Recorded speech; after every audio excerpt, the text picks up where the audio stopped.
Chapter 1: A fallen Earl faces an extinction crisis at the start. Ron woke up in a cold, large bed. My head is throbbing like it's going to explode, but it's not a hangover. Countless chaotic fragments of memory seem to have been hammered into his brain. Have I time traveled? Ron covered his forehead, his expression contorted as he processed everything. The good news is that he transmigrated into the body of a nobleman in a Western fantasy world. The current Earl of the Dracula family owns the Blackwood territory. Sounds pretty good? However, as he continued to delve deeper into the original owner's memories, the color drained from his face in an instant. A whole host of bad news. First, the family went bankrupt. The territory's fiscal deficit is outrageously high, and it is heavily in debt. 3 days later, it will be the day when the kingdom's tax officials come to collect the annual taxes.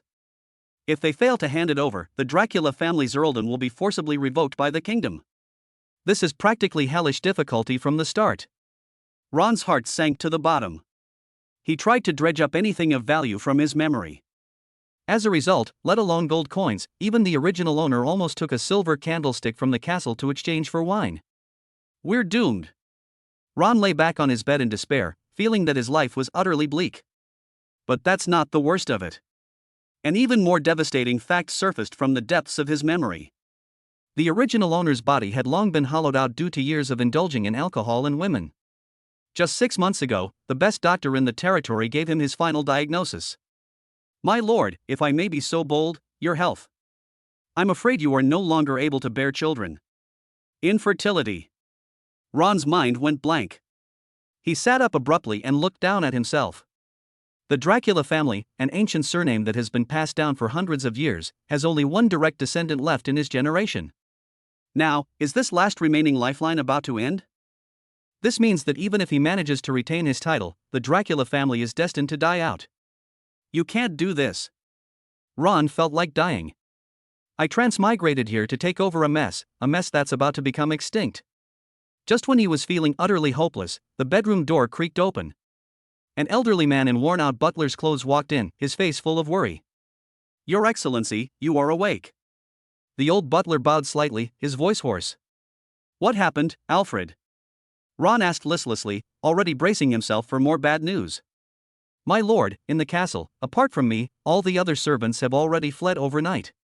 They ran off with the last bit of food in the kitchen, and the few coins you had hidden under the mattress. The old butler's words were like a heavy punch, slamming into Ron's heart. When a tree falls, the monkeys scatter. When a wall collapses, everyone pushes it down. That's absolutely right. However, the old butler hadn't finished speaking.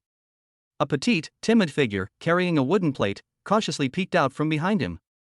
She was a girl who looked only 16 or 17 years old, with a pair of fluffy cat ears twitching nervously beneath her short, flaxen hair.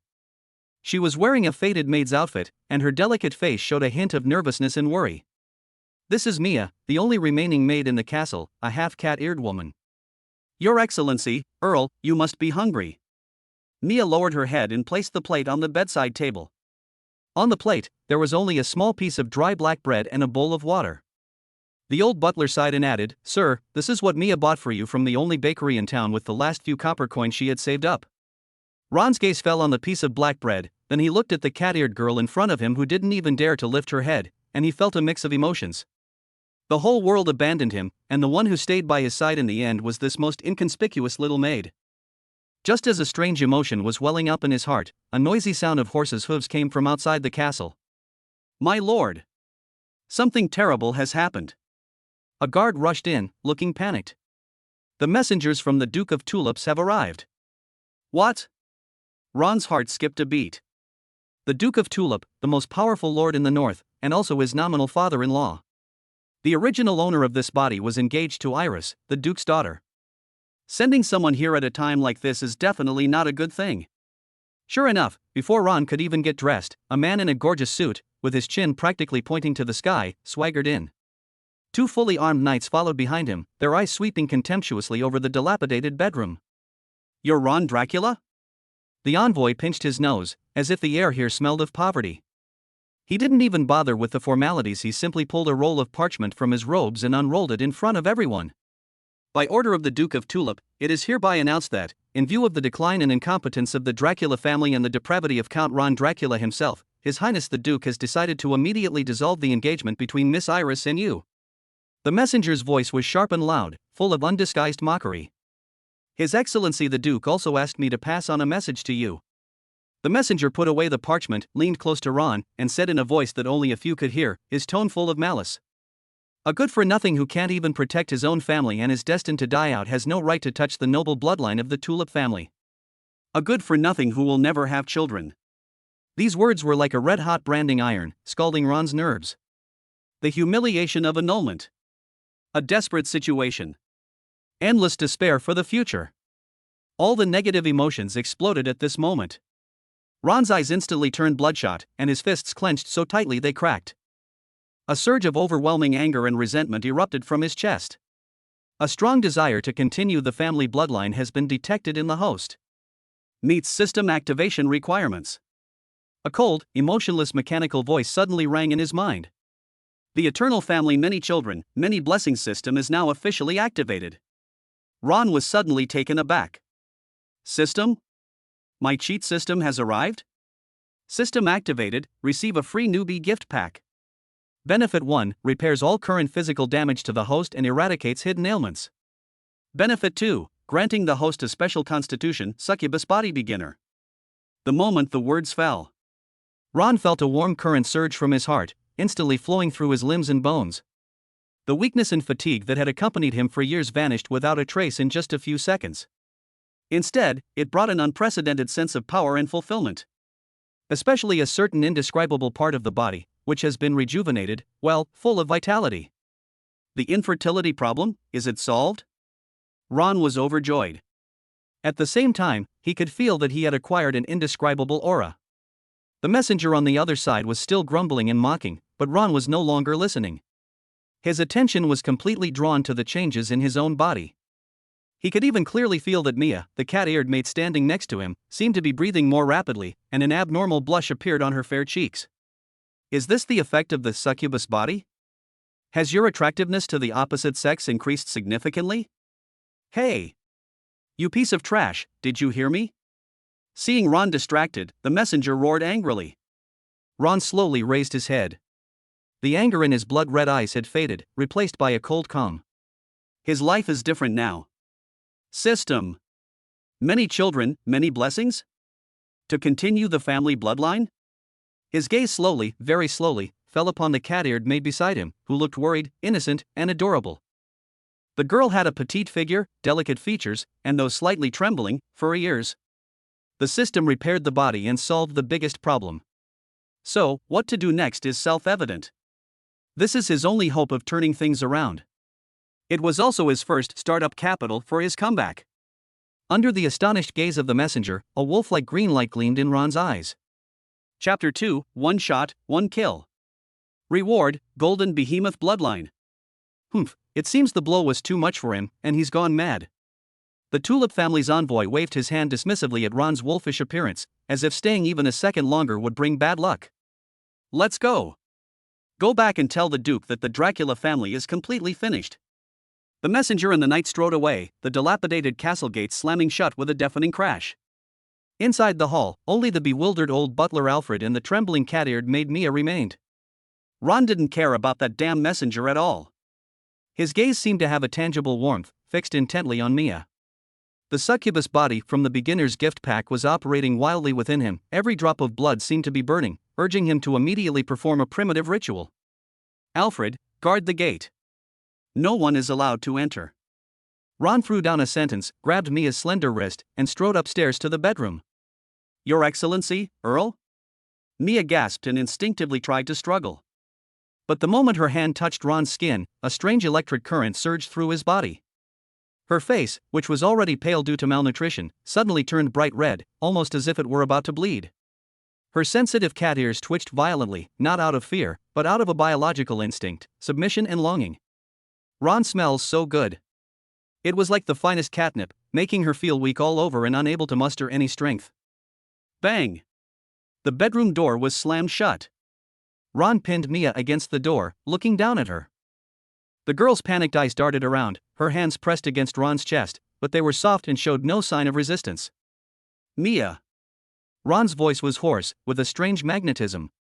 The Dracula family is facing a life or death crisis. Are you willing to sacrifice everything for the family? This is utterly shameless moral blackmail. However, combined with the almost cheat-like passive effect of the succubus body, it is an irresistible spell for the innocent cat-eared girl. Mia looked up, gazing into Ron's deep black eyes. She had never seen the Earl show such an expression before, domineering, fiery, and full of aggression. I do. Mia's voice was barely audible, and she shyly closed her eyes, her cat ears drooping obediently.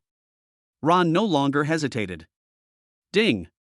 A high-quality initiation has been detected in the host. Target analysis, Mia cat-eared hybrid. Overall rating, S rank, extremely rare ancestral bloodline currently hidden. Congratulations, host. You have received the following reward: Awakening of the Battle Chi Seed. Constitution plus 10. The next morning, Ron opened his eyes, feeling refreshed. The cat-eared girl in his arms was still fast asleep, curled up in a ball like a lazy kitten. He quietly got out of bed, feeling the earth-shattering changes within his body. A warm current of energy swirled around his lower abdomen. This was the seed of battle chi.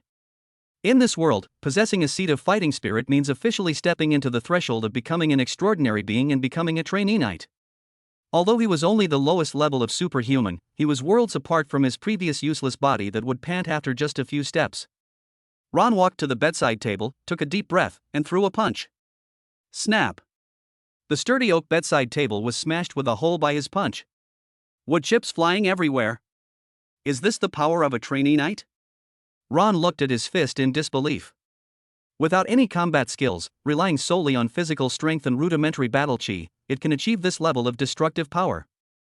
Bang! Bang! Bang! Suddenly, a violent banging on the door came from downstairs, followed by a loud crash as the wooden door collapsed under the weight. Ron! You coward, get out here right now! A loud, arrogant voice echoed in the castle hall. Mia was startled awake from her bed. She rubbed her eyes groggily, and when she heard the noise downstairs, her face turned deathly pale. It's One-Eyed Jack. Mia clutched the blanket in terror. He's the most ruthless moneylender in town, and we still owe him 300 gold coins. A cold glint flashed in Ron's eyes. 300 gold coins? In the original owner's memories, he clearly only borrowed 50 gold coins to buy wine, but in just 3 months, it had ballooned to 300. This is clearly an attempt to exploit those who have no descendants. Don't be afraid, stay here. Ron casually threw on a coat, patted Mia's head reassuringly, and turned to leave. Downstairs lobby. The place was a complete mess. Several dilapidated chairs were kicked over and fell to the ground. The old butler, Alfred, lay on the ground with a trickle of blood at the corner of his mouth, clutching his chest in pain. A burly man with a face full of scars and blind in his left eye was stepping on the family's old red carpet, brandishing a spiked club. 4 thugs followed behind him, looking around with ill intent. Oh, so our Earl has finally decided to climb out of his lap of luxury? One-Eyed Jack saw Ron come downstairs, his one eye full of mockery. I heard your engagement was called off by the Tulip family? TSK, how pitiful. Jack tapped the ground with his spiked club, making a dull thud. Now that the Duke's protection is gone, it's time to settle our score. 300 gold coins, principal and interest. If you can't come up with that today, I'll take everything in this castle to pay off the debt. His gaze swept greedily around the castle, finally landing on Ron at the top of the stairs on the 2nd floor, and he chuckled lewdly. By the way, I heard your cat-eared maid is quite pretty. If you're really short on money, you can use her to pay off your debts, I just happen to need someone to warm my bed. Court death. Ron's voice wasn't loud, but it sounded like a block of ice hitting the ground. He walked down the stairs step by step, each step steady and deliberate. One-Eyed Jack paused for a moment, then burst into laughter as if he had heard the funniest joke. Ha ha ha ha.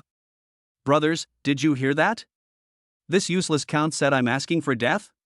The thugs joined in the laughter, looking at Ron as if he were a lamb to the slaughter. Looks like our Earl isn't fully awake yet. I need to help you wake up. Jack grinned maliciously and swung his spiked club at Ron. This blow was so powerful and heavy that if it landed squarely, an ordinary person would be crippled or killed. Young master, be careful. Alfred, lying on the ground, screamed in terror. Ron did not retreat but advanced. Just as the spiked club was about to strike, his body slid to the side at an incredible angle.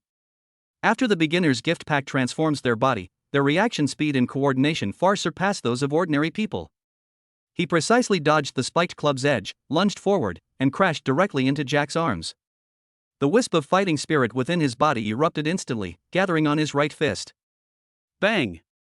A solid hook punch landed hard on Jack's abdomen. Vomit! Jack's eyes nearly popped out of their sockets, and he curled up like a boiled shrimp, gushing out the leftover food and drinks mixed with acidic liquid. But that's not all. Ron seized the opportunity to grab his right wrist, which was holding the stick, and twisted it forcefully. Snap! The crisp sound of bones cracking was particularly jarring in the hall. Ah! Jack let out a pig-like scream, and the spiked club in his hand clattered to the ground. Ron raised his foot and kicked him squarely in the face. The burly man, weighing over 200 pounds, was sent flying like a rag doll, crashing heavily into the wall behind him. When he slid down, his face was covered in blood, and he was unconscious. Quiet. A deathly silence. The laughter of the four thugs stopped abruptly, like ducks being choked. They stared wide-eyed at the scene before them, incredulous. Is this still the same useless count who gets out of breath after just a few steps and is completely powerless? 3 moves. In just 3 moves, he crippled One-Eyed Jack, the town's infamous trainee soldier? Alfred's mouth gaped open, and he even forgot the pain he was in. Who else wants to pay their debts? Ron shook the blood off his hands and glanced at the remaining 4 thugs. If you don't want to die, leave all your valuables behind and get out of here. The 4 thugs trembled in fear when Ron swept his cold gaze over them. Even the leader got wiped out instantly. If they went up there, they'd just be easy prey. Your Excellency, have mercy. We were forced into this. Several people rushed to empty their pockets, and even ransack the unconscious Jack, leaving him completely naked. A large bag of jingling gold and silver coins was respectfully placed at Ron's feet. Get lost. Ron coldly uttered a single word. Feeling as if they had been granted a pardon, the group dragged Jack, who looked like a dead pig, and scrambled out of the castle. Ron bent down to pick up the money bag and weighed it in his hand. There are at least 500 gold coins. Not only did they pay off their so-called debts, they also made a profit. Young master, you. Alfred struggled to his feet, tears streaming down his face. The Dracula family is saved. Thank our ancestors. Ron tossed the money bag to the old butler. Take this and pay the taxes you owe first. Use the rest to buy some good food for Mia to help her recover. 3 days later. Ron was sitting in his study, studying a map of the territory. Although the immediate crisis has been temporarily resolved, the mess in the Blackwood territory remains a serious problem. Just then, the system notification sound that had been silent in my mind for 3 days suddenly rang out. Ding! Congratulations, host. Mia has successfully conceived. Hidden achievement triggered, 1 shot, 1 kill. Received a pregnancy-related reward, silver tier combat skill Raging Lion's Fury. Fetal bloodline abnormality detected, purification in progress. Purification successful. Fetal bloodline awakening, golden behemoth a trace. Ron jumped to his feet, the chair scraping against the floor with a screeching sound. A golden behemoth? That's a legendary land-based war beast capable of tearing dragons apart with its bare hands. The orcs are rightfully the royal bloodline. How could a mere cat-eared maid give birth to such a terrifying bloodline? No wonder the system gave her an S rating. This isn't a maid, it's a walking goldmine. Ron strode out of the study and into the bedroom. Mia was sitting by the window mending clothes, the sunlight shining on her, a serene and beautiful sight. Seeing Ron enter, she quickly put down her work and tried to get up to greet him. Don't move. Ron walked a few steps to her and squatted down. His palm gently covered Mia's still flat stomach. Even through the clothes, he could clearly sense that inside, there was an extremely faint but terrifyingly vital little thing being gestated. That trace of the golden behemoth's bloodline was like a nuclear bomb waiting to be detonated. Your Excellency? Mia looked at Ron with some confusion, not understanding why he was suddenly so interested in her belly. Ron looked up at the bewildered girl and a wild smile spread across his face. A comeback? No, this is no longer as simple as turning the tide. With this child, we have the system. The whole world will tremble at Dracula's feet. Mia, you are truly my lucky star. Ron gently stroked her lower abdomen, his eyes gleaming with the flames of ambition. The real show is just beginning. Chapter 3, S-Rank Wolf Girl? Take her. We must take her. Ron's hand remained on Mia's lower abdomen. That faint yet powerful pulse of life seemed to herald the arrival of a new era. A child is a golden behemoth bloodline. What if there are 10 or 100? The rise of the Dracula family was too slow, they had to fight their way up by themselves alone. The name of the system, many children, many blessings, says it all. This is the real answer. Your Excellency? Mia tilted her head, her flaxen cat ears swaying gently, her eyes full of curiosity. Ron withdrew his hand and stood up. He looked out at the dark forest, his eyes becoming incredibly determined. A child is just the beginning. He needs more descendants with powerful bloodlines. Alfred. Ron's voice echoed throughout the empty castle. A few seconds later, the old butler came running upstairs, panting. Young master, what are your orders? Go, in my name, post notices throughout the territory. Ron turned around and spoke very quickly. Take the Blackwood territory and say that it is recruiting special talents from all over the territory. Alfred paused for a moment. Special talent? Young master, we probably can't afford such a high salary right now. No salary. Ron interrupted him. The notice clearly states that the Blackwood territory is offering high prices for healthy females of other races. Especially those with pure bloodlines and strong physiques can fetch double the price. What? Alfred's face flushed red instantly, thinking he had misheard. Young master. This is absolutely impossible. The old butler was so anxious he kept stamping his feet. Buying foreign races as slaves is hardly a glorious thing, and you're posting notices so openly, and you're only buying females. What will other nobles think of us? The reputation of the Dracula family. Face? Ron gave a cold laugh. When the Tulip family threw the marriage certificate in our faces 3 days ago, how could we have any face? A month ago, when I had to borrow money from loan sharks to buy alcohol, did we have any face to save? You earn your reputation yourself, not someone else gives it to you. Do as I say, immediately. Ron's voice wasn't loud, but it carried an unyielding will. Alfred trembled, looking at the young master before him who seemed to have been reborn, and could only bow deeply in the end. Yes, sir. The notices were quickly posted in every corner of the Blackwood territory and even spread to several neighboring territories. In no time, the entire noble circle of the north heard this joke. Have you heard? That good-for-nothing Earl Dracula went mad after his engagement was broken off. Yes, he actually posted a notice openly to buy female slaves, and they're even from other races. Can his dirt-poor castle afford to support them? I think he's completely given up and wants to try something like those nouveau riche, but unfortunately he doesn't even have the money of a nouveau riche. What a disgrace to the ancient nobility. Mockery and ridicule surged toward the Blackwood forest like a tidal wave. But Ron didn't care at all. He is waiting. Waiting for the real businessmen to come to the door. Sure enough, on the afternoon of the third day after the notice was posted, a figure appeared furtively at the castle gate. He was a thin man with a pair of small, beady green eyes. He wore ill-fitting clothes, and his face was plastered with a fawning and greedy smile. Your Excellency, Earl, I am but a humble cargo transporter.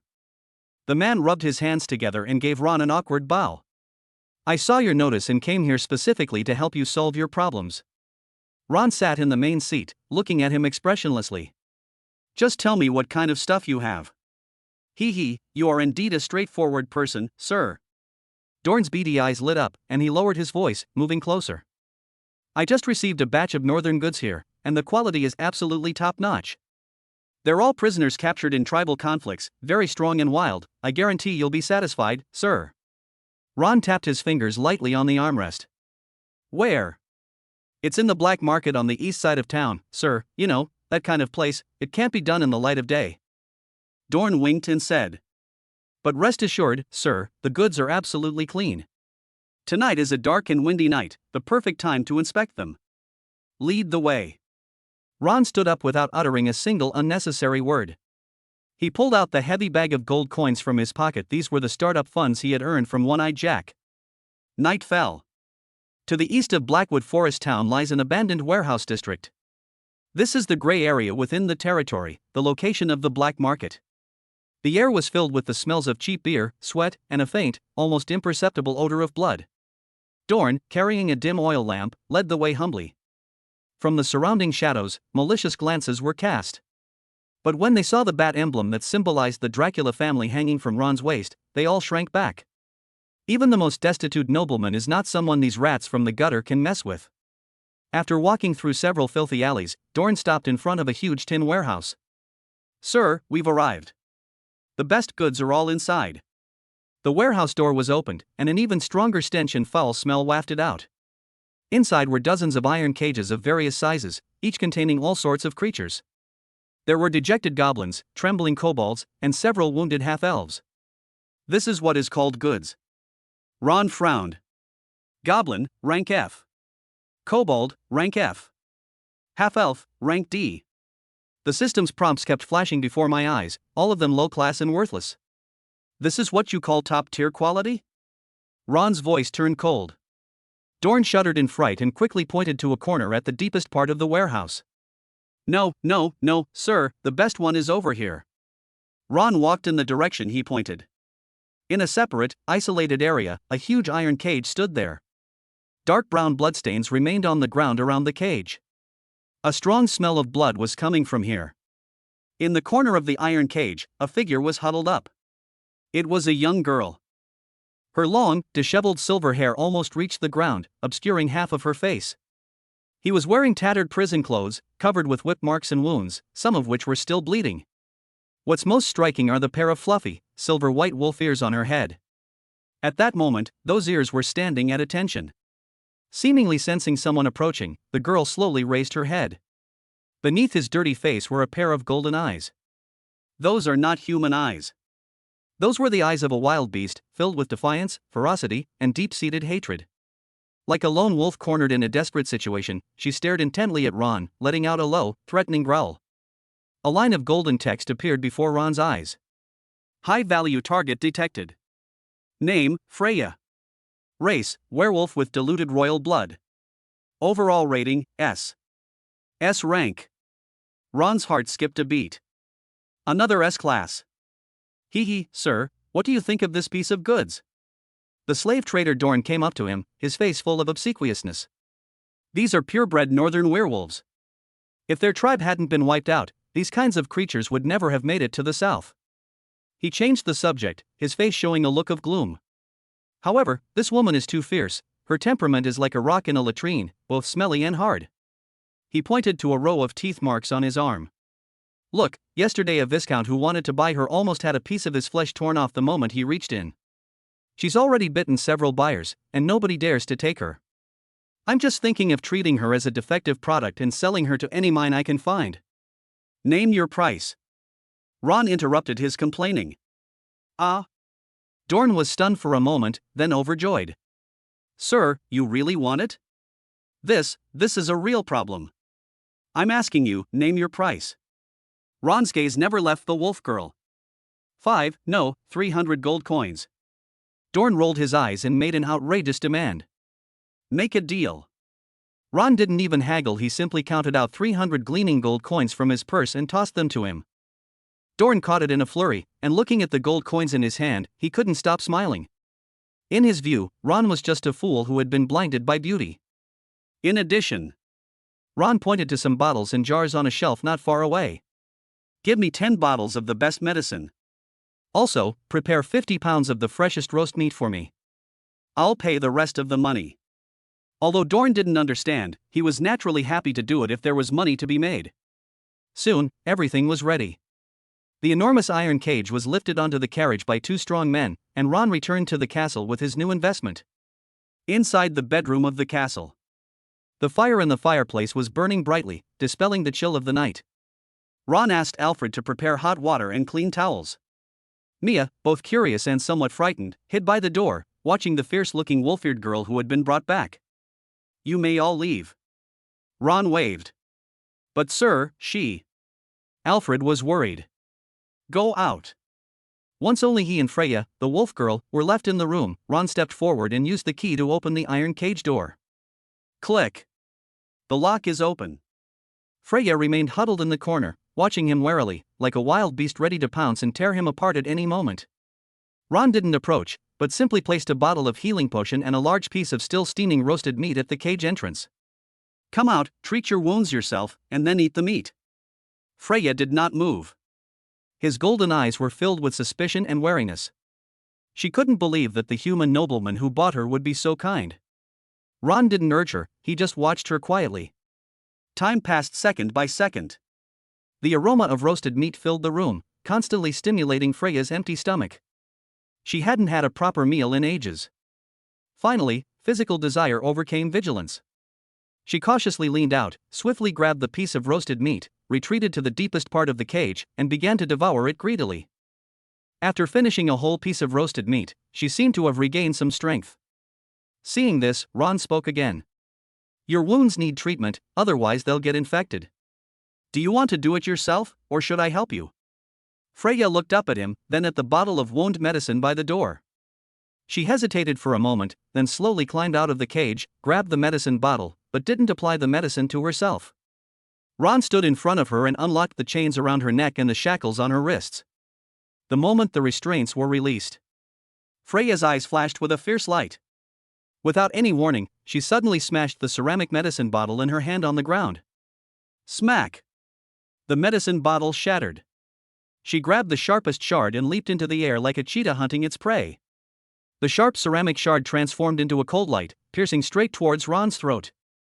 All of this happened in the blink of an eye. However, Ron reacted even faster. He didn't even back down. Just as the shards were about to pierce his skin, he extended two fingers.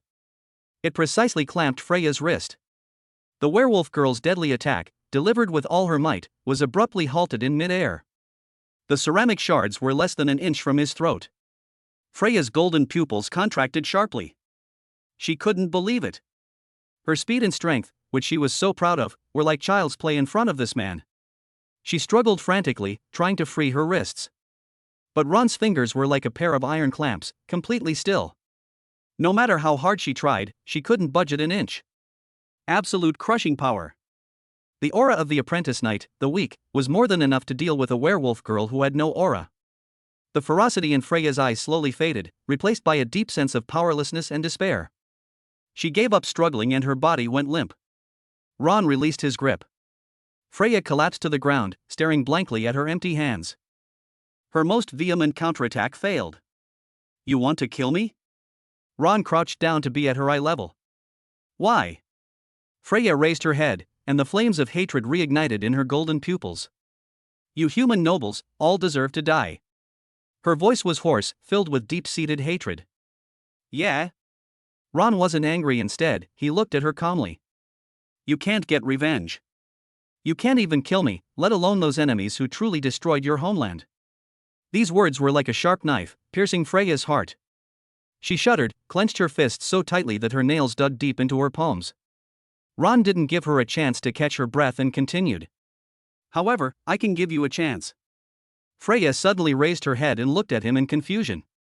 Ron's face was expressionless, but his words were like a thunderclap, exploding in Freya's mind. "Give me a powerful offspring. In exchange, I'll give you your freedom. And I'll help you get revenge." The room fell silent instantly, with only the crackling of burning wood in the fireplace audible. Freya was stunned. She stared blankly at the man before her, his golden eyes filled with shock, humiliation, doubt, and a trace of a struggle she herself was unaware of. Chapter 4: Taming the Wild Horse, Special Treatment. Her golden wolf eyes were fixed on Ron. If looks could kill, Ron would have been torn to pieces 1,000 times over. "To bear a child for you," she repeated, each word deliberate, her hoarse voice filled with sharp sarcasm. "And then help you get revenge? Who do you think you are? A god? You despicable human, you're nothing but a prisoner who bought me. You're no different from those other nobles who want to lock me up in cages." Hatred made her temporarily forget her fear and helplessness. She struggled to stand up, but the wounds all over her body and the long-term hunger made even this simple movement impossible. Instead, it aggravated her injuries, causing her to gasp in pain and collapse to the ground again. Ron simply looked at her calmly, as if she were a helpless, raging young beast. "The difference is that they just want to torture you, play with you, and then dump you after they've drained you dry." He crouched down, meeting her gaze in the golden eyes that burned with fire. "And I will give you a chance to live and take revenge." He pointed to the roasted meat and wound medicine by the door. "Eat it and take care of your injury. You have 3 days to think about it." A useless count who can barely protect his own territory dares to talk about revenge? Freya sneered, trying to hurt him with her words. Ron smiled dismissively, stood up, and looked down at her. Whether I'm qualified or not, you'll soon find out. But you have to survive first to be qualified to see that day. After saying that, he didn't say anything more, turned around and walked out of the bedroom, gently closing the door behind him. In the room, only Freya and the piece of roasted meat exuding a deadly aroma remained. She stared intently at the piece of meat, her stomach convulsing and spasming wildly from hunger. Saliva was secreted uncontrollably, and a gurgling sound came from the throat. Dignity and the instinct for survival were locked in a fierce battle in my mind. I will never submit to a human being, she murmured to herself, her golden eyes filled with stubbornness. Time passed second by second. The flames crackled in the fireplace, and the aroma of roasting meat seemed to come alive, transforming into invisible hands that tore at her last line of defense. Finally, after another wave of intense abdominal cramps, Freya's defenses completely collapsed. Like a frightened wild beast, she pounced on the doorway, grabbed the still warm piece of roasted meat, and retreated to the darkest corner of the room, where she frantically tore at and swallowed it with an almost savage manner. Scalding gravy dripped from the corners of her mouth, but she paid no heed. This was the first real meal she had eaten since being captured. After the last scrap of meat was licked clean, a long-awaited warm current rose from her stomach and flowed through her limbs, finally bringing a touch of warmth to her weak and cold body. Strength is gradually returning to her body. She glanced at the exquisite bottle of wound medicine beside her, then at the crisscrossing, inflamed whip marks on her body. After a long silence, she finally unscrewed the cap. The cooling ointment was applied to the wound, and the burning pain was immediately replaced by a cool sensation, so comfortable that she almost groaned out loud. After eating and drinking to their heart's content, their wounds were also treated. Freya curled up in the corner, hugging her knees and burying her face in them. Tears of humiliation fell silently. She had already lost the moment she ate that piece of meat. The next day, Ron did not bother her. As instructed, the old butler Alfred left food at the door 3 times a day, including fresh roast meat, thick broth, and white bread. Freya no longer resisted. She silently ate all the food and treated her wounds with the best medicine. Her S-rank werewolf bloodline granted her extremely powerful regenerative abilities. In just 2 days, the whip marks on her body had scabbed over, and her pale complexion had regained a hint of color. Apart from her tattered prison uniform, she no longer looked like a pitiful prisoner, but rather like a lone wolf licking its wounds and gathering its strength. On the morning of the 3rd day, the bedroom door was pushed open. Ron walked in. Freya immediately stood up from the carpet and stared at him warily. After 2 days of rest, she was able to stand steadily and her body was full of strength again. It seems you're recovering well. Ron nodded in satisfaction. Have you thought about how to answer me? Why should I believe you? Freya asked coldly, her first words in 2 days. Just because of this. Without wasting words, Ron walked to the round mahogany table in the center of the room, which was used for entertaining guests, and stretched out his right hand, spreading his 5 fingers and covering the tabletop. The seed of fighting spirit within him stirred slightly, and a surge of heat flowed down his arm and into his palm. Click! The mahogany tabletop beneath his palm seemed to be pressed down by an invisible giant hand, groaning under the weight. Freya's pupils suddenly contracted. Ron's arm muscles didn't bulge much, but the solid mahogany tabletop, which was 3 inches thick, dented at a speed visible to the naked eye. Bang! With a muffled thud, Ron's hand pierced through the tabletop. Splinters flew everywhere. He slowly withdrew his hand, leaving a clear, smooth-edged handprint hole in the center of the table. Freya gasped, her golden eyes filled with shock. To pierce through 3 inches of redwood with bare hands. This kind of power is definitely not something an ordinary person can possess. This is pure power that only a trainee knight, or even a full-fledged knight, can unleash. This seemingly frail nobleman is actually a hidden extraordinary being. This is my strength. Although I am still weak now, it is enough to prove that I am not a good-for-nothing who only talks big. Ron shook the sawdust off his hands and said calmly. That's not enough. He turned to look at the door and called out. Mia, come in for a moment. The cat-eared maid, who had been peeking from outside the door, was startled and timidly walked in, not daring to look into Freya's wild eyes. Your Excellency, Earl. Ron waved to Freya. Come over. Freya hesitated for a moment, but still went over. Ron took Mia's hand, and then gestured for Freya to extend her hand as well. He gently placed Freya's palm on Mia's still flat stomach, but did not make direct contact. Instead, he kept a finger's width of space between them. Feel it with your heart. Ron's voice was deep and seductive. Freya frowned, puzzled. But as a werewolf, her senses are far more acute than those of a human. She closed her eyes and focused her mind. The next second, her body shuddered violently, as if she had been struck by an electric current. She saw it. Inside the cat-eared maid's stomach was an extremely faint yet incredibly domineering source of life. That aura was ancient, majestic, and filled with destructive power. Like a sleeping ancient behemoth, even the slightest emanation of its aura sent a chill down her spine, a chill that seemed to run deep within her soul. What kind of bloodline is this? It was 100 times more terrifying than the noblest royal bloodline she knew. Can you feel it? Ron's voice rang in her ears. This is my first child, a future member of the Dracula family. His bloodline is named Golden Behemoth. Golden Behemoth.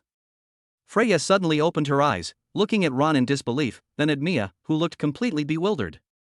A legendary land king who can tear dragons apart with his bare hands. This seemingly frail cat-eared maid actually possesses this legendary bloodline? And the source of all this is none other than the man before them. Ron withdrew his hand, and Mia blushed as she stepped aside. Now, do you still think I'm not qualified? Ron stared directly into Freya's trembling pupils. Although your royal bloodline is diluted, your essence is still S-class. The potential of you and my offspring will be no less than that of the Golden Behemoth. If you are willing, your child will have the power to avenge you in the future. Freya fell completely silent. Her proud bloodline and her last shred of dignity were shattered in the face of the words Golden Behemoth. She saw a path of revenge that was both unbelievable and real. Just as she was in shock, Ron's gaze fell on the junction of her nape and shoulder. The prison uniform there had a hole in it, revealing a patch of dark red skin underneath, with a strange brand on it, like a twisted venomous snake. What is this? Ron reached out and gently touched the brand. Ah! Freya let out a shrill scream, her whole body jolted back as if stung by a scorpion, crashing heavily to the ground, her whole body trembling violently. She clutched the brand tightly, cold sweat instantly beading on her forehead, her teeth grinding together as if she were enduring unimaginable pain. The brand was now emanating an ominous black aura, and the lines of the brand seemed to writhe beneath her skin like a living thing. It's the slave-catching team's Black Snake brand. Freya squeezed out the words through gritted teeth. Those branded are tormented by magical toxins every month until they suffer a mental breakdown and are completely reduced to obedient livestock. Ron frowned. So that's how it is. No wonder that slave trader Dorn said she had a fiery temper, yet was in such a hurry to sell, and that no one dared to take her. This thing is like a time bomb. Is there an antidote? No, Freya curled up in agony, unless we can find a high-ranking priest from the Holy See to purify her with holy light. But how is that possible? Perhaps, it doesn't need to be that complicated. A glint flashed in Ron's eyes, and a daring plan formed in his mind. He walked up to Freya, knelt down again, and said in an unyielding tone, "Don't move, let me see." He grabbed Freya's wrist, and this time, instead of using brute force, he carefully channeled a wisp of his battle chi into her. The warm fighting spirit flowed along Freya's meridians, eventually converging on the black serpent brand that was flaring up. Although Ron's fighting spirit was still weak, it was essentially pure life energy, which was exactly the opposite of that cold, sinister magical poison. Sizzle. Like hot oil hitting cold water, after a slight burning sensation, the chilling power raging within Freya's body seemed to have met its nemesis and quickly subsided. For the first time, the excruciating pain that had tormented her for months brought her such significant relief. Freya stopped trembling, and she looked up in astonishment at Ron, her golden eyes filled with disbelief. What did you do? See that? Ron released his grip, a mysterious expression on his face. Our Dracula family bloodline is naturally able to restrain this kind of evil magical power. He began to spout nonsense with a straight face. However, this mark has already penetrated deep into your flesh and soul. Relying solely on my limited power to send it from the outside can only temporarily suppress it. It's a temporary fix, not a cure. Then, how can it be cured completely? Freya asked instinctively, her voice carrying a hint of longing she herself was unaware of. The temptation to escape this inhuman torture was even greater than revenge. Ron's lips finally curled into a knowing smile. He leaned close to Freya's ear and, in a voice only the two of them could hear, said something both suggestive and domineering. To completely purify the toxins in your body, you need a deeper and more thorough fusion. Freya's body froze instantly. She wasn't a naive little girl, she understood the raw meaning behind those 6 words almost immediately. Her face flushed bright red instantly, whether from shame or anger, and her whole body began to feel hot. "You, shameless!" She shoved Ron away, trying to escape, but Ron grabbed her wrist and pulled her back in front of him. "I've given you a choice." Ron looked into her eyes, filled with shame and indignation, his voice carrying a chilling cruelty. "Do you choose to be tormented by this brand to the point of madness, or do you choose to give birth to a powerful child for me, be reborn under my healing, and incidentally get a chance for revenge? You choose." After saying that, Ron released her and turned to leave. In the days that followed, Freya was caught in a dilemma. She was no longer confined to her room. Ron allowed her freedom to move around within the castle, but forbade her to leave. But whenever the night is deep and quiet, especially on a moonlit night, the brand on the back of her neck will ache faintly, like a venomous snake gnawing at her marrow, constantly reminding her of that humiliating yet tempting offer. 2 weeks later, it was another full moon night. Silver moonlight streamed through the windows, spilling onto the castle's cold floor. "Ah!" An uncontrollable cry of pain rang out in Freya's room. The black serpent brand erupted completely on the night of the full moon. The pain was more intense than ever before, engulfing her like a tidal wave.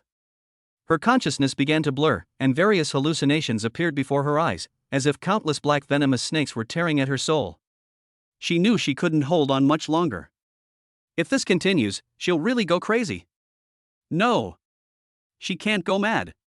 She hasn't avenged her people yet. The instinct for survival and the obsession with revenge overwhelmed their last shred of dignity. Freya used her last bit of strength to scramble out of the room and stumble towards the far end of the second floor of the castle, to Ron's bedroom. Bang! She burst through the half-closed door and collapsed in front of Ron's bed. Ron was sitting on the edge of the bed, as if he had been waiting for her. "You figured it out?" He looked down at the wolf girl writhing in pain on the ground. "Save me." Freya managed to squeeze out 2 words, her golden pupils beginning to dilate, filled with pleading. Ron said nothing more. He bent down, scooped her up from the ground, and tossed her onto the soft bed. Looking at the wolf girl beneath him, struggling in agony and her clothes disheveled, and at her golden eyes filled with both pain and humiliation, Ron bent down and began the treatment. Ding! A high-quality initiation has been detected in the host. Target analysis: Freya, a rare bloodline of the werewolf royal family. Overall rating: S level. Congratulations, host. You have received the following reward: Dark Stealth Master level. Constitution plus 15. The system notification sound exploded in my mind. Ron felt the power surging within him again and looked down at his lower body. The once unruly wild horse is now lying quietly on the bed, like a cat that has exhausted all its strength. Her long silver hair was spread messily on the pillow, and her fluffy wolf ears drooped limply on her head. Those golden eyes, once filled with ferocity and hatred, now held only a look of bewilderment and complexity. Ron reached out and gently stroked the black snake brand on the back of her neck.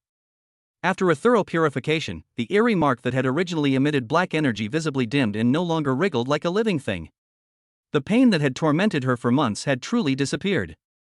Freya trembled, as if she had felt his touch. She slowly turned her head and looked at Ron with an extremely complicated expression. Chapter 5: S-Rank Wolf Girl, her own hunting hound. A strange feeling enveloped Ron. He was still standing in the same spot, yet he felt as if he had become one with all the shadows in the room. The dark corners cast by the fireplace, the darkness under the bed, the dimness in the folds of the curtains all became a part of his being. Night Stealth Master level. This is no longer just a simple concealment technique, but a kind of domain-like control. He is the absolute ruler in the darkness or in shadows. Ron's gaze fell on Freya. The wolf girl had already sat up in bed, wrapped herself in the blanket, and her long silver hair cascaded down like a waterfall, obscuring most of her face. Her golden eyes were staring at him intently, filled with complex emotions, completely devoid of her previous arrogance and ferocity. The deadly black snake brand on her fair nape had faded to almost nothing, no longer radiating any evil aura. "My territory is too poor," Ron said, his voice echoing in the quiet room. Freya's wolf ears twitched, not understanding why he suddenly said this. Poverty breeds chaos. There are at least 3 bandit groups entrenched around Blackwood Forest. They rob caravans and harass villages, making them the biggest scourge in the territory. Ron walked to the window, opened it, and the cold night wind rushed in. Looking at the dark outline of the forest outside, he continued, "I'm going to wipe them all out." Freya finally raised her head, a glint of light flashing in her golden eyes. She understood what Ron meant. I need a guide, a tracker, a hound that can spot prey in the dark. Ron turned to look at her. Freya's body stiffened slightly. The word hunting dog carried a hint of insult, but hearing it from Ron's mouth extinguished any thought of resistance in her. She silently threw back the covers and got out of bed barefoot. She walked to her prison uniform, picked up the tattered garment, and tried to put it on.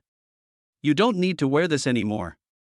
Ron tossed him a brand new set of black leather armor, standard equipment for the castle guards, but the size was clearly tailor-made for women. Freya caught the leather armor and stared blankly at Ron. Put it on. From this day forward, you are the first war squire of my Dracula family. The next morning, the old butler, Alfred, led 4 bruised and battered men, who stood trembling before Ron. These were the same thugs who had crippled One-Eyed Jack a few days ago with a single punch and kick.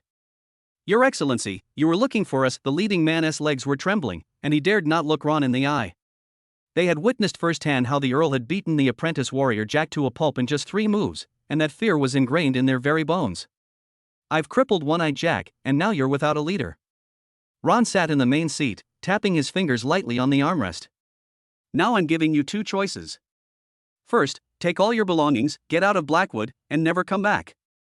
Second, stay and become my guards.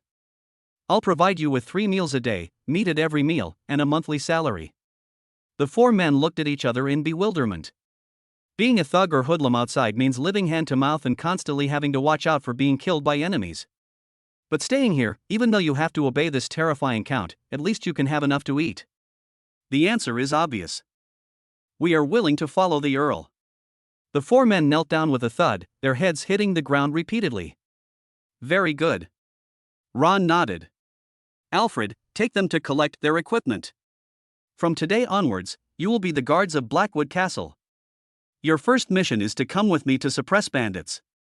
The faces of the 4 newly recruited guards instantly fell. Suppressing bandits? With just the 5 of them? Blackwind Stronghold has over 100 men. Ron saw through their thoughts but offered no explanation. He stood up and called out to the door, Freya. A black figure appeared silently at the doorway. Freya donned a tight-fitting leather armor that accentuated her explosively powerful physique. Her long silver hair was tied high in a ponytail, revealing her sharply defined yet exceptionally beautiful face. She carried a longbow on her back and 2 short swords hung at her waist. Her golden wolf eyes swept over the 4 recruits, carrying the oppressive aura of a wild beast scrutinizing its prey. The 4 men immediately shut their mouths, not daring to even breathe. The dangerous aura emanating from this wolf girl is 10 times more terrifying than that of their previous leader, One-Eyed Jack. Night. Blackwind Village is located in a mountain valley in the eastern part of Blackwood Forest, making it easy to defend and difficult to attack.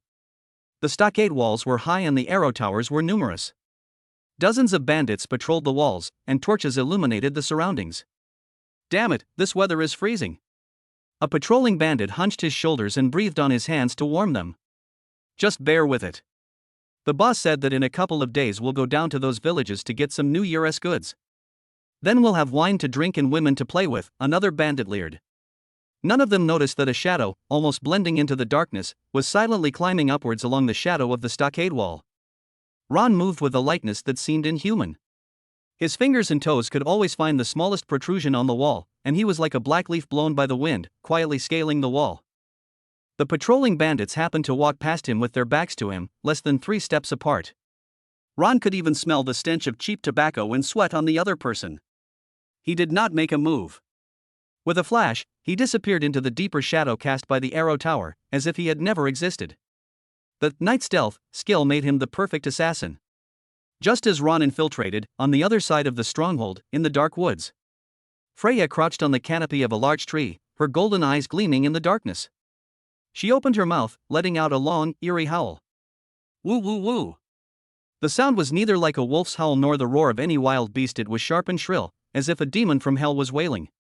The sound carried far through the silent mountain forest. What was that sound? It seems to have come from the east.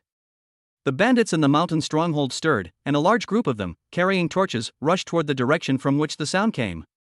Everyone, get ready. We don't want some monster sneaking over here. The stronghold's defenses were instantly reduced to a large portion. Ron seized the opportunity, moving like a ghost through the mountain stronghold. He avoided the patrolling bandits and, following the route Freya had scouted during the day, headed straight for the largest wooden building deep within the stronghold. The residence of the bandit leader Black Bear. Outside the wooden building, 2 guards were dozing off against the door. Ron emerged from the shadows behind them, his dagger slicing 2 cold arcs. Put! The 2 guards collapsed to the ground, clutching their necks, without uttering a sound. Ron pushed the door open and entered. A strong smell of alcohol and a woman's perfume wafted towards me. Inside the room, a burly man, as large as a bear, was fast asleep on the bed, snoring loudly. Beside him lay a woman who had been drugged and drunk. Ron walked to the bedside and looked at the fierce face that radiated even in his sleep. Without the slightest hesitation, he plunged the short knife in his hand down, precisely and forcefully into the burly man's open neck. Ha!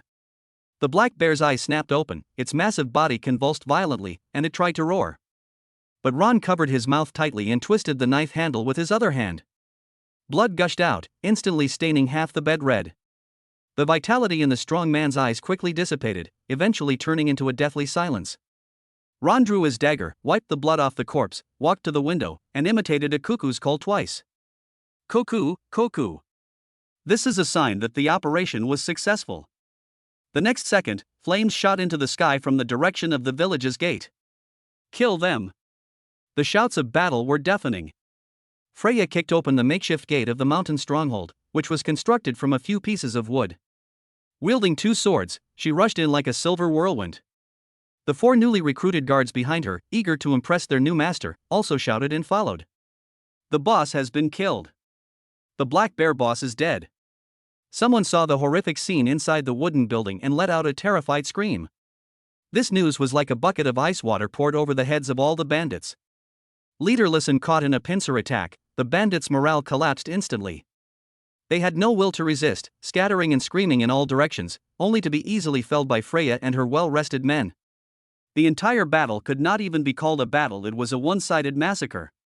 In less than half an hour, more than 100 bandits from Black Wind Stronghold were either killed or surrendered.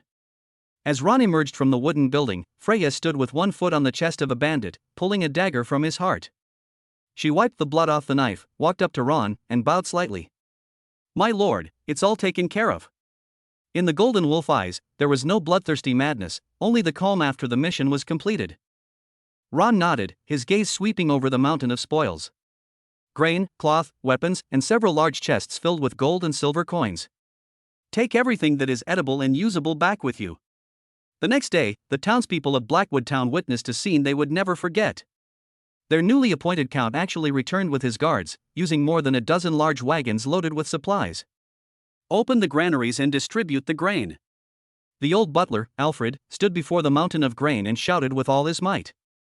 The townspeople couldn't believe it at first, but they burst into thunderous cheers when the first bag of rye was distributed to them.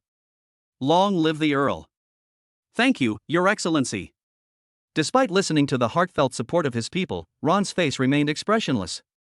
In the following days, he used the same method, leading Freya and the 4 increasingly skilled guards, like the Grim Reaper in the night, to successively wipe out 2 other bandit strongholds entrenched in the territory, the Bloodblade Society and the Evil Wolf Gang. Each time, Ron would sneak in silently and assassinate the leader. Then, Freya led the guards in a general offensive, reaping the rewards of the chaotic endeavor. The teamwork was perfect, and the efficiency was astonishing. The name Dark Demon of Blackwood began to spread like wildfire through the underworld of the north. Those who had tasted blood on the edge of death spoke of the Blackwood territory with deep dread. No more foolish bandits dared to set foot on this land. Ron stood at the highest point of the castle, overlooking his territory. The amount of smoke rising from chimneys in the town was several times greater than before. Farmers were also beginning to clear land in the fields. The entire territory had finally shed its lifeless appearance and was starting to come alive. Mia, carrying a thick cloak, tiptoed behind him and draped it over his shoulders. "My lord, the wind is picking up." Freya stood silently 3 steps behind Ron, like a statue, watching her surroundings warily. "Everything is moving in a positive direction." Just then, the old butler Alfred hurried up the city wall, his face showing a hint of solemnity and unease. "Sir," he gasped, handing over a letter sealed with sealing wax. The envelope was branded with a cross of pickaxes and gears. "It's a letter from the Northern Mining Guild." Alfred's voice was a little dry. They say that the abandoned iron mine behind our castle has encroached on their exploration area. They demanded that we immediately cease all mining activities and compensate them for their loss of 100,000 gold coins. Otherwise. Alfred paused, then uttered the rest of his words with difficulty. Otherwise, they will send the guild's armed mining team to forcibly take over the iron mine. Chapter 6: The Silver Moon Wolf King. A challenge from the Northern Guild.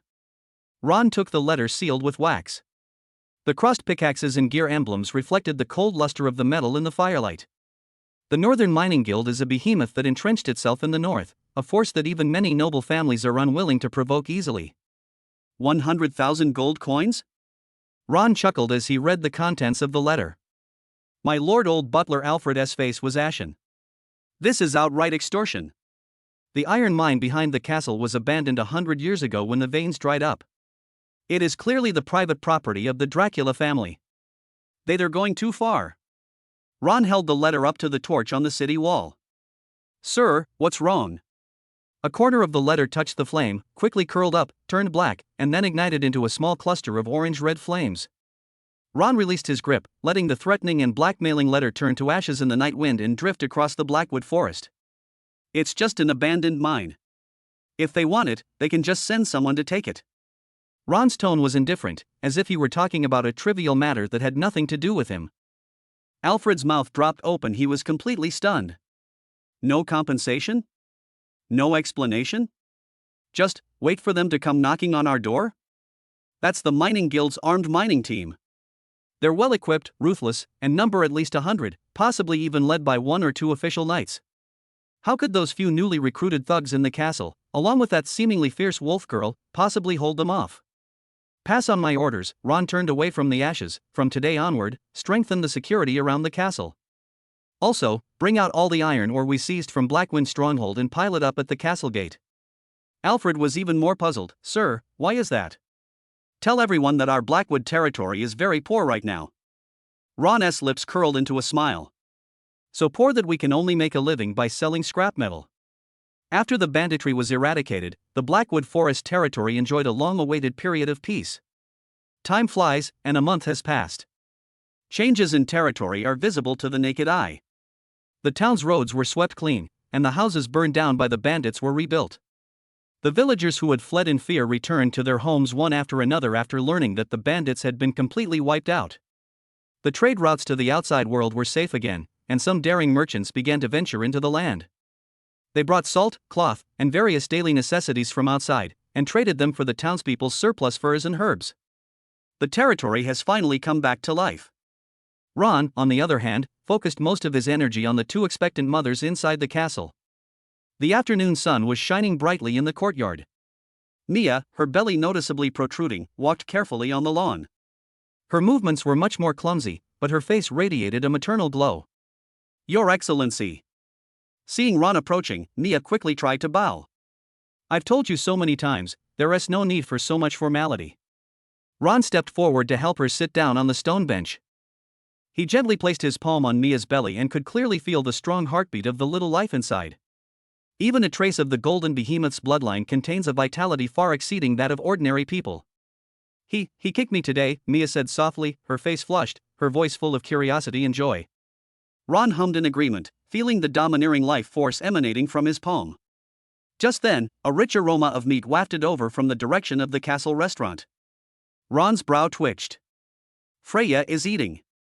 In the castle's main hall, the long table that was originally used to entertain distinguished guests has now become Freya's personal dining table. On a huge silver platter sat a whole roasted antelope, sizzling with oil. Freya didn't use utensils, she simply tore off a golden brown roasted lamb leg with her hands and devoured it in a few bites. Her movements were rough, yet they possessed a wild beauty. She ate more by herself than the previous 4 guards combined. Hey! Freya noticed Ron's arrival, looked up, her mouth still greasy. She wiped her mouth casually, pulled a simple map from her pocket, and threw it on the table. There have been some unclean things active in the Misty Forest, 30 miles to the east recently. Her voice remained cold and hard. I went to check last night. They were some ghouls, about a dozen. I've already taken care of them. She spoke in a tone as if reporting a task, saying things that would make ordinary mercenary groups tremble with fear. For the past month, Freya has voluntarily taken on the task of patrolling the territory at night. Like a most loyal hunting dog, she nips any potential danger to the territory in the bud. Ron looked at the area she had marked in red on the map and nodded. Thanks for your hard work. Freya's wolf ears twitched, seemingly unaccustomed to those two words. She lowered her head, grabbed another lamb leg, and began to eat it in silence, though her eating speed was noticeably slower. Ron looked at her still flat stomach. With her S-rank werewolf bloodline, her pregnancy seemed to be longer than that of ordinary races. He turned to leave, but a series of system notifications suddenly rang in his mind. Ding! Congratulations, host. Freya has successfully conceived. The host has been detected performing infusions on different S-class targets consecutively. Hidden achievement triggered, second initiation. Received pregnancy feeding reward, bronze level bloodline enhancer X1. Fetal bloodline detected as a diluted royal bloodline of the werewolf race. Bloodline purification and mutation are underway. Purification successful. Fetal bloodline awakening, Silver Moon Wolf King a trace. Ron suddenly stopped in his tracks. It's done. Silver Moon Wolf King. Although it's only a trace, it's still the legendary imperial bloodline of the werewolf clan. An existence on par with the golden behemoth. He turned around and stared intently at Freya, who was still struggling with the lamb leg. Freya felt uncomfortable under his gaze, stopped what she was doing, and asked warily, What are you looking at? Ron did not answer. His attention was entirely focused on the small bottle emitting a bronze glow in the system space. Bronze level bloodline enhancer can initially strengthen the host's life essence and comprehensively improve physical fitness. Without any hesitation, Ron silently commanded, Use. The next second, a surge of heat, far more violent than when he awakened his fighting spirit last time, exploded within his body. The feeling was as if all the bones, muscles, and even every cell in the body were thrown into a furnace for the most thorough reshaping and forging. Countless fine blue veins, like spider webs, surfaced beneath Ron's skin, covering his entire body. His body trembled slightly uncontrollably, and his bones crackled and popped. Hey! What's wrong with you? Freya finally realized something was wrong. She threw down the lamb leg, stood up, and her golden eyes were full of surprise and doubt. Ron didn't speak. He simply raised his right hand and clenched his fist tightly. An unprecedentedly powerful force surged and roared within him. He could feel his strength, speed, and reaction ability increasing at an alarming rate. He walked to the wall of the hall, where a decorative full body plate armor hung. He reached out and grasped the helmet made of high-quality steel. Apply slight pressure with your 5 fingers. Creak! A sickening metallic creaking sound rang out. To Freya's astonishment, the sturdy steel helmet was easily crushed into a lump of scrap metal by Ron, just like a toy made of mud. What terrifying arm strength! Freya's golden eyes contracted violently. She knew very well that a month ago, although Ron was already a trainee knight, his strength was definitely not at such an unbelievable level. What exactly did he go through this past month? Ron released his grip, letting the lump of scrap metal fall to the ground with a clatter. He looked at his palms, his eyes gleaming with excitement. He understood. I understand completely now. Mia, an S-rank cat-eared race member, gave birth to a golden behemoth, which in turn gave him the Raging Lion's Fury combat skill and improved his physique. Freya, an S-rank werewolf, gave birth to the Silver Moon Wolf King, and in return, she gave him the Dark Stealth technique and a bloodline enhancer that can directly strengthen the essence of life. The stronger the bloodline of one's offspring, the more benefits one will receive from the nourishment during pregnancy. This is the correct way to use the system. Developing territory and recruiting soldiers are both too slow. Many children, many blessings. As long as he finds enough powerful females of other races and makes them bear him offspring with divine and demonic bloodlines, he can obtain world-destroying power in the shortest amount of time. Ron's gaze fell on the huge world map on the study wall. His gaze swept across the north, past the Eversong forest inhabited by the elves, past the Ironforge mountains of the dwarves, past Dragonblight, the legendary abode of dragons, and finally settled on the endless sea shrouded in mist. His ambition, like a spark ignited, quickly spread like wildfire. Just then, a soft footstep sound came from the stairs. It's Mia.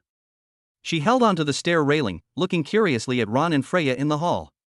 The moment her gaze met Freya's, both women's bodies trembled slightly. Mia instinctively protected her stomach. She sensed a powerful aura emanating from Freya that was both extremely similar and completely different. That aura was filled with arrogance and aloofness, like a silver moon hanging high in the night sky. Freya also felt the power emanating from Mia's womb. It is majestic and imposing, filled with a primal desire for destruction, like a sleeping ancient behemoth. A strange connection was established between the two S-class pregnant women. They realized almost simultaneously that the other was also carrying a terrifying being no less than their own child. A competitive glint flashed in Freya's golden eyes. Mia, not to be outdone, stuck out her belly. A silent competition between mothers has begun. Ron watched this scene with great interest, enjoying this sweet trouble. Just then, the old butler Alfred rushed in again, his expression even more flustered than before. "As sir." Ron looked at him. "The mining guild is here?" "No, no." Alfred gasped, pointing toward the castle gates. It's that Dorn. That slave trader." Ron raised an eyebrow. "He didn't come alone this time." Alfred's voice trembled slightly. "He brought someone with him, a man who claims to be the manager of the Black Sail Merchant Guild from the south. They said they have a priceless treasure they want you to see." Black Sail Merchant Guild. A glint flashed in Ron's eyes. If Dorn is just a little mouse struggling to survive in the gutter, then the Black Sail Merchant Guild is a deep-sea giant shark entrenched on the southern slave trade route. Their business spans the entire continent, handling goods ranging from ordinary alien races to rare wyverns, and there are even rumors that they have captured real elves. A commodity that even the Black Sail Merchant Guild calls a priceless treasure. Ron's breathing became slightly rapid. This is definitely an S-grade resource. Bring him in. Chapter 7. My ex-fiance's family is at our door? We'll break their legs first. The castle gate slowly opened, and the obsequious face of the slave trader Dorn was the first to peek in. Behind him followed a tall, arrogant middle-aged man. The man wore a well-tailored silk coat, his chin held high, his nostrils almost pointing to the sky. A black anchor badge was pinned to his chest, and his gaze swept over the slightly worn decorations in the hall, making no attempt to hide his contempt. "Your Excellency Earl, this is Manager Martin of the Black Sail Merchant Guild," Dorn said, bowing and rubbing his hands as he introduced the man. Ron remained seated in the main seat, not rising. Mia stood obediently behind him, while Freya stood like a cold statue in the shadows, her golden wolf eyes fixed on the two uninvited guests. "Your Excellency," Steward Martin gave only a slight bow, his manners perfunctory. "I heard from Dorn that you are very interested in high-quality goods." "I don't have much time." Ron tapped his fingers lightly on the armrest. "Let us go straight to the goods." Martin's lips twitched slightly, seemingly displeased with Ron's directness, but he still clapped his hands. Two burly guards carried in a huge iron cage covered with a black cloth, their heavy footsteps echoing in the hall. "My lord, the Black Sail Merchant Guild never exaggerates," Martin said with a hint of boasting. "This cargo was captured on the edge of the Misty Sea. For it, we lost a 3-masted warship and 300 elite sailors." He walked to the iron cage, his eyes gleaming with greed. "Her value far exceeds your imagination. I believe that in the entire North, only a nobleman like you is worthy of possessing her." Ron's gaze fell on the constantly swaying black cloth, and he could sense a strange energy fluctuation within it. Just as he was about to ask the other party to lift the black cloth, a dark figure appeared without warning at the entrance of the hall. It's Freya. She had moved outside the door at some point, and now looked very serious. "My lord," she said in a low voice, her voice tinged with tension, "a cavalry unit is approaching from the western border, 50 miles away. About 30 men, all fully armored, mounted on northern war horses. They carried no banners, but their intentions were hostile." Freya's wolf instincts allowed her to detect a strong, undisguised hostility and murderous intent. The atmosphere in the hall changed instantly. Martin, the manager of the Black Sail Merchant Guild, frowned, clearly displeased by the sudden interruption. Ron laughed. He glanced at the flustered old butler Alfred, then at the mysterious iron cage. "Looks like I have a guest today." He stood up and walked over to Martin. "I'll leave your goods here for now. I'll come back to talk about the price after I've taken care of some family matters." "Your Excellency," this Martin wanted to protest. Ron's gaze swept over him, his eyes calm and unwavering, yet it made Martin's next words catch in his throat. He sensed a more dangerous aura emanating from this young count than from any of the fierce captains he had ever encountered. "Alfred, gather the guards," Ron said in a low voice. "Yes, sir." "Freya, come with me." "Yes." Meanwhile, hundreds of miles south of the Blackwood territory, in the Duchy of Tulips, within a magnificent and luxurious castle. Young and handsome Ivan Tulip, the Duke's eldest son, was looking at a secret report in his hand with a livid face. "What did you say?" His voice was distorted with anger. Ron Dracula, that good for nothing we broke off our engagement with, wiped out Black Wind Stronghold and Bloodblade Society? He even opened the granaries and distributed grain, becoming the benevolent lord in the mouths of those lowly people? The scout kneeling before him trembled, bowing his head even lower. Yes, young master. The intelligence is absolutely true. Several merchant guilds in the Northern Territory have already confirmed it. Bang! Ivan slammed the crystal wine glass in his hand to the ground, splashing the scarlet wine everywhere. The piece of trash that our Tulip family just tore up the marriage certificate and threw away like garbage has now made a name for itself in the North? This is a slap in the face to me. It's a slap in the face to the entire Tulip family. His chest heaved violently, and his handsome face contorted with jealousy and humiliation. He couldn't accept that a guy he considered a disgrace hadn't gone bankrupt, become destitute, and rotted away in some filthy tavern as he had predicted, but instead was doing better and better. Go! Ivan roared at the guards outside the door. Summon Sir Barton and bring my 3rd Infantry Squad. Let's go to Blackwood Forest under the pretext of assisting neighboring countries in eliminating border bandits. I want him to understand that a dog abandoned by its owner should tuck its tail between its legs and tremble in a corner, instead of barking at its former owner. A heavily armored messenger immediately acknowledged the order. Yes, young master. The western boundary of the Blackwood territory. A dusty dirt road stretched forlornly into the distance, marking the boundary between the Blackwood territory and other noble territories. Ron stood in the middle of the road with his hands behind his back. Behind him, Freya stood like a cheetah poised to pounce, her hands resting on the twin swords at her waist.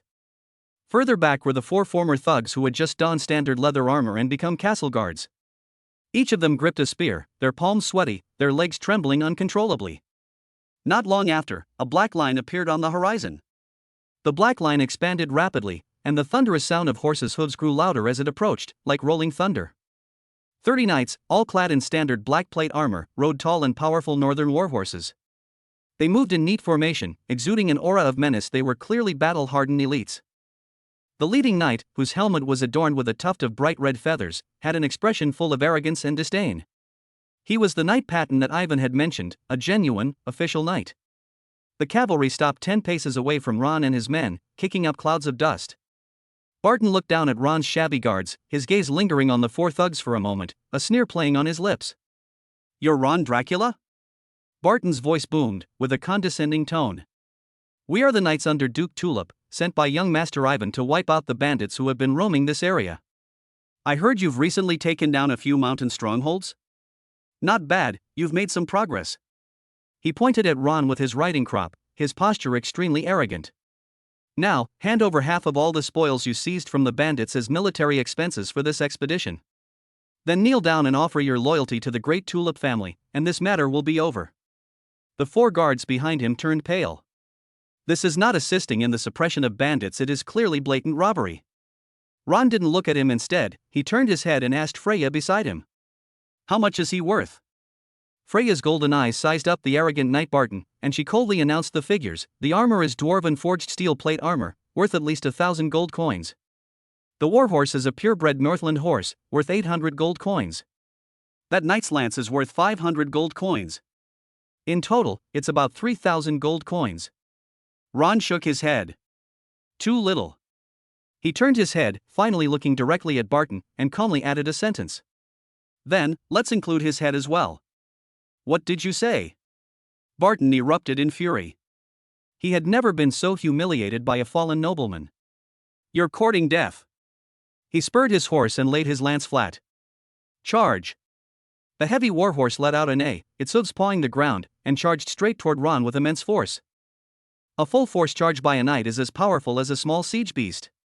The 4 newly recruited guards were so terrified that they almost collapsed to the ground. Ron, however, did not retreat but instead stepped forward. He did not draw his sword, nor did he make any unnecessary movements. He simply raised his right fist slowly, facing the sharp tip of the spear. The raging lion's fury. A deep roar, as if it came not from his mouth, but from the deepest part of his body. In an instant, dazzling golden battle aura erupted from his right fist. The golden light was no longer a thin stream of air, but condensed into a solid form, transforming into a lifelike, roaring lion's head that was twice the size of a human head. The golden lion opened its massive jaws, its mane flying, and with overwhelming, ferocious power, it rammed head-on into the charging knight. Boom! A deafening explosion. The steel lance in Barton's hand shattered into pieces the moment it touched the golden lion's head, like a fragile piece of rotten wood. The sturdy gun barrel exploded into a shower of sawdust. Immediately afterwards, the golden lion's head battle aura, undiminished in momentum, slammed heavily into Knight Barton's breastplate. Snap! A sickening metallic creaking sound rang out. The heavy steel breastplate, which was supposed to withstand sword and axe blows, was visibly dented inwards as if it were made of paper. Puff! As if struck by lightning, Knight Barton coughed up a mouthful of blood mixed with fragments of his internal organs while still on horseback. His tall body was thrown away by an irresistible force, flying backward like a tattered sack, over the heads of the knights behind him, and crashing heavily into the dust 20 meters away, kicking up a cloud of smoke, before falling silent. The whole world seemed to have been paused at that moment. The remaining 29 elite knights of the Tulip family froze in place, their warhorses snorting uneasily. The arrogance and sarcasm on their faces had vanished, replaced by a look of horror and bewilderment as if they had seen a ghost. Everyone stared intently at the motionless Knight Barton in the dust in the distance, then looked in horror at the young count who slowly lowered his fist. The golden lion's fighting spirit slowly dissipated from his fist, but the silent roar seemed to still echo in everyone's ears. One move. Just one move. A knight who had launched a charge was sent flying by a single punch from someone they considered trash, his fate unknown. Ron lowered his fist and patted his hands to remove non-existent dust. He raised his eyes, his gaze sweeping over the faces filled with fear, his voice calm and undisturbed. Next. Chapter 8: Crushing Victory. The Shocked Knights. Next. These two words were like two icicles, piercing the hearts of every Tulip Knight present. Silence. A deathly silence. Only the warhorse pawed restlessly and snorted, seemingly sensing the chill emanating from its master. The 29 elite knights stared blankly at the young count standing in the middle of the road, then at the motionless Knight Barton in the dust in the distance. Their minds completely went blank. What happened? Lord Barton, a seasoned, fully fledged knight, launched a full-force charge capable of shattering city walls. Then he was punched by the other party, and he and his gun were swatted away like flies? What the hell is this power? Isn't he the rumored weakling who can't even kill a chicken? Isn't he that spineless coward who even needs the Tulip family's charity to inherit his title? A golden lion wielding its fighting spirit? What is that? When has this color of battle aura ever appeared in the Northern Territory? Cough, cough, cough. Just then, a violent coughing sound came from the smoke and dust in the distance. Knight Barton, the man who had been so arrogant just moments before, actually struggled to his feet. His steel plate armor was completely dented, forming a terrifying fist-shaped mark. Blood was dripping from the corner of his mouth, and with each breath, blood foam gushed from his mouth and nose. He stared intently at Ron, his eyes no longer showing any contempt, but only a mad resentment and incredulous horror. Monster, you monster! He mustered all his strength and let out a roar. All troops! For the glory of the Tulips! Charge in formation! Crush them! The order has been issued. However, the 29 knights hesitated. Looking at their knight commander's miserable state, and then at Ron across from them, whose clothes were not even disheveled, a chill ran from the soles of their feet to the top of their heads. Charge!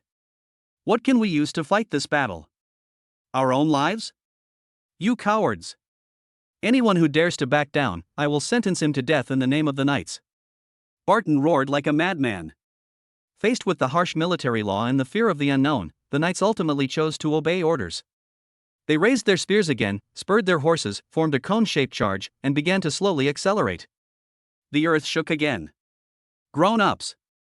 The four newly recruited guards behind Ron turned green with fright, their hands gripping their spears trembling like leaves. They're afraid of one person, but now there are 29 of them charging at once. Ron didn't even turn his head.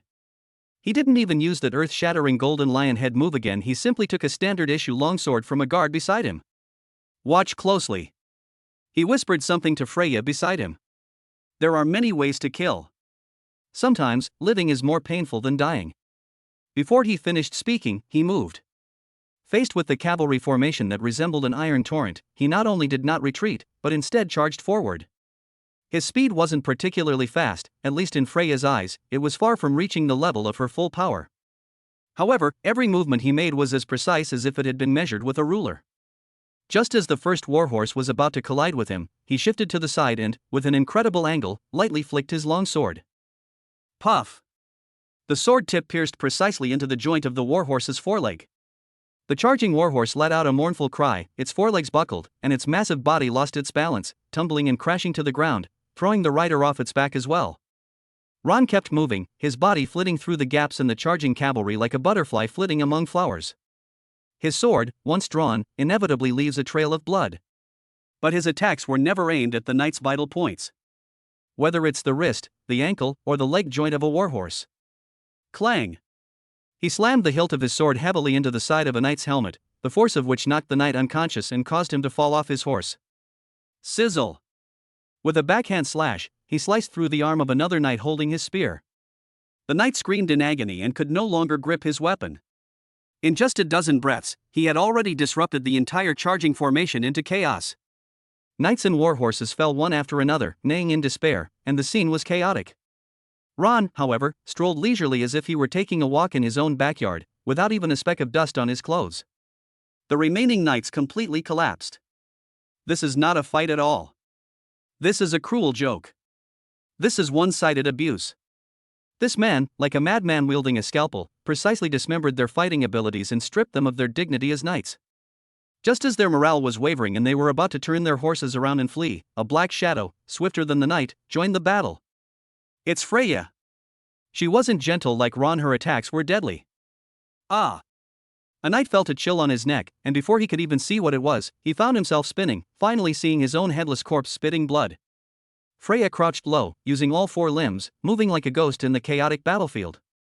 Her claws were more terrifying than the sharpest military knife.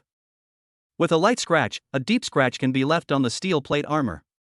If she grabs your body, you'll be disemboweled. Fear spread like a plague in the hearts of the knights. A monster invincible from the front, a god of death who appears and disappears like a ghost. How can we fight this war?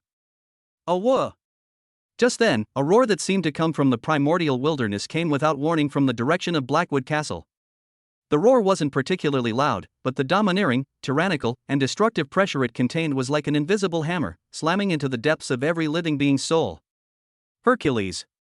All the northern warhorses still standing on the battlefield, whether belonging to the Tulip Knights or Ron's side, let out a mournful cry of extreme terror at the same time. Their muscles trembled violently, their eyes widened, and they foamed at the mouth. Then they all collapsed to the ground, defecating and urinating, unable to stand up again.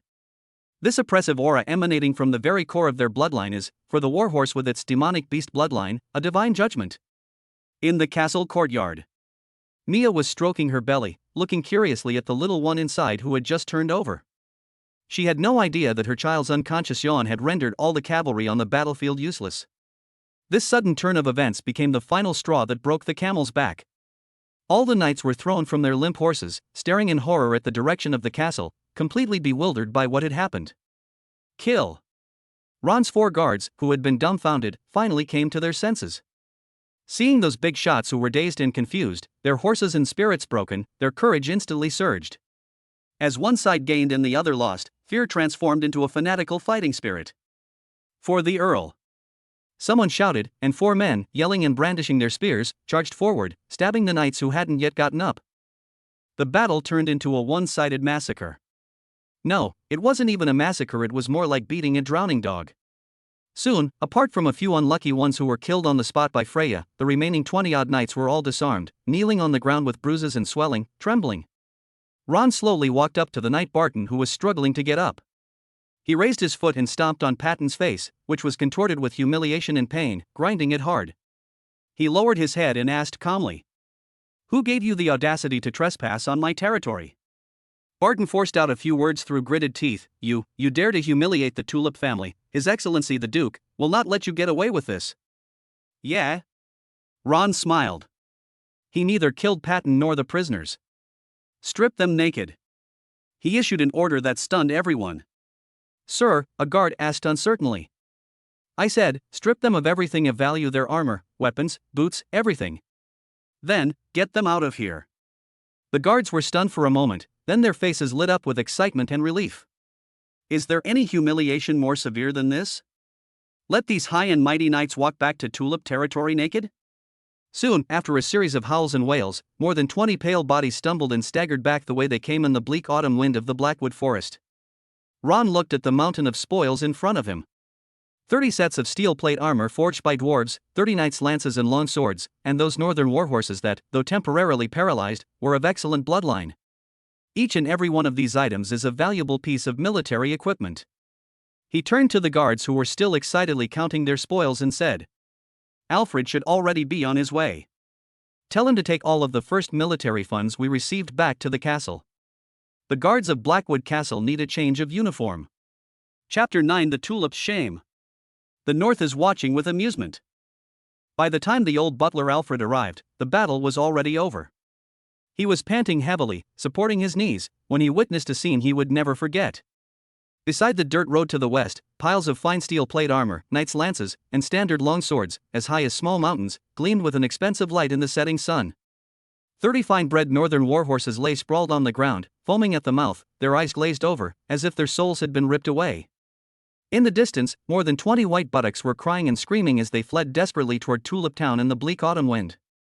The scene was extremely offensive. Behind Ron, 4 newly recruited guards stood up straight, their faces showing a mixture of worship and fanaticism, as if they had just personally slain a god. My lord Alfred's lips trembled, his mind blank. "Count the spoils." Ron tossed the ordinary longsword back to the guard. "Tell everyone that this is the first military allowance sent by the Duke of Tulip. Move all this armor and weapons back to the castle. It's time for the Blackwood Castle guards to get a new uniform." Ron turned and walked toward the castle, Freya following closely behind. Only the old steward and 4 guards remained, trembling with excitement as they stared at the pile of military equipment that would drive any minor nobleman mad with envy. 3 days later. Rock City, located more than 100 miles from the Blackwood territory, is one of the largest mercenary gathering places in the north. The Horn Tavern was noisy and bustling. A dwarf merchant, who had just returned from the eastern trade route, gulped down a large mouthful of ale and slammed his glass heavily on the table. "You guys didn't see it. I've never seen anything so exciting in my entire life." He was immediately surrounded by a circle of curious mercenaries and merchants.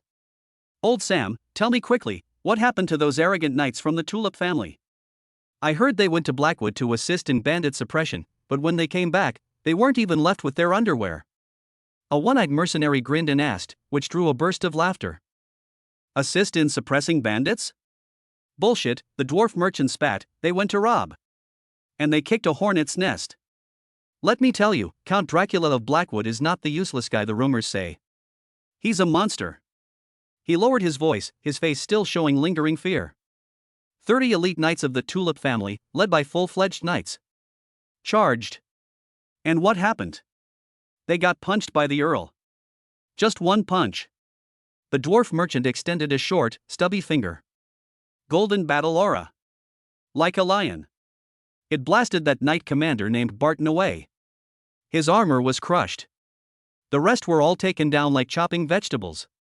A collective gasp filled the tavern. Golden battle aura?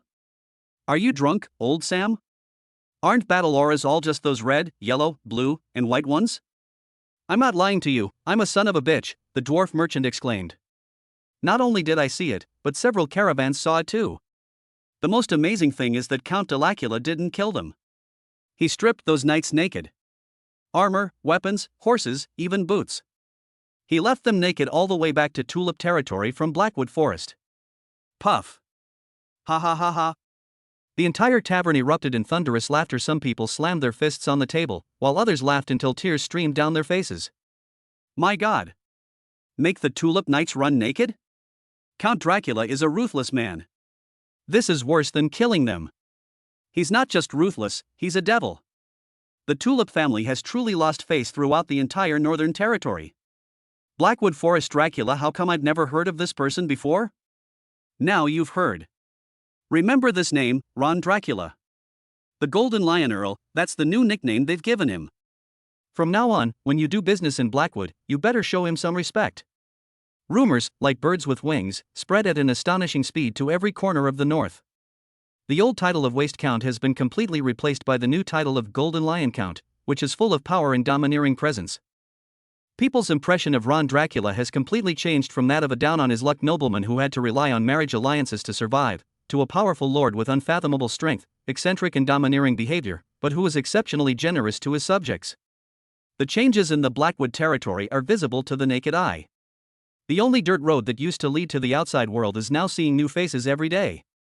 There were free people who came with their families to seek refuge, there were traveling merchants who came with wheelbarrows to look for business opportunities, and there were even some mercenaries and adventurers with sharp eyes and weapons on their backs. They had all heard the rumors about this place and were drawn here by the safe environment and the Lord's reputation for generosity. A makeshift barracks has been set up on the open ground in front of the castle. 30 sets of fine steel plate armor and weapons captured from the Tulip Knights were used to arm a brand new castle guard. The 4 former thugs who were originally with Ron were now dressed in brand new armor, acting like proper squad leaders, yelling at more than 20 newly recruited guards and training them in formation and assassination. Their gazes toward the castle were filled with fervent reverence. The residents of the territory felt an unprecedented sense of security thanks to the eradication of bandits and the Lord's strength. Abandoned fields were reclaimed, and the blacksmith's shop and bakery in the town operated day and night, bringing prosperity to the entire territory. In the castle courtyard, Mia sat on a stone bench, head bowed, clumsily knitting a small baby sweater with fine wool yarn. Her belly was growing larger, and her face radiated a soft maternal glow. Not far away, Freya leaned against a large tree, carefully wiping a knight's short sword she had captured with a piece of deerskin. Her abdomen was still flat, but the occasional glances she gave Mia always carried a hint of subtle competition. Now, when the townspeople passed by the castle, they respectfully bowed to the 2 ladies from a distance. Everyone knew they were the Earl's women, the future mistresses of this land. The child in their wombs would be the future heir to the Blackwood Forest. Inside the study, Ron stood before the enormous map of the north, his finger lightly tracing the small area of Blackwood territory. "My lord, these are the accounts for this month's taxes and caravan trade." Alfred respectfully placed a thick ledger on the table, his back bent even lower than before. Ron did not look at the ledger. "Alfred, how many men do we have now?" "My lord, the number of registered inhabitants has reached 3,127. Most of them are refugees who have poured in over the past month. The castle guard has also been expanded to 50 men." "Not enough," Ron shook his head. "Far from enough. The strength of a territory is not just about how many soldiers it has who can fight." Ron turned to look at the old steward. "I need craftsmen who can forge sharper weapons and stronger armor. I need a doctor who can treat injuries and illnesses and research medicines. I need scholars who can educate and lead the people, record history, and study ancient books. I need all the talented people who possess special skills." Alfred looked troubled. "My lord, as you know, those masters with real skills are either supported by great nobles or live in bustling big cities. We in Blackwood. I'm afraid it will be difficult to attract them." "Then let us throw money at it." Ron's answer was simple and direct. "Have the caravan take a notice out and say that I, Ron Dracula, in the name of the Lord of Blackwood, am hiring anyone with a skill at a high salary." He paused, then added, "Don't ask about your background, don't ask about your past, don't ask about your race. As long as someone has real skills, I'll take them, whether they're human, dwarf, gnome, or even goblin." "What?" Alfred exclaimed in shock. "My lord, this is absolutely unacceptable. Openly hiring non-humans, especially such a despicable race as goblins, will be ridiculed by the other nobles. It will damage your reputation." "Reputation?" Ron laughed. "Does my reputation depend on what other people think?" He walked to the window and looked down at the vibrant land below. "Anyone who can create value for me is a useful talent. I don't care what they look like or what god they believe in." Alfred watched Ron's retreating figure, opened his mouth, but ultimately swallowed back all his words of advice. He knew that once this young count made a decision, no one could change it. This shocking notice quickly appeared on bulletin boards in major cities of the north, accompanied by caravans, causing another uproar. Countless traditional nobles scoffed at this, believing that Ron Dracula had gone mad. But in those corners not accepted by human society, among those non-human groups who suffer discrimination because of their origins, this notice stirred up a huge wave. After finishing his affairs in the territory, Ron returned to the castle hall. The huge iron cage covered with a black cloth, which was left behind by the Black Sail Merchant Guild, still sits quietly in the center of the hall.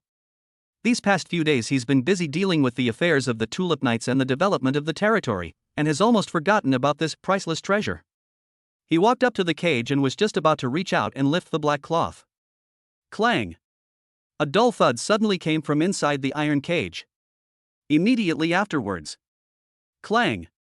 Clang! Clang! The entire enormous iron cage began to shake violently, as if some raging beast was rampaging inside. The heavy iron cage scraped against the stone floor, making a piercing sound. Ron stopped moving. He sensed no life force or energy fluctuations from the cage. But the cage was indeed shaking violently. Just then, a strange sound came from under the black cloth. That was neither the roar of a wild beast nor the scream of a human. That was a song. Ethereal, devoid of any emotion, yet seemingly containing the most ancient sorrow. Every syllable of that song seemed to strike directly into the depths of one's soul, causing the blood in Ron's veins to begin to boil uncontrollably. Splash! A crisp sound. It didn't come from the iron cage, but from his own body. Ron looked down and saw that the treasure compass on his wrist, which was a reward from the system and could detect S-level resources, was spinning wildly, and the crystal mirror on its surface was shattering inch by inch. Chapter 10 Son of God. One punch shatters a wall, system rewards explode. Splash! The crisp cracking sound didn't come from the violently shaking iron cage, but from Ron's wrist. He looked down at the treasure compass on his wrist, which could detect S-level resources. The crystal mirror was covered with spiderweb-like cracks, and in the next second it exploded completely, turning into a pile of useless fragments. The ethereal, otherworldly singing continued. Each syllable was like an invisible hook, probing deep into Ron's body, stirring his blood, which had just been modified with a bronze-level enhancer, causing it to flow uncontrollably. Veins bulged beneath his skin, and an indescribable heat rose from his bone marrow. In the shadows of the hall, Freya suddenly stood up straight. Her furry wolf ears perked up warily, her golden pupils stared intently at the black cloth cage, and she made low, threatening growls in her throat. The song made her feel extremely uneasy, a throbbing sensation deep in her blood, as if she had encountered some higher, incomprehensible life form. Clang! The impacts on the iron cage became even more violent, as if it were trying to break free of its restraints. Just as Ron was about to forcibly lift the black cloth to find out what was going on. Ah! A painful scream suddenly came from the second floor of the castle. It's Mia! Ron froze instantly, then looked up sharply in the direction of the stairs. A young maid who was in charge of taking care of Mia tumbled down the stairs, her face drained of color and her voice trembling with sobs. Your Excellency! Something terrible has happened. Lady Mia! Lady Mia, her stomach hurts so much. It seems she's about to give birth. What? Ron's pupils contracted. According to the doctor's calculations, Mia's due date is at least 2 months away. His gaze instantly returned to the iron cage that had stopped shaking and the singing had abruptly ceased. That's it. It was that strange energy fluctuation in singing that stimulated Mia, or rather, stimulated the little one in her womb. Ding! High-dimensional energy stimulation detected from the outside world. Initiating the final catalysis for the host's offspring. Fetal development has reached 100%. The S-rank cat-eared mother has entered labor. The system's notification confirmed Ron's suspicions. Quick! Go and call the midwife and doctor over. The old butler, Alfred, finally realized what was happening. He yelled at the terrified maid and then hurriedly ran off to make arrangements himself. Ron took a step forward, his figure as swift as the wind, and instantly rushed up to the second floor. In Mia's room, 2 maids were frantically wiping the sweat from her forehead with hot towels. Mia lay on the bed, her hands gripping the sheets tightly. Her beautiful face was contorted with pain, and suppressed cries of agony escaped her throat. She saw Ron rush in, her eyes filled with tears and dependence. Master, it hurts so much. Don't be afraid, I'm here. Ron grasped her cold hand and channeled a surge of pure battle energy into it, slightly relieving her pain. The experienced midwife and the only doctor in the territory arrived quickly and, seeing the situation, immediately began to prepare in an orderly manner. Your Excellency, please wait outside. The head midwife said sternly. Ron gave Mia a deep look, released her hand, and turned to leave the room. Freya had caught up with him at some point. She didn't say anything, but leaned against the wall next to Ron, her golden eyes filled with complex emotions. Time passed, second by second. Inside the room, Mia's cries of pain grew louder and louder, making everyone's hearts pound. Outside the room, the sky had darkened considerably. Large swaths of dark clouds gathered from all directions, looming heavily over Blackwood Castle, as if the sky were about to collapse. Boom! A muffled rumble of thunder rolled deep into the dark clouds, but not a single drop of rain fell. An extremely oppressive aura enveloped the entire Blackwood Forest territory. In the town, the hunting dogs that were barking just moments before now huddled in their dens with their tails between their legs, trembling. The chickens, ducks, cattle, and sheep in the farmers' homes all stopped moving, lay prostrate on the ground, and trembled as they faced the direction of the castle. In the Blackwood forest, countless wild beasts, from ferocious black bears to cunning foxes, all lowered their heads and bowed in submission to the castle that stood on the cliff. It was as if some supreme king was about to rule this land. The castle guards stared pale-faced at the terrifying phenomenon in the sky, their palms sweating as they gripped their weapons. What's going on? Is this the end of the world? A new recruit asked, trembling. Shut up. The old thug acting as the squad leader slapped him on the back of the head. Although his own legs were weak, he still forced himself to shout, "This is a miracle. The Earl's child is about to be born. Stand up straight." At that very moment, buzz. An indescribable aura of bloodline, savage, ancient, and filled with primal dominance and a sense of destruction, suddenly surged into the sky from Mia's room. This aura transformed into an invisible shockwave, sweeping across the entire castle. The magical defensive runes engraved on the castle walls, passed down for hundreds of years, were all activated in an instant, emitting a pale blue light. But it only lasted for less than a second before a cracking sound rang out, and a crack appeared on one of the most crucial runes. Immediately afterwards, the magical barrier surrounding the entire castle, like a punctured balloon, flickered a few times before completely collapsing. Ron and Freya, who were standing outside the door, were the first to be affected. Ron felt as if an invisible, ancient beast had rammed into his face, causing his blood to surge and him to stagger back 3 steps before regaining his balance. Freya, who was next to him, reacted even more violently. Her fur stood on end instantly, and her body uncontrollably entered a semi-beast form. Claws extended, her golden pupils shrank to the size of pinpoints, and a low growl emanated from her throat, signifying extreme danger. She stared intently at the tightly closed door, as if it contained not a newborn baby, but a god or demon awakening. An absolute suppression emanating from the very core of her bloodline sent a shiver down her spine. Even the trace of the Silver Moon Wolf King's bloodline within her was as still as a chicken, daring not to make the slightest movement. After regaining his balance, Ron showed no sign of panic on his face. Instead, he was filled with uncontrollable ecstasy. Golden Behemoth. This domineering aura is definitely from the bloodline of the Golden Behemoth. His child perfectly inherited this legendary divine and demonic bloodline. Inside the room, Mia's screams of pain abruptly stopped just as they reached their peak. The whole world fell into a deathly silence. 1 second. 2 seconds. 3 seconds. Wow! A baby's cry, louder than ever, suddenly rang out. The cry was powerful and full of vitality, like a newborn lion cub announcing its arrival to the world. The cries transformed into tangible sound waves, soaring into the sky. In the sky, the dark, heavy clouds that seemed capable of crushing the earth were violently blasted open by this cry, creating a huge hole. Immediately afterwards, the entire cloud layer shattered inch by inch at a speed visible to the naked eye, and vanished into thin air.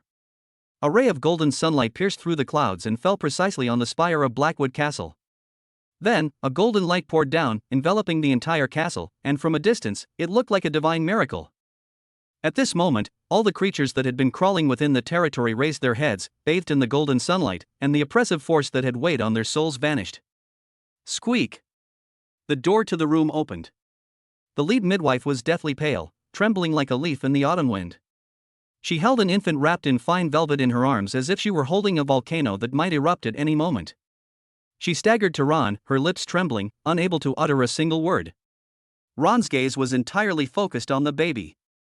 So big. The newborn baby was a whole size bigger than a normal baby, with strong hands and feet, a healthy bronze complexion, and a thick head of golden hair that looked like a burning flame.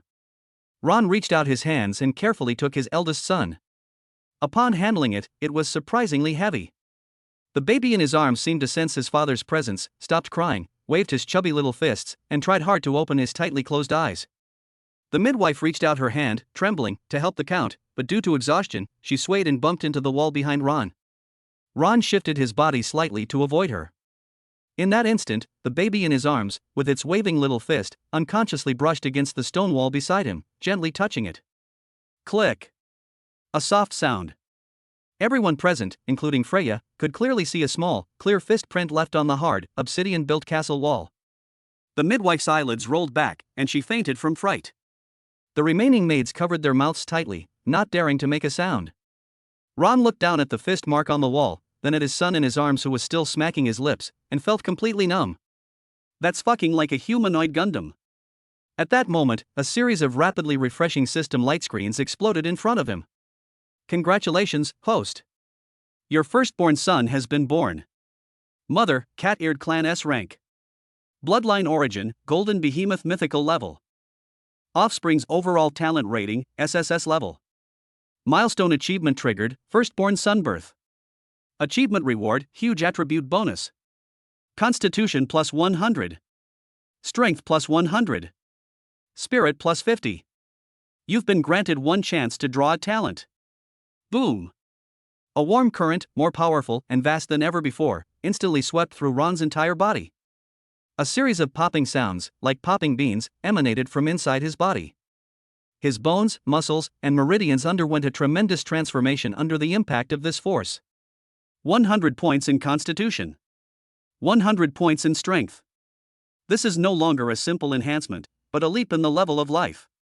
Ron could clearly feel an explosive power awakening within his body. He slowly raised his hand and clenched his fist. The air, between his fingers, let out a mournful cry of unbearable burden. He even had a feeling that if he wanted to, he could punch a hole right now through the thick obsidian wall in front of him. Just as Ron was immersed in this surge of power, the baby in his arms finally slowly opened its eyes. What kind of eyes were those? Pure, without a trace of impurity, golden eyes. Like two molten suns, they were full of wildness and domineering power, yet upon seeing Ron, they revealed a hint of innocent closeness. Ron stared at his eldest son, his heart pounding uncontrollably. SSS level talent. His son is an SSS class. At that moment, his gaze unconsciously bypassed his ecstatic heart, passed through the castle floorboards, and landed on the hall downstairs. The huge iron cage covered with a black cloth had fallen completely silent at some point. The ethereal and eerie singing voice from before had vanished without a trace. It was as if everything it had just done was solely to welcome the birth of this SSS-level divine offspring. Ron held his son, who was emitting a faint golden light, in his arms, watching the constantly flashing notification on his retina. You've been granted one chance to draw a talent. Should we draw immediately? Chapter 11, A Father's Status Rises with His Sons. Extracting the Golden Behemoth's Talent. Should we draw immediately? The system's notification screen, like the most alluring whispers of the devil, kept flashing before Ron's eyes.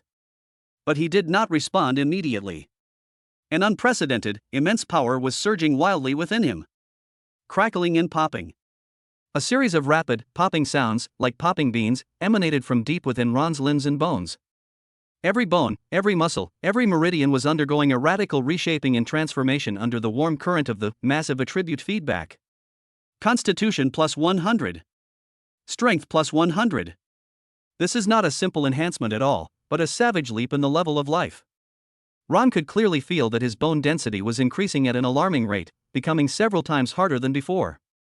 Muscle fibers are torn and reorganized, becoming thicker and more resilient. Blood rushes like mercury syrup, and with each heartbeat, it's like the beating of a war drum, pumping the explosively powerful blood to every corner of the body. He slowly raised his hand, making a simple fist. Buzz. The surrounding air seemed to groan under the strain of this action, as if it were being gripped by an invisible hand, resulting in a visible distortion. Is this the power of the Great Knight? No. It's even more powerful than a typical low-level Grand Knight. The difference between a trainee knight and a full-fledged knight lies in whether or not they can project their fighting spirit. The gap between a formal knight and a great knight lies in the complete control over battle aura and the body, representing an elevation of the essence of life. Previously, with the help of Raging Lion's Fury and the system's enhancement, Ron was already able to barely unleash power comparable to the peak of a formal knight. But now, he feels like he's a completely different species from before. If he were to face Barton Knight's charge again, he wouldn't even need to use his battle aura with just his physical body. One punch would be enough to smash the opponent and his horse into a pile of minced meat. The source of this power was simply the newborn little one in her arms. The saying, "A father's status rises with his sons," found its simplest and most direct interpretation at this moment. Ron suppressed the turmoil in his heart and looked down at his eldest son in his arms. The little guy seemed to sense that his father's emotions had calmed down, and stopped waving his fists, just lying quietly. Those pure, unblemished golden eyes curiously examined Ron, and suddenly, a toothless, innocent smile appeared on his lips. Boom! That smile was more powerful than any infusion of force, and it shook Ron's mind. A sense of closeness and satisfaction, a feeling of blood connection that cannot be described in words, instantly filled his entire chest. This is my son. The eldest son with mythical level golden behemoth bloodline and an SSS level talent rating. Arthur. Ron spoke in a low voice, his tone carrying a tenderness he himself was unaware of. From this day forward, your name will be Arthur Dracula. He held Arthur in his arms and turned to walk into the inner room. The smell of blood in the room had been diluted with spices by the maids. Mia lay weakly on the bed, her face as pale as paper, but her beautiful eyes stared unblinkingly at the door, filled with anticipation. Her eyes lit up instantly when she saw Ron walk in carrying the child. My lord. Her voice was barely audible. I'm here. Ron walked to the bedside, knelt down on one knee, and carefully placed Arthur, whom he was holding, next to her pillow. Mia struggled to turn her head to look at the tiny, faintly golden baby, tears silently streaming down her face. It was her child, her and the Earl's child. Ron reached out and gently wiped away the tears on her cheeks, then leaned down and placed a solemn kiss on her smooth forehead. Thank you for your hard work, Mia. From this day forward, you are the mistress of the Dracula family, and always will be. This promise comforted Mia's heart more than any reward. She closed her eyes wearily, but a relieved smile graced her face as she held Arthur's chubby little hand. Ron could sense that although Mia's body was weak, a faint but tenacious life force was slowly growing within her. It seemed that Arthur's domineering bloodline, at the time of her birth, had also fed back some of its power to the mother, quietly improving her physique and even activating her own thin cat-eared bloodline. She was no longer the slave who could die at any moment due to her frail health. After settling Mia and her child in, Ron stood up and left the room. He was so excited that he could hardly contain himself. System, extract the talent. Talent draw opportunity used. Drawing offspring talent for you. Before Ron's eyes, an enormous wheel made of pure golden light suddenly appeared.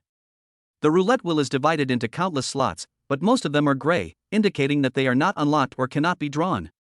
Only a very few squares were flashing with different colors of light.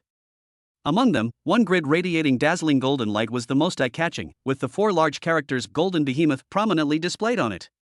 In addition, there are several squares that shimmer with purple light, with inscriptions such as Cat-Eared Affinity and Super Sense of Smell, which are clearly from Mia's S-Class bloodline. In the center of the roulette wheel, a giant pointer began to spin wildly. Phew! Phew! Phew! The sound of the wind whipped up by the spinning pointer seemed to whistle through Ron's mind. His heart started racing uncontrollably again. This is the talent pool of an SSS-level offspring. Even if you only draw the worst one, it's enough to transform an ordinary person. The rotation slowed down, and the pointer slid slowly across the purple squares. With each square it passed, Ron's heart clenched. Finally, the pointer entered that golden area at a breathtakingly slow pace. Click, click, click. Like the gears of fate meshing together. Finally, as Ron held his breath, the pointer came to a steady stop on the option with the brightest golden light. Congratulations, host. You have drawn an SSS-level talent, Golden Behemoth Body Beginner. Talent description: you have acquired some of the physical characteristics of the Golden Behemoth. Your muscle density, bone strength, and regenerative abilities receive a permanent and massive boost. This talent can be upgraded as your offspring grow. Boom! A surge of golden energy, even more ruthless and scorching than the previous attribute feedback, suddenly erupted from Ron's genetic level. This time, it's no longer a gentle transformation, but an overwhelming reshaping. Ron groaned, feeling as if every bone in his body was groaning, and the muscles under his skin were being injected with molten iron, expanding, compressing, and expanding wildly. He could clearly see that his muscle fibers were being tinged with a faint gold color, and that mysterious golden patterns were beginning to emerge from the internal structure of his bones. Beneath the skin, there seemed to be a faint golden shimmer. He is now more than just a great knight whose battle chi cultivation has skyrocketed. His physical body is also transforming into something inhuman and monstrous. He had no doubt that with his current body, he could withstand sword and axe blows without getting hurt. This is the true blessing bestowed by the children of God. The transformation of power lasted for more than 10 minutes before gradually subsiding. Ron exhaled a long breath, which formed a white ribbon in the air that lingered for a long time. He looked down at his hands, feeling the power that seemed to crush steel, his eyes filled with unprecedented confidence and ambition. With such power, the Tulip family and the old nobles of the north would all become dust beneath his feet. He raised his head, his gaze traveling down the corridor to the black figure standing quietly outside the door. Freya remained standing there, without leaving. She watched Ron walk into the room, watched him gently kiss Mia, and watched him come out carrying the child, his aura surging once more. She took it all in, her golden wolf eyes swirling with emotion. There was envy, there was jealousy, but more than anything, there was a fierce, burning fighting spirit that refused to admit defeat. She subconsciously reached out and gently stroked her still flat stomach. She will never lose. I will never lose to that little cat that only knows how to act cute and charming. Her child, the offspring of the Silver Moon Wolf King and the Golden Behemoth, will surely be even stronger and more glorious. Ron's gaze met hers across the distance, and from those golden eyes, he understood the pride and longing within her. He smiled, said nothing, and turned to walk down the stairs. In the hall, the huge iron cage covered with a black cloth still sat quietly in the center. The ethereal singing and the violent impact seemed to be nothing more than an illusion. Ron walked step by step to the cage. He had previously interrupted his exploration due to Mia's premature birth. Now, it's time to see what exactly this peerless treasure that ignited the treasure compass and gave birth to an SSS-level offspring is. He reached out and grasped the thick black cloth, his fingertips tightening slightly due to the sudden surge of power. Rip! The black cloth tore instantly. Chapter 12: A mysterious songstress appears. Is she a mermaid? Rip! With a sharp tearing sound, the thick black cloth was roughly ripped in two by Ron and slid to the sides. The scene inside the cage was finally exposed to the air. There were no raging beasts, no ferocious monsters, and no priceless treasures of any kind as one might imagine. Inside the enormous iron cage, there was only one figure huddled in a corner. That was a young girl. She was dressed only in a few tattered pieces of clothing woven from seaweed and seashells, barely covering her vital parts.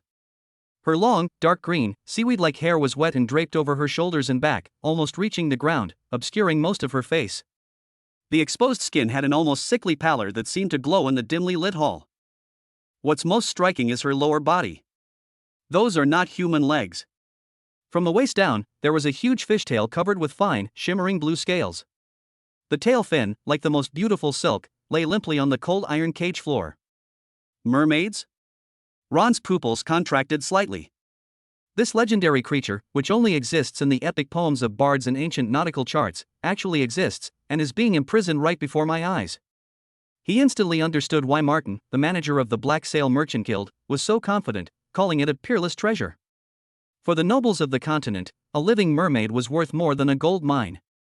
It was not merely a symbol of wealth, but a source of glory worthy of being recorded in the family history. The girl seemed to sense the change in light and the presence of someone outside the cage. Her curled-up body trembled slightly. She slowly raised her head, her long, dark green hair falling down to reveal her face. It was a face so beautiful it was breathtaking. Her features were exquisitely sculpted, like the most perfect sculpture of a god, yet she possessed a cold, detached quality that seemed otherworldly. Her eyes were a pure, deep-sea blue, like two of the most translucent sapphires, devoid of any emotion, only a deathly emptiness. The moment her gaze met Ron's, Ron clearly felt a sharp pain on a mental level. Ding!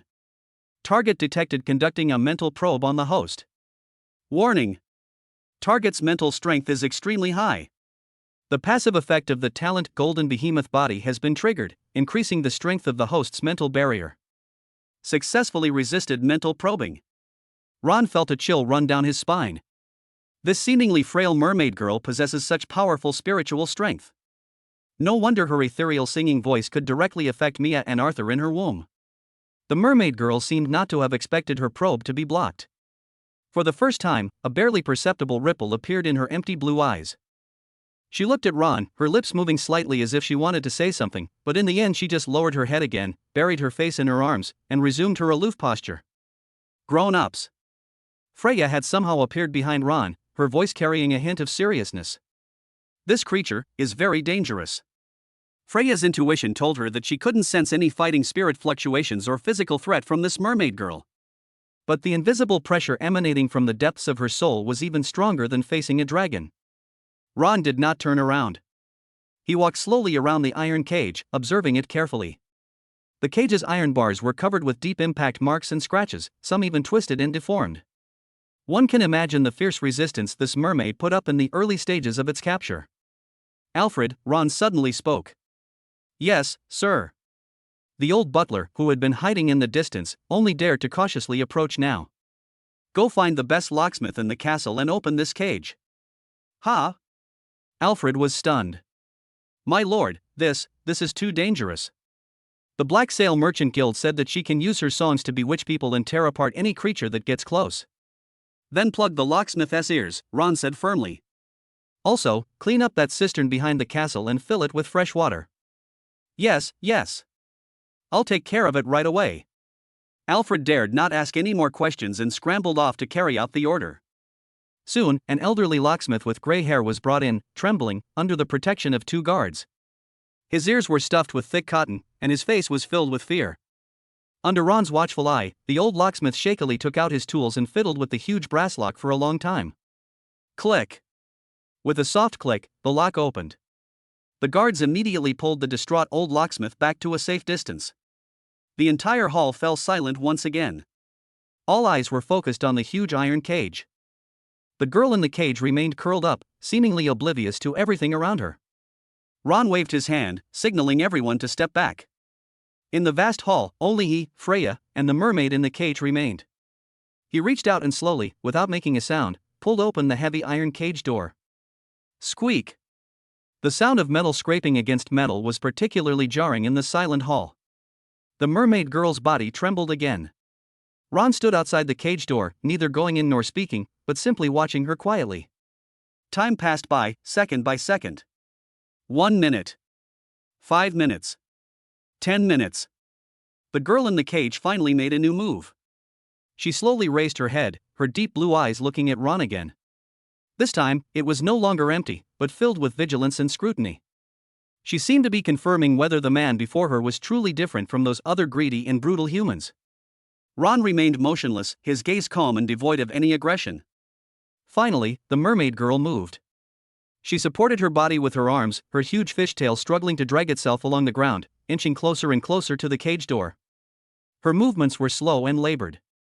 Once out of the water, her body felt unusually heavy and clumsy. Freya's hand was already on the hilt of the sword at her waist, her body tense, ready to deal with any unexpected situation that might occur. The mermaid girl moved to the cage door and stopped. She looked up at Ron, his calm figure reflected in her azure eyes. Then, she used all her strength to extend her upper body out of the cage. This is a test. It is also a gesture of submission. She chose to trust the man before her, a man who exuded an aura that made her feel both close to him and in awe. A slight smile finally appeared on Ron's face. He didn't help her up, nor did he approach her, he simply took a step back, completely clearing the path to freedom for her. The mermaid girl glanced at him silently, then continued to support herself with her arms as she struggled to climb out of the iron cage, leaving a wet trail on the cold stone floor. Her goal was clear, the direction of the reservoir behind the castle. She could smell the water. Ron and Freya followed behind her, one on each side, watching her crawl on the floor in an extremely humiliating and pathetic manner. The distance from the hall to the backyard wasn't far, but it took her more than half an hour to climb. When she finally saw the reservoir filled with clear water, for the first time, a light called longing burst forth in her previously lifeless blue eyes. Thump!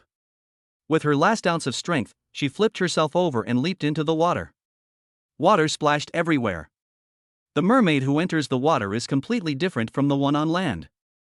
Her enormous fishtail unfurled in the water, and with a gentle sway, her entire body shot out like an arrow, tracing a graceful arc across the pool. She swam and tumbled happily in the water, her long, dark green hair flowing freely in the clear water, like a beautiful clump of seaweed. The wounds and fatigue on my body seemed to be healing at a visible speed under the nourishment of water.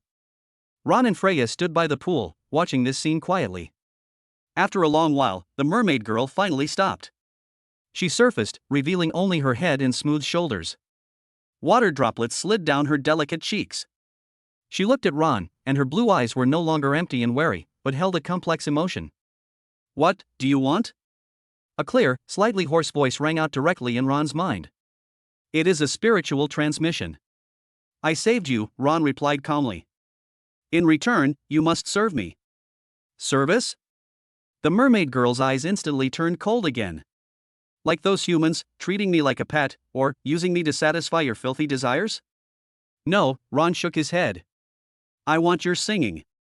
He could sense that the mermaid's song contained a strange power that could influence the very essence of life. This power can even catalyze the birth of SSS-level offspring. If this power can be harnessed for one's own use, its value is immeasurable. The mermaid girl fell silent. She stared intently at Ron, as if trying to discern the truth from his eyes. "What's your name?" Ron broke the silence. "I have no name." The mermaid girl's voice echoed in my mind. "My people call me Song of the Tides." The Song of the Tides, the Sirens. Ron murmured the name. Looking at the stunning figure in the water, he had already made up his mind. He was determined to have this mermaid. Just then, a series of hurried footsteps came from the direction of the castle. A guard ran up to Ron in a panic and knelt down on one knee. "My lord! Something terrible has happened." The guard's voice trembled slightly, and his face was filled with undisguised terror. "To the east, in the valley to the east, there is a dragon." Chapter 13: The Baby's War. "The castle is going to be demolished." "Dragon?" Ron raised an eyebrow, looking at the panicked guard in front of him, but did not get up immediately. The shocking word dragon seemed to be just an insignificant word, far less important than what he cared about at the moment. His gaze passed over the guard's shoulder and landed on the second floor of the castle. Just 3 days ago, Freya also successfully gave birth to a baby boy. Unlike the earth-shattering phenomena at Arthur's birth, the birth of this child was quiet and eerie. That midnight, a silver crescent moon suddenly appeared in the sky above the Blackwood forest. The cool moonlight cascaded down like a tangible waterfall, precisely enveloping Freya's room. Everyone felt a chill that seemed to emanate from their very soul, as if a pair of aloof eyes were coldly watching over the land from above the moon. The baby did not cry when it was born, but only let out a low howl like a wolf cub. Ron named him Fenrir. Fenrir Dracula. An S-rank offspring who inherited the bloodline of the Silver Moon Wolf King. The birth of 2 offspring with mythical bloodlines in succession brought another explosive increase in Ron's strength. Although it was not as exaggerated as when Arthur was born, it still allowed his physical attributes and total amount of battle chi to steadily reach a new level. He is now the father of 2 sons of God. One word: awesome. But what followed was a headache. "Your Excellency?" The guard, seeing that Ron hadn't responded for a while, mustered his courage and called out again. "Understood." Ron waved his hand. "Have the reconnaissance team continue monitoring. Do not make any moves without my orders. You may leave." But that's a dragon." The guard looked like he was about to cry. I said, "Step back." Ron's voice wasn't too loud, but it carried an undeniable pressure from the power that had just surged within him. The guard shuddered, dared not say another word, and scrambled out of the room. Ron then stood up and rubbed his temples. The dragon found in the Eastern Valley is, more accurately, a 2-legged flying dragon.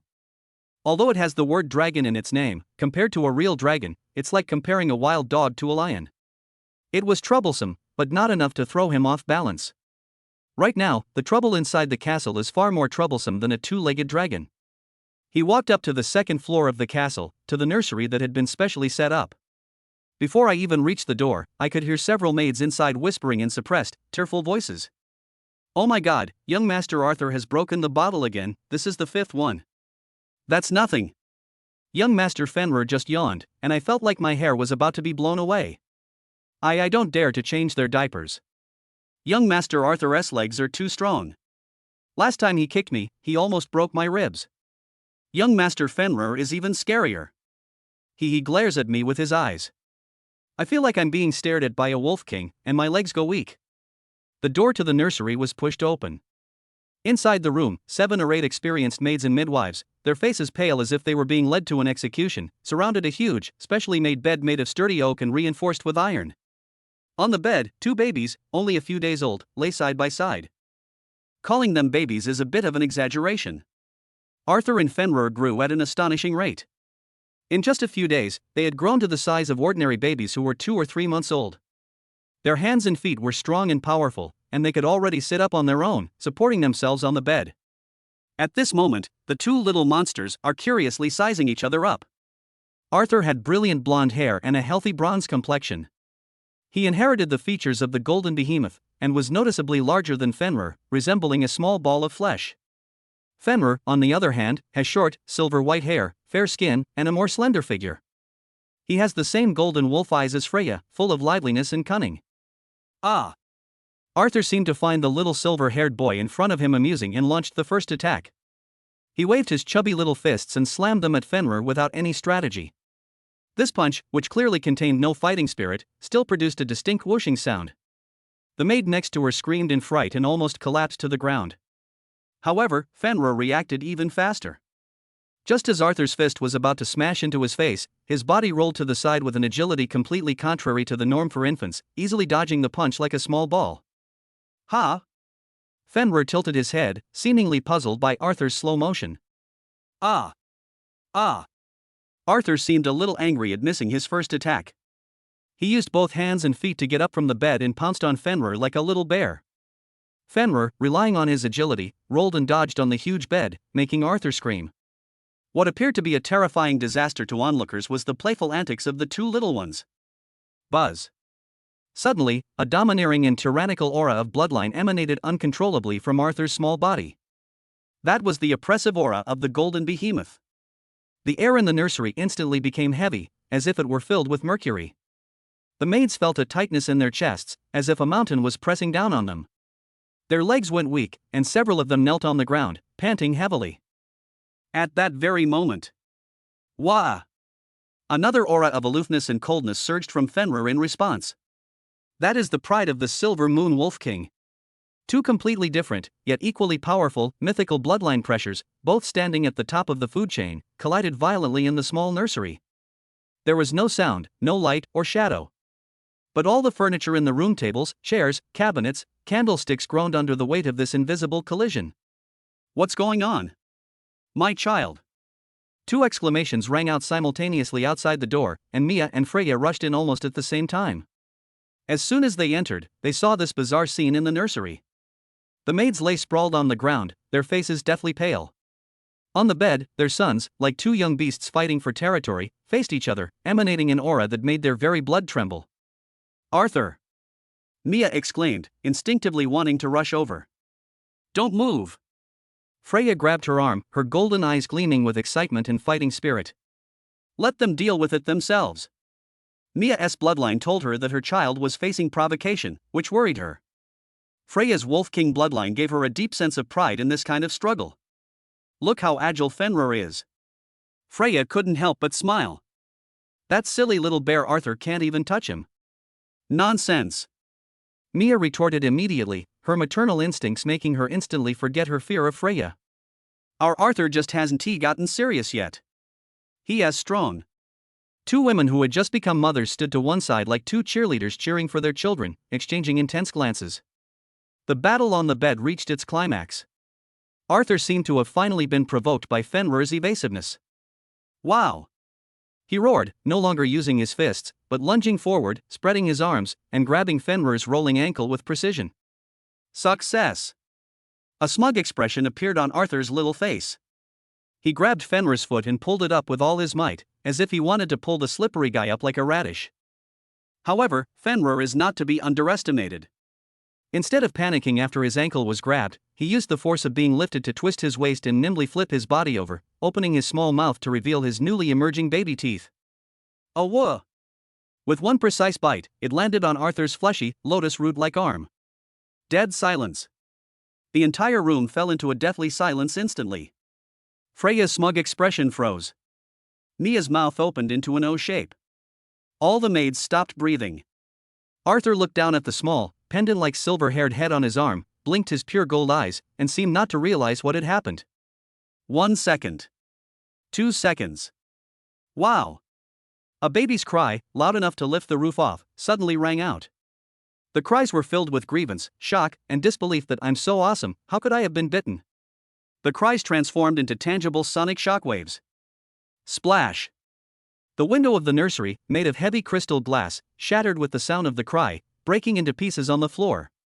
Fenrir seemed startled by the crying, released his grip, and looked at the wailing Arthur, shaking his little head triumphantly, as if to say, "Serves you right for catching me." Enough! All of you, shut up! A low growl, tinged with helplessness and a headache, came from behind. Ron walked into the messy nursery, feeling both amused and exasperated.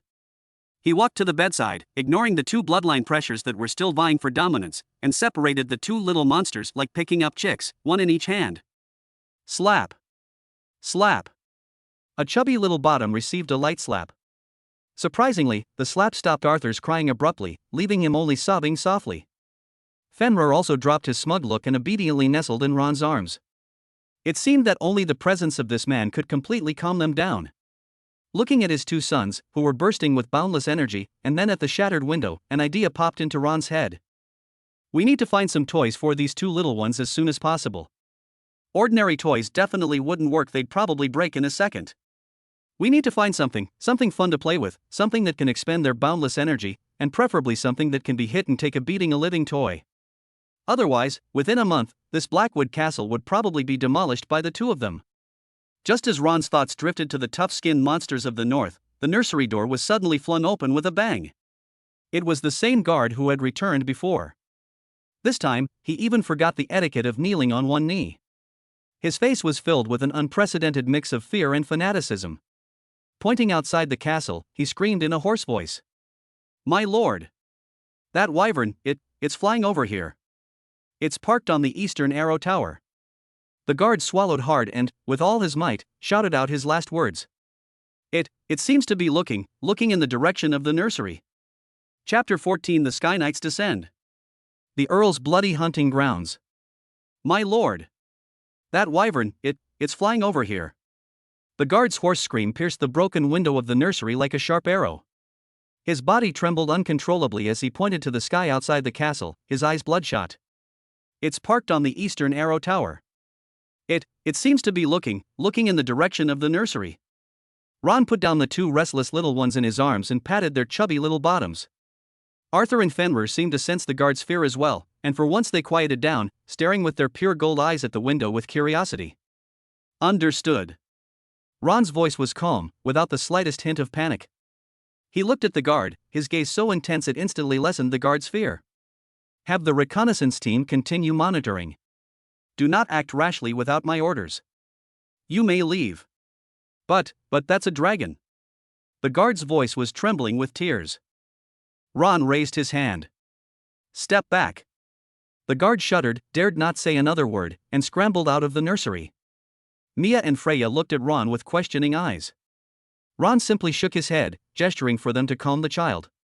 The wyvern, while causing some trouble, was not his primary concern at the moment. He looked out the window, into the depths of the Blackwood forest, where an invisible aura was slowly spreading. Meanwhile, 1,000 miles away in the Tulip Kingdom, the atmosphere was somber. The air seemed to freeze in the Duke of Tulip's magnificent study. The Night Squad, humiliated by Ron, knelt on the ground, their armor tattered, their faces bearing the lingering fear and humiliation, their bodies trembling involuntarily. Reporting to His Excellency the Duke," the captain said with difficulty, each word trembling. That Dracula. His strength has increased dramatically. We hadn't even gotten close to the castle before our mounts all collapsed." A terrifying roar came from the castle, like a monster, another knight added, his voice filled with lingering fear. "We saw him, he ripped open an iron cage with just one punch. Inside were mermaids. He also humiliated us. He said we were the third knight," trembled as he spoke, unable to continue. They embellished the story, portraying Ron's power as an invincible demon god, and depicting the changes in Blackwood as a forbidden zone shrouded in dark forces. "Useless." The Duke slammed his hand on the table, the solid wood making a dull thud. His large hands were bulging with veins from anger, and his eyes burned with fury. He couldn't accept it. Baron Dracula, who had once been subservient and trampled upon by him, a marginalized nobleman who had been expelled, now dared to openly defy him and even humiliate his knight. This is not only a disgrace to the knights, but also a humiliation for the Tulip family, whose dignity has been trampled underfoot. The fact that a pawn he deemed useless dared to turn the tables was a huge mockery of his decision. "Father!" The study door was suddenly pushed open, and a young man dressed in fine clothes strode in. He was the Duke's eldest son, DeWitt Tulip, a pampered nobleman. Hearing the rumors outside, his face now wore a sickly excitement and a hint of cruelty. "Father, let me lead the army and flatten that little Blackwood forest. I want to twist Ron's head off and use it as a chamber pot. His women, and that rumored cat-eared beauty who just gave birth, I will take them all and add them to my concubine corps." DeWitt's eyes gleamed with lust, as if he could already see the fall of Blackwood Castle and Ron's tragic end. He had been spoiled since childhood and used to getting whatever he wanted, never taking Ron, a marginal nobleman, seriously. In his eyes, this was nothing more than a hunt, a game. The Duke's deep gaze fell on DeWitt, a hint of displeasure flashing in his eyes. He certainly knew what his eldest son was thinking, but the matter was by no means that simple. "Shut up!" The Duke's low shout silenced De Witt instantly, his body trembling instinctively. The Duke looked again at the knights kneeling on the ground, a sense of unease rising in his heart. The mount collapsed. A roar came from the castle. "Mermaids!" He repeatedly chewed over these fragmented pieces of information.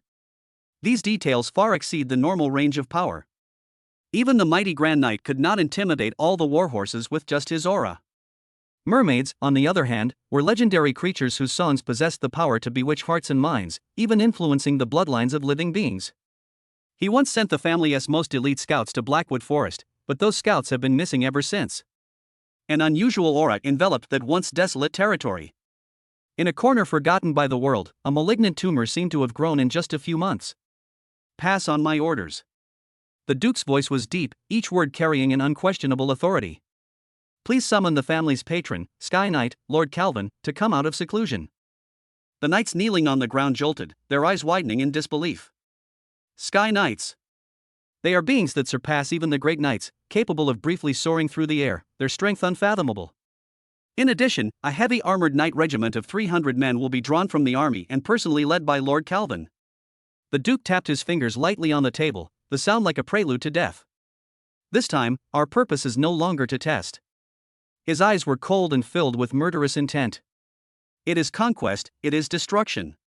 He wanted to completely wipe out Blackwood Forest, to let that good-for-nothing know that offending the Tulip family would only lead to utter destruction. An elite knightly order, led by a legendary Sky Knight, set off in a grand procession, heading straight for the Blackwood Forest. News of the approaching army spread like wildfire. Inside Ron's castle in Blackwood County, an urgent intelligence report was presented to his desk.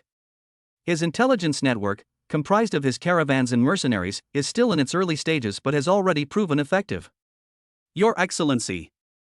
The old butler, Alfred, was pale and his voice was filled with unprecedented anxiety. He spread a parchment scroll flat on the table and pointed to the dense text on it. "Duke Tulip, he really sent troops. 300 heavily armored knights. And there's also a Sky Knight." "Sky Knight." Freya stood to the side, her golden wolf eyes narrowing. She felt immense pressure. Sky Knights, these were no ordinary combatants, they were powerful beings capable of brief periods of flight, far surpassing the might of Grand Knights. Her intuition told her that it would be an extremely difficult battle. The guards and stewards around them were all in a state of panic. 300 heavily armored knights were an almost invincible force in the barren Blackwood Forest. Moreover, there was also a lofty Sky Knight high above. Ron's gaze swept over the intelligence report, then turned to Alfred and Freya. Their faces were filled with solemnity and worry. But he remained surprisingly calm. He stood up and walked to the door of the nursery. Through the half-open door, he saw Arthur and Fenrir, the two little ones, crawling all over the floor, chasing each other and playing. Arthur waved his chubby little fist, accidentally bumping into the hard oak bed leg. With a crack, wood chips flew everywhere. Fenrir, on the other hand, was agile, moving around the room like a little wolf, occasionally biting Arthur's ankle, causing Arthur to scream. They are the most vigorous monsters with the most superior bloodlines. Ron watched his two sons destroying the house, a sinister smile creeping onto his lips. He turned his head and looked at the sky outside the door. "It's time." Ron's voice wasn't loud, but it carried a chilling excitement that struck straight to the heart. "It's time for my precious sons to see blood." Chapter 15, Facing the Challenge. The Sky Knight's intimidating power. Thump thump thump. The heavy, rhythmic sound of horses' hooves, like the tolling of a death knell, echoed from the plains beyond the Blackwood Forest. The earth trembled rhythmically, and dust fell in rustling patterns from the castle battlements. A guard on lookout duty clung tightly to the edge of the wall, his face paler than the stones on the wall. At the edge of his vision, a black torrent was rolling in. 300 heavily armored knights, both men and horses clad in armor, their black iron armor reflecting a chilling luster under the gloomy sky. They coalesced into a sharp, cone-shaped battle formation, each step carrying the momentum to crush everything in its path. The sunlight was blocked by thick clouds, and the oppressive atmosphere made it hard to breathe. However, what truly terrified all the guards was the sight of that army overhead. A knight clad in magnificent silver-white armor sat atop a gigantic griffin with a wingspan exceeding 10 meters, hovering in mid-air. He wasn't wearing a helmet, revealing a middle-aged man's stern face and a head of neatly combed short blonde hair. He is the revered figure of the Tulip family, the Sky Knight Calvin. An invisible, mountain-like pressure emanated from Calvin, spreading out like a massive, impenetrable net that instantly enveloped the entire Blackwood castle. The guards on the city wall felt as if they had been thrown into the deep sea, surrounded by icy, bone-chilling pressure. Their breathing became labored, their hearts pounded, and their hands, gripping spears and bows, began to tremble uncontrollably. Clang! A young guard could no longer bear it. His spear slipped from his hand and fell to the ground with a piercing sound. His legs gave way, and he collapsed to the ground, gasping for breath, his eyes filled with desperate fear. This is the imposing aura of the Sky Knights. They don't even need to lift a finger. Their mere presence is enough to shatter the morale of an army. Alfred the butler stood at the foot of the city wall steps, his old face pale, his legs trembling like leaves in the autumn wind. He wanted to climb the city wall to check the situation, but he felt like he was stepping on cotton with every step, unable to exert any strength at all. The castle was deathly silent, save for the ever-approaching sound of horses' hooves and the occasional sharp cry of a griffin in the sky. Calvin lowered his head, scanning the somewhat dilapidated castle below with the look of someone scrutinizing an ant. He reveled in the feeling of being in control, and in watching the people below tremble under his oppressive presence. He cleared his throat, and his voice, brimming with fighting spirit, boomed like rolling thunder across the entire Blackwood forest. Listen up, you remnants of Dracula inside. I, Calvin, Sky Knight of the Tulip family, hereby announce the Duke's decree. You have 1 minute to open the city gates, bind your hands, and surrender. If the city gates don't open in 1 minute. Calvin paused, a cruel smile spreading across his lips, before uttering his final verdict. Massacre the city. Boom. These 2 words struck the hearts of everyone in the castle like 2 heavy hammer blows. Fear spread like a plague. Just then. Squeak. The heavy wooden door leading to the top of the city wall was pushed open. Amidst everyone's astonished gazes, Ron slowly walked out. He wasn't wearing any armor, just ordinary aristocratic clothes, and there wasn't even a hint of tension on his face. He seemed as relaxed as if he were taking a walk after dinner. Even more outrageous, he was holding 2 babies wrapped in soft blankets in his arms. One in the left hand, one in the right hand. Mia and Freya followed closely behind him, one on his left and one on his right. Mia's face was filled with undisguised worry, and she clenched her fists tightly. Freya, on the other hand, showed no fear in her golden wolf eyes, but rather a hint of excitement as she stared intently at Calvin in the sky, as if she were sizing up prey worthy of a fight. This family of 4 appeared openly on the city wall, creating an absurd confrontation with the 300 heavily armored knights below and the arrogant Sky Knights in the sky. Calvin was stunned for a moment when he saw this, then let out an undisguised sneer. Ha ha ha. What did I just see? His laughter, amplified by his fighting spirit, sounded particularly grating. Ron Dracula. Are you showing me your heir? Has the Dracula family stooped so low that they need to bring a baby to the battlefield to elicit sympathy? The heavily armored knights behind him burst into laughter. To them, it was the funniest joke they had ever heard. The guards on the city wall turned from pale to flushed with shame and indignation. However, Ron ignored these taunts. He didn't even glance up at Calvin in the sky. Instead, he lowered his head, nuzzled the cheek of the blond boy to his right, and whispered in a soothing tone. Arthur, my son, look up. Do you see that fly buzzing around in the sky, making a racket?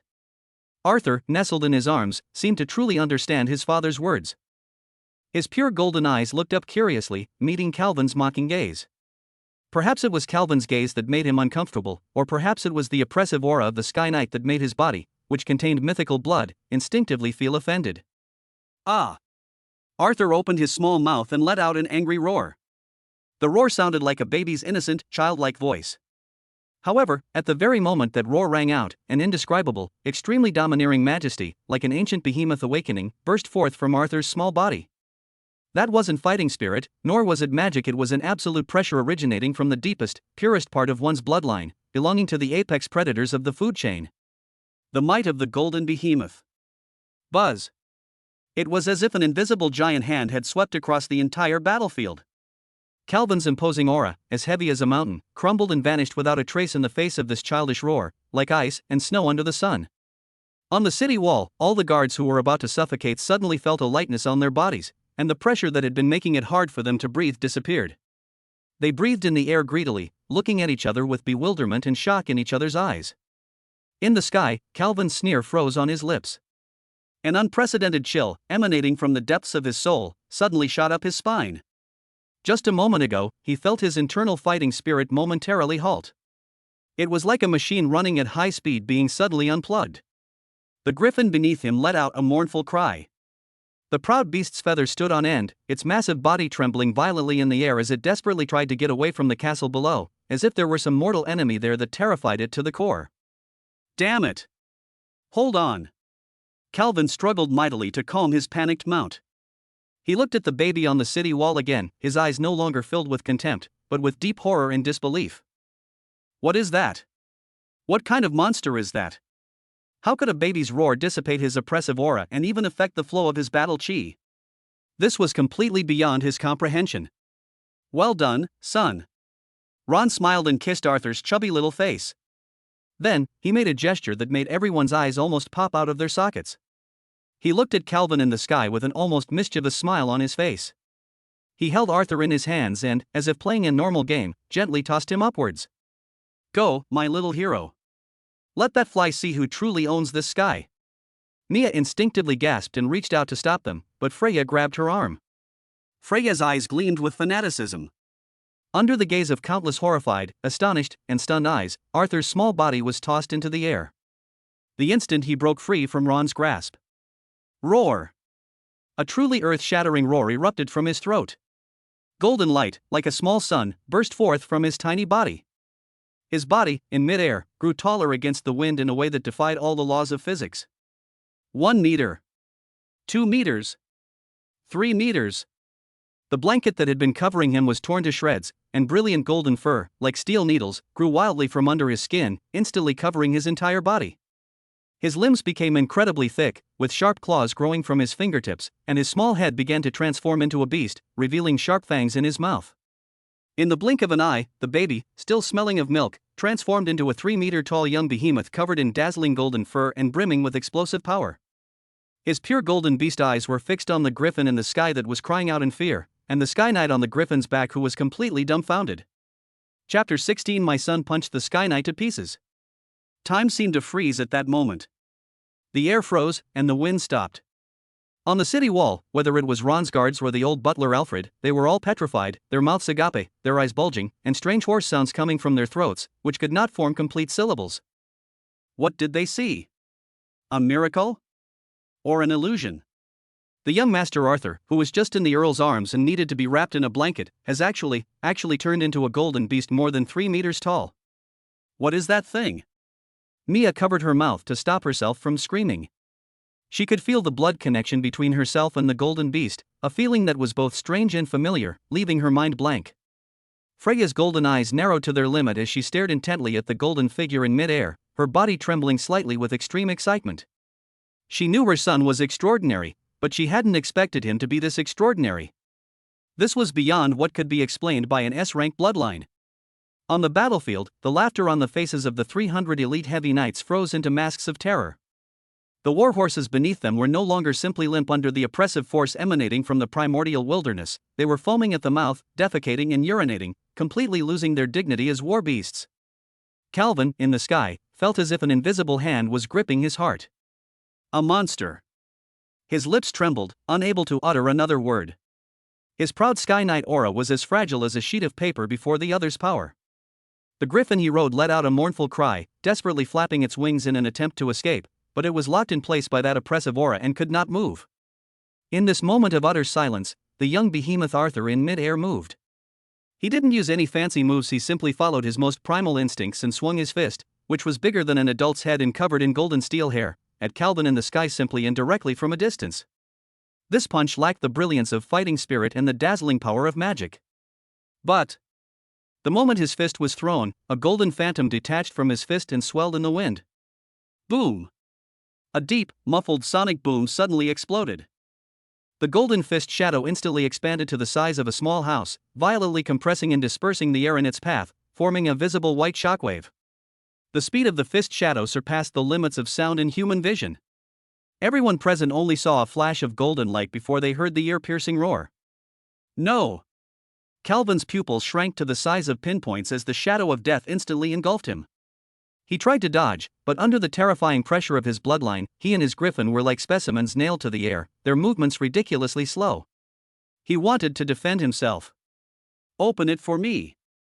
Carl let out a hysterical roar, frantically extracting all the battle chi in his body at the critical moment of life and death, condensing it in front of him into a battle chi armor several meters thick, shimmering with silver-white light. This is the Sky Knight's all-out defense. Enough to withstand a barrage of siege crossbow bolts from the front. However, it was no use. Faced with absolute power, all skills and energy seemed so pale and powerless. The golden fist shadow collided with the silver-white battle aura armor. There was no earth-shattering explosion. Crack, crackle. A crisp sound, like shattering glass, rang out. The supposedly indestructible battle aura armor began to crack like a spiderweb from the point of contact, and then in an instant, it disintegrated into countless silver specks of light. The fist struck Calvin and his griffin without hesitation. Puff! The griffin's massive body didn't even have time to utter a mournful cry before it exploded into a cloud of blood mist in mid-air. Ea! Calvin's screams finally echoed through the sky. Half of his body, along with his magnificent armor, was reduced to dust in the aftershocks of the punch. Like a discarded rag doll, he dragged his mangled body and plummeted into the distant mountains as a black dot. Their fate is unknown. Having done all this, the golden behemoth in mid-air glanced at the chaotic night formation below with its pure golden eyes, seemingly finding these little toys uninteresting, and let out a big yawn. A flash of golden light. Its enormous body rapidly shrank, its dazzling golden fur faded, and it transformed back into a chubby, naked baby, slowly drifting down from the sky. The entire venue was deathly silent. You could hear a pin drop. Every single one of the 300 heavily armored knights stood there, looking up at the sky like wooden or clay sculptures, their mouths agape enough to fit an egg. In their minds, there was only one question that echoed repeatedly, making their very souls tremble. What just happened? A baby punched the Sky Knight and blew him apart? What the hell is this joke? Ron reached out and caught Arthur, who was yawning and had a drop of saline solution still clinging to the corner of his eye. He gently wrapped his son back in the blanket and kissed his chubby cheek. Sweet son, go to sleep for a while. Then, he turned his head and looked at the other quiet little silver-haired creature in his arms, who was just curiously observing everything with a pair of golden wolf eyes. Fenrir. Ron's voice wasn't loud, but it carried clearly throughout the deathly silent battlefield. Your turn, son. A what? Fenrir tilted his little head, as if confirming his father's instructions. After receiving a reassuring look from Ron, the baby, who had been unusually quiet since birth, grinned with a wild and cunning smile. The next second. Call out. A silver bolt of lightning suddenly shot out from Ron's arms. That's incredibly fast. It was so close to everyone's retinas that it left only a silver afterimage. Fenrir's small body, upon leaping over the city wall, did not grow as large as Arthur's. Instead, his entire body was enveloped in a hazy silver moonlight, transforming into an elusive streak of light. Like a silver meteor, he plunged silently into the heavily armored knight formation below, which was already in a state of stagnation and chaos. One of the closest heavily armored knights, still reeling from the shock of the Sky Knight being blown up, felt a chill on his neck. He instinctively reached out and touched it. It's sticky. It's blood. He looked down and saw his breastplate being rapidly stained red with gushing warm blood. He tried to shout, but only a hissing sound came from his cut throat before he fell headlong off his warhorse. Death comes silently. Whoosh! A flash of silver light appeared behind another knight 10 meters away. The knight seemed to sense something and was about to turn around when a faint sound, like claws tearing through the gaps in armor, rang out. His movements froze, and the light in his eyes quickly dimmed. The silver light flashed again. Fenrir is like a death dancer gracefully performing on a stage. Each of his flashes appeared precisely in a knight's blind spot. Every attack he made was simple, efficient, and deadly. It lacked Arthur's world-destroying power, but brought a more chilling, inescapable fear. Where is he? Ah! My hand! Help! A devil! It's a devil! Finally, one of the knights awoke from his daze and let out a terrified scream. But that scream became the last straw that broke their psychological defenses. They can't see the enemy.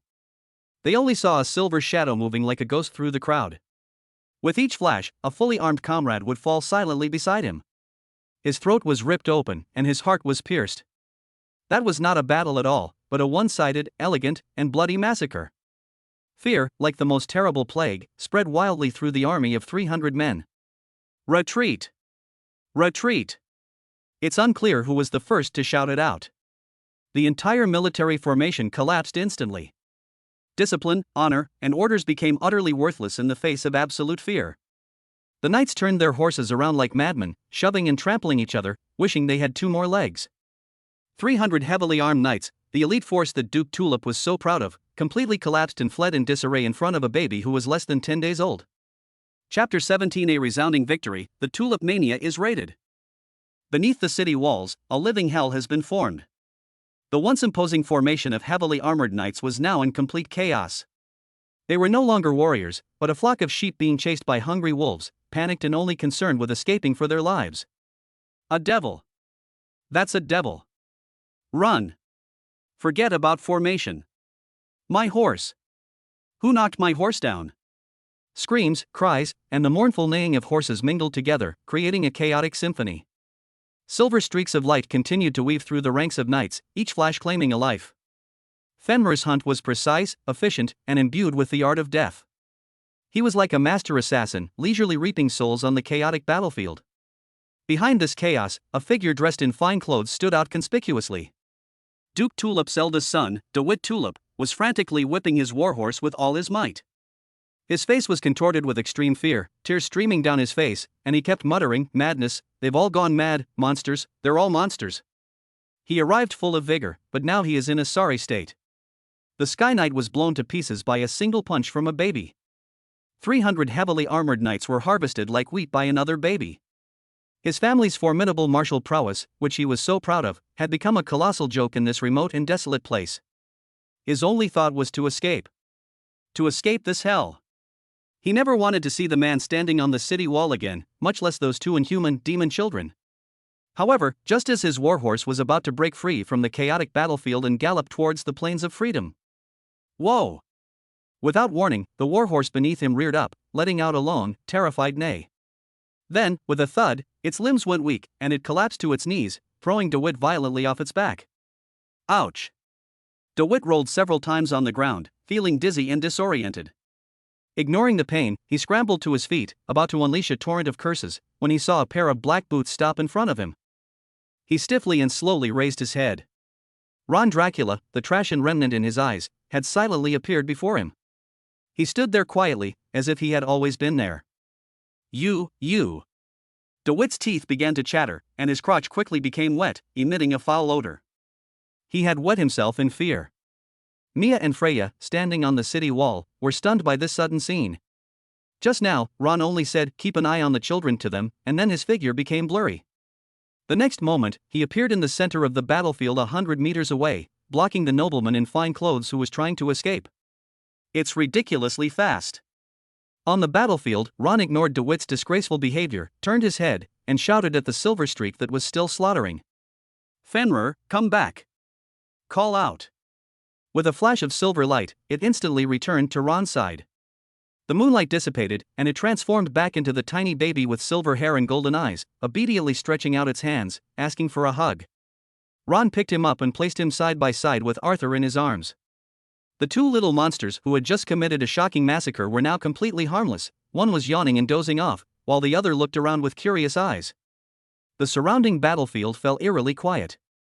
The surviving knights who were still fleeing reined in their horses, watching this scene in horror. They dared not run any further, for the most terrifying god of death had returned to his father's embrace. Ron, holding his 2 sons, lowered his head to look at DeWitt, who was slumped on the ground like a limp rag doll. Smack! A crisp slap rang out. DeWitt was sent flying more than 3 meters away by the slap, half of his cheek swelled up visibly, and several bloody teeth flew out of his mouth. He lay on the ground, groaning in pain, but dared not even think of resisting. Ron strolled over slowly, stomped on DeWitt's face, and stomped his fairly handsome face deep into the mud. "Didn't you want to raze my blackwood forest to the ground? Weren't you going to twist my head off and use it as a chamber pot?" Ron's voice was flat, revealing no emotion, but every word was like a red-hot iron needle piercing DeWitt's heart. "Now, I'm here." Ron's toes ground against the ground, making a sickening scraping sound as DeWitt's cheek scraped against the pavement. "Didn't you want to steal my women and take them as your concubines?" "No, I won't do it again. I was wrong, Count. No." "Duke! Your Majesty!" DeWitt completely broke down, crying out incoherently, his body trembling violently, "I am a piece of trash. I'm a dog. Please spare me. Please spare me. Dignity and honor are worthless in the face of absolute fear of death. All he wants now is to live. Oh. Ron chuckled softly.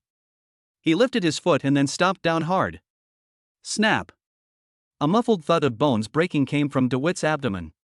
He arched his back like a boiled shrimp, his eyes bulging, and he spat out a mouthful of blood mixed with fragments of his internal organs.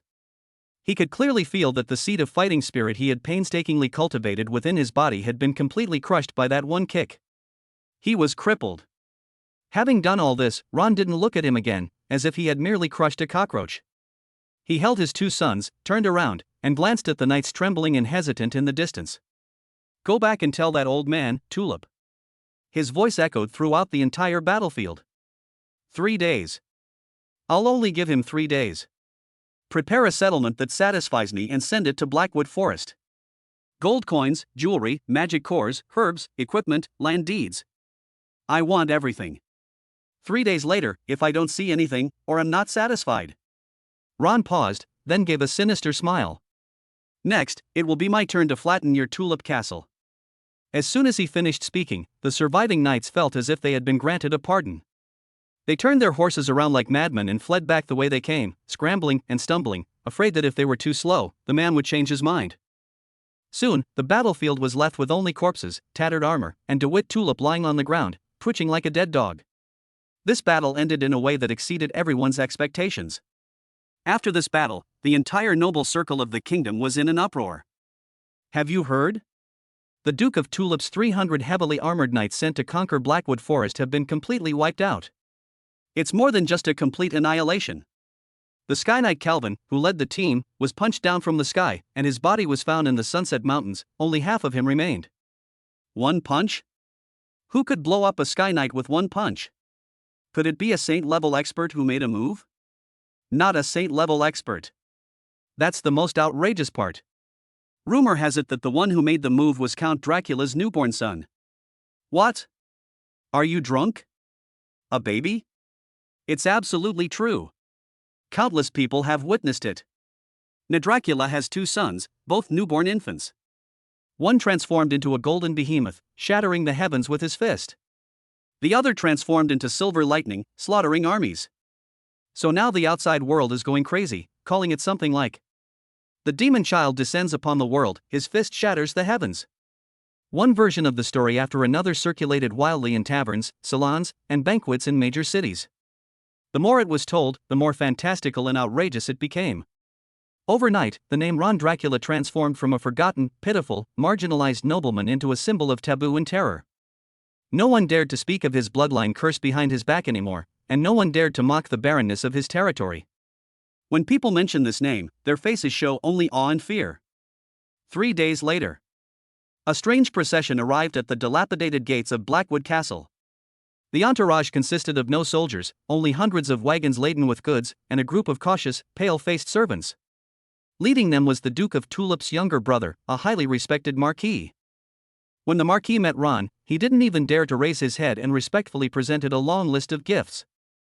Your Excellency Count Dracula, my brother is deeply sorry for the unpleasantness that happened before. This is a small token of our Tulip family's appreciation. We hope you will accept it.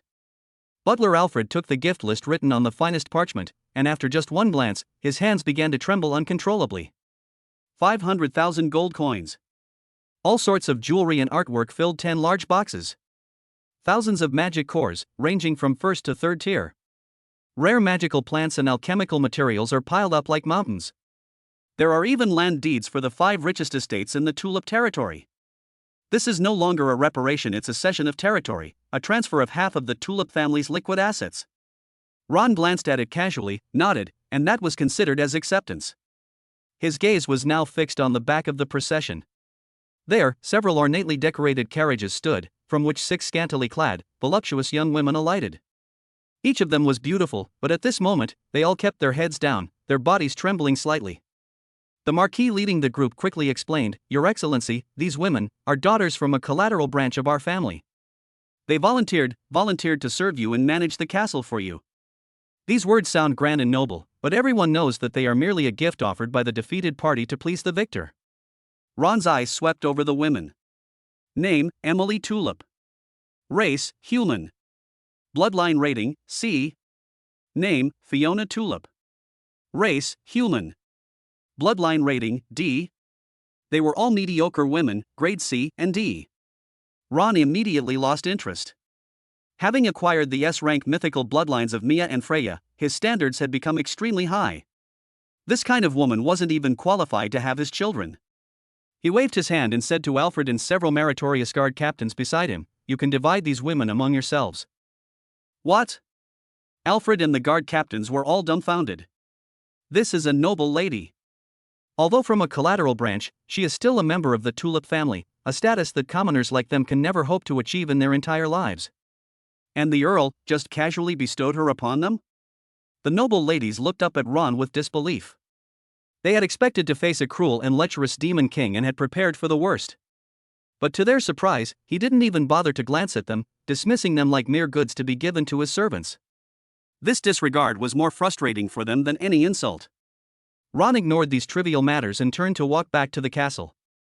By confiscating the Tulip family's assets, the territory's financial crisis was completely resolved. He is now rolling in money. It's time to use these resources to transform his Blackwood forest into a true lair of the Demon King. The first step was to find some new toys for the two energetic and destructive sons in the castle. Chapter 18 News of the Dark Elves.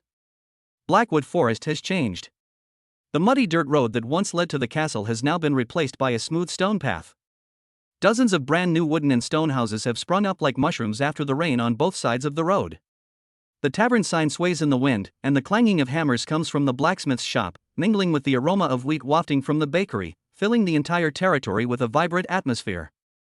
All of this stemmed from the victory in that war and the enormous wealth that the Tulip family had brought enough to make a small kingdom envious. Ron used the simplest and most direct method to turn these gold coins into fuel for the development of his territory.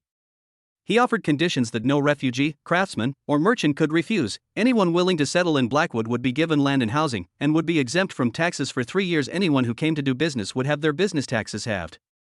The power of money is boundless. In just 1 month, the permanent population of Blackwood Forest surged from less than 500 to 3,000. Horse-drawn wagons laden with goods converged from all directions, transforming the area into a burgeoning trading hub brimming with opportunities. Old butler Alfred has been walking with a brisk pace lately, but he's also visibly worn out. He's like a spinning top every day, busy registering new residents, planning new urban areas, and mediating commercial disputes. He complains that there aren't enough people, but his smile is brighter than a blooming chrysanthemum. At the highest point of the castle, on a newly built terrace, Ron was gazing into the distance.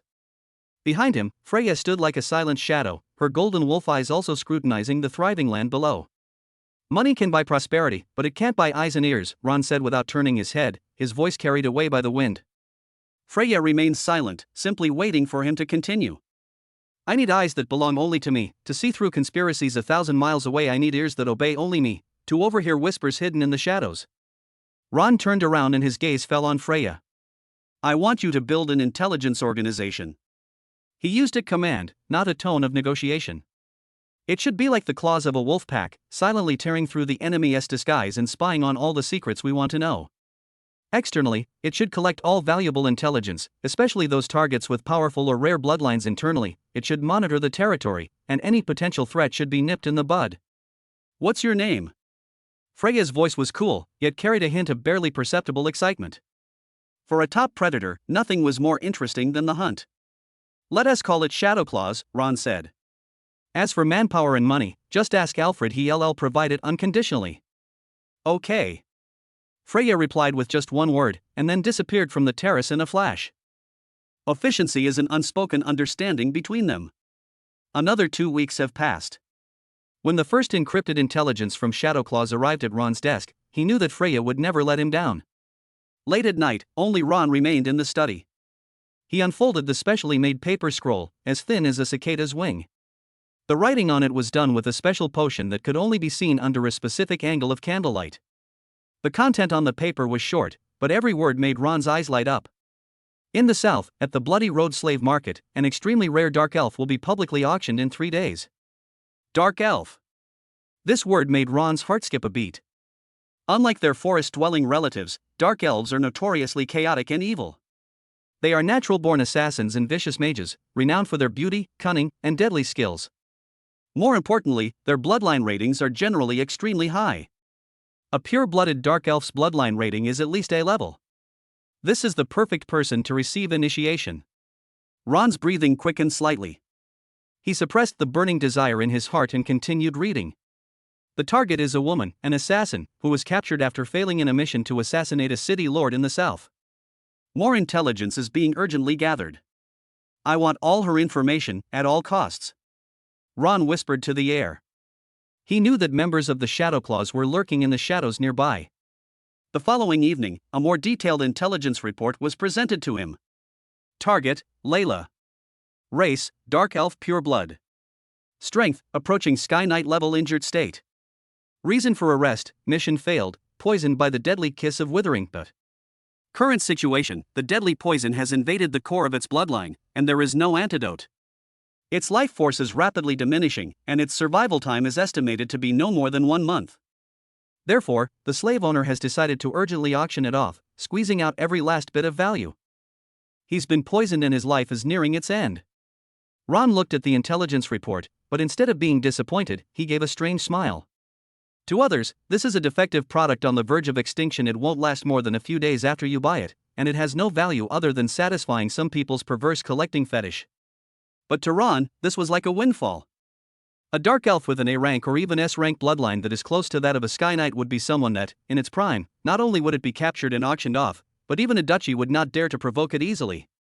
Now, however, she has become a discounted item because of the deadly poison. And this so-called incurable deadly poison. Ron felt the continuous, aggressive, and vital power of the succubus body within him. Purify toxins? For him, it couldn't be simpler. His blood, his essence, is the most potent antidote in the world, and also the sweetest poison. He could have easily saved her while simultaneously imprinting his mark on her body and soul. This is a real steal. Gadgetsan, the City of Sin. Ron's fingertips tapped lightly on the name of the largest black market in the south, mentioned in the intelligence report on the table. It was a lawless zone, jointly controlled by major merchant guilds, thieves guilds, and mercenary organizations. It was the most chaotic yet most prosperous underground trading center in the entire kingdom. I must go there in person. He wouldn't trust anyone else with such a top-quality product. Moreover, he was getting tired of being a local tyrant in his own little corner of the world. It's time to take his 2 incredibly mischievous little devils out to see the wider world. Thinking of this, Ron's smile deepened. He was already looking forward to seeing what a moving expression the proud, deadly Dark Elf assassin would have when he purified him in despair. Chapter 19 Sin City, Auction Turmoil. The official road leading south had already disappeared behind us 3 days ago. Ron and Freya were walking on a dirt road that had been gleaming from the footsteps of countless caravans and adventurers. The air was filled with a strange smell, a mixture of spices, cheap alcohol, animal dung, and sulfur, which was quite pungent when it entered the nostrils. This is Gadgetsan, the City of Sin. Ron changed into a low-key but well-made linen business suit, his hair casually tied back, looking like a young businessman with considerable wealth who had come out to make his way in the world. Freya, dressed in a tight-fitting outfit, followed half a step behind him. The hood of her cloak covered most of her face, revealing only a pair of ever-vigilant golden wolf eyes. The streets were so crowded that people were practically walking side by side. A drunken, one-eyed orc pushed through the crowd, cursing under his breath. Several short, green-skinned goblins surrounded a stranger, spitting as they tried to sell a bottle of suspiciously bubbling dragon power potion in the shadows of a corner. A gaunt man was making a deal with someone shrouded in black robes, his eyes darting around furtively. There are no kingdom laws here, only one rule: whoever has the biggest fist and the most gold coins is right. Freya's hand never left the short sword at her waist. Anyone who dared to linger their malevolent gaze on Ron for more than 3 seconds would be met with a cold, piercing gaze, as if looking at a dead object. That's interesting. Ron stopped in front of a stall, picked up a dagger that was touted as the sword of the Elf Prince, and weighed it in his hand. The rough workmanship and cheap iron made him almost laugh out loud. He wasn't looking at the junk, he was experiencing the atmosphere. Chaotic, dangerous, yet brimming with primal, savage energy. Following the map provided by Shadowclaws, they wandered through many twists and turns before finally arriving at an inconspicuous black stone building. 2 muscular minotaur guards, each over 2 meters tall, stood at the entrance, carrying enormous battle axes on their shoulders and fiercely scanning everyone who approached. This is Gadgetsan's largest black market auction house, Mouth of the Abyss. Ron didn't say anything, but simply took out a gold coin engraved with the Tulip family crest from his pocket and casually tossed it to one of the Minotaurs. The Minotaur caught the gold coin, glanced at it, then looked at Ron's expensive attire, gave a muffled and stepped aside to make way. The auction house has a hidden gem inside. Luxurious red carpets, enchanting lamps burning on the walls, and the air filled with the aroma of fine wine and cigars. Private rooms separated by curtains protect the privacy of the guests. Ron was led by a waiter to a private box on the second floor, which offered a superb view of the auction stage below. The auction has begun, and the auctioneer on the stage, a talkative goblin, is enthusiastically introducing one strange and wonderful item after another. From vengeful spirits sealed in crystals to treasure maps of fallen dynasties, they have it all. Ron leaned back on the soft sofa, showing no interest in these things whatsoever, and simply waited patiently. Finally, after auctioning off an egg containing a young wyvern, the goblin auctioneer cleared his throat and shouted in an extremely exaggerated tone. Distinguished guests! Next up is our grand finale for tonight's auction. A unique and priceless treasure that could drive any man mad. As he spoke, four burly men worked together to push a huge iron cage slowly out from backstage. The iron cage was made of black magical metal and was engraved with dense anti-magic runes. Inside the cage, a figure huddled in a corner. She had long, flowing silver hair and skin that was the pale white of the finest porcelain, a trait unique to dark elves. Even though she was wearing tattered prison clothes and there was a trace of blood at the corner of her mouth, it couldn't hide her breathtakingly beautiful face. When she raised her head and swept her violet eyes across the room, the entire auction house fell silent. That wasn't the look a prisoner should have, it was a cold, emotionless scrutiny, as if looking at a swarm of disgusting insects. Arrogance etched into one's bones. Ron leaned forward slightly, his fingers tapping unconsciously on the armrest. Ding! High-value target detected. Name, Layla. Race, Dark Elf Pure Blood. Bloodline rating, S rank severely injured violent kiss of withering influence. Status, extremely weak, life force rapidly diminishing, estimated survival time, 28 days. S rank. As expected of S rank. Ron couldn't help but curl his lips upwards. Seeing that the atmosphere had been built up enough, the goblin auctioneer on the stage spoke at the opportune moment, his tone tinged with regret. As you can probably tell, this Miss Lyra is a pure-blooded dark elf. A top assassin whose strength is close to that of a Sky Knight. However, during a mission, she unfortunately contracted a deadly poison called the Kiss of Withering. This poison has no antidote, it will slowly devour all life force from the depths of the blood. Therefore, I think everyone here understands her value. The goblin gave a knowing smile. Such a proud, deadly, and fading beauty, whether you buy her as your most special collection or try to get her to bear you a child who inherits her excellent bloodline in her final days, it's an absolutely worthwhile deal.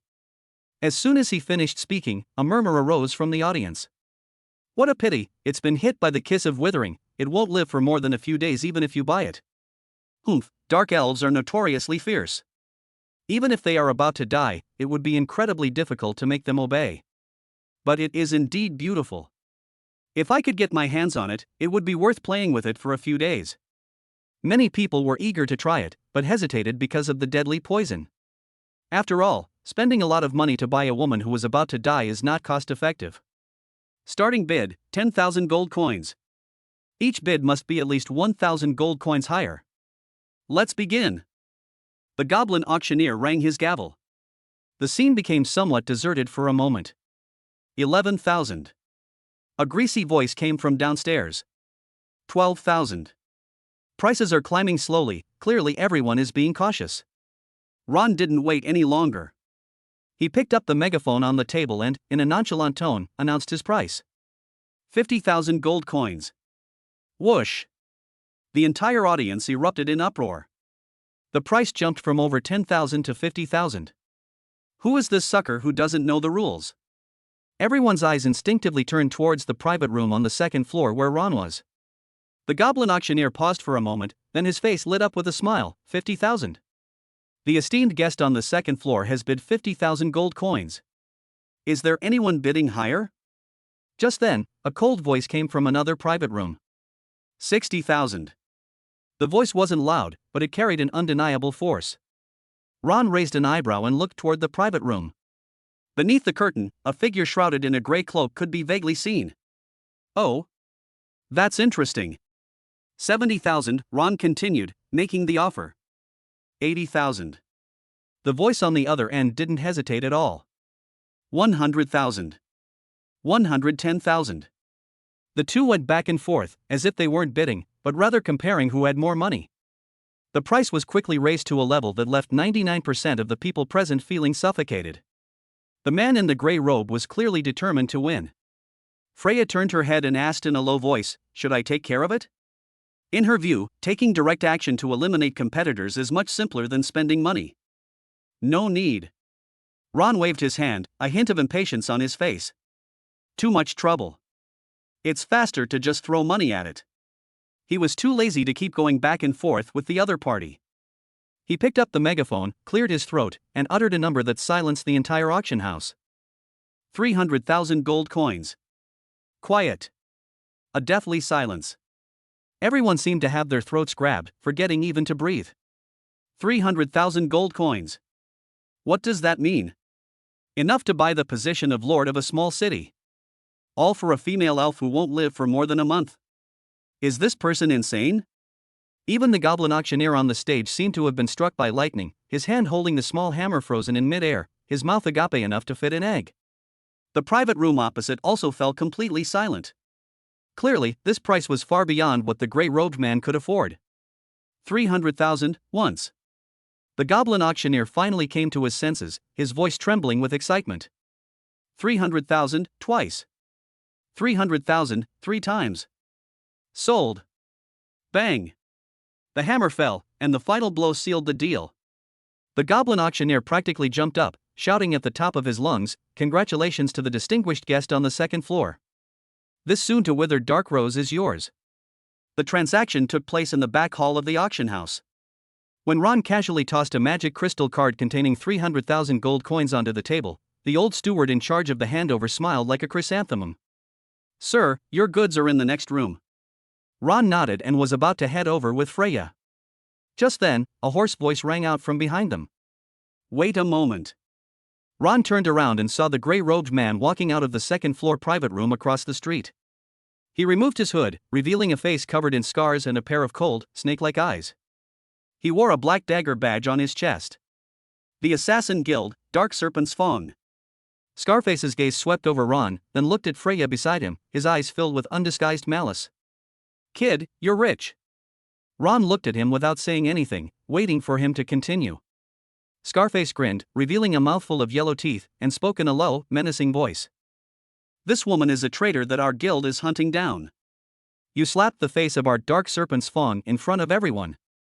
He walked up to Ron and spoke almost into his ear. "I hope you get a good night's sleep." Chapter 20, Subduing Lyra, the Power of Shadow. Scarface's threat, like a wet towel stained with poison, hung heavy in the already stagnant air of the back hall. The auction house manager broke out in a cold sweat, trying to smooth things over, but he couldn't utter a single word. "The Dark Serpent's Fong is one of the most insane dogs in Gadgetsan. If you get entangled with them, you'll be lucky to escape with your life." However, Ron's expression remained unchanged despite being the one being threatened. He didn't even glance at the scarred man again, but simply said something to Freya beside him. "They're gone." "Yes." The two of them walked past Scarface as if no one else was around. That utter disregard was more insulting than any angry response. Scarface's eye muscles twitched violently, his cold gaze fixed on Ron's retreating figure until he completely disappeared through the doorway. "Humph, you'll get what's coming to you." He spat out a few words through gritted teeth, then turned and walked into the shadows in another direction. Back at the inn, which was a safe house set up in advance by Shadow Claws, it looked like an ordinary warehouse on the outside, but was full of traps and mechanisms inside. As soon as Freya entered, her figure blended into the darkness, silently checking every corner to make sure no flies followed her in. Ron walked directly to the black iron cage placed in the center of the room. Lyra in the cage was even quieter than she had been on the auction stage. She curled up in the corner, her long silver hair obscuring her face, like a beautiful but soulless doll, unresponsive to anything around her. Without a word, Ron took out his key and opened the heavy cage door. Click. The crisp sound of the lock opening was like a signal. The moment the cage door opened, the doll came to life. A silver shadow, carrying a resolute intent to die, burst out of the cage. Fast. Extremely fast. A flash of cold light appeared on Lyra's slender fingertips. It wasn't a weapon, but a highly poisonous needle she had hidden in the gaps between her fingernails, nurtured with her own life force, aimed directly at Ron's throat. This was her final, desperate strike, a gamble she had made as a top assassin. However, she was facing Ron. Just before the poison needle touched Ron's skin, a hand, arriving late but striking precisely at her wrist. That hand was warm and strong, like a red-hot iron clamp, locking her wrist firmly, making her unable to move. For the first time, shock appeared in Lyra's violet eyes. How is that possible? Her speed and her timing were perfect. Even a real Sky Knight would have no chance to react at such close range. But the man in front of them not only reacted, but also moved with the ease of swatting a mosquito. His strength was unfathomable. His wrist was gripped by him, and he felt his bones groaning. His struggles were like throwing mud into the sea. Save your energy. Ron's voice rang in her ears, flat and without a trace of emotion. Your poison is useless against me. He released his grip, letting the poison needle, coated with the concentrated toxin of Kiss of Withering, fall to the ground. But I can cure your poison. Layla staggered back 2 steps, looking at him warily with disbelief and mockery in her eyes. Detoxification? The Kiss of Withering is an ancient curse of the Dark Elves. Once it invades the core of one's bloodline, it will slowly devour all life force like a leech until the target turns to dust. Throughout history, no one has ever been able to cure this poison. Was this man toying with her? Ron sensed her suspicion but didn't bother to explain. He extended his right hand, and with his left index finger he lightly drew a line across his right palm, creating a bloody gash. A bizarre scene unfolded. Under Lyra's watchful gaze, the bloody gash began to wriggle and heal at a speed visible to the naked eye. In just 2 or 3 seconds, only a faint red mark remained, which then disappeared completely. A powerful, vast, and aggressive life force emanated from Ron's body without reservation. For ordinary people, this aura might just make them feel warm and comfortable. But for someone like Layla, whose life force was rapidly fading and who was gradually heading towards death, this scent was like a traveler who had been without water in the desert for 3 days suddenly smelling the moisture of an oasis. That was the ultimate temptation. It was a yearning from the very source of life. Her body, her very blood, were screaming wildly, wanting to get closer to that person, wanting to draw that life force from him. Layla's breathing instantly became heavy, and her face flushed an unnatural red with excitement and longing. My bodily fluids are the universal antidote. Ron's voice, like the whisper of a demon, pounded on her defenses. It can purify the deadly toxins in your body, allowing you to survive. It can even make you stronger than before. He walked step by step toward Lyra, who instinctively stepped back as the life force drew near. Of course, this requires a deep and thorough exchange of life essence. Ron's lips curled into a playful smile. You need to actively and completely accept me, allowing my power to flow throughout your body to expel the garbage that resides in your blood. Layla retreated to a corner, with nowhere left to go. She leaned against the cold wall, her body trembling slightly from the torment of the poison and her yearning for life. She wasn't stupid, of course she understood what a deep exchange of life essence meant. As a proud dark elf, she would rather die with dignity than become anyone's plaything. But the shadow of death, like a cold net, tightens ever more. She could feel the life force within her body being devoured by that damned toxin every second, and her body was getting colder and weaker. She didn't want to die. She still has a blood feud to avenge. Her family was wiped out, her relatives were brutally murdered, and her only purpose in surviving was revenge. She was unwilling to die like this. Which is more important, dignity or revenge? Lyra was torn between her inner conflict and her own conscience. She looked at the man before her. He was so handsome he seemed otherworldly, his eyes so deep they appeared to devour everything.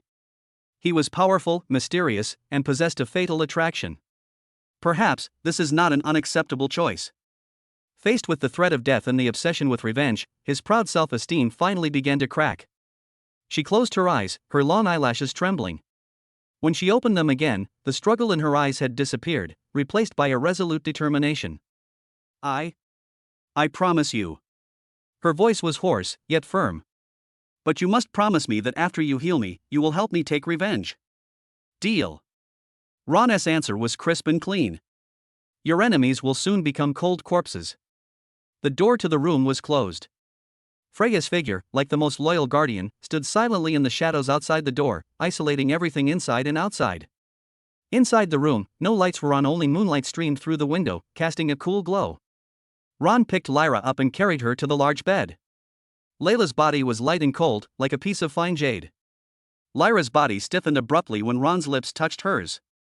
The next second, a domineering, scorching, and life-giving essence forcefully surged into her body through the lips and tongues of the two men. Layla let out a muffled groan. That force was like lava bursting through a dam, rampaging through her cold, parched meridians. Pain. Extreme pain.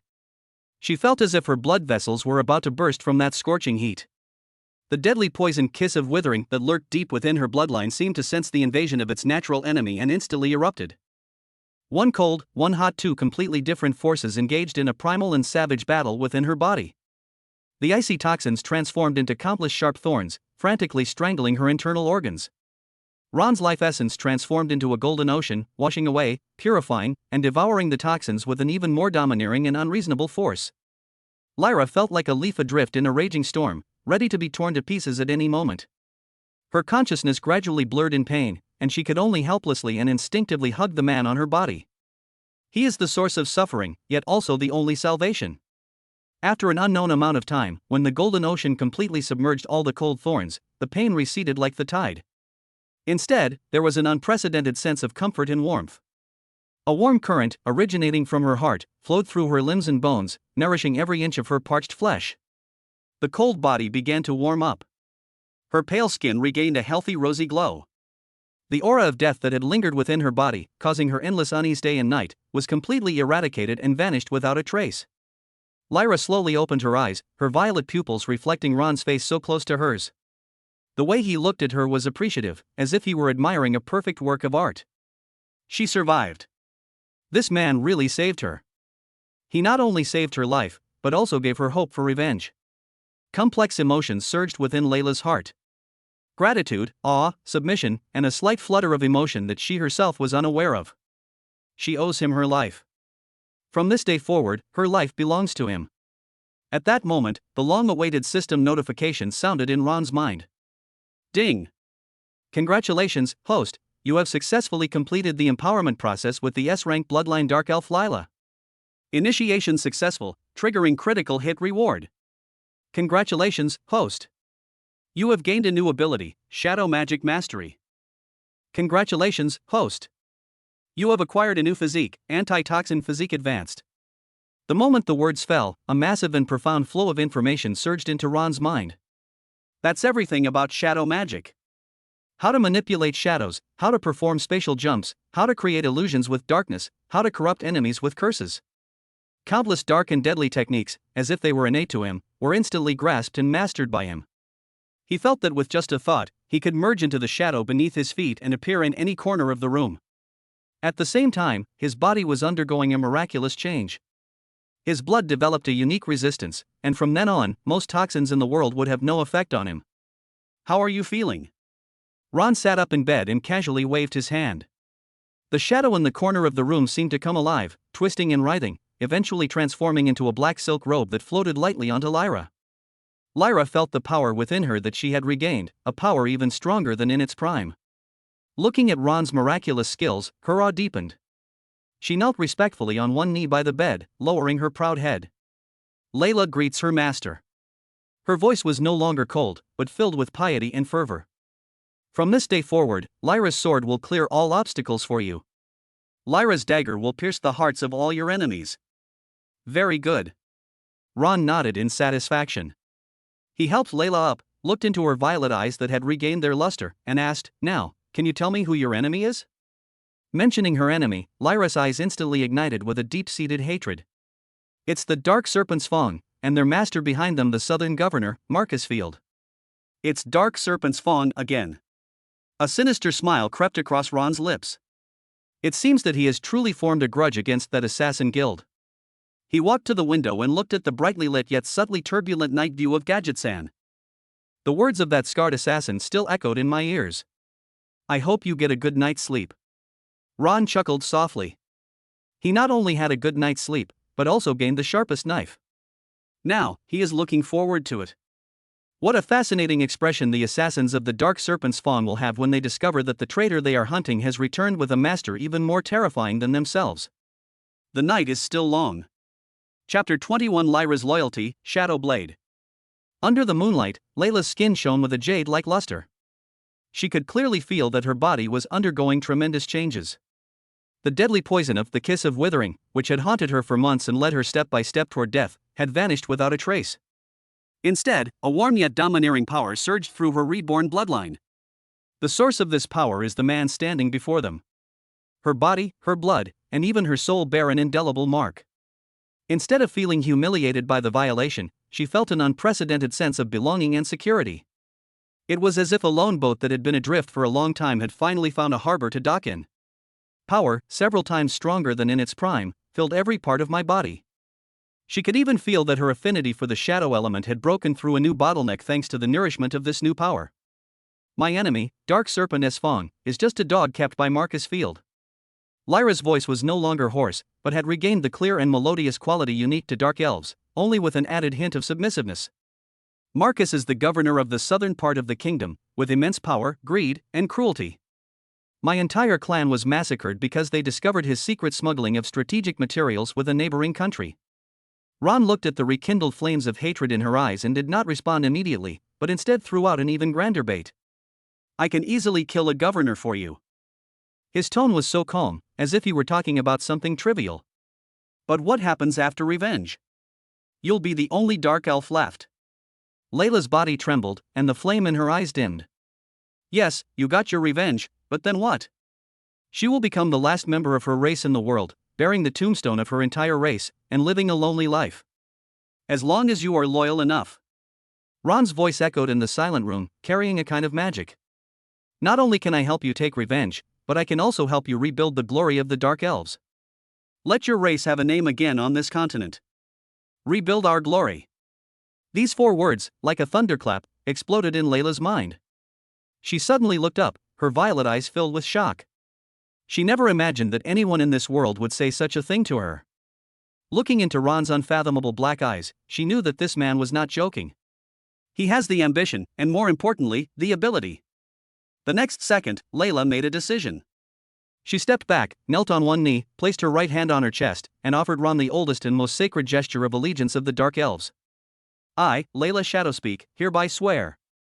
My life, my glory, all the shadow skills and intelligence networks I possess, I dedicate to you, my master.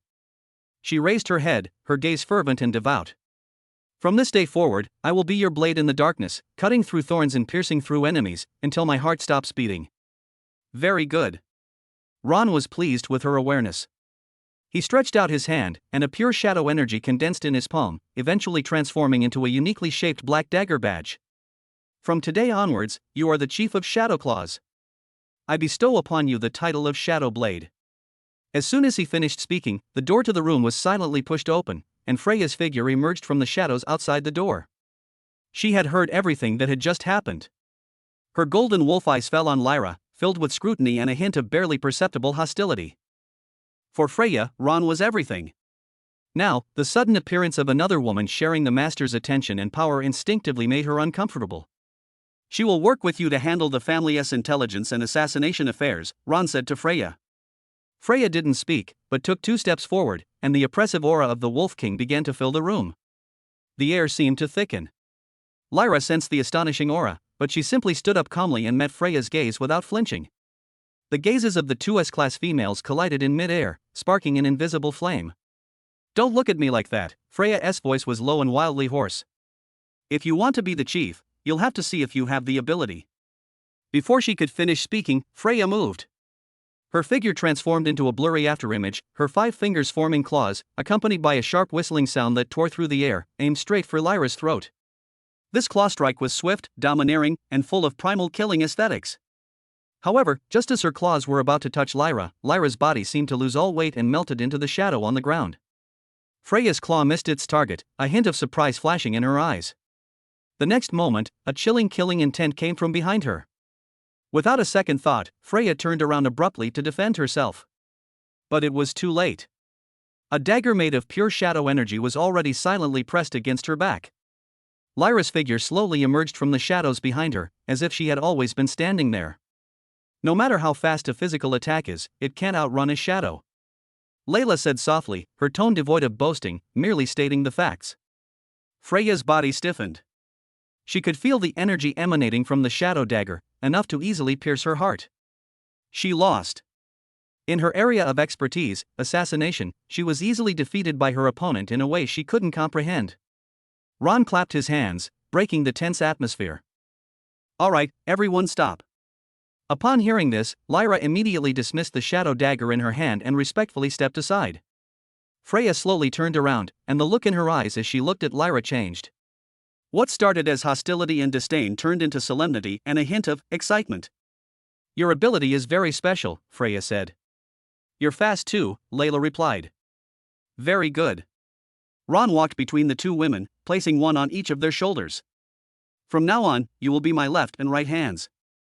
Freya, your claws will tear the enemy apart head on. Lyra, your shadow will deliver the fatal blow in the darkness. What you need to do is not fight amongst yourselves, but learn from each other and make up for each other's weaknesses.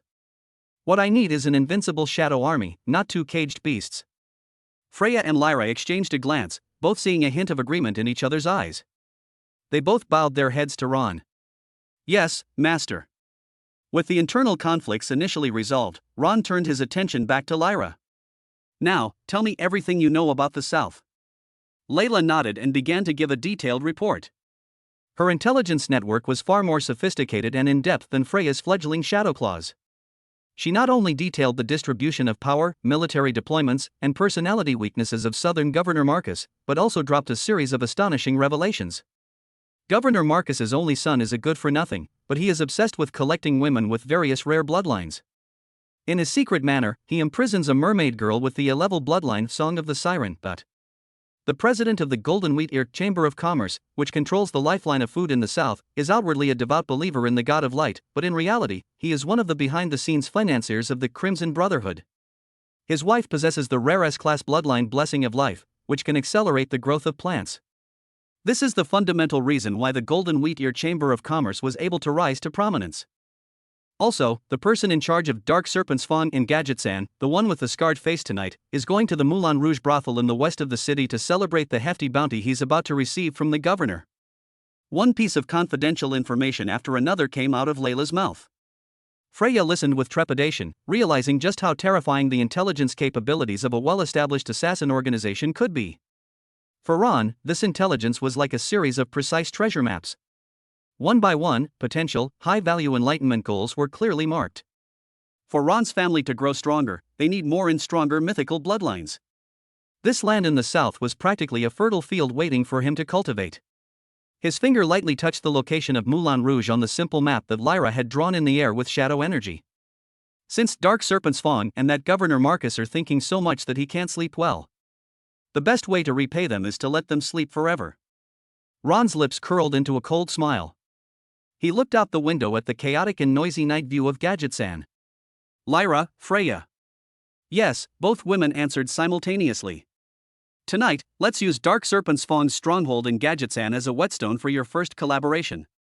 Ron turned around, his dark eyes gleaming with the light of a predator spotting its prey.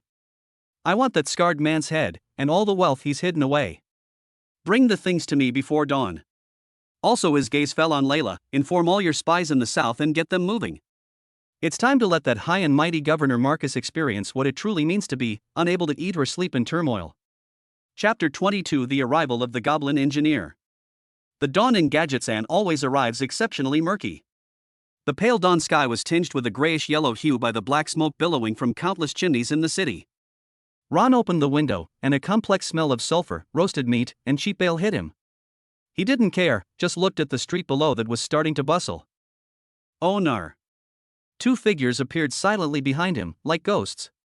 Freya and Lyra, they're back. Freya's claws still bore traces of undried blood, and her golden wolf eyes gleamed with the excitement of battle.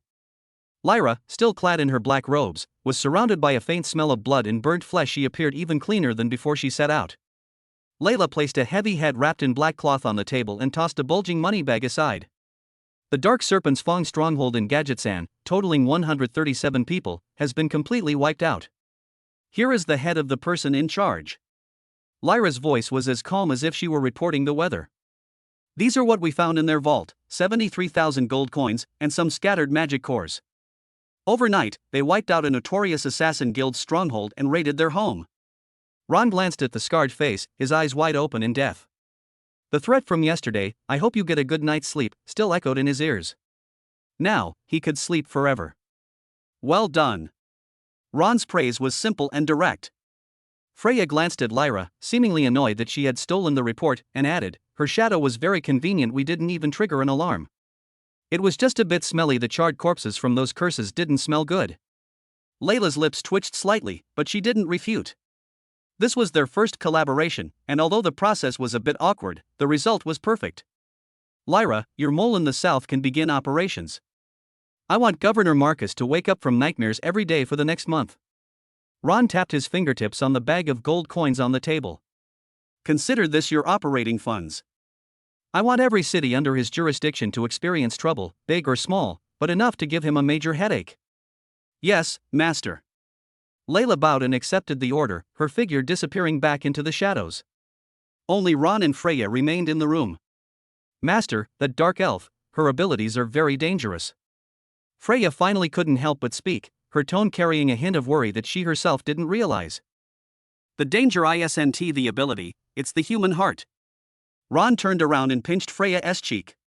"Don't worry, she has like your claws now, she only obeys my orders." He threw the scarred man's head, along with the black cloth, into the roaring fireplace. The flames licked the cloth, and soon the hideous face turned to ashes. "Let's go home. There should be a surprise waiting for us there." When Ron and his party returned to Blackwood, weary from their journey, they were somewhat surprised by the changes in their territory. In just a few days, the once spacious stone-paved road has become somewhat crowded. More shops have sprung up, and even a small theater is under construction.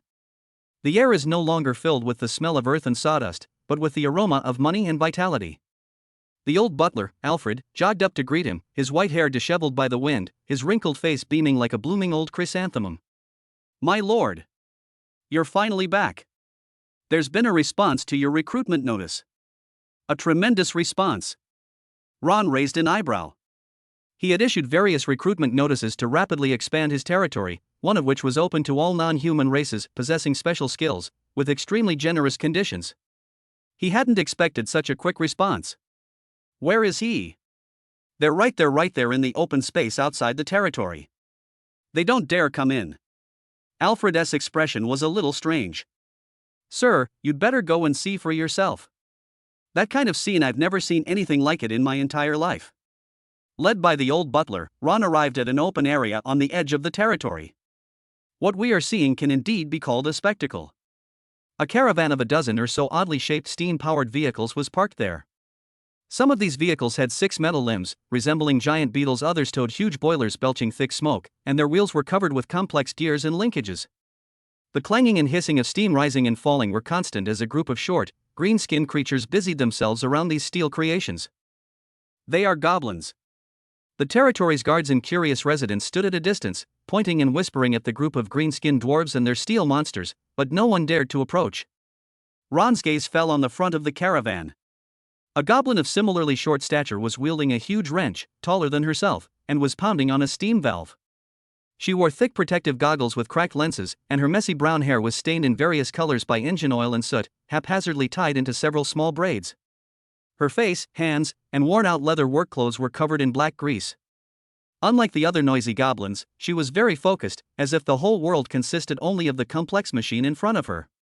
The system notification sounded in Ron's mind right on time. Ding! Special value target detected. Name, Fanny. Race, Goblin. Bloodline rating, Grade B Special Talent Mechanical Engineering. Status, extremely excited. Final debugging of the 3 Malawian Kwacha's multifunctional mining machine is about to be completed. Grade B? Ron's brow furrowed almost imperceptibly. He had assumed that those who responded to the recruitment order would at least possess an A-level bloodline. But the system's label of special talent piqued his interest. He strode forward and walked straight toward the goblin caravan. Halt! Human!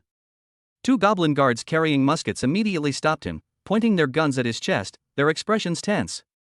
Ron ignored them, his gaze remaining fixed on the goblin woman named Fanny. "Get your manager out here to see me." His voice wasn't loud, but it instantly quieted the noisy surroundings.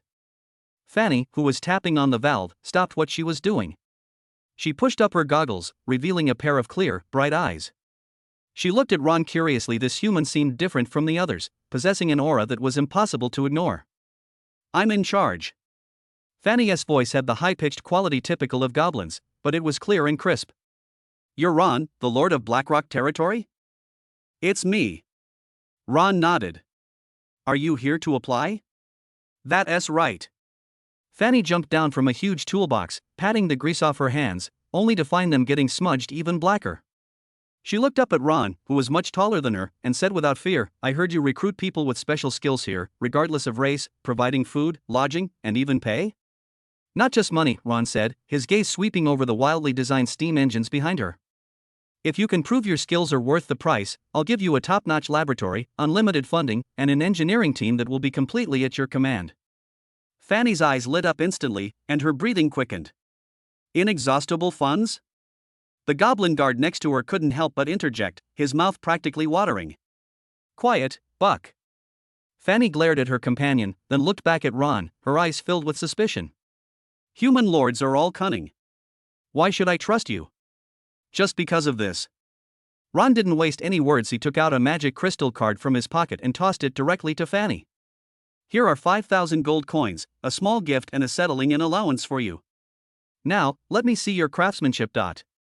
Fanny frantically caught the crystal card, feeling the magical fluctuations emanating from it, and was completely dumbfounded. She and her people, ostracized by the mainstream Goblin Merchant Guild for their obsession with these unprofitable junk metals, had been wandering the streets. When had they ever encountered such a generous customer? He came in and immediately transferred 5,000 gold without a word. Boss. You're my boss. Buck, who had been wary just moments before, completely changed his attitude and almost knelt down to hug Ron's leg. Ahem. Fanny's cheeks flushed slightly, a rare occurrence. She stomped on Buck's foot hard, then cleared her throat, trying to appear professional. Watch closely, human lord. I'll show you the wonders of goblin engineering. Like a proud little peacock, she ran to the side of the most ferocious-looking big beetle, jumped into the cockpit, and began skillfully operating various levers and valves. Boom rumble. With a roar that made the ground tremble, the 3 Malawian Quatch's multifunctional mining machine awoke. Black smoke billowed from the chimney, and its 6 huge metal limbs moved in turn, driving its massive body with a loud creaking sound as it moved toward a nearby boulder. The onlookers were so frightened that they retreated repeatedly. Mining mode activated. Fanny shouted, and a huge drum at the front of the machine, covered with alloy drill bits, began to spin at high speed. Buzz. The piercing noise made everyone instinctively cover their ears. The roller slammed into the boulder, sending fragments flying and dust billowing everywhere. The hard rock was as fragile as tofu before this steel behemoth. In just a dozen seconds, the boulder, taller than a person, was completely devoured, leaving only a pile of fine pebbles. Ron's eyes lit up. What he saw was not a crude, bulky, and noisy machine. He saw mines with assembly line operations, automated logging camps, steam-powered warships, and even an army made of steel. This isn't just AB-level talent, this is practically a walking embodiment of the first industrial revolution. How was it? Fanny poked her head out of the cockpit, her face full of pride, even though she was covered in soot from the smoke. Very good, very good. Ron made no attempt to hide his admiration. This thing is as efficient as 200 miners. This is just a prototype. Fanny exclaimed, even more excited. With enough funding and materials, I can triple its efficiency. I can even equip it with alchemical cannons and defensive armor. I can also build automatic tillers, steam-powered textile machines, and magical cranes. She went on and on about her crazy ideas, her eyes sparkling with the light of a creator. Ron listened quietly, his smile growing wider. I've struck gold. This time, we've truly found an unparalleled treasure. Miss Fanny, he interrupted Fanny's passionate speech, from this moment on, you are the chief engineer of my Blackrock territory. The entire mountain on the east side of the territory is your laboratory. As for manpower, materials, and gold coins, just write a list for Butler Alfred and he will provide as much as you need. Fanny was stunned. She looked at Ron, at his earnest and trusting eyes. From a young age, she was obsessed with mechanics. While all the goblins were busy buying and selling, cheating and swindling, she was the only one willing to stay in the oil-stained and noisy workshop. Her tribesmen ridiculed her as a crazy person who was not doing her job properly, and the guild leader said her inventions were a waste of money and garbage. This is the first time someone has affirmed her dreams and value with such a solemn attitude. Moreover, this person is an incredibly handsome human lord. Fanny's nose tingled, and her eyes instantly welled up with tears. I. She tried to say something, but choked up and couldn't speak. Let us sign a contract, Ron said gently, a long-term cooperation agreement. In front of countless citizens, Ron signed a cooperation agreement with the female engineer from the goblin race, an agreement that shocked everyone. The agreement was simple: Fanny and her team would serve Blackrock territory permanently, and Ron would provide her with the resources to realize all her technological dreams. That evening, Ron summoned Fanny alone in the castle's study. This is a long-term plan tailored specifically for you. Ron pushed a piece of parchment covered in writing in front of her. First, improve the mining machines. I want to see the output of all the mines in the territory increase tenfold within a month. Second, establish an armory. I want to be able to mass produce your steam muskets and small cannons. Third. Fanny looked at the outrageously detailed plan, which covered everything from people's livelihood to military affairs, from infrastructure to energy utilization. Her scattered and crazy ideas were clearly organized and summarized by this man, who pointed out the direction for their realization. She was so excited watching it that she wished she could rush into the lab right now and get to work. I definitely won't let you down, boss. Fanny said excitedly. I believe you. Ron smiled, then suddenly changed the subject, leaning forward slightly and lowering his voice. Fanny, I am personally very interested in your mechanical talent. Fanny paused for a moment, not understanding what he meant. Your talent is a manifestation of your bloodline. A very rare and valuable bloodline. Ron's voice was full of allure. Would you like to pass this talent down in a more perfect form? He gazed into Fanny's wide, questioning eyes and said, word by word. For example, create a descendant who inherits both your mechanical intelligence and the potential of my bloodline. Boom! It felt like a steam boiler had exploded in Fanny's head. Her face flushed crimson instantly, her breath seeming to escape from her ears. She couldn't have heard wrong, could she? This noble, powerful, and handsome lord was he implying he wanted to have her child? If you can give birth to a child with mechanical talent for my family, Ron's voice continued, I will not only declare you my woman, but I will also entrust the future industry and technology of the entire territory to your child. Fanny has completely crashed. As she looked at Ron's handsome face so close to hers, her heart began to pound uncontrollably. She was merely a B-rank goblin, filthy and disheveled, short in stature, and no man had ever shown her any interest. But now, this godlike man claimed to have taken a liking to her talent and wanted to create offspring with her. This temptation is 10,000 times greater than unlimited funds. She even began to uncontrollably imagine what a perfect masterpiece it would be to have a child with the wisdom of a goblin and the appearance of a human. Fanny was caught in a fierce internal struggle. Her fingers, gripping the hem of her clothes, began to turn white. Beneath her messy hair, her oil-stained face was so red it looked like it was about to bleed. Chapter 23: The Prototype of the Magic Factory.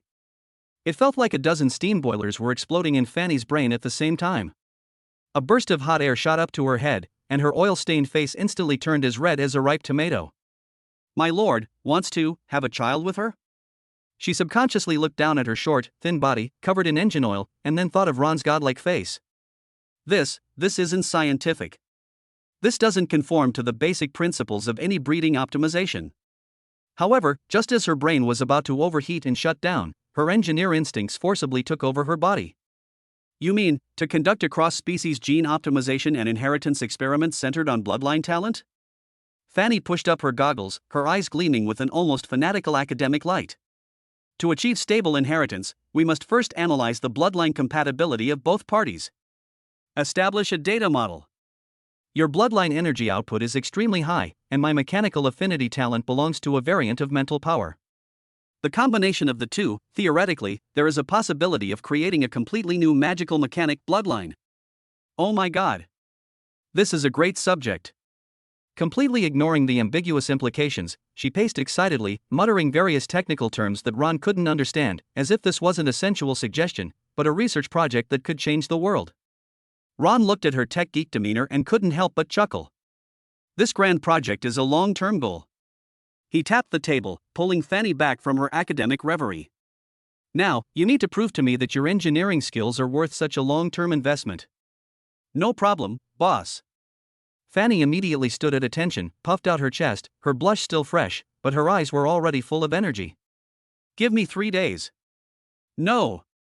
1 day. I can show you immediate results. The next day, the old blacksmith shop in Blackstone territory was in an uproar. Fanny and her band of green-skinned henchmen charged in like a green whirlwind. Too slow. This primitive forging method is far too inefficient. The bellows aren't powerful enough. The furnace temperature won't rise. How can we smelt high-grade metals? Move that pile of junk away. Under the dumbfounded gaze of the old blacksmiths, Fanny directed her construction team to begin a massive overhaul of the entire blacksmith shop, clanging and banging away.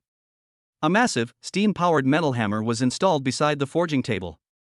When Fanny pulled the valve, the steam hammer slammed down with tremendous force, instantly crushing the red-hot iron ingot into a thin sheet, sparks flying everywhere, and the entire ground trembled. The old blacksmiths stared wide-eyed, nearly dropping their hammers. They'd been hammering away for ages, and this lump of iron was done in a flash? Immediately afterwards, automated grinding wheels, high-pressure airboxes, and rows of drilling and cutting machines for precision machining were installed. In just half a day, the entire blacksmith shop was transformed from a medieval workshop into a rudimentary steampunk-style factory. Chief Engineer Fanny, how do you use this thing? A young blacksmith apprentice stood helplessly in front of a machine covered with gears and levers. Watch closely, newbie. Fanny jumped onto a wooden crate and skillfully began operating it. This is called a multi-axis linkage grinder. Put the weapon on it, set the angle, and it can grind both sides quickly and shiny by itself. With a humming sound, a newly forged longsword was clamped by the machine and slicing across the rapidly spinning grinding wheel, leaving a trail of dazzling sparks. In less than a minute, a gleaming, incredibly sharp sword had completed its final sharpening process. Efficiency is more than 10 times that of before.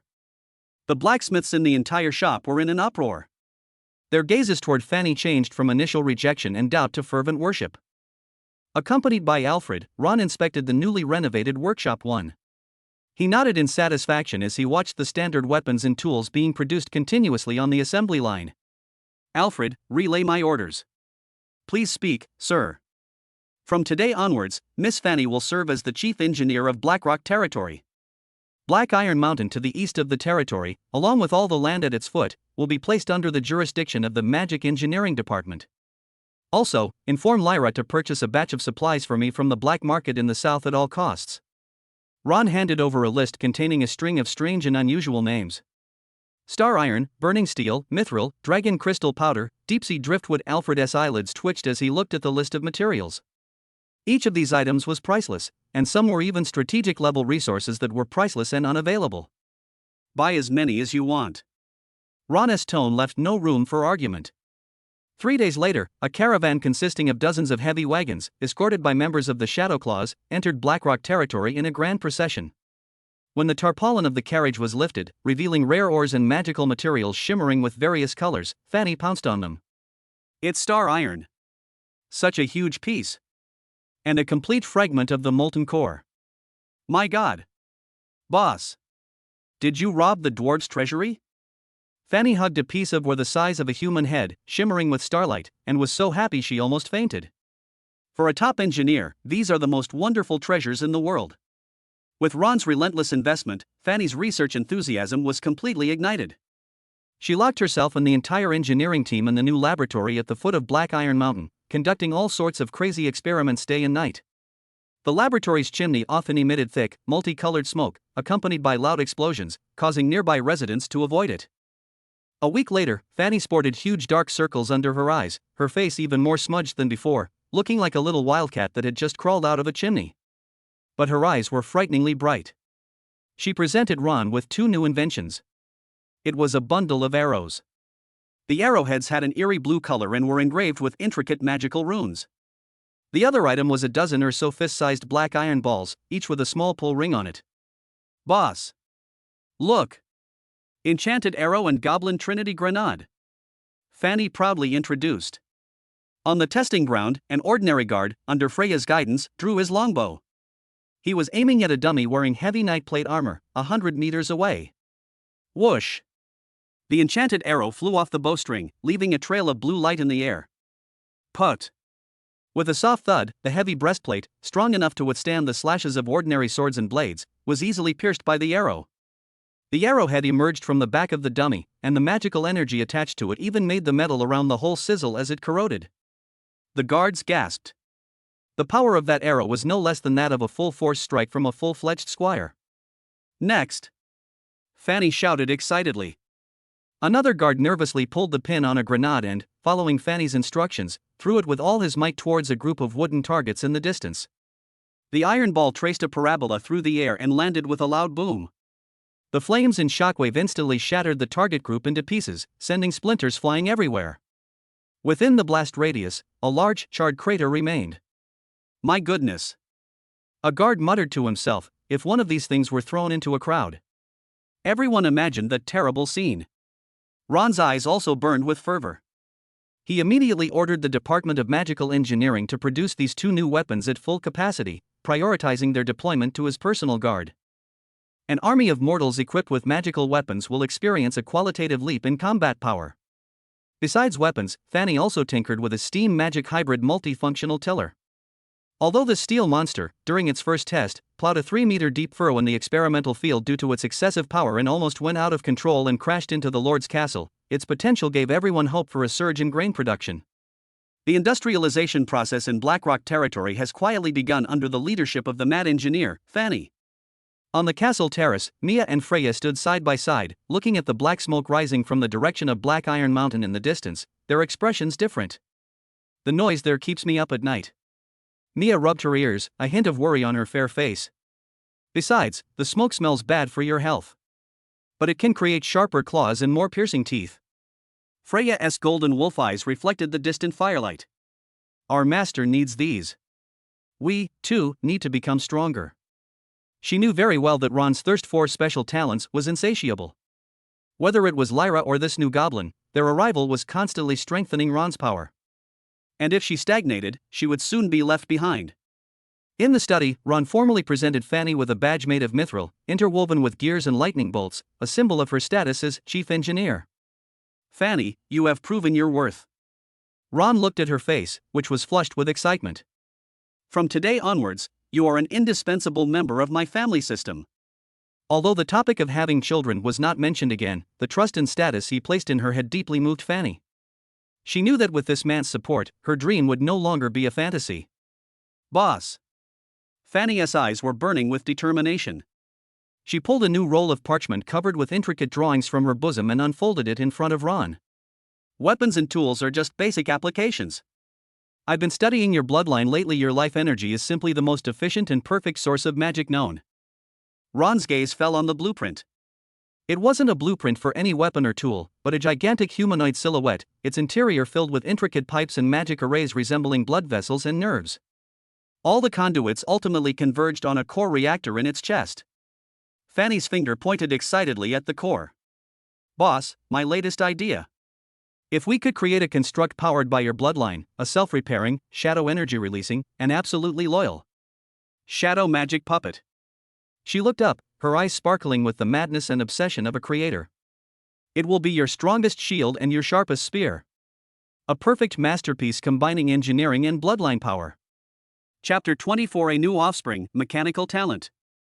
Shadow Magic Puppet. Ron's fingertips lightly traced the cold, powerful humanoid silhouette on the drawing. Fanny's idea, insane, yet precisely struck at his deepest desire for power. An absolutely loyal war machine with self-healing capabilities, perfectly capable of wielding his shadow power. This is not just a puppet, it is a mobile fortress, a cleaver that will never betray you. This idea is brilliant. Ron's gaze shifted from the blueprints to Fanny's face, which was a little dirty from excitement and staying up all night, yet still radiant. But the core energy source is a problem. How can I reliably supply my bloodline power to an external construct? Data interface. No, it's a biological link. Fanny spoke rapidly, as if afraid her inspiration would vanish. We need to establish an energy transmission channel similar to an umbilical cord. But this requires extensive, close-up, and continuous data collection on your energy output patterns. As she spoke, she picked up a bunch of oddly shaped metal devices with suction cups and crystal probes from the workbench and was about to stick them on Ron. Collecting data doesn't necessarily require these cold instruments. Ron grabbed her fidgeting little hand. Fanny's hands were small, and her skin was rough from years of working with tools, but the moment Ron grasped them, she froze. Then, how do we collect it? She asked instinctively, her mind going blank for a moment. The most primitive, yet most efficient, method. Ron picked her up horizontally, and Fanny exclaimed in surprise, dropping the instruments in her hands to the ground with a clatter. She was placed on a workbench covered with thick blueprints, surrounded by various cold parts and tools that smelled of machine oil. The scene felt familiar and reassuring, but the man sent on her made her heart beat erratically. Boss, this is the laboratory. Fanny's voice was barely audible, and her cheeks were hotter than the quenching furnace next to her. Perfect timing. I need to test the compatibility between my life essence and your mechanical talent. Ron's voice rang in her ears, accompanied by the soft rustling of clothes being peeled off. Fanny completely gave up thinking. The engineer's rigor and logic completely collapsed at this moment, replaced by a chaotic emotion that was unfamiliar to her, chilling, yet tinged with anticipation. She closed her eyes, feeling the domineering and scorching power invading her body in the most direct and brutal way. Unlike Lyra, who suffered a severe backlash from poison, Fanny's body, like a dry sponge, greedily absorbed every drop of life-giving nectar. In her mental world, countless mechanical ideas, complex formulas, and precise blueprints seemed to be infused with a soul under the impact of this external force. Many previously vague design bottlenecks suddenly became clear at this moment. Her brain was performing an unprecedented high-speed calculation. Energy transfer efficiency 98.7%. Bloodline factors are undergoing forced coupling. Mental link established. My God, this is perfect resonance. In the final moments before her consciousness completely succumbed, only one absurd yet professional thought remained in Fanny's mind: the data from this cross-species gene optimization experiment was unbelievably perfect. 2 weeks later, a deafening explosion erupted from the laboratory at the foot of Black Iron Mountain. Boom! Thick black smoke, mixed with fragments of parts, billowed out of the windows of workshop number 3. Chief Engineer. The chief engineer has fainted. A goblin apprentice scrambled out, his face blackened, shouting hoarsely. Ron, who was listening to Lyra's report in the castle, frowned, and the next second, he had disappeared from the spot.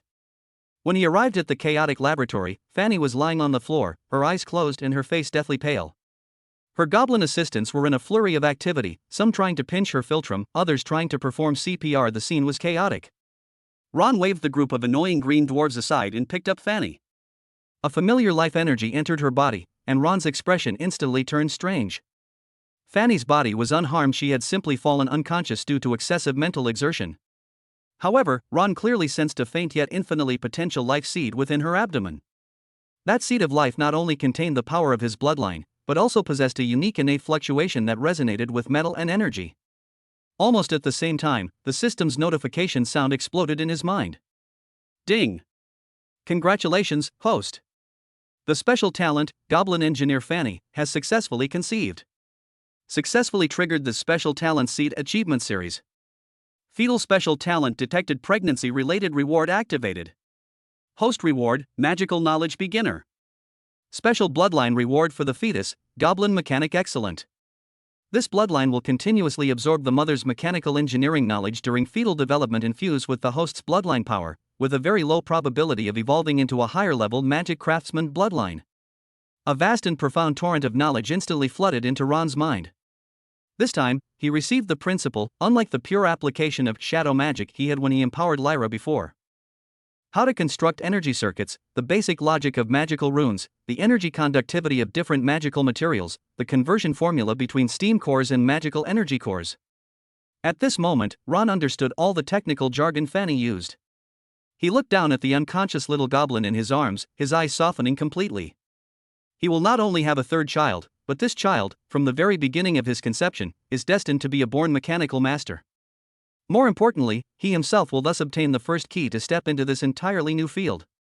Take her to my room in the castle, Ron instructed Alfred, who had rushed over.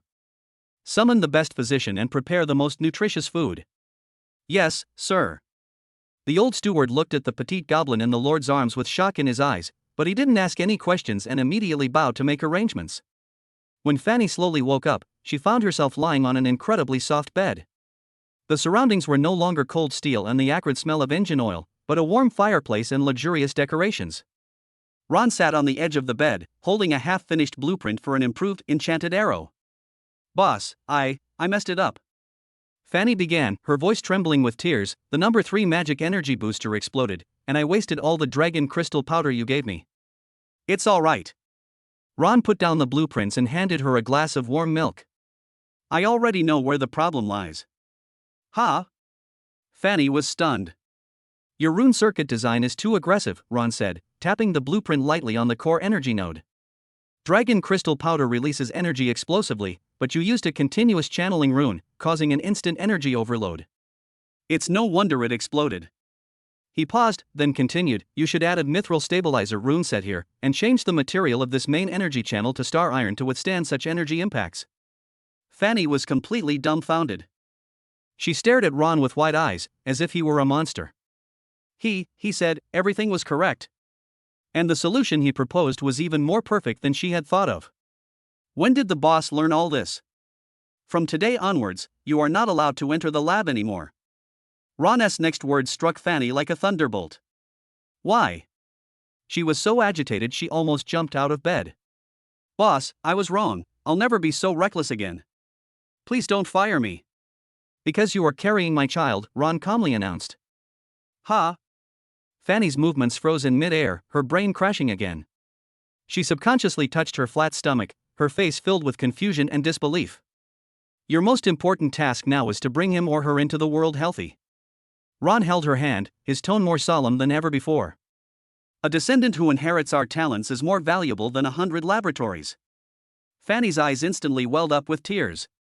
She wasn't excited because she was pregnant with the Lord's child, but because this man, this powerful man who was like a god, actually valued her talent, and even believed that the combination of this talent with his noble bloodline was something to be proud of and look forward to.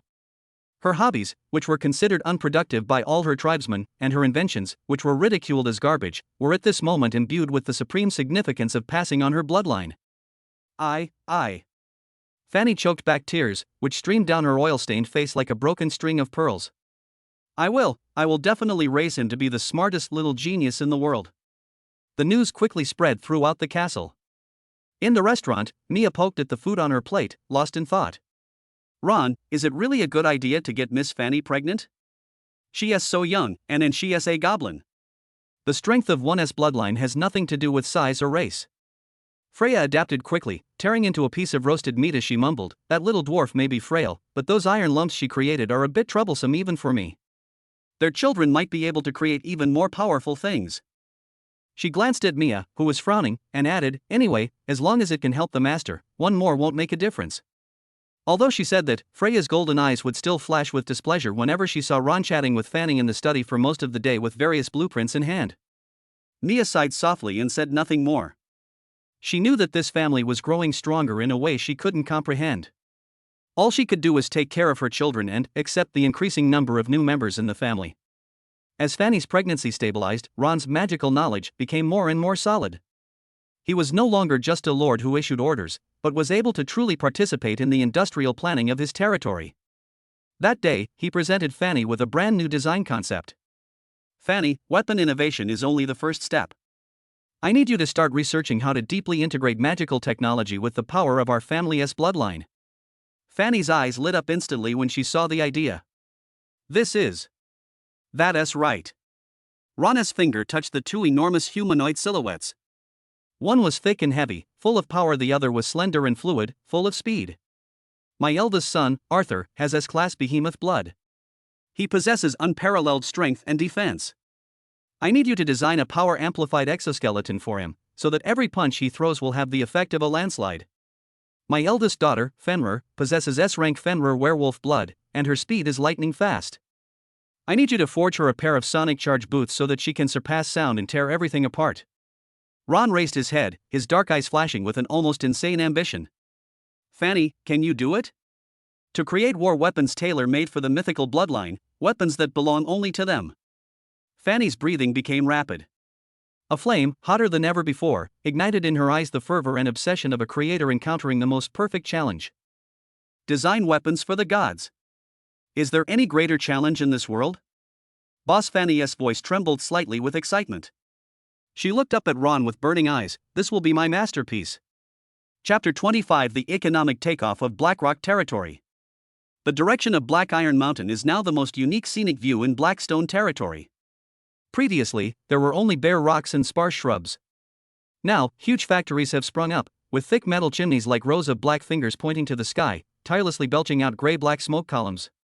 During the day, the deafening roar and the thunderous crash of the steam hammers could be heard throughout half the territory. At night, the firelight from the furnaces turned half the sky a dark red. This is Fanny's Kingdom, a place privately known by its inhabitants as the Magic Industrial Zone. Everything here defies people's perceptions. The short, thin goblins were no longer the petty thieves people remembered. They wore oil-stained work clothes and skillfully operated steam-powered machines hundreds of times their own size. Molten iron flowed through the molds, and a huge steam hammer forged the hard metal into shape. On the production line, enchanted arrows shimmering with blue magical energy and dark Goblin Type 3 grenades were produced in an endless stream.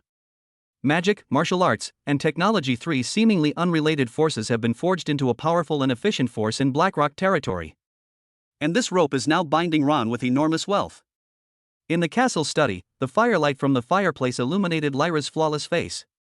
She was no longer wearing the black robes that facilitated stealth, but a well-tailored women's suit, her violet eyes gleaming with shrewdness and competence.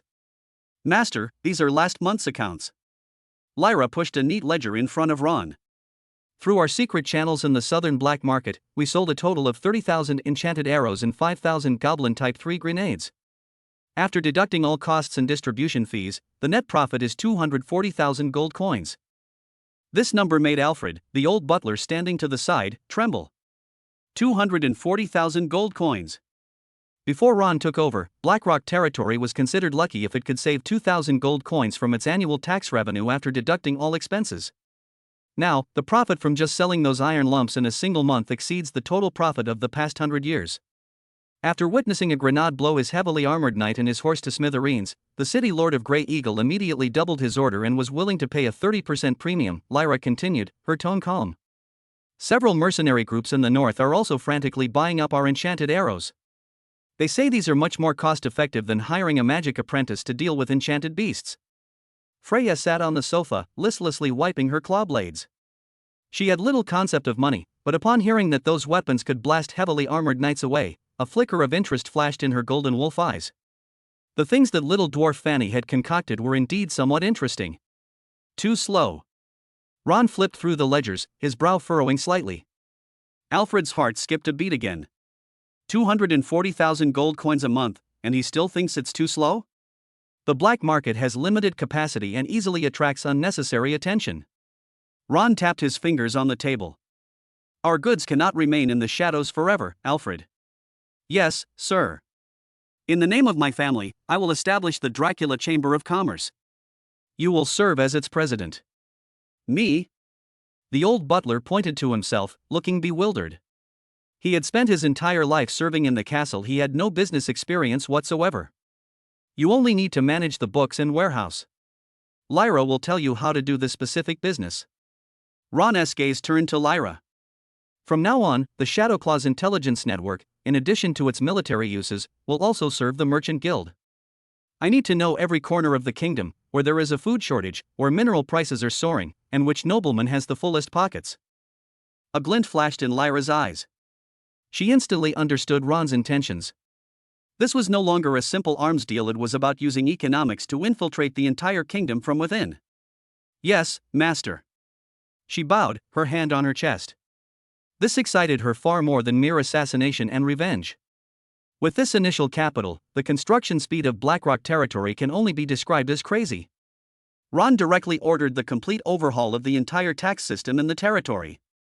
For artisans willing to settle there, all taxes would be waived for the first 3 years, and the Lord's Manor would provide housing and start-up capital. For foreign merchant caravans, customs duties would be reduced to only 1/10 of those in other territories. Meanwhile, large sums of gold coins were spent like water. The once muddy and narrow dirt roads were replaced by wide, smooth flagstone avenues, large enough to accommodate 4 carriages side by side. Under Fanny's design, a huge aqueduct was built from the upper reaches of the Blackwater River, bringing clear river water into the city, so the people no longer had to drink the strange-tasting well water. New residential areas, markets, and even public baths and theaters were under construction at a feverish pace. In just a few months, Blackrock territory has changed completely. This is no longer the lifeless, sallow border town where everyone looks pale and sickly. The streets are bustling with people, caravans from all over the country come and go, and merchants and craftsmen speaking different accents can be seen everywhere. The air is filled with the clinking of money and the clamor of construction, brimming with the vitality of unbridled growth. The surrounding nobles and lords were dumbfounded. Their spies either vanished the moment they entered Blackrock territory, spotted by members of the Shadow Claws, or were so terrified by the bizarre sights within the territory that they could only give incoherent descriptions of the black smoke-belching steel behemoths and the incredibly powerful exploding iron balls. Despite their envy, no one dared to make a move. Everyone knew that the young lord of Blackrock territory had announced his arrival with the corpse of a dragon. Now, he possessed an army capable of blasting heavily armored knights into the air. To provoke him? Only a death wish. So, all they could do was curse Dracula for breaking the rules of the aristocratic game, while reluctantly sending their most trusted stewards with large sums of gold to the Dracula Merchant Guild to politely request the purchase of those goblin gadgets they had once scorned. Blackstone territory is rising rapidly in a way that no one can comprehend.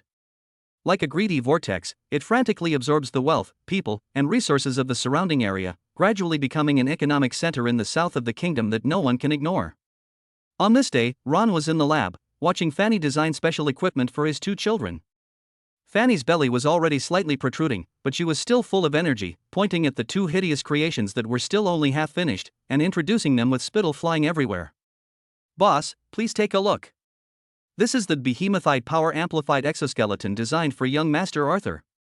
Its core is a miniature steam magic hybrid engine. Once he puts it on, combined with his behemoth bloodline, punching through a city wall won't be a problem." It was a heavy metal skeleton taller than an adult, full of brutal and violent aesthetics. And this? The lightning flash sonic boomerang boots designed for Miss Fenrir. They're inscribed with wind and lightning acceleration arrays inside. I've calculated the theoretical values as long as Miss Fenrir's body can withstand it. Breaking the sound barrier in an instant will be a piece of cake. Ron looked at the 2 masterpieces with great satisfaction. His children would become a mythical bloodline equipped with black technology, their starting line already so high it was almost despairing. "Boss, the Chamber of Commerce has received another 500,000 gold coins." Fanny suddenly remembered something and pulled a crumpled sheet from her pocket. "This is my research list for the next stage. The material costs might be a bit expensive." Ron took the list and glanced at it. It listed materials that sounded extraordinary, such as abyssal demon iron, stormcore, and dragon tendon. Money is no longer an issue. Ron casually handed the list to Alfred beside him. "Buy everything on the list. Also, notify the Dracula Merchant Guild to dump all our grain, cloth, and ordinary weapons at low prices in the territory of Governor Marcus of the South." Alfred was taken aback. "Sir, if we dump goods at low prices, we will suffer losses. What I want is not money, but the complete collapse of his handicrafts and agriculture." Ron's eyes flashed with a cold light. "I want all the common people under his rule to be able to survive only by relying on our goods. When his territory can no longer do without us, that land will have a new master." The old steward felt a chill run down his spine. He finally understood that the Lord's goal had never been to become a wealthy man. Late at night, in the study, Ron stood before a huge map of the kingdom, on which Blackrock territory occupied only a small, insignificant area. But from its center, countless red lines representing trade routes and intelligence networks had spread out in all directions like a spider web. "Master, our current cash reserves have exceeded 1 million gold coins," Lyra reported respectfully from behind him. "This figure surpasses the private treasuries of most of the dukes in the kingdom. We have enough money." Ron's gaze, however, was no longer fixed on the red lines representing wealth. His finger crossed the territory of the southern governor and pointed to a more distant and mysterious place on the map. "One is a vast jungle-marked whispering forest. The other is a deep blue area that extends into the endless sea. Lyra, I'm getting a little tired of making money." Ron turned around, his dark eyes revealing undisguised desire and ambition. "I've heard that the elf queen of the Whispering Forest possesses the S-rank Heart of the World Tree bloodline, enabling her to communicate with all things. I've also heard that the useless son of the southern governor Marcus is imprisoning a mermaid princess in his secret estate. She possesses the A-grade song of the Siren bloodline." Ron's voice echoed in the quiet study, carrying an irresistible magic. "It's time to add some new, noble bloodlines to our family." Chapter 26, S-Class Cargo from the North. Lyra's violet eyes, illuminated by the flickering firelight, remained unmoved by Ron's grand vision. She was like a precise machine, always calculating the most efficient execution plan. Master, the Elf Queen resides deep within the Whispering Forest, and the World Tree's protection makes it difficult for any non-elf unit to approach. Forcibly abducting her would be tantamount to declaring war on the entire elf race. Her voice was cool and objective, as if she were stating a fact. As for that mermaid princess, she is considered the exclusive property of Governor Marcus's son and is hidden in the Deep Sea Manor. It is heavily guarded there. Not to mention how to imprison a mermaid on land. Once exposed, Governor Marcus will surely use the entire Southern Legion to launch a devastating attack on us. Layla bowed slightly and placed a new intelligence note on the map. These two targets are extremely valuable, but the risks are equally enormous. With our current strength, forcing an attack would be counterproductive. However, she paused, then pointed to a gray trading town in the northwest of Blackrock territory on the map. Just yesterday, a group of slave traders from the Northern Orc Empire passed through Greyrock City, bringing with them a batch of very special goods. Special? Ron's gaze shifted from the southernmost part of the ocean on the map back to the ocean. Yes, a group of high-quality orc female slaves. Lyra's tone remained unchanged as she stated information. Most of them are wolf and cat, young and strong, and very popular on the black market. But there is one who is extremely special. A female orc of the Tiger clan.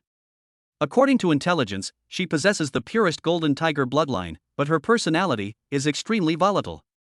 Since her capture, she has refused to eat or drink, and anyone who tries to approach her will be met with her most frenzied attacks. Ron tapped the map lightly with his fingertip, and almost the instant Lyra finished speaking, the system notification he had been waiting for rang precisely in his mind. Ding!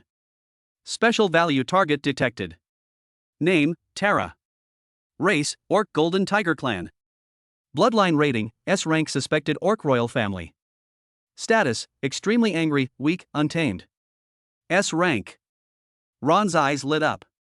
This is truly a case of being presented with a pillow just when you're about to fall asleep. Although the Elf Queen and the Mermaid Princess are of noble blood, one is far away and the other is heavily protected. Neither is a target that can be taken down in the short term. And this S-rank Orc royal family member actually delivered himself to our doorstep. At all costs, Ron's voice suddenly became deep and powerful. I need to know everything about her. Yes, ma'am. Lyra seemed to have been prepared, immediately presenting another, more detailed document. Driven by money, the efficiency of Shadowclaws had reached a terrifying level. The target's name is Terra, the chieftain of the Roaring Fong tribe atop the northern snowy mountains. Half a month ago, during a battle with another rival tribe, she was ambushed by a human mercenary group who used alchemical crossbow bolts coated with deadly poison to wound her, and she was eventually captured. She refused to communicate with any human, and even more so, she refused any form of taming. John, the biggest slave owner in Greyrock City, tried to put a humiliating slave collar on her, but she broke free of the chains and bit off 3 fingers on the spot, almost tearing her throat open. On the appendix of the document, there was even a rough sketch of a figure chained to a prison cart with thick iron chains. Despite the artist's limited skill, one could still discern the explosive power contained within that body, and the golden eyes burning with raging fury that could be felt even through the paper. The slave traders are having a terrible headache with her right now. If they kill her, they can't bear to part with this rare S-class bloodline, which means a mountain of gold. If they keep her, she has a powder keg that could explode at any moment, and the cost of just guarding her every day is terrifyingly high. Layla continued, they've already spread the word that they're going to auction her off as the grand prize at the underground black gold auction in Greyrock City in 3 days. Only the most powerful buyers, who believe they can tame this tigress, will be eligible to participate in the bidding. Go in person? Lyra's suggestion carried a hint of doubt, as it seemed inconsistent with the Lord's usual style. No, I'll go myself. Ron stood up from in front of the map and casually picked up a black cloak from the hanger. He needs a new S-class female, a powerful mother who can give birth to equally powerful offspring for him. This Terra is simply the perfect template. More importantly, he needed to see it for himself. A female chieftain of an orc tribe had been captured by human mercenaries and then sold into slavery. This event itself is a highly unusual signal. Master, your safety, Layla said with some concern. Is there anywhere around my territory that could threaten my safety? Ron countered. Lyra fell silent. The entire Blackrock territory, spanning 100 miles, was already the domain of the Shadowclaws. No movement escaped their notice. Ron walked to the door and paused for a moment. He glanced back at the map, his gaze falling on the distant north, on the vast territory marked as the Orc Empire. For a long time, despite constant minor skirmishes, a fragile peace has been maintained between the human kingdoms and the Orcish Empire. The two sides have maintained a non-aggression pact, with the Mountains of Sorrow serving as their boundary. Now, the fact that an orc chieftain has been sold into the human world has deeply offended this sensitive nerve. Behind this, is it the greed of the mercenary group, or the instigation of certain human nobles, or even the kingdom's high-ranking officials? Or, has something else happened in the Orc Empire? Lyra, Ron's voice echoed in the empty study, have the Merchant Guild prepare. I want all the items at the underground auction in Greyrock City. A sharp glint flashed in Lyra's violet eyes. She understood. Master, this isn't just about stealing a woman. He wanted to use the most arrogant and domineering way to tell everyone who the real rulemakers were on this southern land. Prepare the car. Ron pushed open the study door, and the night wind blew in, making his black cloak flutter. Let us go and meet this Queen of the North. Chapter 27, the Grand Finale, the Golden Tiger King in a Cage. Under the cover of night, the Greyrock City resembles a dirty rag carelessly discarded, soaked in oil and sin. A completely black carriage, without any markings, silently drove into the most chaotic slum in the city and stopped at the end of a rotten alley. The car door opened, and Ron stepped out first. He wasn't wearing any fancy clothes to show off his status, just a simple black outfit, but it still couldn't hide the nobility and oppressive feeling that came from the depths of his blood. Layla followed closely behind, having changed into a sleek leather armor. Her long violet hair was tied into a high ponytail, making her look like a drawn blade. Deep in the alley, a hunched figure had been waiting for a long time. Upon seeing the person approaching, he immediately bowed and scraped as he greeted them, his face plastered with a fawning smile. Distinguished guest, the Black Gold Chamber of Commerce welcomes you. The auction is about to begin. Please follow me. The guide didn't dare look at Ron for long, but simply lowered his head and pushed open a hidden door disguised as a garbage dump. Behind the door was a staircase carved from rough rock that led downwards. Every 10 meters along the wall, there was a torch emitting a dim light. The air was filled with the smell of damp earth and a faint stench of blood. This is the true heart of Greyrock City, an underground world completely independent of the kingdom's laws. Those who can come here are all mercenary leaders with blood on their hands, ruthless slave traders, or degenerate nobles with special fetishes. When Ron and Lyra entered the huge underground cavern at the end of the stairs, it was already full of people. Most of these people covered their faces with hoods or masks, and they exuded a violent aura that kept strangers at bay. The guards behind them had bulging temples and fierce eyes, clearly seasoned fighters skilled in martial arts. Ron's appearance did not cause much of a stir. Here, everyone has secrets, and keeping a low profile is the way to survive. Led by the guide, the two sat in a reserved seat in the front row with an excellent view. Clearly, the newly emerging arms giant, the Dracula Merchant Guild, has already paved the red carpet for their master with gold coins. Thump! With a deep, resonant chime, a fat man with a scarred face emerged from the high platform in the center of the cave. He was John, the biggest slave owner in Greyrock City. Welcome everyone to this month's Black Gold auction. John's voice was hoarse and booming. Without further ado, as usual, let's start with the appetizers. At his command, several burly men pushed a row of iron cages up. The cage contained a group of trembling cat and fox orc girls, wearing only a few tattered pieces of cloth, their beautiful faces filled with fear. The atmosphere in the audience instantly became heated, with greedy eyes scanning the girls without restraint. Starting bid, 1,000 gold coins. Each bid must be at least 100 gold coins higher. 1,001. 1,005. I'll offer 2,000. Bidding cries rose and fell. These orc girls, who would be priceless in the eyes of ordinary people, were bought and sold at will like commodities here. Ron watched all this expressionlessly, his fingers tapping lightly on the armrest. Layla understood, raised the number in her hand, and spoke in a low voice, but it clearly carried throughout the entire cave. 50,000 gold coins, we'll take the whole batch. The entire cave fell silent instantly. All eyes were on Lyra. The buyers who had just been bidding fiercely now looked as if they had swallowed flies. 50,000 gold coins? Buying this batch of appetizers worth at most 10,000 gold coins? Who is this sucker who doesn't know the market? John's fat jiggled, and a glint of greed flashed in his eyes. This lady has offered 50,000.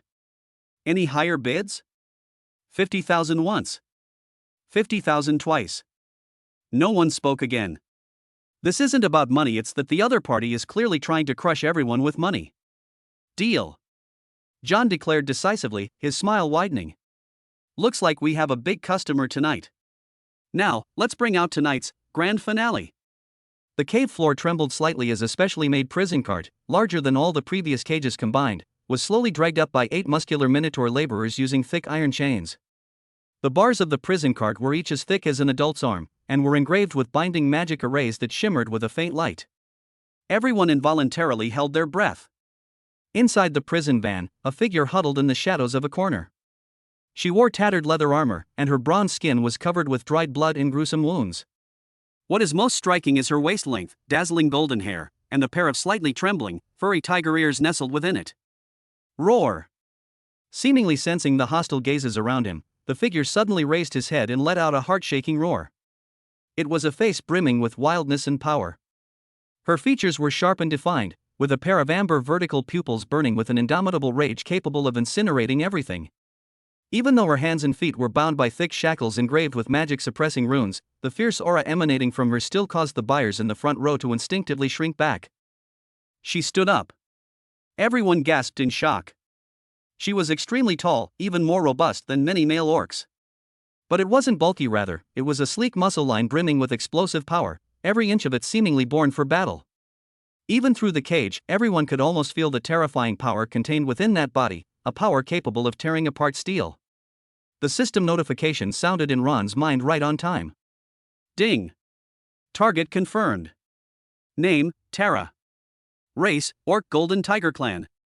Bloodline rating, S-rank Berserker Bloodline. Status, extremely enraged, severely injured, untamed, bloodline power suppressed. Everyone saw it.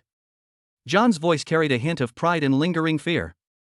Tara, the chieftain of the Roaring Fong tribe from the summit of the northern snow mountains. The purest S-rank Golden Tiger Bloodline. A perfect warrior, a perfect seed-laying machine. Before he finished speaking, Tara in the cage lunged forward and slammed hard against the bars. Clang! The entire prison van shook violently, and the sturdy metal bars were even bulged outwards from the impact.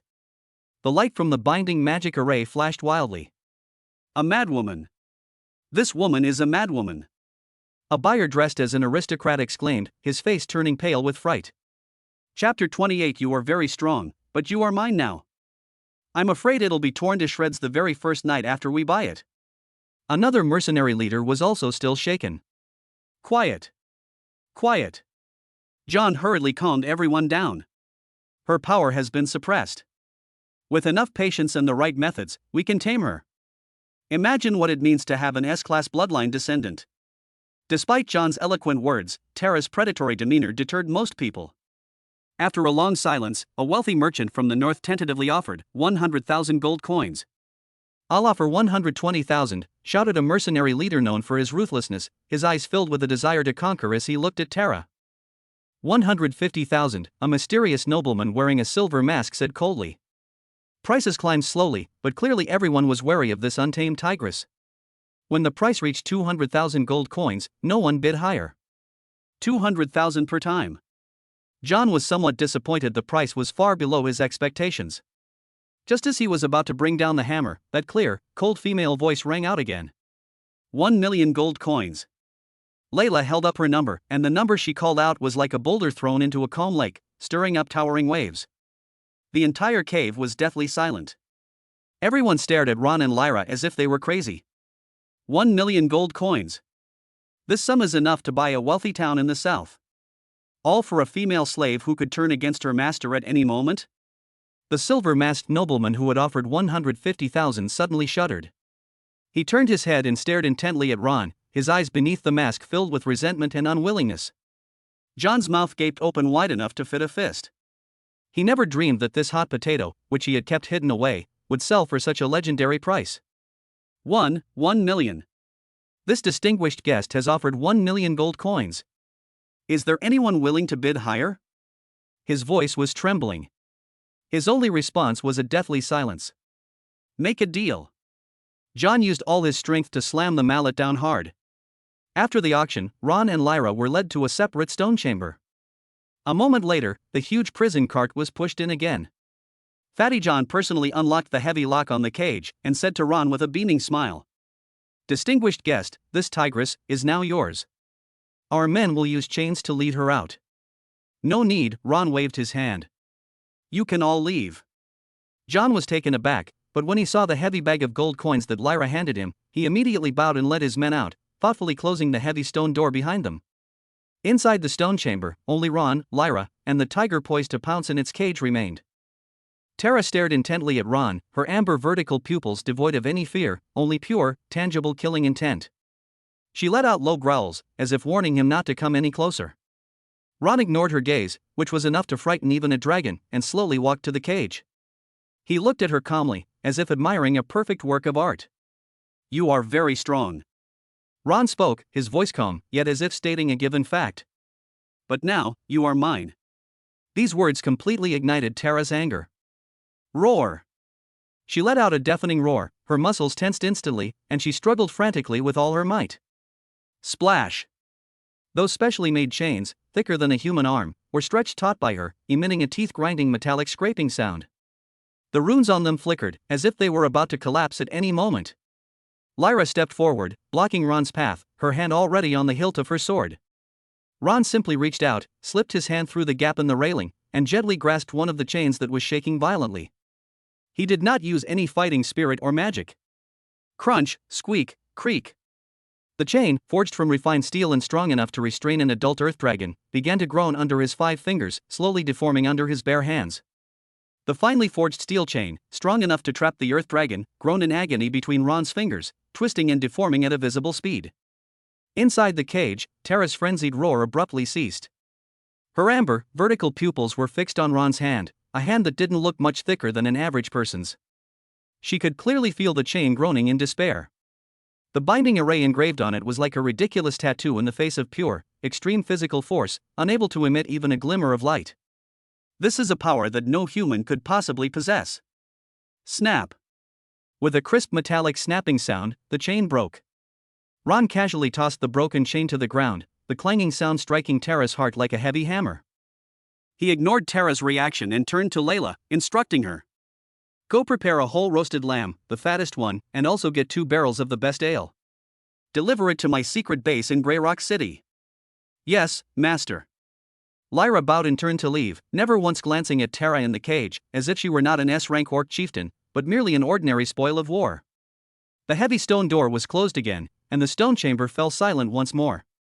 Ron pulled up a chair, sat down imposingly in front of the cage, and calmly looked at the timid tigress inside. Now, let's talk. Tara growled menacingly as she slowly backed away, her back arched like a taut bow, ready to deliver a fatal blow. Ron ignored her warning, stood up, walked over, and personally opened the heavy door of the cage. Squeak! Amidst the grating scraping sound, the exit to freedom opened before her. Tara did not move. She didn't believe this man would let her go so easily. This must be a trap, a new way to humiliate her. Seeing that she didn't move, Ron didn't urge her, but simply said, your tribe was betrayed by the Stonefist tribe in alliance with human mercenaries, and your people suffered heavy casualties. Your lieutenant, Gru, was torn to pieces by 3 berserkers from the Stonefist tribe while covering your retreat. And you were shot by a crossbow bolt coated with Black Widow neurotoxin, which is why you ended up in the hands of these scumbags. Tara's golden pupils suddenly contracted. How did he know all this? This is the deepest secret of the tribe, the most painful scar in her heart. Chapter 29: A New Offspring, the Berserker God of War. Do you want to know why your mortal enemy, the Stonefist tribe, was able to hire the Bloodwolf mercenary group, the most notorious mercenary group in the human kingdom? Ron's voice was like a devil's whisper, precisely tearing through her strong shell disguised by anger. Because someone paid for it. Viscount Adler of the North has set his sights on the heart of the Storm Iron Mine, which your tribe has guarded for generations. He promised the chief of the Stonefist tribe that if they captured you, the mine would belong to them. And you, as spoils of war, will be sold to human nobles in exchange for even more gold coins. With each word Ron spoke, Tara's face paled further. The flames of anger gradually died down, replaced by a chilling cold and a deep-seated hatred. She was not afraid of dying in battle, but she could not accept that her own and her people's sacrifices stemmed from a despicable betrayal and a dirty deal. She was treated like merchandise and sold to her enemy. This is the ultimate insult to an orc chieftain. Now, you're mine. Ron held out his hand. Come with me, and I can give you a chance for revenge. Alternatively, you can stay here and wait for the next buyer.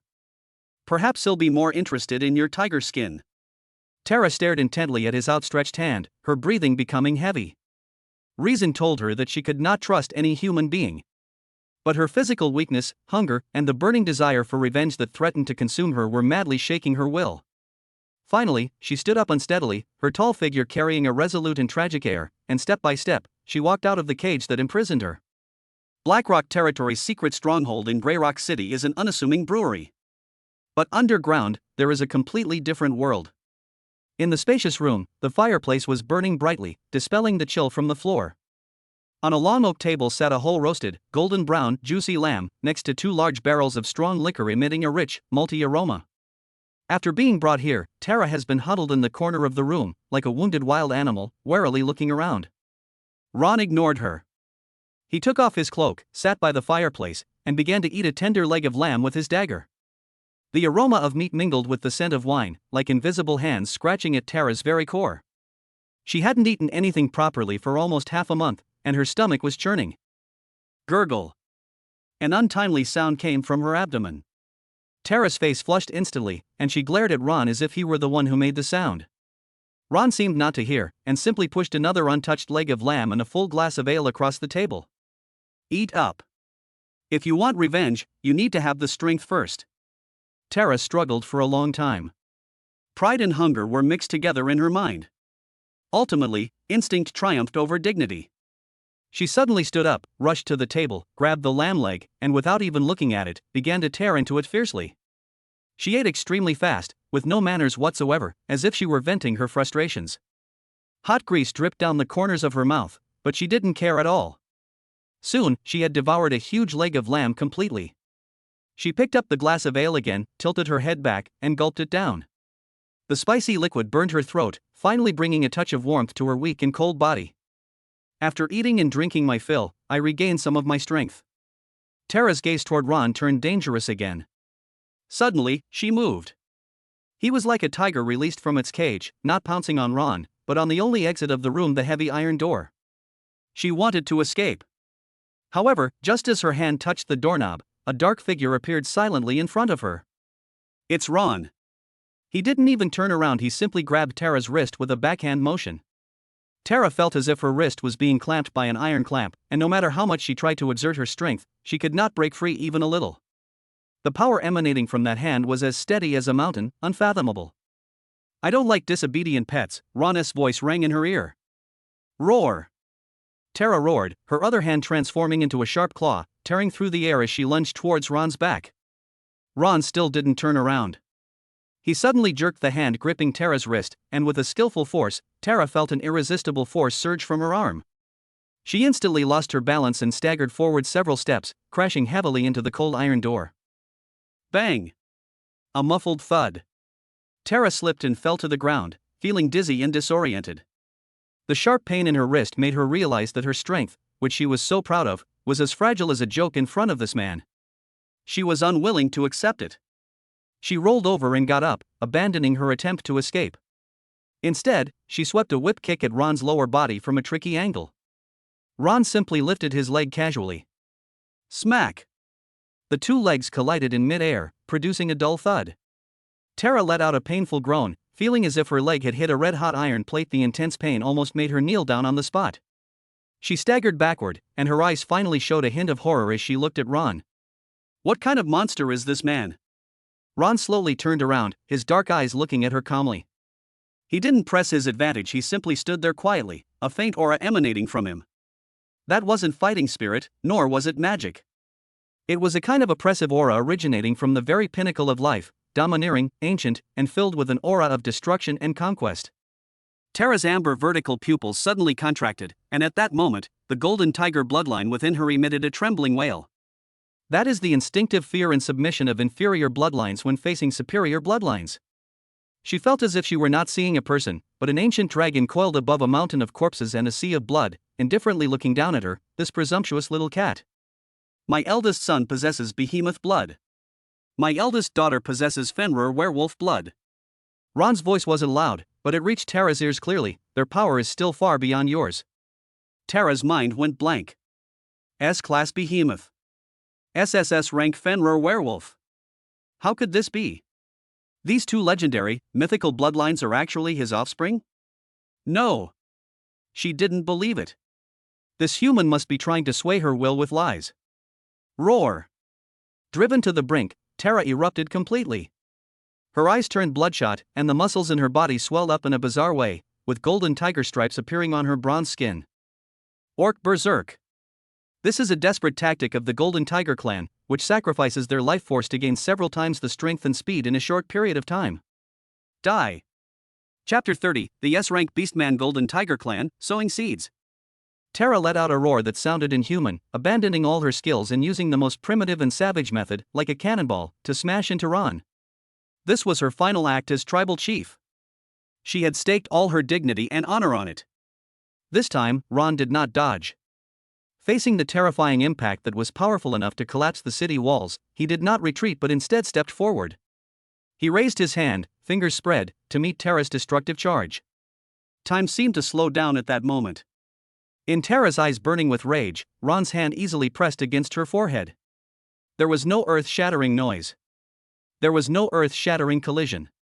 Terra's ferocious power, enough to tear steel apart, vanished without a trace the moment it touched the palm, like a clay ox sinking into the sea. She was frozen in place, unable to move. The berserk power surged wildly within her, yet it could not propel her forward even an inch. All her strength was effortlessly suppressed by that seemingly frail hand.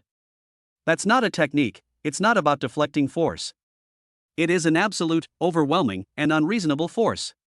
The crimson in Terra's eyes gradually faded, replaced by utter bewilderment and despair. Her strongest attack, her all-or-nothing strike, couldn't even make this man take a single step back. She lost. They were utterly defeated and completely crushed. Ron looked at the tigress in front of him who had finally exhausted all her strength, put his other arm around her waist which was beginning to go limp due to exhaustion, and picked her up horizontally. Since you won't listen, then use your body to remember who your master is. He carried her to the large bed in the room, which was covered with thick animal hides. Terra stopped struggling and simply closed her eyes, two streams of hot tears sliding down her cheeks. That was the sound of the pride of the strong being utterly shattered. Ding! Congratulations, host! Successfully triggered the Special Talent Achievement Series. Host Reward, Orc Berserk Mastery. Host Reward, Brute Force Talent Advanced. A savage and violent force exploded through Ron's limbs and bones in an instant. He could feel his muscles and bones being strengthened in a wondrous way, and his pure physical strength was once again being enhanced in an amazing way. The storm has subsided. Ron looked at the orc chieftain beneath him, her eyes filled with complex emotions and her body covered in strange marks, and ran his fingers along the tear stain on her face that had not yet dried. Your grudge is my grudge. His voice possessed an undeniable magic. I will help you take back your tribe. The Stonefist tribe will be destroyed, and Viscount Adler will die. I will make your tribe the most powerful in the north. And you will once again wear the chieftain's crown. Terra's body stiffened. She looked up, her amber vertical pupils fixed on Ron. After conquering her with absolute power, this man gave her a future she couldn't refuse. After a long while, she slowly lowered her proud head and, in a hoarse voice, uttered her first words since submitting. Yes. Master. The carriage was deathly silent on the way back to Blackrock territory. Terra huddled in the corner, wrapped in a thick blanket, concealing the marks that symbolized conquest. Her amber-colored vertical pupils were staring blankly through the car window at the rapidly receding scenery outside. As the carriage entered the territory of Blackstone territory, the bewilderment in her eyes was gradually replaced by immense shock. On the distant horizon, the wilderness and forests she was familiar with were no longer there. One after another, enormous and unprecedented building complexes rose from the ground, with dozens of thick black chimneys, like the arms of giants challenging the sky, spewing thick smoke into the sky and dyeing the clouds gray-black. Even from a great distance, she could still hear the deep, rhythmic rumble coming from that steel forest, as if an ancient behemoth was sleeping and breathing there. This is not any human city she knows. There are no towering magic towers here, nor any sacred church spires. This place is filled with steel, flames, and power, exuding a primitive and savage industrial atmosphere. The carriage entered the castle, where Alfred and his servants were already waiting respectfully at the entrance. When Ron got out of the car first, then turned around and helped the incredibly tall orc woman out of the car, everyone present held their breath. Mia was so startled that she dropped the towel in her hand. Looking at Terra's wild and powerful body and her emotionless golden vertical pupils, she instinctively backed away. The new woman, just by standing still, made her feel like a rabbit being stalked by a tiger. Freya emerged from the shadows, her golden wolf eyes narrowing slightly as she openly scrutinized Terra. As a fellow orc, she could clearly sense the still raging, volcanic power within Terra's bloodline. It was a pure power born for battle.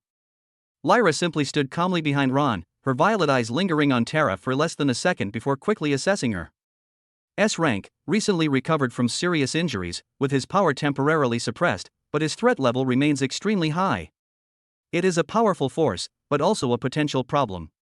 An invisible, scrutinizing, and confrontational atmosphere, belonging to female wild beasts, permeated the air. Terra sensed Freya's similar, aggressive aura, and instinctively straightened her back, letting out a very low, threatening gurgle.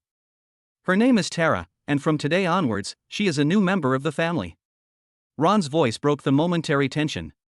His words are the unshakable rules. Freya shrugged, withdrew her scrutinizing gaze, and turned to walk back into the shadows. Layla bowed slightly to indicate that she understood. Only Mia remained there, completely at a loss. Chapter 31 Beast King Bloodline. Ron didn't explain further, but simply led Terra straight into the main building of the castle. He needs to confirm the final results of this initiation as soon as possible. The moment his hand touched the study doorknob, the long-awaited voice finally rang in his mind. Ding! Target's emotions and vital signs are stable. Initiation successful. Congratulations, host. S-rank Beastman Golden Tiger Clan Terra has successfully conceived. Significant achievement successfully triggered, wild empowerment. Settling your pregnancy-related rewards. Rewards settled. Congratulations, host, you have obtained Beast King Bloodline Beginner. Congratulations, host. Your offspring has undergone a mutation due to the fusion of your and Terra's top-tier bloodlines.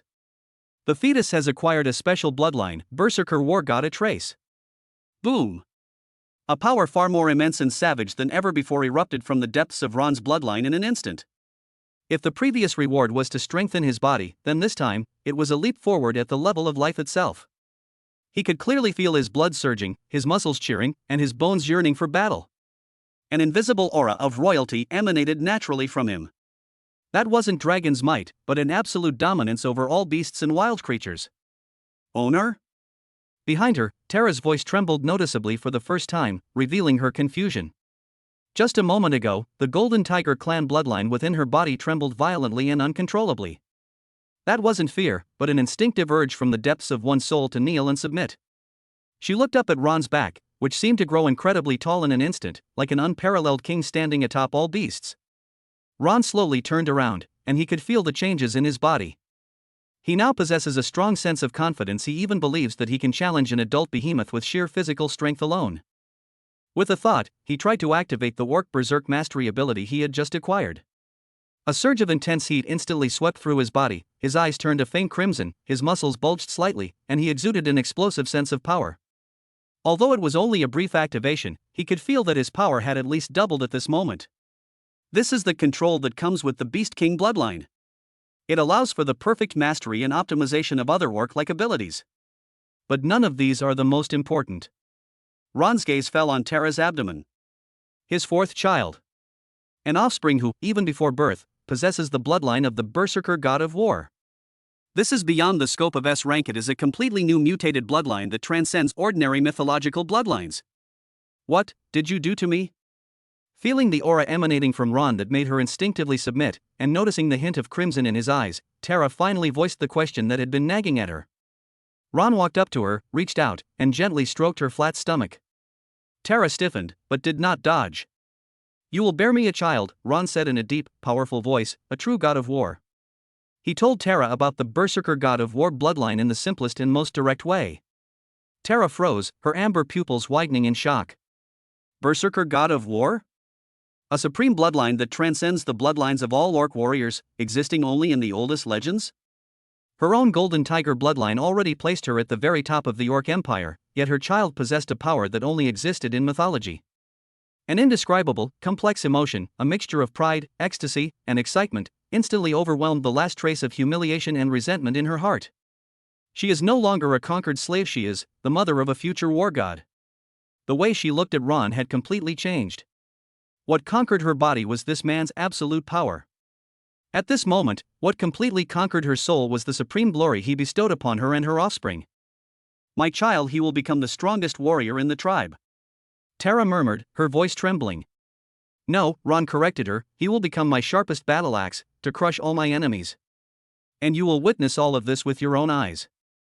Tara's body trembled, and then she slowly and solemnly knelt on one knee, lowering her proud head that she had once only bowed to the ancestors of her tribe.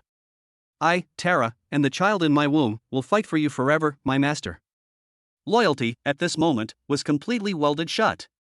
Ron helped her up and began to think about a new problem.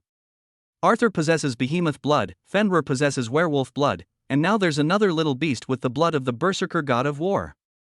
These children are all incredibly talented. It would be a waste to just let them grow up without any support. We must tailor a perfect training program for them so that they can become top-notch war machines from birth. Fanny! Ron called out to the air. Not long after, the laboratory door was suddenly pushed open, and Fanny, with a slightly protruding belly, rushed in, carrying a pile of blueprints. Boss! You're finally back. I have a new idea for you. As for the upgraded version of Goblin 3 Styles, I call it Goblin Slaughter the Whole Family. The blast radius has tripled, and it also has armor-piercing and incendiary effects, but the cost, huh? Fanny was only halfway through her sentence when she noticed Tara in the room. Her small eyes widened instantly as she looked the orc woman, who was almost twice her height, up and down, making a tisk-tisk sound of amazement. My God! Boss! Where did you get this top-notch body? The muscle definition. The bone structure. The explosive power. This is simply the perfect pilot tailor-made for heavy power armor.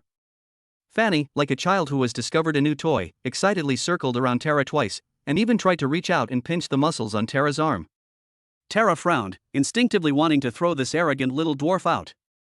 Fanny, this is Tara, Ron said. She is carrying my child. Her bloodline is very special. I need you to design the best possible equipment for her, and for our future children. Fanny patted her chest, spread the drawings on the table, tossed aside the design of goblins killing the whole family, and then pulled out a blank drawing and a charcoal pencil. No problem. Chapter 32, City Defenses Fully Upgraded. Bloodline. Give me the data. The more detailed the better. Is it more about power or speed? Does it have any special abilities? What is the energy attribute? Skin. Skin defense level, bone density, nerve reaction speed. Fanny got into work mode, a string of technical jargon coming out of her mouth, her eyes gleaming with fervor. Ron briefly described the characteristics of the berserker god of war bloodline. Ultimate power, rage, endless fighting spirit, my goodness. Fanny's mouth was practically watering as she listened, her charcoal pencil dancing wildly across the drawing, making a scratching sound.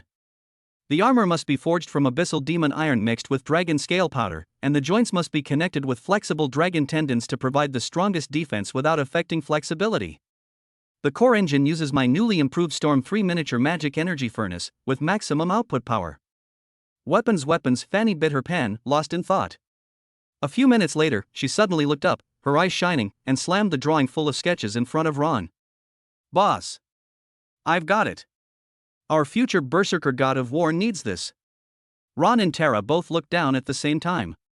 The drawing depicts an extremely exaggerated prototype of a weapon. It was a gigantic battle axe with a grotesque design, the blade wider than a door panel, covered with complex magical energy circuits and steam pipes. At the junction of the axe handle and the axe head, Fanny also specially marked a device that looked like an engine. Next to the drawing, Fanny wrote a note in crooked handwriting. Pango Creation Series Type 1 Rechargeable, Rocket-Powered, City-Breaking Axe. Ron's gaze slowly shifted from the wild blueprint depicting the Pango creating the World Rocket Booster Axe. He looked at Fanny, whose eyes were shining with excitement, and then at Tara, who was sitting next to him with her head down but her back was straight, exuding an aura that kept strangers at bay. A genius capable of creating world-destroying weapons. An S-class mother body that is about to give birth to the berserk god of war for him. In addition, there are two little guys with Behemoth and Fenrir bloodlines, located far away on the other side of the castle. For the first time, Ron's brow furrowed, revealing some kind of displeasure. His home, his nursery, seems to be lacking in security. Fanny, let's put this Pango axe aside for now. Ron's words instantly calmed Fanny down from her frenzied state. He tapped the table, making a dull sound. Gather everyone, Lyra, Freya, Mia, in my study for a meeting. A moment later, in the study. For the first time, Ron's 5 core family members gathered together in such a complete manner. Lyra stood silently in the shadows, as if she didn't exist. Freya leaned lazily against the window, her golden wolf eyes scrutinizing the newcomer Tara with a hint of judgment. Tara stood in the center of the room like a statue, arms crossed, exuding a powerful aura. Mia carefully served hot tea to everyone on a tea tray, her palms sweating with nervousness in the room full of monsters. Fanny, clutching a pile of blueprints, watched the eerie atmosphere with curiosity. From today onwards, Blackrock territory is on high alert, Ron said bluntly. Our family is growing, and our wealth and power are expanding rapidly. This will attract jackals, countless jackals. He looked around, his gaze lingering on each woman's face for a moment. Therefore, our home needs a brand new tortoise shell, a tortoise shell that can crush the teeth of all jackals. Fanny. Yes, boss. Fanny immediately stood at attention. I want you to fill the walls of Blackrock territory with magic cannons. The range must cover an area of 10 miles, and the power must be enough to flatten a mountain with a single shot. Additionally, I need a fully automated defensive barrier capable of withstanding repeated bombardments of Legion-level magic. Ron's demands were simple and direct. Fanny's eyes lit up instantly, brighter than the fire in the fireplace. No problem. I'll call it the Crown of Thorns defense system. The turret is called the World Destroyer Type 3 Magic Pulse Cannon. The barrier core uses an absolute territory generator. Boss, the money. Give me enough money and materials, and I can turn Blackrock territory into a biting steel hedgehog. Ron nodded and looked at Freya. Freya, the Shadowclaws need to expand their operational range. I need to know the movements of every single rat within a 200-mile radius of Blackstone territory. Any unauthorized, hostile group should be dealt with before they even see our walls. A spider web needs more space. Freya licked her lips, her golden eyes flashing with a bloodthirsty light. Layla. Onar. You are in charge of the city's defense. I don't care if you use traps, sentries, or poison. I will ensure that no enemy who infiltrates the castle survives more than one night. Layla bowed slightly, a knowing glint in her violet eyes. Every brick of the castle will become a tombstone for the enemy. Ron's gaze shifted to Tara. Tara, the Blackrock Territory Guard, is now under your training. Tara raised an eyebrow, a hint of disdain in her amber vertical pupils. To send her to train those weak humans? Ron saw through her thoughts. After my child is born, they will be the first line of defense to protect him. I don't want them to be a bunch of useless people. This statement struck Tara squarely at her weak point. She thought of the child in her womb who possessed the bloodline of the Berserker god of war. Let a bunch of useless people protect the future god of war? Absolutely not. Okay, but my training will kill people. Tara's voice was low and hoarse. As long as we can train an elite force, I don't care how many die, Ron replied coldly and directly. Finally, he looked at the anxious Mia. Mia, don't be nervous. Ron's voice softened a bit. Upgrading the entire territory requires a massive amount of resources and manpower. Your task is the most important, to ensure everyone has enough to eat, wear, and use, to ensure Fanny's laboratory always has enough materials, and to ensure the guards have enough meat and wine. Logistics is the foundation of all of this. Mia nodded vigorously, her face turning bright red. Master, rest assured. I will keep a clear account and make sure everyone goes hungry. Ron stood up and made his final announcement. The money we squeezed from the Duke of Tulip, apart from Fanny's research and development expenses, was all used to recruit mercenaries. He turned to Layla and said, Find me the most capable and daring mercenary groups. I want to use them to form the Blackrock Territory's Foreign Legion. Chapter 33: A Living Target? Welcome to Experience Hellish Military Training. Following this brief meeting, an unprecedented super defense upgrade plan centered around Blackrock Territory was officially launched, like a roaring war machine. The entire Blackstone Ridge was transformed into a massive construction site. Thousands of workers worked day and night, raising and thickening the city walls to the roar of Fanny. A special type of concrete, mixed with obsidian powder and dragon's blood, gave the new city walls an unsettling deep black color and made them far stronger than granite. Fanny practically lived on the construction site and in the laboratory. She directed the goblin engineers to lay magical energy pipes, thicker than buckets, inside the city walls like blood vessels. Boom! The massive steam crane, roaring deafeningly, steadily hoisted the menacing destroyer turrets onto the newly built fortress. Those dark, gaping cannon muzzles, like the eyes of giant beasts gazing into the distance, sent chills down the spines of anyone who saw them. Meanwhile, in the castle's training grounds, a hellish scene unfolds day after day. Terra's training methods are simple, brutal, and full of Warsish savagery. Bang! A guard was kicked 7 or 8 meters away by Terra because he was half a second too slow in raising his shield, leaving a clear footprint in his chest armor. Useless! Is your shield only good for keeping mosquitoes away? Terra's roar echoed throughout the training ground. The guards complained bitterly, saying that every day after training they looked like they had crawled out of a pile of dead bodies. But the results were astonishing. In just half a month, this group of guards, who were originally just militiamen, became fierce in their eyes, their movements became concise and powerful, and they began to exude a kind of murderous aura that only veterans who had experienced bloody battles possessed. The look in their eyes as they looked at Terra gradually shifted from initial fear to awe. Meanwhile, in the forests and mountains surrounding Blackrock territory, shadowy figures moved swiftly through the woods. Freya's shadowclaws are like an invisible giant net, enveloping the entire territory. Any suspicious caravans or adventurers will be recorded, and their purposes, strength, and background will be compiled and sent to Lyra in the shortest possible time. Lyra, on the other hand, is like an elegant ghost. She often appears in a corner of the castle, seemingly admiring the murals, but in reality, she is testing a newly installed alchemical trap. She would pass by the kitchen, seemingly concerned about Mia's work, but in reality, she was checking if any of the servants had been bribed. Under her arrangement, the entire Dracula castle was transformed into a labyrinth filled with deadly traps. Mia became the busiest person. Every day, she has to check the endless list of supplies and coordinate the food, clothing, housing, and transportation of thousands of people. This little maid, who used to only cry, can now stand with her hands on her hips and curse at the cunning and dishonest merchant, arguing heatedly over the price of a cartload of timber. The dramatic changes in Blackrock territory naturally did not escape the notice of outsiders. The billowing black smoke, the ceaseless hammering sounds, and the spies who mysteriously disappeared around the territory. Rumors about Blackrock began to circulate in taverns and aristocratic salons throughout the south. Some say that Count Dracula was a madman who built a demon's lair in his own territory and used the hearts of living people to power his steel golems. Some traveling merchants say that Blackrock territory is a true city of hope, with the fairest trade and the strongest military protection. As long as you follow the rules, you can earn a lot of gold coins.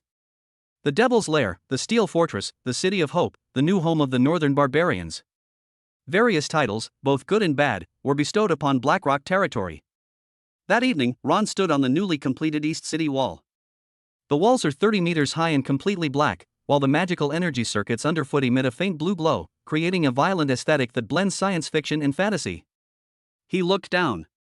The territory was brightly lit, and huge furnaces spewed flames, turning half the sky red. Squads of guards, dressed in brand new standard armor, patrolled the streets in neat formation, their eyes alert yet confident. This place is no longer the border town where people could be slaughtered at will. This is his kingdom, his lair, his nursery. Oh nar. Lyra's figure appeared silently behind him, like a melting shadow. The largest mercenary group in the north, Bloodwolves, has accepted our employment agreement. Ron nodded. This was part of his plan. They will arrive at Blackrock territory in 3 days. Layla paused for a moment, then continued. But according to intelligence, their leader, Red Fong Rollo, has a habit. He likes to use his own methods to test the strength and bottom line of new employers. Ron's gaze slowly shifted from the prosperous territory below to the road to the north leading to the outside world. The night wind blew by, making the hem of his black clothes flutter. He didn't turn around, but a cold smile curled at the corner of his mouth. Test? Very good, let Tara and her lads get ready. After training for so long, it's time to let them see blood and test their training results with real live targets. The peaceful days at Blackstone Ridge did not last long. Before the welcome ceremony for the Blood Wolf mercenary group could even be used, a more primal and wilder threat awoke from the endless primeval forests of the north. At first, it was just the slightest sign. Hunters living around the territory noticed that the ordinary wild animals in the forest were migrating south as if they had seen a ghost. Then, the earth began to tremble very slightly, almost imperceptibly, as if some huge thing was pacing in the distance. In the dead of night, the guards on duty on the newly built city wall could hear suppressed and chaotic roars coming from the depths of the forest. It was not the roar of a single monster, but a noise that was chilling and composed of thousands of sounds. Inside the castle's study, the firelight flickered in the fireplace. With a soft poof, a twisted black shadow appeared beneath Freya's feet. It was a shadow cat covered in wounds, one of Freya's scouting magical pets. Its body was covered with deep, bone-revealing claw marks, and its fur was soaked with dark green blood. After it exhausted its last bit of strength, it pushed a small patch of moss, which was stained with an unusual magical aura, to Freya's feet, and then turned into a wisp of black smoke and disappeared. Freya picked up the moss, her golden wolf eyes instantly contracting. Without a moment's hesitation, she turned and pushed open the door to Ron's study. Chapter 34. Under the banner of Dracula, the first bloody battle begins. Master, Freya's voice was grave, something's wrong with the forest. My scouts discovered signs of a beast tide in Blackwind Valley, 80 miles from our territory. She handed the moss to Ron. This is not an ordinary animal riot. I smelled chaotic magic, and the stench of decay. Initial assessments indicated small scale, but it's snowballing in size, and its target is clear, us. Ron took the ominous-smelling moss and rubbed it between his fingers. A magic mixed with rage and decay emanated from his fingertips. A mutated magical beast, he concluded. This is much more troublesome than a regular beast tide. Mutation means the unknown, it means they may possess greater strength, more bizarre abilities, and a fearless madness. Very good. Ron showed no tension. Instead, he tossed the moss into the fireplace and watched it be consumed by the flames. Our new home is just missing a proper opening ceremony. He stood up, walked to the door of the study, and his voice echoed throughout the main building of the castle. Everyone, come to me. Soon, his core members regrouped. Without wasting words, Ron directly revealed Freya's information to the public. Upon hearing this, Fanny's eyes lit up instantly, as brightly as the light before the magic furnace in her laboratory exploded. She rubbed her hands together excitedly, muttering to herself. A beast tide? Mutated magical beasts? My goodness! This is the perfect live target. My World Destroyer Type 3 magic pulse cannon is itching for a fight. Tara, however, had a completely different reaction. She slowly lowered her arms, which were clasped to her chest, and clenched her fists, her knuckles cracking crisply. In those amber vertical pupils, an undisguised, bloodthirsty fighting spirit ignited. She had been waiting for this day for far too long. Mia's face turned pale with fright, and she clutched her apron tightly, as if that would give her some sense of security. Only Lyra remained quietly standing in the shadows, as if the arrival of the beast tide, like what to have for breakfast tomorrow, were just minor matters that needed to be dealt with. Order, put the entire territory into a state of first-level combat readiness. Fanny, how's your turret preparation going? Fanny puffed out her little chest, looking proud. Boss. We're ready to fire at any time. 36 world destroyers, the barrels of each one were cleaner than my face. Just give the order, and I can wipe Blackwind Valley off the map. Ron turned to look at the other one. Tara, are your greenhorns ready for battle? Tara grinned, revealing a set of gleaming white teeth. Her smile was full of wild charm. Master, there are no new recruits in my ranks right now. Only a pack of starving wolves needs to bleed. Very good. Ron turned to Freya and Mia. Arthur and Fenrir, you two are in charge of keeping an eye on them.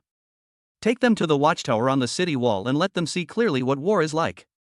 He paused, then added, this is their first lesson in life. Master, they are just children. Mia mustered her courage and retorted softly. My child was no ordinary child from birth, Ron replied, leaving no room for argument. Freya licked her lips and nodded. It is a tradition of wolf packs to let their cubs observe the hunt. Lyra, activate the castle's highest-level defensive array. I don't want a few rats to sneak into my house while I'm entertaining guests. Yes, ma'am. Lyra's figure blended into the shadows and disappeared. As Ron issued his orders, the entire Blackrock territory, this massive war machine, began to operate with astonishing efficiency. The piercing alarm blared through the sky, but the residents of the territory did not panic as expected. After more than a month of strict control and high-pressure training, they have developed a conditioned reflex to this alarm sound. The mercenaries who were drinking in the tavern put down their glasses, grabbed their weapons, and rushed to their posts. The craftsmen who were working in the workshop immediately extinguished the fire in the furnace and, under the organization of the militia captain, began to reinforce the doors and windows and transport supplies for the defense of the city. On the streets, squads of guards clad in heavy black armor marched with steady, orderly steps toward the city walls. Their eyes were no longer numb and unfocused. Instead, they displayed the ferocity and discipline instilled by Tara's training. As the people looked at this transformed army, their fear was replaced by a strange sense of security. On the east city wall, Fanny, like a monkey leaping up and down, led her team of goblin engineers in making final adjustments. Check the power circuit of battery number 3. Power output is stable at 120%. Any higher and it will burn out. The aiming crystal on battery 7 is dirty. Who the hell touched it with oily hands? Clean it up. If it delays my firing, I'll shove it into the barrel and fire it. Attention! Attention everyone! Listen to my command. I'm going to unleash a salvo, a barrage of artillery fire. I'm going to show those beasts what Fanny's love really means. Below the city wall, inside the main barbican near the city gate, Tara stood before the 500 heavily armored guards she had personally trained. She didn't give any pre-battle pep talk, she simply swept her extremely imposing vertical pupils across the faces of every soldier. Behind you is your home, and the Lord who pays your wages and feeds you. Before you stands a pack of beasts who want to come in and tear all of this apart. Her voice was hoarse but powerful. The sweat you shed during training is so that you can bleed less now. Now! Pick up your weapons and shields, and show those things what the walls of Blackrock Depths are made of. Roar! 500 soldiers pounded their shields with the handles of their battle axes, unleashing a unified, thunderous roar. At the same time, in the highest watchtower of the main castle, Mia was frantically trying to catch 2 overly energetic little ones. Master Arthur! Miss Fenrir! Danger! Don't get that close! Fight! Fight! 2-year-old Arthur clapped his little hands, his innocent big eyes full of excitement. The blood in his body even allowed him to vaguely sense the violent aura coming from afar. Awah! Fenrir, the younger sister, was even more direct, howling like a wolf. Her golden pupils stared intently at the distant forest, and her small nostrils twitched constantly, as if trying to detect the smell of blood in the air. Freya leaned against a pillar beside her, looking at the 2 little monsters with a helpless yet indulgent smile. Ron stood on the command platform at the very center of the East City Wall, with the Dracula family banner fluttering behind him. Chapter 35: The 36 Gates of World Destroyers, Online Whitewashing. Ron doesn't need to fight himself. He is now a monarch, a chess player. What needs to be done is to assess the value and ability of each piece in this game. His gaze passed over the heavily fortified city defenses and looked into the distance. The edge of the forest looked as if it had been splashed with thick ink.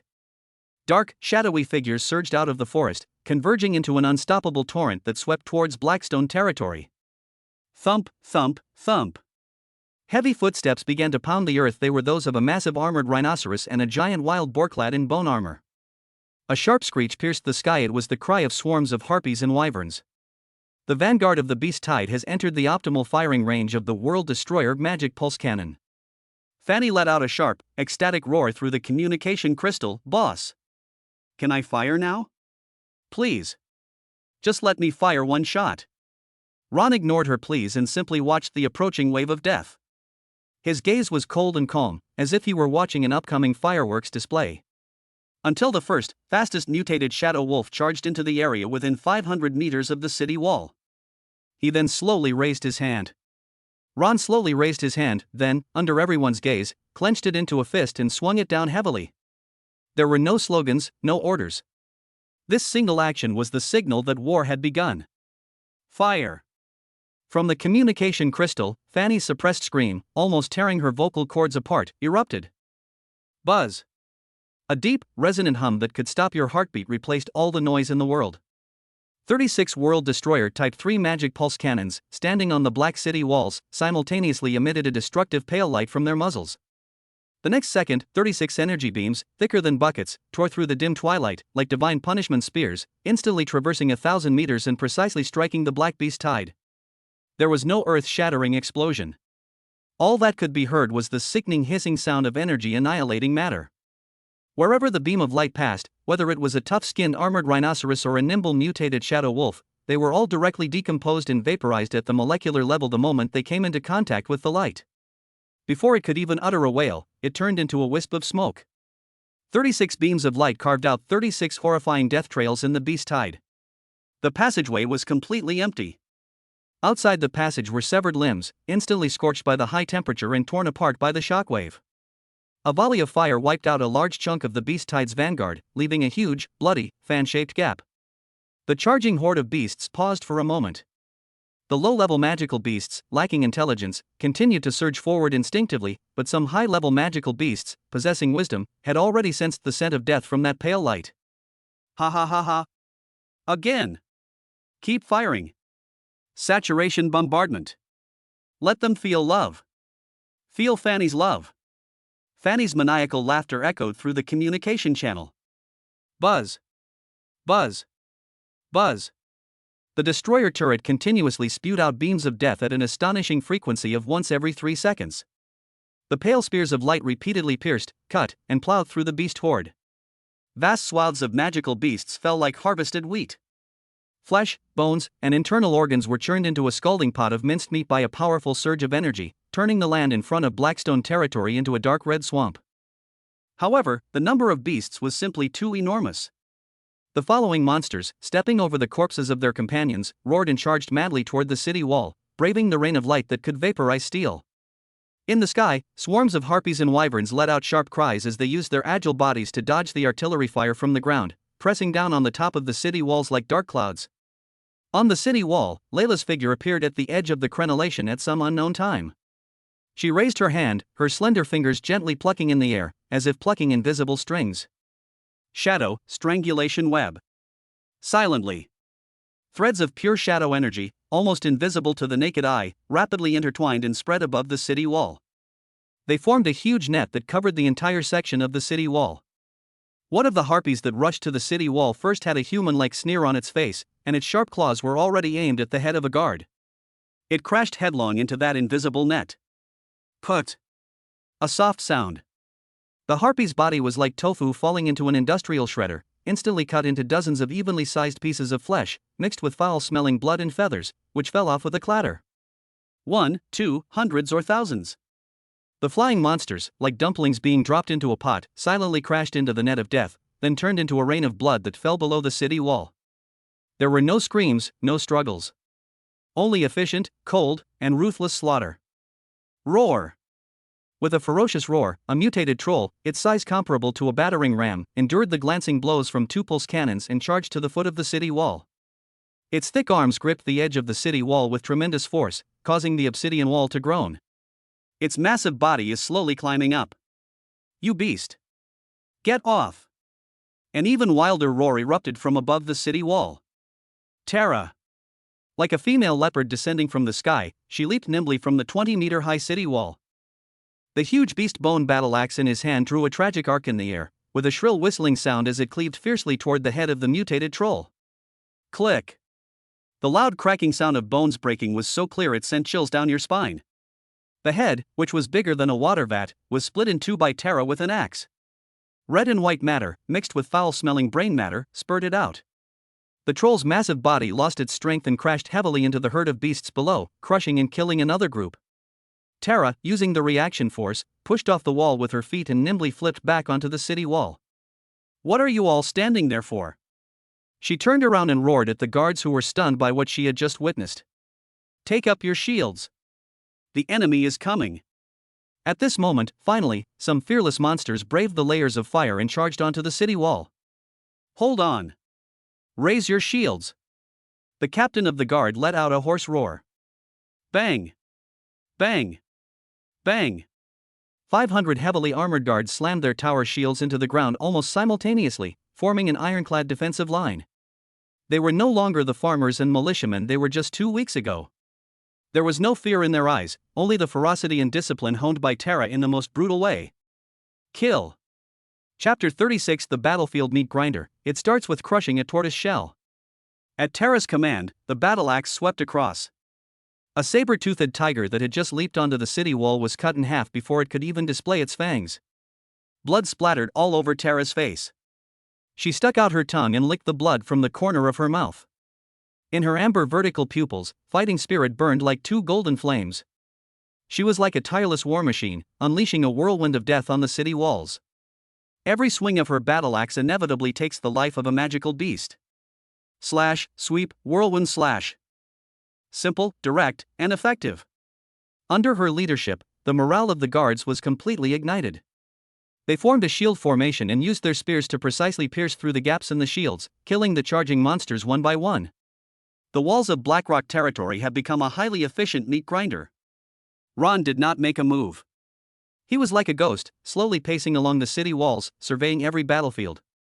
His gaze was calm, as if the bloody battle before him was merely a drama with a pre-written script. Suddenly, a commotion broke out on the eastern side of the defensive line. A mutated pangolin covered in bone spurs, like a runaway heavy tank, smashed through 3 tower shields and tore a gap in the steel defense line. Its sharp bone spurs instantly pierced the 2 guards like candied hawthorns. "Plug the breach!" The captain of the guards roared and swung his sword at the monster. Clang! The blade struck the bone spike, sending up only a string of sparks. Just as the pangolin opened its massive jaws, filled with sharp teeth, preparing to bite the captain in half, a dark shadow appeared in front of it. "It's Ron." He didn't even draw his sword, he simply raised his right foot casually. Then, it fell. Bang! A muffled thud. Ron's foot landed on the mutated pangolin's indestructible, bone-spiky head. That head, powerful enough to smash through city walls, was like a watermelon crushed by a giant. With a pop, it exploded completely. Red, white, and yellow splattered all over the ground. Hardened skull fragments, mixed with brain matter, scattered in all directions. The enormous body twitched twice, then remained completely still. The surrounding guards were all dumbfounded. Their lord crushed a powerful mutated magical beast, which even a magic cannon could hardly kill with a single blow, with just one stump. Ron withdrew his foot as if he had merely crushed a cockroach. His gaze shifted elsewhere.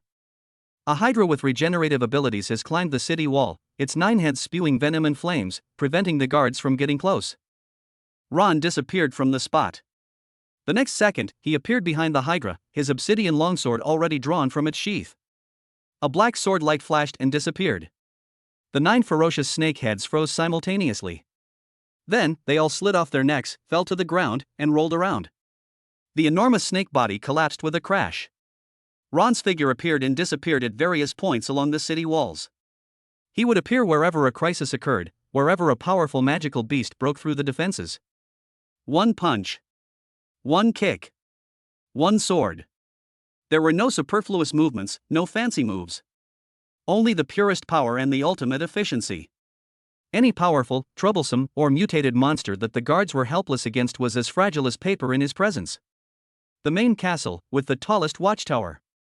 Mia clung tightly to Arthur, her face pale and her body trembling uncontrollably.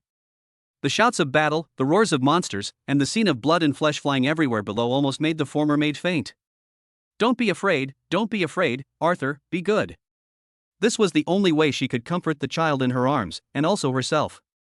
Freya leaned against the window, holding Fenrir in her arms, her golden wolf eyes watching the carnage below with great interest.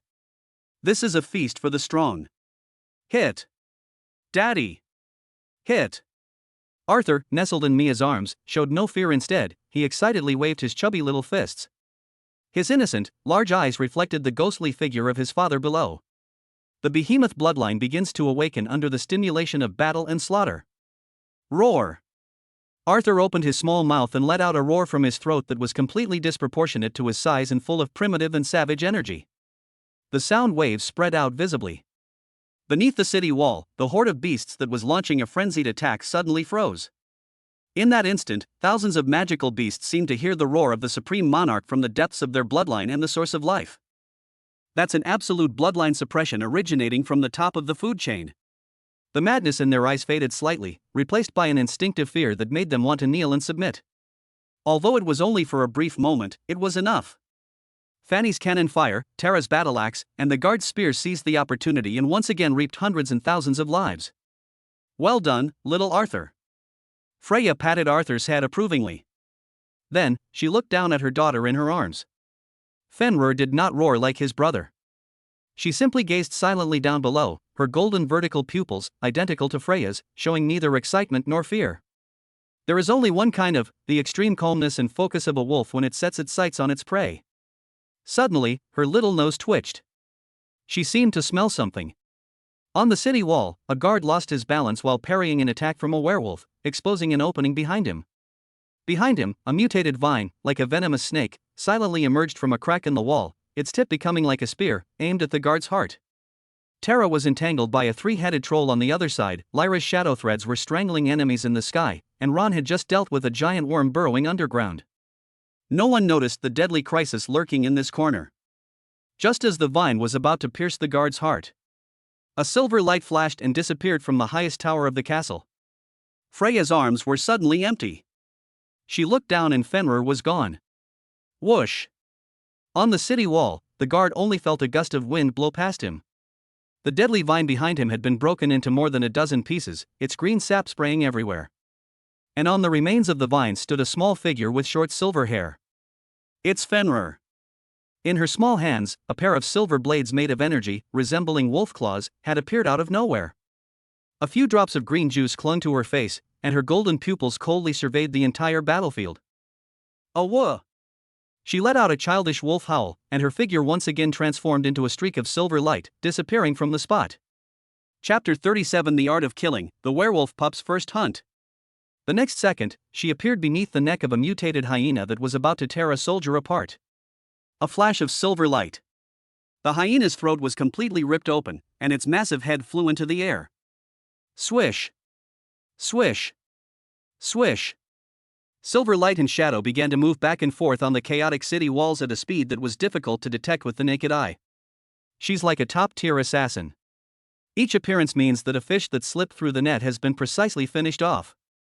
Her attacks were swift and decisive, each strike potentially fatal. That wasn't a child playing, it was a natural apex predator enjoying her first hunt. Ron dealt with the problem at hand and also noticed the silver light that kept flashing on the battlefield. He had to concentrate to barely catch a glimpse of Fenrir's movement. That's too fast. That wasn't ordinary speed, it was almost teleportation. Moreover, each of her attacks precisely severed the enemy's most vulnerable neck or heart, without a single unnecessary movement. Killing was as simple an instinct for her as breathing. For the first time, a huge wave of emotion surged within Ron's heart. He knew his child would be very strong. But he never expected that a 2-year-old baby would display such a terrifying, artistic talent for killing when he first saw a bloody battlefield. The battle has completely turned into a one-sided massacre. Fanny's magic cannon, like a tireless scythe of death, is reaping from afar. Lyra's web of death has sealed off the sky. Terra and her iron guard were an insurmountable meat grinder on the city walls. Ron is the ultimate insurance against any unexpected events. In addition, there's a behemoth cub that can intimidate packs with its roar, and a Fenrir werewolf cub that appears and disappears unpredictably on the battlefield. How the hell are we supposed to fight like this? Finally, after suffering more than 70% casualties, the remaining monsters completely collapsed. They let out terrified cries, abandoned the corpses of their companions, turned tail and fled, scrambling back to the northern forests in a sorry state. Trying to run? Did you ask Grandma Fanny first? Fanny excitedly adjusted the cannon's muzzle. The ultimate technique of the destroyer soul-chasing deadly cannon. Several more beams of light were unleashed, turning the last few slow-moving giant monsters into ashes. The alarm has been deactivated. The battle, from start to finish, lasted less than an hour. On the city wall, the guards' deafening cheers of relief rang out. They won. Faced with a terrifying horde of mutated beasts, they achieved a resounding victory with negligible casualties. The way they looked at Ron, Terra, and Lyra was filled with fanatical worship.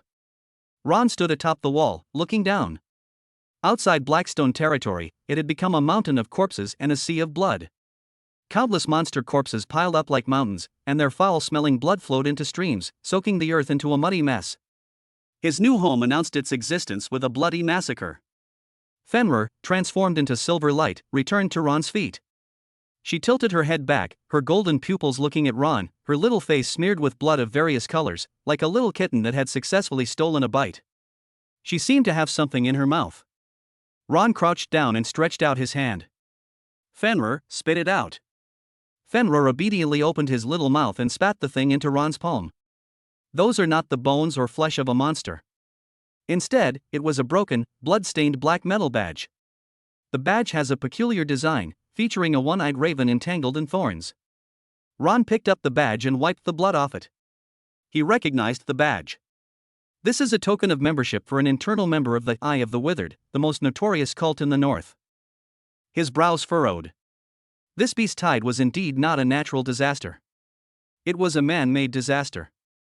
Just then, Lyra appeared silently behind him, her voice tinged with urgency. Master, the Blood Wolf mercenary group has arrived. They were on the other side of the valley, and they watched the whole battle.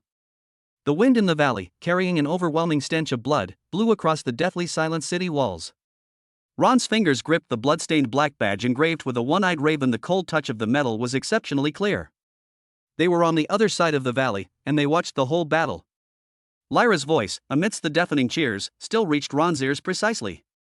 Ron did not turn around. His gaze passed over the mountain of corpses and sea of blood below, and landed in the shadows of a distant valley. Blood Wolf mercenary group. Red Fong Rollo. A unique test of strength. Test? Ron tucked the cult badge into his pocket, the movement unhurried. He finally turned around and looked down at the guards on the city wall, who were ecstatic about their victory and raising their weapons high. His voice drowned out all the cheers. Layla. Onar. Pass on my message to Red Fong Rollo. Ron's voice was devoid of any emotion, yet it seemed to lower the temperature in the surrounding area. Tell him the test is over. If you want my money, bring your men and come here to clean up the mess. Lyra paused slightly, then nodded and silently disappeared into the shadows. Having resolved the issue of the guests, Ron's gaze returned to the battlefield below, a veritable treasure trove. Tara. Exist. Tara strode over, covered in blood, her golden fur stained dark red, and the fighting spirit still lingering in her amber vertical pupils. The guards had no rest time. They took all available people, including the militia, to clean up the battlefield. Ron's orders were simple and direct. All the monster corpses were categorized. The magic core was sent to Fanny's laboratory. The hides, bones, and claws were sent to the processing workshop. As for the meat. He paused for a moment, his gaze sweeping over the people peeking out from under the city walls, their faces a mixture of fear and excitement. Clean up all the meat that is still edible and distribute it. Today, everyone in Blackrock territory can eat meat. Roar! The guards on the city wall erupted in cheers even louder than before. Eat meat. For these ordinary people struggling to survive on the border, this is more effective at winning hearts than any fancy words. Yes, master. Tara grinned, revealing her blood-stained teeth, and turned to roar out orders. Did you all hear that? Get to work. Hurry up, anyone who dares to slack off won't get a single drop of meat broth for dinner.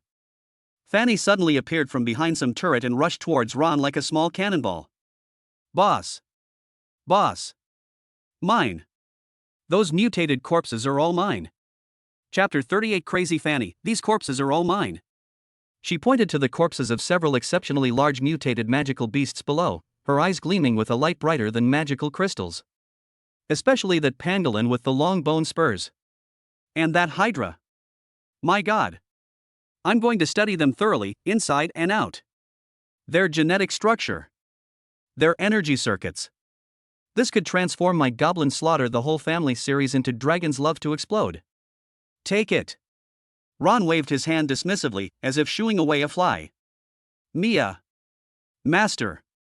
Mia ran down from the watchtower, her face still pale, but her eyes were resolute. You are responsible for overseeing the distribution and recording of supplies, especially the meat. I don't want to hear about people going hungry, nor do I want to see anyone wasting food. Yes. I will definitely settle the accounts. Mia nodded vigorously. Ron took one last look at Freya. Freya understood immediately. She held Fenrir, who had been cleaned up and was yawning, in her arms, and held Arthur's hand, who was still very excited, in her other hand. I will have Shadowclaw wipe out every single rat that has escaped into the forest. She licked her lips and added. Including those rats wearing raven badges. Ron nodded. His family and his team delivered a satisfactory result in their first truly collaborative operation. At Ron's command, the entire Blackrock territory sped up again. The city gates were wide open. Tara, leading 500 menacing, heavily armored guards, surged into the bloody battlefield like a black tide. Following closely behind were thousands of militiamen and civilians armed with hooks, ropes, and cutting tools. They felt no fear, their eyes burned with fervor as they gazed upon the mountains of monster corpses.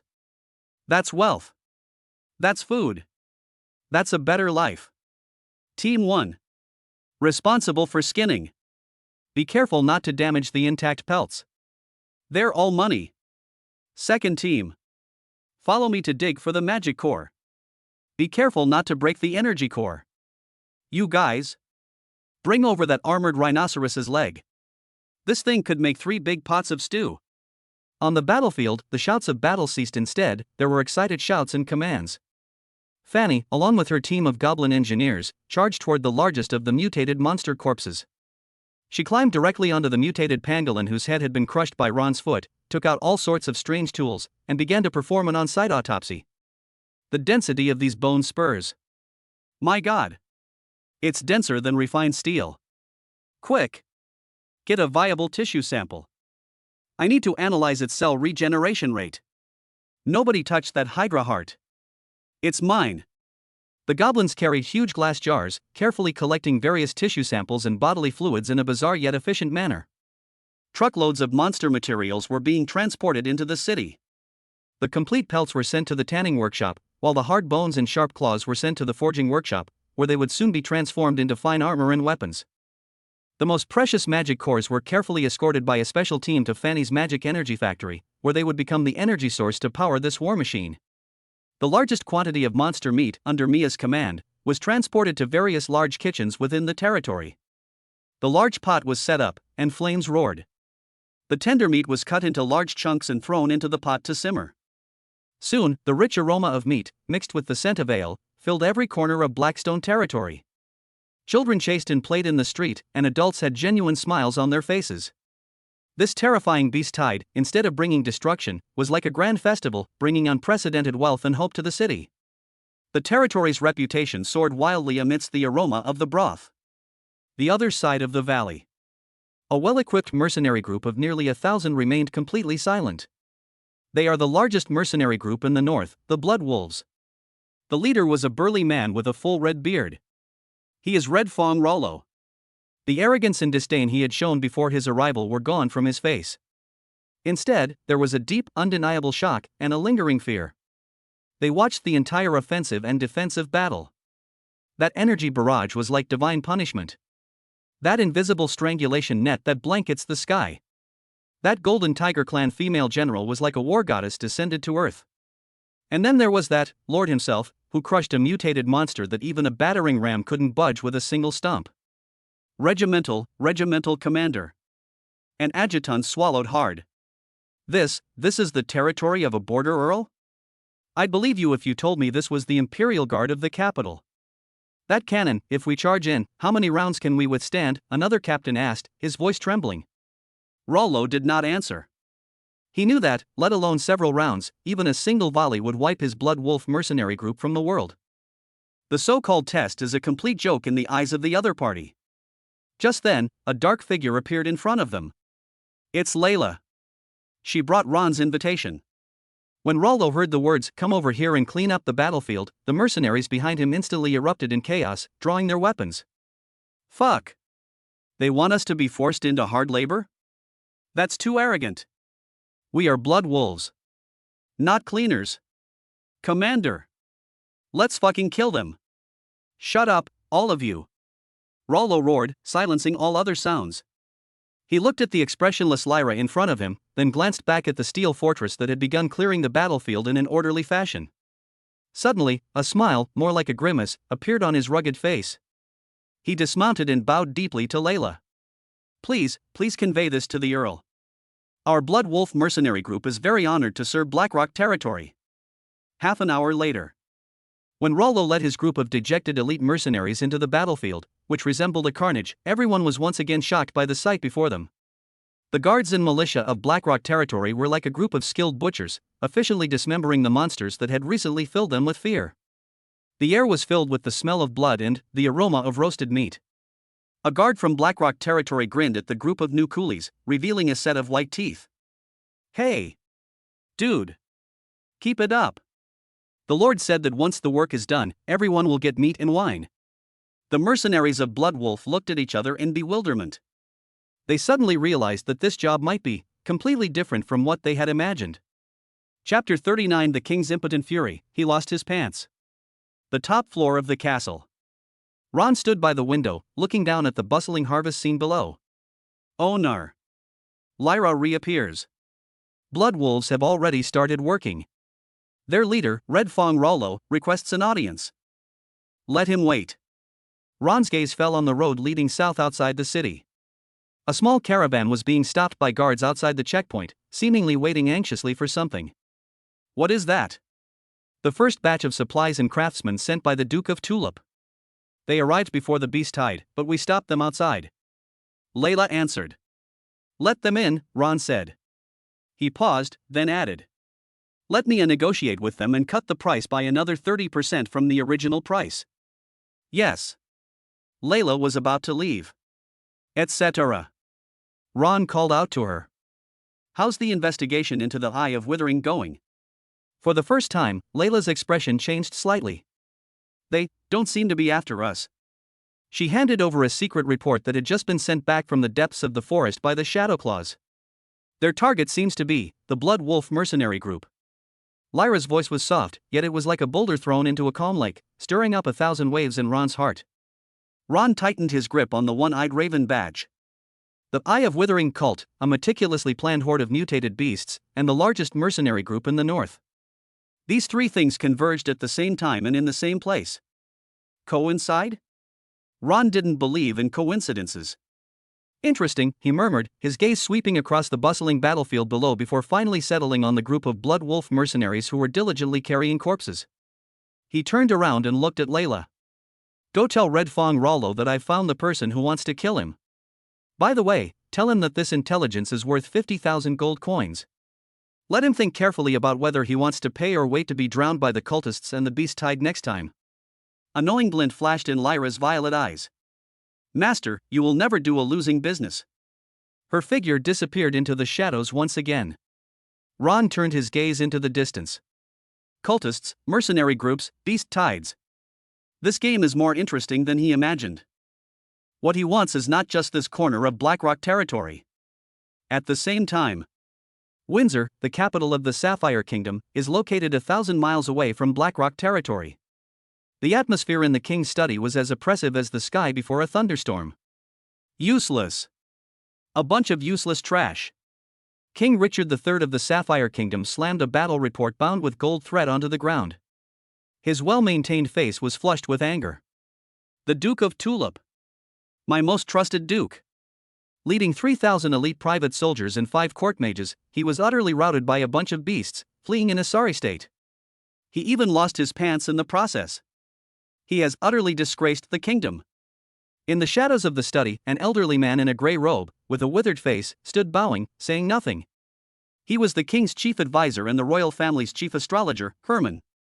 Richard III paced back and forth in the room, which was covered with expensive carpets, his chest heaving violently. What's even more ridiculous? Herman, tell me, what's even more ridiculous? Herman raised his head and replied in an aged voice, Your Majesty, it is a battle report from Blackrock territory. That's right. Blackrock territory. Richard III stopped abruptly, like a cat whose tail had been stepped on, and pointed to another report on the table, written on ordinary parchment. A destitute, starving Count Dracula whom I exiled to the border. With what? With his militia of less than 500 men? He stopped the beast tide that even the Duke of Tulip couldn't stop? No, Your Majesty, Herman corrected. The report says it was a complete victory. The beast tide was annihilated, and Blackrock territory's own casualties are negligible. The air was deathly silent. Richard III's face gradually turned from an angry flush to a grimace. A complete victory? Annihilation? This is not just a slap in the face to the Duke of Tulips, it's a slap in the face to the king. The power of a minor count on the border had completely exceeded his comprehension and control. It's like a wild beast you don't recognize and that looks extremely ferocious suddenly growing in your own backyard. What right does he have? Richard III's voice lowered, filled with suspicion and unease. Herman, I want to know the truth. I don't want these damn reports. I want to know who Ron Dracula really is. What cards does he have up his sleeve? As you wish, Your Majesty. Herman bowed, took a black whistle from his sleeve, and blew it softly. The whistle was silent. But a ghostly figure silently knelt before the king. He was completely shrouded in black, tight-fitting leather armor, with only a pair of emotionless eyes visible. He is the shadow of the king's sharpest dagger and most secretive eyes and ears. Korvax. Richard III's voice was icy. Go to Blackrock territory. I need to know everything about Ron Dracula. His army, his weapons, his wealth, every woman around him. The king's eyes turned fierce. And also, is he even human? Yes, your majesty. Ekovacs's figure disappeared into the shadows as if he had never been there. 3 days later. On a secluded hillside outside Blackstone territory. Kovacs held up a slender brass telescope, its lenses shimmering with a magical aura. His heart sank little by little as he saw the scene through the telescope. That's not a city wall. Those are the monster's fangs. It was pitch black, 30 meters tall, and engraved with magical energy circuits that he couldn't understand. A faint blue light flowed slowly inside the walls. On the wall, every 50 meters, there stands a menacing metal turret. He witnessed firsthand that during routine maintenance of one of the turrets, simply activating the energy circuit caused the light from the muzzle to distort the surrounding air. Kovacs had no doubt that one shot from that thing could flatten the small hill he was standing on. His gaze shifted downwards. The scene inside the city made him feel suffocated. The streets were wide and clean, completely unlike the filth and disorder of border towns. Huge factories, billowing black smoke, sprang up from the ground, emitting a dull roar. Squads of guards patrolled the streets, dressed in uniform black heavy armor, their steps steady and powerful, their eyes fierce as if they were veterans who had just come from the battlefield. Are these the militia mentioned in the report? Chapter 40: The Shadow of the Royal Family? I think it's the Royal Clown. Ekovacs felt like a joke.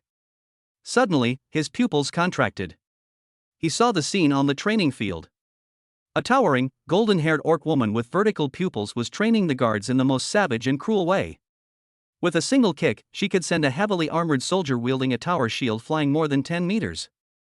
Kovacs recognized that bloodline it belonged to the Golden Tiger clan, the noblest in the Orc Empire.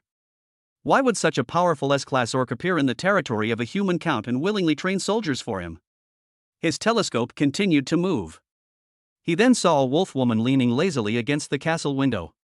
Her golden eyes seemed to sense his gaze and glanced in his direction. Just one glance was enough to send Ekovacs into a freezing cold, his entire body stiffening. That was a warning from the superior predator. He even saw a small goblin with his hands on his hips, cursing at a group of goblin engineers and human craftsmen, directing them to install some kind of complex machine that he couldn't understand at all. That's insane. This Blackstone territory exudes an eerie and powerful aura from top to bottom. Just as Kevers was about to put away his telescope and end this terrifying reconnaissance mission, he saw Ron Dracula. The Count was taking a walk in the castle garden with his 2 children. Ekovacs adjusted the telescope's focal length to its maximum. He saw it. It was a boy who looked to be only about 2 years old, and a girl who was also very young and had short silver hair. 2 very cute children. But for Kovacs, the royal spy who had walked in the shadows for 30 years, every hair on his body stood on end in that instant. He couldn't sense the magic of those 2 children. But he could feel it. A fear that made his very soul tremble, a fear that originated from the deepest part of his being. The boy simply clapped his hands, and a barely perceptible tremor emanated from the ground beneath his feet. Kovacs seemed to see the phantom of an ancient behemoth that stood tall and imposing, flashing past behind him. The girl simply followed quietly behind Ron, but every movement and every glance she made was like that of an apex predator, calm, focused, and brimming with deadly threat. Kovacs even had the illusion that the girl would turn into a streak of silver light and appear in front of him, tearing his throat open with her claws the next second. These are not descendants of humans. These are 2 mythical cubs wearing human skin.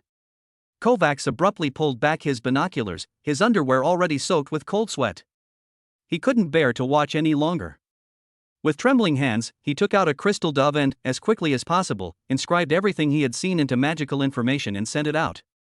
At the end of the report, he added only one sentence. Your Majesty, that is not a beast, but a dragon. What we see is just a piece of its scales above the water. Windsor, Royal Palace. After reading the magical report sent back by Corvos, Richard III accidentally knocked over the glass of red wine in front of him. The bright red wine, like blood, spread across the carpet. His face was even paler than Ekovacs. Golden Tiger Clan female general, Fenrir werewolf assassin, goblin engineering master, and those 2 offspring with mythical bloodlines. Ron Dracula is not building an army. He's raising an army of monsters. He's creating a family of monsters. A madman, he is a complete madman, Richard III muttered to himself. His heart was filled with immense fear and unease. He summoned all the key ministers and held an emergency meeting overnight. When Ekevak's report was made public, the entire conference room fell into a deathly silence. Moments later, a heated argument broke out. We must send troops immediately. Mobilize the kingdom's legions and wipe this demon's lair off the map completely. We must not allow it to continue to grow stronger. The speaker was the Minister of Military Affairs, a hawkish nobleman who advocated the supremacy of force. You brute! Do you know what you're saying? What can you use to erase it? Your head? The Chancellor of the Exchequer immediately retorted. Didn't you see the report? How many rounds of those magic-powered cannons can our city walls withstand? If the kingdom's army charges in, they're just throwing their lives away. What can we do? Just watch him grow stronger? Wait for him to one day bring his monster army, twist our heads off, and kick them around like footballs? For a time, two voices clashed fiercely within the kingdom. One faction advocates for immediate military suppression at all costs. The other faction believes the risks are too great and that a conciliatory policy should be adopted, such as winning over and exploiting the enemy, or finding weaknesses and dividing them from within. The argument lasted all night. It wasn't until dawn that Richard III wearily made his decision. He chose the latter. A direct assault would be too risky, he couldn't afford to gamble. Pass on my orders, the king said, his voice hoarse and weak. Dispatch a royal envoy to Blackrock territory. In the name of the king, commend Count Ron Dracula for his achievements in quelling the beast tide, and bestow upon him gold, silk, and a medal of honor. He paused for a moment, a cold, calculating glint in his eyes.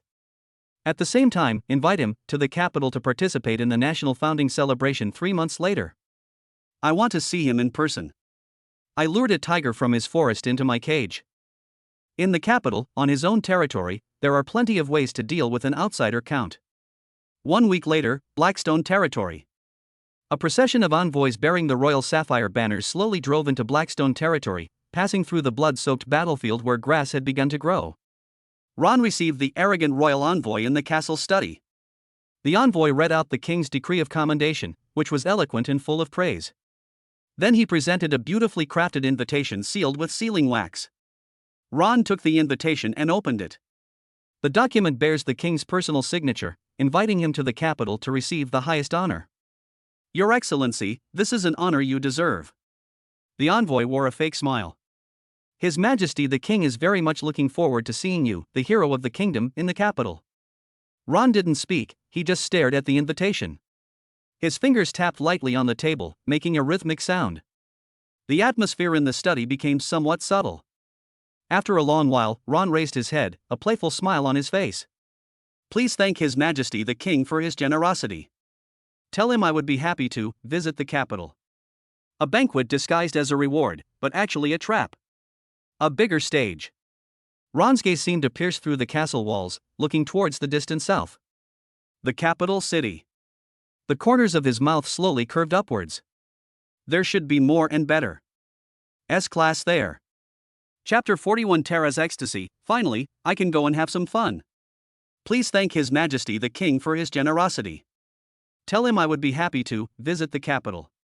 As Ron finished speaking, the arrogant royal envoy's fake smile froze for a moment. He had expected the border count to be flattered, or at least show some hesitation and apprehension. Ron's reaction was too calm as if he were casually asking, "What should we eat tonight?" There was even a hint of expectation in those red eyes. The envoy's heart skipped a beat, and a bad premonition arose within him. He gave a dry laugh, bowed, and fled the study as if escaping. The door closed. Silence returned to the study. Ron toyed with the beautifully crafted invitation, the edge of the paper brushing against his fingertips. A trap. He murmured to himself. Lyra emerged from the shadows, her violet eyes filled with questions. Master, the capital is 100 times more complex than Blackrock territory. Richard III is not a fool like the Duke of Tulip. Your trip here.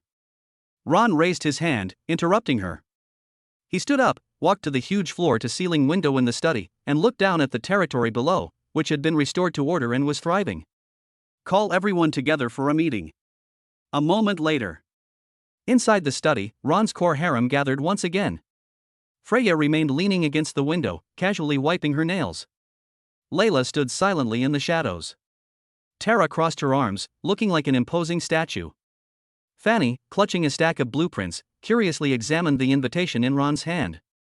Mia stood cautiously to the side, holding a tea tray, her little face filled with nervousness. Ron threw the king's invitation on the table. The king invited me to the capital to attend the founding ceremony 3 months later. His words were like a bomb, instantly igniting the atmosphere in the room. What? To the capital? Fanny was the first to shout, her little eyes wide open. Boss! What's so great about that awful place? It's a boring party hosted by a bunch of hypocrites. I'd rather stay home and work on my Dragon Loves to Explode. Oh no. Mia's voice was trembling with tears she could no longer hold back, and tears welled up in her eyes. You can't go. It's too dangerous. They'll hurt you. She had heard too many dark rumors about the capital from the merchants who came and went. That place was an arena for nobles, where intrigue and betrayal were the daily dramas. Freya stopped wiping her nails, and her golden wolf eyes narrowed. A weasel offering New Year's greetings to a chicken is up to no good. She was concise and to the point. Lyra's voice came from the shadows, as calm as ever. Intelligence indicates that the king already considers you the greatest threat. This invitation, ostensibly a reward, is in reality a trap. Only Tara remained silent. She simply looked at Ron, her amber vertical pupils burning with an indescribable light. Ron looked around, taking in everyone's reactions. He walked up to Mia, reached out, and gently wiped away the tears on her face. Why are you crying? I'm just going there for a short trip, it's not like I'm never coming back. His voice was unusually gentle. When he touched Mia, her body stiffened, her cheeks flushed instantly, and she even forgot to cry. She just clutched her apron, head bowed, sobbing softly, but I'm worried. Ron smiled and turned to the others. I must go to the capital. His tone left no room for argument. What I need is there. And a beast that only knows how to stay in its own den will never become a true king. His gaze fell on Tara. Tara, would you like to see what the most prosperous city in the human world is like? Tara's body jolted violently. She raised her head, making no attempt to hide the desire and fighting spirit in her eyes. I want to go. Her voice was deep and powerful. My battle axe thirsts to drink the blood of the stronger. She didn't want to stay in this small border region, she longed for a wider battlefield and to witness the legendary strongmen. Only by staying by the side of this unfathomable man could she see that completely new world. Very good. Ron nodded. This time when I go to the capital, I will only take you with me and 50 elite guards. He looked at Freya and Lyra. Bringing too many people will arouse the king's excessive vigilance. We are going to visit, not to fight. Freya licked her lips. Lyra and I will guard our home. Before I return, any fly that dares to spy on Blackrock territory will be torn to shreds by the Shadowclaws. Layla bowed slightly. I will upgrade the castle's defenses to the highest level. The tentacles of our intelligence network will extend to every corner of the capital. I will clear any obstacles for you as you take your next step in the capital. Ron's gaze shifted to Fanny. Fanny, you stay and continue your research. The expansion of the magic factory cannot be stopped. TCH, boring. Fanny pouted, but nodded anyway. All right, you're the boss, after all. But before I get back, I need you to prepare a batch of special gifts for me. Fanny's eyes lit up instantly. A gift? What kind of gift? Is it the kind that can blow the king's castle to the sky with a single shot, or the kind that can make all the women in the city fall madly in love with you? I want some. Ron tapped the table, a wicked smile curving his lips. A little gadget that can make those self-important nobles of the capital cry and beg me to sell it to them. He wants to show off his muscles, but not in the most brutal way. He wanted to show those greedy nobles that Blackrock territory not only had sharp fangs, but also gold that could drive them mad. Oh ho! I get it. Fanny slapped her thigh excitedly. A portable magic-powered heater. A fully automatic alchemical coffee machine. A magic mirror with a beauty filter. And my latest design, the Goblin 1 personal magic-powered vehicle. Boss, don't worry. I guarantee they'll pawn their pants to pay for it. Finally, Ron looked at Mia. Mia, during my absence, I entrust all the internal affairs and logistics of Blackrock territory to you. He then pointed to Freya.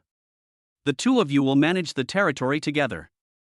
If there are any uncertainties, discuss them together. Mia's face flushed instantly, both nervous and excited. Let her manage the territory with Lady Freya? This is something she never dared to dream of. I will. Master. Ron walked over to her, lowered his voice, and spoke in a volume that only the two of them could hear. The most important thing is to take good care of Arthur and Fenrir. His eyes became incredibly serious. Those two are my biggest trump cards, the future of the Dracula family. I can't afford any mistakes. Mia felt the heat from the breath on her ear, her heart pounding wildly. She nodded so hard she almost broke her neck. Having arranged everything, Ron waved his hand. Go and get ready. As everyone left, only Ron remained in the study. He walked to his desk and spread out a blank sheet of parchment. He picked up his pen and began to write down all the information he knew about the Sapphire Capital. The various noble factions, their intertwined interests, their weaknesses, and their greed. The personalities of royal family members, their ambitions, and taboos. What he had to do was not just attend a celebration. He's going hunting. 3 days later, on the morning of departure, Ron stood in front of the full-length mirror in the main building of the castle. The man in the mirror is completely different from the one he was 3 months ago. His figure became increasingly upright, and the black count suit he wore accentuated his perfect inverted triangle physique. That face, which was originally just handsome, now possessed an indescribable, eerie charm. The most striking change was in his eyes. Those blood-red pupils no longer needed to be deliberately hidden, they became deep, as if they could devour all light. Just watching quietly carries a sense of oppression stemming from the supremacy of life itself. He was no longer the weak count who needed to pretend and scheme to survive. He is now the sole ruler of Blackrock territory. He is the creator of the monster family. It is a top predator that is about to step into the even larger hunting ground of the royal capital. He straightened his collar, and the man in the mirror gave him a cold smile. Outside the castle, 50 guards dressed in brand new black heavy armor were already lined up in neat rows. Their armor, designed by Fanny herself, was infused with bone powder from magical beasts and abyssal demon iron, and bore the bat and blood droplet emblem of the Dracula family on their chests. Every soldier exudes a fierce and menacing aura that can only be acquired through bloody battles. Tara stood at the front of the group. She wasn't wearing armor, just a tight-fitting black leather outfit that perfectly accentuated her powerful figure. She carried a huge beast bone battle axe on her shoulder, and her amber vertical pupils were scanning her surroundings warily. Freya, Lyra, and Mia all came to see him off. The two little ones, Arthur and Fenrir, were also being led by Mia. Dad! Fight! Arthur waved his little fists, still full of enthusiasm for the battle. Fenrir watched Ron quietly, his short silver hair swaying slightly in the morning breeze, and a hint of dependence in his golden eyes. Ron walked over, squatted down, and patted the two children's heads. Be a good girl at home and wait for me to come back. He stood up and took one last look at his castle and his women. I'm leaving. He mounted his horse and never looked back. Set off. At a single command, this elite force, like a black sword, sped towards the southern capital. The sound of horses' hooves was monotonous, and the wheels of the carriage made a regular creaking sound as they rolled over the dirt road. Ron's army shot south like a black arrow. 50 black armored guards, riding identical northern warhorses, stood in 2 columns, protecting Ron and Tara's carriage in the middle. Each of them stood upright, their eyes beneath their helmets scanning the dense forest on both sides of the road like those of hawks. These soldiers were no longer farmers or militiamen of Blackrock territory. The baptism of blood and fire, Tara's hellish training, and the excellent equipment produced by Fanny forged them into a true elite force. On their armor, the blood-soaked bat emblem reflected a dull light in the sunlight. Inside the carriage, Tara sat upright, the huge bone battle axe lying across her lap, the dark bloodstains on the blade not yet completely wiped clean. Her muscles were on high alert, ready to explode at any moment, and her amber vertical pupils were constantly observing the slightest movement outside the car window. Ron leaned back on the soft cushion, closed his eyes, and tapped his fingers lightly on his knees. He seemed to be dozing, but the rhythm of the entire team was maintained in a delicate balance by his unhurried tapping. The group traveled for 2 days, traversing the desolate northern hills and entering a vast, dense forest. The trees here are tall and lush, cutting the sunlight into fragments and casting dappled shadows on the ground. The air became humid and stuffy. Squeak! The birdsong in the woods suddenly disappeared. The world fell into a deathly silence in an instant. Ron, who was tapping his knee, stopped. His closed eyelids slowly opened, revealing blood-red pupils that were completely still. Parking. His voice was not loud, but it reached the ears of every guard clearly. Whoa! The entire team pulled on the reins at the same time, their movements perfectly synchronized and without a single extraneous sound. Tara gripped the battle axe on her knee, letting out a low growl, the excitement of a beast spotting its prey. Form ranks. The captain of the guard shouted. 50 black armored guards dismounted with lightning speed. Bang! Bang! Bang! The tower shields landed, instantly forming a circular steel defensive line centered on the carriage. A magical spear emerged from the gap in the shield, its tip crackling with dangerous blue arcs of magical energy. Silence. A deathly silence. The only sound was the rustling of leaves in the wind. Sudden. Whoosh. Whoosh. Whoosh. Dozens of black, cold light shot out from the depths of the dense forest, accompanied by a shrill whistling sound that tore through the air, heading straight for the carriage. It was a poisoned crossbow bolt. Jingle bells. A series of metallic clanging sounds rang out. Without exception, all the crossbow bolts were precisely blocked by the tower shields in the hands of the black armored guards. The defensive magic circle engraved on the shield lit up for a moment, completely absorbing the impact of the arrow. Not a single guard retreated an inch. The next second, a dozen or so dark figures, like ghosts, silently swooped down from the treetops. They wore dark gray, tight-fitting leather armor, masks that only revealed their eyes, and short blades coated with dark green poison. Swift, deadly, and silent. Their objective was very clear: bypass the outer shield formation and head straight for Ron inside the carriage. Court death. Tara's roar finally erupted from inside the carriage. The roof of the carriage exploded with a loud bang. A golden figure soared into the sky, like a sharp blade drawn from its sheath. In mid-air, Tara gripped the beast bone battle axe tightly with both hands, her body twisting at an incredible angle, causing the giant axe in her hands to draw a gruesome arc of death. Call. The battle axe swept down with tremendous force. The dozen or so assassins who rushed towards the carriage had no time to react. The 3 assassins at the front, the moment their bodies made contact with the axe blade, were like watermelons hit by a high-speed train. Put.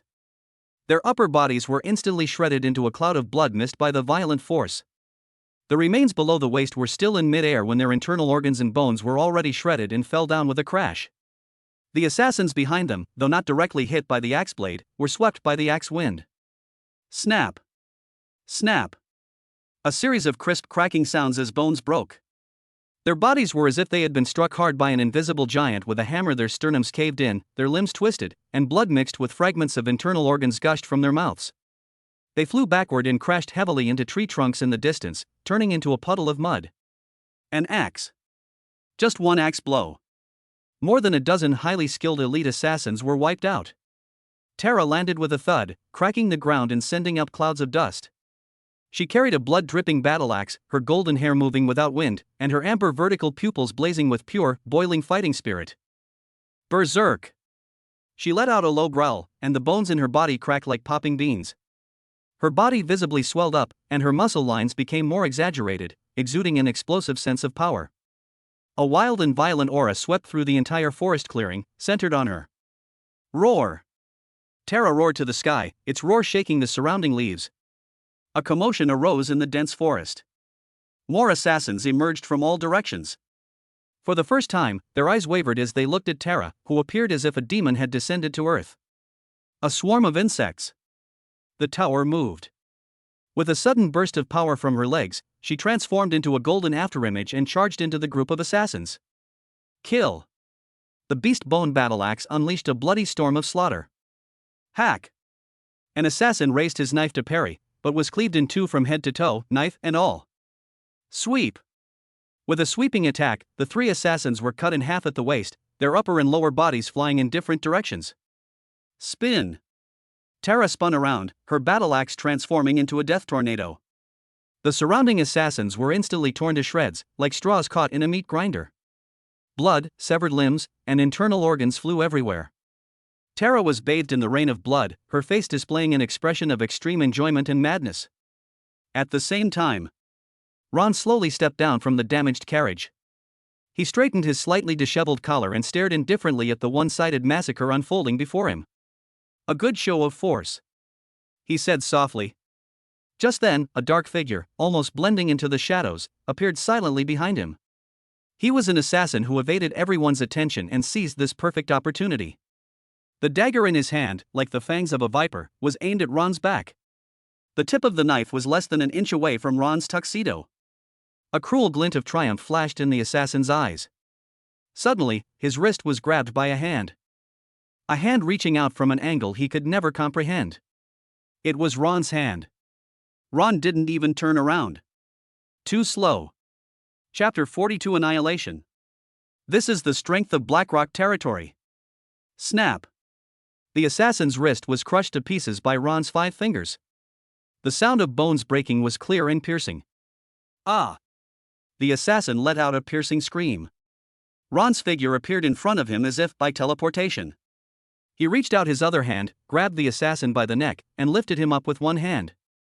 The power of the golden behemoth. Faint golden lines appeared on Ron's arm. The assassin, whose neck he was gripping, began to tremble violently, and bright red blood flowed from his 7 orifices. His bones and internal organs were being crushed inch by that irresistible force. Bang! A muffled thud. The assassin's body exploded into a cloud of blood mist in Ron's hands. Ron released his grip, letting the pieces of flesh and blood fall to the ground. His figure disappeared from the spot. Night stealth. He transformed into a grim reaper moving through the shadows. An assassin, who was fighting with a guard, suddenly felt a chill on his neck, and the world began to spin before his eyes. He saw a headless body, still waving a dagger. That was his own body.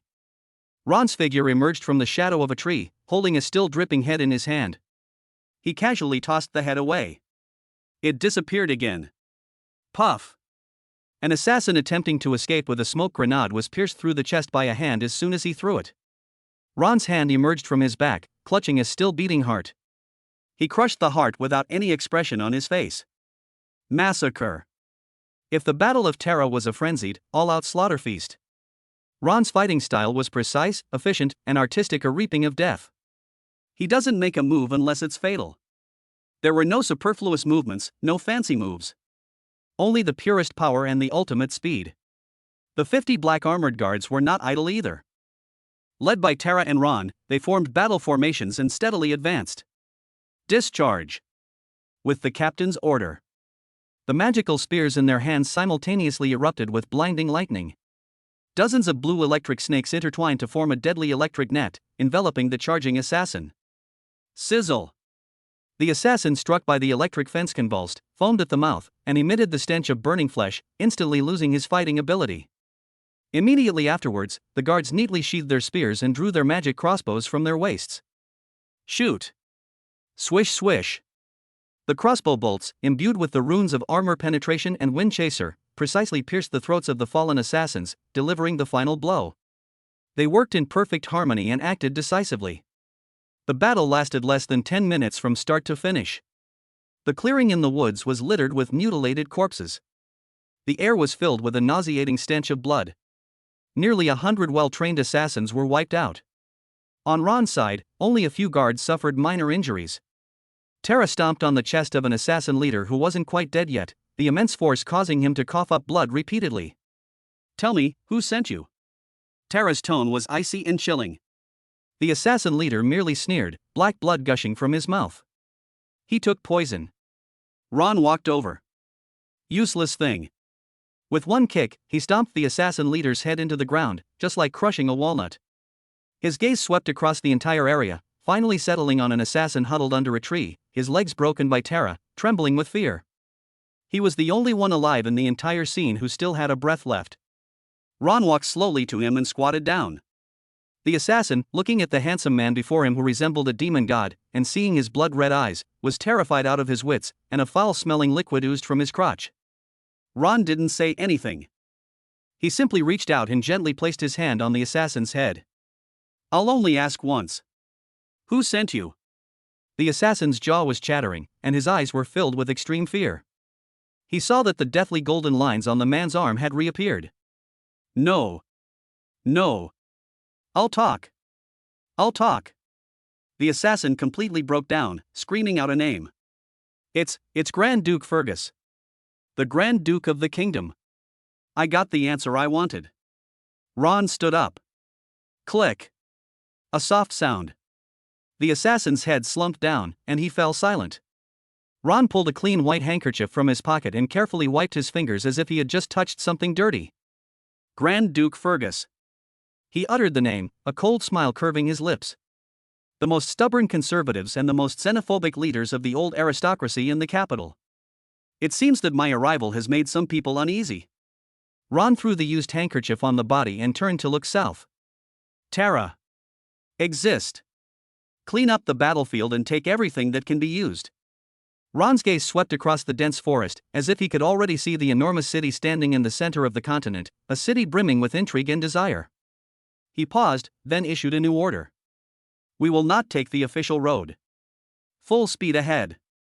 The stench of blood in the dense forest was left behind by the group.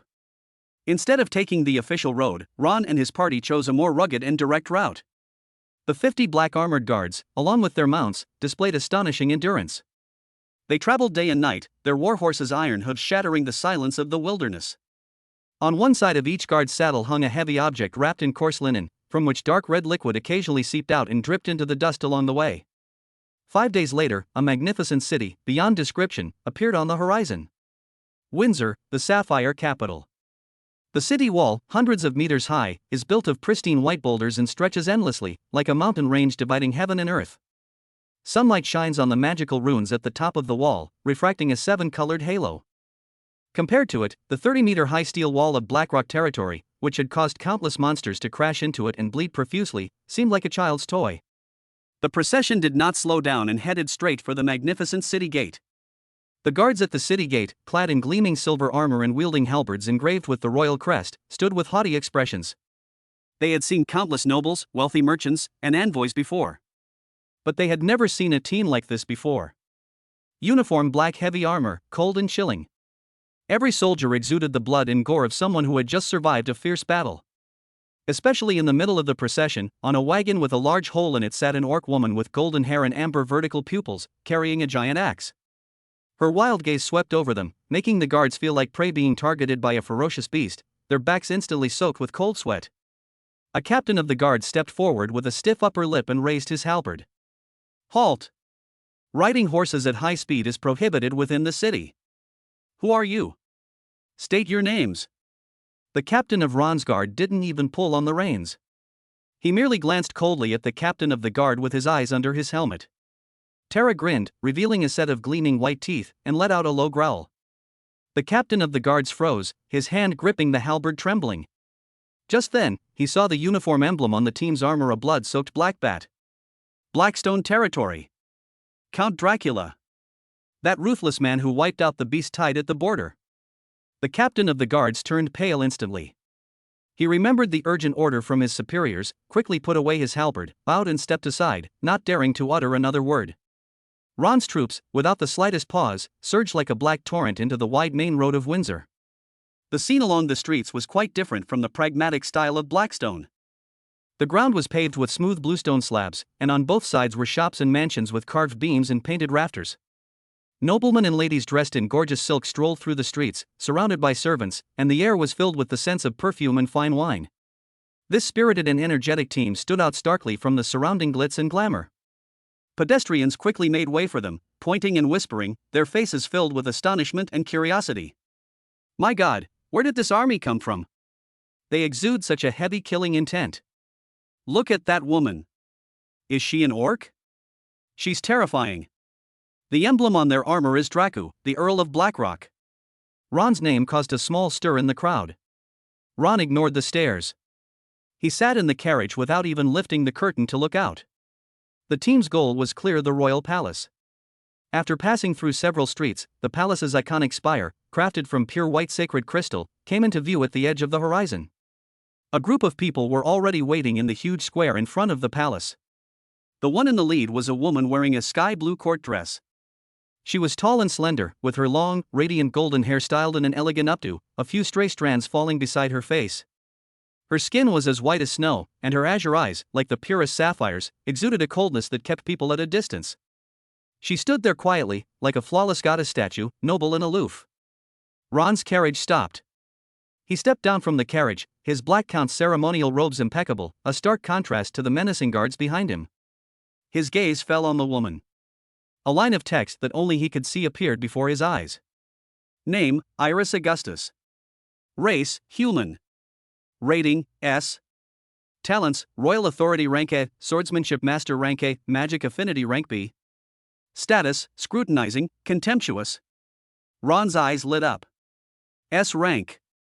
It was definitely worth the trip. This capital city is full of treasures.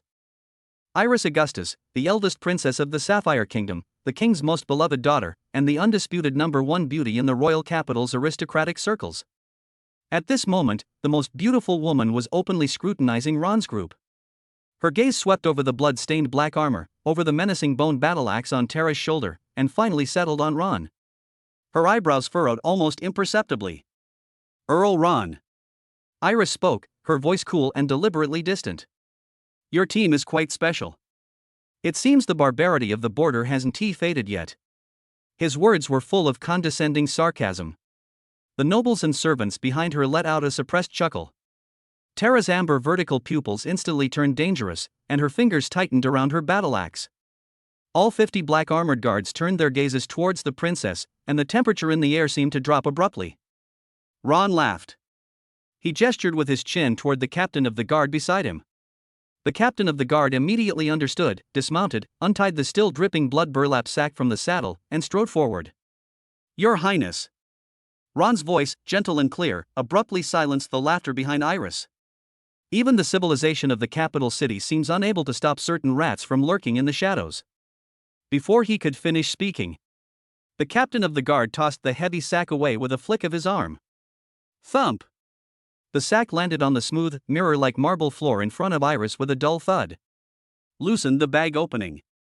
A head, its eyes wide open in death, rolled out from inside. The head's face still bore the frozen expression of deathly terror and resentment, and the cut on its neck was smooth, clearly severed by a sharp blade. Its head rolled a few times and came to rest right next to the edge of Iris's silk shoes, which were embroidered with tulips in gold thread. Blood stained the pristine white ground. It also stained a corner of the princess's skirt red. The square was deathly silent. Everyone was stunned by this sudden scene. Iris's haughty and aloof expression froze instantly.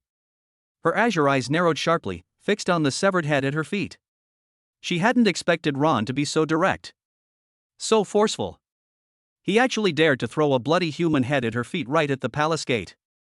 Protect the Emperor. The captain of the royal guard behind Iris finally reacted and let out a loud shout. Clang! Clang! Clang! Dozens of royal guards simultaneously drew their long swords, the tips pointing directly at Ron and his group. Buzz! In response, 50 magical spears simultaneously emitted blue electric light. Without the slightest hesitation, the black armored guards instantly formed a defensive formation, the electric arcs on their spear tips crackling, exuding a chilling aura that contrasted sharply with the tension of the royal guards. Conflict is imminent. The air seemed to freeze. Iris slowly raised her head, her gaze passing over the severed head, and for the first time, she truly looked directly at the count from the border. The man was still smiling. But there was no longer a trace of gentleness in that smile. The head that rolled to the ground was like a red-hot branding iron, seared onto the magnificent canvas of the royal palace square. The air froze, and all sound was swallowed by that blinding crimson. Princess Iris's face gradually turned from a frozen pale to a grimace. Her azure eyes no longer held arrogance and aloofness, but rather the fury of being publicly humiliated, and a hint of fear that she herself was unaware of. Presumptuous! The captain of the royal guard finally snapped out of his shock, pointed his sword forward, and roared, Men! Kill these madmen who are committing violence in front of the palace on the spot. Clang! Clang! Clang! The royal guards pressed forward with their swords, their silver armor reflecting a chilling killing intent in the sunlight. Buzz! The 50 black armored guards did not flinch. The magic spears in their hands crackled with even more electricity, and blue electric snakes sizzled at the tips of the spears. With silent and orderly movements, they formed a defensive line of steel and lightning. A major battle is about to break out. Just then, an old but steady voice came from deep within the palace. Stop it, all of you. The sound wasn't loud, but it seemed to possess some kind of invisible magic, instantly calming the tense atmosphere in the square. An elderly man, dressed in a deep purple court robe and with his hair meticulously combed, walked out slowly. A golden key badge representing the king's chief minister of the interior hung around his neck. He didn't even glance at the head on the ground, but simply bowed slightly to Ron with an impeccable smile on his face. "Earl Ron, you've come from afar, you must be tired. His Majesty the King is waiting for you. Please do not let these unpleasant little incidents delay your time." He turned around and glanced at Princess Iris, whose face was grim, and the royal guard captain, whose face was full of anger. "Your Highness, His Majesty requests your presence. As for this place..." His gaze fell on the human head on the ground, his tone as flat as if he were talking about a piece of trash. "Clean it up." Two servants immediately stepped forward and skillfully cleaned the head and the bloodstains on the ground with black cloth bags, their movements so fast it was almost unbelievable. Iris clenched her fists tightly, her nails digging deep into her palms. She glared at Ron with a look that seemed to want to devour him alive. Ron returned a polite smile and even gestured for her to proceed. Iris's chest heaved violently. Finally, she gave a cold snort, turned around, and walked into the palace. The chief secretary of the interior turned to Ron again, his smile unchanged. "My lord, please follow me. Your guards will be arranged to rest at the designated camp." Ron nodded and gave the order to the captain of the guard. "Stay put and wait for orders." "Yes." 50 black armored guards responded in unison, their voices echoing across the surrounding area. Ron, accompanied only by Tara, followed behind the Minister of the Interior as they ascended the white jade steps leading to the palace. His steps were unhurried, as if he hadn't been the one throwing heads at the palace gates just moments before. That evening, the golden hall of the palace was brightly lit. Crystal chandeliers hung from the dome, casting a soft glow that illuminated the massive oil paintings on the walls depicting the kingdom's epic history. The long table was covered with a clean white tablecloth and was filled with silver cutlery and exquisite dishes. The air was filled with the aroma of roasted meat, spices, and fine red wine. "This is a welcome dinner for Ron." Almost all the nobles of the capital were present. Dressed in their most magnificent attire, they gathered in small groups, holding wine glasses and conversing in hushed tones, their gazes all drawn to the entrance of the banquet hall. They were waiting for the monster count from the border. Chapter 43, The Truth is Out, My Territory is a War Fortress. The continuous buzzing in the hall paused for a moment when Ron appeared in the doorway. He was still wearing that well-tailored black Bertol suit, only now he had changed into a new one. His handsome, somewhat sinister face appeared even paler under the crystal chandelier. His blood-red pupils, like two of the finest rubies, scanned the entire room. He wasn't there for a banquet, he was more like a king inspecting his own territory. Tara behind him made everyone's breath catch in their throats. She didn't change into any aristocratic dress, she was still wearing a black, tight-fitting leather outfit that accentuated her explosive figure. She didn't bring the enormous beast bone battle axe, but just standing there, with her golden fur, amber vertical pupils, and wild, oppressive aura, made the pampered nobles around her feel a chill run down their spines. Many noble ladies instinctively gripped their husbands' arms, their eyes filled with both unease and a hint of curiosity drawn to the primitive, exotic atmosphere. "He's Ron Dracula? He looks even more terrifying than the rumors suggest. He actually dared to bring an orc to the king's banquet. How barbaric." Whispers began again. "Quiet." At a signal, King Richard III, accompanied by Princess Iris, descended from the main seat in the hall. "My dear Earl Ron." Richard III, with a warm smile on his face, opened his arms and gave Ron a tight hug. "Hero of the kingdom. You have rendered immortal service to the kingdom in the north." He patted Ron on the back forcefully, but a hint of apprehension flashed quickly in the depths of his eyes. "Your Majesty flatters me." "I merely did what I was supposed to do," Ron replied impeccably. Princess Iris stood behind the king, now dressed in a more magnificent purple gown, her expression returning to its usual cold and haughty demeanor. But her azure eyes, like those of an eagle, constantly scanned Ron, trying to find flaws in his every micro-expression and every movement. The banquet officially began. Ron was seated on the king's right, a position of the highest honor, second only to members of the royal family. He calmly picked up his knife and fork and slowly cut the roast meat on his plate, ignoring the probing, scrutinizing, or hostile gazes around him. Soon, some people couldn't hold back any longer. An obese finance minister walked over, carrying a wineglass. "My lord, I've long admired your name. I've heard that Blackstone territory is now incredibly wealthy. You truly are a genius at turning lead into gold. His words were loaded with meaning. Ron put down his knife and fork and wiped his mouth with a napkin. They're not geniuses, just the artisans in my territory are good at making trivial little gadgets. A military marquis also came over, his muscles almost bursting out of his formal attire. My lord, I heard that you annihilated tens of thousands of beasts with only 500 militiamen? That's practically a miracle in the history of warfare. I wonder how your troops are trained. Ron picked up his glass and gently swirled the crimson liquid inside. The training method is very simple.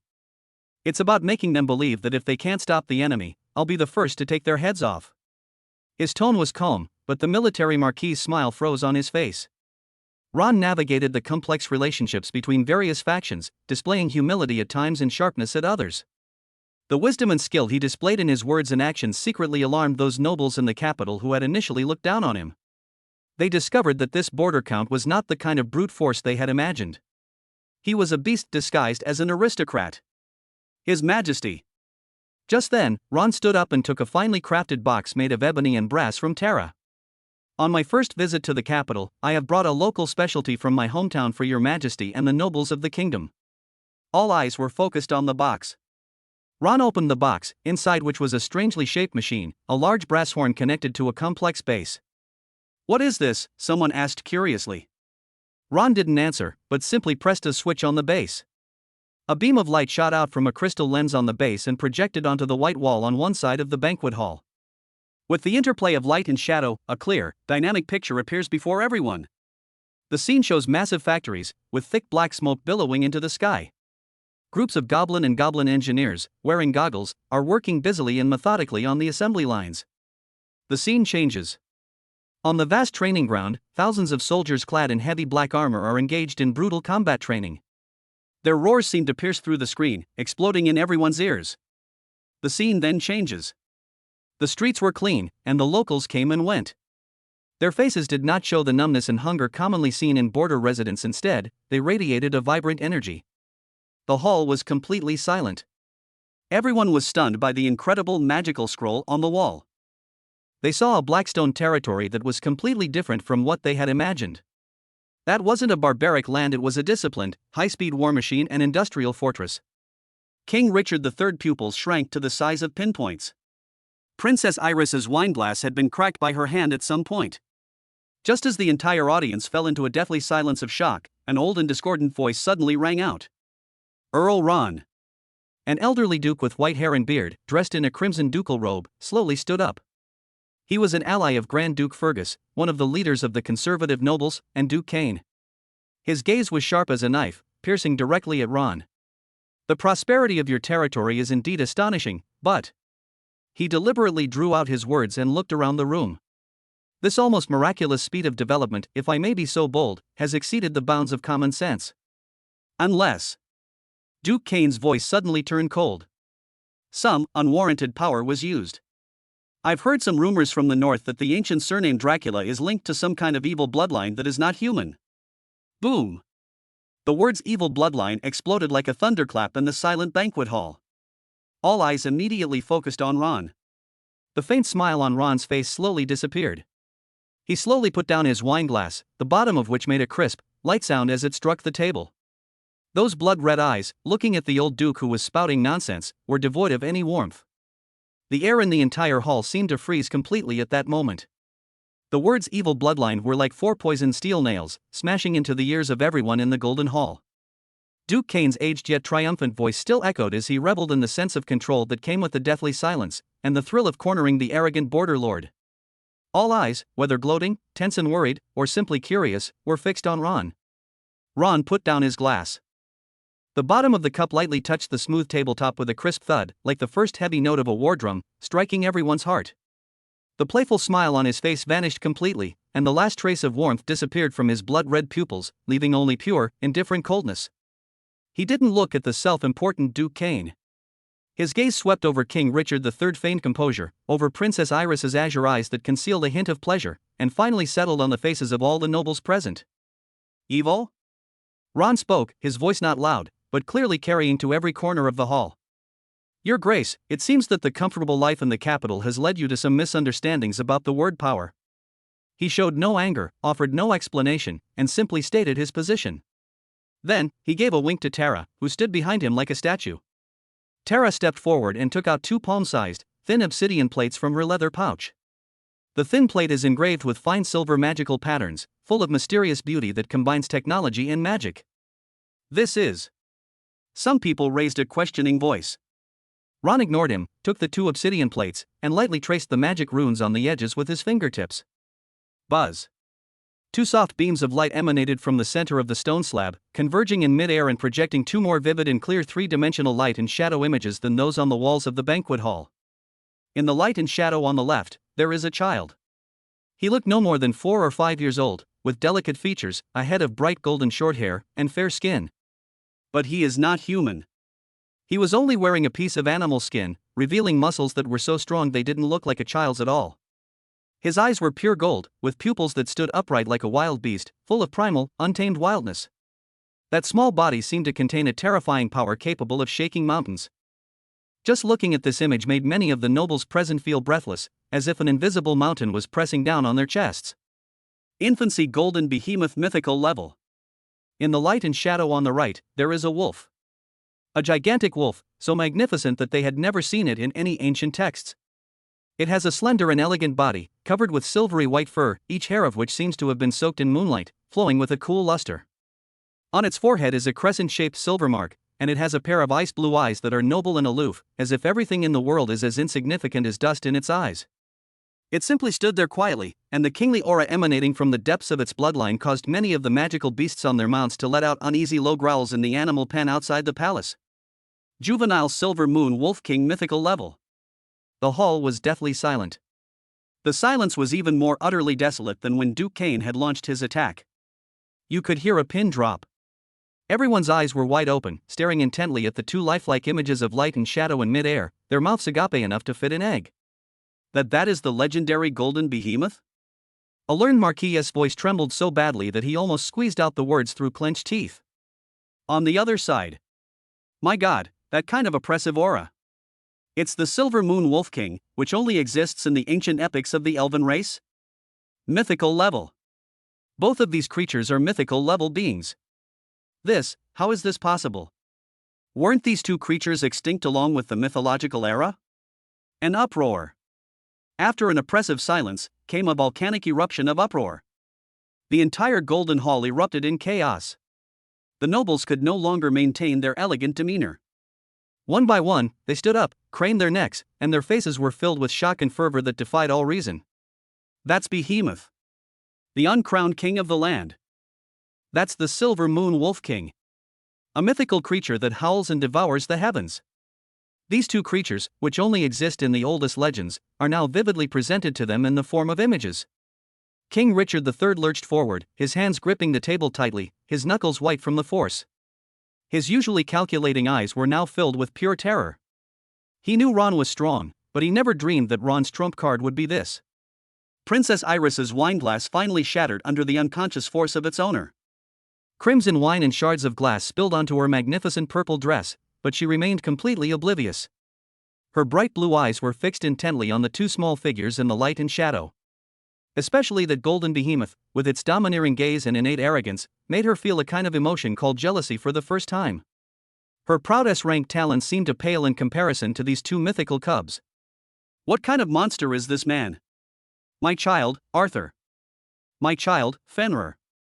Ron's voice rang out again amidst the clamor of discussion, clear and cold. They possess the purest and oldest bloodline on this continent. They are the glory of the Dracula family, the pride that flows in my blood. His gaze, like 2 sharp ice blades, finally landed on Duke Kane, whose face had turned from red to white, and then from white to green. Your Majesty the Duke. Ron's voice suddenly rose, carrying an undeniable air of authority. Is your so-called evil bloodline a questioning of the perfect race created by the gods themselves? Or perhaps... He paused, a flash of killing intent crossing his blood-red pupils. Are you questioning my lineage as Ron Dracula? Thump! Duke Kane's legs went weak, and he slumped back into his chair, his face ashen, cold sweat instantly soaking through his magnificent ducal robes. He's finished. He knew he was finished. He wanted to label Ron as evil, but the other party directly revealed his true colors and threw out 2 mythical cards. To question a mythical race? That's tantamount to challenging the understanding and beliefs of the entire continent. Questioning Ron's bloodline? Could a bloodline with 2 mythical offspring be evil? It can only be sacred. Utterly sacred. His kick didn't hit a steel plate, it hit an erupting volcano. Ron didn't look at the dejected old man again. He withdrew the light and shadow and turned his gaze back to the king. Your Majesty, my territory, Blackrock territory, possesses the magical technology you just witnessed. My soldiers, trained with the most rigorous discipline, can become the kingdom's sharpest sword. All of this can bring unprecedented power and glory to the kingdom. His words were incredibly persuasive. But he changed his tone abruptly, becoming more forceful. All of this has one premise. The kingdom must give the Dracula family, and my bloodline, the respect they deserve. The entire hall fell silent once again. All eyes turned to Richard III, who was seated beneath the throne. The king's expression shifted between light and shadow, his mind racing. To win them over? Or to suppress them? Suppress? How to suppress? What reason could be used to suppress a powerful lord who possesses mythical offspring and advanced technology? If not handled properly, it would be turning a fierce tiger into a mortal enemy. We must win them over. We must win them over at all costs. Such a family with unlimited potential must be firmly tied to the kingdom's war machine. Ha ha ha ha ha ha ha. Richard III suddenly burst into hearty laughter. He stood up, walked down the steps himself, and came to Ron again. This time, his eyes no longer held any calculation or apprehension, only undisguised admiration and eagerness. Well said. Absolutely right. The king patted Ron on the shoulder forcefully and announced loudly. For a pillar of the kingdom like Earl Ron, who has repeatedly rendered outstanding service to the kingdom and possesses such noble blood, the title of Earl is truly too unworthy. He surveyed the entire room, his voice booming like a bell. I hereby declare. Effective immediately, Ron Dracula is promoted to Marquis of the Kingdom. A Marquis' mansion along the Bohemia Avenue in the capital is hereby granted. A reward of 100,000 gold coins and 1,000 bolts of silk. Boom! The king's bestowal was like another boulder thrown into a lake, stirring up huge waves. He was granted a noble title in one fell swoop. This is an honor that has never been seen in the hundreds of years since the kingdom was founded. The way all the nobles present looked at Ron changed completely. Jealousy, awe, fear, flattery, a mix of emotions intertwined. This man from the border region accomplished in just one night and one dinner what others could not achieve in several generations. With the most forceful stance, he etched his name firmly onto the power map of the capital. Ron bowed slightly, performing a standard aristocratic greeting. Thank you, Your Majesty. His expression was calm and undisturbed, as if he were not the one receiving the honor. The banquet ended hastily. Ron, accompanied by Tara, walked towards his new home in the capital, led by the palace steward. Chapter 44: The Ice Princess, an S-rank talent dowry. Bohemia Avenue, Marquis' Mansion. This is a vast and luxurious mansion, even more magnificent than his castle in Blackrock territory. Ron stood on the balcony of the second floor of the mansion, overlooking the brightly lit city of Windsor. This royal capital, faced with his iron-fisted methods and absolute power, has bowed its proud head. But Ron knew that this was just an illusion. The malice he suppressed will not disappear, it will only lurk deeper, like a venomous snake in a gutter, waiting for the most fatal blow. His blood-red pupils gleamed eerily in the night. Tonight, he deterred the wolves in the open. But in the shadows, those hunters who are truly eyeing the secrets of his bloodline have probably already begun to sharpen their claws. Just then, a barely perceptible ripple appeared behind him. A figure shrouded in a black cloak knelt on one knee, his voice hoarse. Master, Shadow has sent a message. In the city, there are eyes that do not belong to the kingdom, watching you. Ron stood on the balcony of the second floor of the mansion, the night wind ruffling the hem of his black clothes. Behind him, the figure shrouded in a black cloak was like a real shadow, weightless and without breath. Eyes that don't belong to the kingdom? Ron's voice was colder than the night. Yes. Their way of doing things is very similar to the night lizards in the southern swamps, or the sand scorpions in the eastern desert. Shadow's voice was hoarse, as if it had been sanded. Ron's blood-red pupils reflected the myriad lights of the capital city. New. He waved his hand. The shadow silently blended into the shadows on the ground and disappeared. Just then, an elderly man dressed as a butler of a marquis's mansion quickly climbed the stairs and bowed respectfully behind Ron. "My lord, the Minister of the Interior of the Royal Palace has just sent word that His Majesty the King has secretly summoned you." Ron turned around, his face expressionless. "Prepare the car." The carriage traveled along the quiet streets. Without the hustle and bustle of the day, Windsor resembled a sleeping giant under the moonlight. This time, Ron was not taken to the brightly lit Golden Hall. He was led to a study located deep within the palace. The study was small, with a huge map of the kingdom hanging on the wall. There were no luxurious decorations, only heavy bookshelves and a huge desk made from a single piece of black ironwood. The air was filled with the smell of old parchment and cigars. King Richard III, having removed his magnificent royal robes and dressed only in a dark casual garment, stood alone before the map. The cigar between his fingers, its smoke curling around his face, cast shadows that obscured his calculating features. Hearing footsteps, he turned around and stubbed out his cigar in the ashtray. His gaze no longer held the enthusiasm of the banquet, but only the scrutiny and sharpness of a monarch. "Marquis Ron." The king got straight to the point, his voice steady and calm. "Let's skip the formalities. Tonight, you've shown me, and the entire capital, your fangs." He paused, then pointed to the two mythical creature totems marked at the northernmost point of the map, representing Blackrock territory. And those two fangs were sharper than I had imagined. The potential of the Dracula family and the future of the kingdom both require this force. I hope that there can be a deeper connection between us than that between ruler and subject. Ron listened quietly without saying a word. The king's gaze shifted from the map back to Ron's face. "I want you to marry Iris." A simple sentence, yet it struck like a thunderbolt, more so than the Duke of Cain's accusations at the dinner party. The study door was pushed open from the outside at that moment. Princess Iris walked in. She changed out of her purple dress and into a white riding outfit that allowed for easy movement, her long golden hair tied into a neat ponytail. The humiliation and anger from the banquet were gone from her face, replaced by an icy calm. But deep within those azure eyes lay a raging storm. She walked to her father's side, staring directly at Ron as if he were an irreconcilable enemy, or as if she were examining something that was about to become hers. Ron's lips twitched almost imperceptibly. S-rank talent, royal authority. This princess was one of his main targets on this trip. Now, the king has actually brought her to him. This is like receiving a pillow when you're sleepy, and it's even the kind with gold trim. The king's voice rang out again, breaking the eerie silence. "I know this is somewhat unfair to Iris. But it is currently the best way to strengthen the relationship between the royal family and you, a newly emerging noble. Ron, the kingdom needs your strength.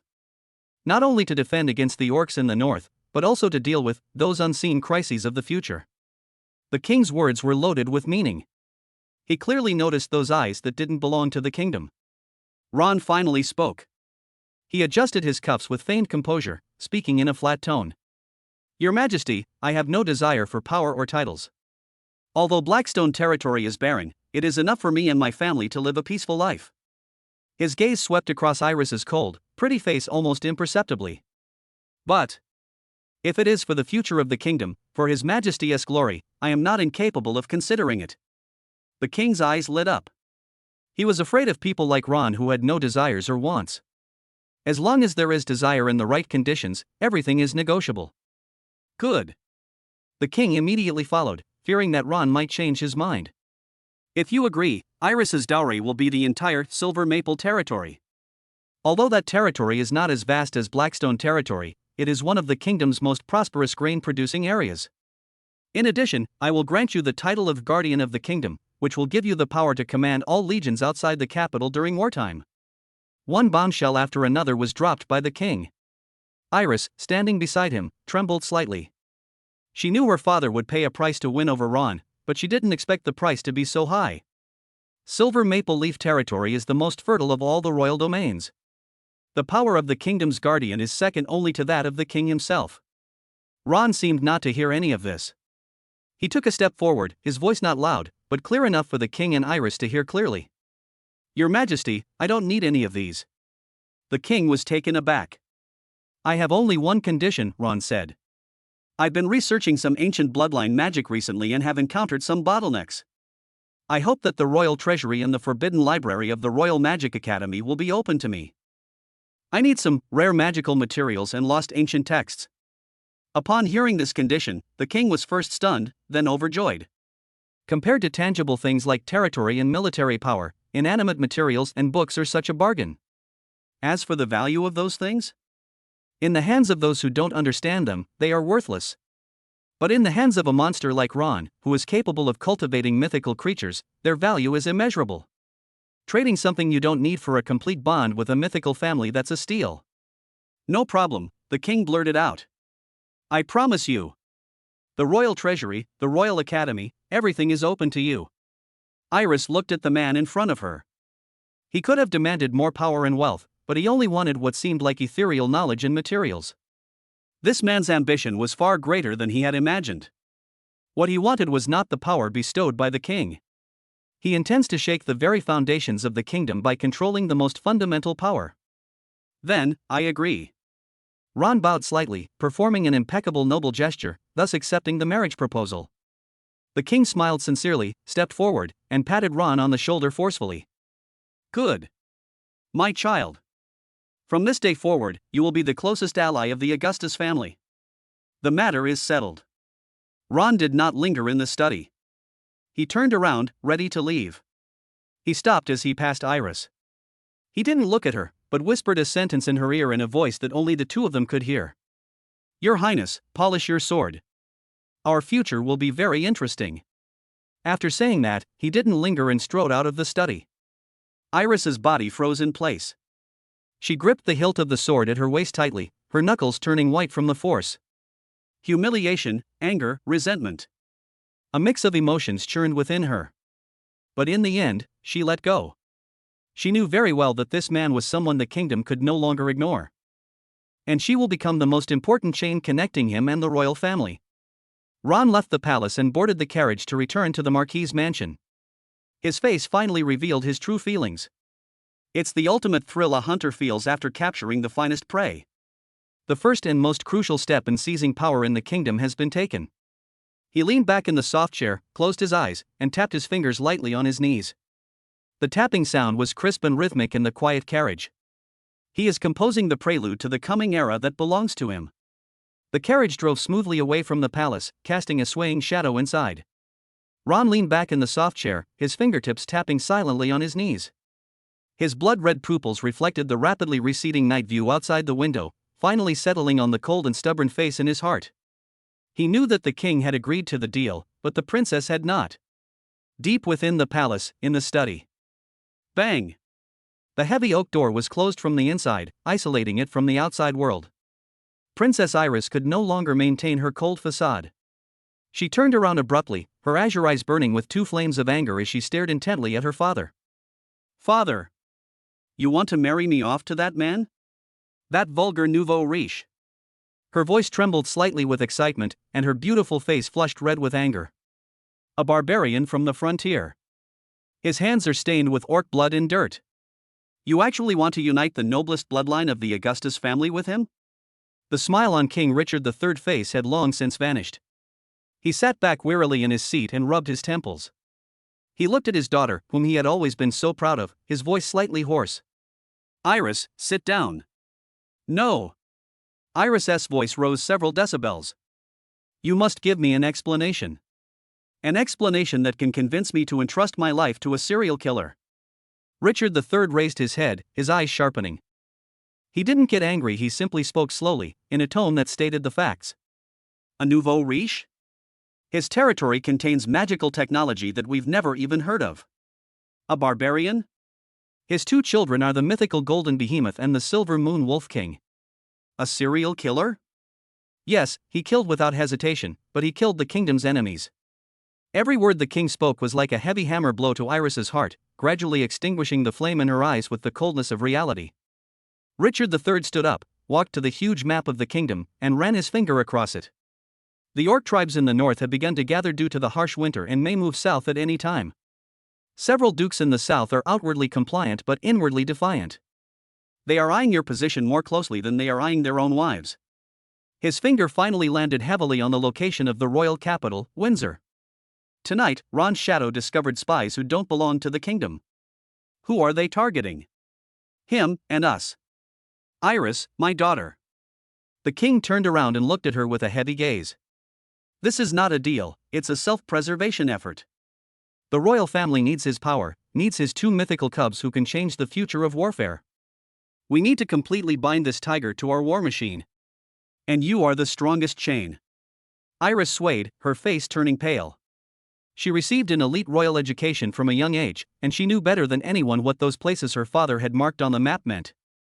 That was a sign that a storm was brewing. But she had to marry that man, the man who used his absolute power to trample all the nobles of the capital underfoot at the banquet. The man who left those flippant words in her ear at the end. Humiliation and responsibility were locked in a fierce battle within her. After a long while, she slowly loosened her clenched fist. Her voice was hoarse, as if it were being squeezed out of her throat. I will consider it. After saying that, she stopped looking at her father, turned around, opened the door, and left quickly. His back view remained proud, yet a hint of undisguised dishevelment crept in. The Marquis's mansion, study. The flames in the fireplace bathed the entire room in a warm, spring-like glow. Ron was slowly polishing an antique-looking dagger, a trophy he had seized from some unfortunate orc chieftain. A slender shadow quietly appeared in the air. Layla knelt on one knee, her voice soft and charming, yet carrying an efficient professional demeanor. Master, Her Highness the Princess is furious in the king's study, calling you a vulgar nouveau riche and a barbarian from the frontier. Ron wiped the dagger without pausing for a moment. He didn't even lift his head. Instead, a barely perceptible smile appeared on the corner of his mouth. New. She finally agreed? Layla replied, she said she would consider it. Ha! Ron chuckled and sheathed the dagger. Interesting. A wild and untamed falcon is much more interesting than a canary in a cage. He stood up, walked to the window, and looked towards the distant palace. A forced melon is not sweet, but we can fertilize it and let it grow willingly on its own. He turned to look at Layla, his blood-red pupils gleaming in the firelight. Go, find out everything about this princess. What book she liked to read, which swordsmanship instructor she used, what type of opera she listened to, which down-on-their-luck artist she sponsored, and even, what dish she hated the most. I need a report that details how many times she changes her clothes each day. Raymond bowed slightly. As you wish, my master. The shadow disappeared back into the darkness. Ron sat back down in his chair, his fingers tapping lightly on the table. Conquer? No, that's too low level. What he needs to do is tame. In the following days, a strange thing happened in Windsor's high society. The newly appointed, legendary, and ruthless Marquis of Blackstone did not, as they had imagined, remain secluded at home or flaunt his power everywhere. Instead, he became unusually active. The Royal Library. Princess Iris is consulting a rare ancient book on dragon language magic, a project assigned by her tutor. Not far away, Ron was discussing the rise and fall of the lost Third-Era Elven dynasty with several white-haired scholars.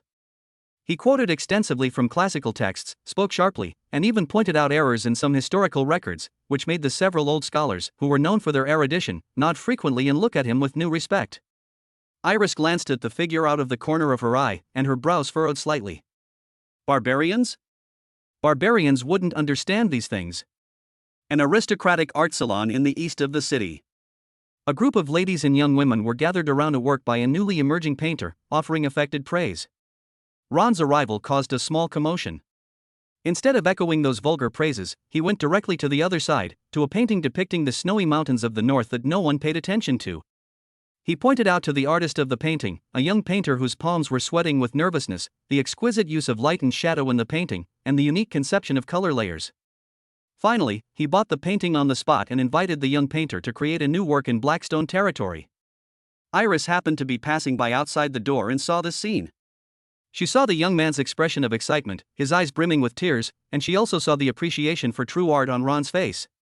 This is completely different from the image of someone who, according to rumors, treats human life as worthless. Wangdu Central Square. Ron's luxurious carriage suddenly stopped. A little girl in tattered clothes accidentally bumped into a carriage, and the black bread in her hand fell into the muddy water. She was so frightened that she burst into tears. Ron stepped down from the carriage amidst the horrified gazes of everyone. He ignored the filthy mud and water, helped the little girl up himself, took a gold coin from his pocket, and put it into her hand. Go buy a cartload of new bread and eat it with your family. Chapter 45. Don't move, my maid has a bad temper. His voice was unusually gentle. This scene was clearly seen by Iris, who who was sitting by the window of the tea house on the second floor. Iris's hand, holding the black tea, froze in mid-air. She found herself increasingly unable to understand this man. Ron was sometimes like a learned scholar, sometimes like a compassionate gentleman, and sometimes like a ruthless lord. Which one is the real him? Inside the Marquis's study, Lyra placed a recent report on Ron's desk. Master, Her Highness the Princess sent people today to investigate the artist of the painting you bought at the salon. Ron looked out the window. The outline of the palace was faintly visible in the night. A confident smile appeared on his lips. Very good, the fish are starting to show interest in the bait. He turned around, his blood-red pupils flashing with a hunter's light. To attack the city, we need to use catapults and giant crossbows. But to enter a tightly locked heart, you need a key, a unique key. Ron's words had not yet completely dissipated in the empty study. A butler appeared at the door with hurried steps, his expression respectful but unable to hide a hint of surprise.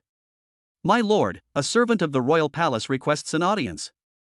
The butler stepped aside, revealing a page behind him dressed in royal uniform with an iris badge on his chest.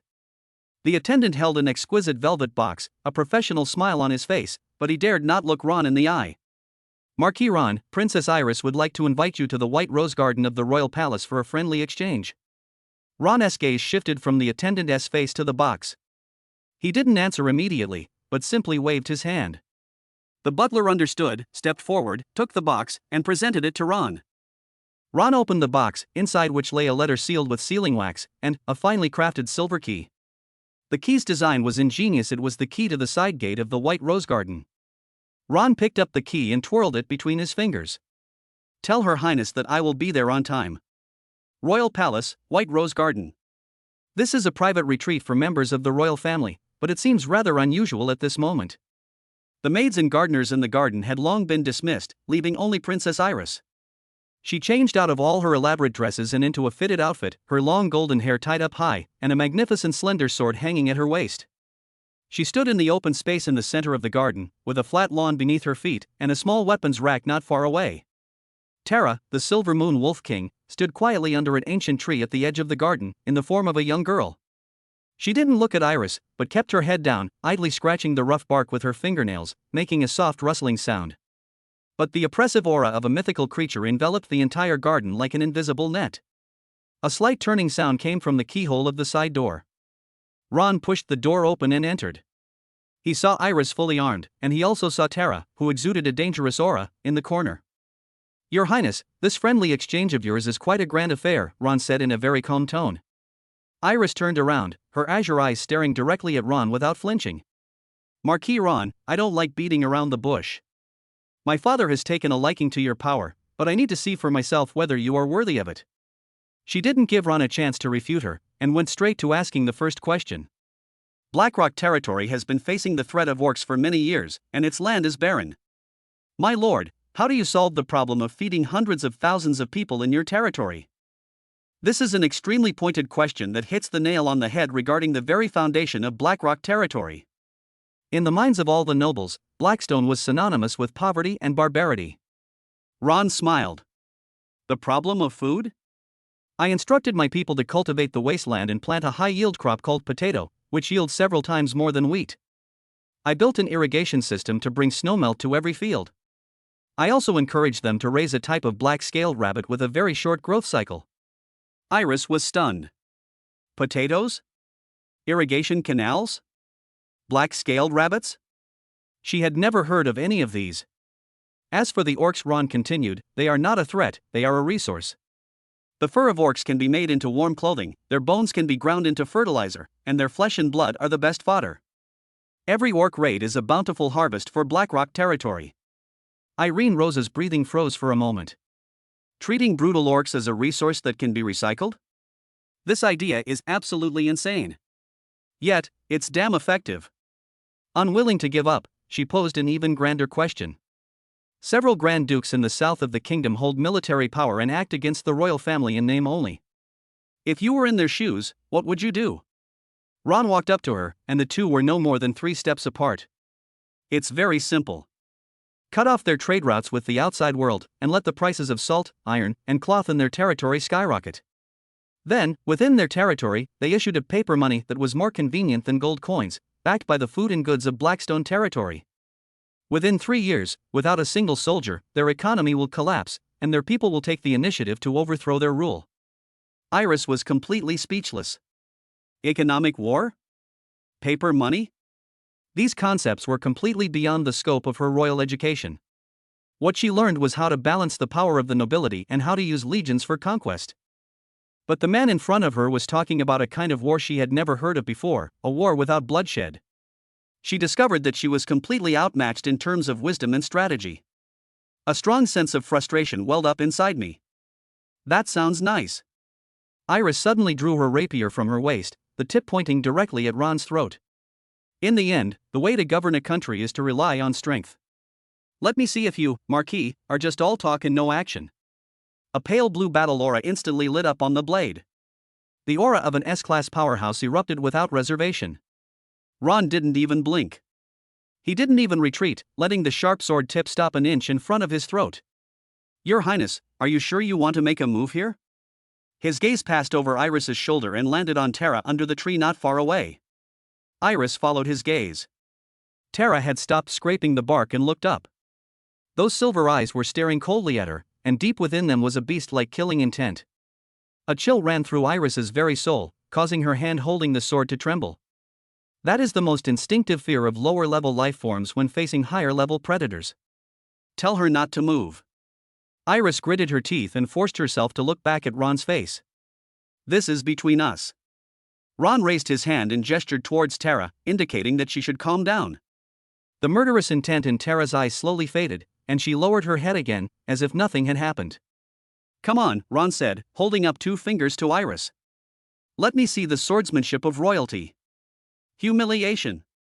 This is a blatant insult. Iris's anger was completely ignited. Without further hesitation, she flicked her wrist, and the rapier transformed into a silver lightning bolt, piercing towards Ron's shoulder. This sword strike was fast, accurate, and ruthless. However, Ron easily dodged by simply shifting his body slightly to the side.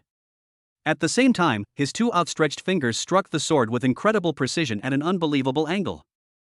Bite. A crisp sound. Iris felt a tremendous force coming from the sword, which made her hands go numb and almost caused her to drop the rapier. She was terrified and immediately changed her move, unleashing a rain of sword light that instantly enveloped Ron. Every sword strike contained the oppressive power of her S-rank talent, royal authority. But in Ron's presence, all of this became a joke. Ron moved with incredible speed and precision, each dodge perfectly timed, as if he had anticipated all of her attacks. And his 2 fingers always managed to strike the weakest point of the sword at the most crucial moment. Ding! Ding! Ding! The crisp tapping sounds rang out densely in the garden. Iris became increasingly alarmed as the fight progressed. She felt as if she were fighting not a person, but an extremely sophisticated machine. All her moves and counter-moves were clearly seen through by her opponent. Your sword is too hesitant. Ron's voice suddenly rang in her ears. The next second, Iris felt a blur before her eyes and her wrist tighten. Ron had somehow gotten close to her, his 2 fingers gripping her wrist like iron pincers. The strength she was so proud of was laughably weak in front of her opponent. Ron flicked his finger. Clang! The rapier slipped from his hand and fell onto the grass. Due to inertia, Iris's body crashed directly into Ron's arms. The outcome is decided. Ron didn't let go of her, but instead leaned down and whispered in her ear. Your talent is great, but your sword lacks true killing intent. It has never been stained with the blood and tears of ordinary people. He let go, took a step back, and created some distance. Iris stood frozen in place, her face flushing red and then turning pale, her chest heaving violently. Humiliation, shock, and a hint of confusion that she herself was unaware of. Ron didn't look at her again, but picked up the rapier from the ground and handed it back to her. Your Highness, do you know what the children of Blackstone territory do every day? Iris did not take the sword, but looked at him with a complicated expression. They are learning to read and write, learning how to calculate the yield of the land, and learning how to distinguish the types of ore. I told them that knowledge is the most valuable asset of Blackrock territory. Do you know what the greatest wish of those farmers who once went hungry is now?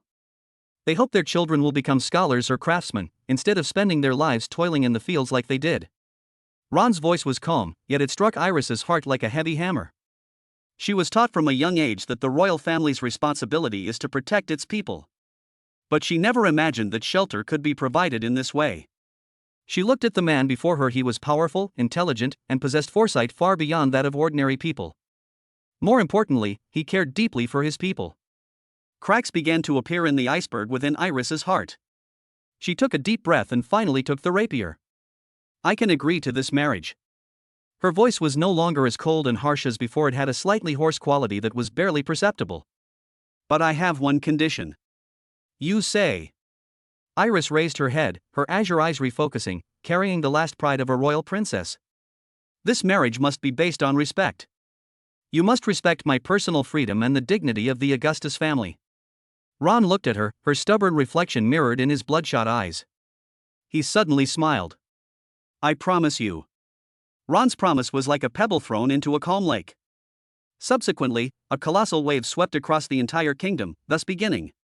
In just a few days, the news that the Marquis of Blackrock territory would marry Princess Iris was like a thunderclap, exploding in every corner of the capital city of Windsor and spreading throughout the entire kingdom of Augustus at an alarming speed. The barbarians of the border want to marry the kingdom's most precious jewel? This news caused countless self-proclaimed noble young nobles to beat their chests in despair, and also made those regional dukes who held heavy troops and coveted the throne sense an unusual and dangerous atmosphere. The entire kingdom was shaken. At the eye of the storm in the royal capital, a grand and almost dreamlike atmosphere prevailed. On the wedding day, the iconic spire of the royal cathedral was bathed in a sacred golden light in the morning glow. The royal way leading to the cathedral had long been cleared by the royal guard, and the ground was covered with a deep red carpet woven with gold thread, transported from Blackstone territory. The carpet was packed with people on both sides. The common people craned their necks, eager to catch a glimpse of the legendary protagonist. Look! It's a carriage from Blackrock territory. A gasp of surprise erupted from the crowd. 6 magnificent, pure white unicorns pulled a carriage that was a work of art, slowly approaching. The carriage was not made of wood, but of an unknown material that was entirely black and shimmered with a metallic luster, and was engraved with intricate and mysterious magical patterns. This carriage itself is a masterpiece of magical technology, the result of Fanny working through the night. The car door opened. Ron stepped out of the car in a gorgeous black and gold suit. The tailored suit perfectly accentuated his powerful physique. The predominantly black color symbolized his iron will and majesty from the north, while the gold embellishments highlighted his now unparalleled status. He wore no extraneous ornaments, except for a simple knight's sword hanging at his waist. But the moment he stood still, an invisible aura, as if he were a sovereign, instantly enveloped the entire square. The previously noisy crowd instantly fell silent. All eyes were focused on this man. What they saw was no longer the bloodthirsty border lord of legend, but a king with imposing presence and extraordinary dignity. The church bells rang out melodiously. The heavy door slowly opened. Princess Iris, dressed in a wedding gown adorned with sparkling diamonds, stood behind the door. She wore the crown of dawn, a heirloom passed down through the Augustan royal family, her long golden hair cascading down like a waterfall. Her exquisite face was serene and aloof, like a goddess untouched by worldly concerns. She looked at the man below the steps, her azure eyes filled with complex emotions. She couldn't escape this marriage. From the moment she agreed, her fate was inextricably linked with that of the man and the entire kingdom. Ron walked up the steps, came to her, and extended his hand to her. No further words were spoken. Iris silently placed her hand, clad in a white lace glove, into his palm. His palms were large and warm, calloused from years of wielding swords. The power he transmitted stirred a barely perceptible tremor in her frozen heart. Ron took her hand, turned around, and walked step by step toward the altar at the end of the red carpet. Inside the church, the kingdom's high-ranking officials and representatives of various noble families had already filled the seats. Their gazes were a complex mix of envy, scrutiny, and awe. King Richard III sat in the front row, watching his daughter and Ron slowly walk towards him. A hint of relief appeared on his face, but deep in his eyes, there was also a hint of reluctance to use his daughter as a bargaining chip. Amid the solemn prayers of the kingdom's archbishop, the two exchanged rings symbolizing their eternal covenant. The moment Ron put the ring on Iris's finger, he clearly felt the woman beside him tremble slightly. After the ceremony, a grand wedding banquet was held in the Golden Hall of the royal palace. Just when all the nobles thought it was just an ordinary political marriage banquet, the chief court minister of the royal family walked to the center of the hall with a long list of gifts in his hands. Lord Ron Shelley, Marquis of Blackrock, presents betrothal gifts in preparation for the marriage of Princess Iris. The court minister drew out his words, and the entire hall fell silent instantly. The Duchy of Tulips, with full ownership of all land and property. Boom! One sentence sent the minds of all the nobles present into a frenzy. The Tulip family. That was an ancestral dukedom with a history spanning hundreds of years, incredibly wealthy. Just like that gone? Become someone else's betrothal gift? Countless horrified gazes were directed at Ron, who sat calmly in the main seat. Ron picked up his glass, gently swirling the crimson liquid inside, seemingly oblivious to the stares around him. The court ministers continued to speak, each word like a heavy hammer blow to the hearts of the nobles. A gemstone necklace, Tears of the Siren, originally from the Tulip family treasury. A set of Windwalker magic armor, a relic from the ancient elven royal court. 3 gold mines, 1 mithril vein, and a contract for the ownership of a magic crystal vein. A string of riches, enough to drive any Grand Duke mad with envy, was read aloud by the court ministers with a blank expression. The entire hall was deathly silent. Everyone was stunned by this outrageous dowry. This is hardly a betrothal gift. This is clearly a bloody raiding show. Ron is using the Duke of Tulips' remains to declare to the entire kingdom who the new rulemakers are. Just then, night fell. Whoosh bang.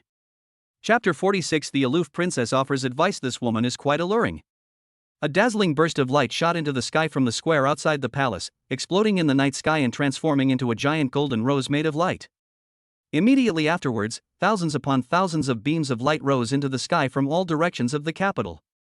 They intertwine and converge in the night sky, transforming into all sorts of incredible patterns.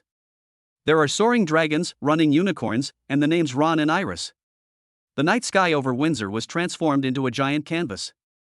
Countless citizens flooded the streets, gazing up at the miracle they had never witnessed before, uttering wave after wave of amazement and cheers. My God! What kind of magic is this? Is it the gods bestowing blessings upon the princess and the marquis?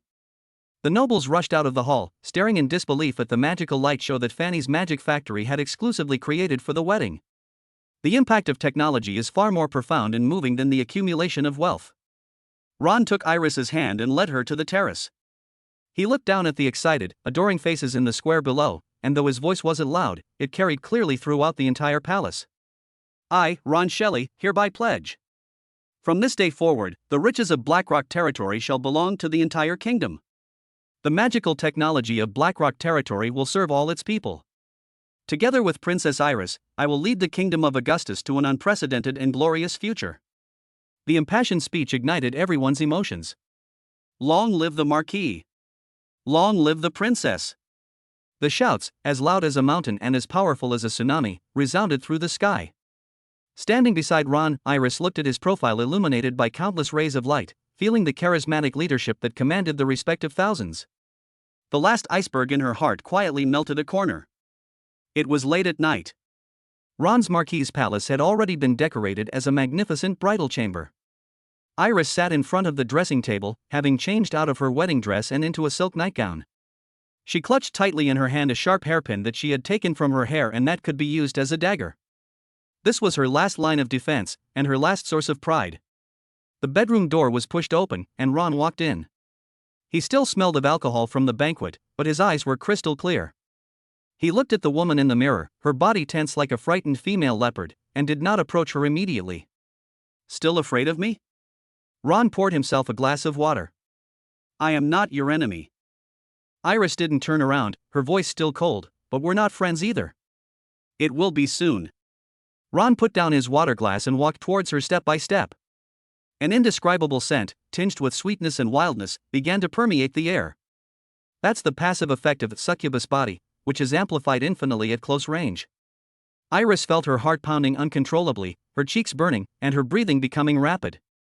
Her proud S-class mental strength was trying to resist, but it was like facing a surging tide, retreating step by step. Her hands, gripping the hairpin tightly, were sweaty. Ron stopped behind her, made no move, but simply lowered his head and leaned close to her ear. His warm breath brushed against her neck, sending a shiver down her spine. You have lost, Your Highness. Iris's body went limp, and the sharp hairpin clattered to the ground on the carpet. Her last shred of pride was utterly shattered. Ron lifted her up and carried her to the huge wedding bed. Red candles flickered, and gauze curtains hung down. Ding! Detected that the host has successfully completed the initiation ceremony with a human S-rank talent female Princess Iris. Rewards: Political Skills Master, Imperial Commander Jr. In an instant, a massive amount of knowledge about power struggles, factional checks and balances, and the manipulation of people's hearts, as well as the command experience of how to build legions, formulate strategies, and deploy troops, flooded into Ron's mind. Those plans for the future of the Southern Grand Duke and the kingdom, which had previously seemed vague to him, became incredibly clear at this moment, with every step precise to the extreme. Ron opened his eyes, and a piercing light flashed in his blood-red pupils. He walked to the window and opened it. The cool night breeze ruffled the black hair on his forehead. He looked down at the sleeping capital city below, a knowing smile playing on his lips. From their initial clash at the White Rose Garden to this grand marriage. Finally, he firmly plunged the sharpest blade into the heart of this ancient kingdom. A cool night breeze blew in through the open window.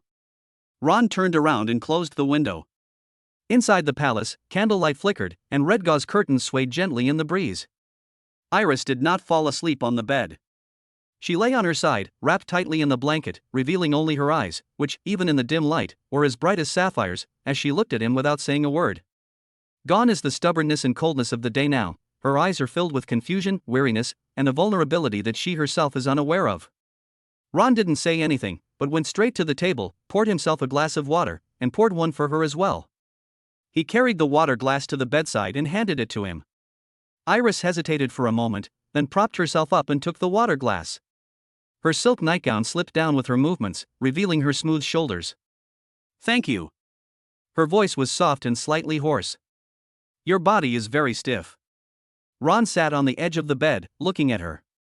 "Are you still treating me like a man-eating beast?" Iris tightened her grip on the water glass, but instead of answering the question, she turned her gaze to the few documents that Ron had casually placed on the table. "That's the latest financial and trade report on Blackstone territory. Your betrothal gifts, the entire estate of the Duke of Tulip, really just went to the royal family like that?" Iris asked, her voice filled with inquiry. "He actually gave away that wealth, enough to shake any country, just like that." "What else?" Ron retorted. "To let them rot? Those gold coins and land are just tools to me." "Tool?" "The tool used to knock on the rotten door of the kingdom of Augustus." Ron's tone was calm. "Now, the door is open." Iris fell silent. She was taught from a young age that wealth is power and land is the foundation. In this man's eyes, these things were merely stepping stones that could be discarded at will. She suddenly felt that her understanding of the world was being overturned. "The report mentions that you are planning to purchase a batch of refined felsteel from the dwarves' iron forge, but you have been unable to agree on a price." Iris's gaze returned to the documents. She has an excellent memory. She can remember the key information with just a quick glance. "Yes, dwarves are greedy. The one who controls the trade route is the Duke of Iron Peak Fortress, who is my mother's younger brother." Iris looked at Ron. "I can write a letter that can at least reduce the price by 30%. After she finished speaking, she stared intently at Ron's reaction. This was the first time she had tried to get involved in his affairs. This was both a test and her subconscious way of demonstrating her value as a princess. Ron looked at her, his bloodshot eyes reflecting her slightly nervous face. He did not answer immediately, and for a moment the only sound in the bedroom was the faint crackling of the burning candlelight. Just when Iris thought he would refuse or respond with some kind of dismissive attitude, Ron spoke up. "Very good." He stood up, picked up paper and pen from the desk, and placed them in front of Iris. "Write it now." Iris was stunned. She hadn't expected Ron to agree so readily, without the slightest doubt or wariness. This feeling of being trusted and needed was completely foreign to her. She picked up her pen and wrote a letter on the smooth paper, elegantly worded yet dignified. Ron stood to the side, watching her write. He looked at her straight back, at the focused expression on her face as she held her pen, and at that royal pride, which at that moment transformed into a tangible source of support. "It's finished." Iris put down her pen and handed the letter to Ron. Ron took it, glanced at it, and then sealed it with sealing wax. "I will send someone over tomorrow." He put the letter away and looked at Iris again. "Since you are interested in these things, why don't you go and see for yourself?" "Where to?" "My territory, Blackstone territory." 3 days later. A massive black dragon, carrying Ron and Iris, landed at the central castle of Blackrock territory. The moment Iris stepped off the dragon's back and onto the Blackrock territory, she was completely stunned. This place is a completely different world from the icy, desolate, and barren border region she had imagined. The square in front of the castle is paved with smooth bluestone slabs and is spotless. In the distance, in the well-planned town, houses stand side by side, and people come and go on the streets, creating a prosperous scene. What she found even more incredible was the strange smell in the air, a mixture of sulfur and magic, and the rhythmic, muffled rumbling sounds coming from the distant valley. What was that sound? Iris couldn't help but ask. My factory, Ron said, pointing to the valley in the distance. Led by Ron, Iris entered the massive complex known as the First Magic Factory for the first time. Boom! A tremendous roar came crashing down on us. What came into view was a scene she had never seen before. The enormous steel machinery, driven by both steam and magic, roared deafeningly. Molten iron flowed through the mold, and the huge forging press slammed down again and again, sparks flying everywhere, enveloping the entire factory in a blazing red light. Countless workers, dressed in uniform, were busy at their posts. Their faces were not numb, but rather filled with excitement and pride in creating something new. On the assembly line, standardized suits of armor, sharp weapons, and even intricate magical components are rapidly produced. In the core control room of the entire factory, the person directing everything was a petite girl who looked no more than 15 or 16 years old. Fanny, come here. Ron beckoned. The girl named Fanny immediately trotted over, bowed to Ron, and then looked at Iris with curiosity. My lord, is this princess? She is just as beautiful as in the portrait. Fanny's tone was completely free of the restraint one would show when facing a member of the royal family. Iris, this is Fanny, the chief designer of the Magic Factory, Ron introduced. Iris looked at the girl in front of her, who should have been learning flower arranging at a noble ball, but instead was controlling a steel behemoth, and she was deeply shocked. Her studies in politics, political maneuvering, and history seemed utterly pale and powerless in the face of this ruthless, efficient, and pure industrial force before her. She finally understood why the Blackrock Territory's army possessed far superior equipment compared to the kingdom's legions. After leaving the factory, Ron took her to the knight's training ground. There, she met Freya. The legendary dragon knight, not wearing magnificent armor but simply dressed in close-fitting clothes, was training her dragon scale guards, wielding a giant sword taller than a person. She simply stood there, and the oppressive aura emanating from her dragon bloodline made Iris feel breathless. Iris could tell that Freya's strength was absolutely no less than her own, and in terms of pure destructive power, she was even superior. In a corner of the training ground, a blond boy who looked only 7 or 8 years old was holding a wooden sword and swinging it with great skill. Each of his swings carried a sharp sword intent that was difficult for ordinary people to perceive. That's Arthur, Ron's voice rang out beside her. My adopted son, his talent is Sword God. S-rank talent, Sword God. Iris's pupils contracted involuntarily. This legendary talent has actually appeared in a child. Before she could recover from the shock, a huge silver wolf emerged gracefully from the shadows of the castle. It was Fenrir. It walked to Ron's feet, nuzzled his trouser leg affectionately, then looked up and glanced indifferently at Irene Reese with its cold, silver eyes. Mythical creature. Iris felt as if an invisible hand was gripping her heart tightly. She remembered Tara, who had transformed into a young girl, in the White Rose Garden. It turns out that there was more than one such person around Ron. Next, she met Mia, the castle's housekeeper. A woman who appears gentle and kind, but whose eyes hold a deep, fervent loyalty. She also saw Lyra, who followed Ron silently like a shadow. The woman's aura made even this S-rank powerhouse feel a sense of danger. Magic Factory, Dragon Knight, Son of the Sword God, Mythical Monster, Fanatical Butler, Top Assassin. Iris looked at the man in front of her. She finally understood what kind of person she had married. He was neither a crude border lord nor a nouveau riche who rose to prominence through luck. He is a monster. A real monster has formed around him, a powerful interest group composed of various monsters with terrifying potential and strength. She finally understood why Ron had risen to power so quickly and why he dared to use a duke's head and fortune as a dowry. Because in the face of his power, the so-called nobles of the Augustus kingdom, who had been nobles for centuries, were nothing but clay chickens and earthen dogs. That night, in the castle study, Iris took the initiative to organize various intelligence reports from the capital for Ron. She let go of the last bit of resentment and pride in her heart. The dukes in the south have begun to make connections. They feel a great threat to your marriage to the royal family. Iris handed a secret letter to Ron. Although my father wants to rely on your strength, he is also wary of you. His recent frequent summons of cardinals from the Holy See are of unclear intent. She raised her head, and in her azure eyes, the previous coldness was gone, replaced by a clear understanding and decisiveness. You need a solid rear base. Those parasites in the capital must be purged. Ron looked at her without saying a word. Leave this to me, Iris volunteered. I've been operating in the capital for many years and I know who the real opportunists are and who the lackeys of the South are. To deal with them, you don't need to use your army that would only give your father and the church an excuse. Only by using aristocratic methods can we silence them. At this moment, Iris finally revealed her true political acumen as the kingdom's eldest princess. Ron looked at the light shining in her eyes, the rekindled flame of confidence that had been rekindled after she found her own value. He smiled. Good. A conquered princess may bring temporary satisfaction. But the value of an ally and wife who actively stands by your side and cuts through the thorns for you is immeasurable. He walked over to Iris, leaned down, and whispered in her ear. I have a vision for the future.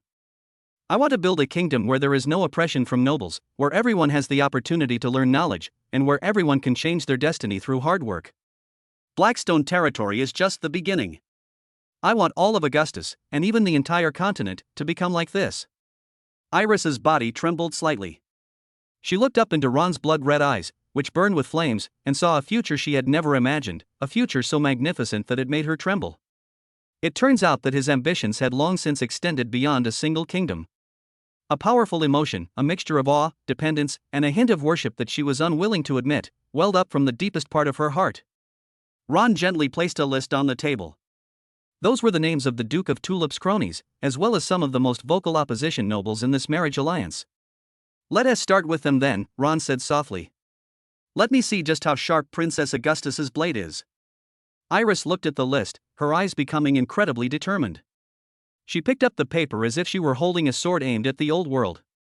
However, just as she was about to put the list away, a rapid dragon roar suddenly came from outside the castle. A soldier from the Dragon Scale Guard rushed into the study in a panic and knelt on one knee. Your Excellency!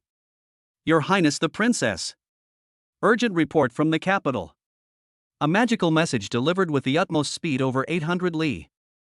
Chapter 47 Utter Rage, Black Dragon, Tear the Sky Apart. The soldier held a roll of parchment high in his hand, which was stamped with the highest level emergency sealing wax seal of the royal family.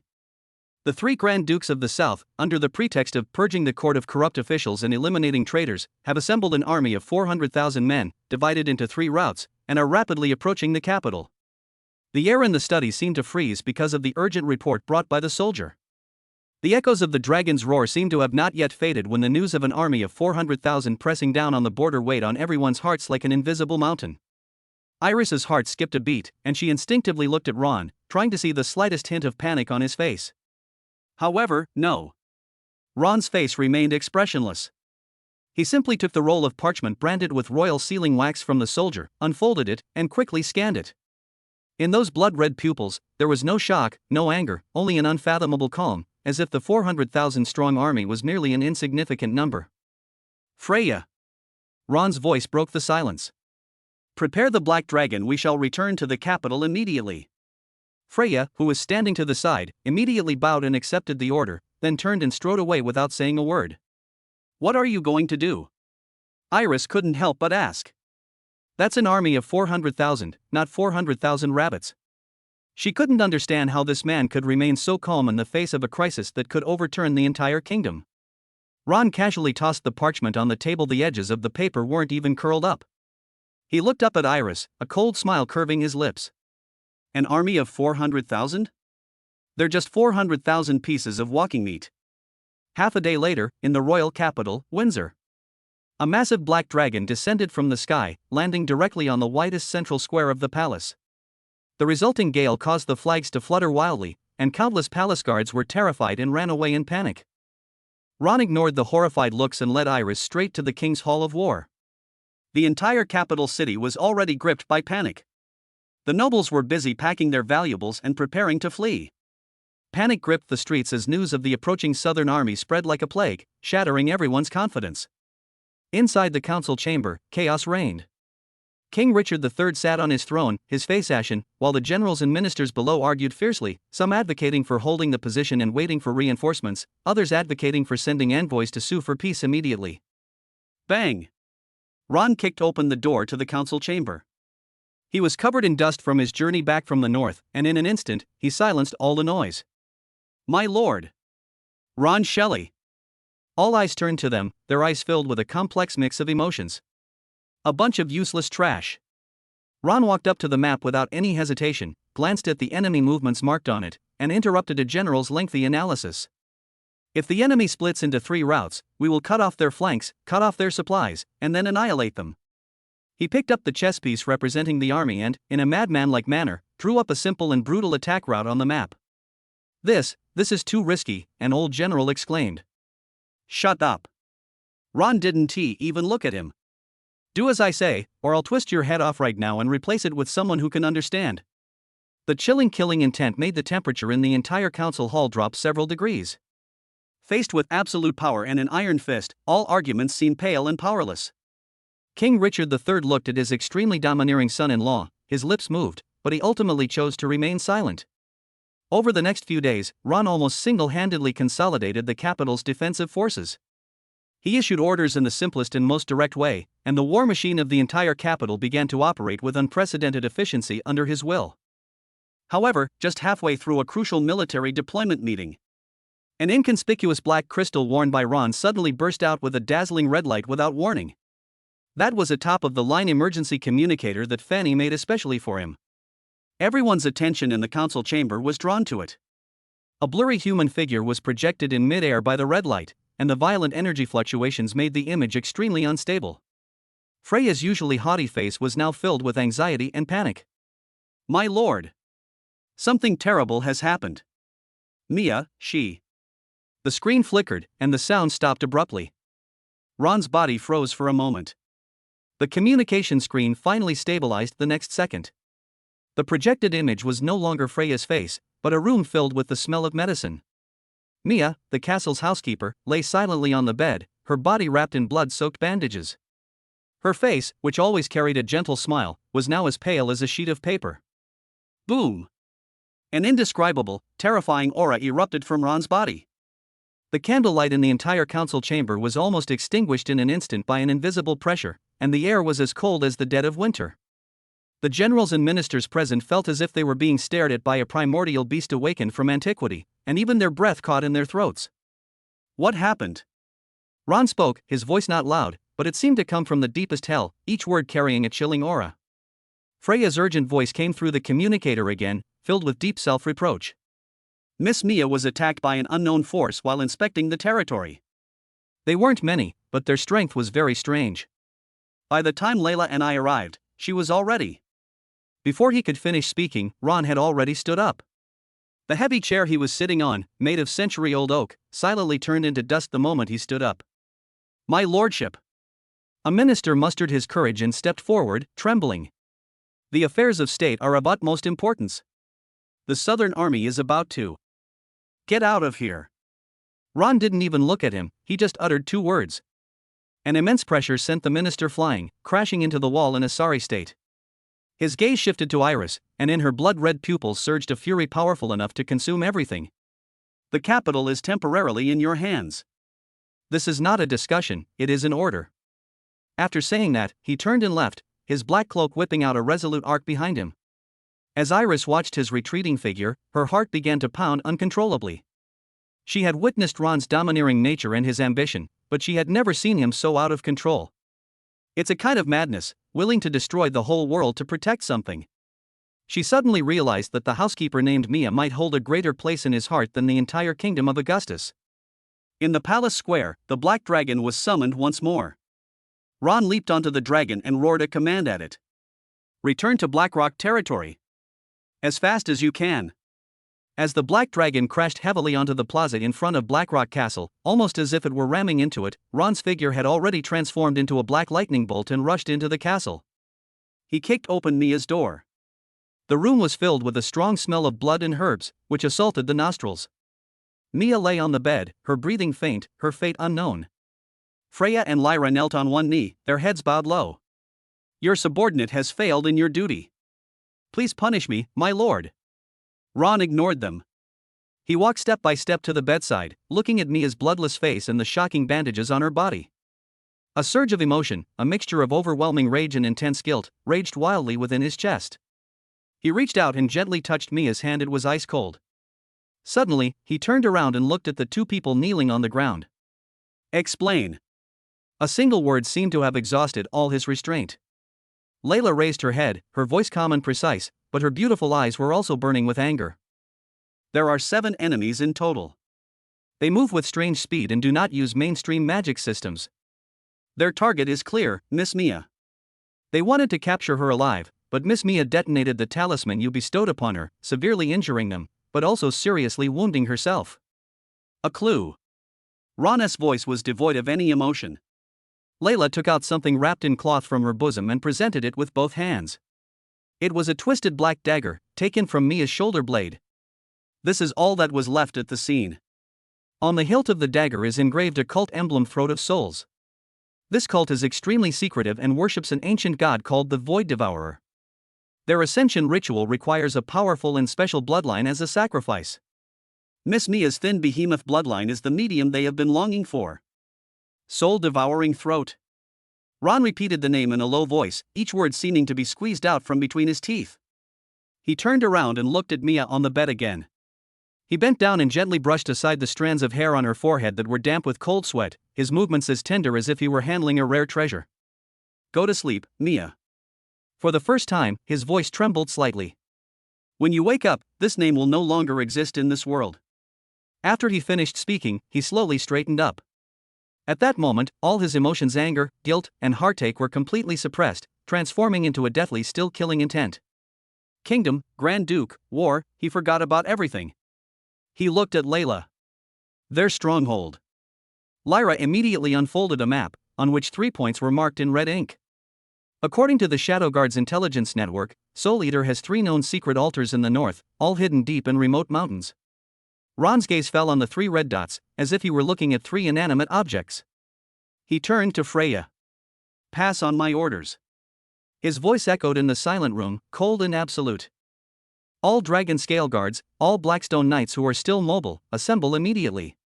Notify Fanny to load all the Hellfire magical bombs from the Magic Factory's inventory onto the Griffins. Ron's finger traced heavily across the 3 red dots on the map. Before dawn, I want these 3 places to disappear completely from the map. Ron's command, like the coldest wind, filled the entire room. That cold and absolute killing intent sent a chill down the spines of both Freya and Lyra, who were veterans of countless battles. Yes, my lord. Without the slightest hesitation, the 2 immediately accepted the order. The castle's alarm bells rang, their dull, urgent tolls piercing the night sky of Blackrock territory. The silent barracks instantly erupted in chaos as countless black-armored knights charged out of the barracks, their movements perfectly synchronized and without a single extraneous sound. In the stables, heavily armored warhorses neighed anxiously. From the direction of the dragon's lair came the dragon's furious low roar. Above the sky, griffin riders rode their mounts, circling and ascending, their talons dangling metal canisters filled with infernal fire, gleaming dangerously in the moonlight. Fanny stood at the highest point of the Magic Factory, watching the troops merge into a torrent of steel, her small fists clenched tightly. She has received orders to prioritize supplying this operation with all the high-explosive magical bombs in the stockpile. For the first time, the entire Blackrock territory, this war machine built by Ron himself, was fully activated for revenge. Ron stood silently in front of the castle. Behind him stood Freya, wielding a giant sword and exuding a murderous aura. And Lyra, who blends into the darkness like a shadow, revealing only her eyes burning with the flames of vengeance. Roar! With a deep growl, the enormous silver wolf Fenrir, also known as Terra, emerged from the shadows. She did not transform into human form, but remained in her most lethal fighting stance, her cold silver eyes fixed intently on the distant mountains. She felt Ron's anger, and that anger ignited the violence deep within her blood. Ron! Terra's thoughts entered Ron's mind directly. It was a single word, yet it contained everything. Ron simply nodded slightly. A huge black dragon descended from the sky and landed in front of everyone. Ron leaped onto the dragon's back first, followed closely by Freya. Lyra's figure merged directly into the black dragon's shadow and disappeared. Set off! Ron's voice, carried by magic, resonated throughout the assembled army. Target, Bloodfang Mountains. Leave no one alive. The black dragon soared into the sky, transforming into a black streak of light, and flew rapidly toward the first red dot marked on Lyra's map. On the ground, a torrent of steel began to surge. In the sky, a legion of griffins blotted out the moonlight. This was a revenge without trial, only slaughter. Within the Bloodfawn Mountains, inside a hollowed-out mountain, lies a hidden fortress. This is the largest stronghold of the cult Soul Eater's Throat in the north. Inside the fortress, the lights were blazing, and cultists were conducting a wicked ritual. They surrounded an altar made of countless bones, chanting blasphemous incantations, and the air was thick with the stench of blood and sulfur. They were completely unaware that the shadow of death was already looming over them. What was that sound? A cultist guarding outside the fortress suddenly looked up and heard a series of whooshing sounds coming from the night wind. The next second, his vision was filled by a huge black shadow. Enemy attack. The piercing alarm had just sounded. The fortress's defensive barrier was instantly activated, and a layer of dark purple light enveloped the entire mountain. At the center of the barrier, the cult leader, a sorcerer dressed in black robes, revealed a sinister smirk. "You fools who dare to trespass into our divine realm. Activate all defensive golems and let them." Before he could finish speaking, a figure leaped down from the dragon's back high in the sky. The figure underwent a drastic change as it fell through the air. Roar!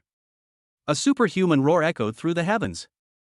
Before the horrified eyes of all the cultists, Ron's body rapidly expanded, his muscles bulging and tearing his upper clothing. His skin instantly transformed into a dazzling gold, as if cast from pure gold. His height has increased to 5 meters, like a golden giant that has stepped out of mythology. S-rank talent, Golden Behemoth Body.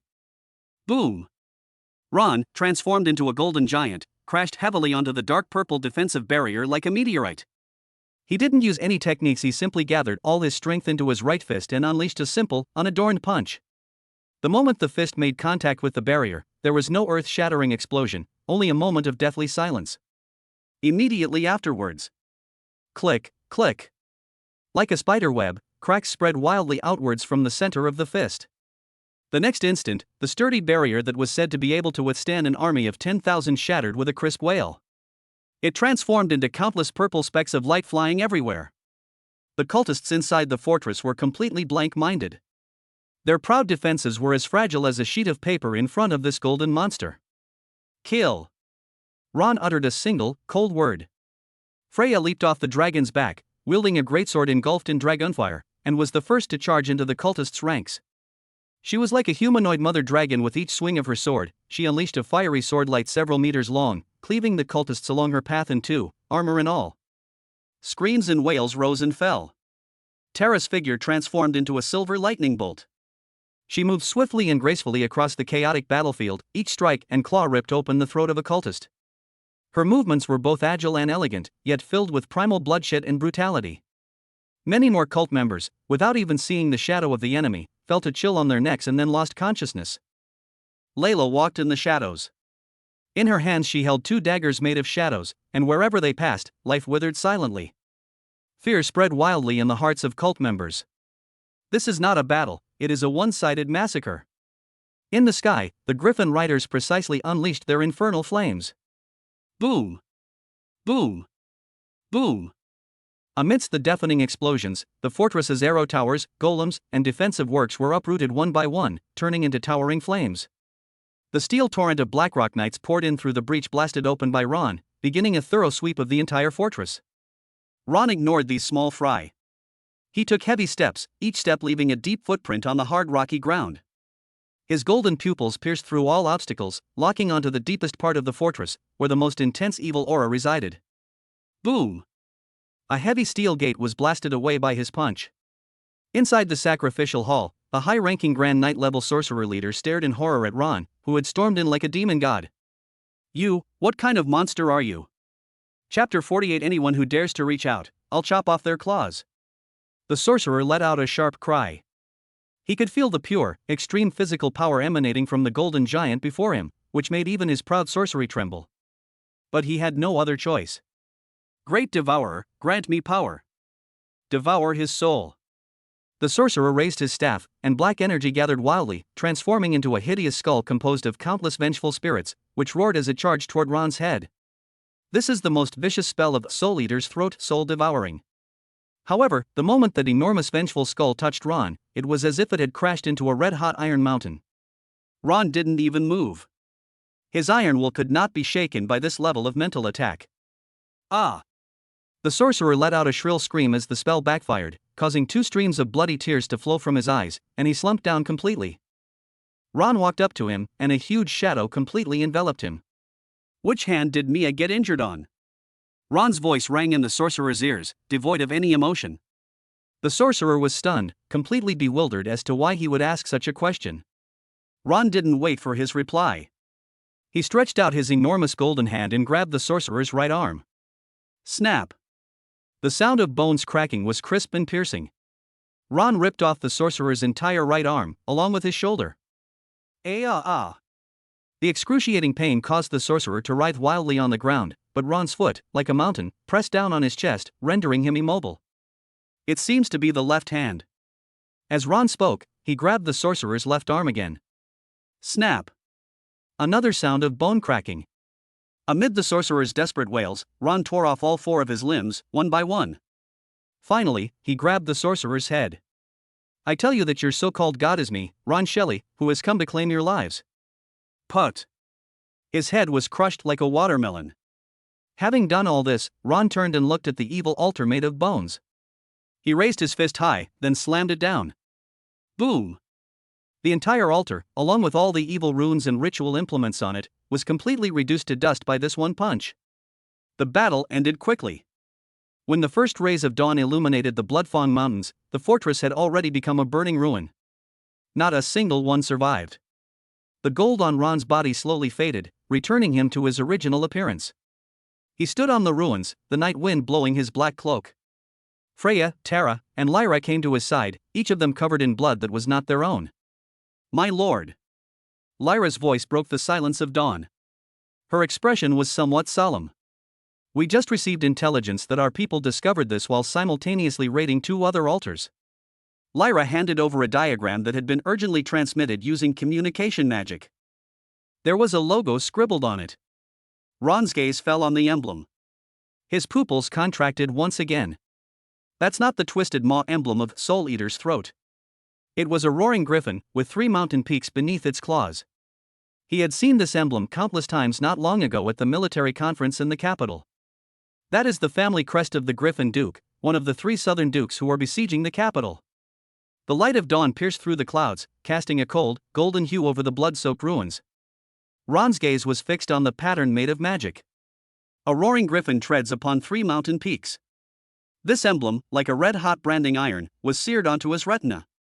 The stench of blood in the air seemed to mingle with the luxurious spices of the royal council chambers in his memory, fermenting into a nauseating aura of betrayal. The Griffin Duke. Ron uttered those 4 words through gritted teeth, each syllable carrying a chilling coldness. It turns out that the so-called cult attack was not an accident at all. Rather, it was the war in the south that extended to a dagger laced with deadly poison in his backyard. They dared not confront him on the battlefield, so they resorted to this most despicable means to attack those he cherished most. Very good. Ron suddenly smiled, but there was no warmth in that smile, only the calm that was about to unleash a monstrous storm. He turned his gaze away and looked at Freya. Clean this place up completely, don't leave a single tooth. Then, bring me back to the castle with the heart of the highest leader of the Bloodfawn Mountains. His voice was calm, yet it sent a chill down Freya's spine, even though she was a seasoned veteran. That wasn't an order, it was more like a death sentence. The castle, Mia's room. The medicinal smell was still strong, but the bloody odor had faded considerably. Ron pushed open the door and entered, his footsteps very light. He walked to the bedside. Mia was still unconscious, but her breathing was much more steady than before, and a faint trace of color had returned to her pale face. Lyra and Freya followed behind him, Freya carrying a box wrapped in black cloth. Ron took the box and waved for the 2 men to leave. He sat on the edge of the bed and opened the box. Inside was a heart, still twitching slightly, enveloped in black fell energy. He didn't let Mia see the filthy thing. He simply leaned down and whispered in Mia's ear, in a voice only the 2 of them could hear. Mia, I'm back. I have made those who hurt you pay the price. Now, sleep peacefully. When you wake up, everything will be all right. After saying that, he closed the box, turned around, and threw it into the fireplace in the corner of the room. Boom! A flash of dark red dragon flame instantly incinerated the heart and the box, reducing them to ashes. For the next few days, Ron cancelled all his engagements. Battle reports from the capital and documents from the territories came in like snowflakes, but he ignored them all. He personally brewed a potion for Mia, using his pure magic to gradually calm the chaotic energy within her body caused by the detonation of the amulet. He fed her the medicine spoonful by spoonful and wiped her cheeks with a warm towel. His movements were so gentle, unlike that of a golden behemoth that could shatter mountains with a single punch. He was more like a clumsy yet incredibly earnest husband. On the third day at dusk, Mia's finger finally moved. She slowly opened her eyes, staring blankly at the ceiling, then her gaze gradually focused on Ron, who was sitting on the edge of the bed, dozing off. Sunlight streamed through the window, casting a soft glow on his sharply defined profile. Mia's eyes instantly reddened. She tried to speak, but her throat was too dry to produce a sound. Seemingly sensing her gaze, Ron suddenly woke up, his bloodshot pupils meeting her moist eyes. "You're awake?" Ron's voice carried a hint of hoarseness and joy that he himself was unaware of. Mia mustered all her strength and nodded, tears streaming down her face. Ron quickly poured her a glass of warm water, carefully helped her up, and fed her the water. "Lord, my lord." Mia finally regained her voice, weak but filled with a sense of reliance after surviving a catastrophe. "It's my fault. I've caused you trouble." "Shut up." Ron interrupted her, his tone somewhat abrupt. He put down his water glass, reached out, and tucked a stray strand of hair from her forehead behind her ear. "You are my family. No one in this world can touch my family. If anyone dares to reach out, I'll chop off their claws."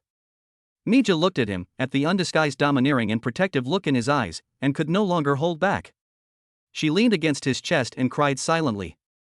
Ron's body stiffened for a moment, then relaxed, and he gently patted her back. He knew that this crisis had actually made something even stronger.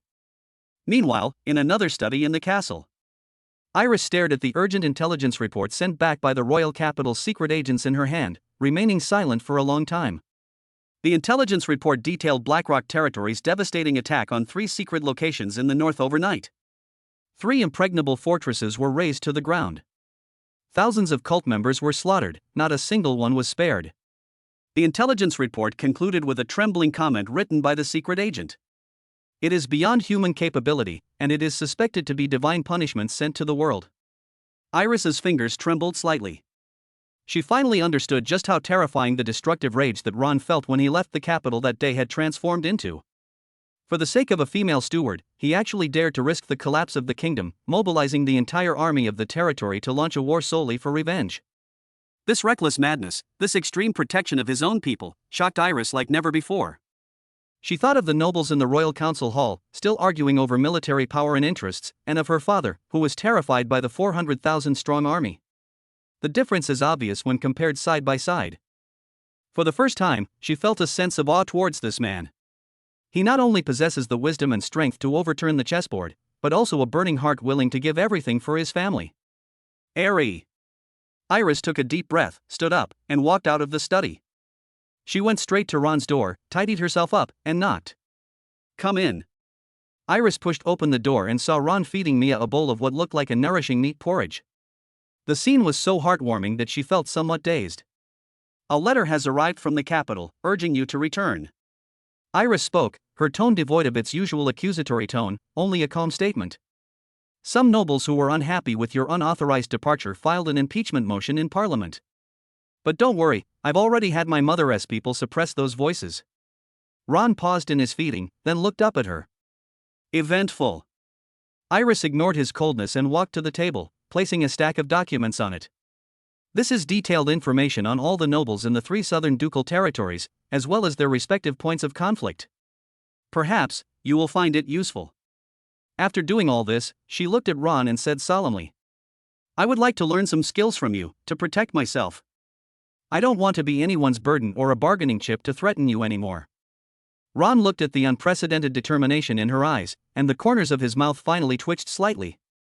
"Can." These 2 simple words represent a completely new kind of recognition. After seeing Iris off, Ron's expression turned serious again.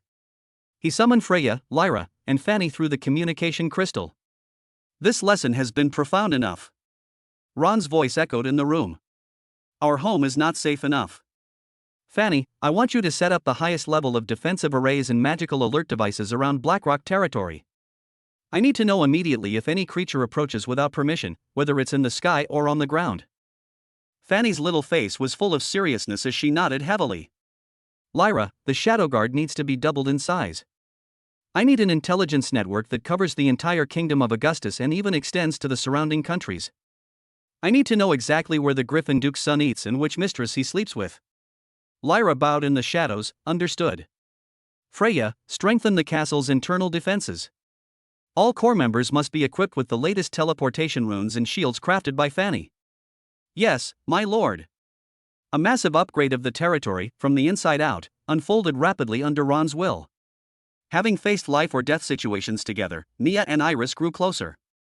Iris would often visit Mia, and the two would chat. Iris even began to regard this gentle and kind housekeeper as her real family. The entire Blackrock territory, far from being thwarted by this crisis, has instead shown even greater cohesion. Everything is moving in a better direction. 3 days later, an urgent intelligence report shattered the peace once again. Lyra appeared in Ron's study without warning, kneeling on one knee. Her voice carried a hint of urgency and gravity. My lord, urgent intelligence. Our men have discovered that the youngest son of the Griffin Duke, Austin Griffin, has secretly infiltrated the north with a team of elite troops. Ron's gaze sharpened instantly. What is he trying to do? Seek revenge? No. Layla looked up, her eyes filled with confusion. According to the intelligence we intercepted, his destination is the Frostbone Mountains.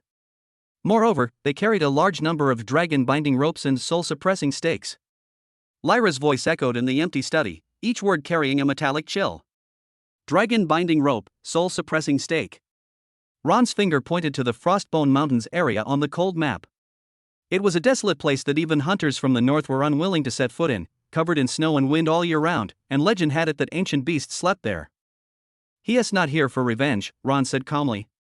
The Griffin Duke has lost thousands of cultists in the Bloodfawn Mountains, including many elites.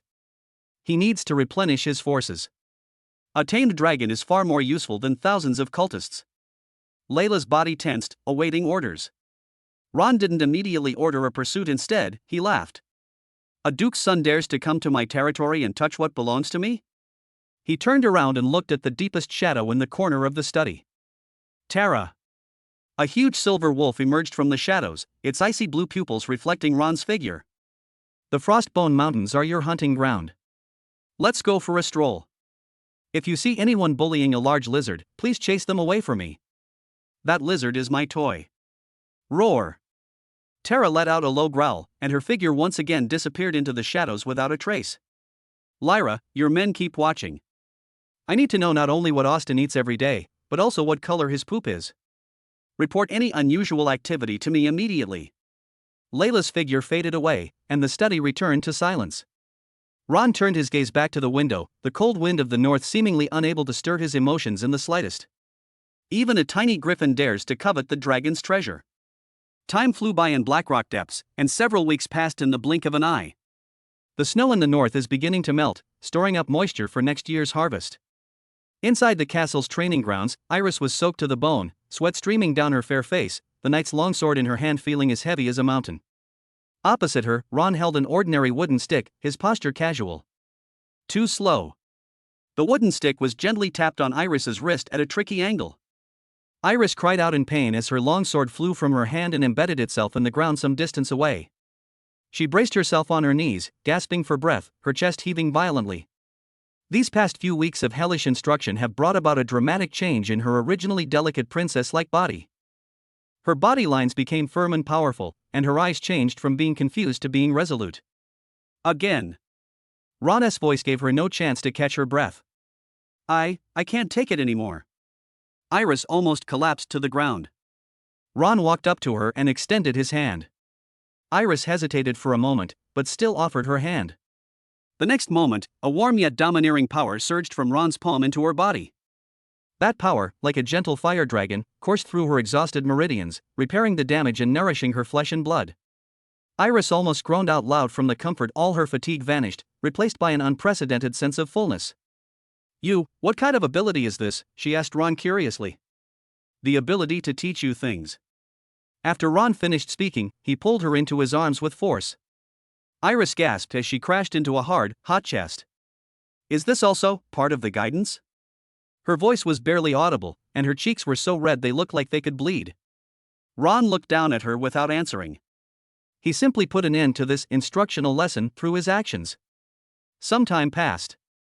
Early in the morning, Iris sat up abruptly in bed, rushed to the bathroom, and began to dry heave against the wall. But apart from a little bit of acidic fluid, nothing else came out. Your Highness, what's wrong? Mia, who rushed over upon hearing the commotion, helped her up with concern. I don't know, it's been like this lately. Maybe the training is too tiring and my body can't take it anymore. Iris wiped her mouth, her face a little pale. Mia looked at her and her eyes flickered, as if she had thought of something. She didn't say much, but insisted on inviting the oldest doctor in the territory. The old doctor tremblingly took Iris's pulse, closing his eyes and concentrating. A moment later, he suddenly opened his eyes, his face filled with shock and ecstasy. He fell to his knees with a thud, his voice trembling. Congratulations, Your Highness. Congratulations. You have a happy pulse. You're pregnant. Iris's mind went completely blank for a moment. She instinctively touched her still flat stomach, completely stunned. Meanwhile, as Ron was working on documents in his study, a long-lost voice echoed in his mind. Bite. Congratulations, host. Iris has successfully conceived. The royal marriage achievement has been triggered.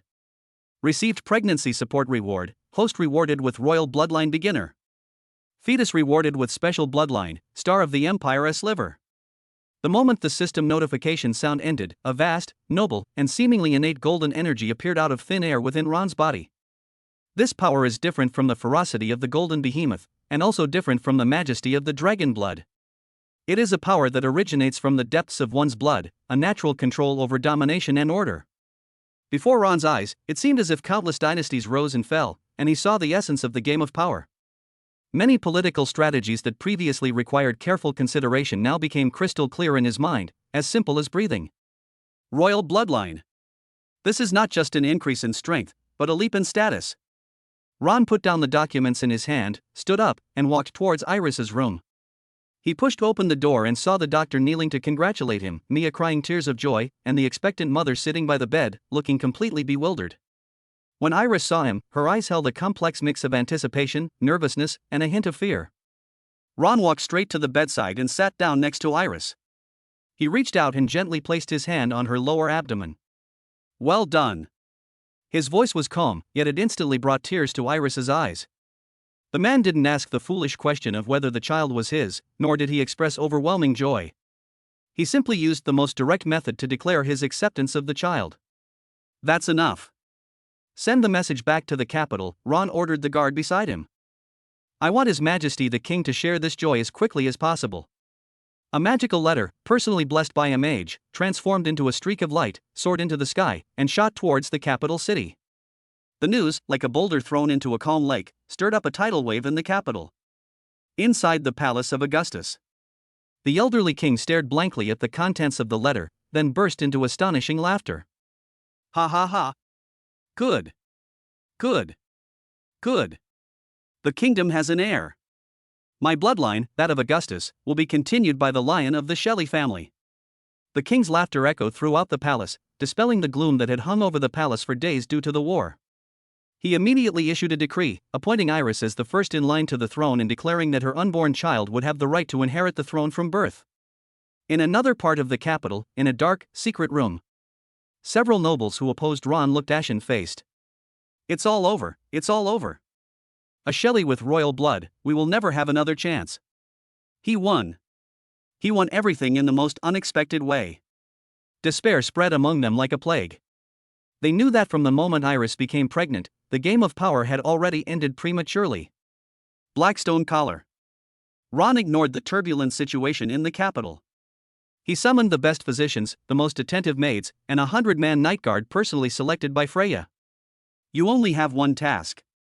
Ron looked at them, his voice cold and hard.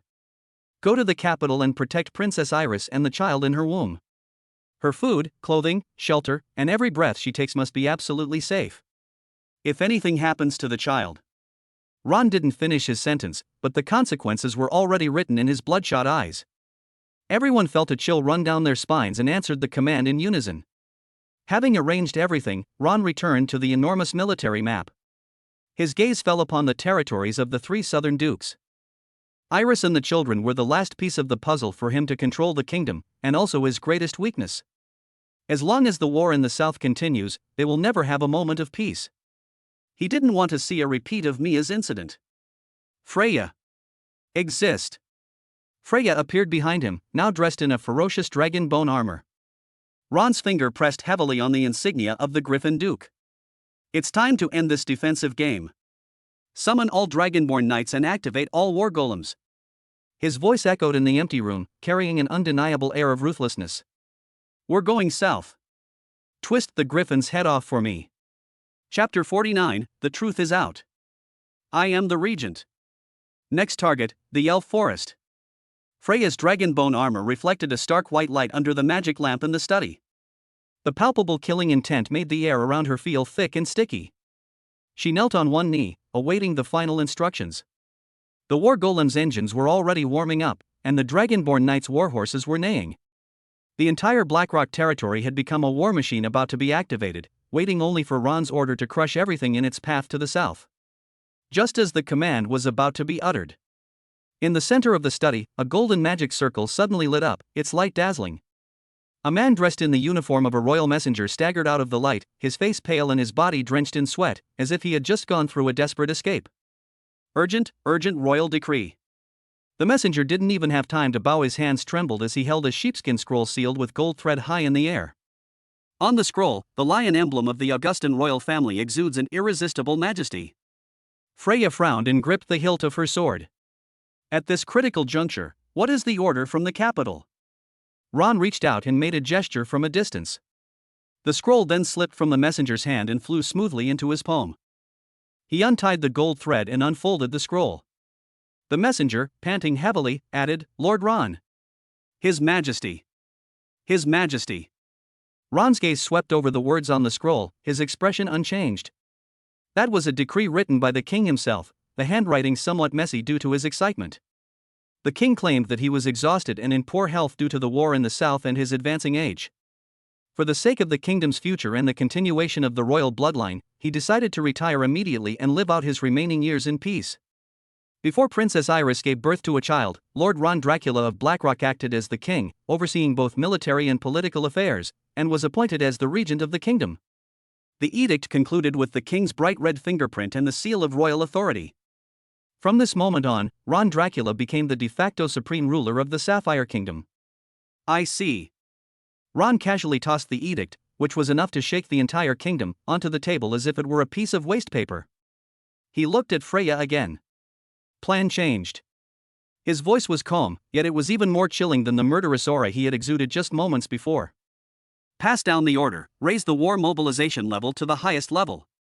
The goal remains unchanged. Freya was taken aback. He's already the regent, and he still wants to. Ron's lips curled into a cold smile. It was my personal revenge before. Now, it is the regent of the kingdom who is publicly executing the traitors. It's not just the Dragonborn Knights that have been summoned, but the entire army of the kingdom. I want the head of the Griffin Duke to hang on the city gate of the capital. 3 days later, in the royal capital, in the council hall. The once noisy and bustling hall was now so quiet you could hear a pin drop. All the great nobles had gathered, their expressions varied as they looked at the long vacant throne and beneath it, at the newly established position of regent, a rank superior to all dukedoms. Ron was sitting there. He wasn't wearing any fancy clothes that symbolized power, just a simple, fitted outfit with a black stone collar. But just sitting there, the invisible pressure emanating from him made everyone present feel breathless. The doors to the lobby were pushed open. Lyra's figure appeared at the doorway like a ghost. Behind her followed squads of shadow guards, clad in black armor and expressionless. Your Majesty the Regent, Lyra said, kneeling on one knee, her voice carrying clearly throughout the hall, the list of those to be purged from the kingdom has been confirmed. Ron nodded without saying anything. Layla stood up and took out a long list. She read out the first name. Chancellor of Finance, Earl Horn. A bloated nobleman suddenly trembled. You're talking nonsense. I've served the kingdom for 30 years. This is slander. Layla didn't even glance at him and continued reading. He embezzled 3.7 million gold coins from military funds, sold the kingdom's military rations to the southern rebels, colluded with the Griffin Duke, and plotted to launch a coup in the capital. With each charge read out, Earl Horn's face paled a little more. By the time Layla finished reading, he had slumped into his chair, his face ashen. "Drag it out," Ron finally spoke, his voice very soft. Two shadow guards stepped forward and dragged Earl Horn out of the hall like a dead dog. Outside the door, only a short scream was heard, and then there was silence. The atmosphere in the hall instantly plummeted to freezing point. No one expected that the new regent would commit murder on his very first day.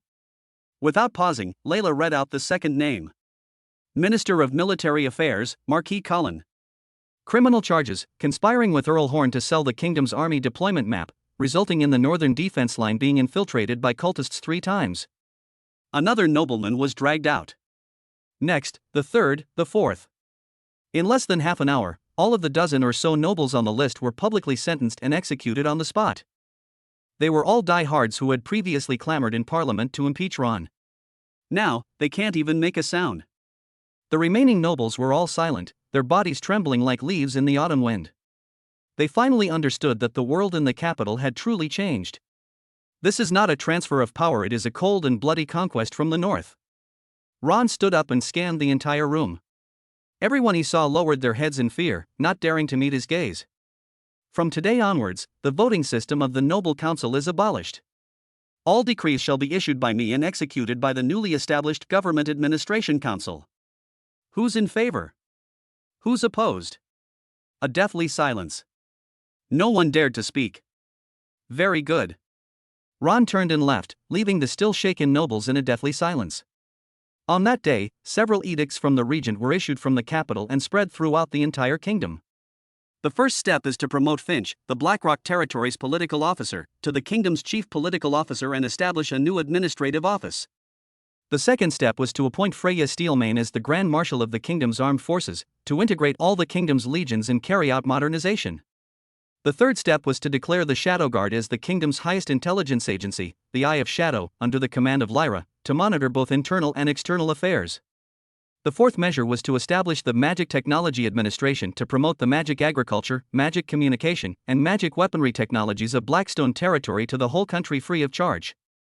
A series of sweeping reforms shook the entire kingdom. Countless deeply entrenched old forces were uprooted, and a large number of capable and motivated ordinary people and low-ranking officials were promoted beyond their usual ranks. The entire kingdom, like a huge machine that had been rusted for many years, was injected with powerful energy, began to roar, and started running again. Inside Iris's bedchamber in the royal palace. Iris leaned back in the soft recliner, looking out the window with a slight smile on her face.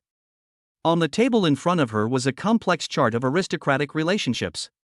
In the picture, the families that Ron had just wiped out were all marked with a big X in red ink. "Your Highness, you are truly a prophet." Mia brought over a bowl of calming herbal soup and said softly, "The list you gave to His Majesty the Regent is almost identical to the results of Lady Lyra's investigation." Iris took the medicine and drank a small sip.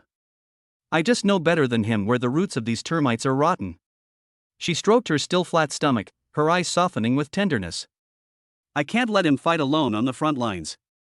This kingdom will also belong to our children in the future. I want to clear all obstacles for my child." She began to exude an aura of majesty befitting an empress. Under Ron's iron-fisted rule, the kingdom's national strength grew at a visible rate.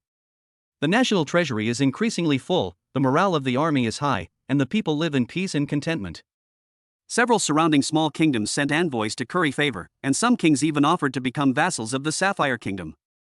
Ron stood before the enormous map of the kingdom, now dressed in a black and gold regent's robe, which made him appear even more majestic. His gaze swept over the neighboring countries that had come to pay tribute, without lingering. It also swept over the duchy in the south that was marked as rebel territory, only to give a cold smile. A prey destined to die is not worth his excessive attention. What he truly cares about is a place further away. His finger slowly traced across the map, over mountains and plains, finally stopping at the vast, mysterious region in the northeast of the kingdom, covered in lush greenery. Silvermoon Forest.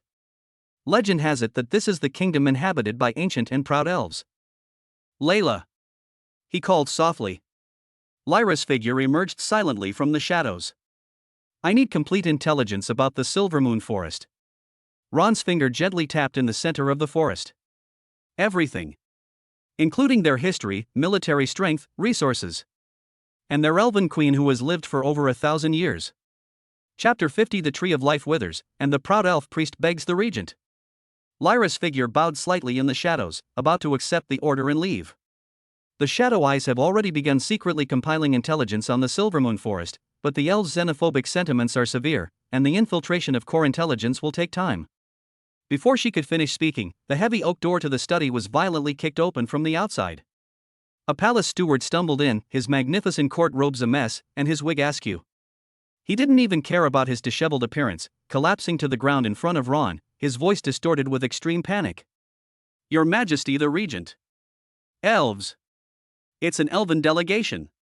They have passed the highest level of magical verification in the royal city, and with the token of the ancient covenant, they demand an immediate audience with you.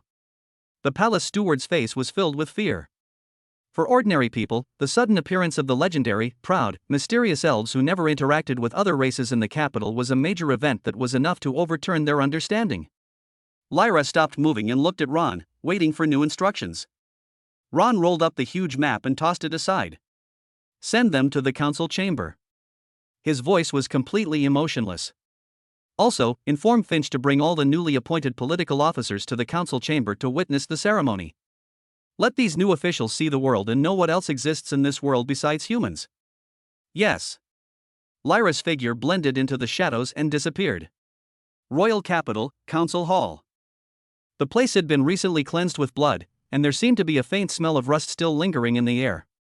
Ron sat high on the newly established regent's throne, which was above all other noble seats. Below him, Finch stood nervously and excitedly, leading a group of newly promoted officials. Many of them had not long ago been mere clerks or even tax collectors in some remote town. It was Ron who gave them the opportunity to rise to the top. At this moment, as they looked at the empty throne and the region high above them, their hearts were filled with fervent worship. The doors to the hall were slowly pushed open. A group of elves, clad in silver leaf armor and carrying white longbows, entered. They were tall and handsome, with an innate elegance in their movements, which contrasted sharply with the restraint of the human officials around them. Everyone's attention was instantly drawn to the figure walking at the very front. She was a female elf. She wore a white priestess robe adorned with fragments of moonlight, and her long silver hair cascaded down to her waist like a waterfall woven from moonlight.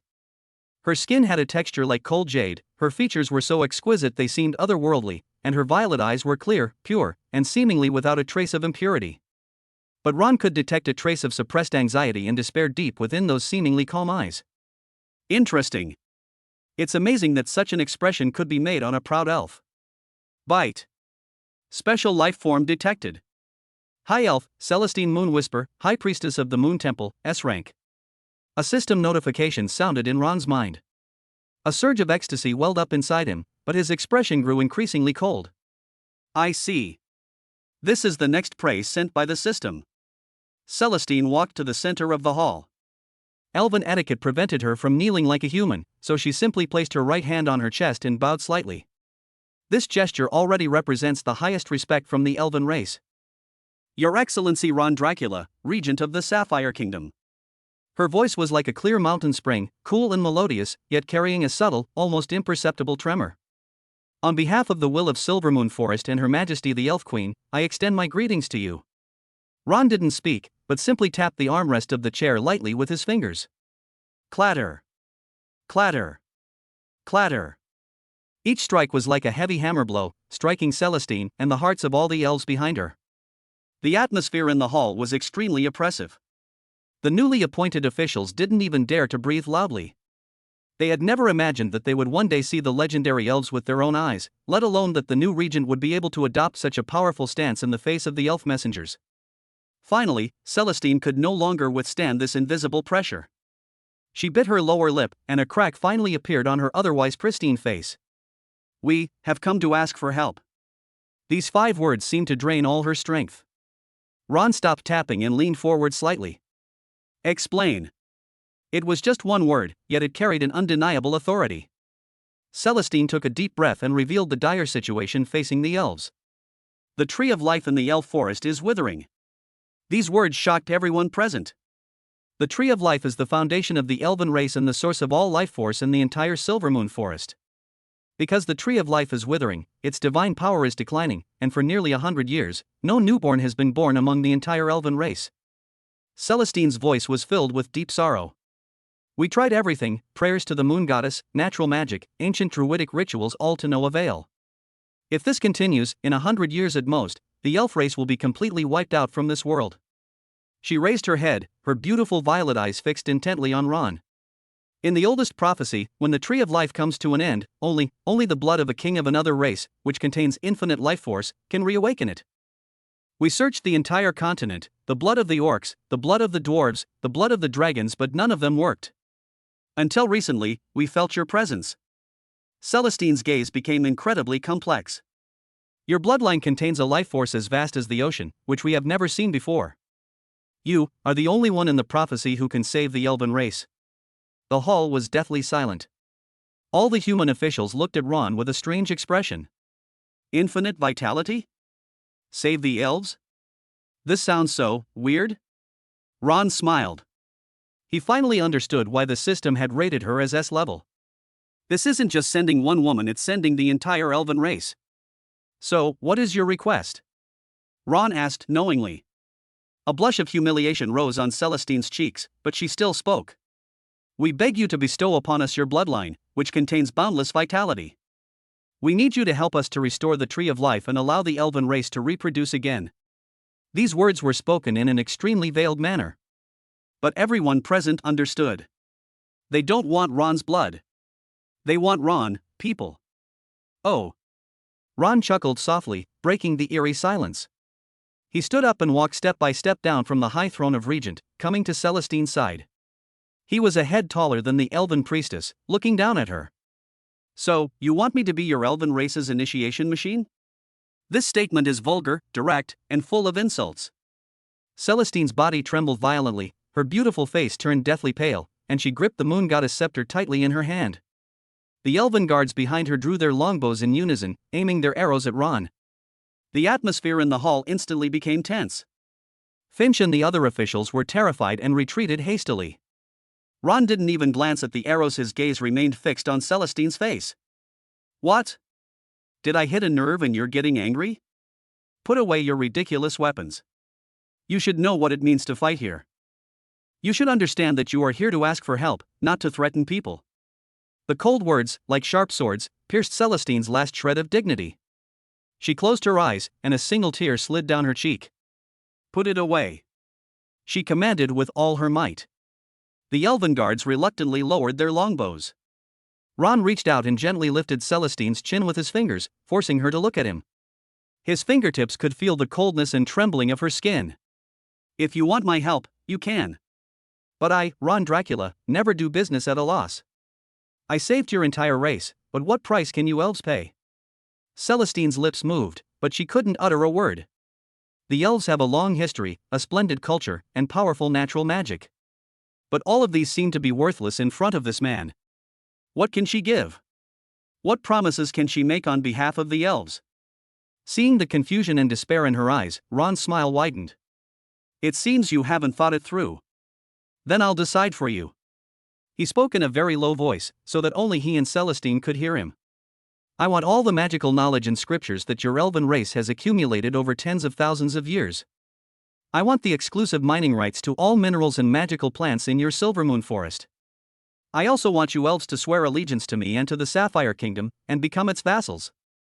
Each condition was like a heavy hammer, striking Celestine's heart hard. This is an attempt to swallow the entire elf race whole, skin and bones. You're taking advantage of our misfortune. This is conquest. Celestine screamed, her voice filled with grief and indignation. Right. Ron readily admitted it. I am conquering you. Now, tell me your choice, Your Excellency High Priest. It is to choose to retain your pathetic pride and then watch your own genocide. Or, kneel down and accept my blessing? Celestine swayed, almost falling to the ground. In her mind, the expectant eyes of her people appeared, as did the aging face of Her Majesty the Queen, and the increasingly withered leaves of the Tree of Life. Pride. What does pride matter when it comes to the survival of a race? She looked at the man before her, who resembled a demon god, and at his blood-red pupils that seemed capable of devouring everything. She knew she had no choice. Thump! A crisp sound echoed through the hall. The noble and holy high priestess of the moon goddess temple knelt down under the astonished gazes of all the human officials. Her proud head was bowed low, her long silver hair spreading across the cold ground. For the continuation of the race. Her voice was broken and hollow, filled with endless despair. I Celestine Moon Whisper accept all your conditions. Ron looked down at the elven priest kneeling at his feet as if admiring a perfect trophy. He knew that from this moment on, the oldest and most mysterious race on this continent had fallen under his control. He spoke slowly, his voice carrying a hint of mockery. Very good. Then, as the first proof of loyalty, Ron's gaze fell on her curves, which appeared even more shapely as she knelt. Tonight, you will stay in my palace so that I can personally experience the sincerity of your elves. Chapter 51 Entering the Elf Forest, Celestine's Humiliation. The entire council hall was deathly silent. All eyes were on Ron and the elven high priest kneeling at his feet. That vulgar, explicit, and humiliating remark was like an invisible slap, landing hard on the face of every elf. The elven guards behind Celestine practically spit fire in their eyes, the veins bulging on the backs of their hands gripping their longbows. If it weren't for the high priest's orders, they would have already riddled the man before them with arrows. Finch and the human officials behind him looked like they wanted to look but dared not, wanted to listen but dared not, their heads hanging so low they wished they could bury them in the ground, but their ears were perked up high. Your Majesty, that's a bit too direct. What, you don't want to? Ron's voice was mocking as he crouched down to meet Celestine's tearful and humiliated violet eyes. I thought that you elves were willing to pay any price for the continuation of your race. He deliberately emphasized the pronunciation of the word any. Celestine's body trembled uncontrollably, her teeth biting her lips until they bled, and a metallic sweet taste spread through her mouth. As the high priestess of the moon temple, she is a symbol of holiness and the embodiment of the spirit of her people. But now, this man is going to trample on her last and most precious dignity. Seeing the struggle and pain in her eyes, Ron stood up instead and dusted off non-existent dust. Forget it, I have no interest in forcing others to serve me in bed. He changed the subject abruptly, leaving everyone stunned. Even Celestine looked up at him in disbelief. Ron sat back on his regent's throne, which placed him above all others, his expression returning to its previous indifference. However, verbal promises are meaningless. I need to go to Silvermoon Forest with my own eyes to confirm the condition of the Tree of Life. If what you say is true, and your sincerity is sufficient, I don't mind lending you a hand. He looked down at Celestine. As for you, you don't need to stay tonight. As my guide, you will set off with me first thing tomorrow morning. Having said that, he stopped looking at her and instead ordered Finch, today's ceremony is over. Finch, you stay here and report on the recent work of the State Affairs Department. Yes, Your Majesty the Regent, Finch replied respectfully. This move completely baffled Celestine. She felt like a mouse being toyed with by a cat, which would sometimes show its claws and sometimes retract them, leaving her teetering between hope and despair. She didn't understand what this man wanted to do. The next day, early morning. In the capital's teleportation plaza, a massive magic circle shimmered with a ghostly blue light. Ron brought only a squad of guards with him, with Freya and Lyra following behind him on either side. Celestine and her elven guards were already waiting there. She had changed out of her elaborate priestess robes and put on a set of leather armor that allowed her to move around easily, outlining her slender and agile figure. Her long silver hair was braided and hung down her back, making her look less holy and more heroic. However, her expression remained cold, and her gaze towards Ron was filled with wariness and distance. Your Majesty, the long-distance teleportation coordinates for Silvermoon Forest have been set. Celestine's voice was businesslike, devoid of any emotion. Ron nodded and stepped into the teleportation array first. A flash of light, and the surrounding scenery instantly changed. A breathtakingly fresh breeze swept over us, its concentration of magical elements several times greater than that of the top floor of the Royal Mage Tower in the capital. The towering ancient trees blocked out the sun, allowing only dappled sunlight to filter through the leaves. Soft moss lay beneath my feet, and the distant sounds of birdsong and the gentle murmur of flowing water drifted by. Everything here is so beautiful, like an unreal dream. However, Ron keenly sensed that beneath this vibrant and beautiful scenery lay a subtle sense of decay. Like a brightly colored oil painting, it is slowly fading and decaying from the very bottom. Can you feel it? Celestine's voice rang out from the side, tinged with bitterness. This is our home, slowly heading towards death. As she led the way, she explained to Ron the plight of the elves. The withering of the tree of life does not happen overnight. The first sign appeared 300 years ago when a newly grown sapling withered and died without warning. At that time, we did not pay attention to it.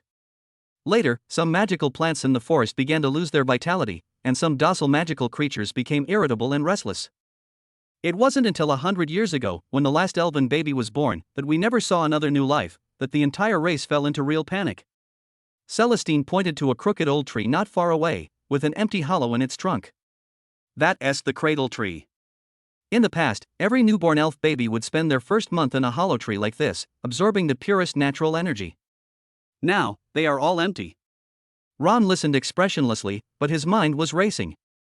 This aura of decay points directly to the depths of the forest, clearly originating from the tree of life.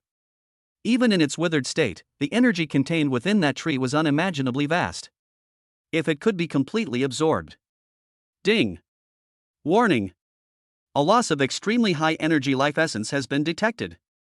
The host can guide and absorb this life essence through the life essence exchange ritual to repair it, and there is a very high probability of obtaining a special reward. The system notification confirmed Ron's guess. He stopped and turned to look at Celestine. I have a basic understanding of the situation. The problem with the Tree of Life is more serious than I imagined. Its core, the origin of life, is constantly being lost. Ordinary methods are simply useless in trying to save it. Celestine's heart leaped into her throat, and she looked at him nervously. Then, what kind of method do you need? Ron looked at her, his eyes becoming meaningful. A special ceremony is needed. Your tree of life lacks the most crucial mark of creation. But my bloodline happens to possess this most primal and pure creative power. Simply irrigating with blood would only waste this power. It is necessary to use the most primal life continuation ritual to directly inject the creative essence in my bloodline into a sufficiently pure vessel. Then, this vessel will serve as a bridge to guide the power to the tree of life. Celestine's mind went blank. She understood. This man, after going through a long and roundabout process, used a seemingly sacred and high-class language to make the same, or even more outrageous, demands as he had made in the council hall yesterday. He not only wanted her body, but also wanted to turn the process into a ritual of sacrifice to the tree of life. No. It's impossible. Celestine's face turned deathly pale instantly. She instinctively took a step back and hugged herself tightly. I am the high priestess of the moon goddess. I swore to the moon goddess that I would remain pure and serve the goddess for the rest of my life. This is blasphemy against the gods. Gods? Ron scoffed, pointing to the beautiful but lifeless flowers and plants around him. Can your god save them? He then pointed to a quiet woodland in the distance. Can your gods allow your people to hear the cry of a baby again?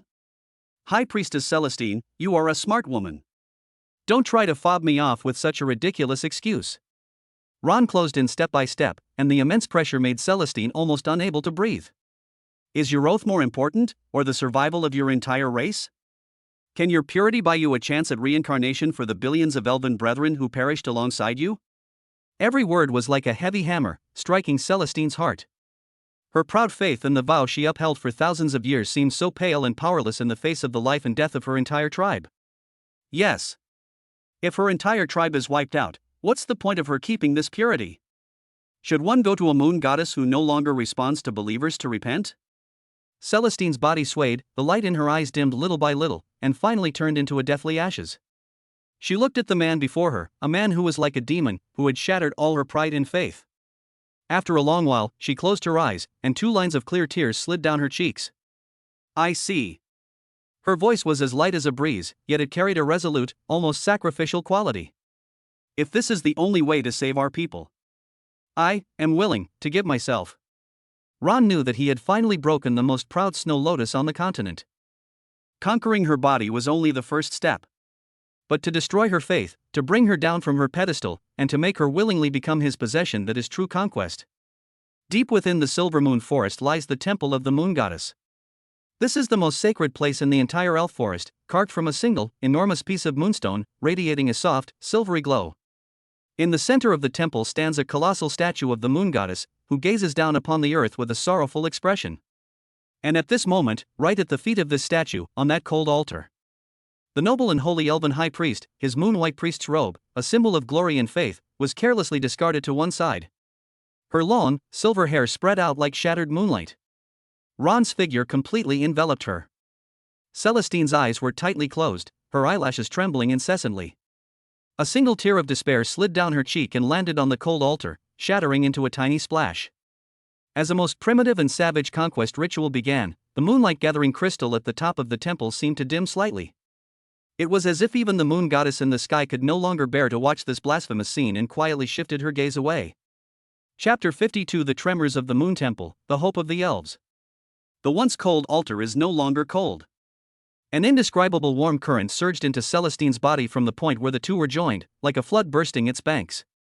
This power was domineering and scorching, filled with the most primal life force, washing over her nearly parched limbs and bones.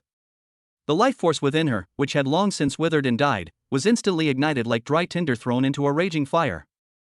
Buzz! The entire moon temple emitted a long, resonant sound. It wasn't a sound, but a violent vibration originating from the energy level. The enormous crystal in the temple dome, which gathered moonlight, suddenly erupted with a light more dazzling than ever before, its silvery radiance cascading down and completely enveloping the two people on the altar. On the surface of the moon goddess statue, the fine cracks caused by the decline of energy began to heal at a visible speed under the light. Even the few silver leaves struggling to survive in the cracks of the stone at the edge of the altar unfurled their curled leaves and shone with a lustrous sheen. Bite. Successfully completed the first life essence exchange ritual with a rank S high elf female. Ritual target detected, High Priestess of the Temple of the Moon. Ritual location, core of the Temple of the Moon. Rewards doubled. Congratulations, host, you have obtained Moon Goddess Magic Mastery. Congratulations, host, you have obtained Natural Affinity Advanced. A system notification sounded in Ron's mind. The next moment, he felt like the whole world had changed. What had initially felt like merely fresh air now appeared to him as countless active elemental points of light. He could clearly hear the ancient tree roots outside the temple wriggling and stretching in the soil, and he could see that the moonlight was no longer just simple light, but a pure energy that could be mobilized and absorbed. An unprecedented sense of control arose spontaneously. He is part of this forest. No, he is becoming the master of this forest. Celestine, who was beneath him, felt the changes even more directly. The torrent of life that surged into her body did not stop after repairing her withered life essence. Instead, it began to frantically nourish and strengthen her body. She could feel her magical reserves breaking through a bottleneck. Every inch of her skin and every bone in her body was rejoicing, as if parched land had received sweet rain. The humiliation remained etched in her memory, but a strange, vibrant sense of power was growing wildly within her. She even felt that she could now summon a moonlight barrier several times more powerful than before with a simple gesture. What is this? Just as Celestine was losing consciousness, the heavy stone doors of the temple were suddenly pushed open by a tremendous force. Who goes there? Daring to enter the moon goddess temple. The angry shout abruptly stopped. 7 or 8 elven elders, dressed in green robes and wielding nature staffs, rushed in. They had sensed the terrifying fluctuations of life energy within the temple and assumed that a rare treasure had been born or a miracle had occurred. But the scene before them made their eyes widen in horror. On the sacred altar, their most holy and noble high priest was taken by a foreign man in the most primitive and humiliating way. Blasphemy! You filthy devil! An elder with a fiery temper roared and raised his staff. Dark green vines shot up from the ground like venomous snakes, aiming straight for Ron's back. Ron didn't even turn his head. He simply raised his left hand and gave it a gentle squeeze. The brilliant moonlight that enveloped the altar instantly condensed into a solid silver shield of light. Bang! The raging vines crashed into the light shield with a muffled thud, then shattered into dust. All the elven elders were stunned. The moon goddess's protection? Impossible. This is the highest level moon goddess magic that only the high priests of past generations could master. He's an outsider, a human. How could he possibly? Ron slowly stood up, picked up the priest's robe that had been tossed aside, and covered Celestine's still trembling body with it. He turned around and looked down at the group of elven elders who were stunned into silence, his blood-red pupils completely calm. Now, we can have a proper talk. His gaze swept across the entire room, finally settling on the oldest elder, whose beard was braided into 3 plaits. Are you their leader? The elder recovered from his shock, glanced at the unprecedentedly dazzling moonstone on the altar, and then at Celestine, who was curled up in her robes, radiating an unprecedented vitality. His anger was replaced by a glimmer of unbelievable hope. He stepped forward, his voice hoarse. I am Eldrin, the High Elder of the Elven Council. Your Excellency, what have you done to our High Priest? I did what you needed me to do most. Ron made no attempt to hide his true feelings and stated bluntly, I'm saving you. You call this salvation? Another young elder trembled with anger. Otherwise? Ron retorted, let you rot away in this forest, clinging to your laughable pride and purity? He took a few steps forward, his powerful aura making all the elves feel suffocated. I just gave your high priestess a healing treatment, and I think you know better than I do how effective it was. Ron's gaze fell on Elder Eldrin. Her physical condition, and the changes in this temple, are the best proof. Eldrin remained silent. He could clearly feel that Celestine's life force was now as vigorous as a burning sun, even stronger than in her prime. And the entire Temple of the Moon seemed to awaken from its slumber. This was indeed a miracle, only it came in a way that they could not accept. A single healing can revive the temple for a moment. But your tree of life is like a huge bottomless pit. This little bit of energy will soon be drained. Ron threw out a bait they couldn't refuse. I can provide you with this essence of life in a long-term and stable manner. It can not only revive your tree of life, but also enhance the strength of every one of your elves. All the elders' breathing became rapid. What are the conditions? Eldrin knew there was no such thing as a free lunch. My conditions were already discussed with your high priest yesterday. Ron's voice turned cold and firm. First, the elves must swear allegiance to me and to the Sapphire Kingdom, becoming its official vassals. Secondly, all the magical knowledge, books, and techniques accumulated in the Silvermoon Forest will be made available to me. Third, I want the exclusive mining rights to all the minerals and magical plants in the forest. This is impossible, an elder immediately shrieked. They want us to sell out the entire elven race. Do you even have a choice? Ron sneered. Or rather, do you even have the right to bargain now? The hall fell silent once again. Yes, they had no choice. We must either accept these humiliating terms in exchange for the continuation of our race, or refuse and await our demise together. Eldrin closed his eyes, his aged face contorted in painful struggle. After a long while, he opened his eyes, as if he had aged decades in an instant. We need to convene an elders' council to vote on this matter. Okay. Ron nodded. I'll give you a day. He ignored the elders, turned and walked to the altar, reaching out his hand to Celestine, who had managed to sit up. Celestine stared at the hand, her expression incredibly complex. She could feel the surging power within her, and she could also feel the hopeful gazes cast upon her by the elders. She knew she could never go back. For the sake of her people, she had to become this man's complete tool. She placed her icy hand into Ron's warm palm. Ron pulled her up and whispered in her ear, from today onwards, this will be the Dracula family's first stronghold in Silvermoon Forest. After saying this, he took her hand and walked out of the temple under the complex and humiliated gazes of all the elven elders. Lyra and Freya appeared at the door like ghosts, bowing respectfully to him. Just as Ron was about to step out of the temple gates, he suddenly stopped. He turned his head, and the advanced natural affinity he had just acquired made him perceive something else. A deeper, more ancient, decaying scent hidden beneath the decaying aura of the Tree of Life. He looked at Eldrin, whose face was ashen, and a playful smile appeared on his lips. I forgot to tell you. The Tree of Life that will save you may only be the beginning. Ron's gaze seemed to pierce through the temple, looking into the deepest part of the forest. It seems there's an even greedier, hungrier creature lurking in your forest. Chapter 53 Celestine's Pregnancy, Magical Tide. Elder Eldrin stood frozen in place, all color draining from his face. A bigger, hungrier creature, he muttered to himself, a genuine fear appearing in his cloudy eyes for the first time. Ron gave him no further chance to explain. He led Celestine by the hand as if she were a trophy, and walked out of the Temple of Luna without looking back. The sunlight outside the temple was a bit too bright, and Celestine squinted instinctively. The unfamiliar power surging within her body still made her dizzy, but the warmth of the man's palm beside her reminded her how real everything that had just happened was. She was no longer the holy high priestess, but the possession of this demon, a tool that sold her faith and body for the survival of her people. Lyra and Freya followed silently behind, not asking a single question about what had happened inside the temple. To them, any decision their master made was a divine decree. For the next few days, Ron stayed in the treehouse palace arranged for him by the Elven royal court. Celestine was also kept by his side. She stopped speaking and mostly just sat silently by the window, looking at the vibrant forest outside with an empty gaze. She could feel that the life force within her was more abundant than ever before, and even her connection with this forest had become stronger. This should have been a good thing, but the source of this power caused her great suffering. Ron ignored her emotions and closed his eyes to feel the new power he had gained. Luna magic is a unique system of spells that directly manipulates the energy of moonlight. His advanced affinity with nature allows him to easily communicate with all things in the forest. In his eyes, the entire Silvermoon forest is like a painting that he can freely apply. These are just appetizers. Until the morning of the third day. Ron was meditating when a system notification suddenly rang in his mind. Bite.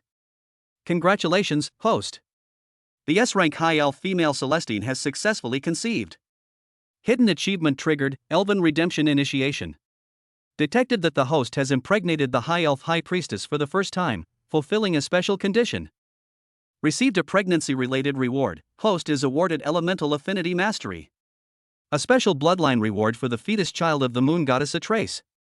Boom! A stream of information 10 times larger than when he obtained the moon goddess magic rushed into Ron's mind in an instant.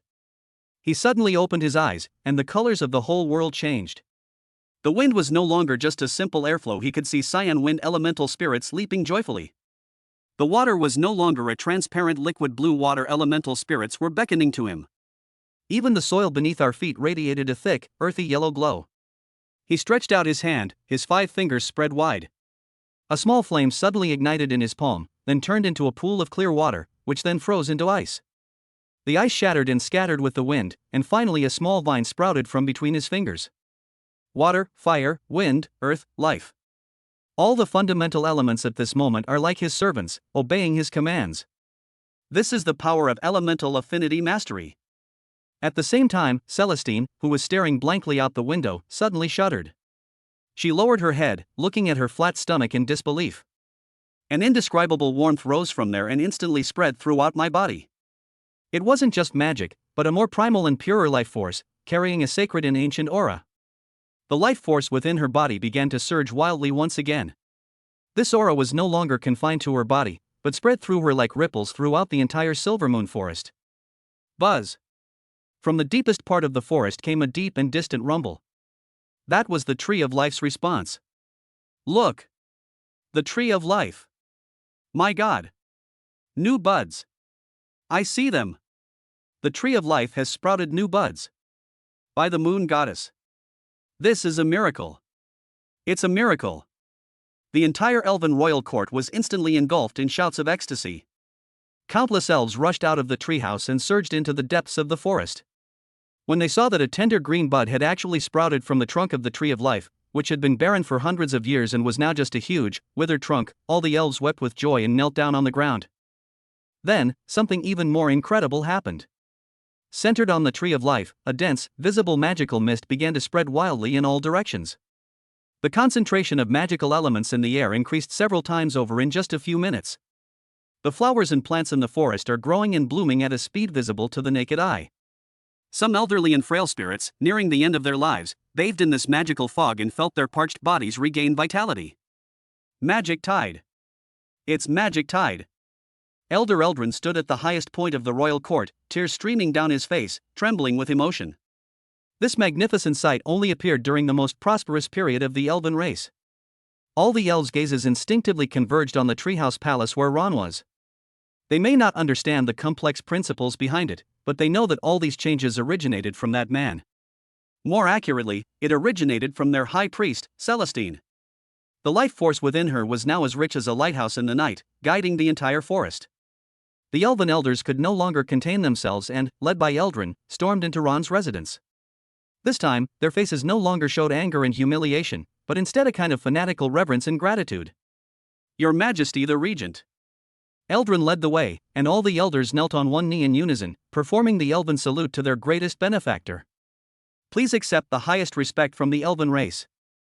From this day forward, the elven race will pledge eternal loyalty to you and to the Sapphire Kingdom. Celestine stared blankly at the scene, watching the elders who had once respected her so much now kneeling before the man who had taken everything from her. She suddenly understood. She is no longer the sacred symbol that needs to be protected. She became the Mother of God who gave birth to hope, a walking miracle. The elves were saved because of the child in her womb. Ron was not surprised at all, and he readily accepted the elves' allegiance. He walked to the window and looked down at the cheering sparrows. Chapter 54 News of the Dwarves, Greta Ironforge.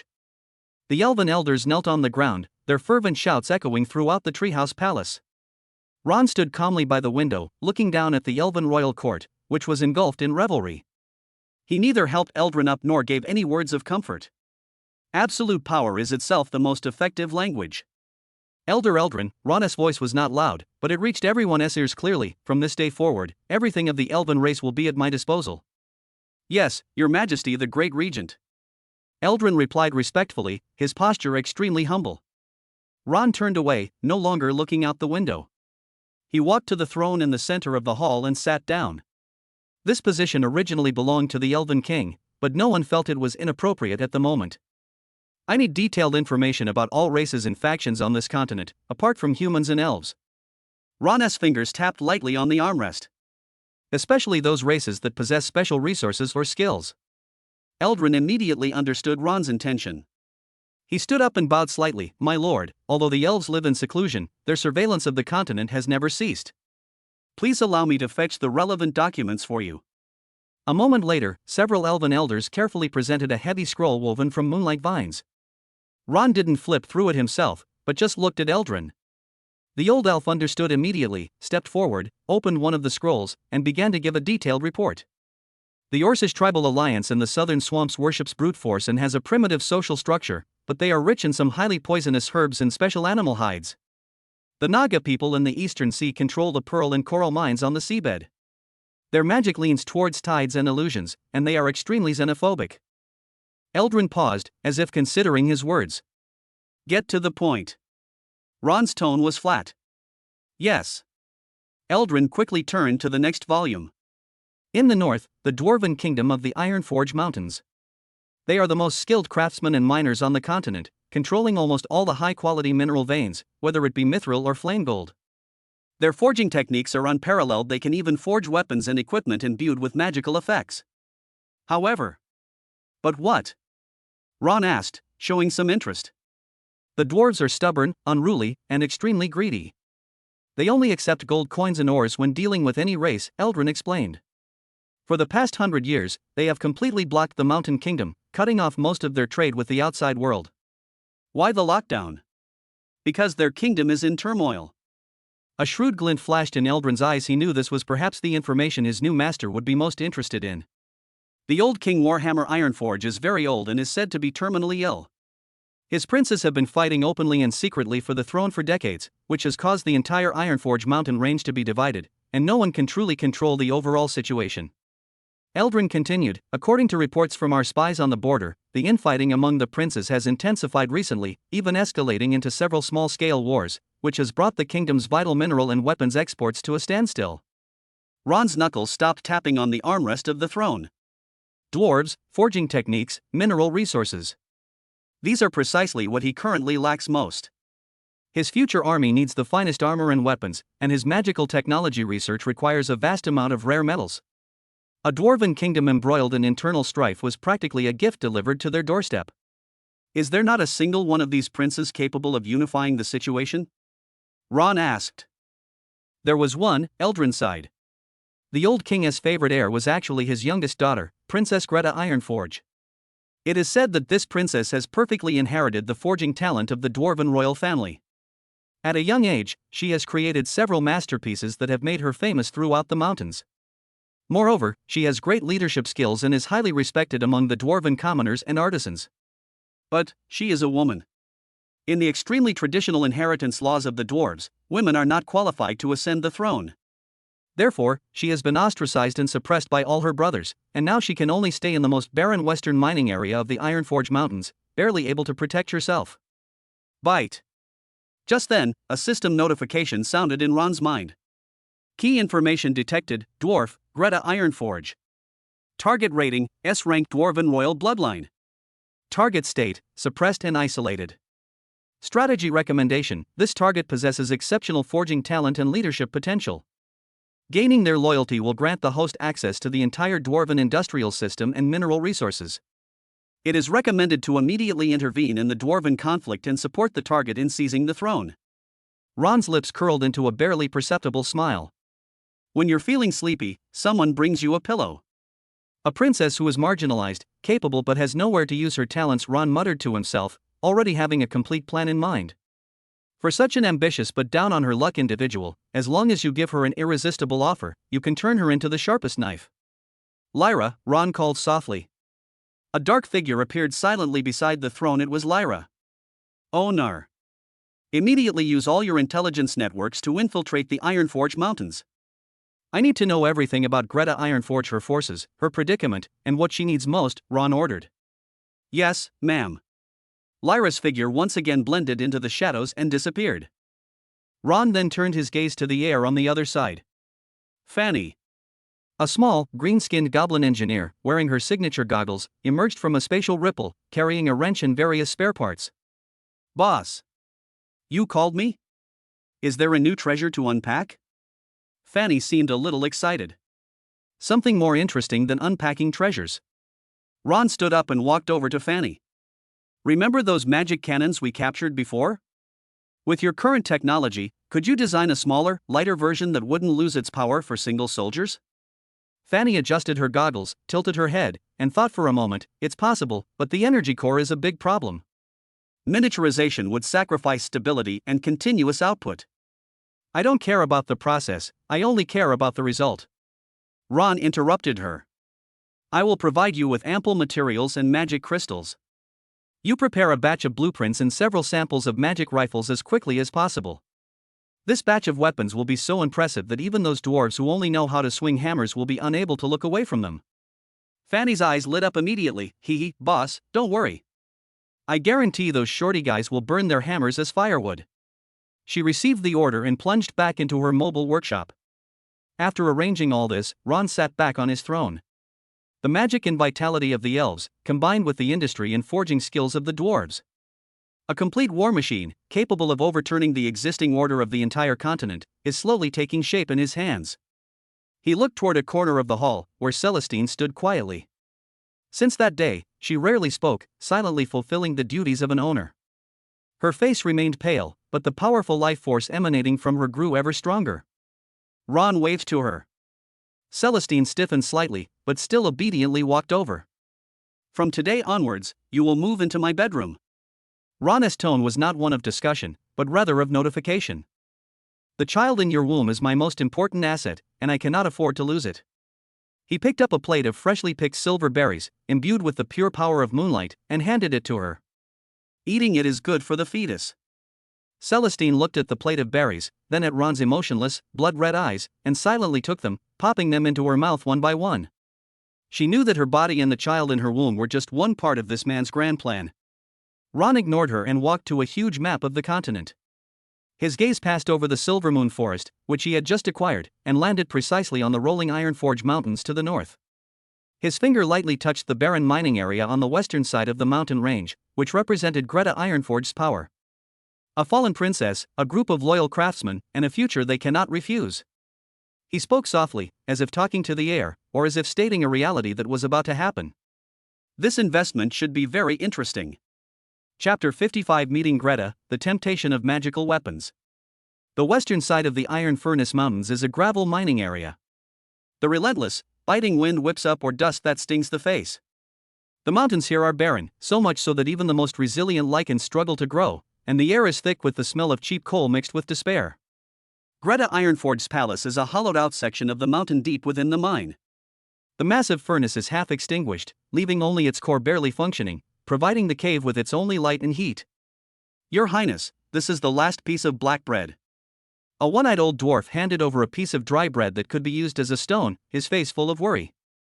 Greta took the bread, broke off half and gave it to the old dwarf, while she expressionlessly ate the other half. She wore worn leather armor, her strong arms covered with scars and grime, and her long, fiery red hair was casually braided into a thick braid that swung behind her, showing absolutely no trace of a princess's pampered nature. Just then, a dwarf warrior on guard duty tumbled in. Your Highness! There's a strange person outside. Greta Ironforge grabbed the warhammer that was taller than her, her eyes instantly turning sharp. My good brothers have sent assassins again? No, he wasn't an assassin. He came alone, standing outside the camp, saying he wanted to see you. Greta frowned and led a squad of her most elite guards out of the mountain. In the dim light, a tall, slender man in a black tailcoat stood silently. His face was pale, and his demeanor was elegant, making him stand out starkly from the chaotic and filthy mining area, like a drop of ink falling into a mud pit. "Who are you?" Greta slammed her warhammer into the ground, the dull thud shaking the earth. The man bowed slightly, performing an impeccable noble greeting. "Your Excellency Princess Greta Ironforge, I have come on the orders of my master, Regent Ron Dracula of the Sapphire Kingdom, to discuss a business deal with you concerning your future." Ron Dracula? Greta searched her memory for the name, but found nothing. A human nobleman? What business could he possibly have with me? Tell him to get lost. I have no interest in playing house with humans. The man wasn't angry, he simply took out a long black metal box from his pocket.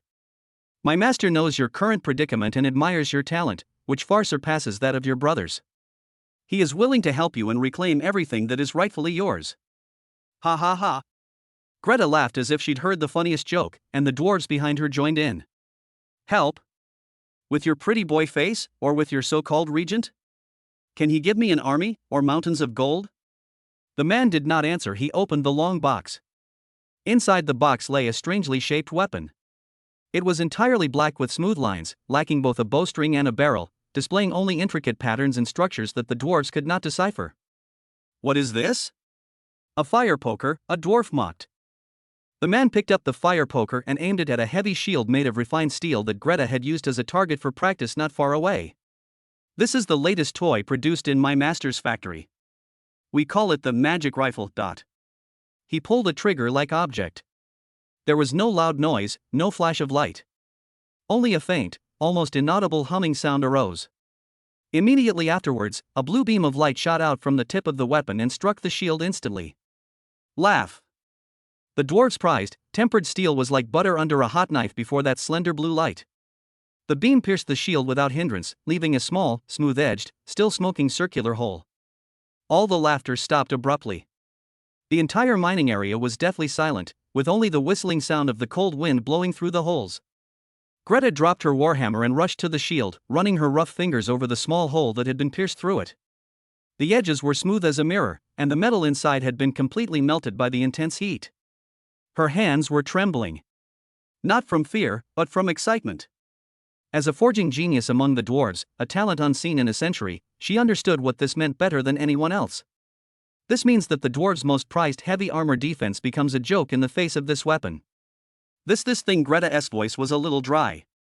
The man then took out a crystal ball the size of a fist and tossed it gently. The crystal ball floated in mid-air, projecting a clear image. The scene depicts vast, seemingly endless factory buildings. Countless robotic arms, whose names are unknown, operate at high speed on assembly lines, while countless workers, even goblins in uniform, are busy at their respective posts. Rows of brand new, identical magical rifles to those in the men's hands were being produced continuously from the end of the assembly line, packaged, and stored. The sheer quantity was enough to drive any king mad with envy. "My master possesses not only weapons, but also the power to create them." The man's voice carried a hint of seduction. "Your Highness, are you now interested in this deal?" Greta stared intently at the image, her breathing quickening. She saw it, the army of her heavily armored, self-important brothers crumbled under the barrage of blue beams. She saw hope in reclaiming the throne. "I want to see him in person." Greta turned around, her azure eyes burning with a fierce ambition. 3 days later, Blackstone territory. When Greta first stepped out of the Ironforge Mountains, she was once again awestruck as she rode a hippogriff provided by the elves and looked down upon Ron Dracula's territory from the air. There are no luxurious castles or ostentatious sculptures here. Instead, there are well-planned towns, well-connected roads, and enormous factories standing throughout the territory, emitting steam and magical glow day and night. There was no floral scent in the air, only the smell of engine oil and smelting metal. But this smell gave Greta an unprecedented sense of warmth and security. This is not a noble's territory, it is a rapidly developing industrial empire. Ron did not see her in the drawing room. The meeting place was the largest magic workshop in Blackrock territory. When Greta went in, Fanny was leading a group of goblin engineers, excitedly arguing around a huge war machine that looked like some kind of multi-legged turret. "No. The power of the energy conduction circuit here is too low, it needs to be at least thorium grade. Boss, costs. Costs. If we use only thorium, we'll be eating dirt next month." Ron stood beside the war machine, a blueprint in his hand, listening calmly to their argument. He wore a simple lab coat, with a few oil stains on it, making him look more like an engineer than a regent. Use composite materials, with thorium for the core and an alloy of mithril and copper for the outer circuitry, Ron stated without looking up, before turning his gaze to Greta. Welcome, Princess Ironforge. Looking at the excessively young man before her, and the steel behemoth behind him exuding a dangerous aura, Greta's last trace of doubt vanished. This man was unlike any of her brothers or any other ruler she had ever met. He wasn't manipulating power, he was creating power. Lord Dracula, Greta said, getting straight to the point, what do you want? A stable ally, and a reliable ore supplier. Ron put down the blueprints and walked to a huge tactical sand table. The sand table showed the terrain of the Ironforge Mountains. I will provide you with a legion-sized amount of magical weaponry, including 5,000 magical rifles, 200 light magical cannons, and 10 that big guy. Ron pointed to the war machine that Fanny and the others were testing. Enough for you to sweep aside any of your brothers. Greta's heart began to pound. The condition is, Ron said, gesturing 3 areas on the sand table, that after the war, the Dracula family will have exclusive mining rights to these 3 mines: the Black Iron Vein, the Thorium Vein, and the Flaming Gold Vein for 100 years, with the price calculated at 70% of the market value. Furthermore, the Dwarf Kingdom will form the strongest alliance with the Dracula family, standing together through thick and thin. This is a blatant exchange. Trading future resources for the present throne. Greta remained silent. She knew that once she agreed, the economic lifeline of the dwarves would be in this man's hands for a very long time. But she knew even more that if she didn't agree, she and her followers wouldn't even have enough black bread for the next month. She raised her head and looked directly into Ron's bloodshot eyes, where there was no greed, only cold calculation and confidence. How can I guarantee that after you help me ascend the throne, you won't turn me into a puppet? Because a unified, powerful, and benevolent dwarven kingdom is more in my interest than a fragmented or puppet-ruled mess, Ron replied directly and frankly. What I need is a partner who can provide me with a continuous supply of resources, not a new territory that I have to constantly manage. Greta slowly loosened her clenched fists. She believed it. Because the reason was pragmatic enough and cold enough. She stretched out her hand, which was covered in calluses and scars. Your Excellency Dracula, you will have the friendship of a dwarf queen. Ron took her hand. Their hands were different sizes, one pair was fair and slender, the other rough and strong, yet both were firm. It's a pleasure doing business with you, Your Majesty. As Greta left Blackrock territory with the first batch of aid weapons, her adjutant asked worriedly, Your Highness, are we just handing over the future of the dwarves to a vampire like this? Greta stroked a brand new magic rifle in the box, feeling its cold metallic texture and the terrifying power it contained. A wild smile spread across her lips, and her azure eyes reflected the magical energy shimmering on her weapon. He gave us a knife that can cut through all chains. Now, what we need to do is make the entire Iron Furnace Mountain range hear the whistling sound of this blade. Chapter 56, Intervention in the Dwarven Civil War, the Magic Legion's first display of power. When the Hippogriff landed in the rubble mine, Greta was greeted not with cheers, but with an even more somber atmosphere. Her elder brother, Prince Bolin, nicknamed Battleaxe, had already led a large army to the city gates, completely surrounding this barren mining area. My dear little sister, I heard you went out and found a group of human acrobats to entertain you? The amplification magic carried Prince Bolin's taunts throughout the valley, eliciting a burst of laughter from his soldiers. His army was well equipped, all wearing heavy black iron armor, and their battle-axes gleamed coldly. Greta ignored her, stepped off the hippogriff, and walked toward another giant beast that had also landed behind her. Ron dismounted from the beast's back, his black trenchcoat fluttering in the cold mountain wind. The guards behind him, dressed in uniform black magical armor, stood expressionless, like silent steel statues. That's what you're relying on? A bunch of slender humans? Bolin's voice was full of contempt. Greta, kneel down and surrender, hand over your forging hammer, and I might let you live out the rest of your life in the mine. Ron didn't look at the dwarf army across the valley, his gaze fell on Greta. Your decision? Fight. Greta spat out the word through gritted teeth, grabbing the warhammer beside her, her azure eyes blazing with barely suppressed fighting spirit.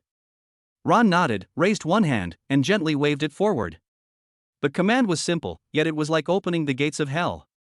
The 50 Blackrock Guard members behind him raised their magic rifles in unison. There were no shouts, no charges, only a chilling silence. Prince Bolin across from them was still laughing. What? Trying to scare me with those firewood sticks? My men, crush them. The steel torrent of dwarven heavy infantry began its charge with heavy steps, and the earth trembled. "Fire," Ron said softly. The next moment, 50 beams of dark blue light tore through the dim sky. There was no loud explosion, only a faint buzzing sound and the hissing sound of the air being burned. The dwarven heavy infantry at the forefront, with their proud black iron breastplates that could withstand sword and axe blows, were as brittle as paper in the face of the blue beam of light. The beam of light easily pierced through their bodies, carving 50 straight, bloody paths through the torrent of steel. The strong dwarf warriors didn't even have time to scream before they fell straight down, leaving a smooth, round hole in their chest with the edges melted by the high temperature. One volley of fire wiped out 50 of the most elite heavy infantrymen. The laughter and the sound of war drums in the valley came to an abrupt end. Prince Bolan's smile froze. He couldn't believe his eyes. What kind of magic is that? There are no incantations, no magic circles, so why does it have such terrifying power? Fire! Keep firing! Greta's adjutant, the one-eyed old dwarf, was so excited that his beard was trembling. No rush, Ron stopped him, his gaze sweeping across the battlefield. Let them get closer. The dwarven army's charge was briefly halted and thrown into disarray, but years of fighting instinct drove them to continue forward. Catapults! Smash them! Prince Bolan roared furiously from behind. A dozen or so huge catapults began to spin, sending shrill boulders slicing through the air and hurtling toward Ron's position. Ron didn't even glance at the boulders, but simply ordered the communication crystal, "Fanny, get rid of those flies." "Roger that, boss. Check out my Spider Queen Unit 1. Fanny's excited voice rang out from inside the crystal. Behind the position, a massive war machine, 10 meters tall and resembling a multi-legged spider, slowly rose to its feet. Its 8 mechanical legs were firmly rooted to the rocks, and the main gun turret in the center of its body began to rotate, locking onto the catapult position in the distance. Magic overload. Unleash. A massive blue beam of light, dozens of times thicker than a magic rifle, swept out with an aura of annihilation. Boom. The catapult positions on the ridge were instantly engulfed by the beam of light. The boulders and timbers vaporized in the high temperature, and the dwarf craftsmen who operated them also disappeared without a trace. The entire battlefield fell silent once again. All the dwarves, whether Greta's subordinates or Bolan's soldiers, stared blankly at the war machine that resembled a mythical behemoth. This is no longer a war, it is a massacre. Now Ron's gaze shifted to Fanny. "Go and upgrade our allies' toys." "All right." Fanny jumped out of the Spider Queen's cockpit, leading a team of goblin engineers, carrying all sorts of strange toolboxes, and charged toward Greta's positions where they were still using traditional artillery. They forcibly installed magical cores with complex circuits onto those old dwarven cannons, and then modified them with wrenches and welding torches.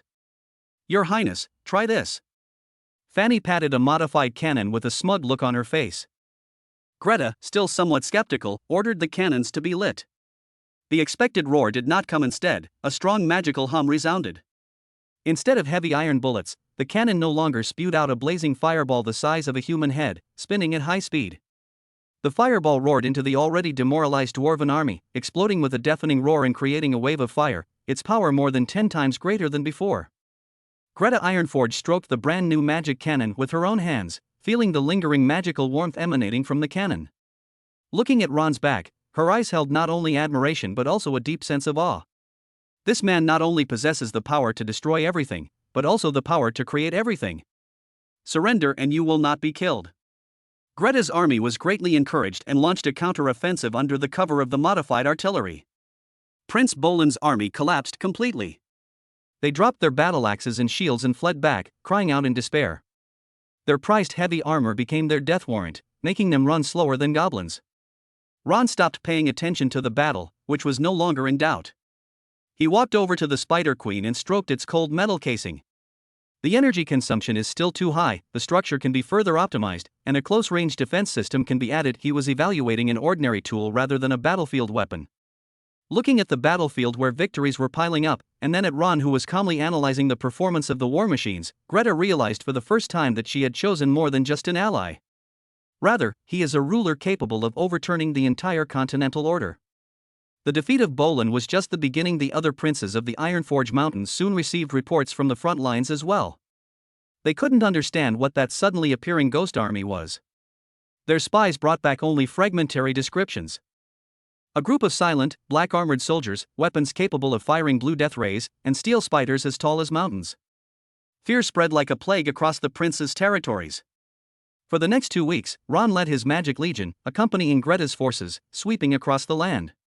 The second prince's formidable Blackrock fortress was reduced to lava along with its gates by the combined fire of the 3 Spider Queens. The third prince's prized Griffin Knights were targeted in mid-air by the Blackrock Guard's precise magical rifles, and fell like dumplings in a pot. Ron rarely made a move himself most of the time. He stood behind the battlefield, like a detached chess player, watching his pieces devour the opponent. His very existence is the greatest deterrent to all enemies. When Greta's army reached the foot of Ironforge, the main city of the Ironforge Mountains, her former brothers were now stray dogs. The gates of Ironforge were tightly shut, but on the walls, only the old king's banner remained. No prince's banner could be seen anymore. It seems they intend to hold the city to the death. Greta looked at the towering city walls, her brow furrowed. Ironforge is the culmination of centuries of hard work by the dwarves, and its defenses are impregnable. The cost of a direct assault would be too high. No need for a direct assault. Ron walked to her side and looked up at the massive city gate, crafted from millennia-old ironwood in fiery gold. Sometimes, all you need to do to open a door is knock loud enough. He slowly raised his hand, and in his palm, an extremely dense mass of dark energy began to gather, distorting the surrounding light and causing the air to groan under its strain. Greta's pupils contracted. She could sense that the energy contained a terrifying power capable of erasing the entire Ironforge from the map. Just as Ron was about to make his move. Squeak! The incredibly heavy main gate of Ironforge slowly opened a crack from the inside. Chapter 57 The Queen's Gift, The Dwarves Submit. The ball of dark energy distorting light in Ron's palm was not yet fully formed. The Ironforge main gate, forged from millennia-old ironwood and fiery metal and strong enough to withstand the impact of a dragon, creaked under the strain and slowly opened from the inside, creating a gap large enough for one person to pass through. Behind the crevice were not Greta's stubborn brothers, but a row of white-haired old dwarves. They wore ancient runic armor, held no weapons, and stood silently, their cloudy eyes reflecting the monstrous killing machine behind Ron called the Spider Queen. The old dwarf at the head of the group, leaning on a runic hammer symbolizing his status as the royal blacksmith's chief steward, emerged from the crack in the door. He glanced at Greta, his eyes filled with complex emotions, a mixture of relief and sorrow, before finally settling on Ron. Outsiders, the old dwarf's voice was hoarse, like two pieces of ore rubbing together. Ironforge will never shed another drop of dwarven blood. After he finished speaking, he placed the runic hammer in front of his chest, knelt on one knee, and lowered his head, which had been proud for hundreds of years, towards Greta. Balin, the chief blacksmith of Ironforge, the Lava Hand, along with all the artisans and guards of the royal city, respectfully welcomes Princess Greta Ironforge. No, we welcome Her Majesty Queen Greta, to reclaim the royal city. Behind him, the city gates were wide open. The wide passageway was lined with dwarves kneeling in dense crowds, from soldiers with weapons to artisans covered in grease and ordinary civilians. They laid down their weapons, extinguished the furnace, and knelt silently on the ground. Greta watched this scene, her fingers gripping the warhammer turning white from the force. This is not the way she wanted to win. What she longed for was a fair and square battle, to wash away the humiliation she had borne with the blood of her brothers.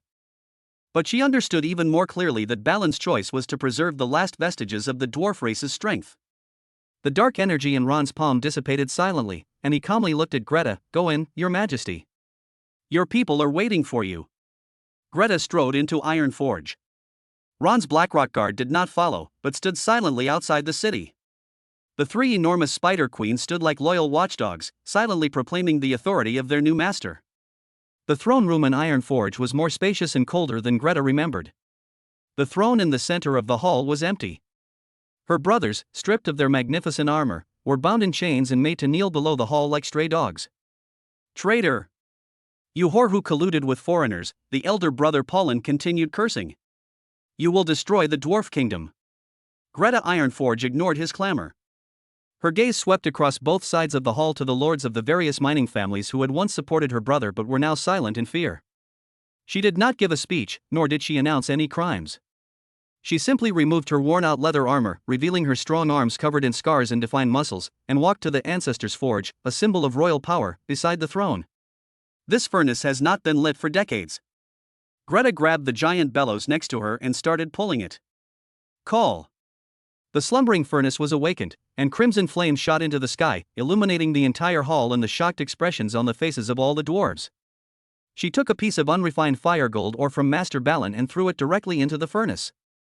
Under everyone's watchful eyes, she wielded a giant forging hammer taller than herself and began to pound the metal that was glowing red hot in the flames.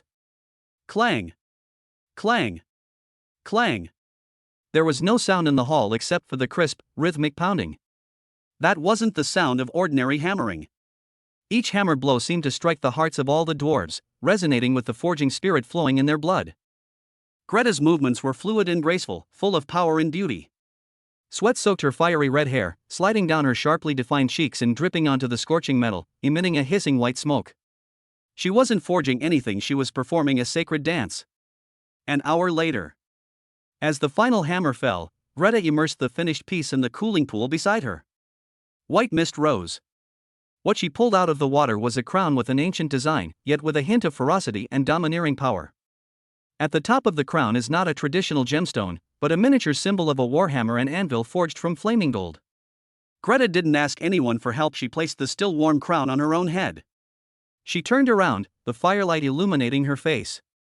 Sweat made her look somewhat disheveled, but her azure eyes shone brighter and more intensely than the flames in the furnace. From this day forward, I, Greta Ironforge, am the sole queen of the dwarf kingdom. Her voice wasn't loud, but it struck the heart of every dwarf like the heaviest warhammer. Long live the queen! I don't know who was the first to shout it out. Immediately afterwards, a deafening roar of shouts echoed from the throne room throughout Ironforge. Those mine lords who had previously harbored doubts now all knelt on one knee, completely convinced of their superiority. In the world of dwarves, the finest forging skills are the most unquestionable proof of royal authority. Greta completed her coronation with a stunning live forging. 3 days later, in the Queen's Council chamber, Greta had changed into a well-fitting black royal robe and was sitting opposite Ron. On the table lay a stack of covenants made of goatskin scrolls, stamped with the Queen's wax seal. Lord Dracula, this is an agreement between us. Greta pushed the alliance towards Ron. The Dracula family has the exclusive mining rights for the black iron, thorium, and flame gold veins, as well as all undiscovered veins within the kingdom, for 100 years, with the price settled at 70% of the market price. The Dwarf Kingdom will form the most solid alliance with the Dracula family. Ron picked up a copy of the covenant, glanced at it, and set it aside. Very good, Her Majesty the Queen has indeed kept her promise. This is the dwarves' reputation, Greta said, looking at Ron. Now, it's time to talk about cooperation between our allies. She knew that what this man wanted was far more than just a few mines. Ron stood up and walked to the huge map on the wall. My men will establish permanent bases and mining companies in the 3 major mining areas, responsible for the extraction, smelting, and transportation of ore. I need your royal guards to ensure their safety. No problem. Greta nodded. Secondly, I will build a magic factory outside Ironforge. My engineers, together with your craftsmen, will study how to combine the dwarven forging techniques with my magic technology. Ron pointed out the window, where Fanny was leading a group of goblins, excitedly measuring a huge open space. Fanny Trigger, my chief engineer, will serve as the chief consultant for magical technology in the Dwarven Kingdom, responsible for upgrading the industrial system throughout the Dwarven territory. Greta's breath hitched slightly. Industrial upgrading. These 4 words held a fatal attraction for her, a forging fanatic. She had witnessed the power of those magical weapons firsthand. If she could combine that power with the dwarves' sturdy armor and machinery. I agree, Greta said almost without hesitation. One last thing. Ron turned around, his bloodshot eyes staring directly at Greta. In order to strengthen the alliance between our 2 tribes, I need to select 100 of the best women from your tribe. Greta's expression changed. They will not become slaves or playthings, Ron added. They will go to my territory, receive the best education, and enjoy the most luxurious life. They will become members of the Dracula family and bear my offspring with dwarven blood. The children they bear will possess both the resilience of the dwarves and my bloodline. They will become the strongest bond connecting our 2 races. This is Ron's true purpose. Military conquest and economic control are only temporary. Only the fusion of bloodlines can ensure eternal rule. Greta remained silent for a long time. She thought of the legends surrounding the High Priest of the Elves, and of the unprecedented magical tide in the Silvermoon Forest. Looking at the unfathomable man before her, she suddenly understood. He wasn't asking for anything, but rather giving an opportunity. An opportunity for the ancient race of dwarves to merge with a powerful bloodline destined to rise. I will choose for you myself, Greta finally replied. They must be willing and must be the best daughters from the various families. Their children must also have a place in Ironforge in the future. Make a deal. A look of satisfaction finally appeared on Ron's face.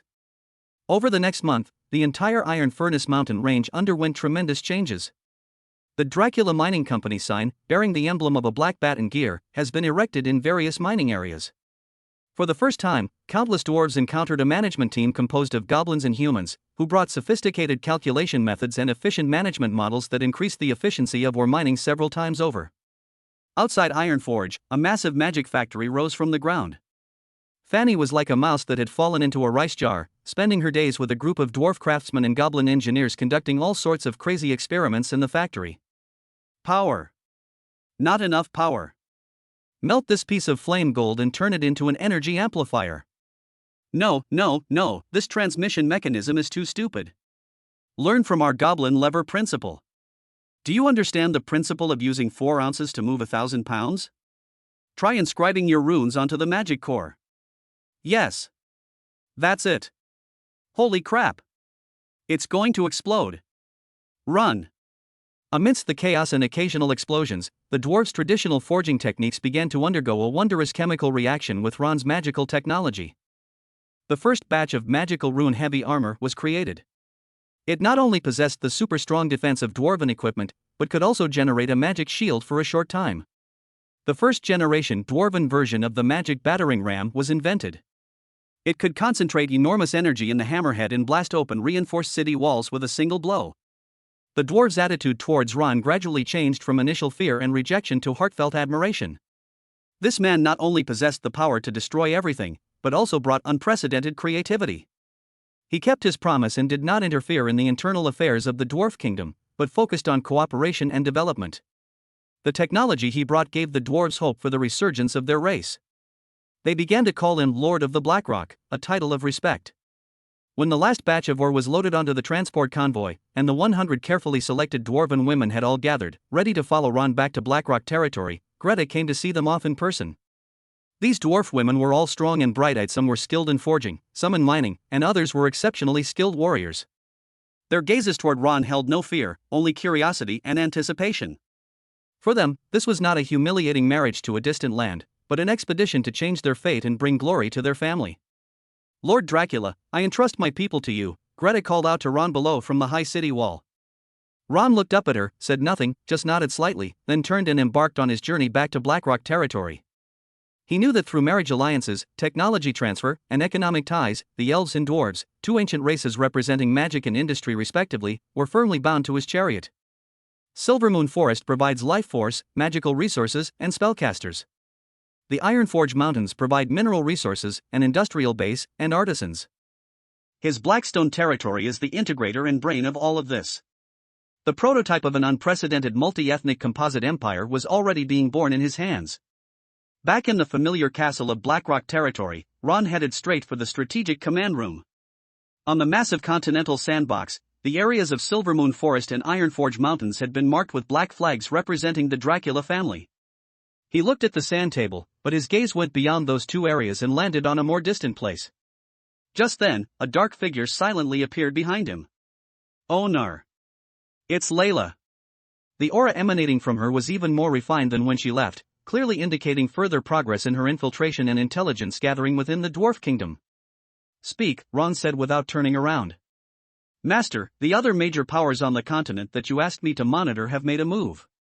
Lyra's voice was very low. The Holy Sea of Light in the west seems to have noticed the upheaval in the Ironforge Mountains. They have dispatched their highest-level investigation team, the Purifiers of the Holy Light Tribunal, which is secretly moving north. The target is very likely us. Layla paused for a moment before continuing her report. Moreover, according to the secret documents we intercepted from within the Vatican, the leader of this team is one of the 3 Grand Inquisitors of the Inquisition, Holy Flame Innocent. Ron's fingers gently traced across the vast plains on the sand table, representing the territory of humanity. Holy Flame Innocent? He turned around, and for the first time, a genuine interest ignited in his blood-red pupils. I know him.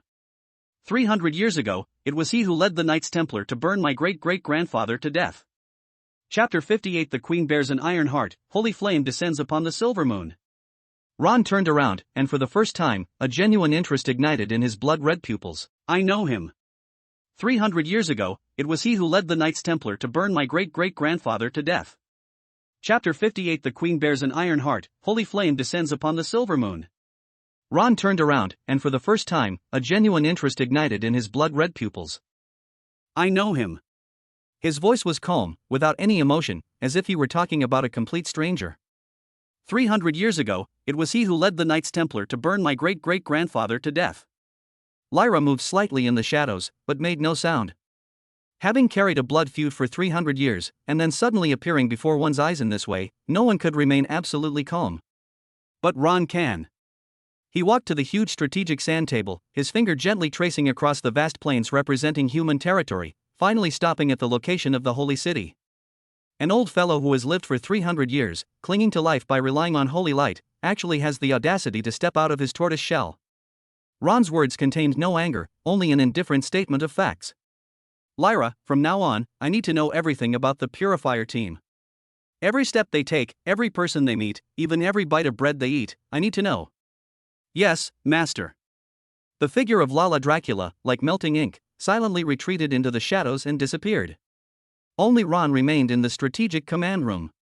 He looked at the white chess pieces representing the papacy's power on the sand table, and then at the iron furnace mountains where he had just planted a black flag. Light and darkness will eventually have to settle their differences. But not now. He needed time to completely integrate the dwarves, this massive war machine, with his magical technology. The strongest bond is always through blood ties. 3 days later, Ironforge, the deepest part of the royal city. This is a private forge, known as the Heart of the Mountain, which could only be used by the dwarf kings of all time. The enormous furnace was not lit, but the entire space was still filled with the hot, dry smell of sulfur and steel. Greta Ironforge wore only a large leather apron, her long, fiery red hair casually tied back, revealing her well-developed yet sculpted back muscles. Sweat trickled down her spine, leaving damp streaks on her bronze skin. She was using a whetstone to maintain the enormous warhammer that symbolized the queen's authority, her movements focused and devout. The heavy stone door was pushed open. Ron walked in. The air, which was already hot and dry, suddenly felt cold and gloomy as he entered. Greta stopped what she was doing and did not turn around. You've arrived. What would you like to forge today? Her voice had a slight hoarseness that only existed when the two of them were alone, as if she were asking a question, or perhaps inviting someone else. This is their secret code. Ron walked behind her, put his hands around her waist, and stroked her firm, flat stomach. Forging a future. His palm possessed a strange magic that caused Greta's body to tremble slightly, and a layer of fine goosebumps to rise on her skin. She put down her warhammer, turned around, and took the initiative to meet Ron's lips. This was not a gentle kiss. It's more like two ferocious beasts tearing at each other, full of primal possessiveness and a clash of power. The surrounding air began to distort, and dark magic emanated from Ron, like black threads, wrapping around Greta. Meanwhile, a scorching, molten life force surged from Greta's body, clashing and merging fiercely with the dark magic. The entire Heart of the Mountain forge seemed to be activated by an invisible force. One by one, the ancient runes that had been dormant on the wall lit up, emitting a faint red glow. The air seemed to echo with ancient war songs and the thunderous sound of hammers striking each other. This is an exchange of the essence of life, a fusion of bloodlines, a war for the purpose of creation. I don't know how much time passed. When everything calmed down, the runes in the furnace dimmed again. Ron stood still, feeling the new power flowing through his body, mixed with a hint of intense heat. At that moment, a deep blue light screen, visible only to him, unfolded before his eyes. Ding! Detection indicates the host has successfully impregnated the dwarf queen Greta Ironforge. Congratulations, host. Hidden achievement triggered, Dwarven Royal Initiation. Received pregnancy feeding reward, blacksmithing master proficient. Reward for the fetus, special bloodline heart of Titan a trace. The moment the system notification disappeared, an unimaginably massive torrent of information rushed into Ron's mind. That's everything about metal. It is the breadth of the ore, the proportion of the alloy, the mystery of the runes, the rhythm of forging, and the temperature of quenching. The experience and wisdom accumulated by countless dwarven blacksmiths over thousands of years were suddenly enlightened and transformed into his own knowledge. He can even see the free metal elements in the air and hear the whispers of the ore in the distant veins. Ron raised his hand. He could clearly perceive the density of his bones and the flow of iron in his blood. He strode out of the Heart of the Mountain forging furnace and arrived at the main forging workshop of the royal city. The scene was bustling with activity, as hundreds of dwarven craftsmen were busy creating brand new equipment for the Queen's army. Ron walked straight to a pile of unrefined flame gold ore that had just been transported from the mine and picked up a piece at random. He did not go to the furnace, nor did he pick up the hammer. He simply stood still and began to exert force with both hands. Black magic enveloped his palm, and a terrifyingly high temperature burst forth from his palm. The hard flaming gold ore began to turn red and soften in his hands, like a piece of red-hot wax. Look! What is the Blackrock Lord doing? My ancestors! He was smelting ore with his bare hands. The dwarf craftsmen around them all stopped what they were doing and stared in disbelief at the scene. Ron's hands became the most precise mold and the heaviest hammer. He kneaded, pinched, squeezed, and pressed, and the hard ore was purified in his hands at a speed visible to the naked eye, with impurities being directly vaporized by high temperature. Less than a minute. A perfect, flawless gold ingot appeared in his hand. But that's not all. He exerted force with both hands again, and under his control, the flaming gold ingot was stretched, flattened, and bent. In the end, he casually forged a magical core component with an exceptionally complex structure and a surface covered with intricate energy circuits. He tossed the still heating component to the dumbfounded Master Bahrain, who was standing not far away. If you install this on your magic cannons, the energy conversion rate will increase by another 10%. Master Balin gripped the component with 2 iron pliers, his grip trembling. He could sense that the internal structure of the work was flawless, and every curve met the most stringent mechanical standards. This is not forging at all. This is a miracle. Meanwhile, inside the Queen's Council chamber, Greta had just put on her royal robes and was preparing to convene a meeting of the Mine Lords. She suddenly felt a strong energy pulse, like a heartbeat, coming from deep within her lower abdomen. An unprecedented sense of power surged through her entire body. She felt a strange connection with the entire Ironforge, and even with the massive Ironforge mountains beneath her feet. She instinctively reached out and placed her hand on a pure iron griffin statue next to the council table. She did nothing. It was just a thought that flashed through my mind. The solid iron statue, which was about half a person's height, began to deform amidst a sickening metallic twisting sound. The griffin's head transformed into a ferocious dragon's head. Its wings folded up into the wing membrane of a bat.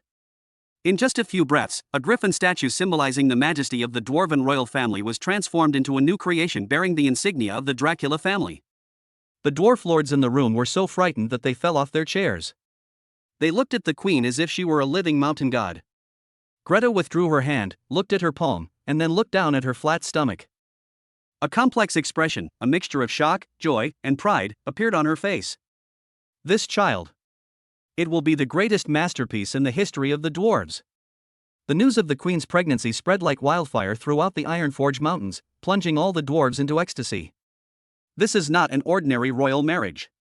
This is a combination of ancient bloodline and emerging hegemon. It's a fusion of traditional forging and magical technology. This is the strongest voice for the revival of the dwarf kingdom. Ironforge was transformed into a sea of jubilation. The dwarves stayed up all night, singing loudly in taverns and squares, banging shields and goblets, and praising the queen and their future monarch. Homage to the queen. Homage to the future prince. Master Bahrain stood before the throne room, raised his glass, and tears streamed down his face. He will possess the resilience of the mountains and the depth of the night. He will wield the warhammer of my people and ring the bells of revival. For rejuvenation. The response was like a thunderclap and a tsunami, making the entire mountainside vibrate. The construction site of the magic factory outside Ironforge. Ron was looking at a newly revised design drawing of the 3rd-generation magic rune heavy armor. Fanny Trigger burst in like a whirlwind, her face covered in grease and carrying a wrench bigger than herself. Boss! Holy crap! Really? The queen's pregnant? With your child? Ron looked up from the design drawings and nodded calmly. Oh my god! We've struck it rich! We've struck it rich!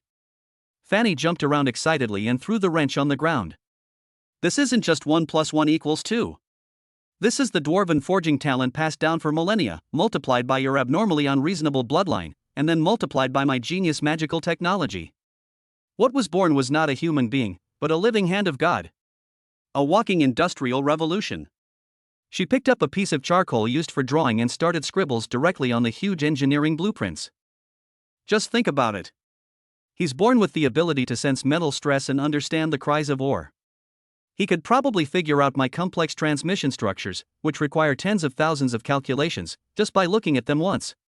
The amazing machines I designed don't need a joystick, they can fire using telepathy and even optimize their trajectory.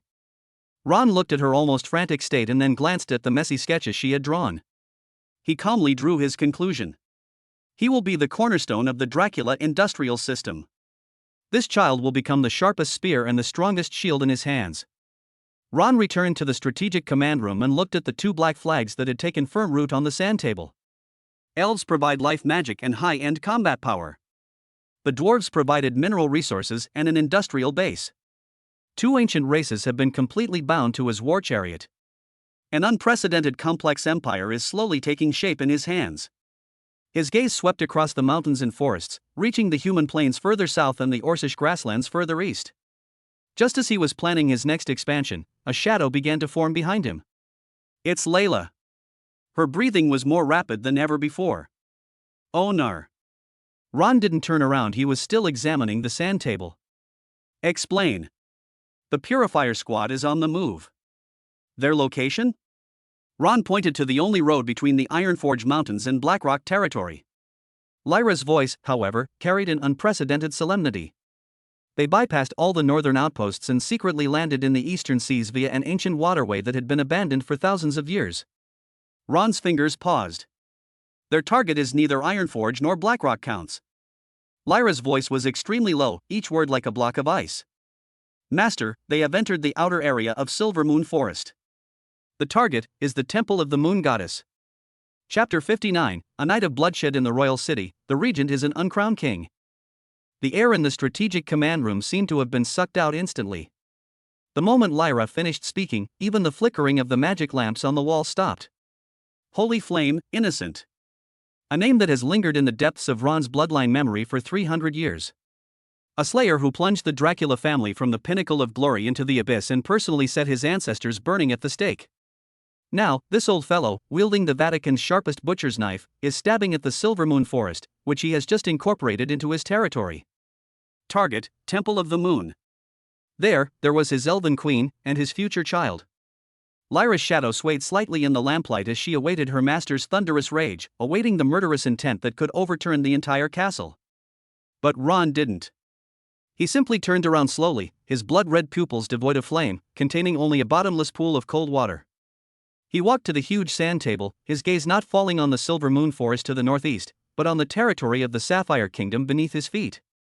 His fingers tapped lightly on the model of the royal capital, Azure Garden. A dog that has lived for 300 years thinks it is still the hunter it was back then. Ron's voice was soft, yet it sent a chill down Lyra's spine. He wants to use the Temple of the Moon to restrain me and force me to fight hastily. He bet that my rear was unstable and that I wouldn't dare to send out all my forces. Ron looked up at Lyra. He made the right bet. Layla's breath caught in her throat for a moment. To quell external threats, we must first secure internal stability. Ron's fingertips traced the models of several noble mansions on the sand table, his movements as gentle as caressing a lover. In Silvermoon Forest, have Arya hold them off. Tell her to defend the Temple of the Moon at all costs. I need one night. One night? Layla asked, puzzled. One night, housekeeping. As Ron's voice faded, he had already disappeared from the strategic command room. The next second, he pushed open the door to the regent's bedroom. Iris was wearing a silk robe and working on a stack of documents at her desk. When she saw Ron come in, she quickly stood up and bowed. Your Highness. Iris, stop talking nonsense. Ron interrupted her directly. In the capital, how many nobles would love for me to die? Iris's face turned deathly pale instantly. She opened her mouth, but couldn't utter a single word. This question was a taboo subject, one that could cause the entire kingdom to bleed. Looks like you know what you're doing. Ron didn't give her time to think. Lyra. A dark figure appeared behind Iris and handed her a roll of parchment.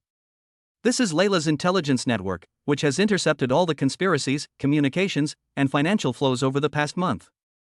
Every single one of the people above is my enemy. Iris Windsor opened the parchment with trembling hands, and after just one glance, she felt a wave of dizziness wash over her.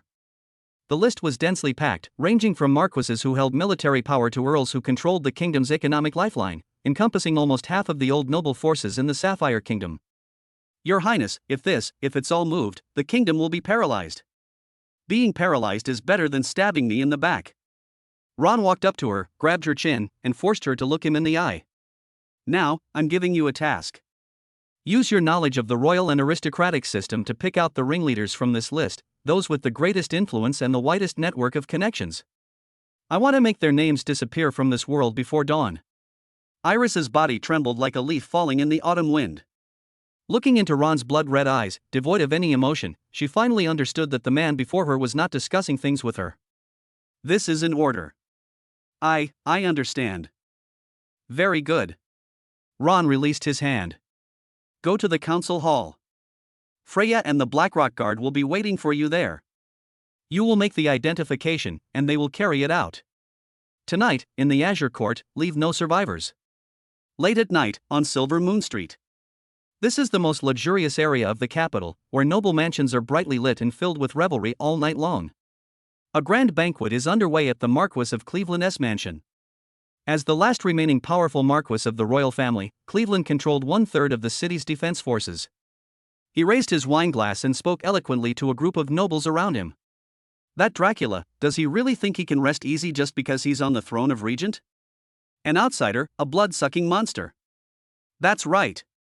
He actually wants to reform the tax law and shake the foundation of our family. He's just delusional. I heard he recently went to the Dwarf Mountains in the north. I hope he dies there and never comes back. Ha, so what if he comes back?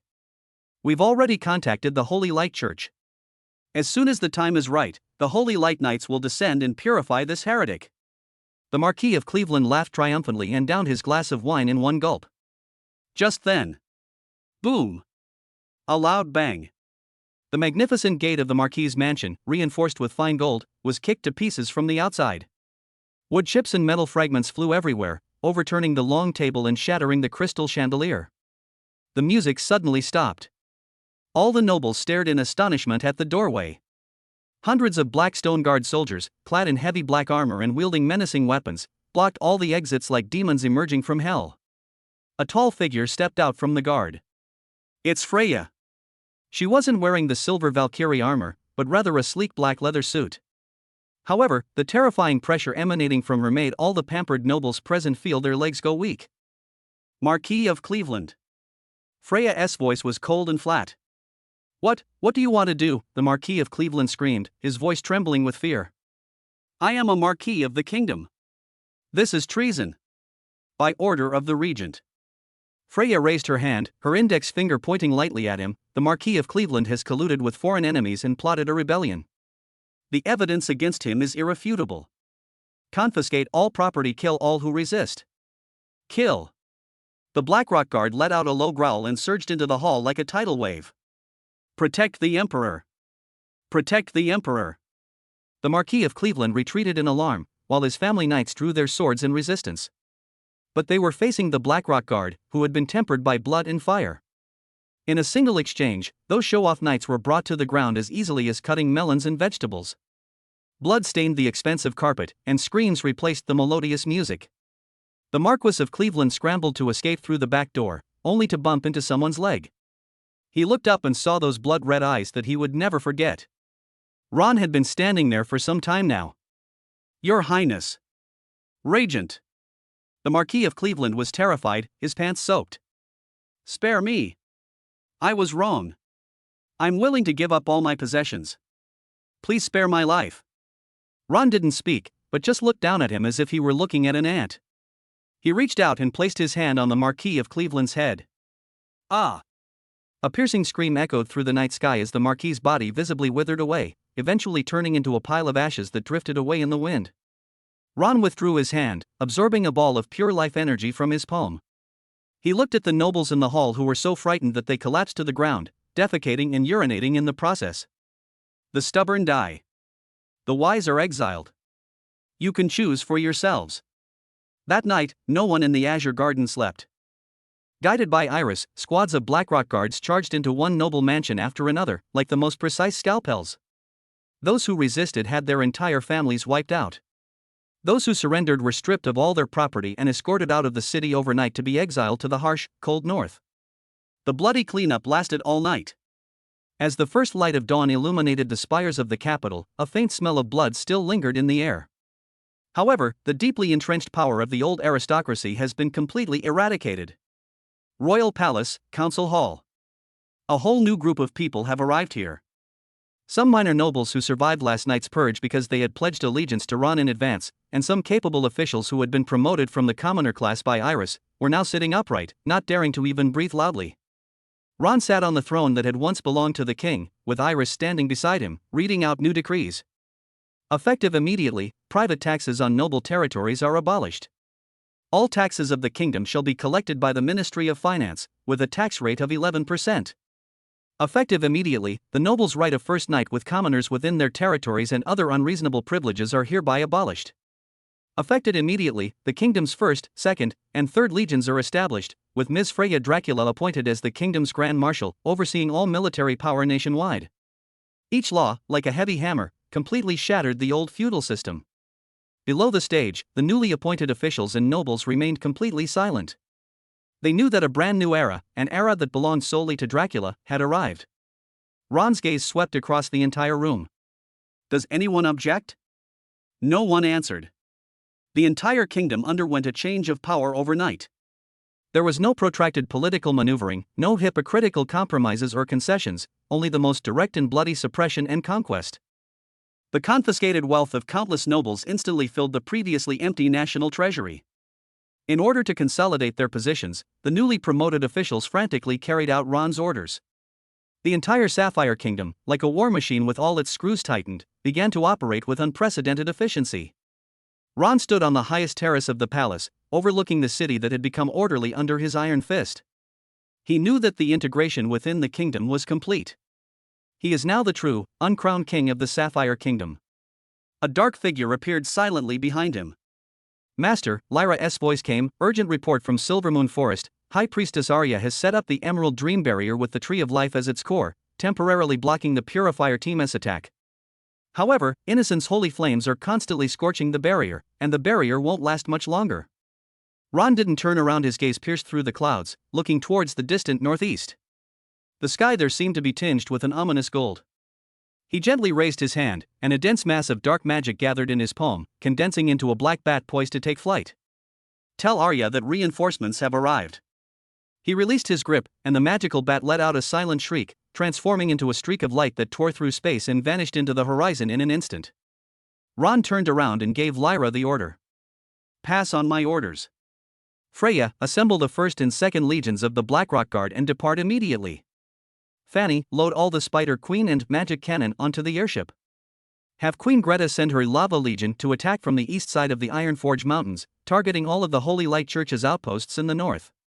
He walked down the terrace step by step, and with each step, his aura grew stronger. When he reached Lyra, the terrifying pressure emanating from him caused the space itself to distort. Tell that old bastard Innocent. I've come to take his life. Chapter 60, The Drums of War Sound. The Overture to Dracula's Empire. The moment Lyra received the order, she transformed into an elusive shadow, disappearing into the darkness of the corner without a trace. Ron's words were the sole command to activate this massive war machine. Boom! The entire Azure Garden, no, the entire Sapphire Kingdom, began to tremble. The doors of the Royal Armory were pulled open by a winch, and squads of menacing Blackstone Guard soldiers marched in with perfectly synchronized steps to collect their brand new standard equipment. Each suit of armor gleamed with a dark luster, and each sword was engraved with blood-draining runes. Outside the city, in the Magic Factory district, hundreds of enormous chimneys simultaneously spewed thick black smoke, obscuring the sky that had just begun to lighten. Fanny Trigger's sharp, excited roar drowned out the roar of all the machinery. All production lines 1 switched to producing the leg joints of the Spider Queen. Line 2, the energy cores of the magic cannons. I want you to double your efficiency. Anyone who dares to mess up at this crucial moment, I'll stuff them into the furnace as fuel. Countless goblin and dwarven craftsmen, like wind-up toys, were frantically busy at their posts. The clanging of steel and the hum of energy blended into a chilling symphony of war. The terrifying commotion could not be concealed at all. Overnight, the Sapphire Kingdom transformed from a sleeping noblewoman into an awakened steel behemoth. This dramatic change terrified spies from all the surrounding countries. In the Eastern Commercial Federation, the parliament was in complete chaos. He's insane. That Dracula is absolutely insane. He massacred the nobles of the entire capital, and now he's mobilizing the whole country. What is he trying to do? He's going to start a war. Against us. Definitely. In the Western Mage Federation, the archmages atop the tower observed the astonishing changes in the Sapphire Kingdom through crystal balls, their faces etched with solemnity. Such astonishing energy fluctuations. Where did he get such a large-scale magical industrial system from? Darkness, steel, and life force. These three forces are intertwined, and this force has exceeded the scope that a kingdom should possess. However, it was not humans who first felt the effects of this storm. In the far north, there lies a vast, roaring plain. This is orc territory. In the center of a tribe built from huge animal bones and black rocks, a bonfire burns eternally. A hunched orc shaman with his face painted with oil paint was sprinkling a handful of ground bone powder into the fire. Green flames shot into the sky, twisting into a blurry image in the air. The image depicted a steel city and countless black armies gathering. Roar! Beside the shaman, an orc the size of a small mountain suddenly stood up. He was covered in heavy armor made of various beast hides, and a huge totem pole was stuck in his back, covered with dried skulls. He is Grum the Skullbreaker, the war chieftain of the Bloodhowl clan, the most powerful clan in the Roaring Plains. The humans in the south are grinding their teeth. Grum's voice was like two rocks rubbing together, every word carrying a bloody stench. I smell the smell of iron, the smell of blood, and the smell of opportunity. He grabbed the enormous battle axe beside him, which was taller than a person, and dark red bloodstains remained on the blade. Humanity is fighting amongst themselves. Their power is dwindling. This is an opportunity given to us by our ancestors. Gather all the clans. Tell them that the winter food has grown legs and come running. Head south. Loot their women. Burn their cities. Fill our altars with their skulls. For the tribe. For the horde. A deafening roar, like a mountain collapsing and a tsunami crashing down, began in the largest tribe and spread like a plague across the entire Roaring Plains. Countless orc clans began to gather, sharpening their rusty weapons, their eyes gleaming with greed and bloodlust.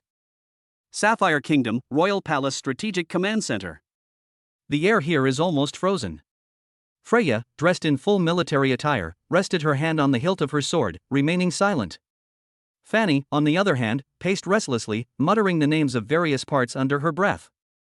Lyra's shadow reappeared from the ground, her speech faster than ever before. Master, urgent report from the north. On the Roaring Plains, battle flags are flying like a forest. All the major orc clans are gathering in the south. According to reports from our spies planted in the border caravans, their vanguard will reach the windbreak wall in our northern border within 3 days at most. No sooner had he finished speaking than a figure suddenly rushed out from the corner. It's Tara. Her face, which was once full of wild charm, was now filled with ferocious hatred.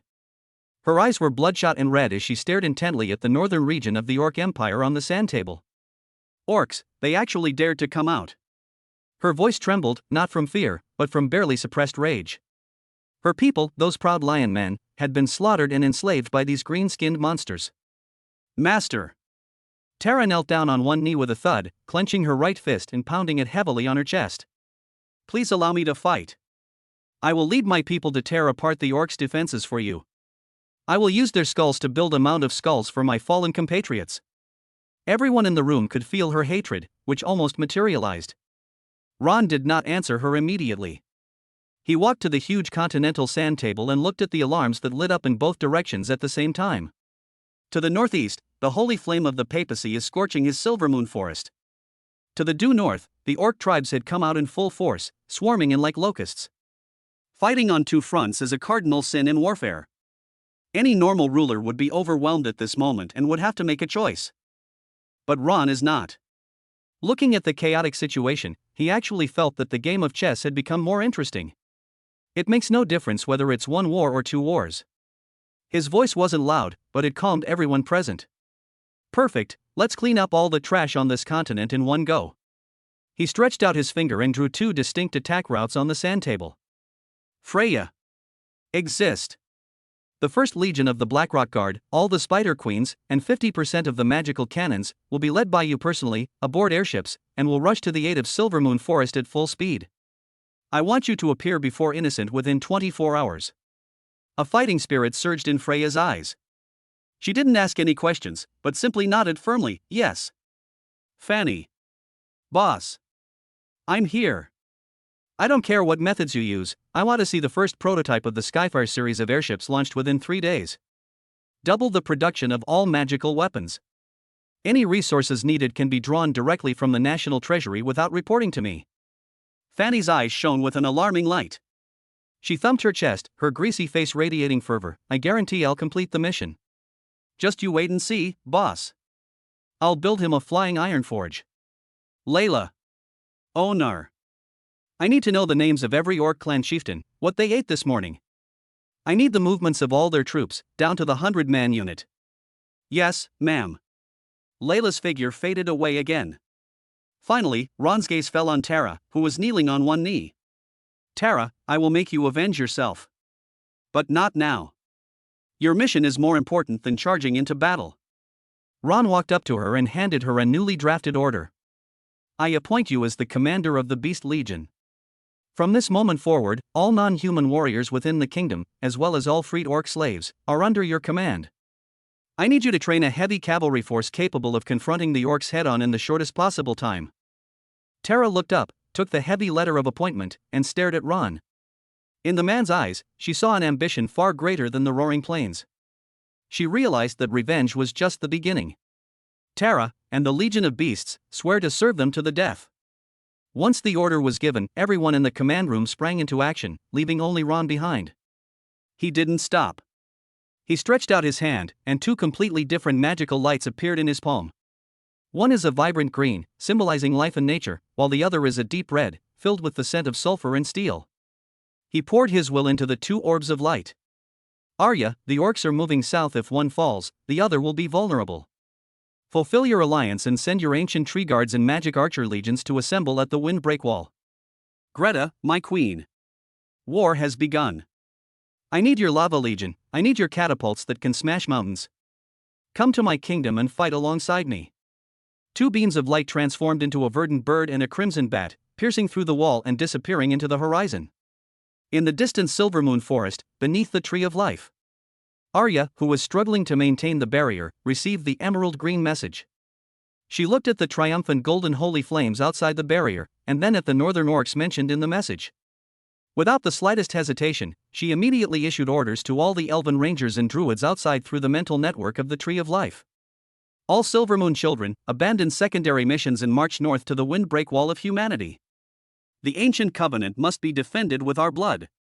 And further north in the Iron Furnace Mountains. Greta Ironforge stood before the heart of the mountain forge, feeling the life pulse within her that resonated with the entire mountain range. When the crimson bat flew in and conveyed Ron's will to her, the dwarf queen let out a hearty and domineering laugh. Ha ha ha. My man, is he finally going to start conquering the world? She suddenly grabbed her queen's warhammer and slammed it heavily onto the anvil beside her, producing a deafening roar. Reveal my royal decree. Lava Legion, assemble. Iron Fist Legion, assemble. Load our best tanks, our biggest catapults, and our endless supply of ale onto the trucks. Tell those long-eared elves, and my troublesome man. The dwarf's warhammer is coming. In an instant, the entire northern part of the continent was in an uproar because of Ron's orders. In the forest of elves, the horns of reunion sounded. From within the dwarves' mountain, the drums of war resounded. In the kingdom of mankind, torrents of steel are continuously flowing to the front lines. Ron stood before the enormous map of the kingdom, listening to the reports that Lyra's shadow kept relaying from all directions. Master, Marshal Freya's advance force has taken off and is expected to arrive at the outskirts of Silvermoon Forest in 20 hours. Master, Miss Fanny has activated the emergency plan and forcibly requisitioned all the blacksmith shops in the capital. Weapon production is expected to increase by another 30%. Master, the Elven Magic Archer Legion has been mobilized. Master, the Dwarf Queen, leading the Lava Legion, has passed through the eastern tunnel and is advancing towards our border. All the pieces began to move on the chessboard according to his will.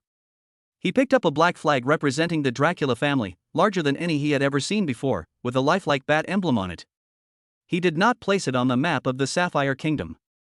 His gaze passed over the windbreak wall, over the roaring plains, and finally landed on the royal tent of the Orc Empire, the city of 10,000 bones built from the skulls of giant beasts.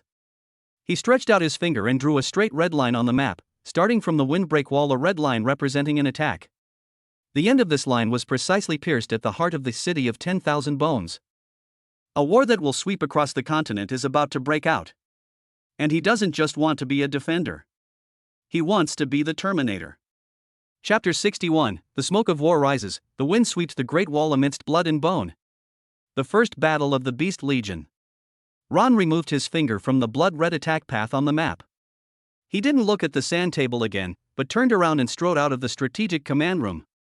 Outside the gate, the royal guards had already prepared their warhorses, their cold armor reflecting the chill in the pre-dawn light.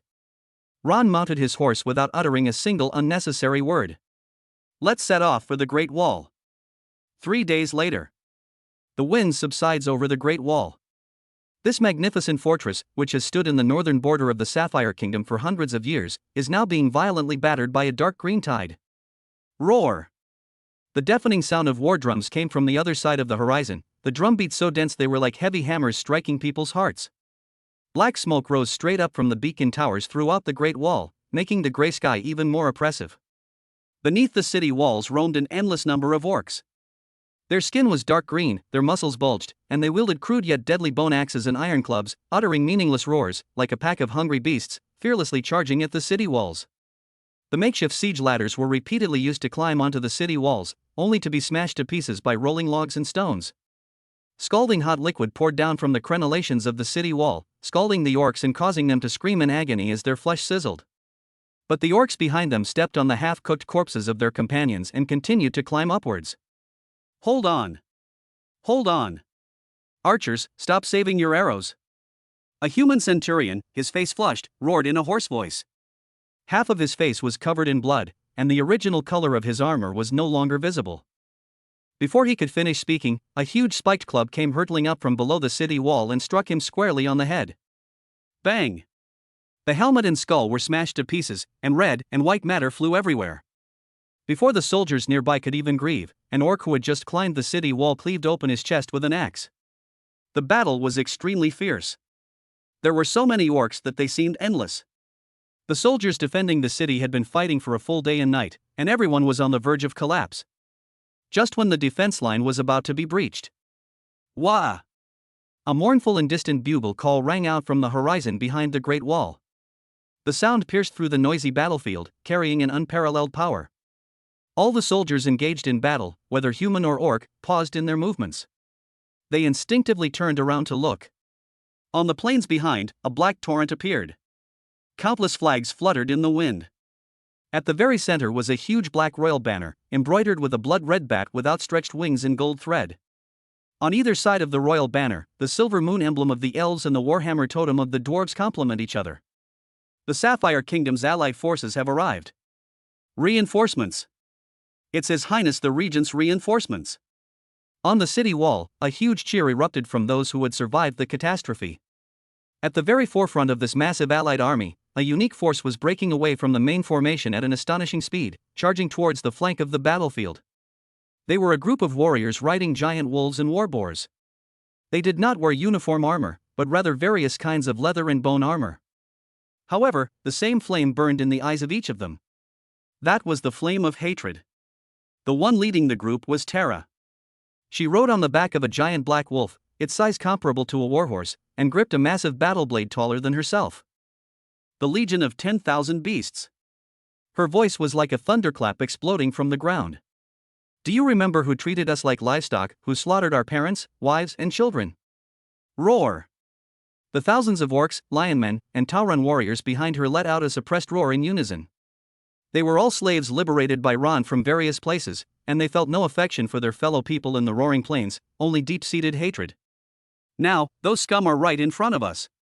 Tara suddenly raised her battle blade, pointing it directly at the green ocean ahead. Let their blood wash away our shame. Use their skulls to commemorate our fallen kin. Kill. There are no unnecessary tactics or complicated formations.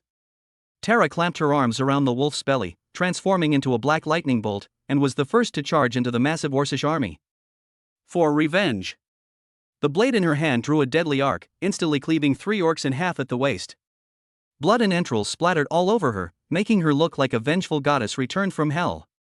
Kill. The warriors of the Beast Legion were completely ignited by Terra's madness.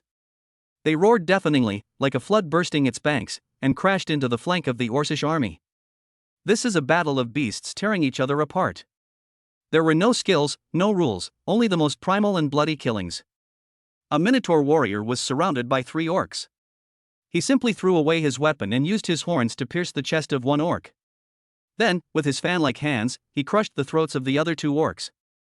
A lion warrior had his arm severed, but as he fell, he used his remaining claws to slit open his opponent's abdomen. Terra's forces, like a red-hot dagger, tore a bloody gash through the massive Orcish lines. Central Army.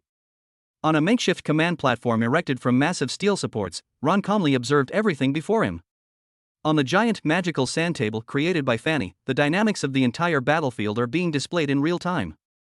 Countless points of light, representing both sides, move, collide, and then disappear on the sand table. Your Highness, General Terra's troops have successfully penetrated the enemy's flank, but they have also suffered heavy casualties. Should the 2nd Legion follow up with support? Iris wore a tailor-made silver light armor, her long hair was tied up high, and her face no longer had its usual gentleness, but instead had a kind of military competence. She no longer called Ron master on the battlefield, he was the only Your Highness. She pointed to the red area on the magic sand table, which represented the Terra forces and was surrounded by a large number of green dots. Need not. Ron's gaze never left the sand table.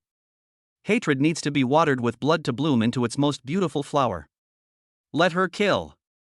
He raised his hand and pointed to another area.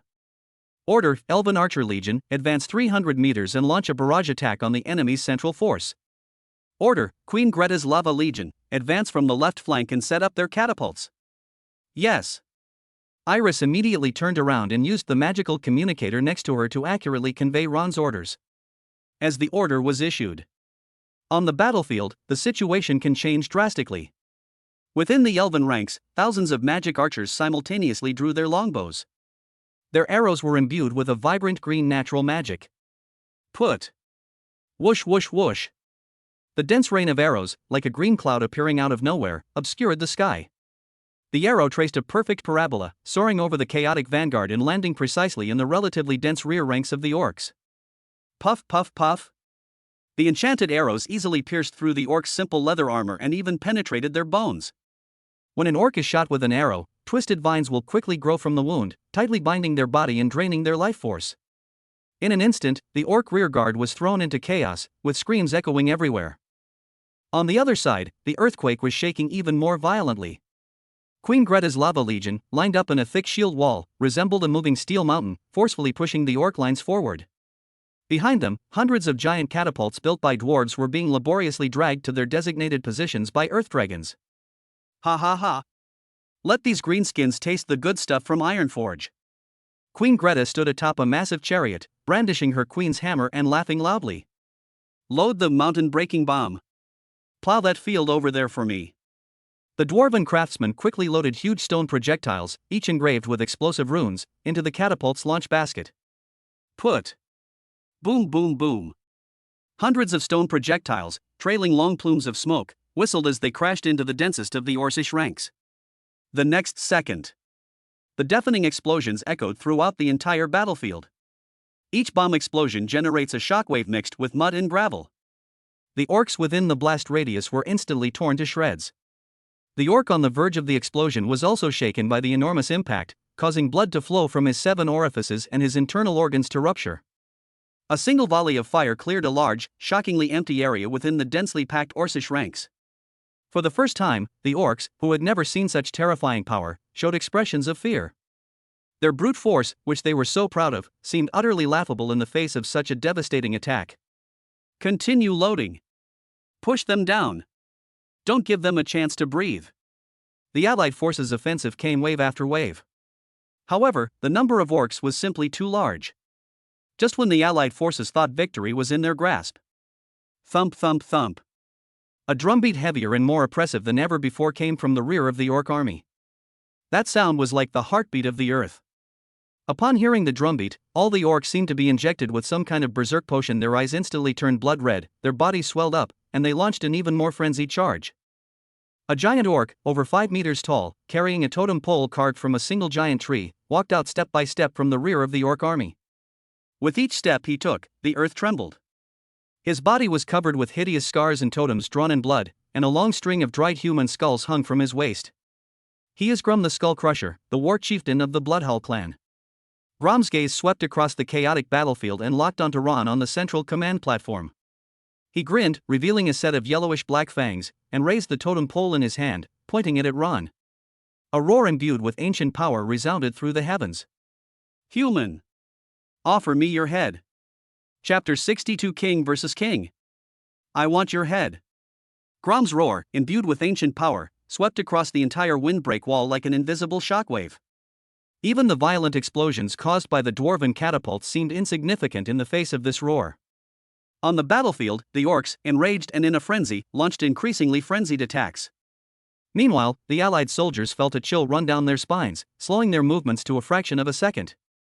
This is the war chieftain's aura of intimidation, a domain power that weakens enemies and amplifies one's own. On the command platform, Iris's face was a little pale, and her grip on the communicator tightened. Your Highness, the enemy leader has come out into battle, and the pressure on our front lines has increased dramatically. Ron's gaze met Grom's in the distance, as if a flash of lightning had passed between them. He ignored Grom's provocation and instead turned his gaze back to the giant magical sand table in front of him. On the sand table, after the huge dot of light representing Grom lit up, the area behind him representing the orc stronghold became noticeably sparser. A big fish always likes to lead a group of small fish. Ron stretched out his finger and drew a strange arc on the sand table, bypassing the fierce main battlefield and heading straight for the rear of the orc army. Iris. Exist. Order Terra to give her 15 minutes to disengage from the main battlefield. Iris paused, somewhat puzzled, but Your Highness, General Terra's Beast Legion is the only spearhead on the flank. Once they retreat.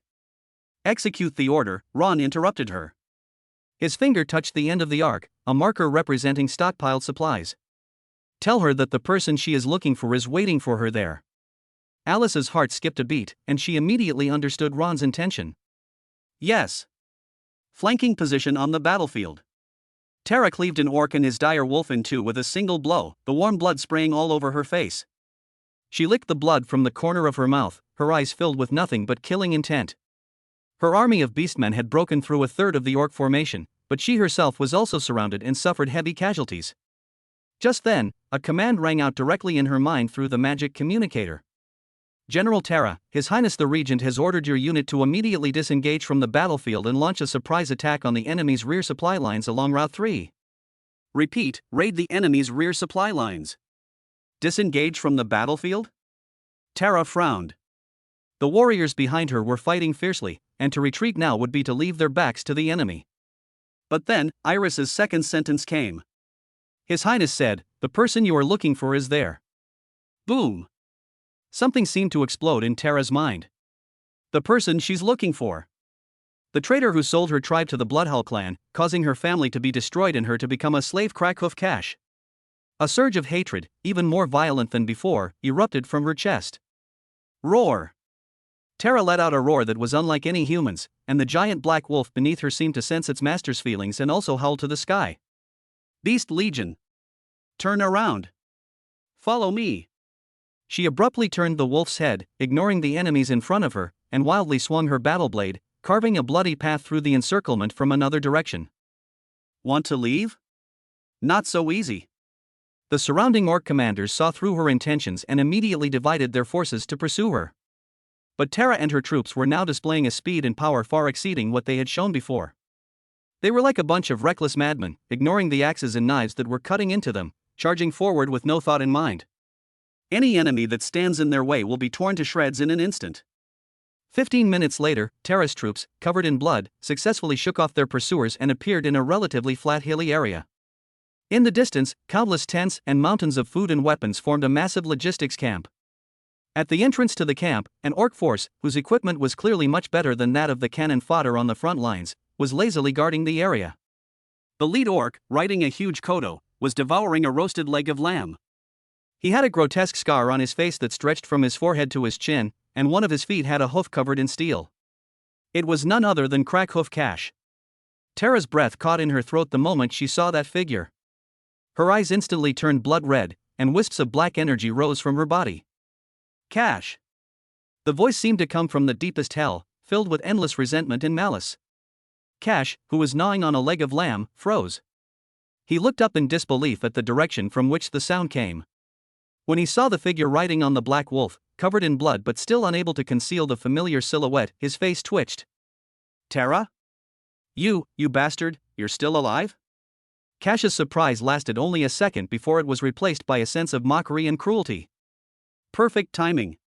You escaped last time. Today, I'll capture you and present you to Chief Grum. He'll surely love your spirited steed. He threw away the lamb leg and took a huge double-edged battle axe from the back of the Kodo beast. Men, capture her alive. Kill the rest. Roar. Cash's elite guards let out a sinister laugh and charged forward. Kill. Tara's response was just one word. Enemies meeting are bound to be filled with hatred. The two torrents collided violently. But this time, Tara and her army of beasts displayed a completely different fighting style. Every warrior entered a semi-berserk state. Their attacks were no longer regulated, they were fighting a desperate, all-or-nothing style. Bite with your teeth, tear with your claws, and ram with your body. A Lion Man warrior was pierced through the abdomen by the opponent's spear, but he laughed and charged up the spear shaft to his opponent, biting off the orc's neck. Tara has only one goal. Cash. The black wolf beneath her transformed into a blur, leaping over the chaotic crowd and pouncing towards the enormous Kodo beast. Court death. Cash grinned maliciously, then swung his double-edged battle axe in a wide arc, whistling through the air as it cleaved towards Tara. Tara neither dodged nor evaded, but instead parried upwards with her battle blade. When? A loud bang. Sparks flew everywhere. Tara, along with the wolf, was thrown back several meters by the force of the impact. Her hand was shattered by the impact, and blood flowed down the hilt of the knife, but she felt no pain. Ha ha ha. Is that all the strength you have, you little lioness? Cash laughed wildly. His power far surpasses that of Tara. Tara did not reply. Her body began to undergo strange changes. The blood vessels under the skin bulge out like twisted earthworms. The muscles expanded at a visible speed, stretching the leather armor on his body so much that it creaked and groaned. Her pupils had completely transformed into beast-like vertical pupils, flashing a terrifying red light. A deeper level of berserk mode. Roar! Tara leaped off the wolf's back, gripped her battle blade with both hands, and charged at Cash like a cannonball. The speed is more than twice as fast as before. Cash's smile froze. He quickly raised his battle axe to block. Clang! This time, it was Cash who was forced back. The Kodo beasts he rode were all forced back 2 steps by the enormous impact. You monster! For the first time, horror appeared in Cash's eyes. Tara gave him no chance to breathe, unleashing a barrage of attacks. 1 cut. 2 cuts. 3 cuts. Every strike was powerful and heavy, every strike was as fast as lightning. Cash went from being completely at ease to frantically parrying. His arms began to go numb, and his battle axe was covered in nicks and slits. Put! Tara seized an opening, and the edge of her blade grazed Cash's chest, leaving a deep, bone-revealing wound. Ah! Cash let out a painful roar and kicked Tara in the stomach, sending her flying. Tara flipped in the air and landed steadily, but a trickle of blood escaped from the corner of her mouth. In her berserk state, her strength and speed surge, but her defense and sanity plummet. She could feel her life force rapidly draining away as this state continued. I'm going to kill you. Tara charged forward again, completely abandoning defense and pouring all her strength into the blade in her hand. This is a suicidal fighting style. Cash was terrified by her madness. He dared not fight her head-on anymore and began to use the Kodo's size advantage to keep moving around. Just as Tara's movements became slightly sluggish due to excessive exertion, Cash seized the opportunity. A fierce glint flashed in his eyes, and he swung his double-edged battle axe at a tricky angle toward Tara's neck. This axe blow was unavoidable. At this critical moment, a dark figure appeared behind Cash without warning. The dark figure reached out a hand and gently placed it on Cash's back. There were no earth-shattering sounds, no dazzling magical effects. Cash's body suddenly stiffened. He felt as if his heart was being gripped tightly by an invisible hand, and even the flow of blood had stopped. The battle axe, powerful enough to split mountains and shatter rocks, stopped less than an inch from Tara's neck, unable to advance any further. Ron's figure slowly emerged from the shadows. He didn't even glance at the stiff-looking Cash, his gaze falling on Tara. "I will avenge you myself." As soon as he finished speaking, the hand that had been pressing on Cash's back loosened. Cash regained control of his body instantly. But that brief pause was enough. A startling light flashed in Tara's eyes. With the last of her strength, she roared and swept her battle blade horizontally. "For the sake of our people." Puff! A gigantic orc head, with an expression of disbelief, shot into the sky. The headless corpse crashed down from the Kodo's back. Blood, like a fountain, stained the entire earth red. Tara collapsed to one knee, panting heavily, her berserk state rapidly fading away. She looked at the head that had rolled to her feet, and 2 lines of bloody tears slid down her cheeks. An eerie silence fell over the entire battlefield because of Cash's death. Cash's personal guards were all stunned.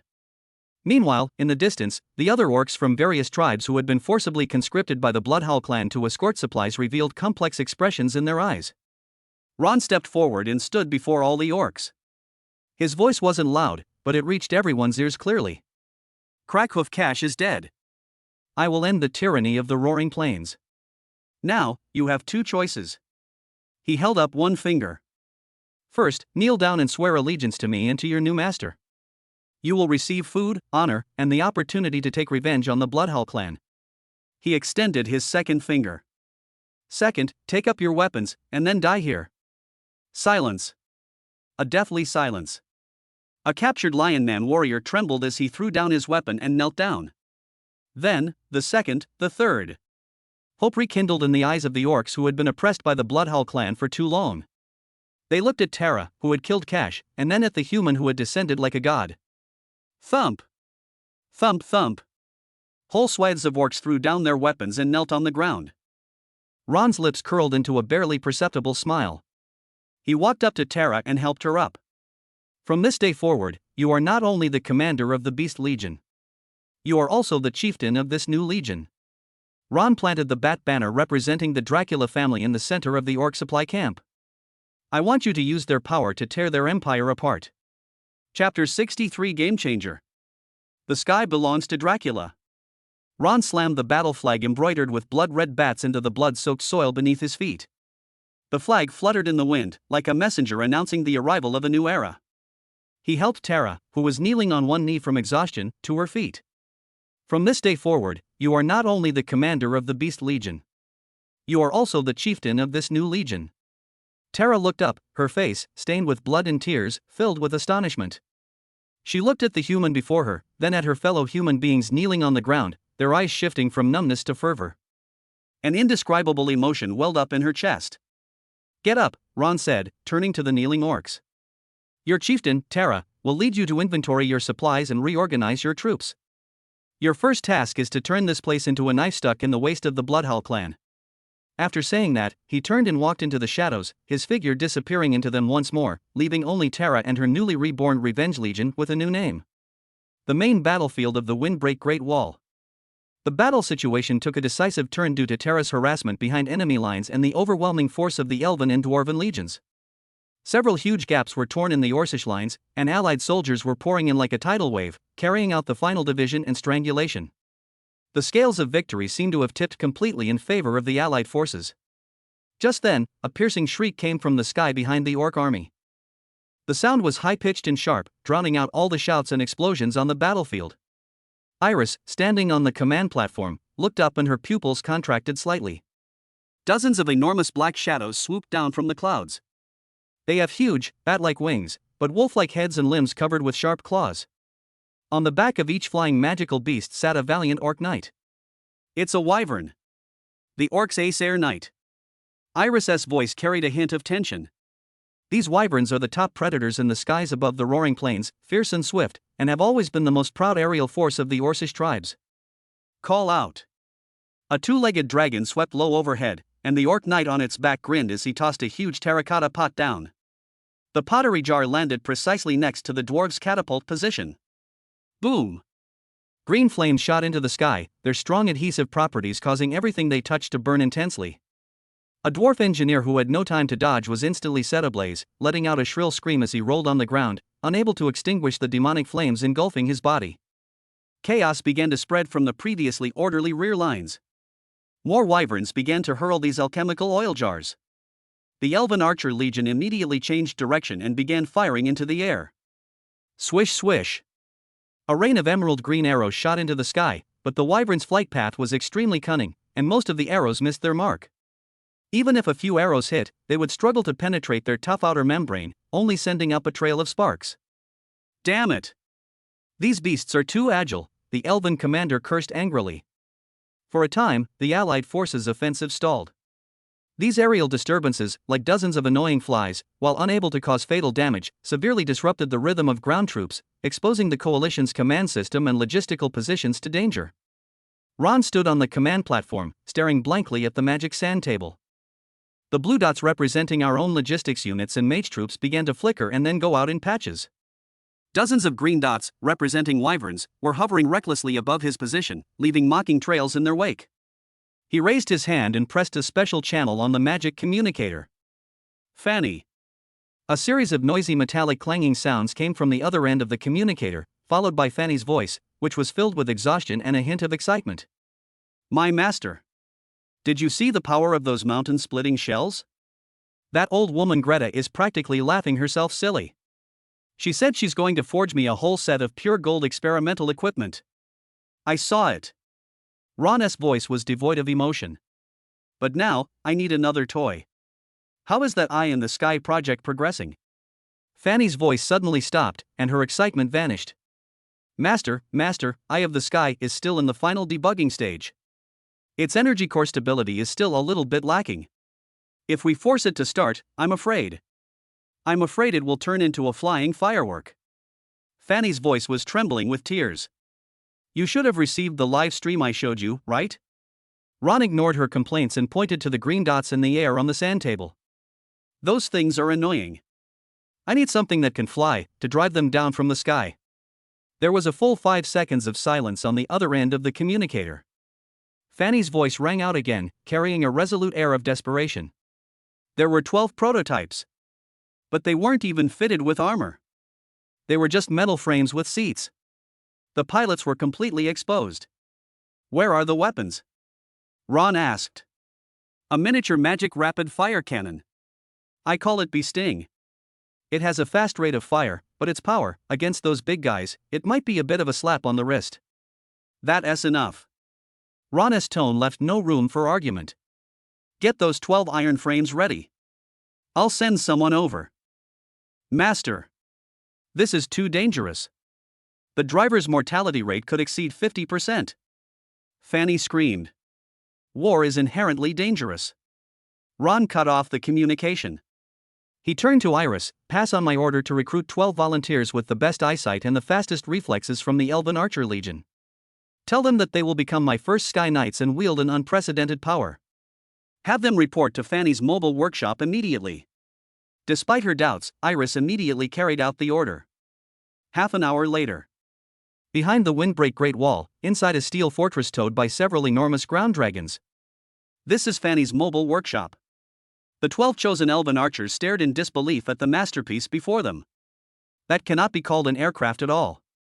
A simple metal seat is fixed to a cross-shaped frame made of various pipes and gears. In front of the seat is a crystal control panel and 2 levers. At each of the 4 ends of the skeleton is a rotor composed of dozens of metal wings. Below the seat hangs a fist-sized blue crystal core that is humming.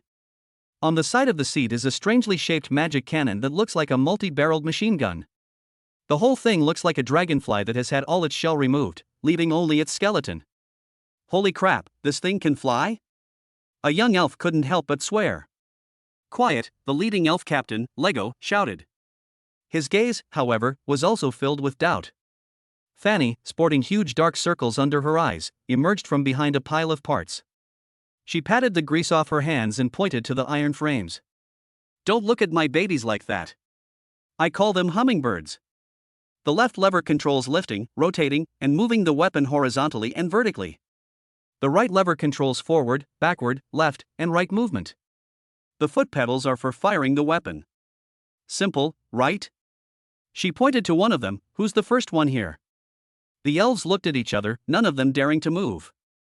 This thing looks incredibly unreliable. Sitting on it feels like a gust of wind could blow it apart. I'll do it. The elven captain, Lego, untied his longbow and was the first to step forward. He sat on the cold metal chair and, following Fanny's instructions, secured his body with the straps. Remember, slow down. The energy core is very sensitive. Don't make any sudden movements. Fanny shouted a reminder from the side. Lego took a deep breath and slowly pushed the control lever forward with his left hand. Buzz. The 4 rotors began to spin faster, and the sound they emitted became increasingly sharp. The entire hummingbird began to shake violently, as if it would fall apart at any moment. Lego's face was a little pale, but he gripped the control lever tightly. After the shaking reached a critical point, a slight lift was felt. The hummingbird took off. It wobbled and rose into the air, like a drunken insect. The other elves in the workshop held their breath. Lego tried to push the control lever with his right hand. Whoosh! The hummingbird suddenly darted forward a long distance, almost crashing into the workshop wall. Lego broke out in a cold sweat and quickly pulled the lever in the opposite direction. The aircraft came to another sudden stop and swayed violently in the air. Stay steady. Use your body to feel your balance. Like you're jumping on treetops. Fanny shouted from below. Lego closed his eyes, trying to stop thinking about the complicated control levers. He was an elf, a hunter who grew up in the forest. A sense of balance is an innate instinct in them. A few seconds later, he opened his eyes again. The wobbly hummingbird miraculously stabilized in the air. He began to try out various movements. Hovering, panning, small range turning. At first, he was quite clumsy, but after just a few minutes, he was able to control the hummingbird to fly nimbly within the huge workshop. Genius! You elves are truly born pilots. Fanny jumped up excitedly. Seeing their captain's success, the other elves also showed expressions of eagerness to try. Half an hour later, 12 hummingbirds, led by Lego, wobbled out of the mobile workshop, forming a crooked formation, and flew towards the main battlefield. The wind is blowing above the Great Wall. The Orcish wyvern riders are enjoying the thrill of playing cat and mouse. Every now and then they would swoop down and throw a can of kerosene, or grab an unfortunate soldier with their claws and drop him from the sky, eliciting laughter from their comrades. The coalition forces on the ground were helpless against them. Just then, an orc knight noticed a row of small black dots appearing on the distant horizon. What's that? A bunch of big flies, he laughed at his companion. As they got closer, they could see clearly. Those were 12 strangely shaped mechanical creations that I had never seen before. Humanity's new toy? It looks like it could be kicked to pieces with one kick. They let out mocking laughter, and sent out several 2-legged wyverns to meet them. On the command platform, Ron's gaze was fixed on the 12 newly appeared blue icons representing hummingbirds on the magic sand table. Iris, connect to Lego's channel. Yes. Ron's voice rang in Lego's ears.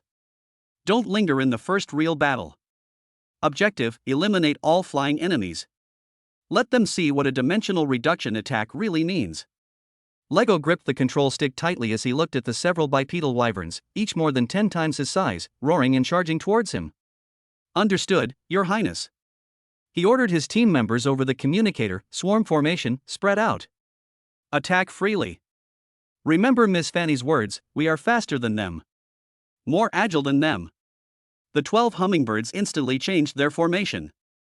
They no longer flew in a straight line, but instead, like a real swarm of bees, scattered in all directions, surrounding the charging bipedal dragons.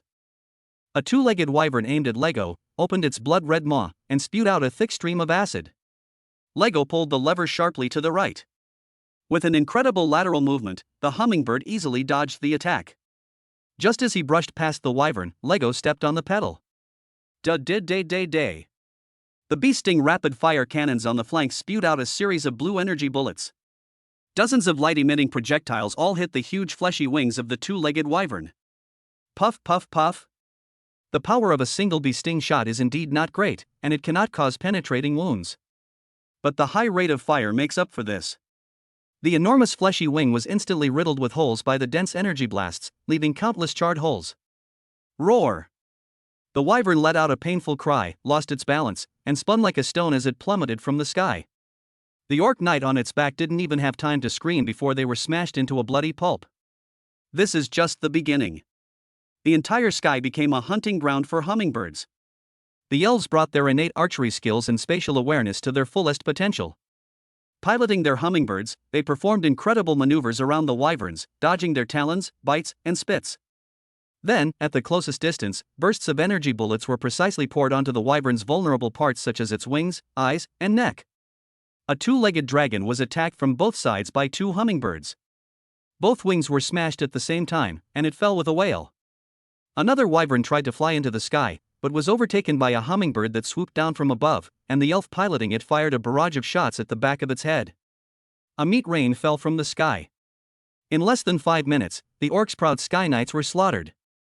On the ground, both the allied soldiers who were fighting and the orcs stopped what they were doing and stared blankly at the sky. They watched as those nimble mechanical hummingbirds, like a group of elegant yet ruthless aerial dancers, dismembered those arrogant flying behemoths one by one. An eerie silence fell over the entire battlefield. Behind the orc army, the arrogant smile on Warchief Grom's face had long since vanished. He stared intently at the hummingbirds circling in the sky, and for the first time, a fear of the unknown appeared in his bloodshot eyes. That is not about strength. Rather, it was a form of warfare that he could not comprehend at all, one that transcended his cognitive understanding. On the command platform, Iris's cheeks flushed with excitement. "Your Highness! We've succeeded! We possess the sky!" Ron's gaze, however, had already shifted from the windbreak wall on the sand table. His finger swept across the vast land representing the roaring plains and touched the deepest part of the map. That place is the lair of the Bloodhowl clan, a fortress built atop a volcano hell roar. No, Iris. This is just the beginning. He connected with Fanny's channel. The little dragon's voice trembled with excitement. "Master. My God. Did you see that? 0 casualties. 0 casualties. My darlings are the best." "Fanny, you did a great job," Ron affirmed. "Your reward is a brand new, massive laboratory built beneath the capital, and an unlimited budget." Fanny gasped in shock on the other end of the communicator, followed by sobs of joy. My master, I." "Don't cry," Ron interrupted her. "I have a new idea. The hummingbird is still too slow and has too short a range." Ron tapped his fingers heavily on the volcano that was Hell Roar. "I want the next generation of aircraft to be able to take off from the capital and fly directly there. And I don't want it to land." Chapter 60 for the death of the shaman. The total collapse of the Orc Empire. On the other end of the communicator, Fanny's breathing could be heard clearly, still carrying the excitement of her stunning debut. Ron's words, "I don't want it to land," were like a stone thrown into a calm lake, instantly creating a tidal wave in her mind. No landing?" Fanny stammered. "What does that mean? Master, do you mean a one-time use? Like a giant alchemical bomb? This is such a waste. The core of every hummingbird is priceless." "No," Ron's voice came calmly. "It's about delivering the cargo to the designated location and then returning." "Goods?" Fanny's dragon brain instantly understood. She thought of the oil canisters hurled by the wyverns, and of the spot Ron tapped on the map, the Bloodhowl clan's stronghold, a fortress atop an active volcano. Take off from the capital, cross the entire roaring plains, drop the cargo into the volcano, and then return. An incredibly crazy yet incredibly clear war plan took shape in her mind. "My dragon god above," Fanny murmured, her voice filled with trembling and fervor. "Master, you want to throw the sun into someone else's house? Your lab and budget are all geared towards achieving this goal." After Ron finished speaking, he cut off the communication. His gaze returned to the magic sand table. The battle at the Windbreak Great Wall is experiencing an avalanche-like chain reaction due to the change of control over the skies. The once fearless orcs, upon witnessing their proud wyvern riders plummet from the sky like flies swatted, quickly lost their fervor, replaced by a primal fear. No retreat. Anyone who dares to retreat will be killed without mercy. Warchief Grim brandished his giant axe and personally beheaded an orc centurion who turned to flee, in an attempt to stabilize the front lines. His roar was still loud, but this time, the response was no longer a frenzied battle cry, but rather the soldiers' evasive eyes and retreating footsteps. For the first time, the sky became their forbidden zone. Just as the Orcish army's morale was on the verge of complete collapse, a completely different aura rose into the sky from the rear of the army. It was an ancient, savage pressure, carrying a heavy smell of blood and sulfur. Bygram's Warchief aura is more than 10 times stronger. Boom! A massive totem pole, forged from the bones of a giant beast in black metal, was erected by several enormous ogres and slammed deep into the earth. At the top of the totem pole, an old orc with a hunched back, covered in bone ornaments and a dried-up head, is holding aloft a twisted staff and chanting ancient incantations in a language incomprehensible to humans. In just a few seconds, the sky changed from the orange red of dusk to an ominous dark red. Streaks of blood-red lightning flashed through the thick clouds, accompanied by muffled thunder. The earth began to tremble slightly. The fleeing orcs, like puppets controlled by invisible threads, suddenly stopped in their tracks. Their eyes were once again filled with blood, their muscles swelled abnormally, and they let out unintelligible roars. Their rationality is being completely stripped away by a more powerful force, transforming them into the purest killing machines. On the command platform, Iris watched the changes happening on the magic sand table, her expression turning grim. A massive, dark red dot of light, so large it covered the entire battlefield, appeared behind the orc army and was flashing wildly. The red light, like a virus, began to erode the blue dots of the allied forces, giving many dots a dangerous red edge. Your Highness! It's the Orcish High Shaman! The Bloodhowl clan's last trump card, the Witherchogal. Iris's voice was urgent. He's using the forbidden spell Blood Rage Decay. This will burn the life force of all orc warriors in exchange for several times their combat power for a short period of time. And this power will corrupt the mind. Our soldiers have been affected as well. Chaos has broken out on the front lines. Ron looked at the sand table without saying a word. On the sand table, the blue dots stained with red light began to attack each other, and the formation became chaotic. New. He uttered only 3 words, then took a step back and silently disappeared into the shadow cast by the command platform. Iris was already used to Ron's elusive manner of action. She immediately composed herself, picked up her communicator, and began issuing commands, mobilizing the reserve Holy Light priests and elven soothsayers to step forward and do their best to stabilize their own lines. Behind the battlefield, beneath the totem pole, the great shaman Succubus Body, unable to withstand the immense energy, had begun to crack, with black blood seeping from his skin. But in his cloudy eyes, a mad gleam of victory shone. The forbidden technique will be completed in just 10 more breaths.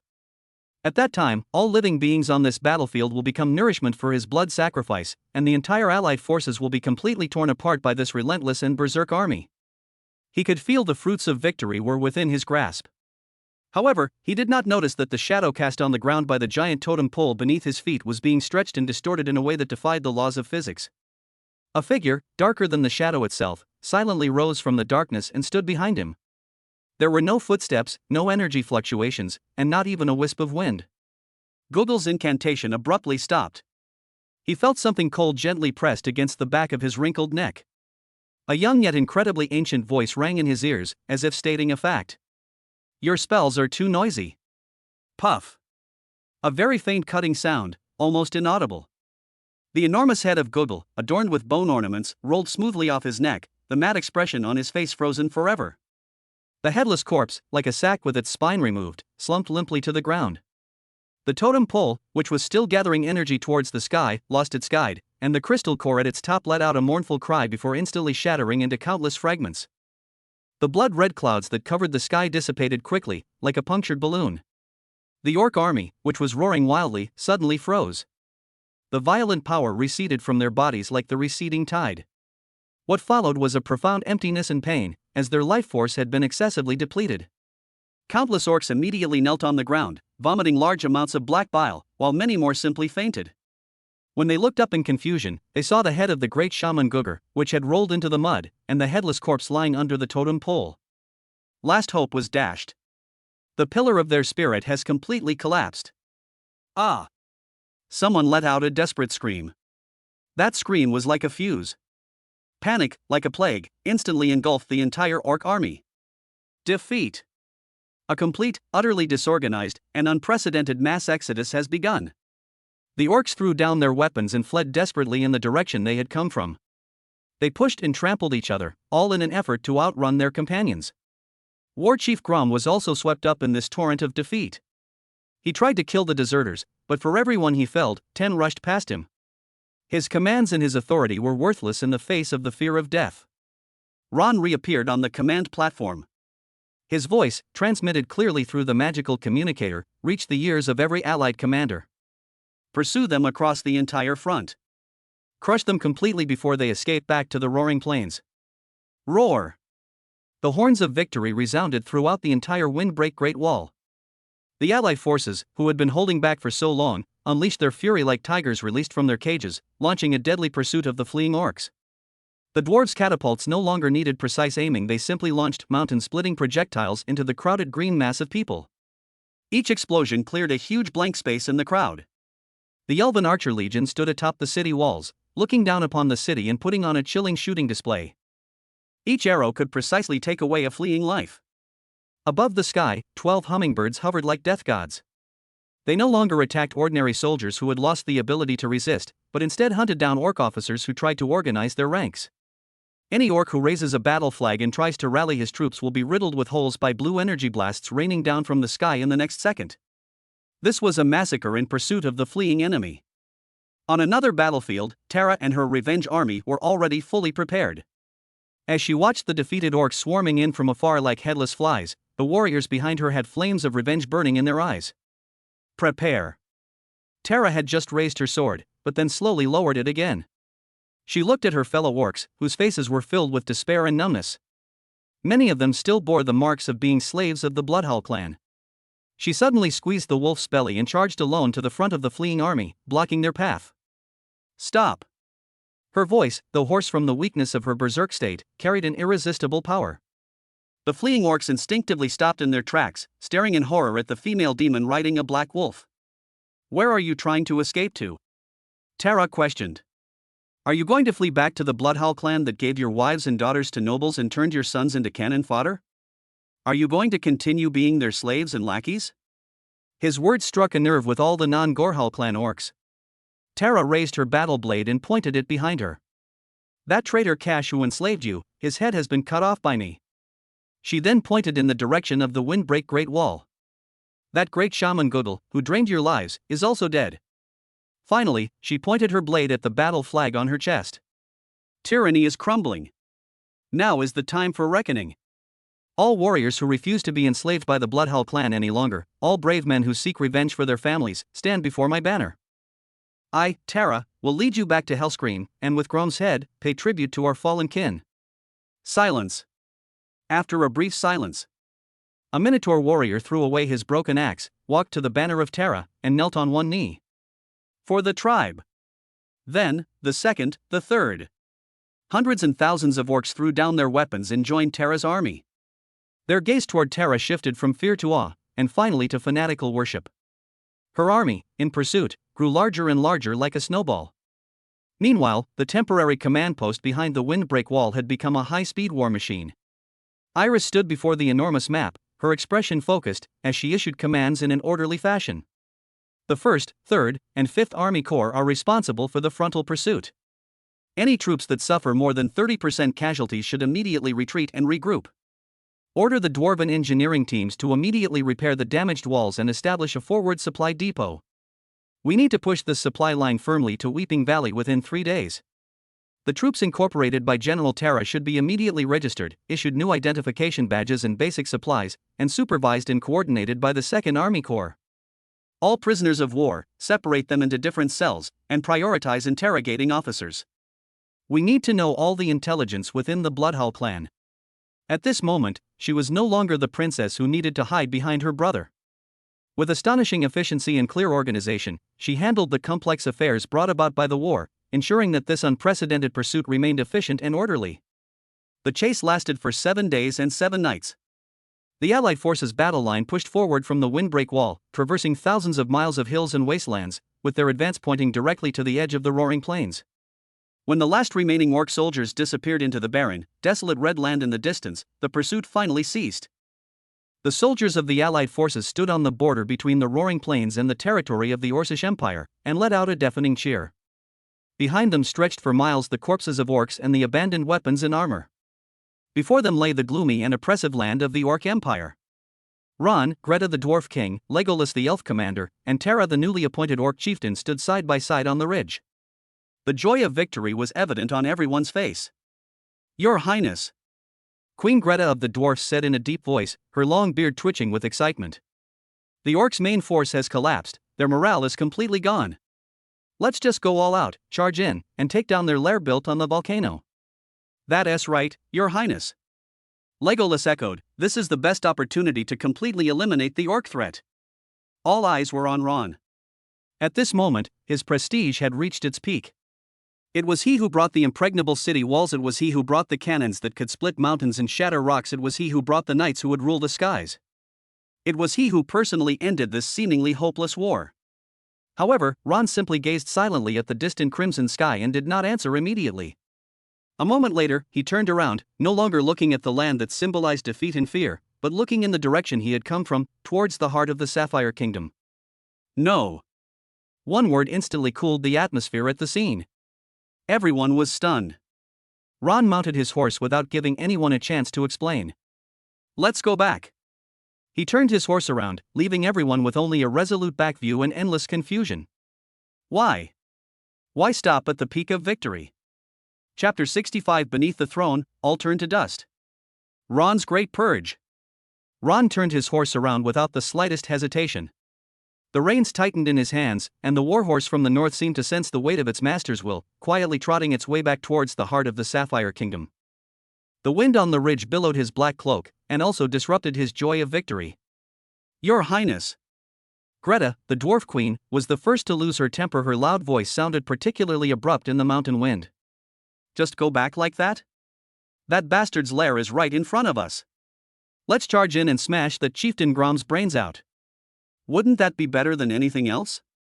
Legolas stepped forward as well. His elven elegance prevented him from roaring like Greta, but his confusion was equally clear. Your Highness, the main force of the orcs has been defeated and their morale is low. This is the best time to press our advantage and resolve the border troubles once and for all. To withdraw now would be tantamount to releasing a tiger back into the mountains. Tara didn't speak, but the way she gripped her sword tightly and the uneasy growls of the black wolf beneath her spoke volumes about her attitude. The revenge is not yet complete. Ron reined in his horse but did not turn around. His voice drifted on the wind, calm yet carrying an undeniable weight. Tiger? Now, on that land, there is only a group of sick cats with their teeth pulled and claws broken. And in our home, there is a group of stunted rats that haven't been fed. A giant rat? Greta and Legolas exchanged a glance, both seeing confusion in each other's eyes. Ron offered no further explanation. Tara, he called out. Here. Tara urged the wolf forward. Your Legion of Vengeance, along with the newly recruited troops, is stationed in Weeping Valley. You and your legion will be the kingdom's new eastern bulwark. The dwarven engineering team will help you build a brand new fortress, stronger than the windbreak wall. All the orc armor and weapons captured are yours. Tara was stunned. She thought she would be disappointed for not being able to kill Grom, but Ron's arrangement stirred up a more complex emotion in her heart. Trust, and a heavy responsibility. Yes, Your Highness, she replied in a deep voice, offering no further objections. Greta. Here. The dwarf king snapped out of his daze. I want you to establish 10 forward supply depots and beacon towers along this pursuit route within a month. All captured ores and metals must be transported back to your furnace city. I have only one request, triple the quantity of the next batch of mountain opening shells. Greta's eyes lit up instantly. The mountains of looted ores were an irresistible temptation for the dwarves. No problem, Your Highness. I'll give you 3 times, even 5 times, she patted her chest and assured him. Legolas. Your Highness, please give your orders. Your Elven Archer Legion, together with Tara's forces, will wipe out the remaining orc tribes on the Roaring Plains. I need a detailed map, as well as a distribution map of all mineral veins, water sources, and special resources. I want every corner of this land to be crystal clear. Legolas understood. Ron wasn't giving up, he was making the most thorough preparations for the next, and final, conquest. Yes, Your Highness. Having arranged everything, Ron spurred his horse and rode away without stopping. Freya and her bloodline knights, like silent shadows, followed closely behind, joining the army and embarking on their return journey in a grand procession. 2 weeks later, in the royal capital, at Dracula Castle. The shadow of war has dissipated, but the atmosphere inside the castle is even more somber than during the war. Inside the spacious council hall, dozens of former nobles of the kingdom were gathered. They were dressed in magnificent formal attire, but their faces were pale and their foreheads were covered in sweat. On the long table in front of them, there was no fine wine or delicacies, only stacks of ledgers and documents piled up like mountains. Princess Iris stood beside the main seat, dressed in a smart court suit, replacing her usual princess gown. Her voice was clear and strong, echoing in the silent council chamber. According to the Wartime Emergency Mobilization Order, Marquis Angus, your territory should provide 3,000 sure of grain and 500 sets of leather armor. However, the accounts show that you have only submitted 1,000 sure of grain and 300 sets of leather armor, and half of them are unusable defective products. The Marquis of Angus, a fat, white-haired old man whose name was called, shuddered. Your Highness, this is a misunderstanding. My territory has had a poor harvest this year, and most of the artisans have also fallen ill. Really? Iris picked up another document. But the tax official's report says that your granaries are overflowing, and some of the grain has even gone moldy due to improper storage. Your Chamber of Commerce was also selling military supplies on the black market at high prices during the war. Marquis Angus's face instantly turned from pale to ashen. Iris stopped looking at him and turned her gaze to the next person. Count Barazzo, 1/3 of the supplies you were in charge of for transporting military equipment to the western border have gone missing. Your explanation is that they were attacked by bandits. But General Freya's knights found the missing supplies in your castle cellar, and they were still stamped with the royal sealing wax. One nobleman after another was named. Every accusation is supported by irrefutable evidence. These corrupt officials who profited from the national crisis during the war, thinking they could get away with it, are now discovering that the net of reckoning has already been quietly tightened. The doors to the council chamber opened silently. Ron walked in. He wasn't wearing a prince's suit, he was still dressed in a practical black outfit. The moment he appeared, all the nobles held their breath. My sister, have you finished reading? Ron walked up to Iris, his tone as casual as if he were asking about the weather. I'm done reading, Ron. Iris closed the last ledger. Very good. Ron's gaze swept across the entire room, and all the nobles who met his eyes subconsciously lowered their heads. The war is over, but the score isn't settled yet. Marquis Angus, Count Barras. He read out more than a dozen names in a row. He embezzled military property, colluded with the enemy and aided bandits, and undermined the foundation of the nation. According to the laws of the kingdom, he shall be sentenced to death and stripped of all titles and fiefs. No. Your Highness. Spare me. We were wrong. We are willing to hand over all our assets. The nobles whose names were called could no longer hold on and knelt down, crying and begging for mercy. Ron remained unmoved. However, I have just issued a new decree. He took a parchment scroll from Iris and unfolded it. The Post-War Reconstruction and Atonement Act. Those who are guilty in the war can have their merits offset by their demerits. All your property will be confiscated and put into the national treasury to be used to compensate the families of fallen soldiers and to rebuild border towns. You yourselves, and your immediate family members, will be sent to the windbreak wall to become the first settlers. There you will build roads, cultivate farmland, and wash away your sins with your sweat. Only when the land you cultivate produces enough grain to feed a legion of 10,000 men for a year will your sins be atoned for. At that time, your descendants will be able to return to the kingdom as commoners. The entire council chamber was deathly silent. This is more painful for them than killing them outright. They were stripped of their proud status and forced to do hard labor like the lowest of slaves. Your Highness. You can't do this. We are nobles. We have the rights granted by the sacred covenant. Marquis Angus cried out in struggle. Ron walked up to him, squatted down, and looked at him. A sacred covenant? He smiled. From this day forward, my words shall be the sole sacred covenant of the Sapphire Kingdom. He stood up, no longer looking at the ashen-faced old nobles. Freya. Yes. Freya appeared from outside the door. Invite them out and set them on their way. Make sure they reach the windbreak Great Wall safely, not one of them can be missing. Yes. The Blood Knights entered and dragged the nobles who were slumped on the ground out one by one, like dead dogs. Inside the council chamber, the remaining nobles remained silent, not daring to even breathe loudly. They understood that an era had come to a complete end. Ron looked at them. You are very lucky. You have fulfilled your duty in the war. Therefore, your glory and your fiefdom will be preserved. Upon hearing this, everyone breathed a sigh of relief. But Ron changed the subject, and everyone's hearts jumped into their throats again. From today onwards, all the kingdom's armies will be brought under the direct command of the royal family. All nobles' private armies must be disbanded within 3 days, and their personnel will be incorporated into the 3 newly formed legions, under the unified training of General Freya, General Terra, and General Legolas. No territory may privately possess a single piece of armor or a single knife. In exchange, the royal family will be responsible for the defense and security of all territories. At the same time, the royal capital's main market will be opened, where all the territory's specialties can be traded tax-free. This is a combination punch. They stripped the military of their power and offered them economic incentives. No one dared to say no. They could only bow and accept the order. Yes, Your Highness. Thus, the policy of weakening the power of the feudal lords without resorting to violence was completed. For the first time in its true sense, the Sapphire Kingdom achieved a unified power. Having dealt with domestic affairs, Ron turned his attention to his allies.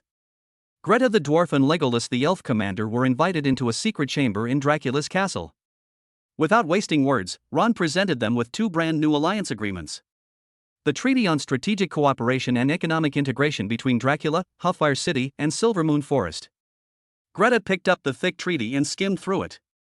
The treaty's contents are extremely generous. The Dracula family will provide the dwarves with the latest alchemical blueprints, including a simplified version of the power core for the hummingbird. Open up all human magical knowledge and the right to jointly explore ancient ruins to the elves. The 3 parties will jointly build a golden trade route that runs through mountains and forests, with all goods circulating without tariffs. Your Highness, this is too generous. Greta's mouth was practically watering.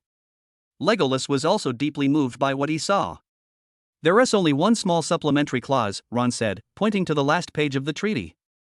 The ultimate right to interpret and maintain the core energy of all creations that utilize the technology of the Dracula family belongs to the Dracula family. The supreme command of the Covenant Legion, jointly formed by all 3 parties during wartime, shall belong to the heirs of the Dracula family. Greta and Legolas both stopped moving. They were all leaders of their respective races, and they instantly understood the profound meaning of these 2 points. This is tantamount to handing over half of their lives to Ron. This is a ticket to a chariot. Once you're on board, you can enjoy the benefits of rapid development. But Ron held the steering wheel firmly in his hands. The 2 looked at each other and saw the struggle in each other's eyes, as well as an irresistible temptation. Finally, Greta picked up the quill pen and signed her name. Let's do it. I trust Your Highness. Legolas then signed his name. For the Alliance. Ron put away the alliance agreement, and a genuine smile appeared on his face, the first one since the war ended. With this, all internal and external troubles were swept away. A vast alliance, with the Dracula family at its absolute core and encompassing humans, dwarves, elves, and even some orc forces, has already taken shape. Under Ron's iron-fisted rule, the entire Sapphire Kingdom burst forth with astonishing vitality. Countless riches were seized from the border, transforming into sturdy roads, towering workshops, and newly cultivated fields. Iris displayed astonishing governing talent, turning Ron's wild ideas into practical decrees that made the entire kingdom function like a sophisticated machine. The people live and work in peace and contentment, and the nation's strength is growing day by day. Everyone knows that the world in the Sapphire Kingdom has changed. Ron is the only sun under the sky. That night, Ron stood alone at the highest point of the castle, overlooking the brightly lit capital. He did not look at the east, which symbolized victory, but instead cast his gaze toward the more distant and profound west. That place is the heart of human civilization and the home of several vast empires. An attendant appeared silently behind him, knelt on one knee, and handed him a scroll sealed with sealing wax. Your Highness, a top-level intelligence report from Shadow. Ron took the scroll and unrolled it. The scroll contained only a few words, yet it made his pupils shrink slightly. The assassination of the 3rd Prince of the Radiant Empire has plunged the Empire into turmoil. The Knights of the Holy Judgment have been acting suspiciously, seemingly targeting our country. Traces of the Abyss cult have been discovered on our border. Ron gripped the scroll in his hand, and the paper crumbled into dust under his power. He turned around, walked down the tower, and returned to his study. He did not summon any ministers, but simply spread out a blank sheet of parchment, picked up a quill pen, and wrote a name on it. Fanny. Then, with the tip of his pen, he drew 3 heavy horizontal lines under that name. He handed the note to the attendant waiting outside the door. Immediately, and as quickly as possible, deliver it to the mobile workshop. Chapter 66: A Child's Destiny. My daughter is SSS rank. The attendant took the slip of paper with Fanny written on it and 3 heavy horizontal lines drawn across it. His wrist trembled so much that he almost couldn't hold it steady.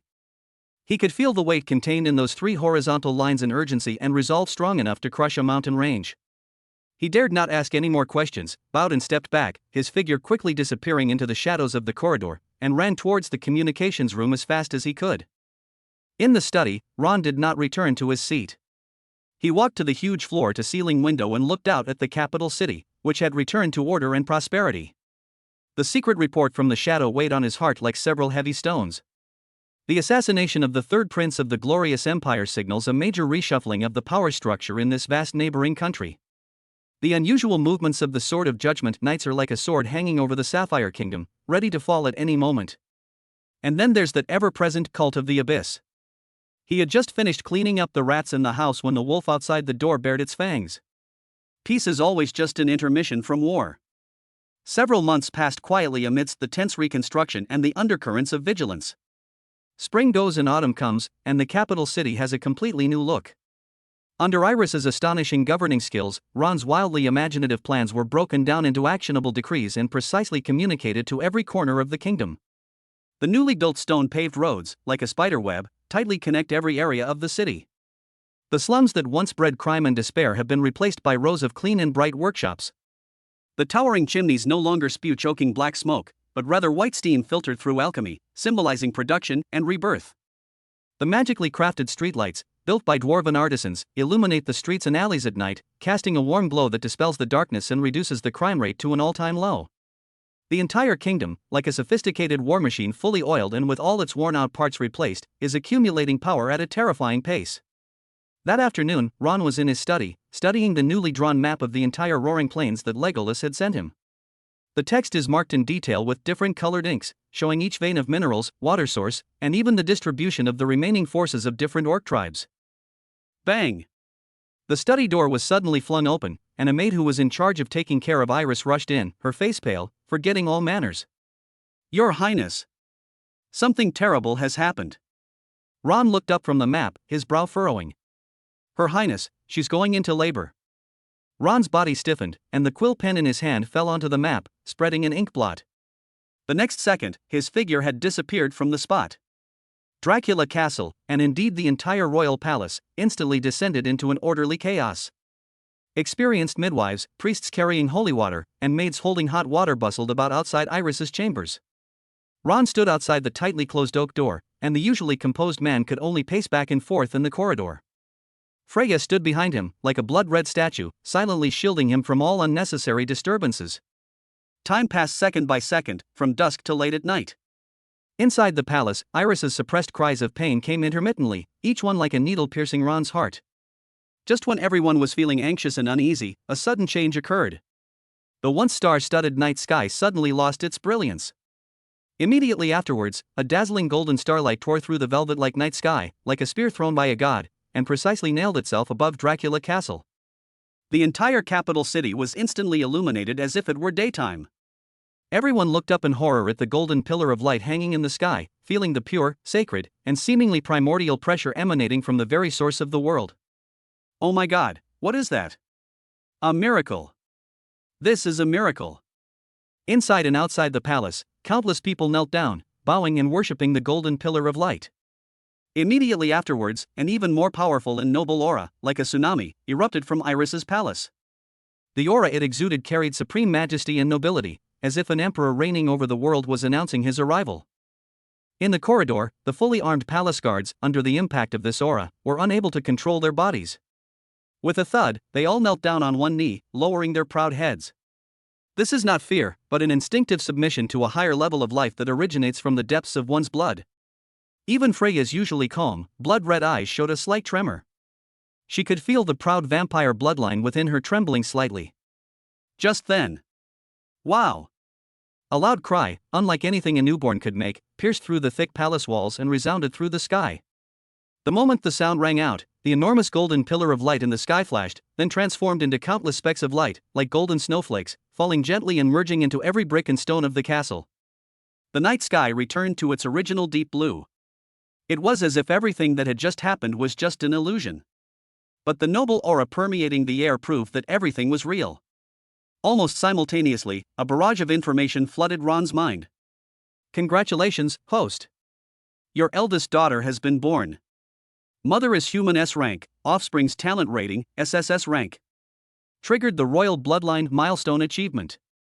Reward, huge attribute boost. Constitution plus 120. Spirit plus 120. Charisma plus 50. One talent draw opportunity. An indescribable, terrifying power exploded from Ron's limbs and bones in an instant.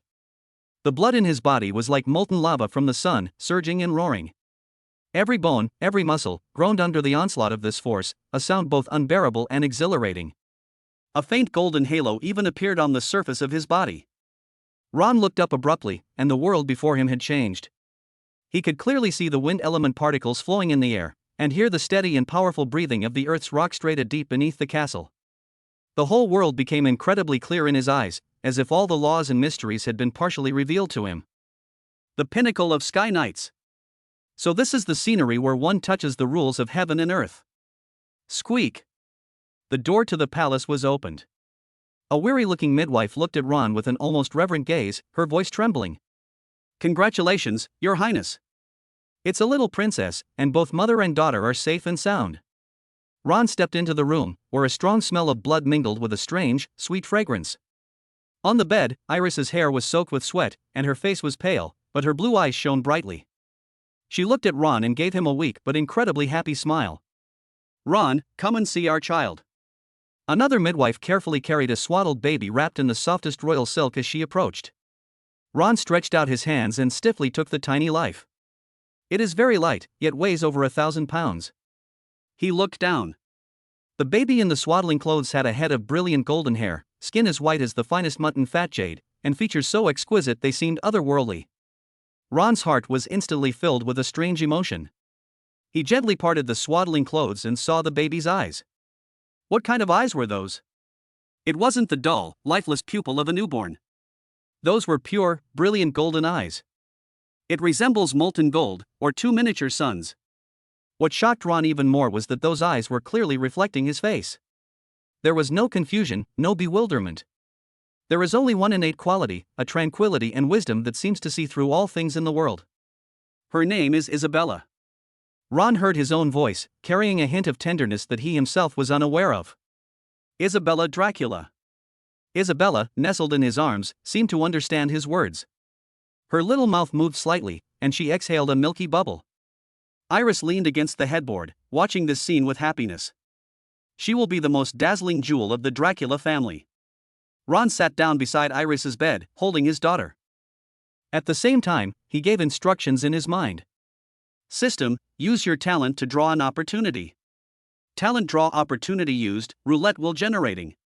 A huge and magnificent golden wheel, visible only to him, appeared before his eyes. The roulette wheel is divided into countless squares, and in each square, an ancient rune representing a powerful talent flashes. Rapid regeneration, elemental affinity, dragon power, shadow domination. The roulette wheel began to spin wildly, and countless talent runes connected into a stream of light. Ron's mind was more focused than ever before. Finally, the roulette wheel slowed down, and the pointer came to a stop on a square that emitted a purple gold light. Congratulations, host. You have obtained the top-tier talent, Imperial Talent. Imperial Potential Top Tier, your blood and soul are inscribed with the laws of rule. Your words can easily sway hearts, your will can inspire followers to sacrifice their lives, your very existence is a symbol of power. All intelligent life instinctively feels awe before you. The moment his talent merged into his body, Ron did not feel any increase in strength. But his entire quality underwent a dramatic change. It was a sublimation that cannot be described in words. He simply held his daughter and sat there quietly. A maid who had just stepped forward to change Iris's towel stopped 3 steps away from him, unable to go any further. Her legs went weak, and a sense of awe from the depths of her soul made her want to kneel down and kiss Ron's boots. Ron looked up and glanced at her. Just a glance. The maid felt as if her very soul had been seen through, and all her thoughts were laid bare. She knelt down with a thud, her body trembling like a leaf. This is what is meant by the qualities of an emperor. An aura that can dominate everything without relying on power. Ron was about to look away and comfort Iris. At that very moment, the golden system interface in his mind was suddenly covered by a blinding crimson. A piercing, soul-tearing alarm blared in his mind. SSS level alert. Lines of scarlet text, carrying an ominous aura, popped up wildly. Warning, due to the birth of the SSS-level bloodline Emperor's qualities, its existence has torn through the dimensional veil and has been perceived by multiple higher dimensional beings. Warning, the entity codenamed Void Hunter has locked onto the newborn's coordinates. Threat level, Apocalypse. Countdown begins, 7 days, 0 hours, 00 minutes, 0 seconds. The warmth on Ron's face vanished instantly. He tightened his grip on Isabella's hand. He looked down at his fragile yet priceless daughter in his arms, the one who had given him her first smile. Void Hunter. 7 days. A hunt for his daughter began the moment she was born. Chapter 67 Void Hunter? Then let it see what the power of the Empire is all about. Those lines of scarlet text burned onto Ron's retina like a branding iron. SSS level alert. Warning, due to the birth of the SSS-level bloodline Emperor's qualities, its existence has torn through the dimensional veil and has been perceived by multiple higher dimensional beings. Warning, the entity codenamed Void Hunter has locked onto the newborn's coordinates. Threat level, Apocalypse. Countdown begins, 7 days, 0 hours, 00 minutes, 0 seconds. The fragrance and the stench of blood in the palace were instantly dispelled by an invisible chill. The sense of elevation that came from just acquiring the top-tier talent, Emperor's qualities, was completely shattered by this chilling alarm. He looked down at the little life in his arms. Isabella's pure golden eyes clearly reflected his face. Her little mouth moved slightly, as if sensing the fleeting stiffness in her father's body, and she let out a soft, sweet gurgling sound. Fragile. Yet it also possesses the power to tear apart the dimensional veil. Ron? On the bed, Iris's voice carried a hint of postpartum weakness. She keenly sensed the change in the atmosphere. Ron looked up, all the tenderness on his face gone. He gently placed Isabella back beside Iris, his movements tender, but his eyes had changed. That was no longer the gaze of a father looking at his daughter, but that of a lion surveying its territory, discovering an unknown beast daring to covet its most precious treasure. Iris, get some rest. His voice was calm, yet it made all the maids and midwives in the room stop what they were doing and dare not breathe. He turned around and strode out of the palace. Outside the door, Freya still stood like a blood-red statue. Summon all core members. Meeting room in half an hour. Yes. Freya didn't ask any questions, turned and left, her blood-red cloak drawing a sharp arc in the corridor. Ron didn't go to the council chamber, but went straight to the other end of the castle, the king's study. He didn't ask the guards to announce his arrival, but instead pushed open the heavy oak door. The elderly king, the nominal ruler of the Sapphire Kingdom, was staring intently at a map. Hearing a sound, he looked up and saw his son. With just one glance, the old king stood up from his chair. What he saw was no longer the prince with illustrious military exploits. Ron, standing at the door, seemed to blend into the shadows of the entire Dracula castle. He didn't release any power, but the innate pressure he exuded made the air in the entire study feel thick and sticky. That is the power of the potential of an emperor. An aura that makes even royal power tremble. Ron, you. Father, Ron interrupted him. Times have changed. He walked in step by step, each step feeling as if he were stepping on the old king's heart. The Sapphire Kingdom is too small and too weak. It cannot withstand the coming storm. The old king's lips moved. He wanted to ask what storm it was, but looking into Ron's eyes, which seemed to see through everything, he swallowed his words. He knew that asking wouldn't make it clear. He only needs to make a choice. I need absolute power to mobilize every ounce of strength in this country, and even in our allies. Ron stood before his desk, his hands resting on the map, surveying the entire kingdom. From this moment on, I need a more secure throne. The old king looked at his son's broad back, a back that held an unprecedented resolve and sense of responsibility. He suddenly laughed, a laugh filled with relief. This kingdom has long been yours. He picked up the royal seal from the table and placed it beside Ron. Go do what you want to do. Half an hour later, in the council chamber. Freya, Tara, Legolas, Greta, and Iris's trusted ministers, who had just finished dealing with government affairs and rushed over upon hearing the news, all gathered together. Everyone felt the oppressive atmosphere of an impending storm. When Ron walked into the council chamber, all eyes were on him. He did not sit in the main seat, but stood in the center of the council chamber. Just now, His Majesty the King, my father, decided to abdicate. In short, it was like dropping a depth charge into a calm lake. Everyone, including Freya, looked astonished. "Your Highness, this is too sudden," an old minister couldn't help but exclaim. "A country cannot be without a ruler for a day, but the transfer of the throne requires complex rituals and time. There's no time left." Ron raised his hand, silencing all the chatter. His gaze swept across the entire room, and his talent for imperial qualities gave every look an undeniable persuasive power. "I will hold the coronation ceremony in 3 days. Not a king, but an emperor. The Sapphire Kingdom will be upgraded to the Dracula Empire." Inside the council chamber, you could hear a pin drop. Emperor. Empire. These two words carry a very heavy meaning. This continent has not seen the birth of a new empire for centuries. The rise of each empire has been accompanied by endless wars and countless bones. "Ron." Greta's loud voice lowered considerably. "Are you serious? This isn't childless play. If we become emperor, the Radiant Empire and the barbarian kingdoms to the north will see us as a thorn in their side." Legolas frowned as well. While the elves weren't particularly interested in human politics, they understood what this meant. This means that the Sapphire Kingdom will voluntarily step into the spotlight of the entire continent, accepting scrutiny and hostility from all forces. "I want them to see." Ron's voice echoed in the empty council chamber. "Let them see clearly who will dominate this new era." His gaze shifted to Freya and Tara. "I need a grand ceremony like never before. I want everyone in the capital to witness the birth of the Empire. I want their cheers to echo throughout the entire continent." He paused, then spoke slowly and deliberately. "Because I need this momentum. I need the fortune of the entire nation to be concentrated in my own body. To combat an impending catastrophe that will destroy the world. An apocalyptic catastrophe." These 4 words chilled everyone present to the bone. They looked at Ron and realized he wasn't joking. 3 days is simply unbelievable for the founding ceremony of an empire. But under Ron's absolute will and Iris's terrifying execution, the entire capital city became a machine running insanely. Countless artisans were mobilized to work through the night to produce brand new imperial banners embroidered with the black dragon emblem of the Dracula family. The palace square has been renovated, and a towering coronation platform, tall enough to command the attention of the entire city, has been erected. The dwarves halted all construction and devoted all their efforts to forging a brand new crown and a scepter symbolizing the imperial authority for Ron. The elves used magic to create countless beautiful flowers and vines, decorating the entire capital like a mythical holy city. The 3rd day, early morning. The melodious chimes rang out from the Cathedral of Light in the heart of the capital, spreading to every corner of the city. Hundreds of thousands of people flocked to the royal palace square from all corners of the city. Dressed in festive attire, their faces were filled with excitement and anticipation.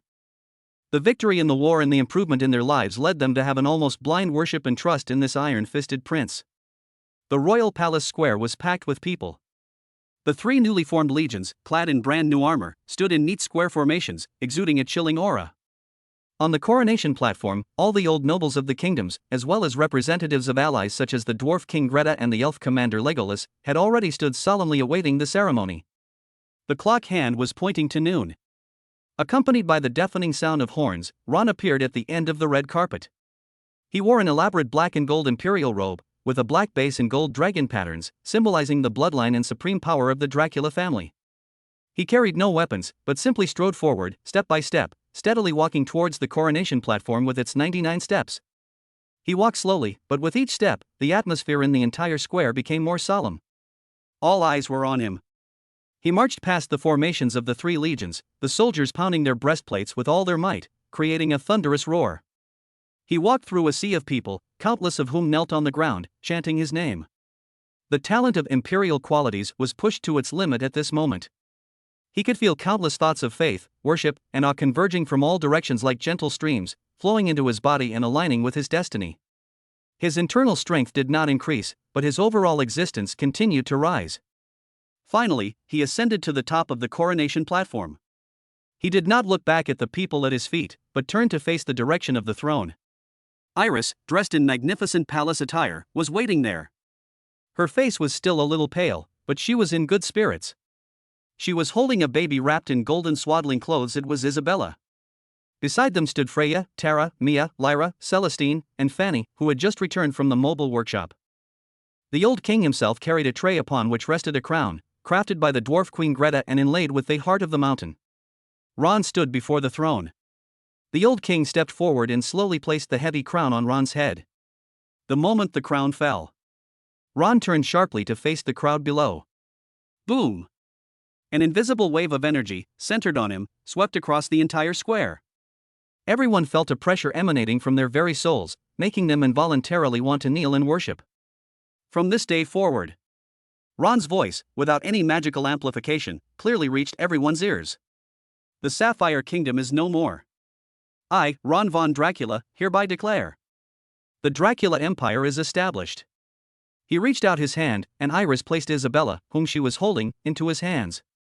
Ron held his newborn daughter high in the air. Her radiant golden swaddling clothes shone like another sun in the sunlight. She, Isabella von Dracula, will be the first heir to the Empire, the most dazzling jewel of the Empire. I will lead you to create an unprecedented and glorious era. Beneath the throne, all is dust. Above the Empire, only glory remains. Dracula! Dracula! Dracula! The thunderous cheers drowned out everything. Countless soldiers raised their weapons, and countless civilians were moved to tears. At this moment, a brand new empire was officially declared born. Spies from various countries across the continent recorded this scene with memory crystals and sent it back to their respective countries as quickly as possible. The establishment of the Dracula Empire was like a boulder crashing into the already turbulent situation on the continent. The coronation ceremony continued in a frenzied atmosphere. Ron sat on the throne and began the investiture ceremony. I hereby confer upon Iris von Dracula the title of Empress of the Dracula Empire, the mother of the nation. Iris took Ron's other hand and stood beside him, receiving the worship of the people. Freya von Dracula is hereby conferred the title of Imperial Princess, Grand Duchess of the Blood Rose, and Commander of the Imperial Guard, the Bloodline Knights. Terra is hereby appointed Imperial Marshal, Grand Duchess Guardian of the East, to guard the Roaring Plains. Fanny is hereby appointed as the Hand of Shadows of the Empire, in charge of the Empire's intelligence agency, Shadow. Mia is hereby appointed as the Chief Speaker of the Magic Power Council. A title, Layla. One title after another was bestowed, signifying that Ron's forces were being fully integrated into this new imperial framework. The entire capital was immersed in a sea of revelry. No one knows that behind this grand celebration, a countdown to the end of the world is ticking away second by second. Night fell. The revelers gradually dispersed. Inside the throne room of the brightly lit palace, Ron sat alone on the enormous obsidian throne, one hand on the crown and the other gently tapping the armrest. The hall was completely empty and eerily silent. He closed his eyes, feeling the immense national destiny within him, a force born from the worship of the people. This power is ethereal yet undeniably real. It cannot be directly converted into combat power, but it acts like a huge amplifier, making his Emperor's talent even more terrifying. This also gave him a sense of confidence to confront the impending threat. He opened his eyes and looked at the system interface that only he could see. Countdown, 3 days, 21 hours, 14 minutes, and 6 seconds. Time is running out. He stood up, stepped down from the throne, and went to the center of the hall. He stretched out his hand, palm up. System, add all the attribute points that were reported by all core members when I was conferred the title to my spirit. Attribute points assigned. A cool current surged into his mind, and Ron's mental power surged once again. He needed immense mental power to control the welcome ceremony he had prepared for that void hunter. After doing all this, he pushed open the side door of the hall and walked out.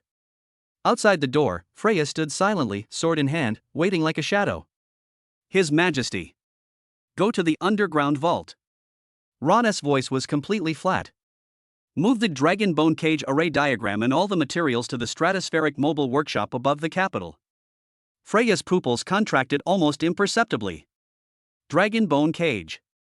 That was a forbidden alchemical array that the ancestors of the Dracula family once used to trap a fully grown dragon. Activating it requires burning a massive amount of magic crystals, and its power is enough to seal off a space. However, its consumption is enough to drain a kingdom's fiscal revenue for half a year. All of them? Freya confirmed. All of them. Ron looked up at the blood-red moon in the night sky. I want that ignorant fool to understand that there are some places he can't just come to whenever he wants. Chapter 68 The Heart of Titan. A roar from the depths of the earth. Freya's blood-red pupils reflected Ron's cold, handsome profile. Dragon bone cage. Those 4 words, in the ancient books of the Dracula family, are inextricably linked with taboo, destruction, and unimaginable cost. Using it means that the enemy has exceeded the scope of what conventional force can handle. All of them? She wasn't confirming the order, but rather the scale of this high-stakes gamble. All of it. Ron's gaze pierced the night, landing on the eerie blood moon. I will use the Empire's treasury to give it a grand funeral. Freya said no more, her body transforming into a crimson blur as she vanished at the end of the corridor. Executing orders was her sole duty. Ron turned and strode toward the alchemical teleportation array deep within the palace. The next moment, his figure appeared in the stratosphere, thousands of meters above the capital. A colossal floating platform, constructed of steel and magic, hovers silently above the sea of clouds. This is the mobile workshop overseen by Fanny, one of the Empire's top secrets. At this moment, the central platform of the workshop was in complete chaos.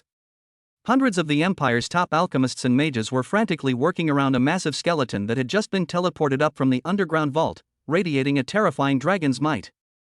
The bones had a jade-like texture, each thicker than an adult's waist, and were engraved with dense, ancient runes that flowed slowly as if they were alive. Energy calibration. The magic output of Node 7 is overloaded by 3%. Reduce it. Stabilize the magic array. Damn it, the dragon's might is too strong. Those with weak mental strength have to retreat. Materials. Where's the B7 composite dragon blood crystal? Who the hell put it there? A cacophony of commands and curses rose and fell. Ron's appearance instantly silenced the scene. He didn't speak, but walked to the edge of the platform and looked down at the brightly lit imperial capital, which resembled a galaxy fallen to Earth. The aura of imperial prestige unfolded silently, and an invisible order enveloped the entire platform. The previously panicked mages felt a strange sense of calm settle in their hearts, and their thoughts became clearer. Your Majesty. Fanny stepped out from the crowd, her face still flushed from the coronation ceremony, but her eyes had regained the composure of an intelligence chief. Progress, Ron uttered. It's not looking good. Fanny handed over a recording crystal. The structure of the dragon bone cage is too complex, and the interference from the dragoness might is beyond imagination. At the current speed, let alone 3 days, it might not even take 10 days to complete the basic structure. Ron took the crystal, scanned it with his mental energy, and countless complex data and structural diagrams flashed through his mind. He raised his hand. Buzz. The immense spiritual power, like an invisible tide, instantly covered the entire platform. Amidst gasps of astonishment, the incredibly heavy dragon skeleton slowly rose into the air. The first main bone ascends 300 meters into the air and rotates 30 degrees. The second and third auxiliary bones are connected by mortise and tendon joints, and the energy circuits are connected in series using the serpentine threading method. All mages, hand over your spiritual power to me for unified allocation. Heed my command and inject energy. Ron's voice rang clearly in everyone's minds. He alone became the central processor of the entire alchemical array. Under his direction, the originally chaotic construction work instantly became orderly, increasing efficiency by more than tenfold. Huge pieces of dragon bone, like intricate parts, began to assemble and piece together in the air, slowly taking shape above the clouds, forming the outline of a massive cage that would block out the moonlight. Just then, a blinding magical light shone beside Ron. A mage in charge of communications, his face ashen, maintained an emergency communication array. Within the magic circle, an image appeared of a dwarf elder with half his beard burned off and a face full of anxiety. Your Majesty Dracula. Something terrible has happened. Iron Forge is collapsing. Ron shifted his gaze from the dragon bones being pieced together to the face of the dwarf elder. Explain clearly. It's Her Majesty the Queen. Queen Greta, she's going into labor. The dwarf elder's voice trembled. But the phenomenon is terrifying. The entire Iron Furnace mountain range has been shaking for the past half hour. It's not an earthquake, it's like the mountains are breathing. Above our kingdom, all the clouds have turned earthy yellow, and what's falling from the sky isn't rain, but earthy yellow elemental dust. The power of the earth is so concentrated that it's almost solidifying. The elder's image was shaking violently due to the unstable signal, and he pointed behind him. Look! All the dwarves can't control themselves and are kneeling in worship towards the palace. That aura, it's so ancient, it's like the titans from our legends, who created our race, have awakened.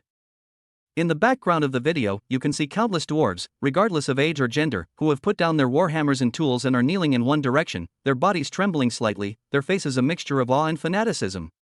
An ancient, profound, and majestic aura, seemingly from the beginning of the world, was leaked out even through the communication array. The aura caused the steel platform beneath Ron's feet to emit a slight hum. Boom! A sound that didn't sound like a baby's cry, but rather like the dull thud of two continental plates colliding deep underground, came from the communication array, making everyone's eardrums buzz. The moment that sound rang out, a visible, earth-yellow shockwave erupted from the Ironforge Palace in the background of the Dwarven Elder's image. At this moment, the entire Iron Furnace mountain range stopped breathing. Immediately afterwards, a series of entirely new pieces of information surfaced in Ron's mind. Congratulations, host! Your second son is born. Mother is a dwarf S rank, offspring's talent rating, SS plus rank. Triggering a special bloodline fusion reward. Based on the mother's pregnancy condition and the offspring's talents, a pregnancy-related support system will be activated. Host reward, Earth Affinity Mastery. Reward for the fetus, special bloodline Heart of Titan Advanced. A completely different power surged into Ron's body. It wasn't a direct surge in attribute points, but rather a strange sense of resonance. He looked down at the floating workshop beneath his feet. With the talent of Earth Affinity, he seemed to be able to sense the vast, slumbering Earth thousands of meters below. He can hear the breathing of the mountain rock layers and touch the direction of every mineral vein. He even had the delusion that he could make the city's ground rise up for him, or split open a deep abyss if he wanted to. He slowly raised his right foot, then gently lowered it. Thump! A muffled thud. A visible ripple of earthy yellow spread out from the steel deck beneath his feet. The entire massive floating workshop suddenly sank under the seemingly casual kick, emitting a metallic groan of unbearable strain. The mages and alchemists on the platform were thrown about by the sudden tremor, staring at their emperor in horror. The mere birth of a child with dwarven blood granted him such terrifying earth manipulation abilities? Ron ignored the astonishment of the crowd. His attention was entirely focused on another piece of information. SS plus level. Heart of Titan. 1 day later. Inside a side hall of the Imperial Palace in the capital. A faint scent of rock and fire filled the air. Iris, who had just been crowned queen, was curiously examining the baby that had been brought before her. The child was placed on a small bed made of obsidian, with healthy bronze skin, and even though he was only 1 day old, his limbs already showed a powerful outline. He didn't cry or make a fuss. He just opened his eyes and curiously looked around at this unfamiliar world. Those were eyes as black as obsidian, calm and resolute. Greta Ironforge, the dwarf queen, was leaning back in a huge chair, tearing into a roasted leg of lamb, showing no signs of having just given birth. Her physical abilities are incredibly strong. Iris, come and see, this is my son with Ron. Greta said, her words muffled but her face beaming with pride. This little guy can lift a small warhammer right after he was born. He is definitely my son. Iris smiled and gently touched the baby's arm. Sturdy and warm. Just then, the door to the side hall was pushed open. Ron walked in. He hadn't changed out of his black and gold imperial robes yet, having just finished an emergency meeting regarding the Empire's new tax law. Ron. Greta's eyes lit up. She threw down the lamb bone in her hand and stood up. Ron walked to the bedside and looked down at his second child. When the baby saw Ron, a natural affinity shone in its obsidian eyes. Ron reached out and picked him up. It feels very heavy when you hold it. It doesn't look like a newborn at all. It's more like a heavy piece of refined steel. He will be the future hope of the dwarves. Greta walked to Ron's side, looking at her son with incredibly tender eyes. No, Ron said. He will be the strongest shield for the Dracula Empire. He looked into the resolute eyes of the baby in his arms and said the name he had already thought of. Brock Dracula. Brock, nestled in his arms, seemed to understand his father's expectations. He grinned and let out a muffled whimper, like a puppy. Ron hugged Brock and silently prayed to himself. System, use your talent to draw an opportunity. Talent draw opportunity used, roulette wheel generating. The golden roulette wheel reappeared, spinning wildly. Finally, the pointer passed over talents such as Unbreakable and Earth Power and came to a steady stop on a grid that shimmered with a thick brownish gold light. Congratulations, host. You have obtained the advanced talent, Titan Forging Advanced. Titan Forging Advanced, the forging fire of the Titans is imprinted within your soul. You need no blueprints to understand the structure of all things. You need no ordinary fire to forge divine weapons with the power of the earth. Every item you forge will contain a profound trace of the earth's power. A surge of profound knowledge and instinct instantly flooded Ron's mind. He held the child, his gaze inadvertently sweeping over a full suit of plate armor used as decoration in the corner of the side hall. In an instant, the plate armor was completely disintegrated in his eyes. The metal composition, every fold and forging mark, the rudimentary layout of the energy circuit, all the advantages and disadvantages were clearly presented to him in the form of data. He even felt a strong urge that he could simply reach out and summon the ubiquitous metallic elements of the earth to recast this ordinary item into a magical artifact. This is Titan forging. Ron, look at this kid, how strong he is. Greta's proud voice pulled Ron back from his reverie. Ron nodded and handed Brock back to Greta. He felt the immense boost to his body brought about by the birth of his two offspring, and an unprecedented sense of control welled up within him. The pinnacle strength of a Sky Knight, the aura of an Emperor, the control of Earth affinity, the creativity of Titan forging.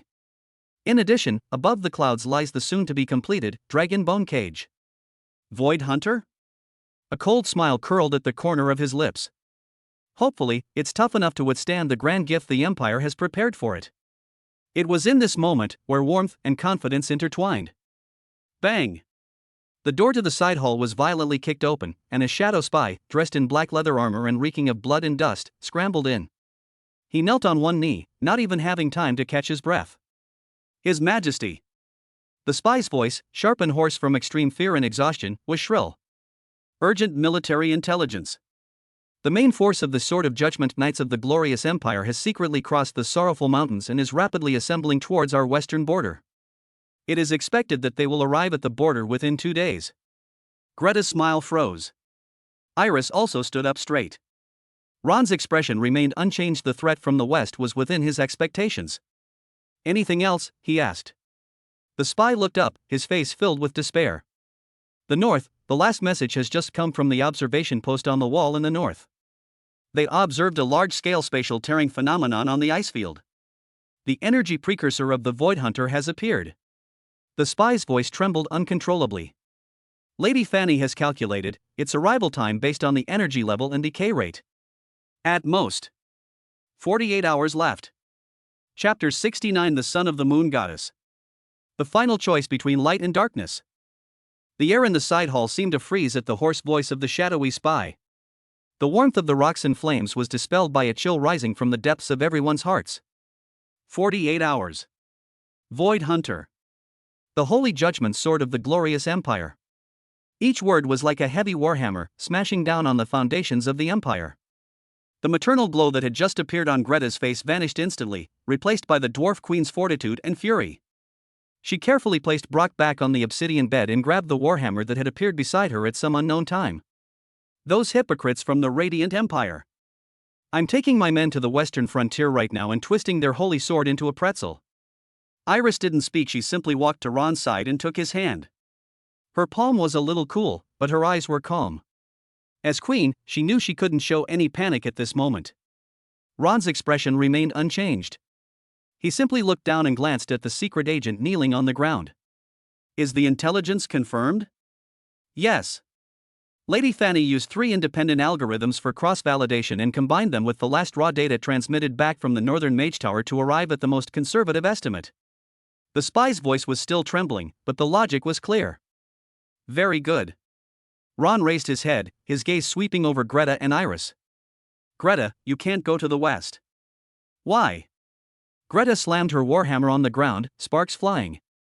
Are we just going to watch them attack? Your task is more important.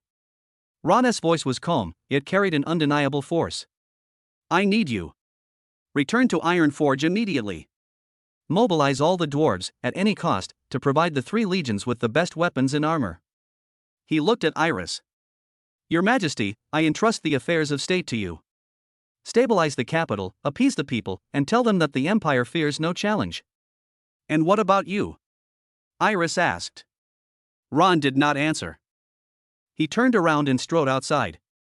Pass on my orders. His voice echoed down the corridor. The Imperial War Council shall convene immediately. All legions, enter level 1 combat readiness. Notify the mobile workshop that the construction of the dragon bone cage must be completed within 24 hours. If energy is insufficient, use magic crystals to fill the gap. If magic crystals are insufficient, use lives to fill the gap. The commands, clear and decisive, were like precise scalpels, dissecting the chaotic situation and allowing everyone to find their place. Just as Ron was about to step onto the teleportation array and head to the highest council chamber of the royal palace. His Majesty. Another royal attendant tumbled and crawled down the other corridor, his face bearing an expression that was completely different from the previous spies, a mixture of ecstasy and awe. Your Majesty. Urgent message from the elf forest. Ron stopped in his tracks. The servant knelt down, his voice rising with excitement. News has come from the elves. Princess Celestine, she is about to give birth.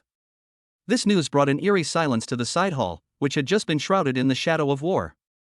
Greta and Iris exchanged a glance, both seeing indescribable complex emotions in each other's eyes.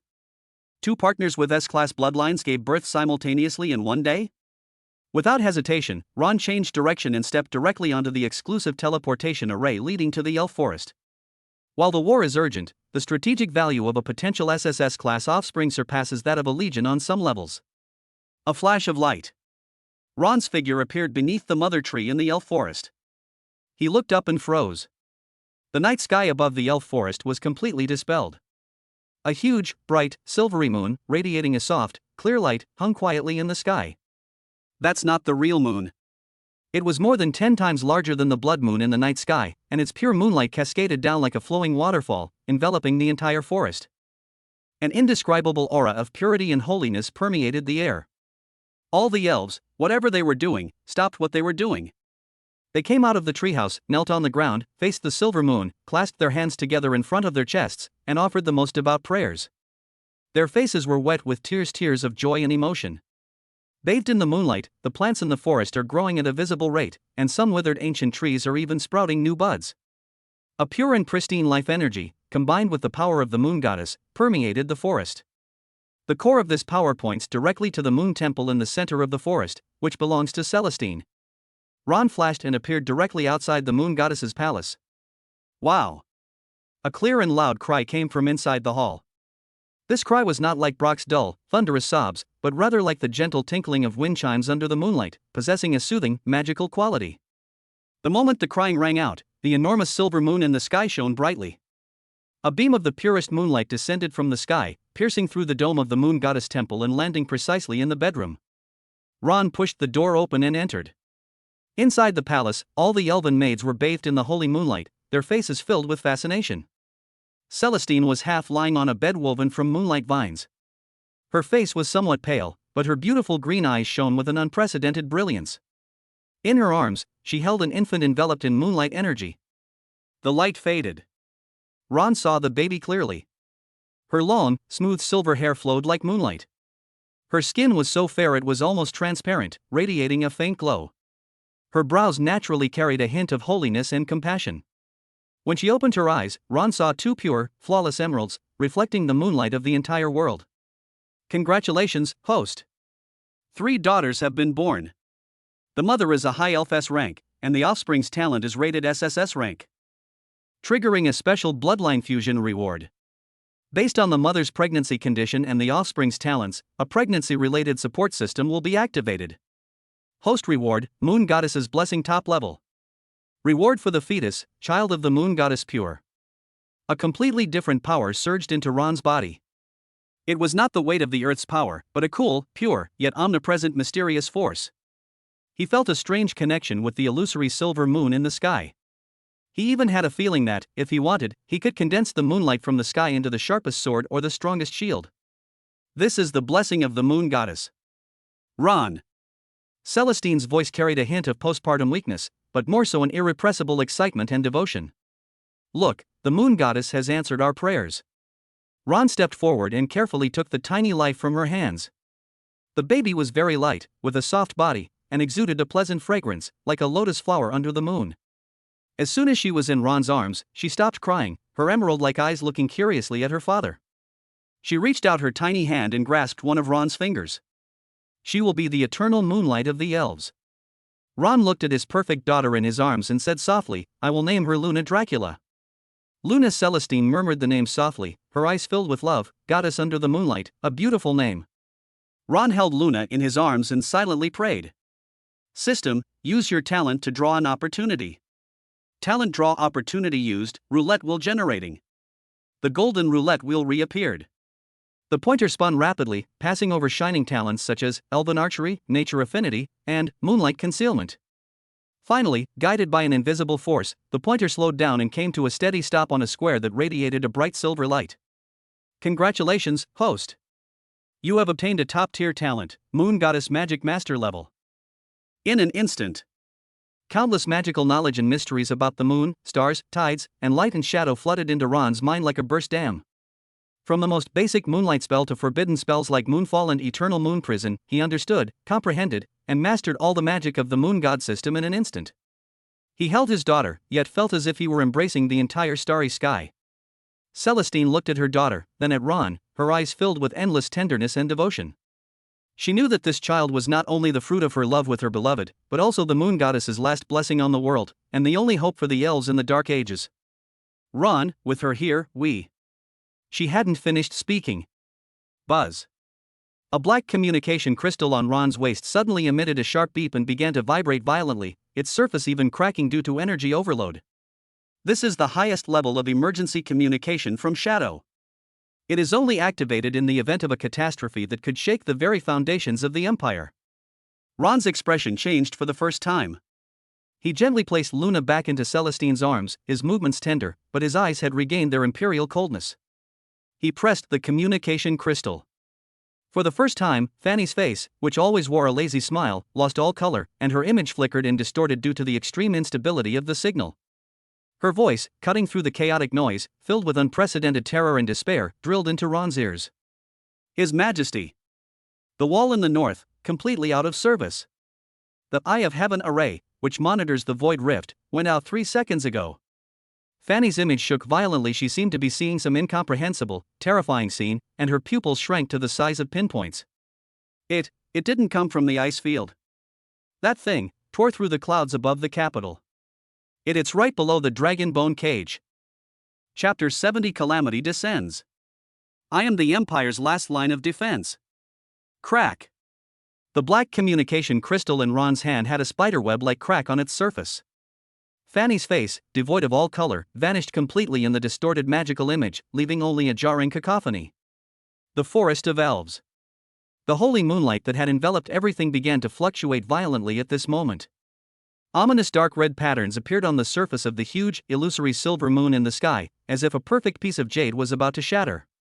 What happened? Celestine held the newborn Luna in her arms, feeling the sudden surge of violent and chaotic elements in the air, her face filled with unease. Ron did not answer.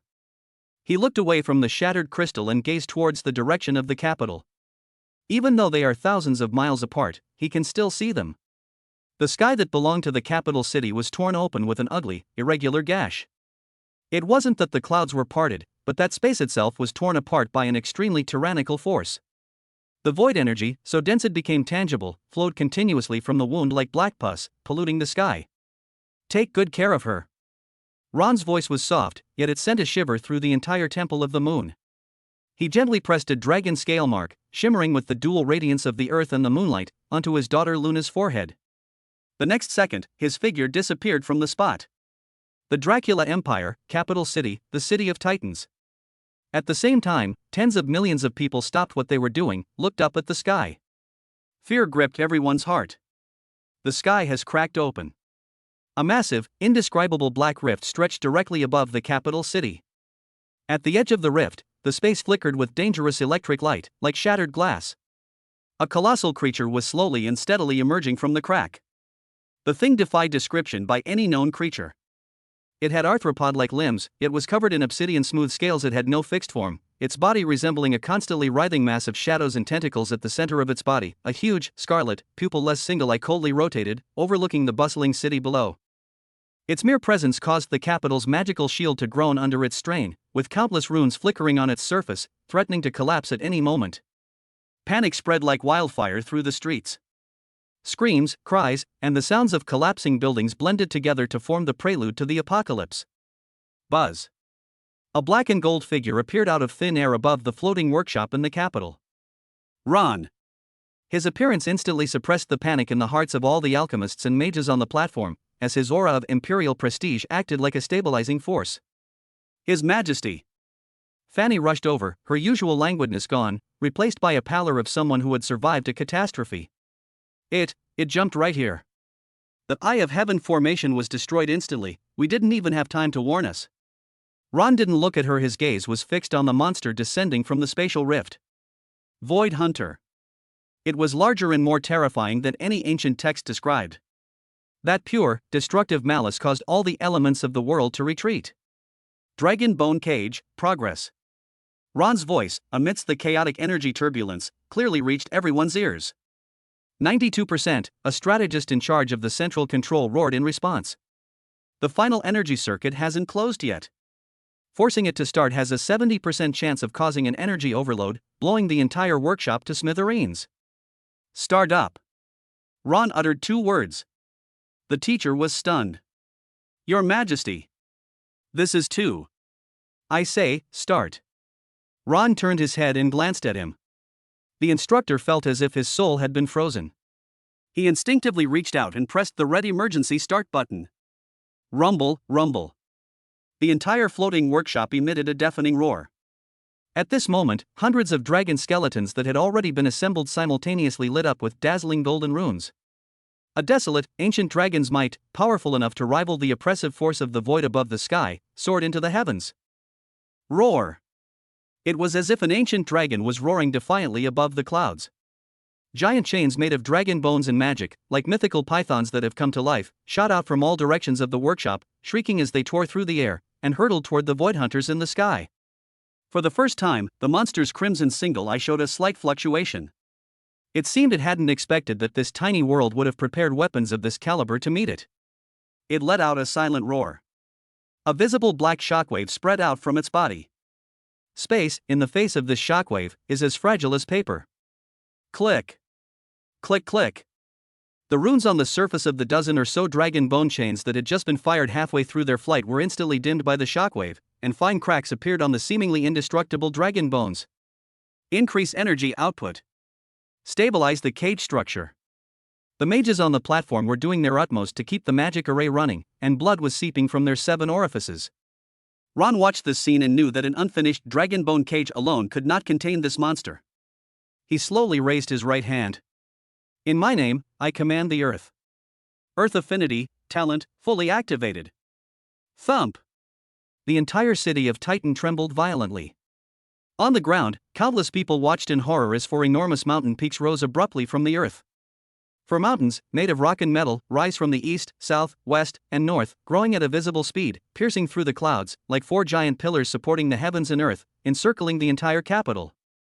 At the summit of the mountain, countless metal veins were forcibly extracted and smelted, converging in the air into 4 enormous metal nets that blotted out the sky, shimmering with a thick, earthy yellow light. What is this?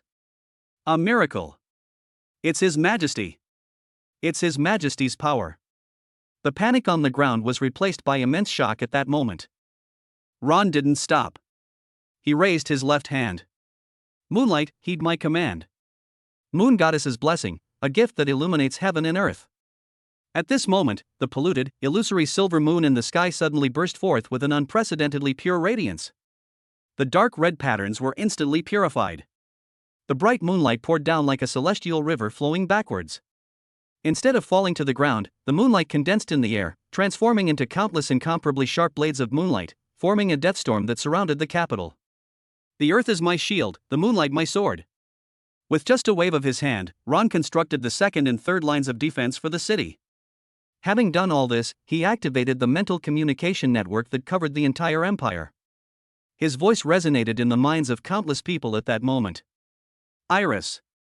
Inside the palace, Iris, who was directing the royal guards to evacuate the people, suddenly paused. I am here. Stabilize the city, activate all emergency plans, and reassure the people. Tell them to look up at the sky, I am with them. After this war, I will build a brand new empire, abolish all unjust privileges, and let the light of law shine in every corner. I understand, Iris replied without the slightest hesitation. Greta. The dwarf queen, far away in Ironforge, had just picked up her warhammer when she heard Ron's voice. "Ron! Return to your forge. I need weapons, armor, and all the war machines you can forge. After this battle, I will provide you with unlimited resources, allowing your artisans to use magical technology to pave a path to glory for the Empire. Leave it to me." Greta slammed her warhammer heavily onto the ground. Freya, Terra. In a military camp on the western border of the Empire. The Vampire Knight and the Orc Warlord both raised their heads at the same time. "His Majesty. The Radiant Empire is yours. Let their blood stain the sorrowful mountains. I promise that when you return victorious, you will lead an unprecedentedly powerful legion, and the Empire's iron hooves will crush all enemies who dare to challenge you."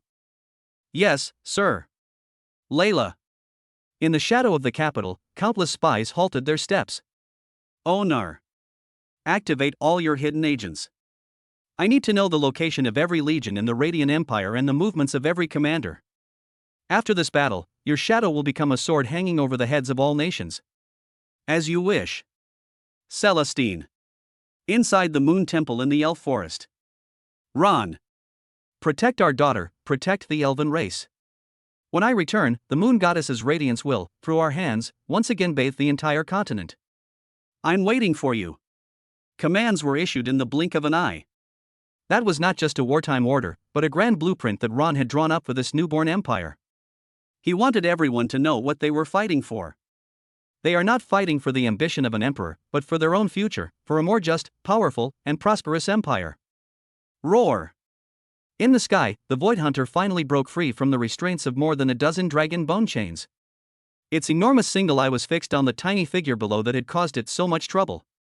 Ron slowly ascended into the air, his black and gold imperial robes fluttering in the turbulent energy currents. He faced the mountain-like monster head-on, showing no fear on his face. He could feel the power within him belonging to the vampire progenitor, the Dwarf King, and the High Elves merging and sublimating at an unprecedented speed. The power of the earth, the power of the Moon Goddess, the power of the vampires. Three distinct forces, under his control, were perfectly intertwined. He looked at the apocalyptic behemoth before him, and at the ever-expanding void rift behind it. Deep within that crevice, he seemed to see. I saw more, larger, and more terrifying shadows. I saw countless pairs of eyes, greedily gazing at this world. This Void Hunter is not an intruder. It was merely a vanguard, a scout exploring the way. The real disaster is yet to come. Ron smiled. He opened his arms as if to embrace the entire sky. Bring it on. Let me see just how much this so-called void really weighs. Let me show you the welcoming ceremony that the Dracula Empire has prepared for you. The words fell. Behind him, the unfinished dragon bone cage once again burst forth with dazzling light. The towering mountain ranges, rising abruptly from all sides, emitted a deep, rumbling sound. The storm of moonlight swords swirling around the sky began to spin at an astonishing speed. For the first time, the entire Dracula Empire, this newly crowned war machine, under the will of its founding emperor, bared its ferocious fangs to the world. Chapter 71. The Emperor's wrath stains the heavens with blood. The void is but a stepping stone for me. Ron's voice, transmitted through the mental network, reached every corner of the empire. Above, the enormous, scarlet eye locked all its malice upon him. Roar! An invisible roar transformed into a devastating mental shockwave, spreading out with a deafening roar. This wasn't just a sound, it was pure, overwhelming will, enough to instantly break the spirit of an army of mortals, turning them into drooling idiots. Inside the capital, countless people clutched their heads and screamed in agony, blood seeping from their 7 orifices. Ron hovered in the air, his black and gold imperial robes remaining perfectly still. The mental impact struck him like a gentle breeze. That's it? He spoke, his voice not loud, but clearly overwhelming the chaos of the city below. Start up. With his simple command, the killing formation, which had been poised to strike, came to life. Buzzing. Above the floating workshop, the unfinished dragon bone cage burst forth with dazzling light. Hundreds of dragon skeletons, as if infused with souls, had golden runes flowing wildly across their surfaces. Roar! Roar! Roar! The roar of the ancient dragon soul resounded across countless ages, echoing above the royal capital. Hundreds of giant chains made of dragon bones and magic burst forth from the sky. They are no longer inanimate objects, but the spines of giant dragons that have come alive, carrying the majesty of judging all things, biting at the Void Hunter from all directions. Put! Put! A dozen or so dragon bone chains pierced through the Void Hunter's body, which was made of shadows and tentacles, and pinned it firmly in mid-air. The monster let out a painful roar, and more tentacles surged from its body, frantically lashing the dragon bone chains, creating a deafening sound like metal clashing against stone. At the same time, the earth began to roar. The 4 colossal mountains that Ron commanded to rise had a giant net at their tops, forged from molten metal veins, radiating a brilliant, earthen yellow light. Hand of the Earth. The 4 giant nets suddenly contracted, transforming into 4 enormous, sky-covering rocky hands that grabbed the Void Hunter's lower body from below. No matter how much the monster struggled, it could not shake the power emanating from the entire tectonic plate. The moonlight cascaded down from the sky. The Death Storm, composed of billions of moonlight blades surrounding the capital, began to spin. Strangulation. Ron uttered 2 words. Whoosh whoosh whoosh whoosh. The dense sound of air being torn apart blended together, and the moonlight storm transformed into a silver death tornado, frantically slicing through the bodies of the Void Hunters from the outside. Black blood, like ink, poured down from the sky, only to be evaporated by the pure moonlight in mid-air. Heaven and earth are my prison, dragon bones are my nails, and moonlight is my blade. The newly established Dracula Empire, under the will of its founding emperor, showed the world what war truly meant. The Void Hunter went completely berserk. Its enormous single eye suddenly shot out a thick, dark red beam of light, powerful enough to annihilate everything, aimed directly at the floating workshop. It aims to destroy the control center of the dragon bone cage. Ron's figure appeared instantly in front of the pillar of light. He didn't dodge, he just raised his right hand.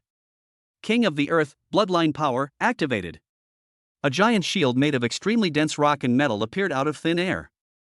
The shield's surface is engraved with the dwarves' oldest protective runes. Boom! The dark red beam of light struck the giant shield solidly.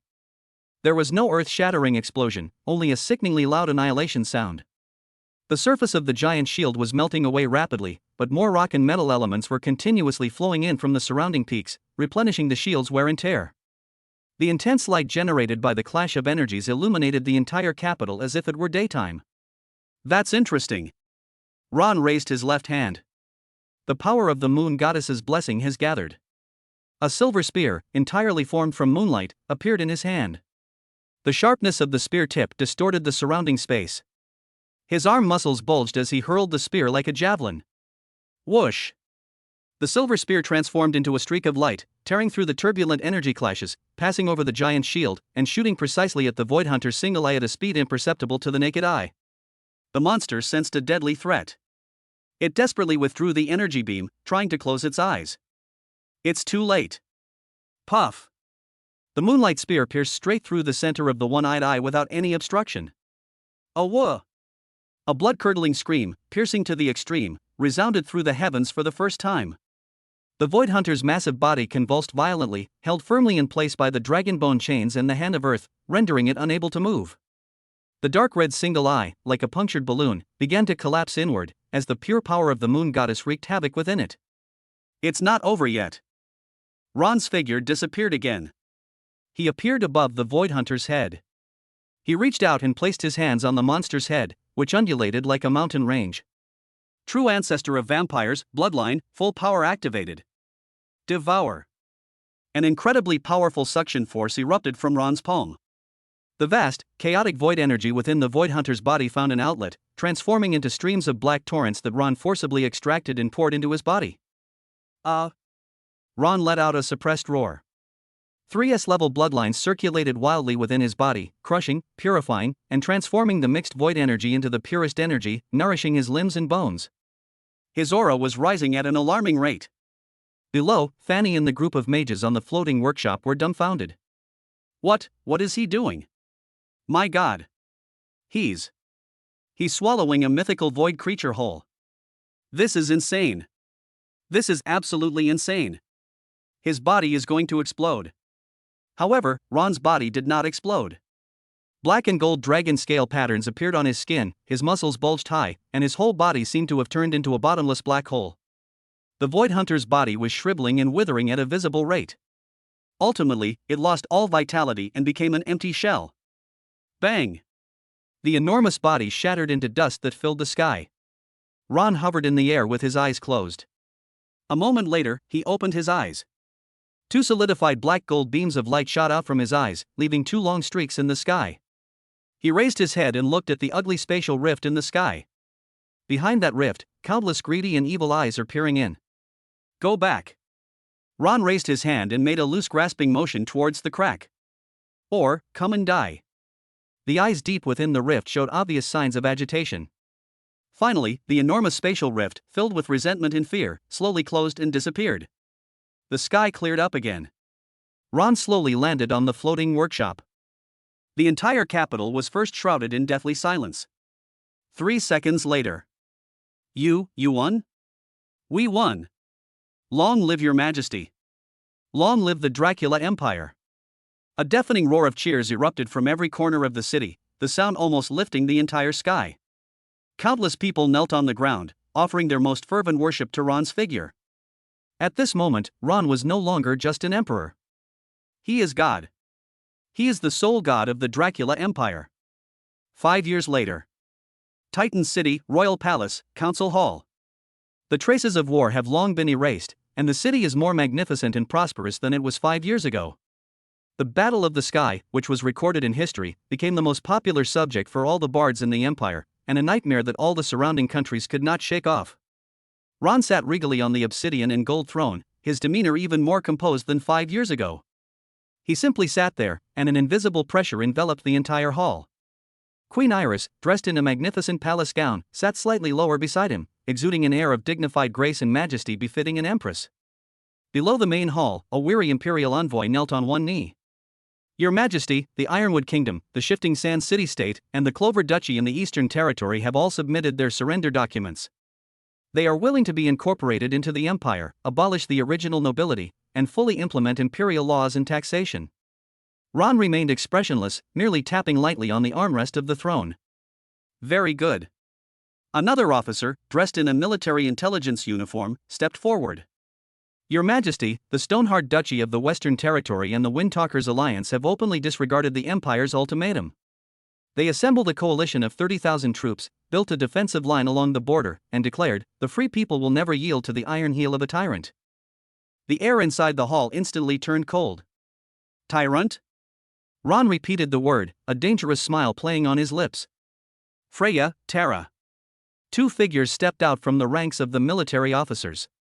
Freya, the commander of the Vampire Knights, wore a scarlet, form-fitting suit of armor that accentuated her voluptuous figure. Her long, blood-red hair was tied into a high ponytail, giving her a dashing and heroic appearance. The orc warlord Tara was even taller and stronger, wearing heavy black plate armor, and had a hideous scar on his face, a medal left from 5 years of fighting in the north and south. Your Majesty, the two replied in unison. I will give you 100,000 Vampire Knights and 100,000 orc war tramplers. Ron's voice echoed in the hall. I don't want to hear the names Stoneheart or Windtalker again for a month. I want to see the Imperial Black Dragon banner flying over their thrones. Freya licked her lips, her eyes flashing with a bloodthirsty light. Your Majesty, a month is too long. Tara clenched her fist, which was as big as a clay pot, and her knuckles cracked. Half a month is enough to flatten them. Go, Ron waved his hand. Use their skulls to tell the whole continent the consequences of disobeying me. Yes, sir. The two female generals turned around and strode out of the council hall. In the palace, a side hall has been transformed into a huge strategic sand table room.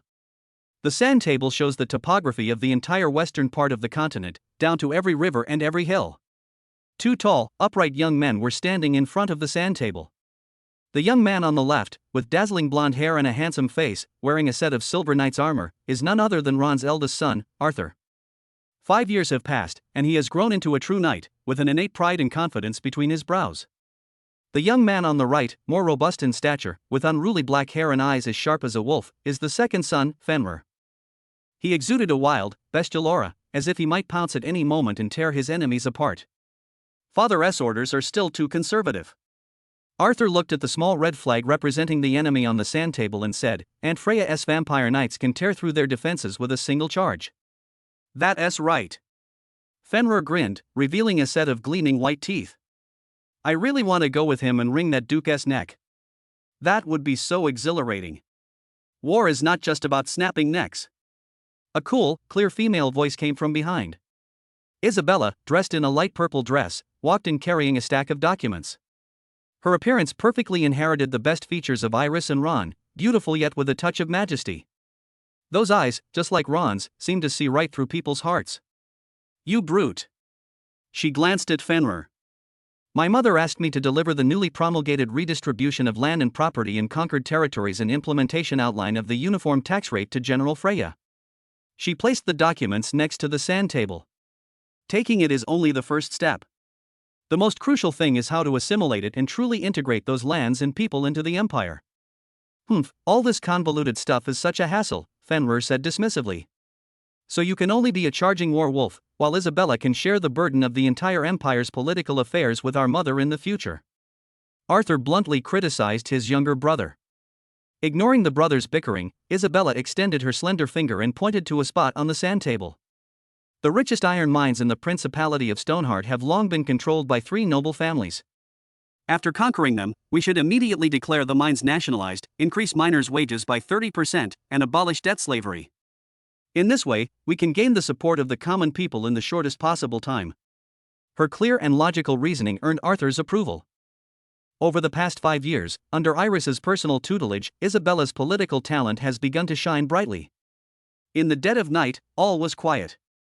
Ron stood alone on the Empire's highest observatory. Before him was a huge, 3-dimensional star map powered by magic crystals. What's displayed above isn't stars, but the map of the entire continent.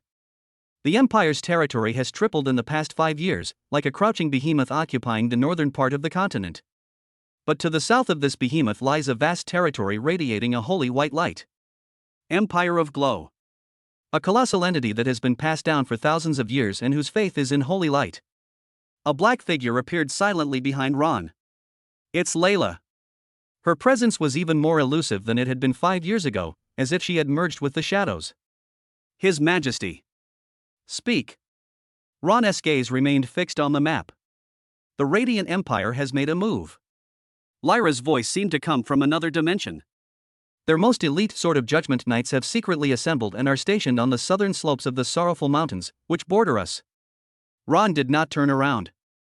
Lyra continued, "At the same time, they have dispatched their highest-level diplomatic mission, led by the Cardinal Archbishop himself, which is heading towards Titan City at full speed under the name of Messenger of the Holy Word. The envoy's purpose." Lyra's tone became slightly strange. "According to their public statements, they came for the sake of peace on the mainland." "Peace?"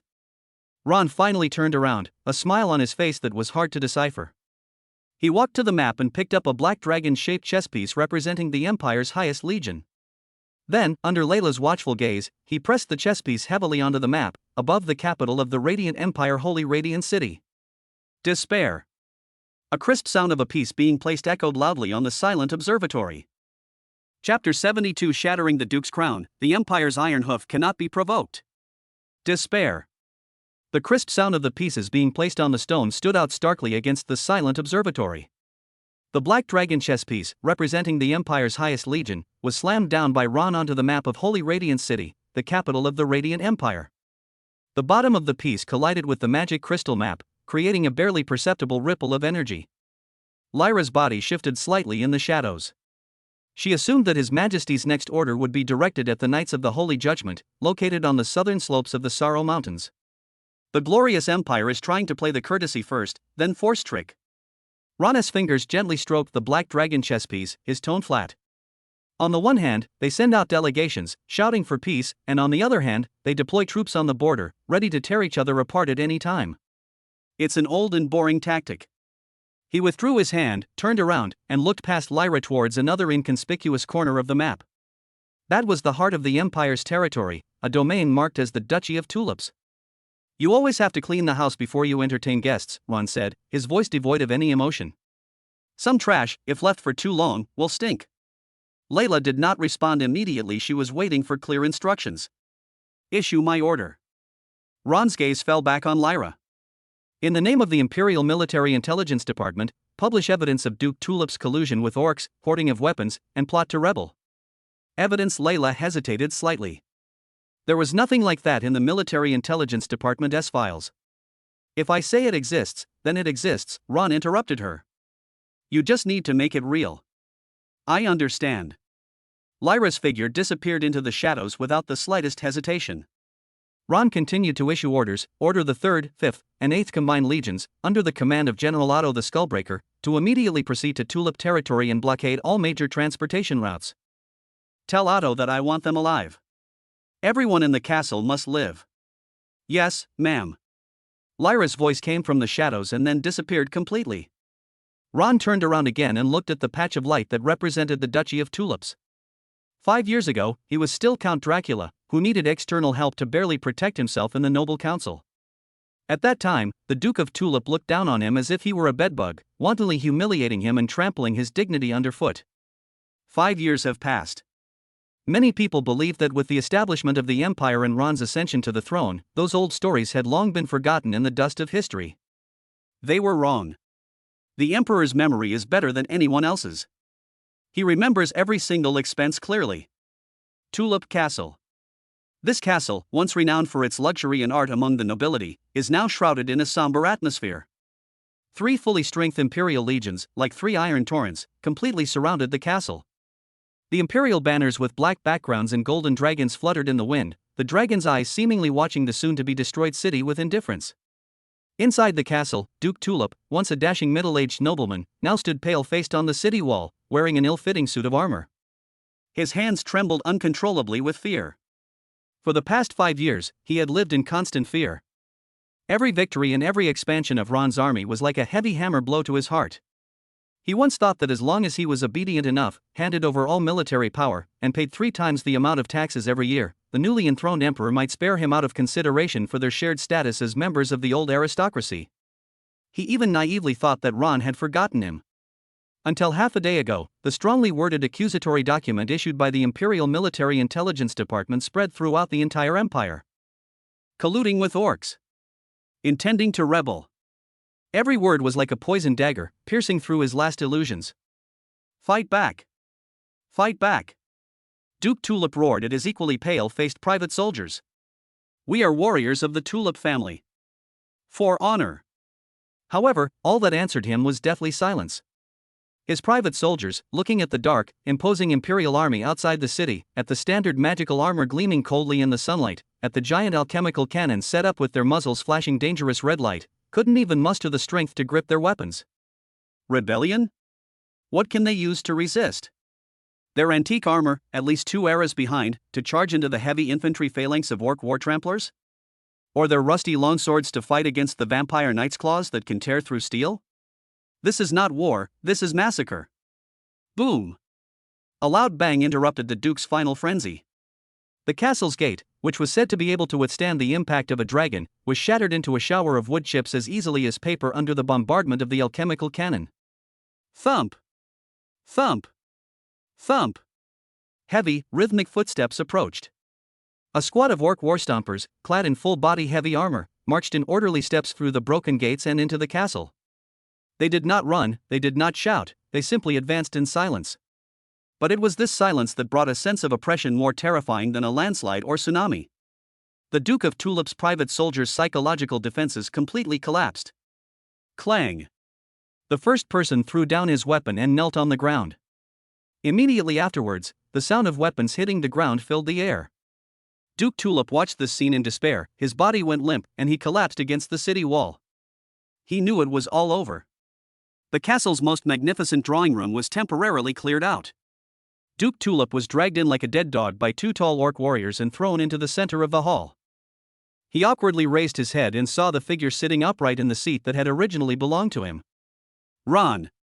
5 years had passed, and Ron's appearance hadn't changed much, but his aura had become as deep as an abyss, making people afraid to look directly at him. He simply sat there quietly, and the air in the entire hall seemed to freeze. Ron, no, your majesty. Duke Tulip scrambled to his knees at Ron's feet, tears streaming down his face. Your majesty. I am innocent. I never intended to betray you, to betray the Empire. I apologize for my rudeness back then. I'm willing to give up all my wealth. I only beg you to spare my life. He cowed out frantically, and soon a patch of blood appeared on the polished marble floor. Ron didn't speak, but just looked down at him, his eyes eerily calm. This calm terrified the Duke of Tulip more than any angry roar. He recalled the noble council from 5 years ago. At that time, the man before her was merely a useless earl who had just inherited his title. She, on the other hand, was the high and mighty Duke of Tulip, who could humiliate and trample on him at will. How long has it been? 5 years. In just 5 years, the good-for-nothing he once sought had become the emperor who ruled the continent. And he himself had become a pitiful wretch kneeling at his feet, unable to even control his own life and death. How absurd, how ironic. Your wealth? Ron finally spoke, stretching out his foot, clad in black and gold military boots, and gently placing it on Duke Tulip's head, pressing his face firmly against the cold ground. This land, this castle, the wealth your family has accumulated over hundreds of years, from now on, they all belong to Dracula. Ron's foot exerted a slight force. As for you. He bent down and removed the tulip emblem ring, a symbol of family heritage, from the terrified Duke's finger. Click. The ring was easily crushed into powder between his fingers. I hereby abolish your title, reclaim your fiefdom, and strip you of everything. Your family will be permanently removed from the Empire's noble register. Ron straightened up and announced the final verdict from his superior position. Considering that you have not actually resisted, I will spare your life. A glimmer of hope had just been ignited in the eyes of the Duke of Tulip.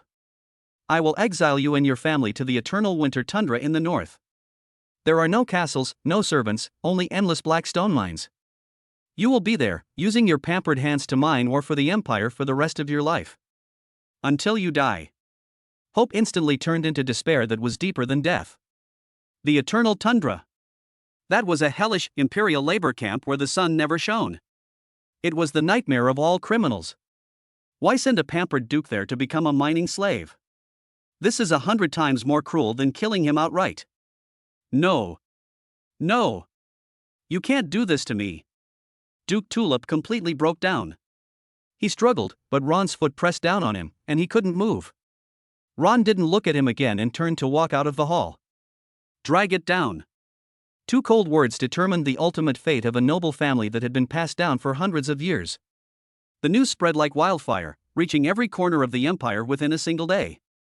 All the old nobles who had harbored resentment towards Ron or outwardly complied but inwardly defied him felt a chill run down their spines upon hearing this news. They finally realized that the new emperor was not playing political games with them. Obey, or perish. There is no third way. Countless clan leaders prepared lavish gifts and rushed to Titan City that very night, just to offer their most humble loyalty to their emperor. The Duke of Tulip's territory was swiftly and decisively taken over by the Empire. New administrators, new tax laws, and new decrees were implemented methodically under the supervision of imperial officials. This fertile land thus became the direct territory of the Dracula family. Ron stood atop the highest tower of Tulip Castle, looking down at the territory that had just been brought under his control.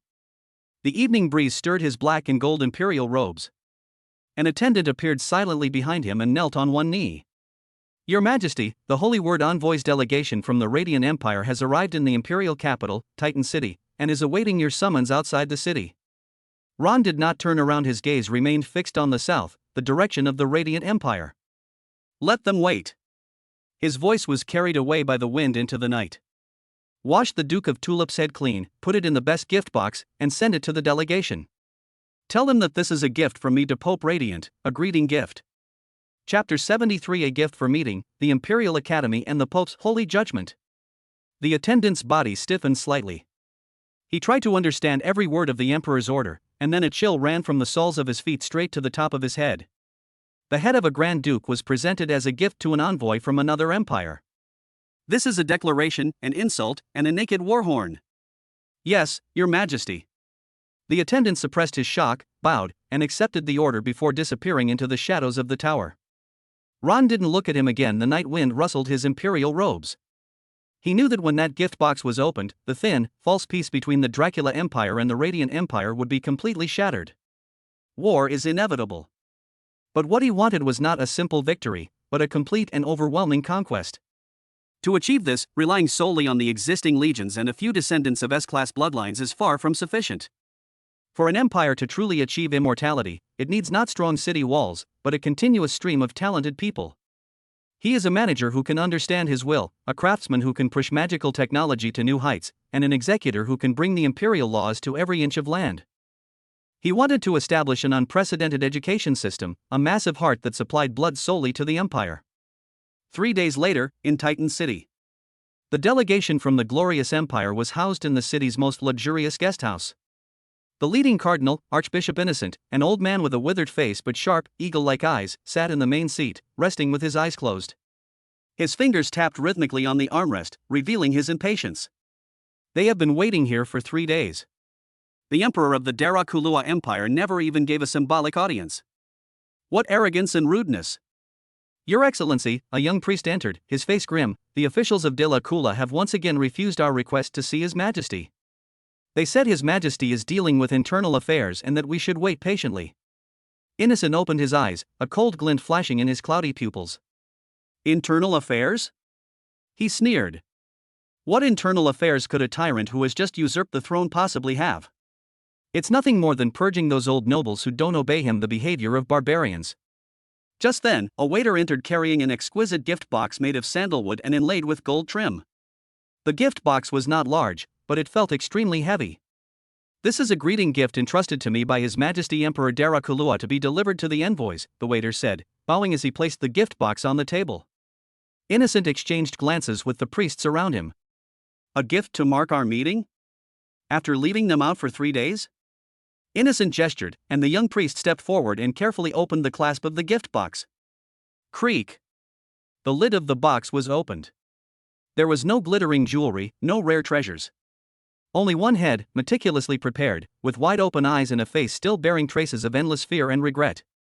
The head of the Duke of Tulips. The air in the entire room instantly froze. The young priest's face turned deathly pale in an instant, his stomach churned, and he almost vomited on the spot. Innocent's pupils shrank to the size of pinpoints. He stared intently at the human head, his withered hands gripping the armrest tightly, the hardwood groaning under his weight. Of course he recognized that face. Duke Tulip, an old nobleman of the Sapphire Kingdom, is incompetent, but is still a member of the Noble Council. Ron Dracula, in this way, sent them a signal that was crystal clear. He could kill even the old nobles under his own rule at will, so why would he care about the Radiant Empire that was far away? The so-called peace and negotiations were a joke from the very beginning. Good, very good. Innocent squeezed out a few words through gritted teeth. He stood up, walked to the gift box, and glanced at the unseeing head. Keep this gift safe, he said to the priest behind him. His Holiness the Pope will appreciate this respect from the north. The Imperial Palace, the Hall of State Affairs. Ron tossed a newly drafted parchment scroll onto the huge conference table.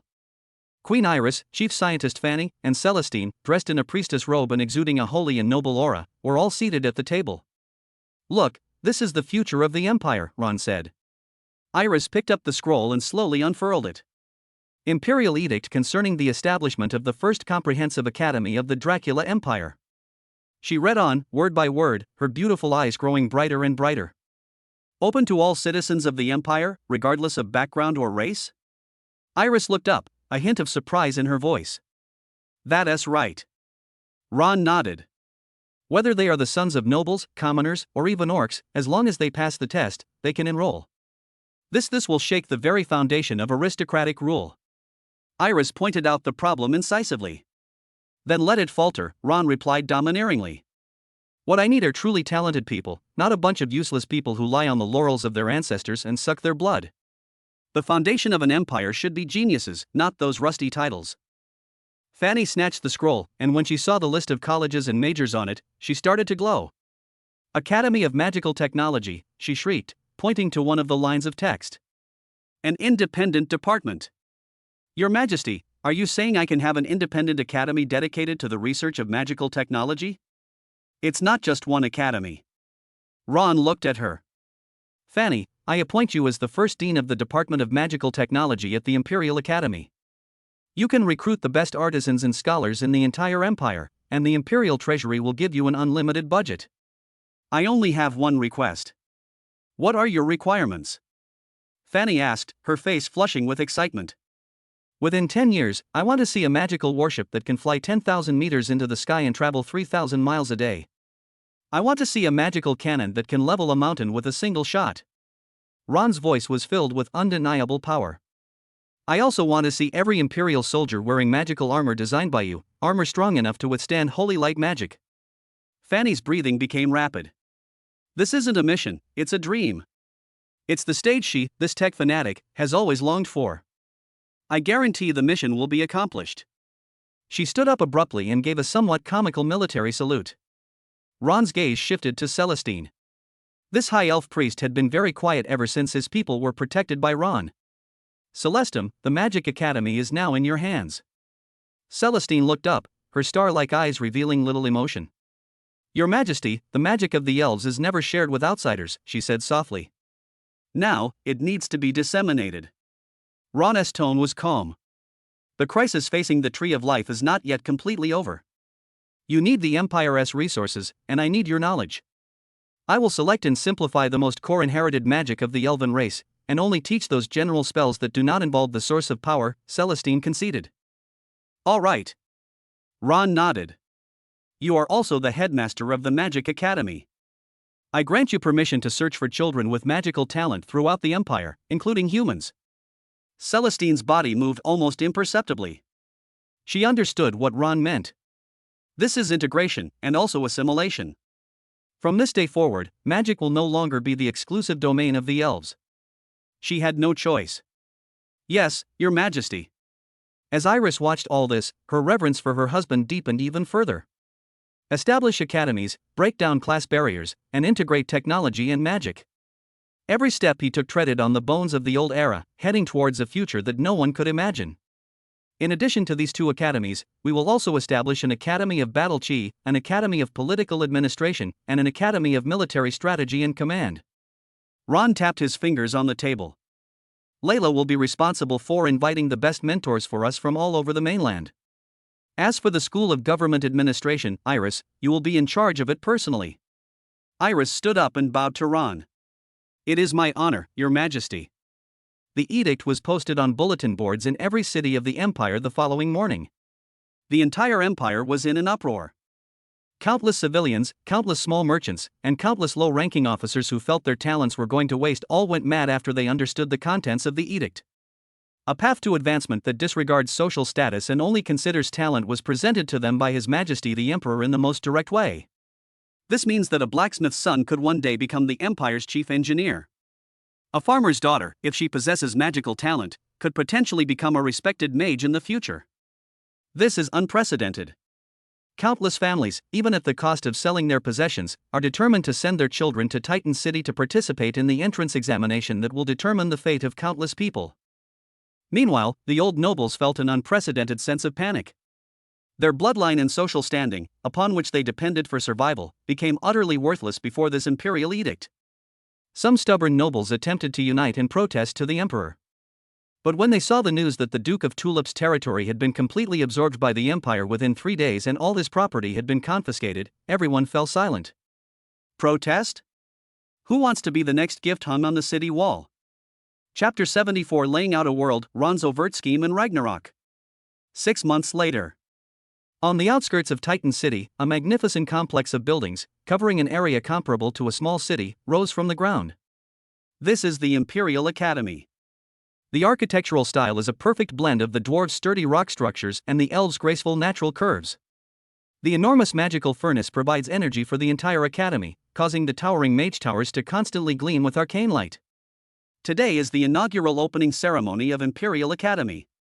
Tens of thousands of freshmen who had passed the rigorous examinations gathered in the huge square in the center of the college, wearing uniform black school uniforms. They came from different races and different classes, but at this moment, their faces all wore the same excitement and anticipation. Arthur, Fenrir, and Isabella also stood in the line of newborns. As princes and princesses, they could have had private tutors, but Ron insisted that they enter the academy and study with all the students. How boring. I thought I could go straight to the Legion, Fenrir muttered to himself. He had already been accepted into the Aura Academy. Shut up, you brute. Isabella glanced at him. Your wolfish brain can't comprehend the deeper meaning of Father's words. She herself chose the School of Government Administration without hesitation. Arthur didn't speak, he simply straightened his back and stared intently at the tallest main building in the distance. He knew this was a test from his father. On the high platform, Ron, dressed in a black and gold imperial robe, looked down at the young and energetic faces below. This is the future he wants. An empire brimming with vitality and limitless possibilities. He didn't say much nonsense. From today onwards, you will have only one identity, students of the Imperial Academy. Your future will be determined by your own hands, not by your surname.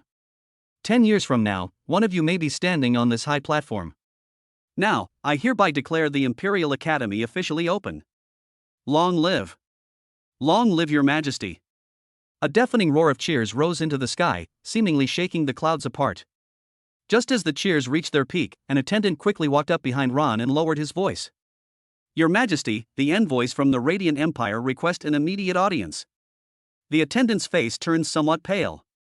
Cardinal Innocent said he brought His Holiness the Pope a personal decree. Ron's expression remained unchanged. He slowly raised his hand towards the cheering crowd below and pressed it down. The square fell silent instantly. Everyone craned their necks, gazing at their emperor with the most fervent eyes. Ron's gaze swept across the entire arena, and finally, he turned and walked down from the platform. The deafening cheers rang out once more, bidding farewell to their emperor. He walked through the long corridor toward the council hall, which symbolized the highest power in the empire. 2 orc warstompers pushed open the heavy, 10-meter-high palace door. Inside the hall, Cardinal Innocent, dressed in a red and white robe symbolizing holiness and judgment, stood quietly in the center of the hall, holding a golden scroll. Behind him stood a row of Templar knights clad in silver armor, exuding a chilling aura. When Ron walked in, Innocent did not bow or even lower his head. He merely raised his eyelids and looked at the Northern Emperor with a scrutinizing gaze. Ron Dracula. Innocent spoke, his voice dry and cold, like 2 stones rubbing together. Kneel down and receive the imperial decree. Inside the main hall, Innocent shouted, kneel down and receive the decree. His voice echoed in the hall, carrying an unquestionable command. The Templar knights behind him stepped forward in unison, their silver armor clanging together with a resounding thud. They drew their long swords, the tips pointing directly at Ron. Ron stopped in his tracks. He stood before the palace gate, his posture upright. He did not kneel down, nor did he bow his head. He simply raised his eyelids and his gaze fell on Innocent's withered face. That gaze was calm, without anger, yet it made Innocent feel immense pressure. The Pope's decree? Ron asked, his voice calm yet drowning out all other sounds in the hall. What right does he have to make me kneel? Innocent's expression turned ugly. He hadn't expected Ron to refuse so directly. He holds the papal scroll, a symbol of the supreme authority of the Holy See. In the past, any king, even an emperor, would kneel and worship respectfully upon seeing a papal decree. Ron Dracula. Innocent raised his voice, thrusting the golden scroll forward. This is a divine decree. It is His Holiness the Pope's judgment against you for disregarding divine authority and slaughtering nobles. The empire you have built is a sin built on blasphemy and the trampling of order. Ron took a step forward. Each step he took carried a heavy weight, echoing clearly on the marble floor. He walked toward Innocent, his steps firm. The Templars felt the pressure and gripped their sword hilts tighter. Order? Ron stood in front of Innocent, less than 3 steps away. His gaze was downward, looking down at the Cardinal Archbishop. Is the order you're talking about one that allows a dilapidated kingdom to continue to be hollowed out by a group of corrupt nobles, ultimately being devoured by orcs? He reached out and snatched the scroll of gold parchment directly from Innocent's hand. Innocent tried to resist, but Ron's grip was so strong that he couldn't break free. The gold scroll fell into Ron's hands. You! Innocent's face flushed red. He could not accept that his authority was being trampled on so brutally. Ron glanced at the gold scroll in his hand. It was filled with flowery language, accusations, and judgments against him. He didn't finish reading it instead, he tore the scroll of golden parchment in half. Then, it was torn into 4 pieces, then 8 pieces. Paper scraps drifted down and landed at Innocent's feet. The main hall was deathly silent. The Templar knights were stunned. They had never seen anyone dare to treat the Pope's edicts in such a way. This is my response to the Pope's holy judgment. Ron tossed the scraps of paper into the air. The scraps of paper drifted down gently. Go back and tell your Pope. Ron's gaze swept over Innocent, and then over the Templars. The Dracula Empire does not recognize any divine right above imperial authority. On this land, my will is the only law. Innocent's body began to tremble. He felt fear. He was not facing an ordinary monarch. He was facing a tyrant who had completely broken the rules and disrespected the gods. He brought the Pope's decree, but it was torn up in front of him. You will be punished by the gods. The entire empire will be judged by the holy light. Innocent roared, his voice shrill. Ron ignored him. He turned toward the temple gate, where two tall orc warstompers immediately stepped forward. Throw them out, Ron ordered. Yes, your majesty. Two orc warriors stepped forward, grabbed Innocent and several Templar knights, and dragged them out of the hall like chickens. Innocent's curses quickly disappeared outside the palace gates. Ron returned to the center of the council hall. He did not sit down, but stood there, his gaze sweeping across the empty hall. The rise of the Dracula Empire was like a thunderclap from a clear sky, completely changing the political landscape of the continent. The downfall of the Duke of Tulip, the establishment of the Imperial Academy, and his tough stance against the Radiant Church all proclaimed to the world that a new era had arrived. This naturally caused immense pressure and a sense of threat from other forces. The reaction of the Holy See was just the beginning. Ron knew that the eyes of the entire continent were focused on Titan City. Those once powerful empires and ancient races are now feeling the chill from the north. They will not sit idly by and wait for their doom. Ron walked toward a huge sand table in the corner of the hall. On the sand table, a geographical map of the entire continent is displayed using sophisticated magic crystal projection. The light spot of Titan City shines in the center of the sand table. On the sand table, besides the Radiant Empire, there are several areas that are flashing red. Those were other human empires and powerful racial forces. Ron reached out and gently brushed his hand across the sand table. He knew that these red-clad regions had begun to secretly form alliances. They attempted to unite against the expansion of the Dracula Empire. Their alliance, like a giant net, was trying to trap the newly rising Dracula Empire in the north. But Ron is never afraid of challenges. He stood in front of the sand table, waiting. Soon, a shadow appeared from the corner of the hall. Lyra's figure, as if blending into the night, appeared silently behind Ron. She knelt on one knee. Your Majesty. Layla's voice was soft, yet carried a unique composure. The intelligence has been gathered. Speak. Ron didn't turn around, his gaze remained fixed on the sand table. The Radiant Empire has reached preliminary military cooperation agreements with the Lionheart Empire in the south and the Eagle Kingdom in the west, Layla reported. At the same time, they are making contact with the Elf Kingdom and the Dwarf Kingdom in the east, attempting to form a Holy Light Alliance. The Holy Light Alliance? Ron scoffed. A mob. In addition, several tribes in the northern part of the Orc Empire have also received covert funding from the Radiant Church, and they seem to be planning to create unrest on our northern border, Lyra continued. As expected. Ron's voice remained unchanged. Lyra's intelligence network, like his eyes, gave him complete insight into these secret alliances. Your Majesty, should we strike one of our targets first to deter the others? Layla asked. No rush. Ron raised his hand. They think the alliance can stand against me, but they don't realize that the alliance itself is the biggest weakness. He extended a finger and pointed to the Lionheart Empire's region on the sand table.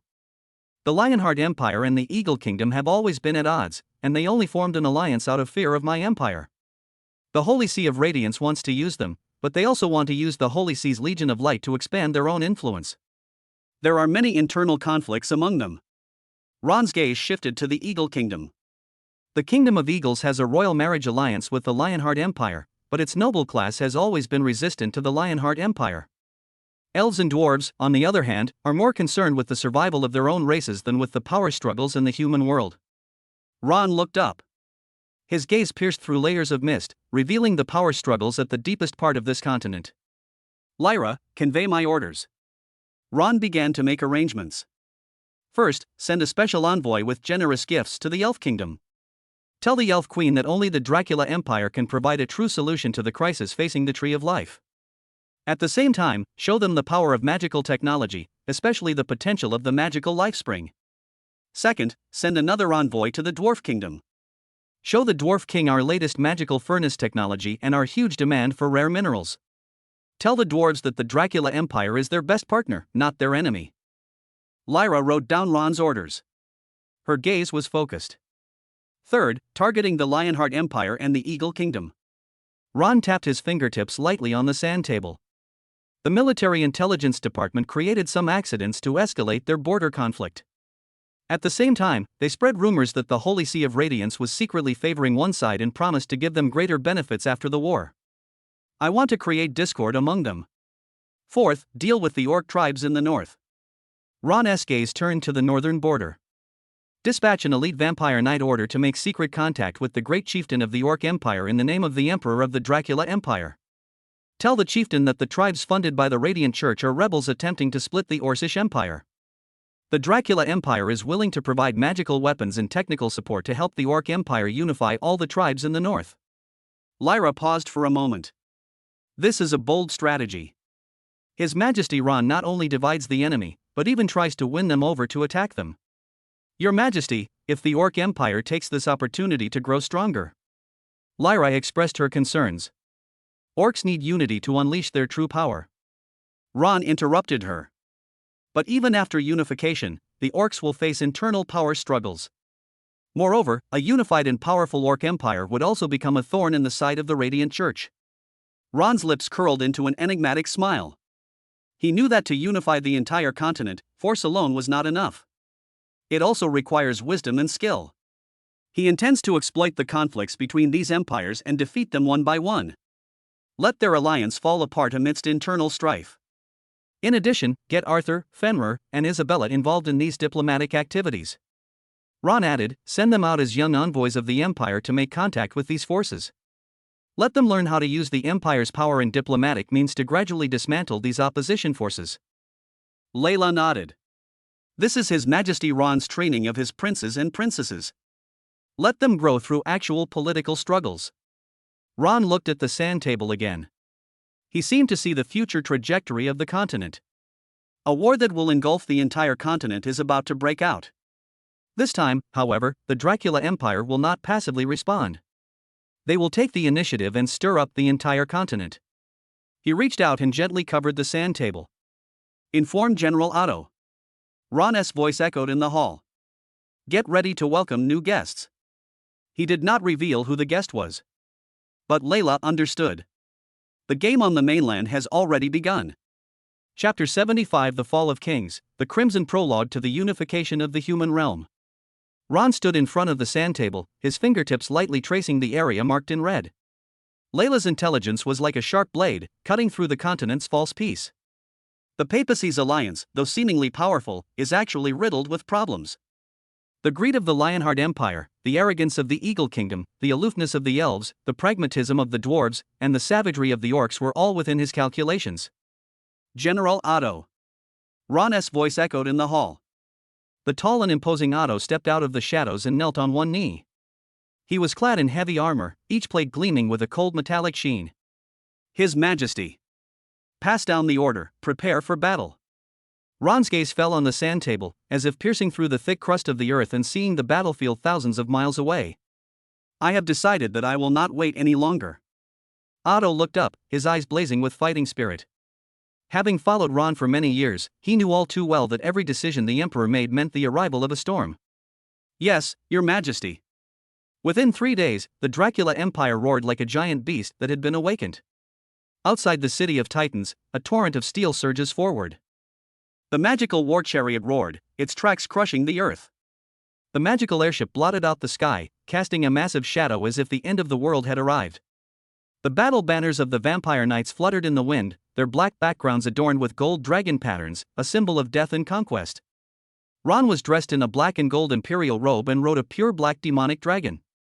The dragon spread its wings, its scales shimmering with an eerie light in the sunlight. Beside him, Freya and Tara stood side by side, their fighting spirit palpable. Freya, you lead the first army group straight into the Eagle Kingdom. Ron's voice cut through the wind and reached Freya's ears clearly. Lyra will provide you with the most accurate intelligence, and Fanny's Magic Legion will be your sharpest weapon. I order you to conquer their capital as quickly as possible. Freya was startled.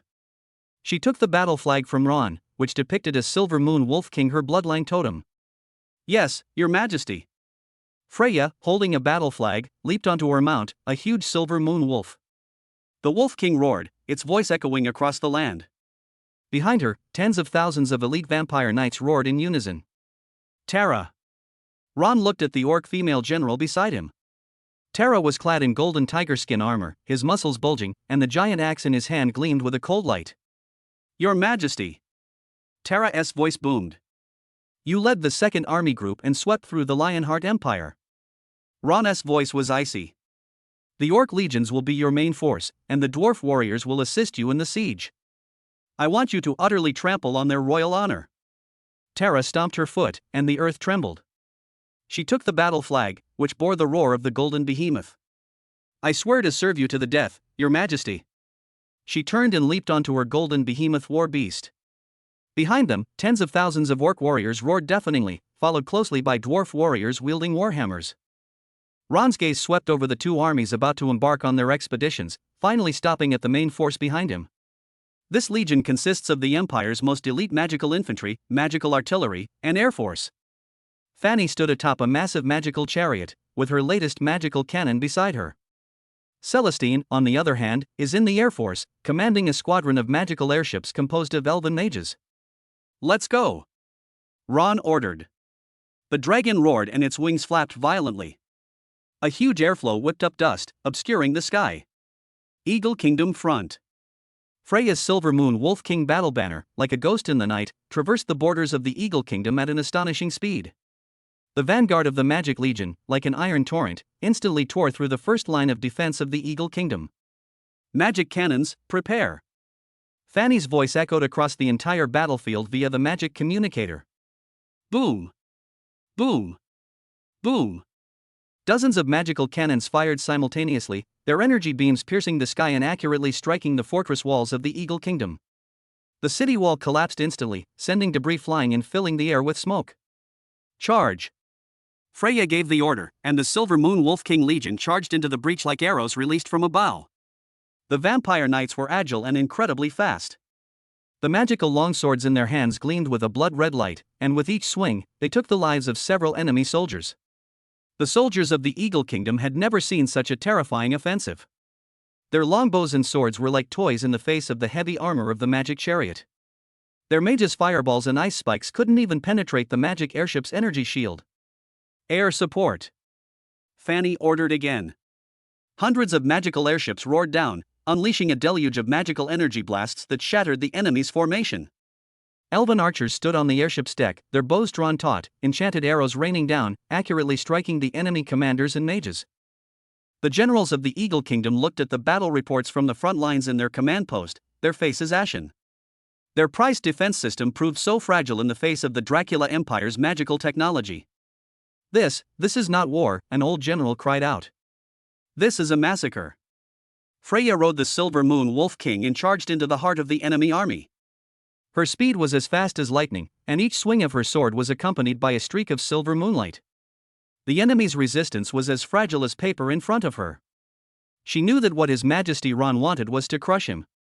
It made the entire continent feel the terrifying power of the Dracula Empire. Lionheart Empire front. Tara's golden behemoth battle banner, carrying a wild and untamed aura, swept across the southern border of the Lionheart Empire. The Orcish army's charge was as unstoppable as a tsunami. "For His Majesty! For the Empire!" Tara roared, cleaving through one Lionheart Empire chariot after another with his giant axe. The golden behemoth war beast followed behind her, its every step shaking the earth, and each swipe of its claws tearing apart several enemy soldiers. The knights of the Lionheart Empire are the most renowned heavy cavalry on the continent. Clad in steel armor and wielding long spears, they charged like an iron torrent. However, their formation was torn apart in an instant when faced with the Orc army's charge. Behind the Orcish Legion, the Dwarven warriors used their enchanted catapults to precisely hurl massive stone projectiles and enchanted bombs deep into the enemy ranks. Explosions rang out one after another, and flames shot into the sky. These barbarians, how could they possess such superior weapons? A Duke of the Lionheart Empire watched as his proud knightly order was routed by the combined forces of orcs and dwarves, his eyes bloodshot. Tara's gaze locked onto the Duke, and she leaped off the golden behemoth, unleashing her speed. The giant axe, accompanied by a whistling sound, instantly severed the Duke's head. Blood splattered, and the morale of the Lionheart Empire's army plummeted. Ron's main army, like a sharp blade, pierced directly into the heart of the two great empires. Instead of joining forces with the two armies, he marched towards the capitals of the two great empires in a more direct and brutal manner. The dragon hovered in the sky, Ron's gaze cold and stern. He saw the Knights Templar, sponsored by the Holy See, clad in silver armor and wielding swords of holy light, attempting to halt the Empire's advance. "They're courting death," Ron said softly. The dragon swooped down, and Ron leaped off its back. He held a black magic spear, the tip of which gleamed with destructive energy. Bloodline devouring. Ron charged into the enemy ranks, wielding his magic spear with astonishing power in every attack. The Templar's holy light shield was as thin as paper before him, shattering instantly. He swept his spear across the room, sending dozens of Templar knights flying with tremendous force. Their armor disintegrated in mid-air, and their bodies exploded into a bloody mist. He was like a god of war descended to earth wherever he went, no one could stop him. His power continued to rise during the battle, and each kill brought a feedback from his bloodline. Fanny's magical army followed closely behind. The massive magical war chariots crushed the corpses of the enemy soldiers, and the roar of the magical cannons was deafening. Celestine commanded the elven mages to unleash powerful group magic, with frost storms and torrents of fire intertwining to transform the enemy's position into a living hell. Despite their fierce resistance, the two empires proved utterly ineffective against the magical technology and powerful bloodline of the Dracula Empire. The traditional knight's charge was shattered under the bombardment of the magic cannon. Powerful mages were unable to unleash their magic under the suppression of the magic airship. In just 1 month, the capital cities of the Eagle Kingdom and the Lionheart Empire were completely surrounded by the army of the Dracula Empire. Ron stood beneath the towering walls of Eagle City, his dragon spreading its wings behind him like a black mountain range. The Emperor of the Eagle Kingdom, dressed in a magnificent royal robe, stood on the city wall, his face pale. "Ron Dracula." The Eagle Emperor's voice trembled. "You cannot do this. You will be scorned by the entire continent." "Disdain?" Ron sneered. "I will bring a new order." He raised his hand and pointed to the sky. Hundreds of magical airships formed a huge encirclement in the sky. Fanny's magical cannon is already aimed at the center of the royal city. "Surrender, or perish." Ron's voice was like the pronouncement of death. The Eagle Emperor closed his eyes in despair. He knew that any further resistance would be futile. Just 1 day later, the gates of Eagle City were opened wide. The Eagle Emperor and his royal family were brought before Ron, bound and gagged. Without wasting words, Ron directly announced that the Eagle Kingdom would be incorporated into the Dracula Empire. At almost the same time, the capital of the Lionheart Empire also fell. Terra's Orcish legion swept through like a whirlwind, utterly crushing the Lionheart Empire's resistance. Even the Lionheart Emperor knelt before the imperial banner under Terra's giant axe. Ron's expedition shocked the entire continent. In just 1 month, 2 great human empires, once glorious kingdoms, crumbled under the iron heel of the Dracula Empire. The Dracula Empire became the sole superpower in the human world. Titan City, Royal Palace, Council Hall. Ron sat on his imperial throne, below whom Iris, Fanny, Celestine, Freya, Terra, and General Otto, among other core members, stood respectfully. The unification of the human world is complete. Ron's voice echoed in the hall. His gaze pierced through the dome of the main hall, looking towards the distant horizon. There lies a much larger world of myriad races. The next step is all races, Ron said in a low voice. Chapter 76 Prologue to the Myriad Races, Queen Iris's Gaze. Deep within the palace of Titan City, Iris sat in front of the dressing table. The bronze mirror reflected a delicate face. Her once long, golden hair is now tied up high with a headband. It is adorned with magic crystal hair ornaments meticulously crafted by imperial artisans. They shimmered with a soft glow in the candlelight. The maids behind her were carefully draping her in a magnificent queen's gown. Silk and gold threads intertwined, hanging heavily down. What she felt was not the lightness and glory she once felt when she wore royal attire. Rather, it was a heavy, almost suffocating oppression. 1 month. In just 1 month, the Eagle Kingdom and the Lionheart Empire, 2 powerful nations that once stood tall on the continent. Like autumn leaves swept away by the wind, they were trampled flat by His Majesty Ron's iron hooves. The human world is declared unified. Ron became the sole human emperor. And she, Iris Dracula, was once the eldest princess of the Sapphire Kingdom. Now, she is the empress of the Dracula Empire. She was the mother of the nation. She lingered on the tip of her tongue over and over again those 4 words. With a hint of bitterness, a hint of resignation, and even more so, a hidden ambition that she herself was unaware of. "Your Majesty, everything is ready," the head maid gently reminded her. Iris slowly got up. The gown trailed on the ground, making a soft rustling sound. She walked to the window. Outside the window, the city of Titan was ablaze with lights. Each lamp seemed to tell a story of the new empire's power and prosperity. She recalled the first time she met Ron. He was just a fallen earl, cursed by his family and on the verge of ruin. And now, he stands at the pinnacle of the world. This power is both awe-inspiring and captivating. That was not simply love. It is also a complex emotion of being swept up by a powerful force, unable to break free, and unable to resist. As she stepped into the magnificent council hall, the entire hall fell silent instantly. All eyes were on her. She felt awe, she felt scrutiny, and she also sensed a variety of complex emotions hidden deep within her. Iris maintained her perfect smile. She walked each step with composure and determination. Until she came to Ron's throne. On the throne, Ron wore a black imperial robe and a 9-dragon crown. His brows held a deep and imposing air, while his eyes held an unfathomable darkness. He reached out his hand to her. Long, slender fingers with distinct knuckles. Iris gently placed her hand in his palm. Ron's temperature carried an undeniable heat. He gently pulled it. He then pulled Iris to his side. In full view of everyone, Ron lowered his head and planted a kiss on her forehead. "My queen." His voice was deep and magnetic. It seemed to carry an invisible power. It instantly calmed all the turmoil and unease deep within Iris's heart. At this moment, she was his only queen. Enjoying this supreme glory. The celebration officially began. Inside the main hall, there was fine wine and delicious food, and singing and dancing. But Iris's gaze kept wandering through the crowd. She saw Freya. Her bloodline as a member of the Silver Moon Wolf King clan gave her a wild and powerful aura. Holding a wineglass, she chatted and laughed with General Otto. He was dashing and heroic, in no way inferior to any male general. She saw Fanny. This short goblin engineer was bestowed with the highest honors by His Majesty Ron. She was discussing something with several instructors from the Magic Academy. His eyes gleamed with a fanatical light. There's also Celestine. That high elf priest. She sat quietly to one side, radiating pure magical energy. It seemed out of place with the surrounding noise. But Iris knew. These women are the cornerstones of His Majesty Ron. It is an indispensable part of his empire. And how will she find her place? "Arthur, come here." Ron's voice pulled Iris back to reality. She looked in the direction of the sound. A boy of about 10 years old, with a tall and straight figure. He had Ron's cold, handsome features, as well as Lady Nia's gentle temperament. He is Arthur, the eldest son of Ron and Lady Nia. A powerful bloodline force flowed through his body.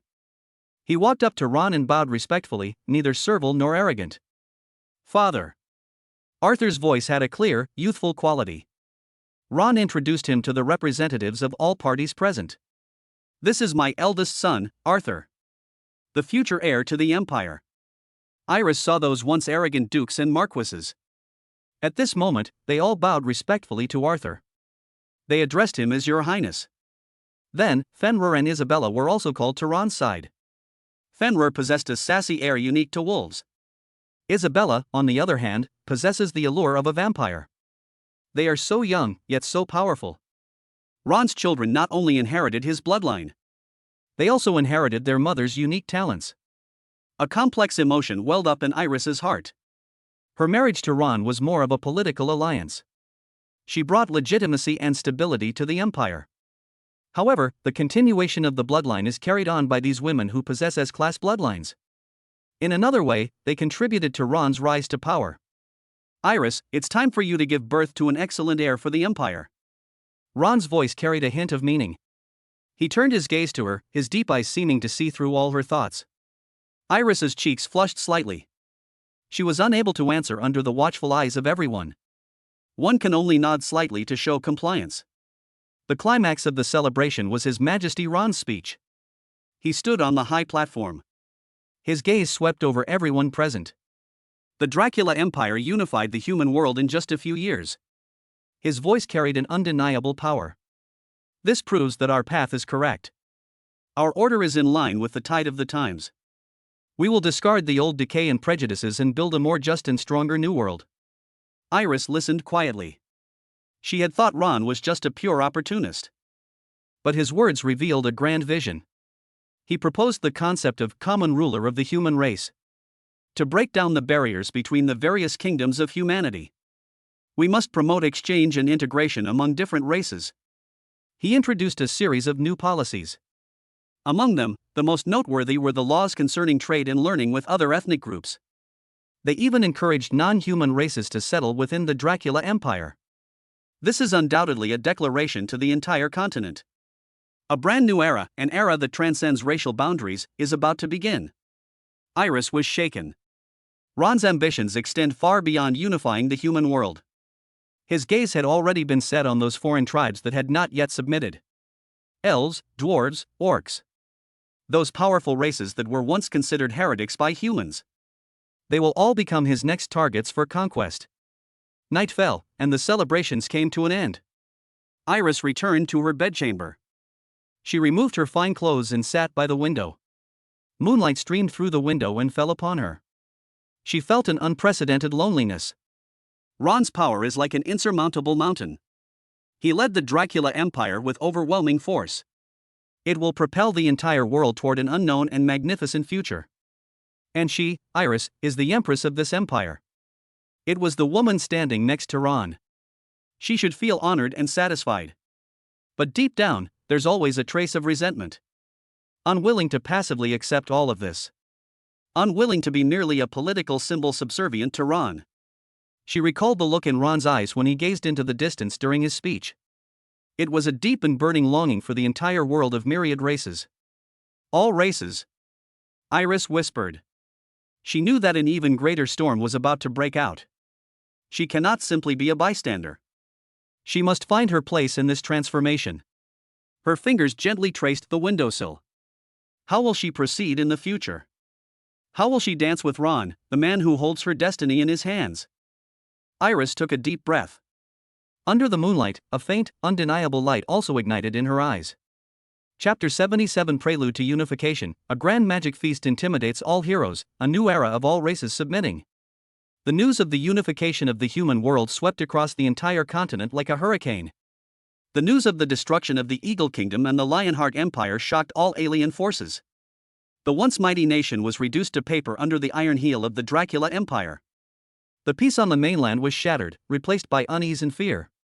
Outside the city of Titan, groups of alien races arrived. They come from all corners of the continent. Goblins, kobolds, gnolls, cavemen, forest goblins, swamp murlocs. These weak, alien races were once hunted and enslaved by human nobles. Now, they come here willingly, filled with both fear and hope. The city gate guards were checking their identities. The goblin elder trembled as he handed over the clan leader's token. Behind him, a group of goblins stood, their faces pale and thin, their eyes darting around. The kobold chieftain prostrated himself on the ground, pleading for an audience with His Majesty Ron in broken human language. They brought meager tributes, but more importantly, a gesture of submission. Ron received the envoys of these weak, foreign races in the council hall. Inside the main hall, Iris, dressed in magnificent attire, stood beside Ron. Freya, Tara, Fanny, Celestine, and other corps members stood on either side. General Otto led his vampire guards, standing like statues. The goblin elder stepped forward first. He knelt down on the ground, his forehead pressed against the earth. Great King Ron, the goblins are willing to pledge their loyalty to you. The goblin elder's voice trembled. We beg for your protection, to be free from war and slavery. Ron raised his hand in a gesture. Rise, he said calmly. The Dracula Empire accepts your submission. The goblin elder looked up, his eyes filled with wild joy. The Empire will protect your safety, Ron continued. Your culture, beliefs, and way of life will be respected by the Empire, but you must abide by Imperial laws and serve the Empire. The goblin elder kowtowed repeatedly, tears of gratitude streaming down his face. Subsequently, envoys from various weaker races, including kobolds, gnolls, cavemen, forest goblins, and swamp fishmen, stepped forward one by one to express their submission. Ron accepted them all and reiterated the Empire's policies. The foreign envoys, having received the promise, showed excitement on their faces. They knew that a new era had begun. The rise of the Dracula Empire brought them hope for survival. However, there are even more powerful alien races on the continent. Dragons, sirens, giants, the remaining tribes of high elves, and frost trolls dwelling in the far north. They remained vigilant against the expansion of the Dracula Empire. The unification of the human world put them under unprecedented pressure. They did not choose to submit. Instead, they sent messengers to the city of Titan. Ostensibly, it was to celebrate the newly established Dracula Empire, but in reality, it was to test Ron's bottom line. A few days later, Titan City once again welcomed a group of special guests. The Dragon Messenger, a dragon man clad in golden scales. His steps were heavy, each one carrying the power to make the earth tremble. 2 dragon horns on its head gleamed with a metallic sheen. He was accompanied by 2 agile dragon guards. Their eyes held arrogance, and they looked down on the human soldiers around them. The Siren's envoy, a woman of unparalleled beauty. She wore a deep blue robe, as mysterious as the deep sea. Her hair was adorned with pearls and coral, and her skin was fair. Her eyes shone like water, and her voice was as gentle as a sea breeze. But hidden within that gentleness was the coldness of the seawater. Behind her, 2 Siren warriors held tridents, their faces expressionless. The giant messenger, a burly man over 3 meters tall. He was muscular and wore animal hide armor. In his hand he held a huge stone hammer. With each step he took, the ground groaned. His eyes held a primal wildness, and he was full of curiosity about everything around him. There was also an emissary of the High Elves, a tall and slender elf. He was handsome and had a noble air about him. He wore a silver-white robe and held a staff inlaid with magic crystals. His eyes held a hint of melancholy, but more so, a scrutiny of humanity. These powerful alien envoys, led by guards of the Dracula Empire, entered the city of Titans. They walked through wide streets, with towering buildings on both sides. Magical flying cars shuttled through the streets. A magical airship swept overhead. The air was filled with a unique blend of magic and machinery. They witnessed the Empire's immense power. The city of Titans was more prosperous than they had imagined. The atmosphere inside the council hall was solemn. Ron, dressed in imperial robes, sat on the throne. Iris stood beside him. Freya, Terra, Fanny, Celestine, Lyra, Otto, and other important imperial officials stood on both sides. Their gazes, sharp as blades, swept over every foreign envoy who entered the hall. The dragon envoy stepped forward first. He performed a non-standard greeting. Great Emperor Dracula, the dragon envoy's voice boomed, on behalf of the dragon race, I offer you belated congratulations. The unification of the human world is a commendable achievement. Ron didn't speak, he just looked at him. The dragon envoy felt an invisible pressure. Fine beads of sweat appeared on his forehead. The dragons are the ancient guardians of the continent, the dragon envoy continued. We hope that the newly established Dracula Empire can coexist peacefully with the dragons and jointly maintain order on the continent. Ron raised his hand, gesturing for him to step back. The Siren clan envoy stepped forward. She performed a graceful curtsy.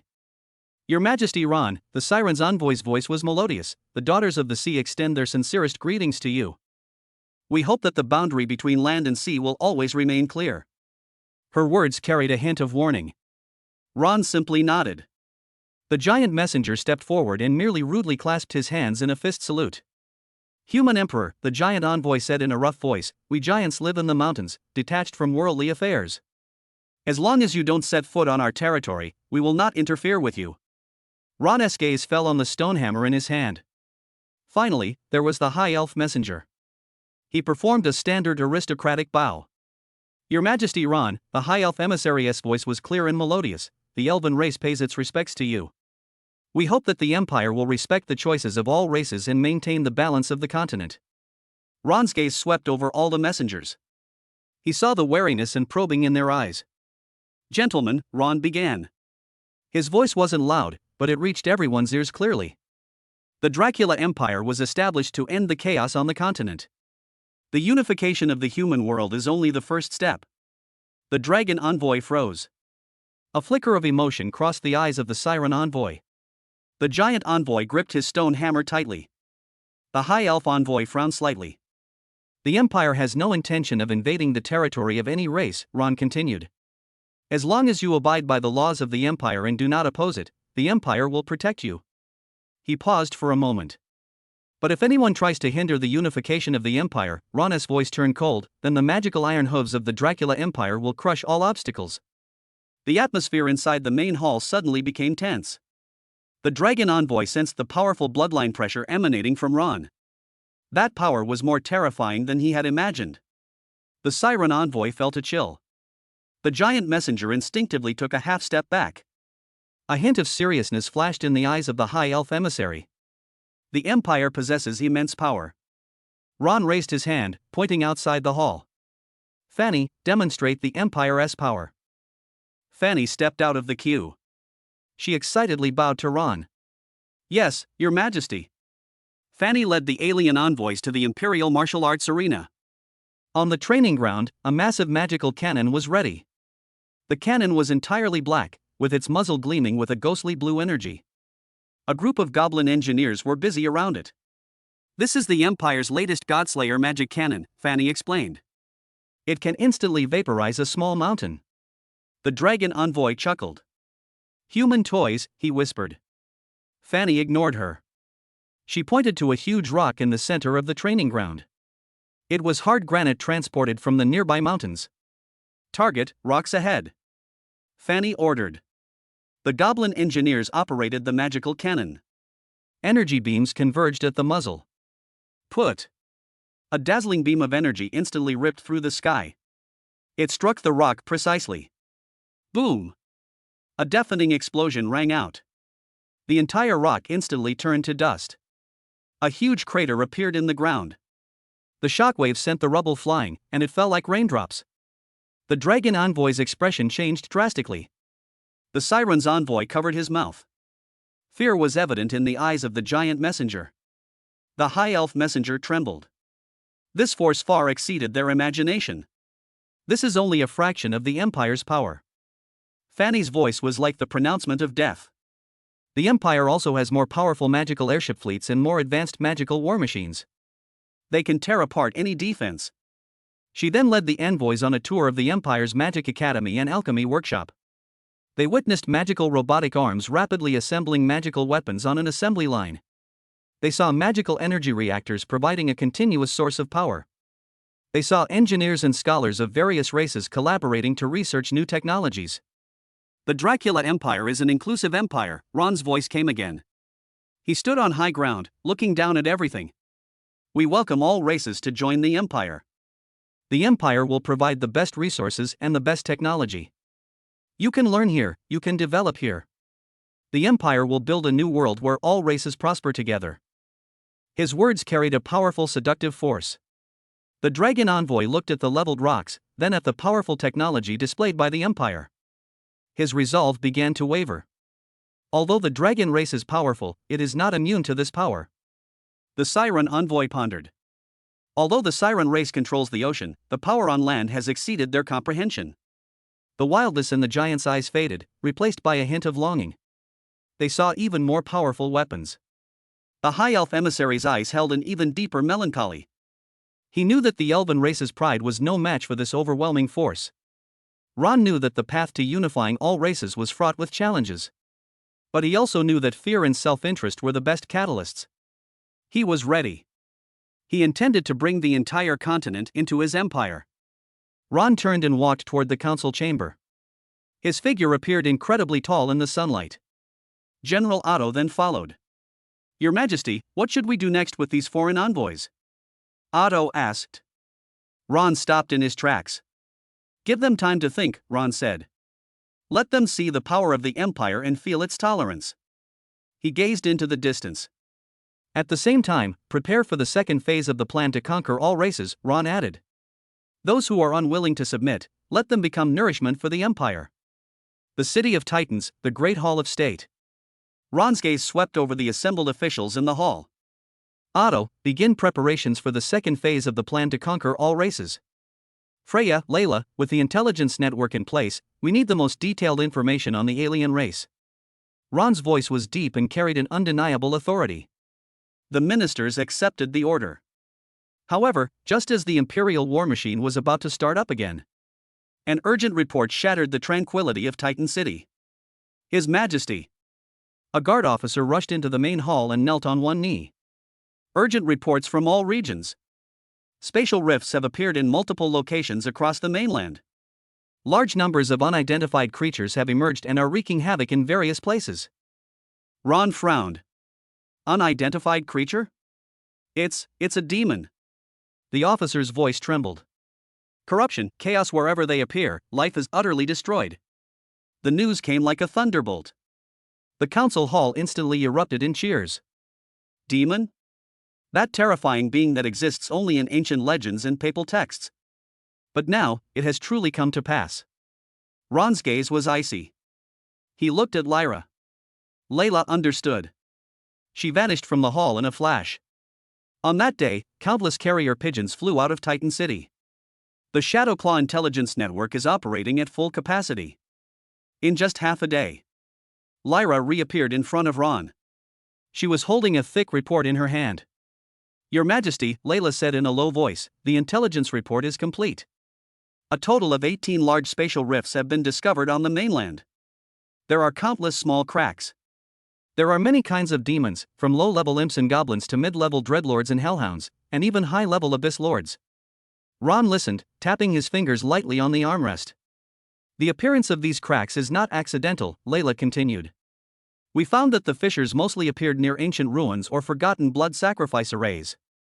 More importantly, there is evidence that the opening of the rift is related to certain rituals secretly performed by the Holy See. Ron's gaze sharpened. Holy See? He gave a cold laugh. As expected, the Holy See of Light would not accept defeat. They chose the most dangerous and crazy way. Inviting a wolf into the house. Using the power of the abyss demons, they attempted to disrupt the continent. Ron stood up. Pass on the order. All Imperial legions, enter level 1 combat readiness. Strengthen border defenses. Magic Fortress, operate at full capacity. All magic cannons, aim at the rift area, and annihilate any demons found. At the same time, elite troops were transferred. Led by General Otto, they will delve into various rifts to investigate the origins of the demons and attempt to destroy the rift's core. Fanny. Yes, Your Majesty. Fanny responded excitedly. Immediately organize the elites of the Magic Academy to study the weaknesses of demons and develop magical weapons specifically designed to counter them. Yes, Your Majesty. This is fantastic. The demon. A brand new research subject. Fanny shouted enthusiastically. Ron turned his gaze to Lyra. Layla, you will lead the team yourself. Go deep into the sphere of influence of the Holy See and find evidence that they opened the rift. If they are truly colluding with the Abyss, then the existence of the Holy See will be completely unnecessary. Layla nodded, a cold glint in her eyes. Ron's gaze was deep. He knew that this crisis in the Abyss was not a simple invasion by alien races. This is a subversion of the Dracula Empire and the entire Continental Order. He had to take action himself. Chapter 78: The Unknown Challenges of the Magic Empire. I'm going to the largest abyssal rift, Ron said. Your Majesty, it's dangerous. General Otto immediately warned. The Abyss's aura is extremely corrosive, and demons are even more cunning. It's all right. Ron waved his hand. I want to see what tricks these demons can pull. He needs to experience the power of the Abyss for himself. He needs to know what kind of deal the Vatican made with the Abyss. He needs to find the true core of the abyssal rift. Ron did not bring a large force.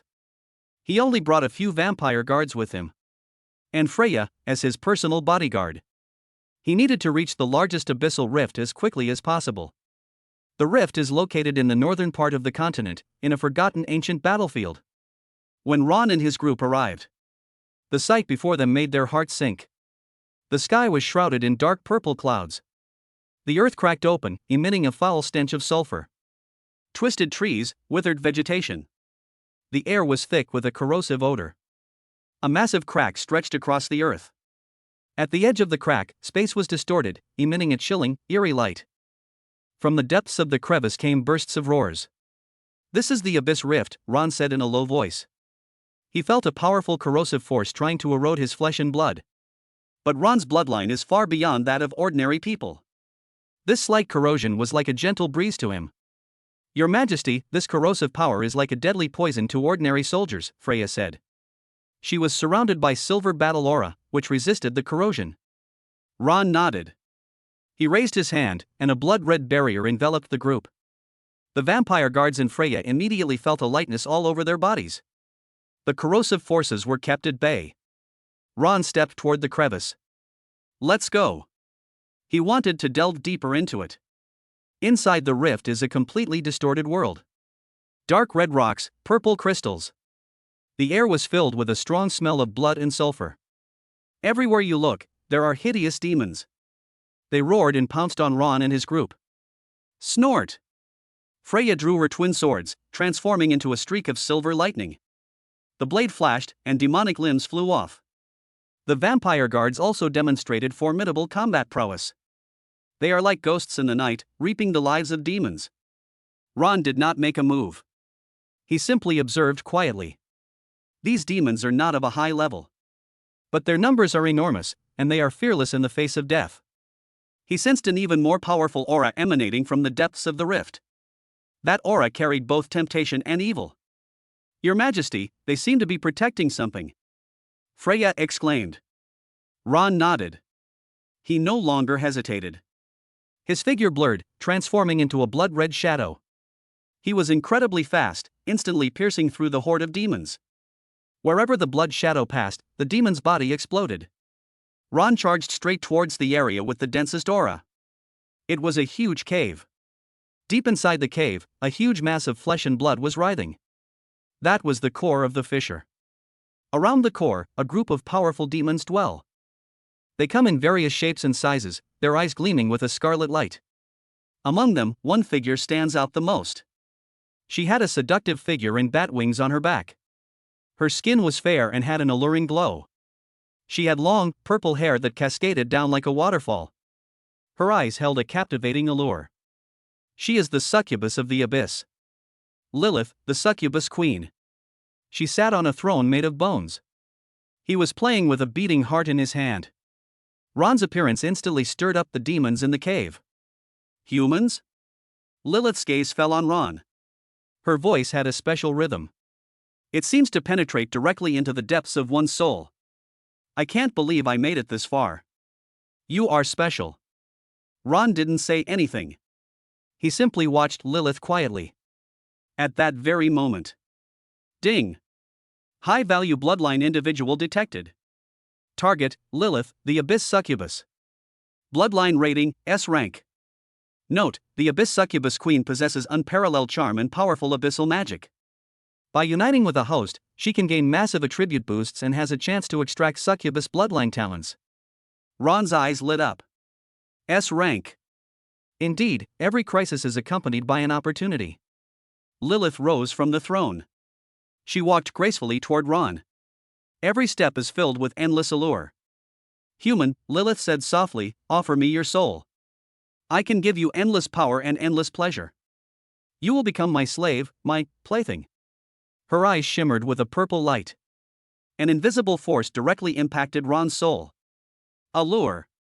This is the succubus's most powerful talent. Inside the cave, Freya and the vampire guard suddenly felt disoriented.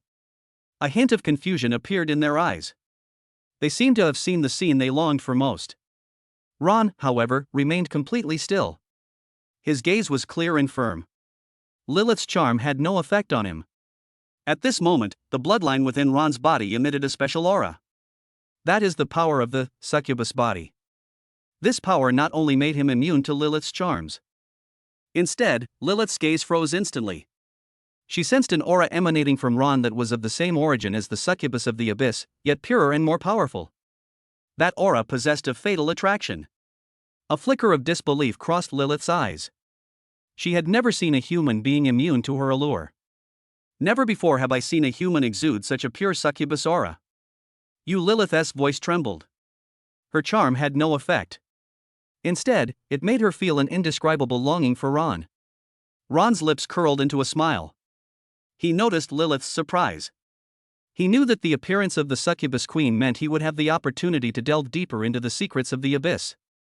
Even, to control this power. Lilith, Ron said in a low voice, you belong to me. His gaze carried an absolute possessiveness. Lilith's body trembled slightly. She sensed Ron's power. She also felt an irresistible attraction emanating from Ron. She instinctively wanted to resist. But the deep desire within her body rendered her unable to move. Ron walked step by step toward Lilith. He wanted to conquer her. He intends to incorporate the power of the abyss into the Dracula Empire. He wants to make the entire continent, and even the entire abyss, work for him. A complex light flickered in Lilith's eyes. Fear, resentment, and a hint of excitement that she herself was unaware of. Ron's arrival will completely change the fate of the Abyss. This will also completely change her fate. Chapter 79: Conquering the Succubus. The Abyss Queen's submission and rebirth. Ron's declaration of ownership was like a bomb that exploded in the deathly silent cave. Lilith's body stiffened, and a moment of confusion flashed in her captivating purple eyes before being replaced by overwhelming rage. She is the Queen of the Abyss, the pinnacle of manipulating souls and desires. No male had ever dared to speak to her in that tone. Human, you're courting death. Lilith's voice was shrill, devoid of any allure, only pure killing intent remained. The bat wings behind her suddenly unfurled, and countless dark energies condensed into sharp arrows, raining down on Ron. Each arrow carries a malevolent curse that corrodes the soul. Freya's expression changed drastically. She was about to step forward when Ron stopped her with a look. Ron stood still, motionless. Shadow arrows rained down, striking his body. There was no explosion, no screams. Those arrows, powerful enough to instantly corrupt a Templar knight into pus, vanished like ice and snow the moment they touched Ron's skin, turning into wisps of black smoke and disappearing without a trace. Lilith's pupils suddenly contracted. Her abyss magic has failed? Roar! The other demon guards in the cave sensed the Queen's wrath, and they roared as they pounced on Ron from all sides. Court death! Freya let out a delicate shout, and her figure transformed into a silver moon wolf shadow. The twin swords danced so fast that only afterimages remained. Puff! Puff! Puff! The first few feared demons were instantly sliced into countless pieces, their dark green blood spraying everywhere. The vampire guards also moved, appearing silently behind the demons like ghosts, their crimson swords piercing their skulls with pinpoint accuracy. The cave instantly transformed into a slaughterhouse, but none of this concerned Ron. His gaze remained fixed on Lilith. When Lilith saw that the magic was ineffective, she let out a shriek. She flickered and disappeared from the spot.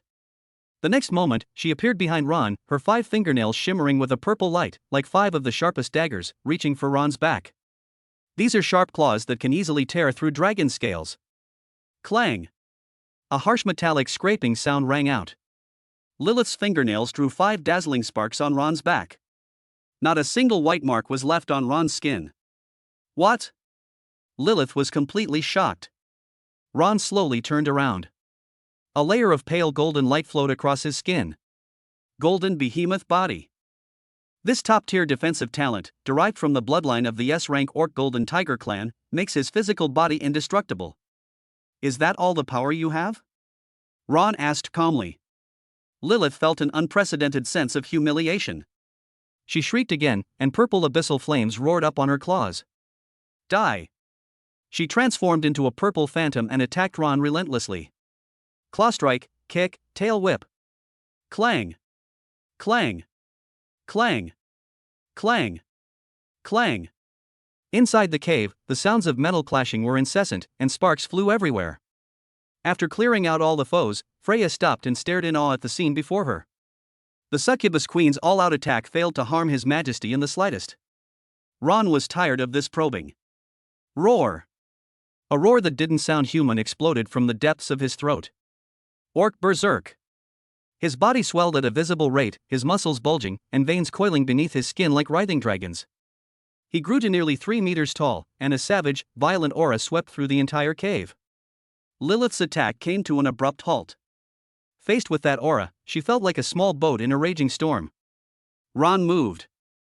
His enormous hand ignored Lilith's flailing claws and grabbed her by the neck.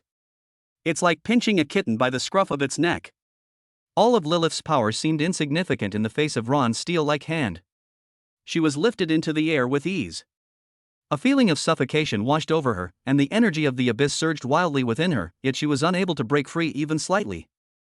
At the very moment when the physical body was absolutely suppressed, an even more bizarre feeling surged up from the depths of the soul without warning. On Ron, the passive effect of Succubus Body was brought to its extreme by his domineering Dracula bloodline. An irresistible attraction, originating from her very bloodline, gripped Lilith's soul like an invisible hand. It was a longing that sent shivers down her spine.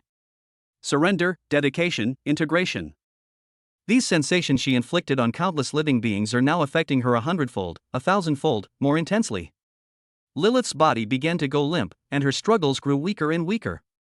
Her once murderous purple eyes were gradually filled with a sense of bewilderment, confusion, humiliation, and a hint of excitement that even she herself could not understand. How could this be? A human being. How could she possibly be alluring to me? Moreover, this power is purer, more sophisticated than my allure. This is absolute suppression at the level of bloodline. Ron pulled her closer, his violent breath slamming into her face. The abyss is nothing but a larger cage.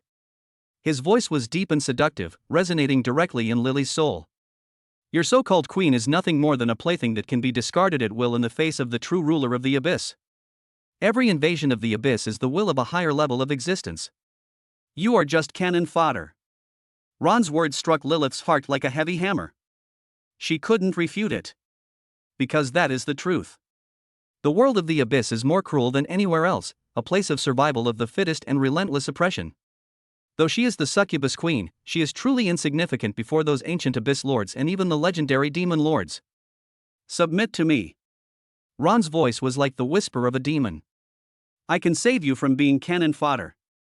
The rules of the abyss are set by the strong. And I can make you one of those who set the rules. Even. Ron leaned close to her ear and lowered his voice even further. To make you the sole ruler of the abyss. Lilith's body trembled violently. Become the sole ruler of the abyss. What an enticing offer. Her reason screamed at her, telling her it was a lie, a trap. But her soul, drawn by Ron's domineering bloodline, began to frantically yearn. His strength, his immunity to allure, his understanding of the abyss. Perhaps. Can he really do it? Lilith looked into Ron's eyes, which burned with ambition and desire. She saw a soul deeper than the abyss and more domineering than a demon. Humiliation, resentment, pride, all crumble inch by inch in the face of absolute power and irresistible temptation. She slowly released her grip on Ron's wrists. My body went completely limp. Lilith's voice was hoarse and trembling slightly. Submit. Ron released his grip. Lilith collapsed weakly into his arms. He swept the Abyss Queen, who had just sworn allegiance, into his arms and carried her toward the throne made of bones deep within the cave. Seeing this, Freya silently led the vampire guards out of the cave and stood guard outside.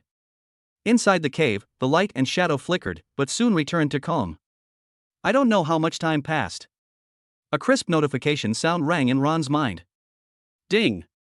Detected that the host has completed a high-value bloodline infusion. Target, S-rank Abyss Succubus Queen Lilith. Initiation successful. Congratulations, host, for receiving a huge boost in attribute bonuses. Constitution plus 5,000. Strength plus 4,000. Spirit plus 8,000. Congratulations, host. You have successfully extracted your offspring's talent. Achieved talent, Abyssal Magic Mastery. You have mastered the essence of abyssal magic, easily manipulating the power of corruption, shadow, and soul. Gain talent, Charm Aura Top Tier. Your very existence is the strongest charm, possessing absolute attraction to the opposite sex and subtly influencing the will of all living beings around you. A vast and pure energy surged into Ron's limbs and bones. He felt his mental power surge, as if he could easily manipulate the energy of the entire space. He opened his palm. A mass of highly concentrated, purplish-black abyssal energy appeared in his palm. The purity and power of this energy were more than 10 times greater than any magic Lilith had ever unleashed before. This is the power of Abyss Magic Mastery. He looked at Lilith in his arms. The succubus queen leaned lazily against him, her original wildness and arrogance replaced by a gentleness, and her eyes were filled with extreme worship and possessiveness as she looked at him. This is the effect of the charm aura. He no longer needs to actively use his charm, his very existence is the source of walking allure. Your Majesty. Lilith's voice was sweet and cloying as she drew circles on his firm chest with her finger. Chapter 80 The Empire's Eastward Expansion. Target, the Endless Abyss. Just then, her body trembled. A far more powerful and darker aura than before suddenly erupted from her lower abdomen. This aura is no longer simply about corrosion and chaos. It carries a touch of holiness, a touch of order, and a supreme majesty that reigns over the abyss. Boom! The entire abyssal rift trembled violently at the appearance of this aura. The originally chaotic and distorted laws of space seemed to have found their sovereign, and began to revolve in an orderly rhythm around the cave. The violent spatial turbulence at the edge of the rift gradually subsided. Lilith felt the changes within her body, her eyes filled with shock. She is pregnant. And this unformed child, merely by emitting an aura, has already begun to affect the stability of the entire dimensional rift.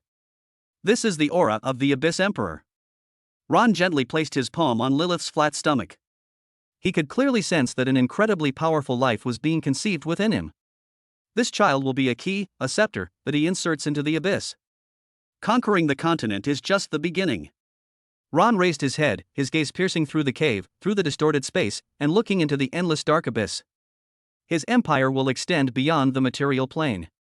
He wants to bring the abyss into Dracula's territory as well. Ron stood up, and Lilith obediently followed behind him, like his most loyal shadow. He stepped out of the cave and gave Freya, who was waiting outside, new orders. Send word to Otto. The Conquest of All Races project adds a new target, the Abyss. Freya heard Ron's command, and her silver wolf ears twitched slightly. She did not hesitate for a moment, but the fighting spirit in her eyes burned even brighter. Conquer the continent, then the Abyss. Her Majesty's gaze extends to the entire territory. Yes, sir. Freya bowed and accepted the order, then turned into a blur and disappeared at the cave entrance to personally convey this command that could overturn the entire continent's war situation. Inside the cave, only Ron and Lilith remained.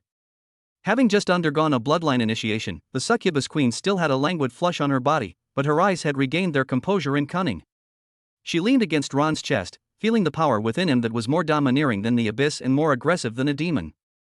Your Majesty, do you really intend to conquer the abyss? Lilith's voice was soft as her fingers traced his chest. That is not my goal, Ron replied. Lilith was taken aback. Ron lowered his head and met her gaze. The abyss is nearly a newly added province on the map of my empire.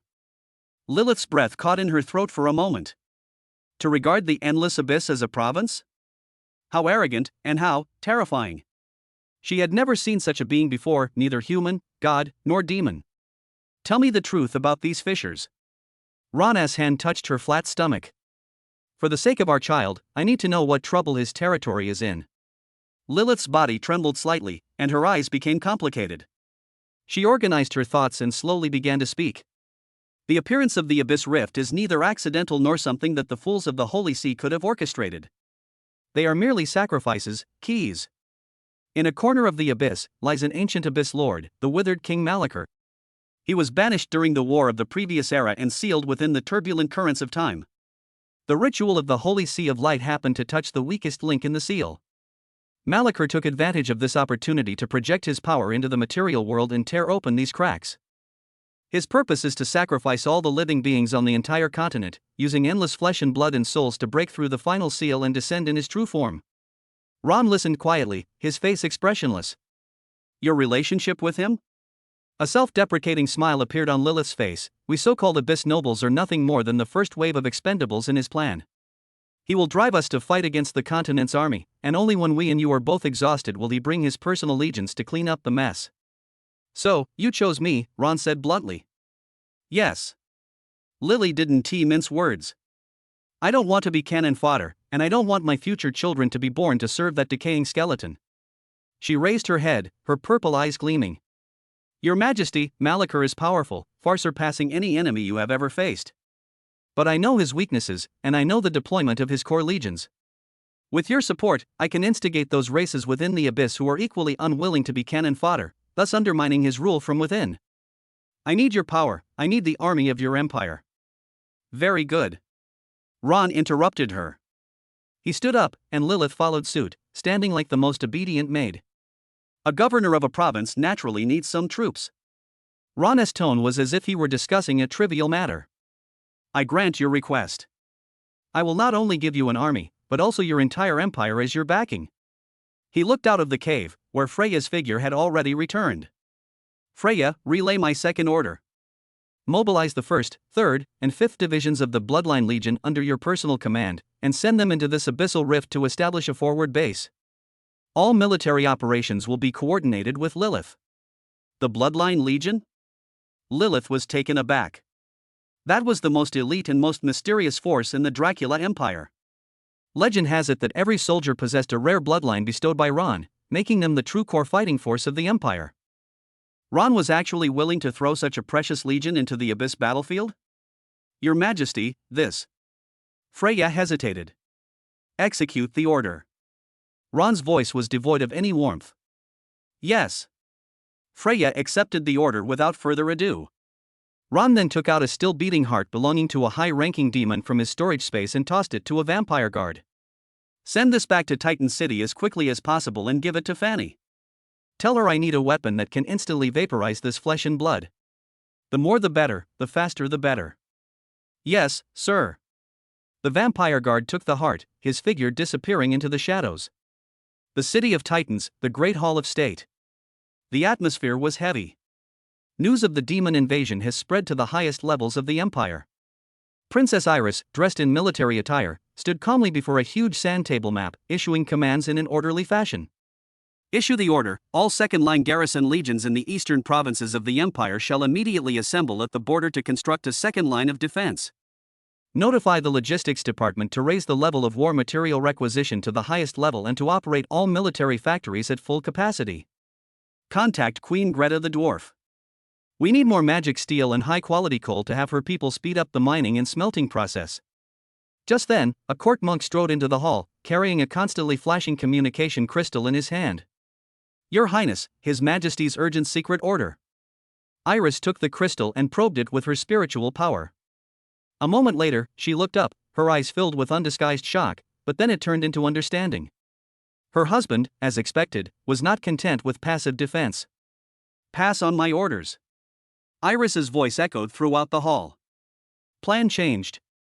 The Empire's strategic objective has shifted from total defense to a strategic counter-offensive. All legions, prepare for the Eastern expedition.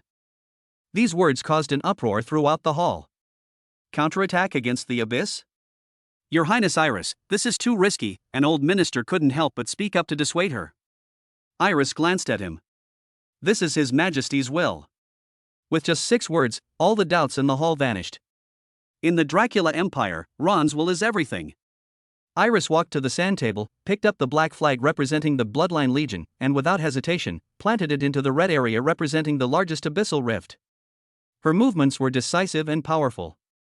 Meanwhile, in the southern part of the Sapphire Kingdom, in a hilly area polluted by demonic energy, a small spatial rift was spewing out hordes of lesser demons and imps. They roared and charged toward a human army that was building a defensive line. The soldiers in this army mostly had youthful faces, but they were well equipped, and each of them wore armor with magical runes. At the very front of the army stood a boy of about 12 or 13 years old, alone in the battle formation. He had brilliant blonde hair, and his features inherited Ron's handsomeness and Mia's gentleness, but his eyes were like gold, full of majesty and power. It was Ron's eldest son, the crown prince of the Empire, Arthur Dracula. Roar! A massive, fearsome creature broke through the barrage of arrows and lunged at Arthur, brandishing its claws. The aura emanating from it was enough to terrify any ordinary knight. Arthur didn't even glance at it. Noisy. He raised his hand. There was no chanting, no spellcasting. The space behind him suddenly lit up with golden halos. Buzz. 1, 10, 100. Hundreds of golden spears emerged from the halo, their tips radiating a sacred yet sharp aura. This is the talent he inherited from his mother Mia's S-rank cat human bloodline, which was further enhanced and mutated by the system, King's Treasury. Purify. Arthur uttered 2 words. Whoosh. Whoosh. Whoosh. Whoosh. Whoosh. Hundreds of golden weapons, like a torrential rain, instantly covered an area of several hundred meters in front. The charging demons, imps, and even the arrogant feared demon didn't have time to scream before their bodies were pierced by the golden spear and pinned to the ground. Golden flames ignited on them, burning their filthy bodies and souls clean. With a single strike, the demonic tide was wiped out. The battlefield was deathly silent. All the soldiers looked at their young prince with fanatical and worshipful eyes. This is the bloodline of the Dracula family. This is the future of the Empire. Arthur withdrew his hand, and the golden halo behind him slowly faded away. He glanced at the spatial rift in the distance. Advance with the entire army to seal off the breach. Yes, Your Highness.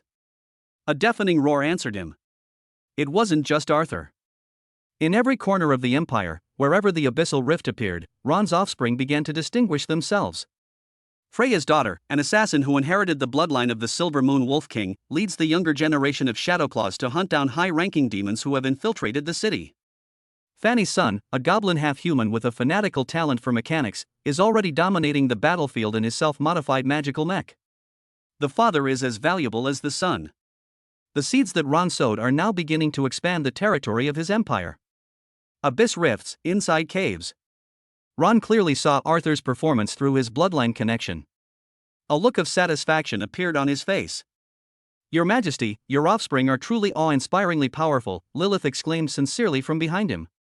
She had never seen an individual so young yet possessing such terrifying power. "This is just the beginning." Ron turned around and looked deeper into the abyss. That darkness, shrouded in distorted laws, resembled a colossal beast ready to devour its prey. He knew that this war would not end easily. This will be a long, arduous war that will sweep across two worlds. But he was already prepared. He used Layla's intelligence network to send notifications to the other two factions. "Tell Queen Celestine that I need her Order of Life priests to purify the land corrupted by the abyss. This is an order. Tell Queen Greta of the Dwarves to have her rune masters forge the best anti-magic gear for my bloodline legion. It's a deal, and it's an obligation." His orders, transmitted swiftly across the continent via the Shadowclaws, were delivered. Neither the elves he conquered nor the dwarves he allied with had the right to refuse. Faced with the common and greater threat of the abyss, Ron Dracula has become the sole core of the Continental Order. The power of all races must serve his war. Having done all this, Ron finally set off and left the rift. Hours later, he returned to Titan City. He neither went to the council hall nor returned to his palace.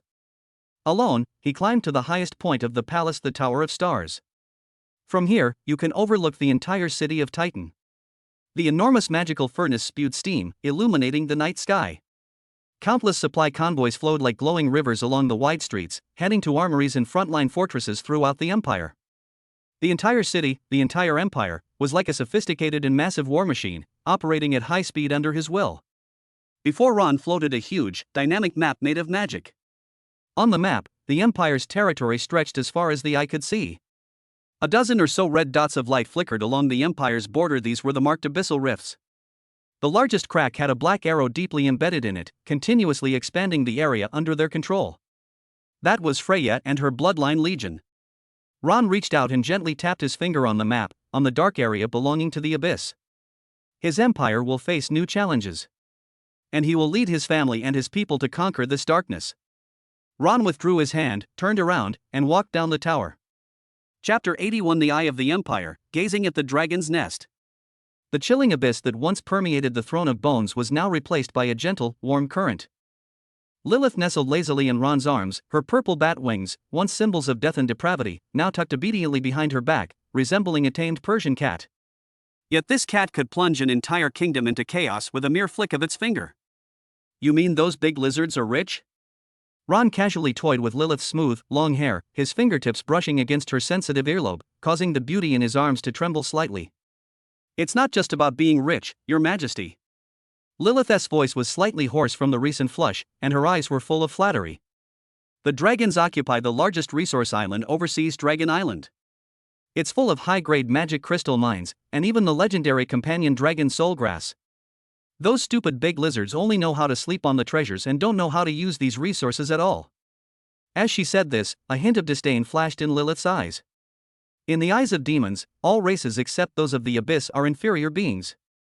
But dragons alone, with their thick hides and abnormal magic resistance, have always been a tough nut to crack for the abyss in its invasion of the material world. What is even more interesting is Lilith stuck out her tongue and gently licked Ron's wrist. "Recently, spies from the abyss have reported that Victoria Darkwing, the princess of the Black Dragon clan, seems to be searching the world for an ancient fire called pure fire. It's said to be in order to purify her so-called noble bloodline." "Victoria Darkwing?" Ron raised an eyebrow slightly.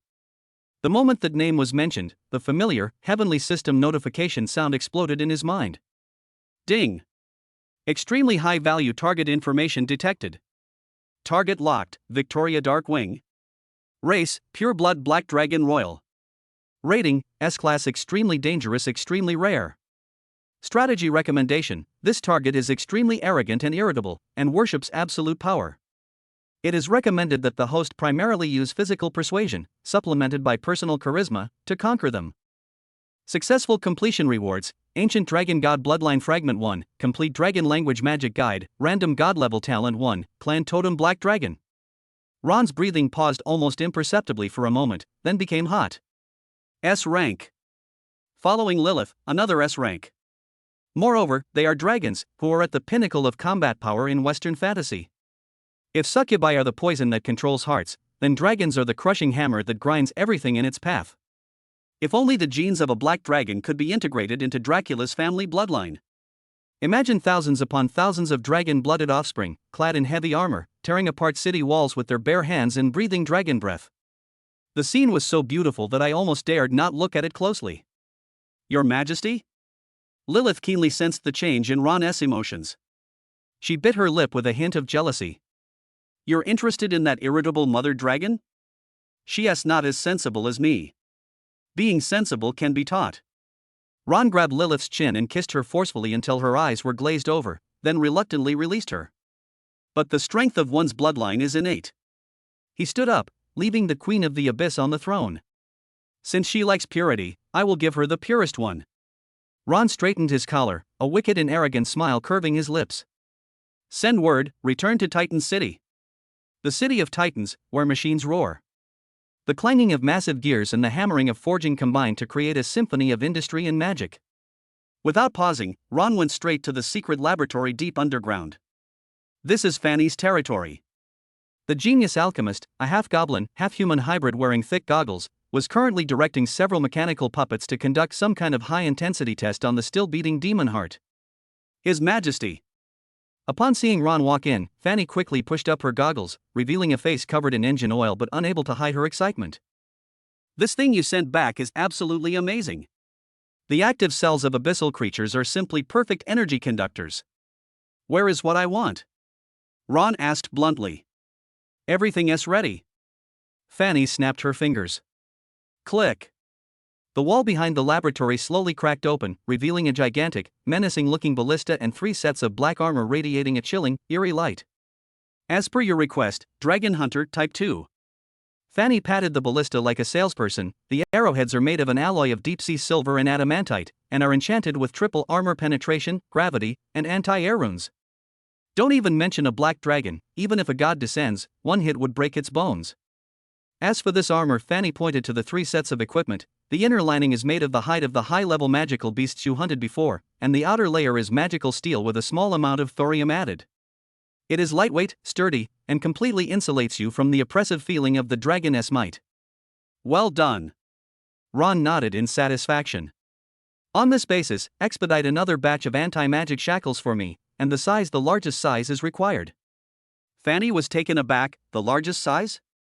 Is it for locking up giants? No, a meaningful glint flashed in Ron's eyes. It's for locking dragons. Since it is physical persuasion, then we naturally need to prepare some special persuasion tools. That night, the lights of Titan City remained lit all night long. The next morning, as the first rays of sunlight pierced the clouds, a jet-black magic airship bearing the Dracula family's Red Moon banner slowly ascended into the air. Ron stood at the very front of the deck, his black overcoat billowing in the wind. He didn't bring many people with him on this trip. Apart from the necessary driver, there were only 2 people. On the left stood Freya, a wolf girl with a fierce aura, carrying 2 swords on her back. She stood barefoot on the deck, her golden eyes burning with a thirst for battle. As the possessor of the S-rank Wolf King bloodline, she was currently the only one besides Ron who could keep up with the dragon's pace in melee combat. On the right is a figure shrouded in shadow Terra. She is the top assassin in Lyra's intelligence network and the ace of Shadowclaws. She doesn't possess Freya's ferocious strength, but she can survive in the shadows, making her the best scout and finisher. Your Majesty, Princess Iris has sent word that the eastern defenses of the Empire are secure. She will remain in the center to ensure logistical support is in order. Terra's voice seemed to come from all directions, drifting and uncertain. I trust Iris to handle things. Ron gazed at the churning sea of clouds in the distance, his eyes deep. With Iris as his capable wife at home, he can go out and expand his empire without any worries. Is this what the sea tastes like? It's so fishy.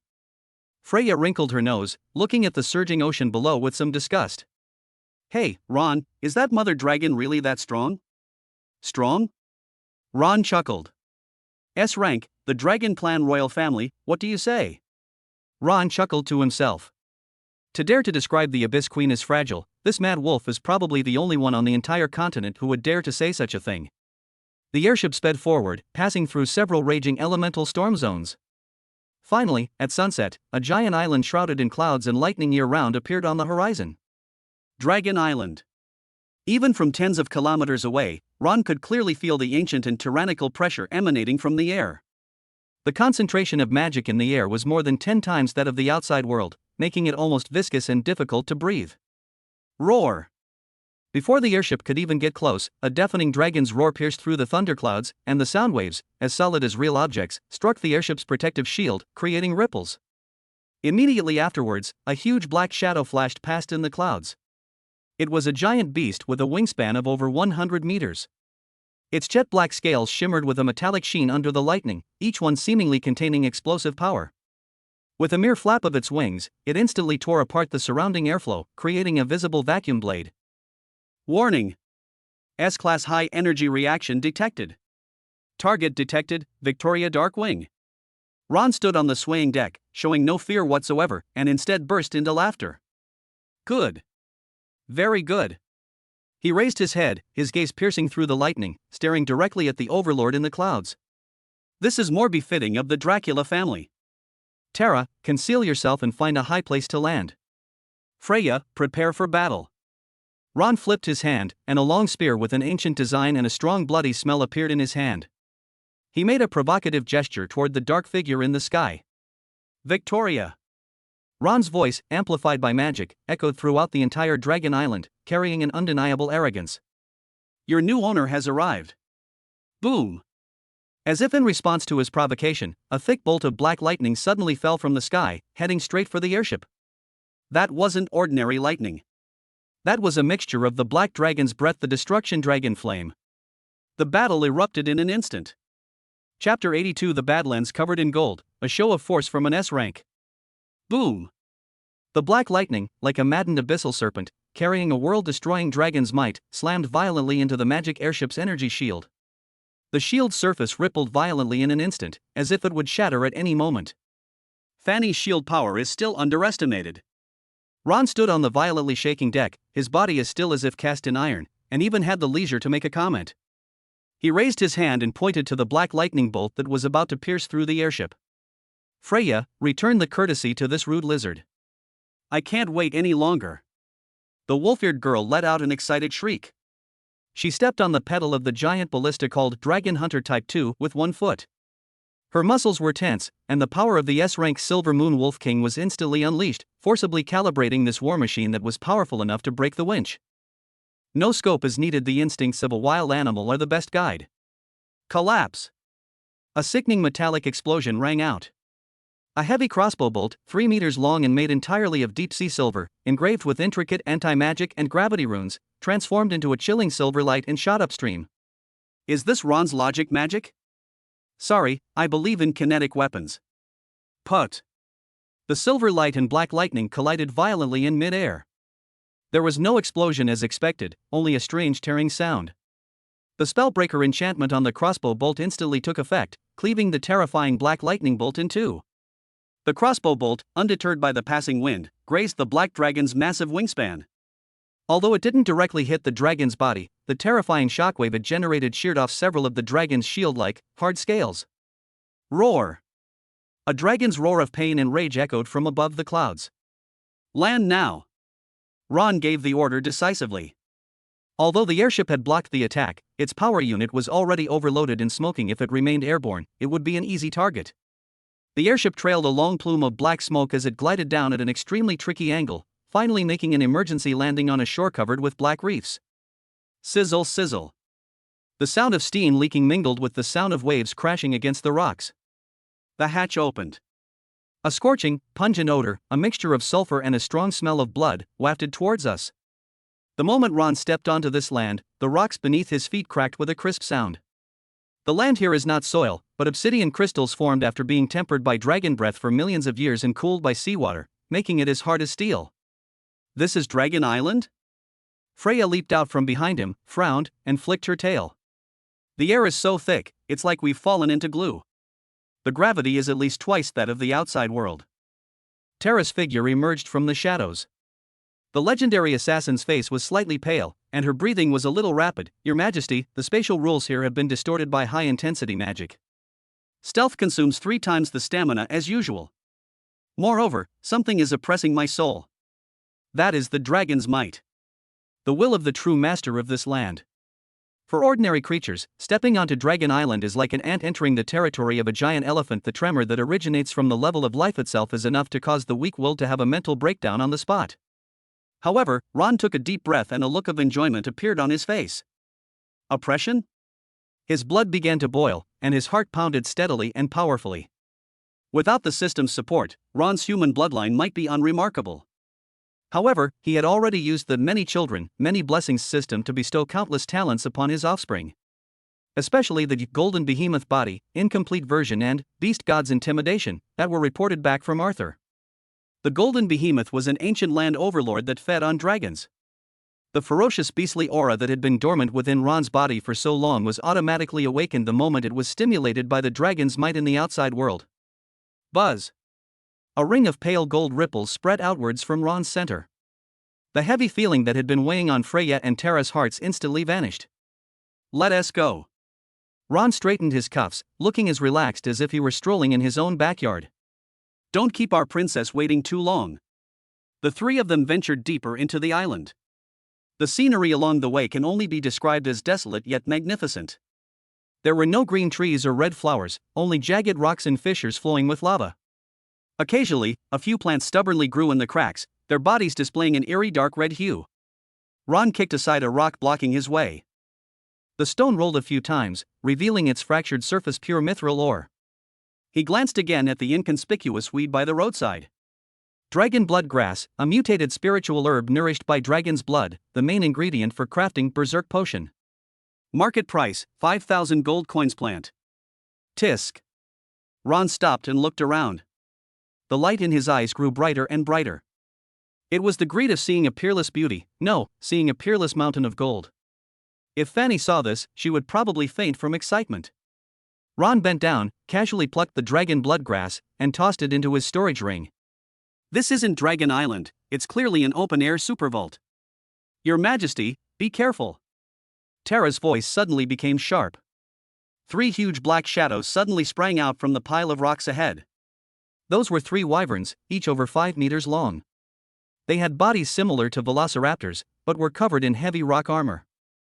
Their eyes were bloodshot, and their fangs, dripping with corrosive saliva, lunged straight at Ron's throat. Each of these watchdogs responsible for perimeter security possesses strength approaching that of a human Grand Knight. It's so noisy. Ron didn't even lift his eyelids. Leave it to me. Freya let out a low growl, and her originally slender legs instantly unleashed terrifying power.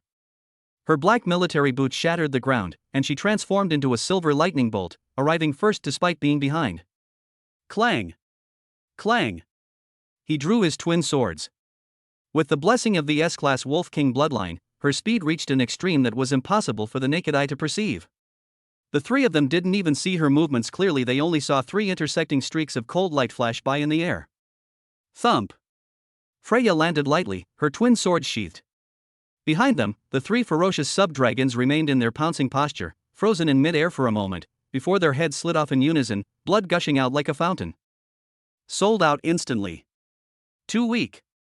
Freya flicked non-existent blood off her hands, looking disgusted. The meat is too tough, it doesn't feel good to chop. This is just an appetizer. Ron stepped over the carcass of the dragon and gazed into the distance. At the edge of the horizon, a colossal active volcano pierces the clouds, billowing black smoke.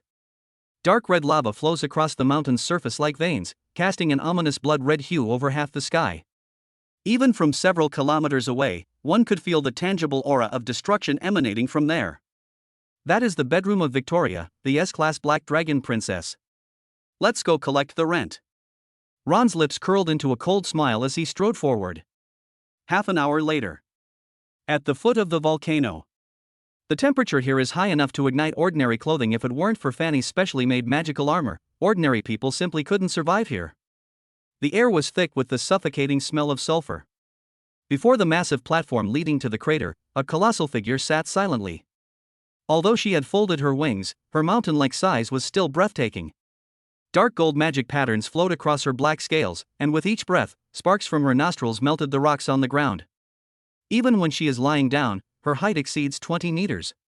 Before those enormous golden vertical pupils, Ron and his two companions appeared as insignificant as three insects that had strayed into forbidden territory.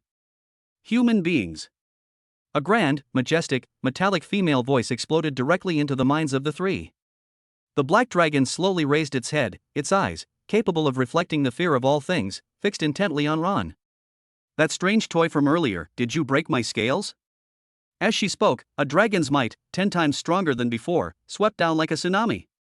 The surrounding space seemed to freeze, and even the light was distorted under the suppressive force. Kneel down, you reptile.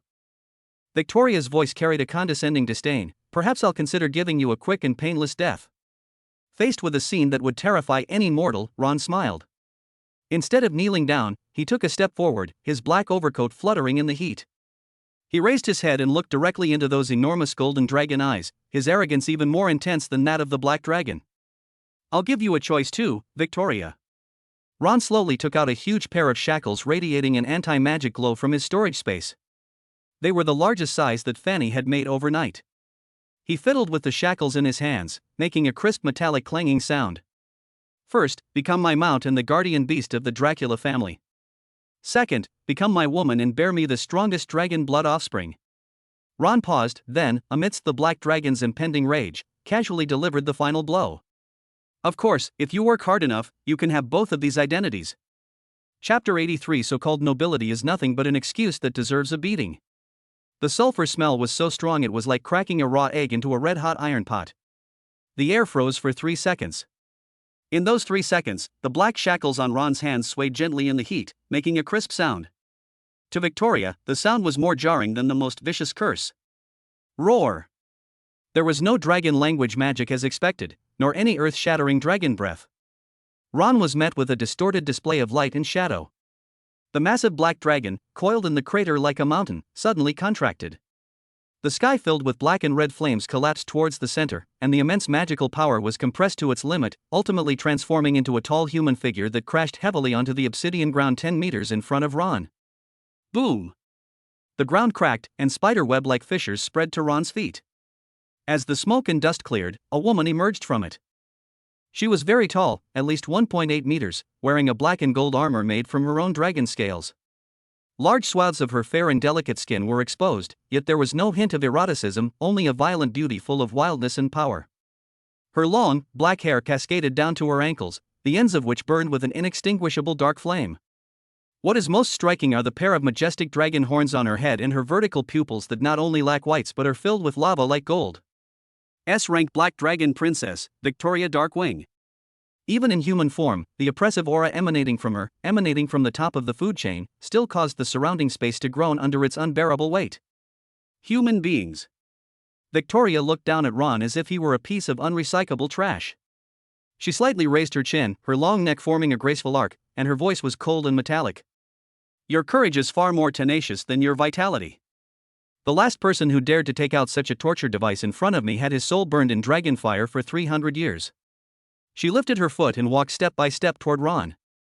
With each step, the ground trembled. You said you want me to bear your children? Victoria's lips curled into an extremely cruel smile. She stretched out her hand, her sharp nails sizzling as they cut through the air. With that thin, filthy blood in your veins, mixed with inferior genes? Inferior quality? Ron did not take a single step back. He had one hand in his pocket, while the other casually twirled the enormous shackles. His gaze roamed brazenly over Victoria's voluptuous body, like a rancher appraising a fine mare about to be bred. Victoria, what you call nobility is, in my opinion, a disease. Ron scoffed, his tone filled with the arrogance and cynicism typical of capitalists. You black dragons, guarding your so-called pure blood honor, and what have you gotten in return? For thousands of years, your numbers have dwindled, and your power has weakened. You search the world for the pure flame simply because you sense the degeneration of your bloodline, haven't you? Touched on a sore spot, Victoria's playful expression froze instantly, and her golden pupils suddenly contracted to pinpoints. Shut up!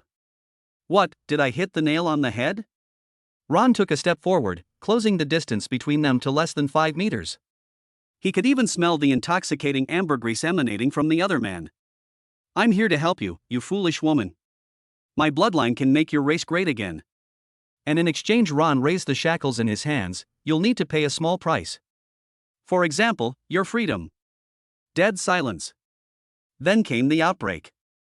I'm going to tear you to pieces and grind your bones into powder to feed the boars.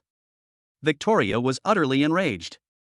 The pride of her dragon race made her unable to tolerate this blatant humiliation. She let out a shriek, and her human arm instantly expanded, covered in black scales, transforming into a ferocious dragon claw that, accompanied by a sonic boom that tore through the air, hurtled straight toward Ron's face. This strike was devoid of any fancy moves. Only the most extreme power and the purest speed. Even a titled knight would instantly turn into a pile of minced meat if struck by this claw. Good timing. Ron's eyes flashed with a sharp light. He didn't dodge. His heart pounded violently, and the golden behemoth, gene chain, dormant deep within his blood, was fully activated at this moment. Thump! Ron's seemingly frail body suddenly emitted a deep, resonant sound. A layer of pale golden light instantly covered his entire body, and his muscle fibers tightened like steel cables. He threw off his shackles, clenched his right fist, and instead of retreating, advanced, throwing a powerful punch at the dragon claw that was powerful enough to shatter the city wall. He's courting death. The thought flashed through Victoria's mind. However, the next second. Bang! The collision of fist and claw created a visible shockwave. The obsidian ground within a 100-meter radius shattered instantly, and countless fragments of rock shot out in all directions like bullets. Victoria felt an indescribable, strange force surge through her arm, a force powerful enough to shake mountains. She was blasted backward more than 10 meters by the punch, her feet carving 2 deep furrows in the ground. Ron, however, only took 3 steps back. He shook his slightly numb wrist, revealing a set of gleaming white teeth. It feels good, a bit softer than the alloy steel plates of Titan City. This is impossible. Victoria stared in disbelief at her trembling dragon claw, several scales cracked. How could a human possess the power of a behemoth? You are from the long-extinct golden behemoth race? I am your future husband and your master. Ron's body shone with golden light, a sign that he was unleashing the full power of the beast god's aura. He stomped his foot, and like a golden cannonball, he charged towards Victoria once more. Stop trying to glorify yourself, you bastard. Victoria was furious. She no longer maintained her human form, and her body rapidly expanded in the golden light. Roar! The black dragon with a wingspan of 100 meters descended upon the mortal realm once more. With a flap of her wings, a gale swept up sand and stones, and her enormous tail swept across like a battering ram, moving so fast that it left afterimages. If the humanoid form was just a test, then the current dragon form is a true killing machine. Freya! Cut off her wings. Terra, eyes. Ron, mid-air, calmly gave the order. Learn. A silver lightning bolt slashed in from the flank. Freya had already activated her Silver Moon Wolf King form, her silver hair dancing wildly, and her twin blades imbued with high-frequency vibrating battle aura. Using the rubble as cover, she precisely stepped onto Victoria's sweeping dragon tail, leaped up, and plunged her twin blades fiercely into the root joint of the dragon's right wing. Sizzle! Sparks flew everywhere. The black dragon's scales were as hard as adamantite, but Freya's knife was a specially crafted, armor-piercing masterpiece by Fanny. Although the strike did not sever the bones, it cut a half-meter-long gash, from which scalding dragon blood gushed out. Get away, you flea! Victoria winced in pain and lashed out with her massive dragon wings, trying to swat the pesky silverbug to death. But just then, a dark shadow silently appeared above her head. Terra! She was like a wisp of weightless smoke, her dagger coated with a paralyzing toxin that targeted the dragon's nervous system, aimed straight at Victoria's enormous golden vertical pupil. Mean! Victoria was forced to close her eyes, and the dragon's head swung violently. Although it avoided vital organs, the dagger still left a bloody mark on her eyelid. The harassment from the 2 ants, though not fatal, successfully disrupted Victoria's attack rhythm. That was enough for Ron. Although I don't hit women, if it's a woman of this size, then it can only be considered beast taming, not. Ron's figure appeared directly above the black dragon. He spread his arms, and in the void behind him, the phantom of a golden behemoth roaring to the sky seemed to appear. Gravity spell tenfold. This is the gravity core that Fanny enchanted for his armor. Using the momentum of his fall, combined with his own explosive power, Ron brought his feet together and, like a meteorite falling from the sky, slammed his foot down on the junction of Victoria's slender neck and back the great acupoint on the dragon's spine, also known as the reverse scale. Click. A sickeningly loud cracking sound of bones dislocating. Rumble. The massive black dragon was actually stomped down from mid-air by this attack, crashing heavily into the rocks at the edge of the crater. Dust flew everywhere, and rocks shattered in the clouds. Wah! Victoria let out a painful groan and tried to struggle to get up, only to find that the man was already straddling her neck. Ron gripped the two protruding dragon scales with both hands and pressed his knees against her spine, like the wildest cowboy taming the most unruly horse. He lowered his head, bringing his voice close to the enormous dragon ear. His voice was clearly audible amidst the chaotic wind, carrying an undeniable domineering air. Victoria, it seems that my physical persuasion is more effective now. Lie down properly. Ron roared and swung his golden fist again, smashing it mercilessly down on the dragon head beneath him that was still about to rise. This is hardly courtship. This was clearly a public execution of a mythical creature by thugs. However, just as Ron was about to deliver another punch to completely subdue his opponent, Victoria beneath him suddenly stopped struggling. The tightly closed golden vertical pupil suddenly opened, and what it held was no longer anger, but a strange, destructive crimson. The dragon patterns on her body began to flow in reverse, and the surrounding temperature instantly dropped to absolute zero, followed by extreme heat. That's the forbidden technique the dragons used with their lives, dragon blood boiling. Want to die? Victoria's voice was hoarse and crazed. Then let's go to hell together, you behemoth bastard. Ron raised an eyebrow. Did they go too far? No. This is what an S-class should look like. It seems that Fanny's shackles are unavoidable. Ron pulled out the massive anti-magic shackles from his storage ring again, a ruthless glint in his eyes. Since we're going to risk our lives, let's see if your dragon blood runs dry first, or my methods run out first. Chapter 84 Dragon Blood Boiling, Conquering the Black Dragon Princess. Click. It was the crisp sound of metal closing. In the chaotic arena where thunder roared and dragons howled, this sound was insignificant, yet it was like the death knell of the Grim Reaper. Victoria's vertical pupils, burning with a scarlet light, suddenly froze. To her horror, she discovered that the raging, tsunami-like surge of boiling dragon blood within her body seemed to have crashed into an invisible wall of size. The demon-suppressing shackles. Fanny Tesla's masterpiece, engraved with 360 sets of magic circuit-blocking runes, is designed to subdue any disobedience. What is this? Victoria let out a distorted roar. The destructive energy that should have exploded, now deprived of its outlet, began to surge wildly within her body. The enormous black dragon's body convulsed violently in the air, like a snake whose spine had been removed, before crashing heavily back to the ground. Boom! Smoke and dust rose, and jagged rocks pierced the sky. As I said, this is a color for disobedient pets. Ron's figure pierced through the smoke and dust. He was unharmed. The pale golden behemoth aura surrounding him not only shielded him from the intense heat but also seemed like some kind of ancient mockery. He took a step forward and landed directly on the enormous dragon head. Sizzle, sizzle, sizzle. The runes on the shackles shimmered with a ghostly blue light, and with each flash, the dragon scales on Victoria's body dimmed a little. The feeling of weakness, as her power was slowly drained from her body, was more terrifying to the proud dragon than death itself. Impossible. I am the Black Dragon Princess. I am the ruler of the sky. Victoria was still struggling. She opened her huge mouth and tried to breathe dragon breath, but only a few pitiful wisps of black smoke came out of her throat. Save your breath. Ron squatted down and tapped the hard dragon horn with his fingers, making a metallic clanging sound. Your dragon blood boiling has been suppressed. Right now, you can't even beat a ground dragon. Despicable humans. If you have the guts, break free of these damned iron rings. We are men of honor. Bang! Without a word, Ron slammed his fist, powerful enough to split mountains and shatter rocks, into Long Yen's eye socket with pure kinetic energy. This blow made Victoria's head buzz, and the world before her eyes instantly transformed into an abstract painting of swirling stars. Upright and honorable? Ron flicked his wrist, his tone chilling. Bringing hundreds of tons of weight and maxed out magic resistance to bully humans, and you call that upright and honorable? Now that you're being crushed by my technology, you're starting to talk about fairness? Freya, clear the area. Ron waved without turning his head. In the distance, the werewolf girl, who was about to finish off the enemy with her twin swords, curled her lip and said, "TCH, another boring segment like this. Tara, let's go, don't look, you'll get a sty." Tara bowed slightly in the shadows, then disappeared with Freya behind the pile of rocks, leaving the ravaged crater to their king. As the surroundings quieted down, the playfulness in Ron's eyes faded, replaced by a highly aggressive possessiveness. He has to be quick. While the anti-magic shackles are powerful, the adaptability of S-class creatures is terrifying.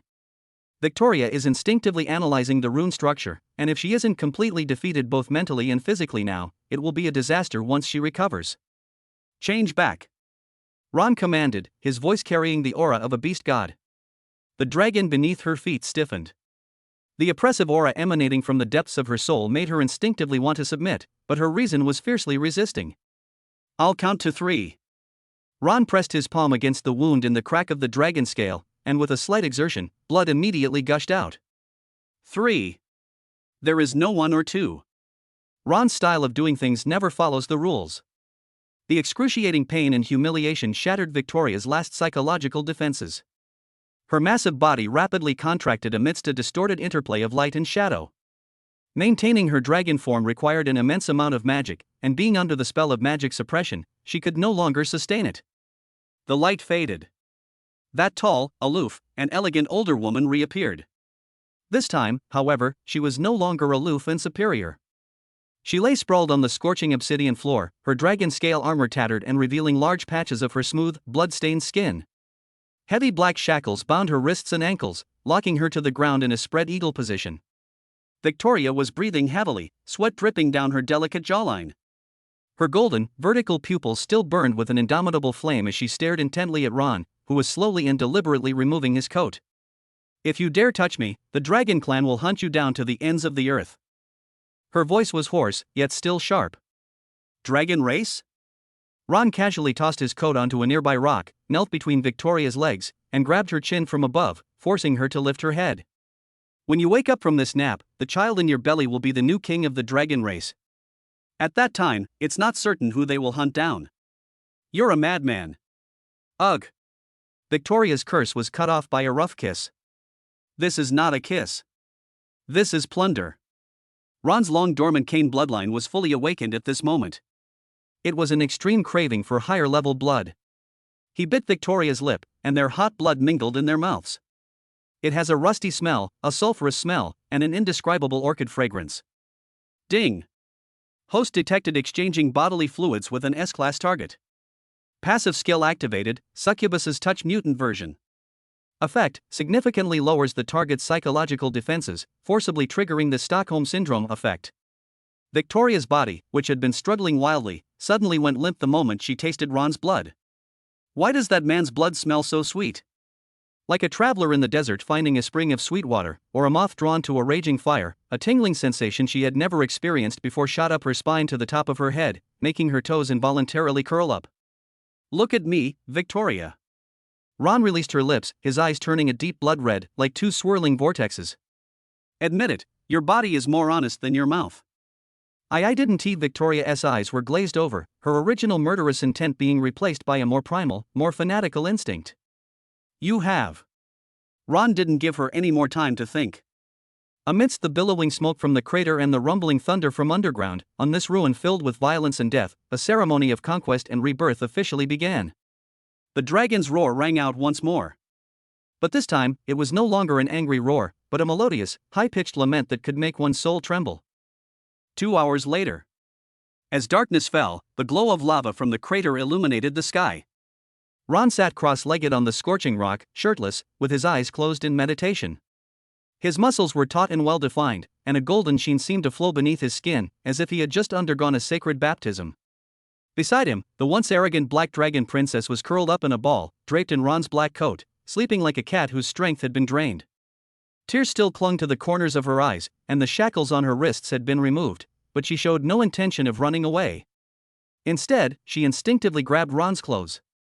"Ding! Congratulations, host. You have successfully conquered the S-rank target, Victoria Darkwing.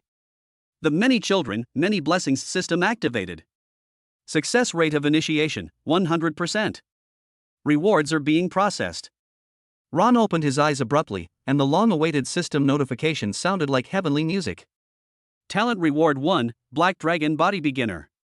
Description: your skin will possess physical defense comparable to that of an adult black dragon, magic resistance increased by 50%, and you will gain the immunity to water and fire trait.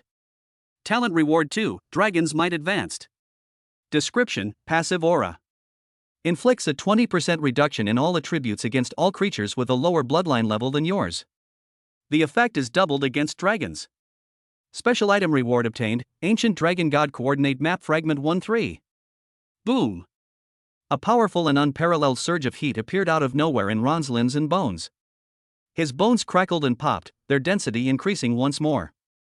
His skin, which had previously been merely of mortal texture, now appeared unchanged, but Ron could sense that even a direct crossbow shot wouldn't leave a single white mark.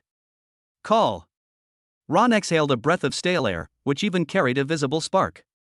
Is this the kind of feedback from S-Class? It's a complete transformation. He glanced down at Victoria, who was still fast asleep, and a complex warmth appeared in his eyes, of course, more so, satisfaction with this powerful money printing machine. Seemingly sensing the movement around her, Victoria's long eyelashes fluttered a few times, and she slowly opened her eyes. The confusion in those golden vertical pupils lasted only a second, followed by shame, indignation, memories, and a trace of submission that even she herself was unwilling to admit. She sat up, her coat slipped down, revealing her body covered in hickeys. Human Victoria gritted her teeth, trying to revert to her previous arrogance, but her voice was so soft and weak it lacked any real threat. You'd better kill me now. Otherwise, wait until I regain my strength. Once you regain your strength, you'll find you can't live without me. Ron reached out and very naturally tidied her messy long hair, his fingertips tracing her sensitive dragon horns. Victoria trembled. In front of this man, she couldn't muster even the slightest thought of resistance. That connection deep within her blood told her a terrifying truth: she had been marked. Get dressed. Ron stood up, his gaze passing over Victoria and landing on the churning lava deep within the crater. There, the system radar was flashing wildly. Besides Victoria, there are other good things hidden down there. Victoria, as the first dragon of the Dracula family, shouldn't you hand over some dowry? Ron's lips curled into a wicked smile. Like that pure flame you're looking for? Victoria's expression changed. How do you know it's down there? That's a restricted area that even I can't get close to. There is no place in this world that I cannot go. Ron turned around and snapped his fingers into the void. Fanny, bring the deep sea over here. We're going to take a bath in the lava. Chapter 85. This is called air conditioning? What a country bumpkin. Boom. The thick smoke from the crater was pushed aside by some kind of giant object. It wasn't a living being, but a jet-black, streamlined, teardrop-shaped metal construct. It had no wings, only a ghostly blue magical flame that shot from its tail. Fanny's etheric propulsion device, modified from ancient goblin blueprints. The Deep One. The pinnacle of Blackrock Depth's magical engineering, codenamed Black Coffin. The hatch slid open, and a wave of heat rushed out, but it was immediately blocked by an invisible repulsive field. Go up. Ron pointed to the dark hatch. Victoria was already dressed. It was a black military-style overcoat that Ron had provided as a spare. On her tall, slender figure, it gave her a unique, almost ascetic air. However, she was still walking unsteadily, clearly still suffering from the aftereffects of her previous strenuous exercise. She frowned at the lump of iron. You want me to crawl into this iron coffin? I am a noble black dragon. Lava is like bathwater to me. That was before. Ron interrupted her, shoving her impatiently. Now you're weaker than a fire lizard. Stop talking nonsense unless you want to become a roasted dragon. Victoria bit her lip and humiliatedly crawled into the cockpit. The hatch is closed. The expected stuffiness and crampedness did not materialize. Instead, a cool, even slightly chilly breeze caressed my face. Victoria was stunned. The cockpit was spacious, even featuring soft animal hide carpets. The walls weren't cold metal, but some kind of transparent crystal. No, it was clearer than crystal. She felt as if she were floating in mid-air. Hold on tight. Ron sat down in front of the complex-looking control panel, his fingers rapidly tapping on several glowing rune buttons. What is this? Victoria pointed at the air vent, looking completely bewildered. Air conditioning. Full name: Magic Guided Heat Exchange Air Conditioning System. Ron made up a name on the spot, pulled the lever, and said, "Sit tight, you country bumpkin." A beam of blue light shot from the tail of the deep diver, like a black nail, and plunged straight into the churning lava lake. Thump! My vision instantly turned crimson. Victoria tensed up instinctively, her dragon blood urging her to draw upon magical power for protection. In the dragon race's memory, plunging into magma meant enduring constant erosion from the intense heated dual test of will and body. However, a second passed, then 10 seconds passed. The temperature inside the cabin was kept constant at 22 degrees Celsius. Ron even took a bottle of dark red liquid from the freezer next to him and poured 2 glasses. Blackrock Territory specialty, chilled grape juice, would you like a glass? Ron swirled his glass, gazing at the slowly flowing, viscous lava outside the window, as content as if he were strolling in his own backyard. Victoria's worldview has cracked. She looked out the window at the molten lava that could melt steel in an instant, all held back a few meters by a thin energy shield. Inside this iron shell, there was no burning, no pressure, and not even the smell of sulfur. You humans are all tinkering with these things? Victoria took the cup, the icy touch sending a shiver down her spine. Not human. Ron took a sip of his juice and corrected, it's my family. Victoria, your proud dragon scale defense is laughably inefficient in the face of my magical technology. I don't need to cultivate for thousands of years as long as I build this machine, I can dive deeper and stay longer than you. Victoria fell silent. She wanted to argue, to say that the dragon's body was the most perfect, but looking at the cold glass in her hand, all her words seemed pale and powerless. This is the generational gap in civilization. Arrive. Ron's voice interrupted her thoughts. The deep diver came to a stop beside a cliff at the bottom of the lava lake. There, a pure white flame burned silently on a black crystal. The surrounding magma was repelled, creating a vacuum. Even through the panoramic window, Victoria could feel that call from the depths of her blood. Pure fire. Victoria's breathing quickened, her golden vertical pupils fixed on the flame. That is the seed left behind by the dragon god. With it, I can purify my bloodline and even revert to my ancestral form as an ancient black dragon. She excitedly tried to stand up, but the seatbelt held her tightly. Don't get excited, Ron said, manipulating the robotic arm. A massive metal claw extended from the exterior of the deep diver, its surface inscribed with countless isolation runes. The claw precisely grasped the crystal containing the flames and then slowly retracted it into the storage compartment in its abdomen. That is mine. Victoria exclaimed. Now I'm yours. Ron turned his swivel chair around to face her. In the confined space, the air pressure dropped sharply. Ron's eyes were calm and cold, devoid of any hint of joking. Victoria, get your facts straight. You're a prisoner of war, and you're also my woman. I found this, and I got it. What makes you think you have the right to bargain with me? Victoria froze. The dragon's arrogance made her want to explode, but reason told her that Ron was right. Without this man and this machine, she wouldn't have been able to dive this deep, let alone retrieve the fire. Victoria lowered her head, her slender fingers gripping the hem of her clothes tightly. I need it. Not just for me. The bloodline of the dragon race is declining. If we don't have the pure fire, we will degenerate into fire-breathing giant lizards in less than 300 years. At the end, her voice carried a hint of pleading. This was a demeanor that the Black Dragon Princess had never displayed before. Ron looked at her, remained silent for a few seconds, and then suddenly smiled. Want it? Sure. Ron snapped his fingers, and the internal passage of the storage compartment opened, allowing the pure white flame to float into the cockpit. Under Victoria's longing gaze, Ron grabbed the flame. With the activation of his S-rank talent, Black Dragon Body, and the system's protection, this divine fire, capable of burning everything, became as docile as a toy in his hands. I can give it to you. I can even help you build a more complete incubation pool and improve your rudimentary dragon nest with my magical technology. Ron's voice was seductive, like a devil selling soul contracts. What I need you to do is very simple. Ron held the flame up to Victoria, their faces just centimeters apart. Submit to me. Not only your body, but also your sword and your people.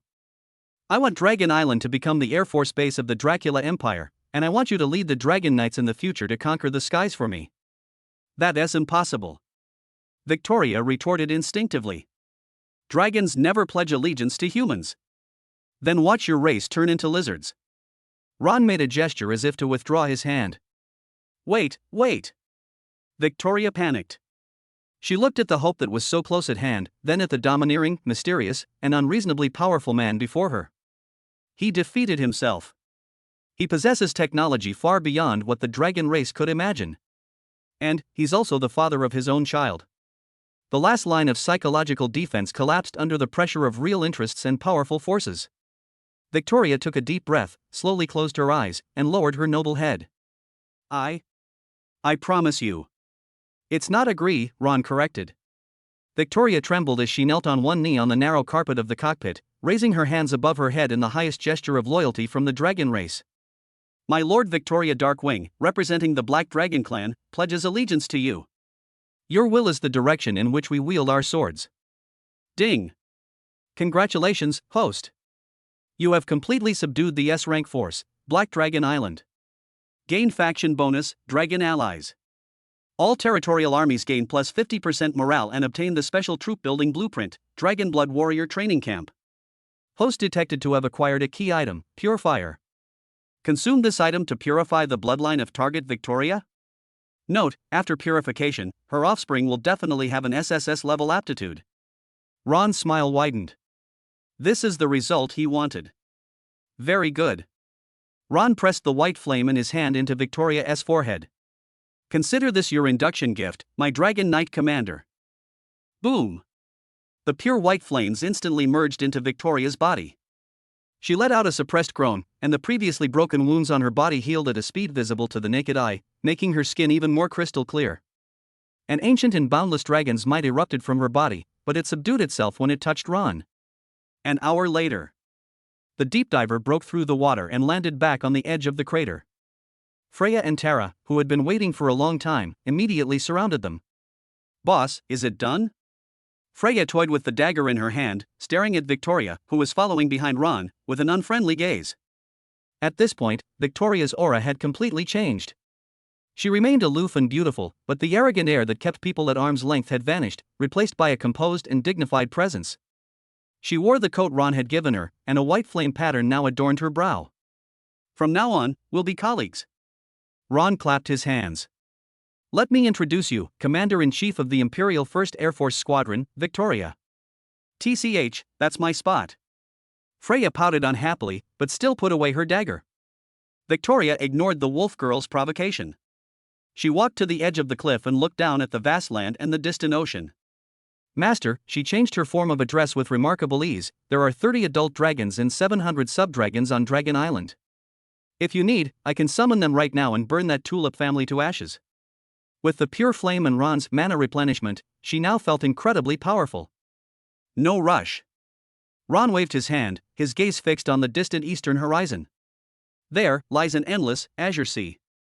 At the edge of the system's radar, a new S-class signal is faintly flickering. Land and air are already ours. Ron narrowed his eyes, the sea breeze ruffling his black hair. If we're going to build an empire, how can we do without a navy? Victoria, what is the relationship between the dragon race and the merman race? Victoria was taken aback. Those are a bunch of salted fish who hide in the water all day long. What, you're not even letting them go? Ron smiled but did not answer. If I don't collect all the S-class bloodlines in this world, wouldn't this system be a waste? Let us go back to Blackrock territory. Fanny should have already designed the new dragon saddle. Ron turned and walked towards the menacing-looking off-road vehicle. Let us work overtime tonight. We need to develop a detailed guideline for industrialized dragon farming and militant management. Victoria stumbled. Industrialized aquaculture? She suddenly felt that the future of the dragon race might become very strange. End of this chapter. Author's note. My darlings, we've captured the dragon girl. Should we head to the sea to catch mermaids next? Or should we take down that troublesome Duke Tulip first? Ron's magical fleet is already on its way. I'm asking for some love-driven support. Your support is Ron's kidney. No, I mean, his motivation. Chapter 86. Victoria is pregnant, and the pure-blooded Black Dragon King. Blackstone Ridge, 3 underground levels, a top-secret laboratory. The air here was as thick as glue, and the concentration of magical particles was more than 100 times that of the outside. The rune panels embedded in the surrounding walls were flashing wildly, emitting a hissing sound as they struggled to keep up with the load. Warning! Energy threshold exceeded critical point. S-class life magnetic field fluctuation detected. Fanny Tesla's shrill voice blared over the loudspeaker. At the control panel, the green-skinned goblin girl stood on a stool, her hands flying across the keyboard, her eyes wide open behind her goggles. In the center of the laboratory, Victoria lay on a metal bed engraved with a spirit-gathering array. She was not injured, but her condition was extremely strange. The black coat that belonged to Ron was draped over her, but it couldn't conceal the terrifying red glow emanating from her lower abdomen. It was a dark red light, contracting and expanding like the beating of a heart. Thump! Thump! With each pulsation of light, the entire alloy floor of the underground laboratory trembled. Ron stood outside the isolation wall, a freshly lit cigar between his fingers, the smoke dissipating before it could even rise. System, report the situation, Ron commanded in his mind. Ding! Congratulations, host. Your hard work has paid off. You've achieved a soul-satisfying feat. Detection, S-rank Mother Victoria Darkwing has successfully conceived. Combining the pure flame with the host's bloodline, an extremely low probability of atavism critical strike has been generated. Achievement triggered, Dragon Conqueror. It's here. Ron's lips curled into a ferocious smile. Settling the pregnancy-related reward.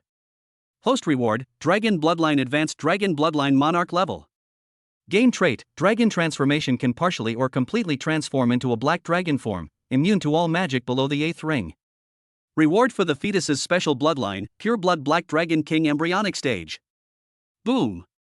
A surge of heat, even more violent than what had occurred in the crater, exploded within Ron's body without warning. If the previous power was a surging river, then this was an erupting volcano. The cigar in Ron's hand instantly turned to ash, leaving not even a speck of smoke. Click! He looked down at his palm. A layer of fine, hard, metallic sheen black scales covered the skin like a tide. The nails quickly lengthened, becoming sharp as knives, and the fingertips lightly touched the alloy railing beside them. Like cutting tofu. He casually cut off the high-strength alloy pillar that was strong enough to withstand the bombardment of the magic cannon. This is what a monarch-level being is? Ron clenched his fist, the air bursting in his palm with a crisp sound like a balloon exploding. He could feel his spine heating up, and something seemed to be about to burst from the ground at his shoulder blades, the beginnings of dragon wings. He could transform into a humanoid Tyrannosaurus Rex right now if he wanted to. Boss! Your radiation levels are off the charts. Fanny screamed over the loudspeaker. Your energy levels are practically a walking reactor. Ron took a deep breath, suppressing the boiling agitation within him, and the scales slowly disappeared beneath his skin. He pushed open the isolation door and strode into the core area. Victoria was in a semi-comatose state, a state of dormant instinct that the mother's body had entered to protect the fetus. But when Ron approached, she seemed to sense something, her eyelashes fluttered, and she slowly opened her golden vertical pupils. His eyes were no longer sharp, instead, they held a hint of confusion and fear. Ron, her voice trembled slightly, and her hands instinctively covered her flat stomach.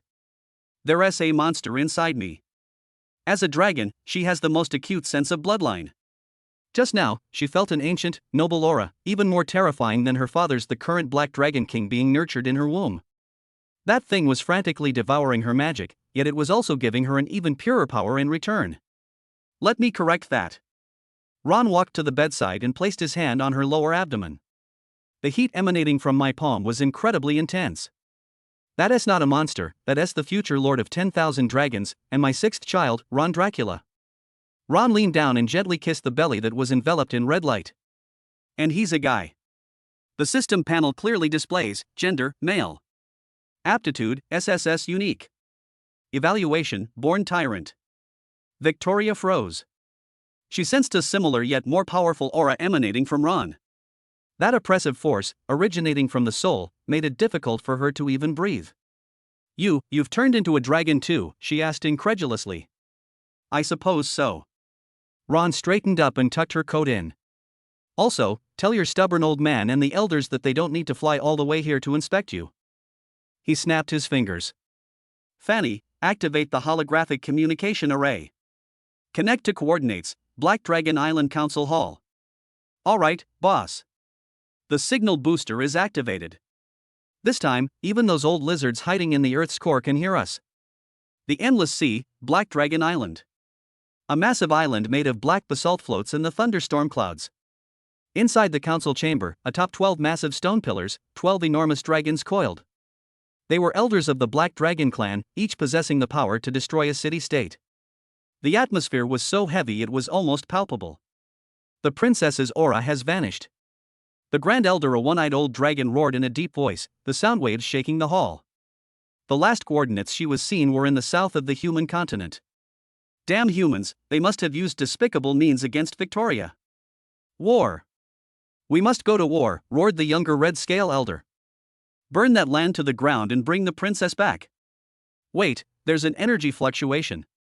Sizzle. The communication crystal in the center of the hall suddenly burst out with a blinding blue light. The light and shadow distorted and converged, eventually forming a giant holographic projection.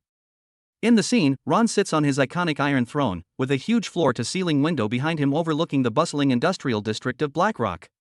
Victoria sits quietly beside him, her expression somewhat weary, but the chilling aura emanating from her is undeniable. Father, uncles and aunts, Victoria said, her voice coming through the magical device, perfectly clear. Victoria. Have you been taken hostage? The elder's eyes widened in fury as he stared intently at Ron beside him. Human. Release her. Otherwise, the Black Dragon Legion will raze your territory to the ground. Ron didn't even lift his eyelids. He was holding a nail clipper, casually trimming the newly grown hangnails. Shut up. 2 simple words. Boom. Across thousands of miles, through the void of magical communication, an incomparably terrifying dragon's might crashed directly into the council hall along the magical channel. That wasn't ordinary pressure. That is absolute exploitation of the subordinates by those in power. Thump. Thump. The dragons that had been clamoring for war a moment ago suddenly fell uncontrollably from the 12 stone pillars, like dumplings being dropped into a pot. They lay on the ground, their wings pressed tightly against the earth, trembling. That was a fear that originated from the very source of one's bloodline. How is this possible? This is the aura of the dragon god? The Grand Elder raised his head in horror, his single eye filled with shock. This aura is even purer than that of the dragon god back then. Victoria is pregnant. Ron blew the crumbs off his fingers, his tone as casual as if he were talking about what to eat for dinner. The child is mine. It's been determined that it's of the pure-blood Black Dragon King bloodline. Dead silence. The entire council chamber fell into absolute silence. All the dragons' brains have gone blank. Pure blood? Black Dragon King? This is a legendary bloodline of the dragon race, lost for thousands of years. Once they reach adulthood, they will be nothing short of demigods. You're telling the truth? The elder's voice trembled, not from fear this time, but from ecstasy. Ron didn't say anything, but just turned his head to look at Victoria. Victoria sighed, unbuttoned a corner of her coat, revealing her slightly protruding belly. Hold head high. A tender yet soaring dragon roar pierced through the screen, transcending time and space, and resounded deep within the souls of all the dragons. That was the king's declaration. Bang! The elder slammed his head directly onto the floor, a gesture so precise it was heartbreaking. God bless the Black Dragon clan. God bless our king. Congratulations, Your Highness. Congratulations. Your Highness the Prince. The dragons who were just moments ago shouting for battle are now practically begging to crawl through the internet cable and lick Ron's shoes. That's reality. In the dragon world, bloodline is truth, and might makes right. Ron not only had a powerful fist, but he also gave their entire race hope for evolution. All right, enough with the formalities. Ron turned off the nail clippers, leaned forward slightly, and his deep eyes seemed to be scrutinizing the soul of every dragon through the screen. Since we're family, let's get down to business. I want to assemble an aerial squadron. Not too many, just 50 adult dragons, fully equipped with saddles, to report to Blackrock within 3 days. This is blatant extortion. In the past, the Black Dragon clan would have already unleashed a breath of dragon fire at them. But now. No problem. Absolutely no problem. The Grand Elder agreed faster than anyone else. 50 isn't enough. We'll gather 100. All of them are elites. I'll personally lead the team to protect His Highness. Just kidding, the future Dragon King is in their hands, and this human is ridiculously strong. What are we waiting for if we don't latch onto him? Very good. Ron nodded in satisfaction. Also, take half of the dragon crystals and rare ores you've accumulated on Dragon Island. Raising children is expensive, and you don't want your future king to be malnourished, do you? The elder's lips twitched, his heart was bleeding, but his words remained firm. Bring it. Bring it all. Move all your possessions over. Communication was cut off. Ron leaned back in his chair and let out a long sigh. Done. With this Dragon Air Force, Blackrock Territory's military strength will have filled its last gap. Knights, mage towers, they're all paper tigers before the dragons armed with magical technology. You're a devil. Victoria looked at Ron with a complicated expression. You sold out my people, and they're still helping you count the money. This is a win-win situation. Ron stood up and walked to the floor-to-ceiling window. Outside the window, the setting sun, like blood, dyed the entire Blackstone territory crimson. In the distance, the chimneys of the armory were spewing black smoke, and rows of magic trucks loaded with or roared down the road like steel behemoths. In this cannibalistic world, only by following me will your dragon race avoid becoming just an illustration in a history book. Ron's voice turned cold. He looked toward the south of the territory. There lies a vast plain, the richest land in the Sapphire Kingdom, the territory of the Tulip Duke. Just now, the system radar showed several red dots at the edge of the map. Those were scouts from the Tulip family, and there might even be that so-called saint-level expert mixed in among them. Victoria, take good care of yourself during your pregnancy. Ron turned around, the tenderness in his eyes gone, replaced by a chilling killing intent. Once this batch of dragon reinforcements arrives, we should make our move. Since we're going to dominate the continent, let's start by taking down that Tulip family that's always been the most vocal. His hand clenched loosely, as if he were crushing something. Sacrifice the flag.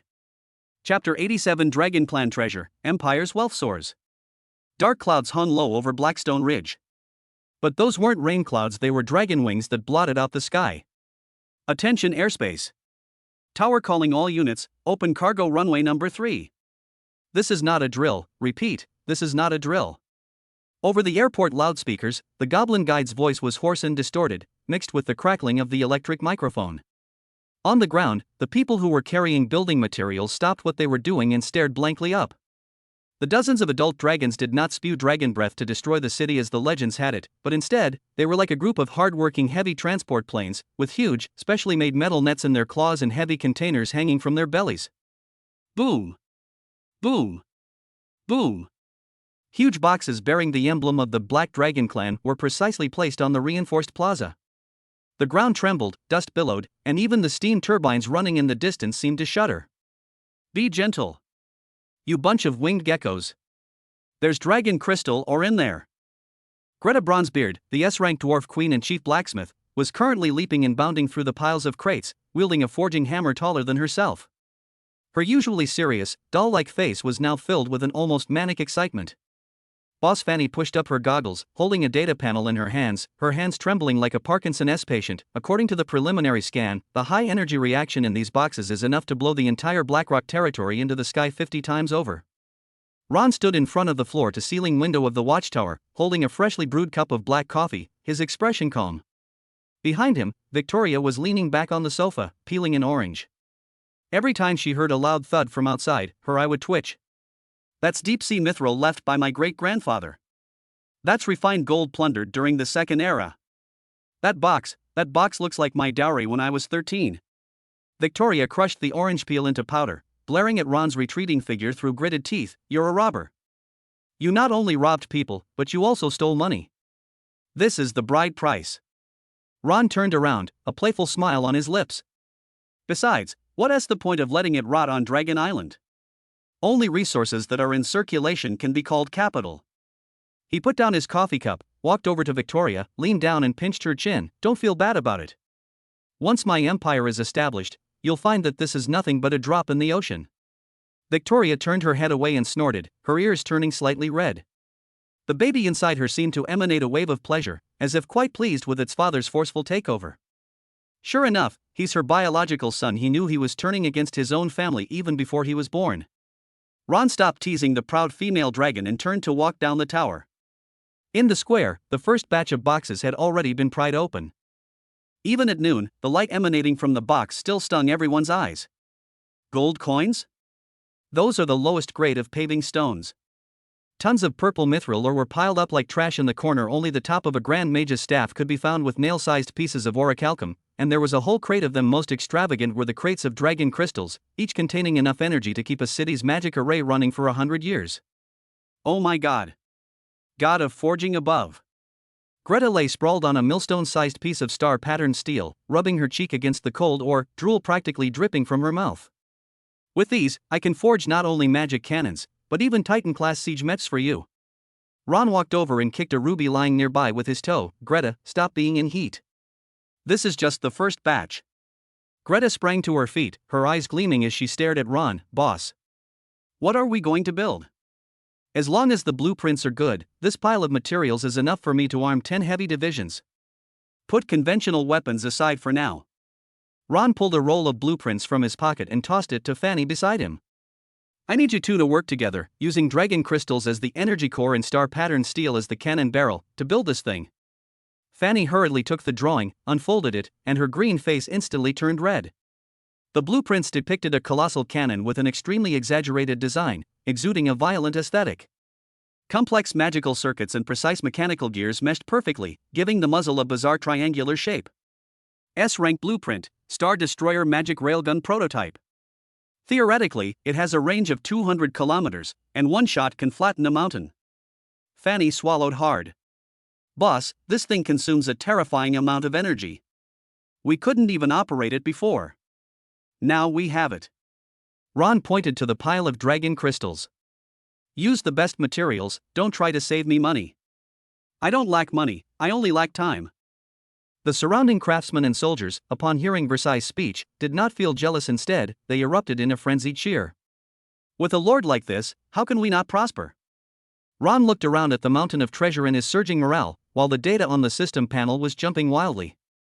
Ding! Massive resource injection detected. Territory wealth value, SSS level wealth enough to rival a nation. Unlock new building branches, magic heavy industry, dragon blood biological laboratory. Achievement points earned, 5,000 points. Fanny, Ron called out to Fanny, who was about to grab a piece of dragon crystal and run away. Also, select a group of the best dwarf miners, equip them with the latest drilling machines, and have them go back to Dragon Island with the dragon transport team tomorrow. Where are you going? Mining, Ron said calmly. Victoria said there are still a few rare mineral veins underground on Dragon Island that Haven keep in mind. Since we're family, let us not waste them.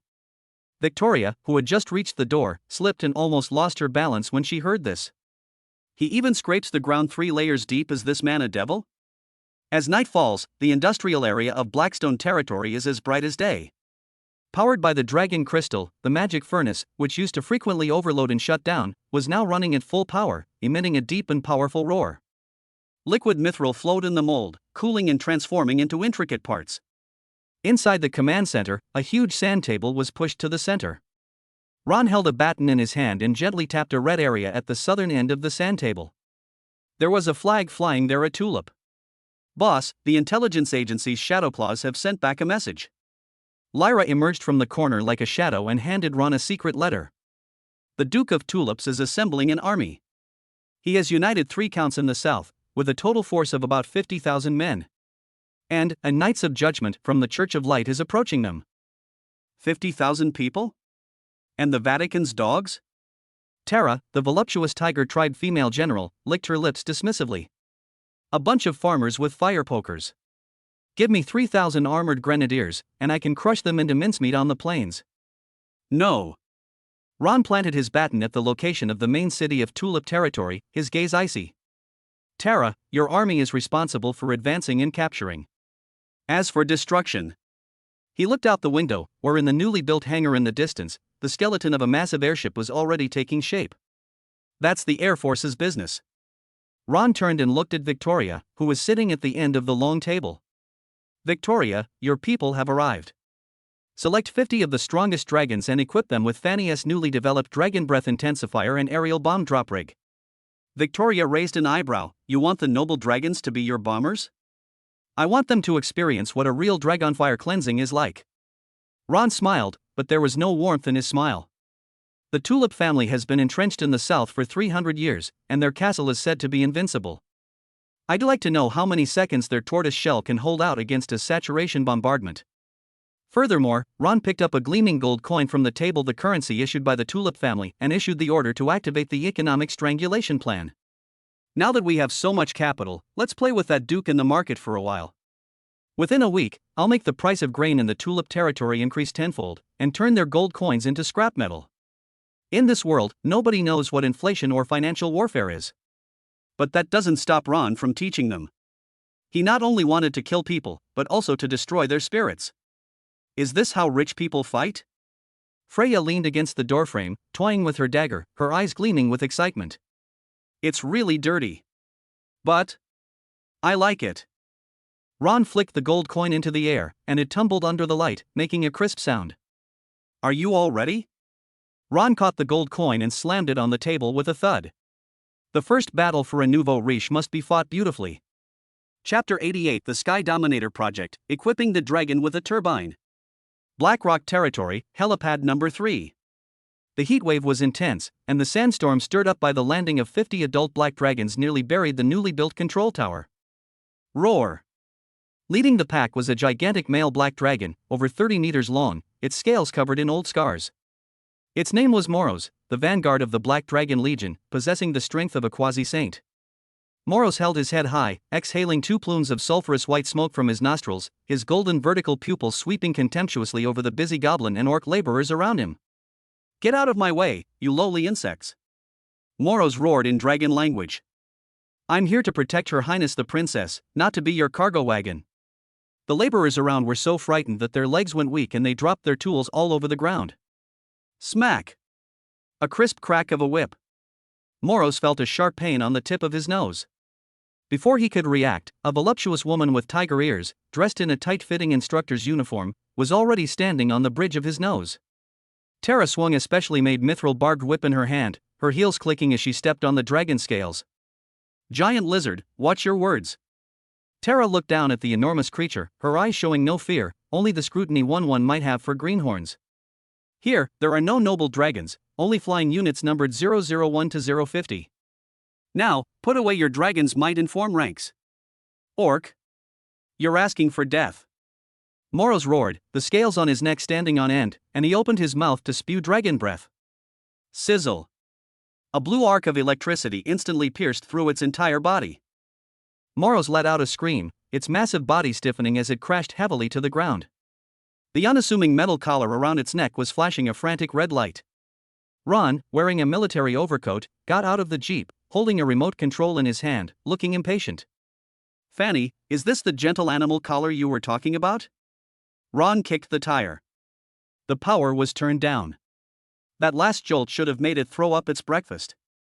Fanny poked her green head out from behind the car, holding a wrench in her hand. Boss, this is already the lowest setting. Any higher and it will burn their brain nerves, and then we'll only get a bunch of idiot dragons. Moros was still convulsing when Ron had already walked up to its enormous eyeballs. Listen, Moros. Ron crouched down and patted its burning eyelids. On Dragon Island, you are the first dragon after the elders. But in Blackrock territory, you are just a vehicle. Victoria is pregnant and doesn't have time to clean up your mess. If you want to live a better life, learn to obey. Moros saw Victoria behind Ron. The noble princess was sitting under a parasol, sipping juice, seemingly oblivious to the conflict, and even winked at Ron. Moros was in despair. It lowered its head and whimpered, "Yes, Your Excellency." That's more like it. Ron stood up and snapped his fingers. Fanny, get the gear.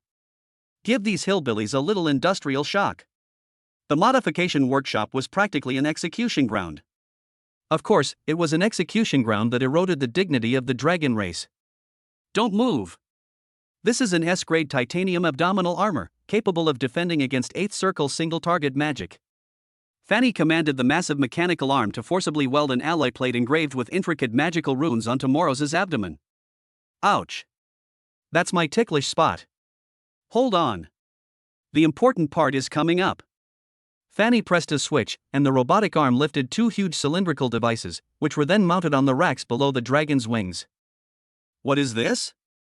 Moros felt that the wings had become much heavier, and this feeling of constraint made it very uncomfortable. The Crimson Lotus Type 2 Magic Turbine Propulsion System.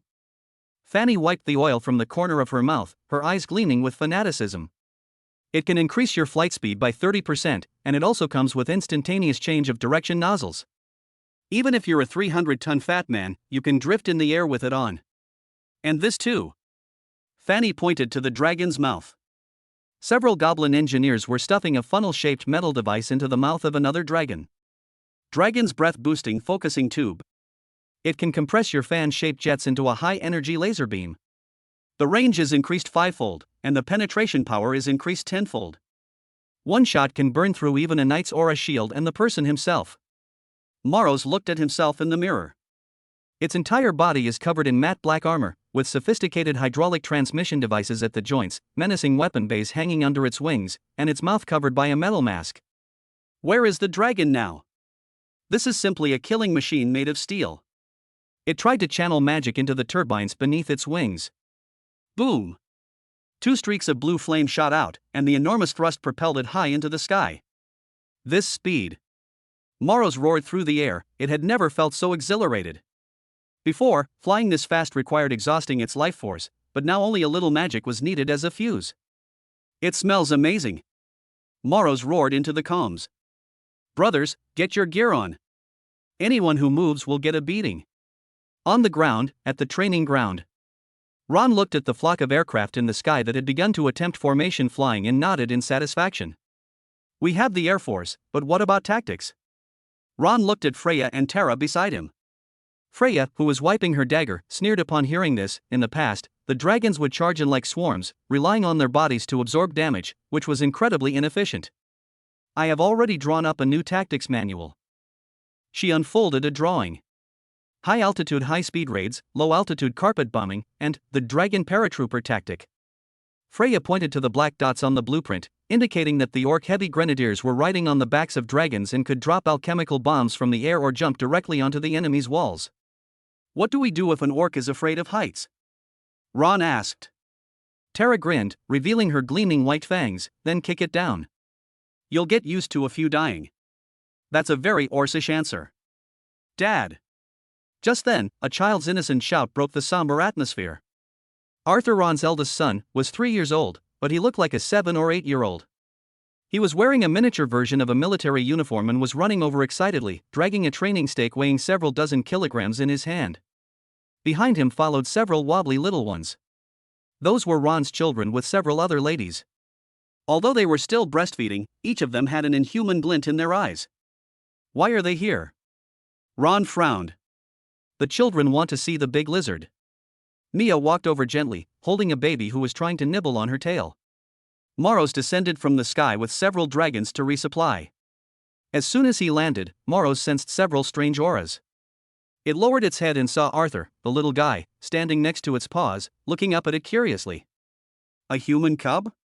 Moros exhaled a breath, wanting to blow the little thing over for amusement. Call. A fierce wind swept by, but Arthur remained motionless. Not only did the child not move, but his face suddenly fell. Big lizard, that's rude, Arthur said in a childish voice. The next second, a terrifying pressure originating from the depths of his bloodline erupted from the 3-year-old child's body without warning. That wasn't just dragon might, it was a blend of the keen senses of the S-class cat-eared race, the mysterious enhancement of the Ron system, and some indescribable aura of dominance. Click. Moros felt his knees buckle, and the huge dragon head uncontrollably pressed against the ground. It was horrified to discover that the dragon blood within its body was trembling, submitting to the tiny creature before it. It wasn't just Arthur.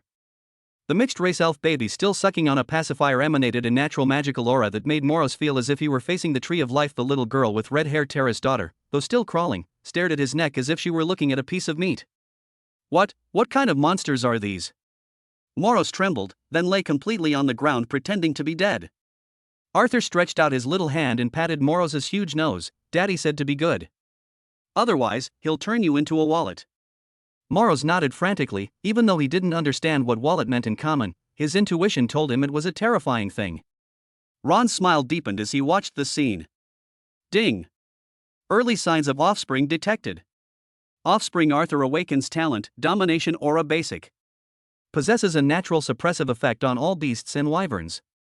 Family cohesion has increased, and the Dragon Legion's loyalty is locked at 100% fear and awe. Looks like we don't have to worry about these big guys turning against us. Ron picked up Arthur and kissed his son on the cheek. Well done, son. Arthur giggled and pointed at Moros. Daddy, I want to ride a big horse. Okay, that's yours. Ron casually decided the fate of a near saint-level dragon.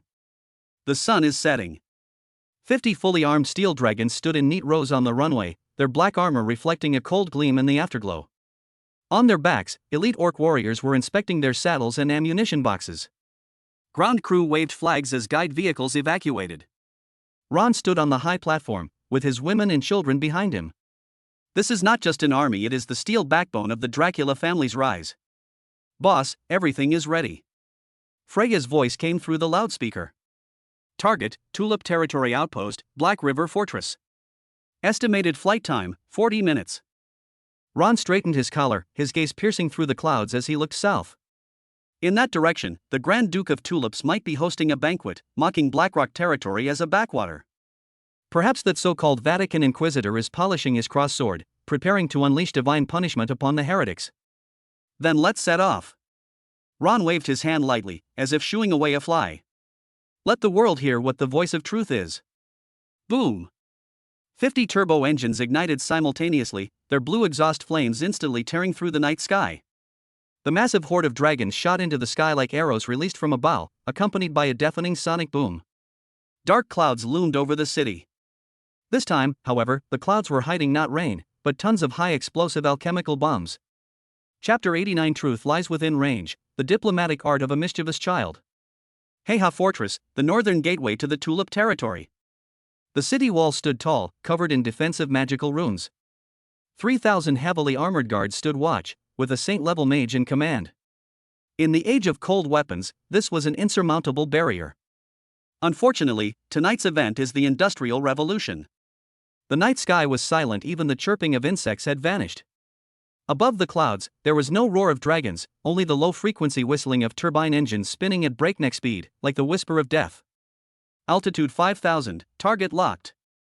Looking at the green crosshair on his helmet display, Moros felt that he was no longer a dragon, but some kind of higher life form. Previously, it took him 3 seconds to charge his breath, and its range was only a few hundred meters. Now! He pressed the red button on the joystick. The ventral bomb bay opened, and a streamlined object, 3 meters long and painted with a striking yellow warning stripe, detached from the rack. Gravitational acceleration superimposed on an alchemical thruster. The bomb emitted a sharp hiss as it fell, a mournful cry as the air was torn apart. On the ground, the saint-level mage suddenly looked up, the crystal at the tip of his staff flashing wildly. Enemy attack. Activate protection. Boom! There were no dazzling magical lights and shadows, only pure, violent energy release. The dragon crystal core was detonated, and the compressed fire element expanded tens of thousands of times in an instant. A huge mushroom cloud rose into the air in the center of the Black River Fortress, followed by a visible circular shockwave. The sturdy city walls crumbled like biscuits, and the defensive magic runes overloaded and burned out in less than a second. Then came the second one, the third one. 50 dragons, 50 waves of bombing. 5 minutes later, the Heilongjiang formation climbed to a higher altitude and turned back to base. The Black River Fortress is no longer on the ground. All that remains is a huge, deep crater that still radiates intense, vitrified heat. Truth lies only within range. 3 days later, Blackstone Territory. Ron sat in his office, holding a newly delivered newspaper, Continental News. The front page headline was a blurry magical image, with the headline in bold black font, Divine Punishment? Meteorite? Black River Fortress evaporates overnight.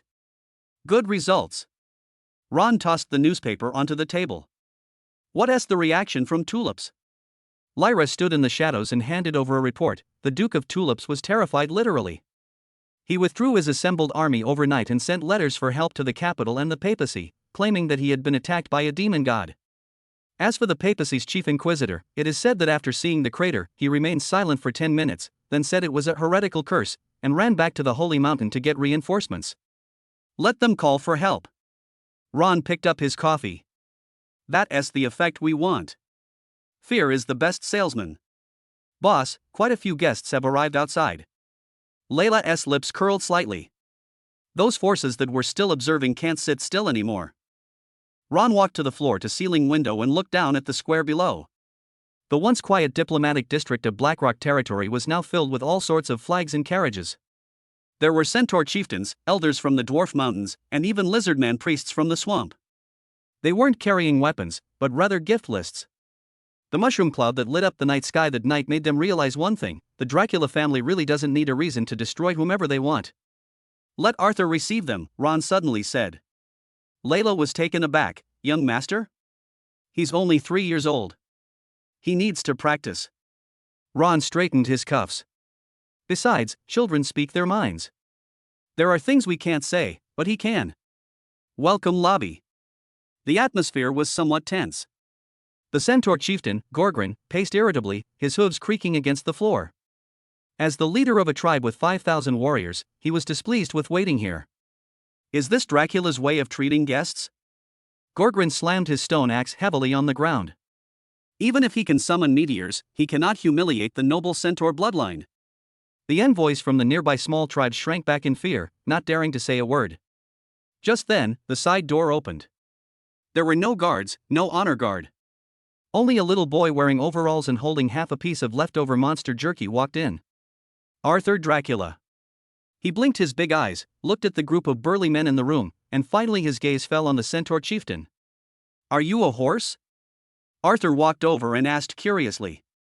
Gorgrin's face flushed red. I am the noble centaur chieftain. Child, call your father out. Dad's busy, Arthur mumbled, taking a bite of jerky.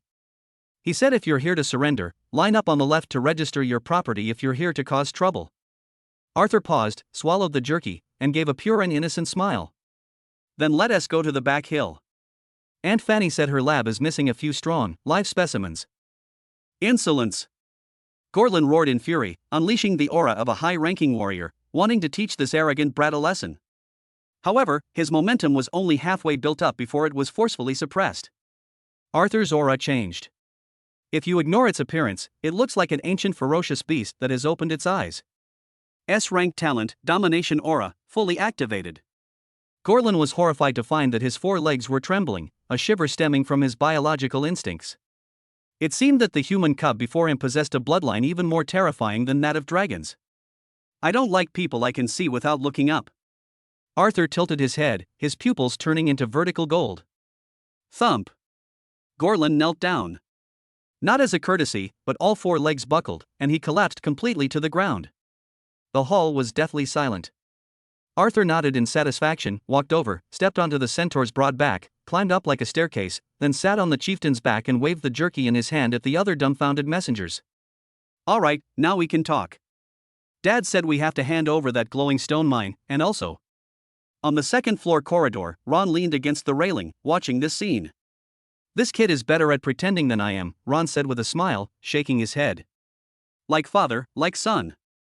Freya appeared behind him at some point, toying with a dragon-toothed dagger in her hand. However, some old fogies are still not convinced. Intelligence indicates that the Titan remnants of the far north ice plains and the elemental elves of the western sea have rejected our trade requests. Titans? Elementals? Ron narrowed his eyes, tapping his fingers lightly on the railing. These are powerful races left over from ancient times. They are arrogant, look down on humans, and even more so on so-called magical technology. No rush. Ron turned and looked at the huge map of the continent. His gaze went beyond Tulip territory and the capital, landing on the mist-shrouded areas at the edge of the map. Since they refuse to come, we will send the truth over there. Have Fanny prepare. I'm going to hold the first All-Races Expo in Blackrock territory. Ron's lips curled into a cold smile. Since dragons can transport goods, I can turn titans into porters and elemental spirits into mobile batteries. The rules of this continent need to be changed. Chapter 90. This isn't an invasion, it's clearly a food delivery. The sirens ripped apart the morning in Blackrock territory. The construction site, which was preparing for the World Expo, suddenly came to a standstill. The red warning lights on the air raid towers spun wildly, and the piercing magical broadcasts covered the entire city. Level 1 combat readiness. Repeat, Level 1 combat readiness. Ultra-high energy spatial reaction detected at the northern foot of the Blackrock Mountains. Fanny threw down the wrench, not panicking at all, but excitedly jumping onto the table. A spatial rift? Fantastic. My destroyer phase cannon has been looking for a target. Ron stood in front of the floor-to-ceiling window in the command room, looking at the distant sky. There, the once azure sky resembled a tattered cloth ripped open with a knife, revealing a surging, otherworldly landscape of dark red lava and black smoke. A nauseating smell of sulfur drifted on the wind. Buzz. The rift trembled, and a gigantic, terrifying face made of flames and black smoke forced its way into the prime material plane. The face was larger than a mountain, and its burning eyes blazed with endless savagery and greed. Ron Dracula. The roar was like rolling thunder, making the glass in Blackstone territory vibrate. You lowly human reptile. Hand over Lilith. Otherwise, I will reduce your territory to ashes and roast your soul in the fires of the abyss for 10,000 years. Baal, the Lord of the Abyss. The demon lord who commands the 66th layer of the abyss, and also Lilith's former nominal superior. The atmosphere in the command room was somewhat strange. Ron, holding his coffee, turned to look at the succubus queen beside him, who was wearing a silk nightgown and had a figure so alluring it seemed criminal. Ex-boyfriend? Ron raised an eyebrow. Lilith leaned lazily against Ron, her purple eyes full of disdain, her heart-shaped tail rubbing against Ron's leg. Boss, don't joke around. He's just a simp who couldn't get what he wanted. Hundreds of years ago, he wanted me to be his 100th concubine, but I ran away because I thought his breath smelled bad. So it turns out he was a former boss who only had possessiveness but no right to use the property. Ron nodded and said into the microphone, announced to the entire army, "This is not an exercise, this is a buffet." Northern foothills of the Blackstone Mountains. Baal was enraged when he didn't get Ron to kneel down and beg for mercy. Kill them all. Bring me that man's head. With his command, the spatial rift expanded instantly.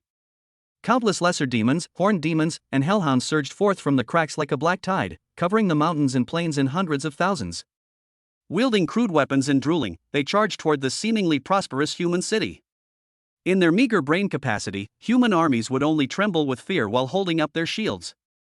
However, they were greeted by a low, mechanical roar.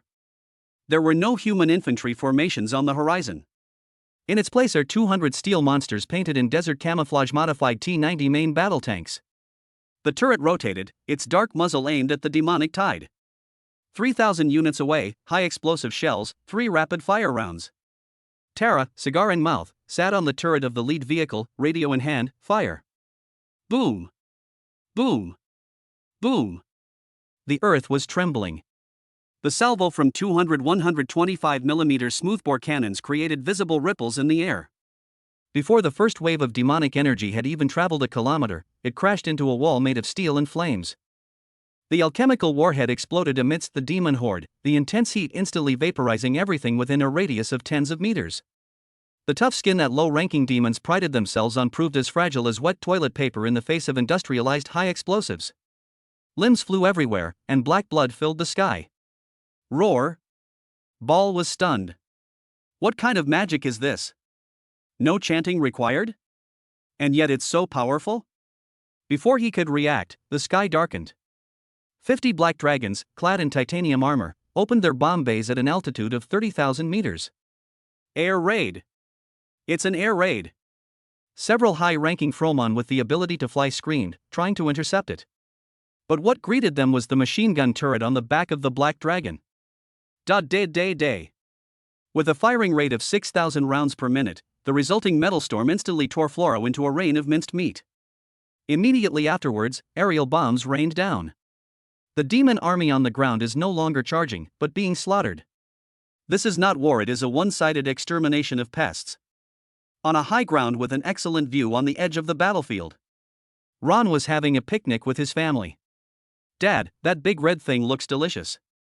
Arthur sat on the picnic mat, holding a horned demon that had stumbled upon the place by accident. The 2-meter-tall horned demon was screaming in terror as it found itself unable to move. The human cub's grip was incredibly strong, crushing its shoulder blades like iron clamps. "That's non-recyclable waste," Ron said, cutting his steak without looking up. "But its horns can be ground into powder and used as fertilizer." "Oh." Arthur pouted in disappointment and exerted a little force with his little hand. Click. The horned demon's neck was broken.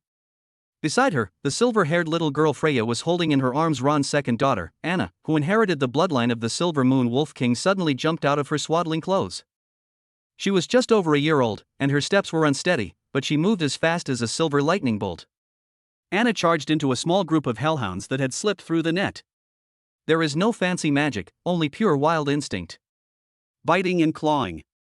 That was the scent of a predator at the top of the food chain. A few seconds later, Anna ran back with blood all over her mouth, presented Ron with a still-beating demon heart like a treasure, and called out in a childish voice, "Daddy, a present." Ron took the heart, wiped the blood from his daughter's mouth with a handkerchief, and looked at her with a tender gaze, as if he were looking at a masterpiece. "Good girl, Anna is wonderful. Remember to wash your hands next time."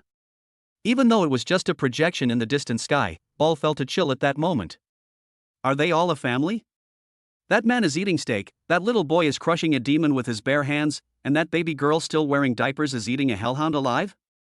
These are human nobles? This is clearly a deeper abyss than the abyss itself.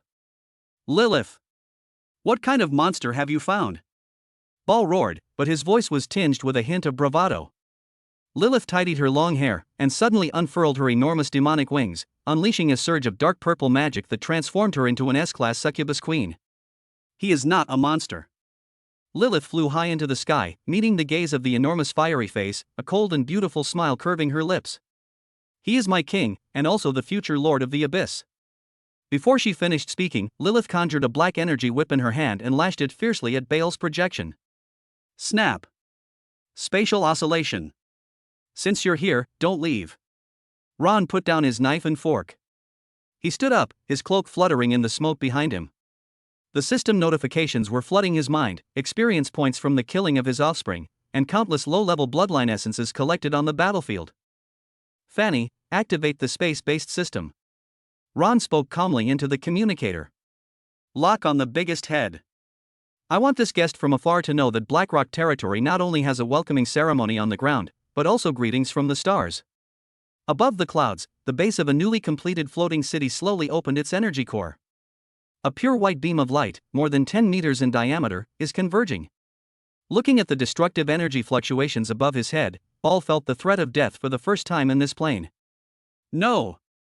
This is impossible. How could a human possibly possess such power? In this era, nothing is impossible. Ron snapped his fingers. Besides regret. Boom! White light pierced through the heavens and earth.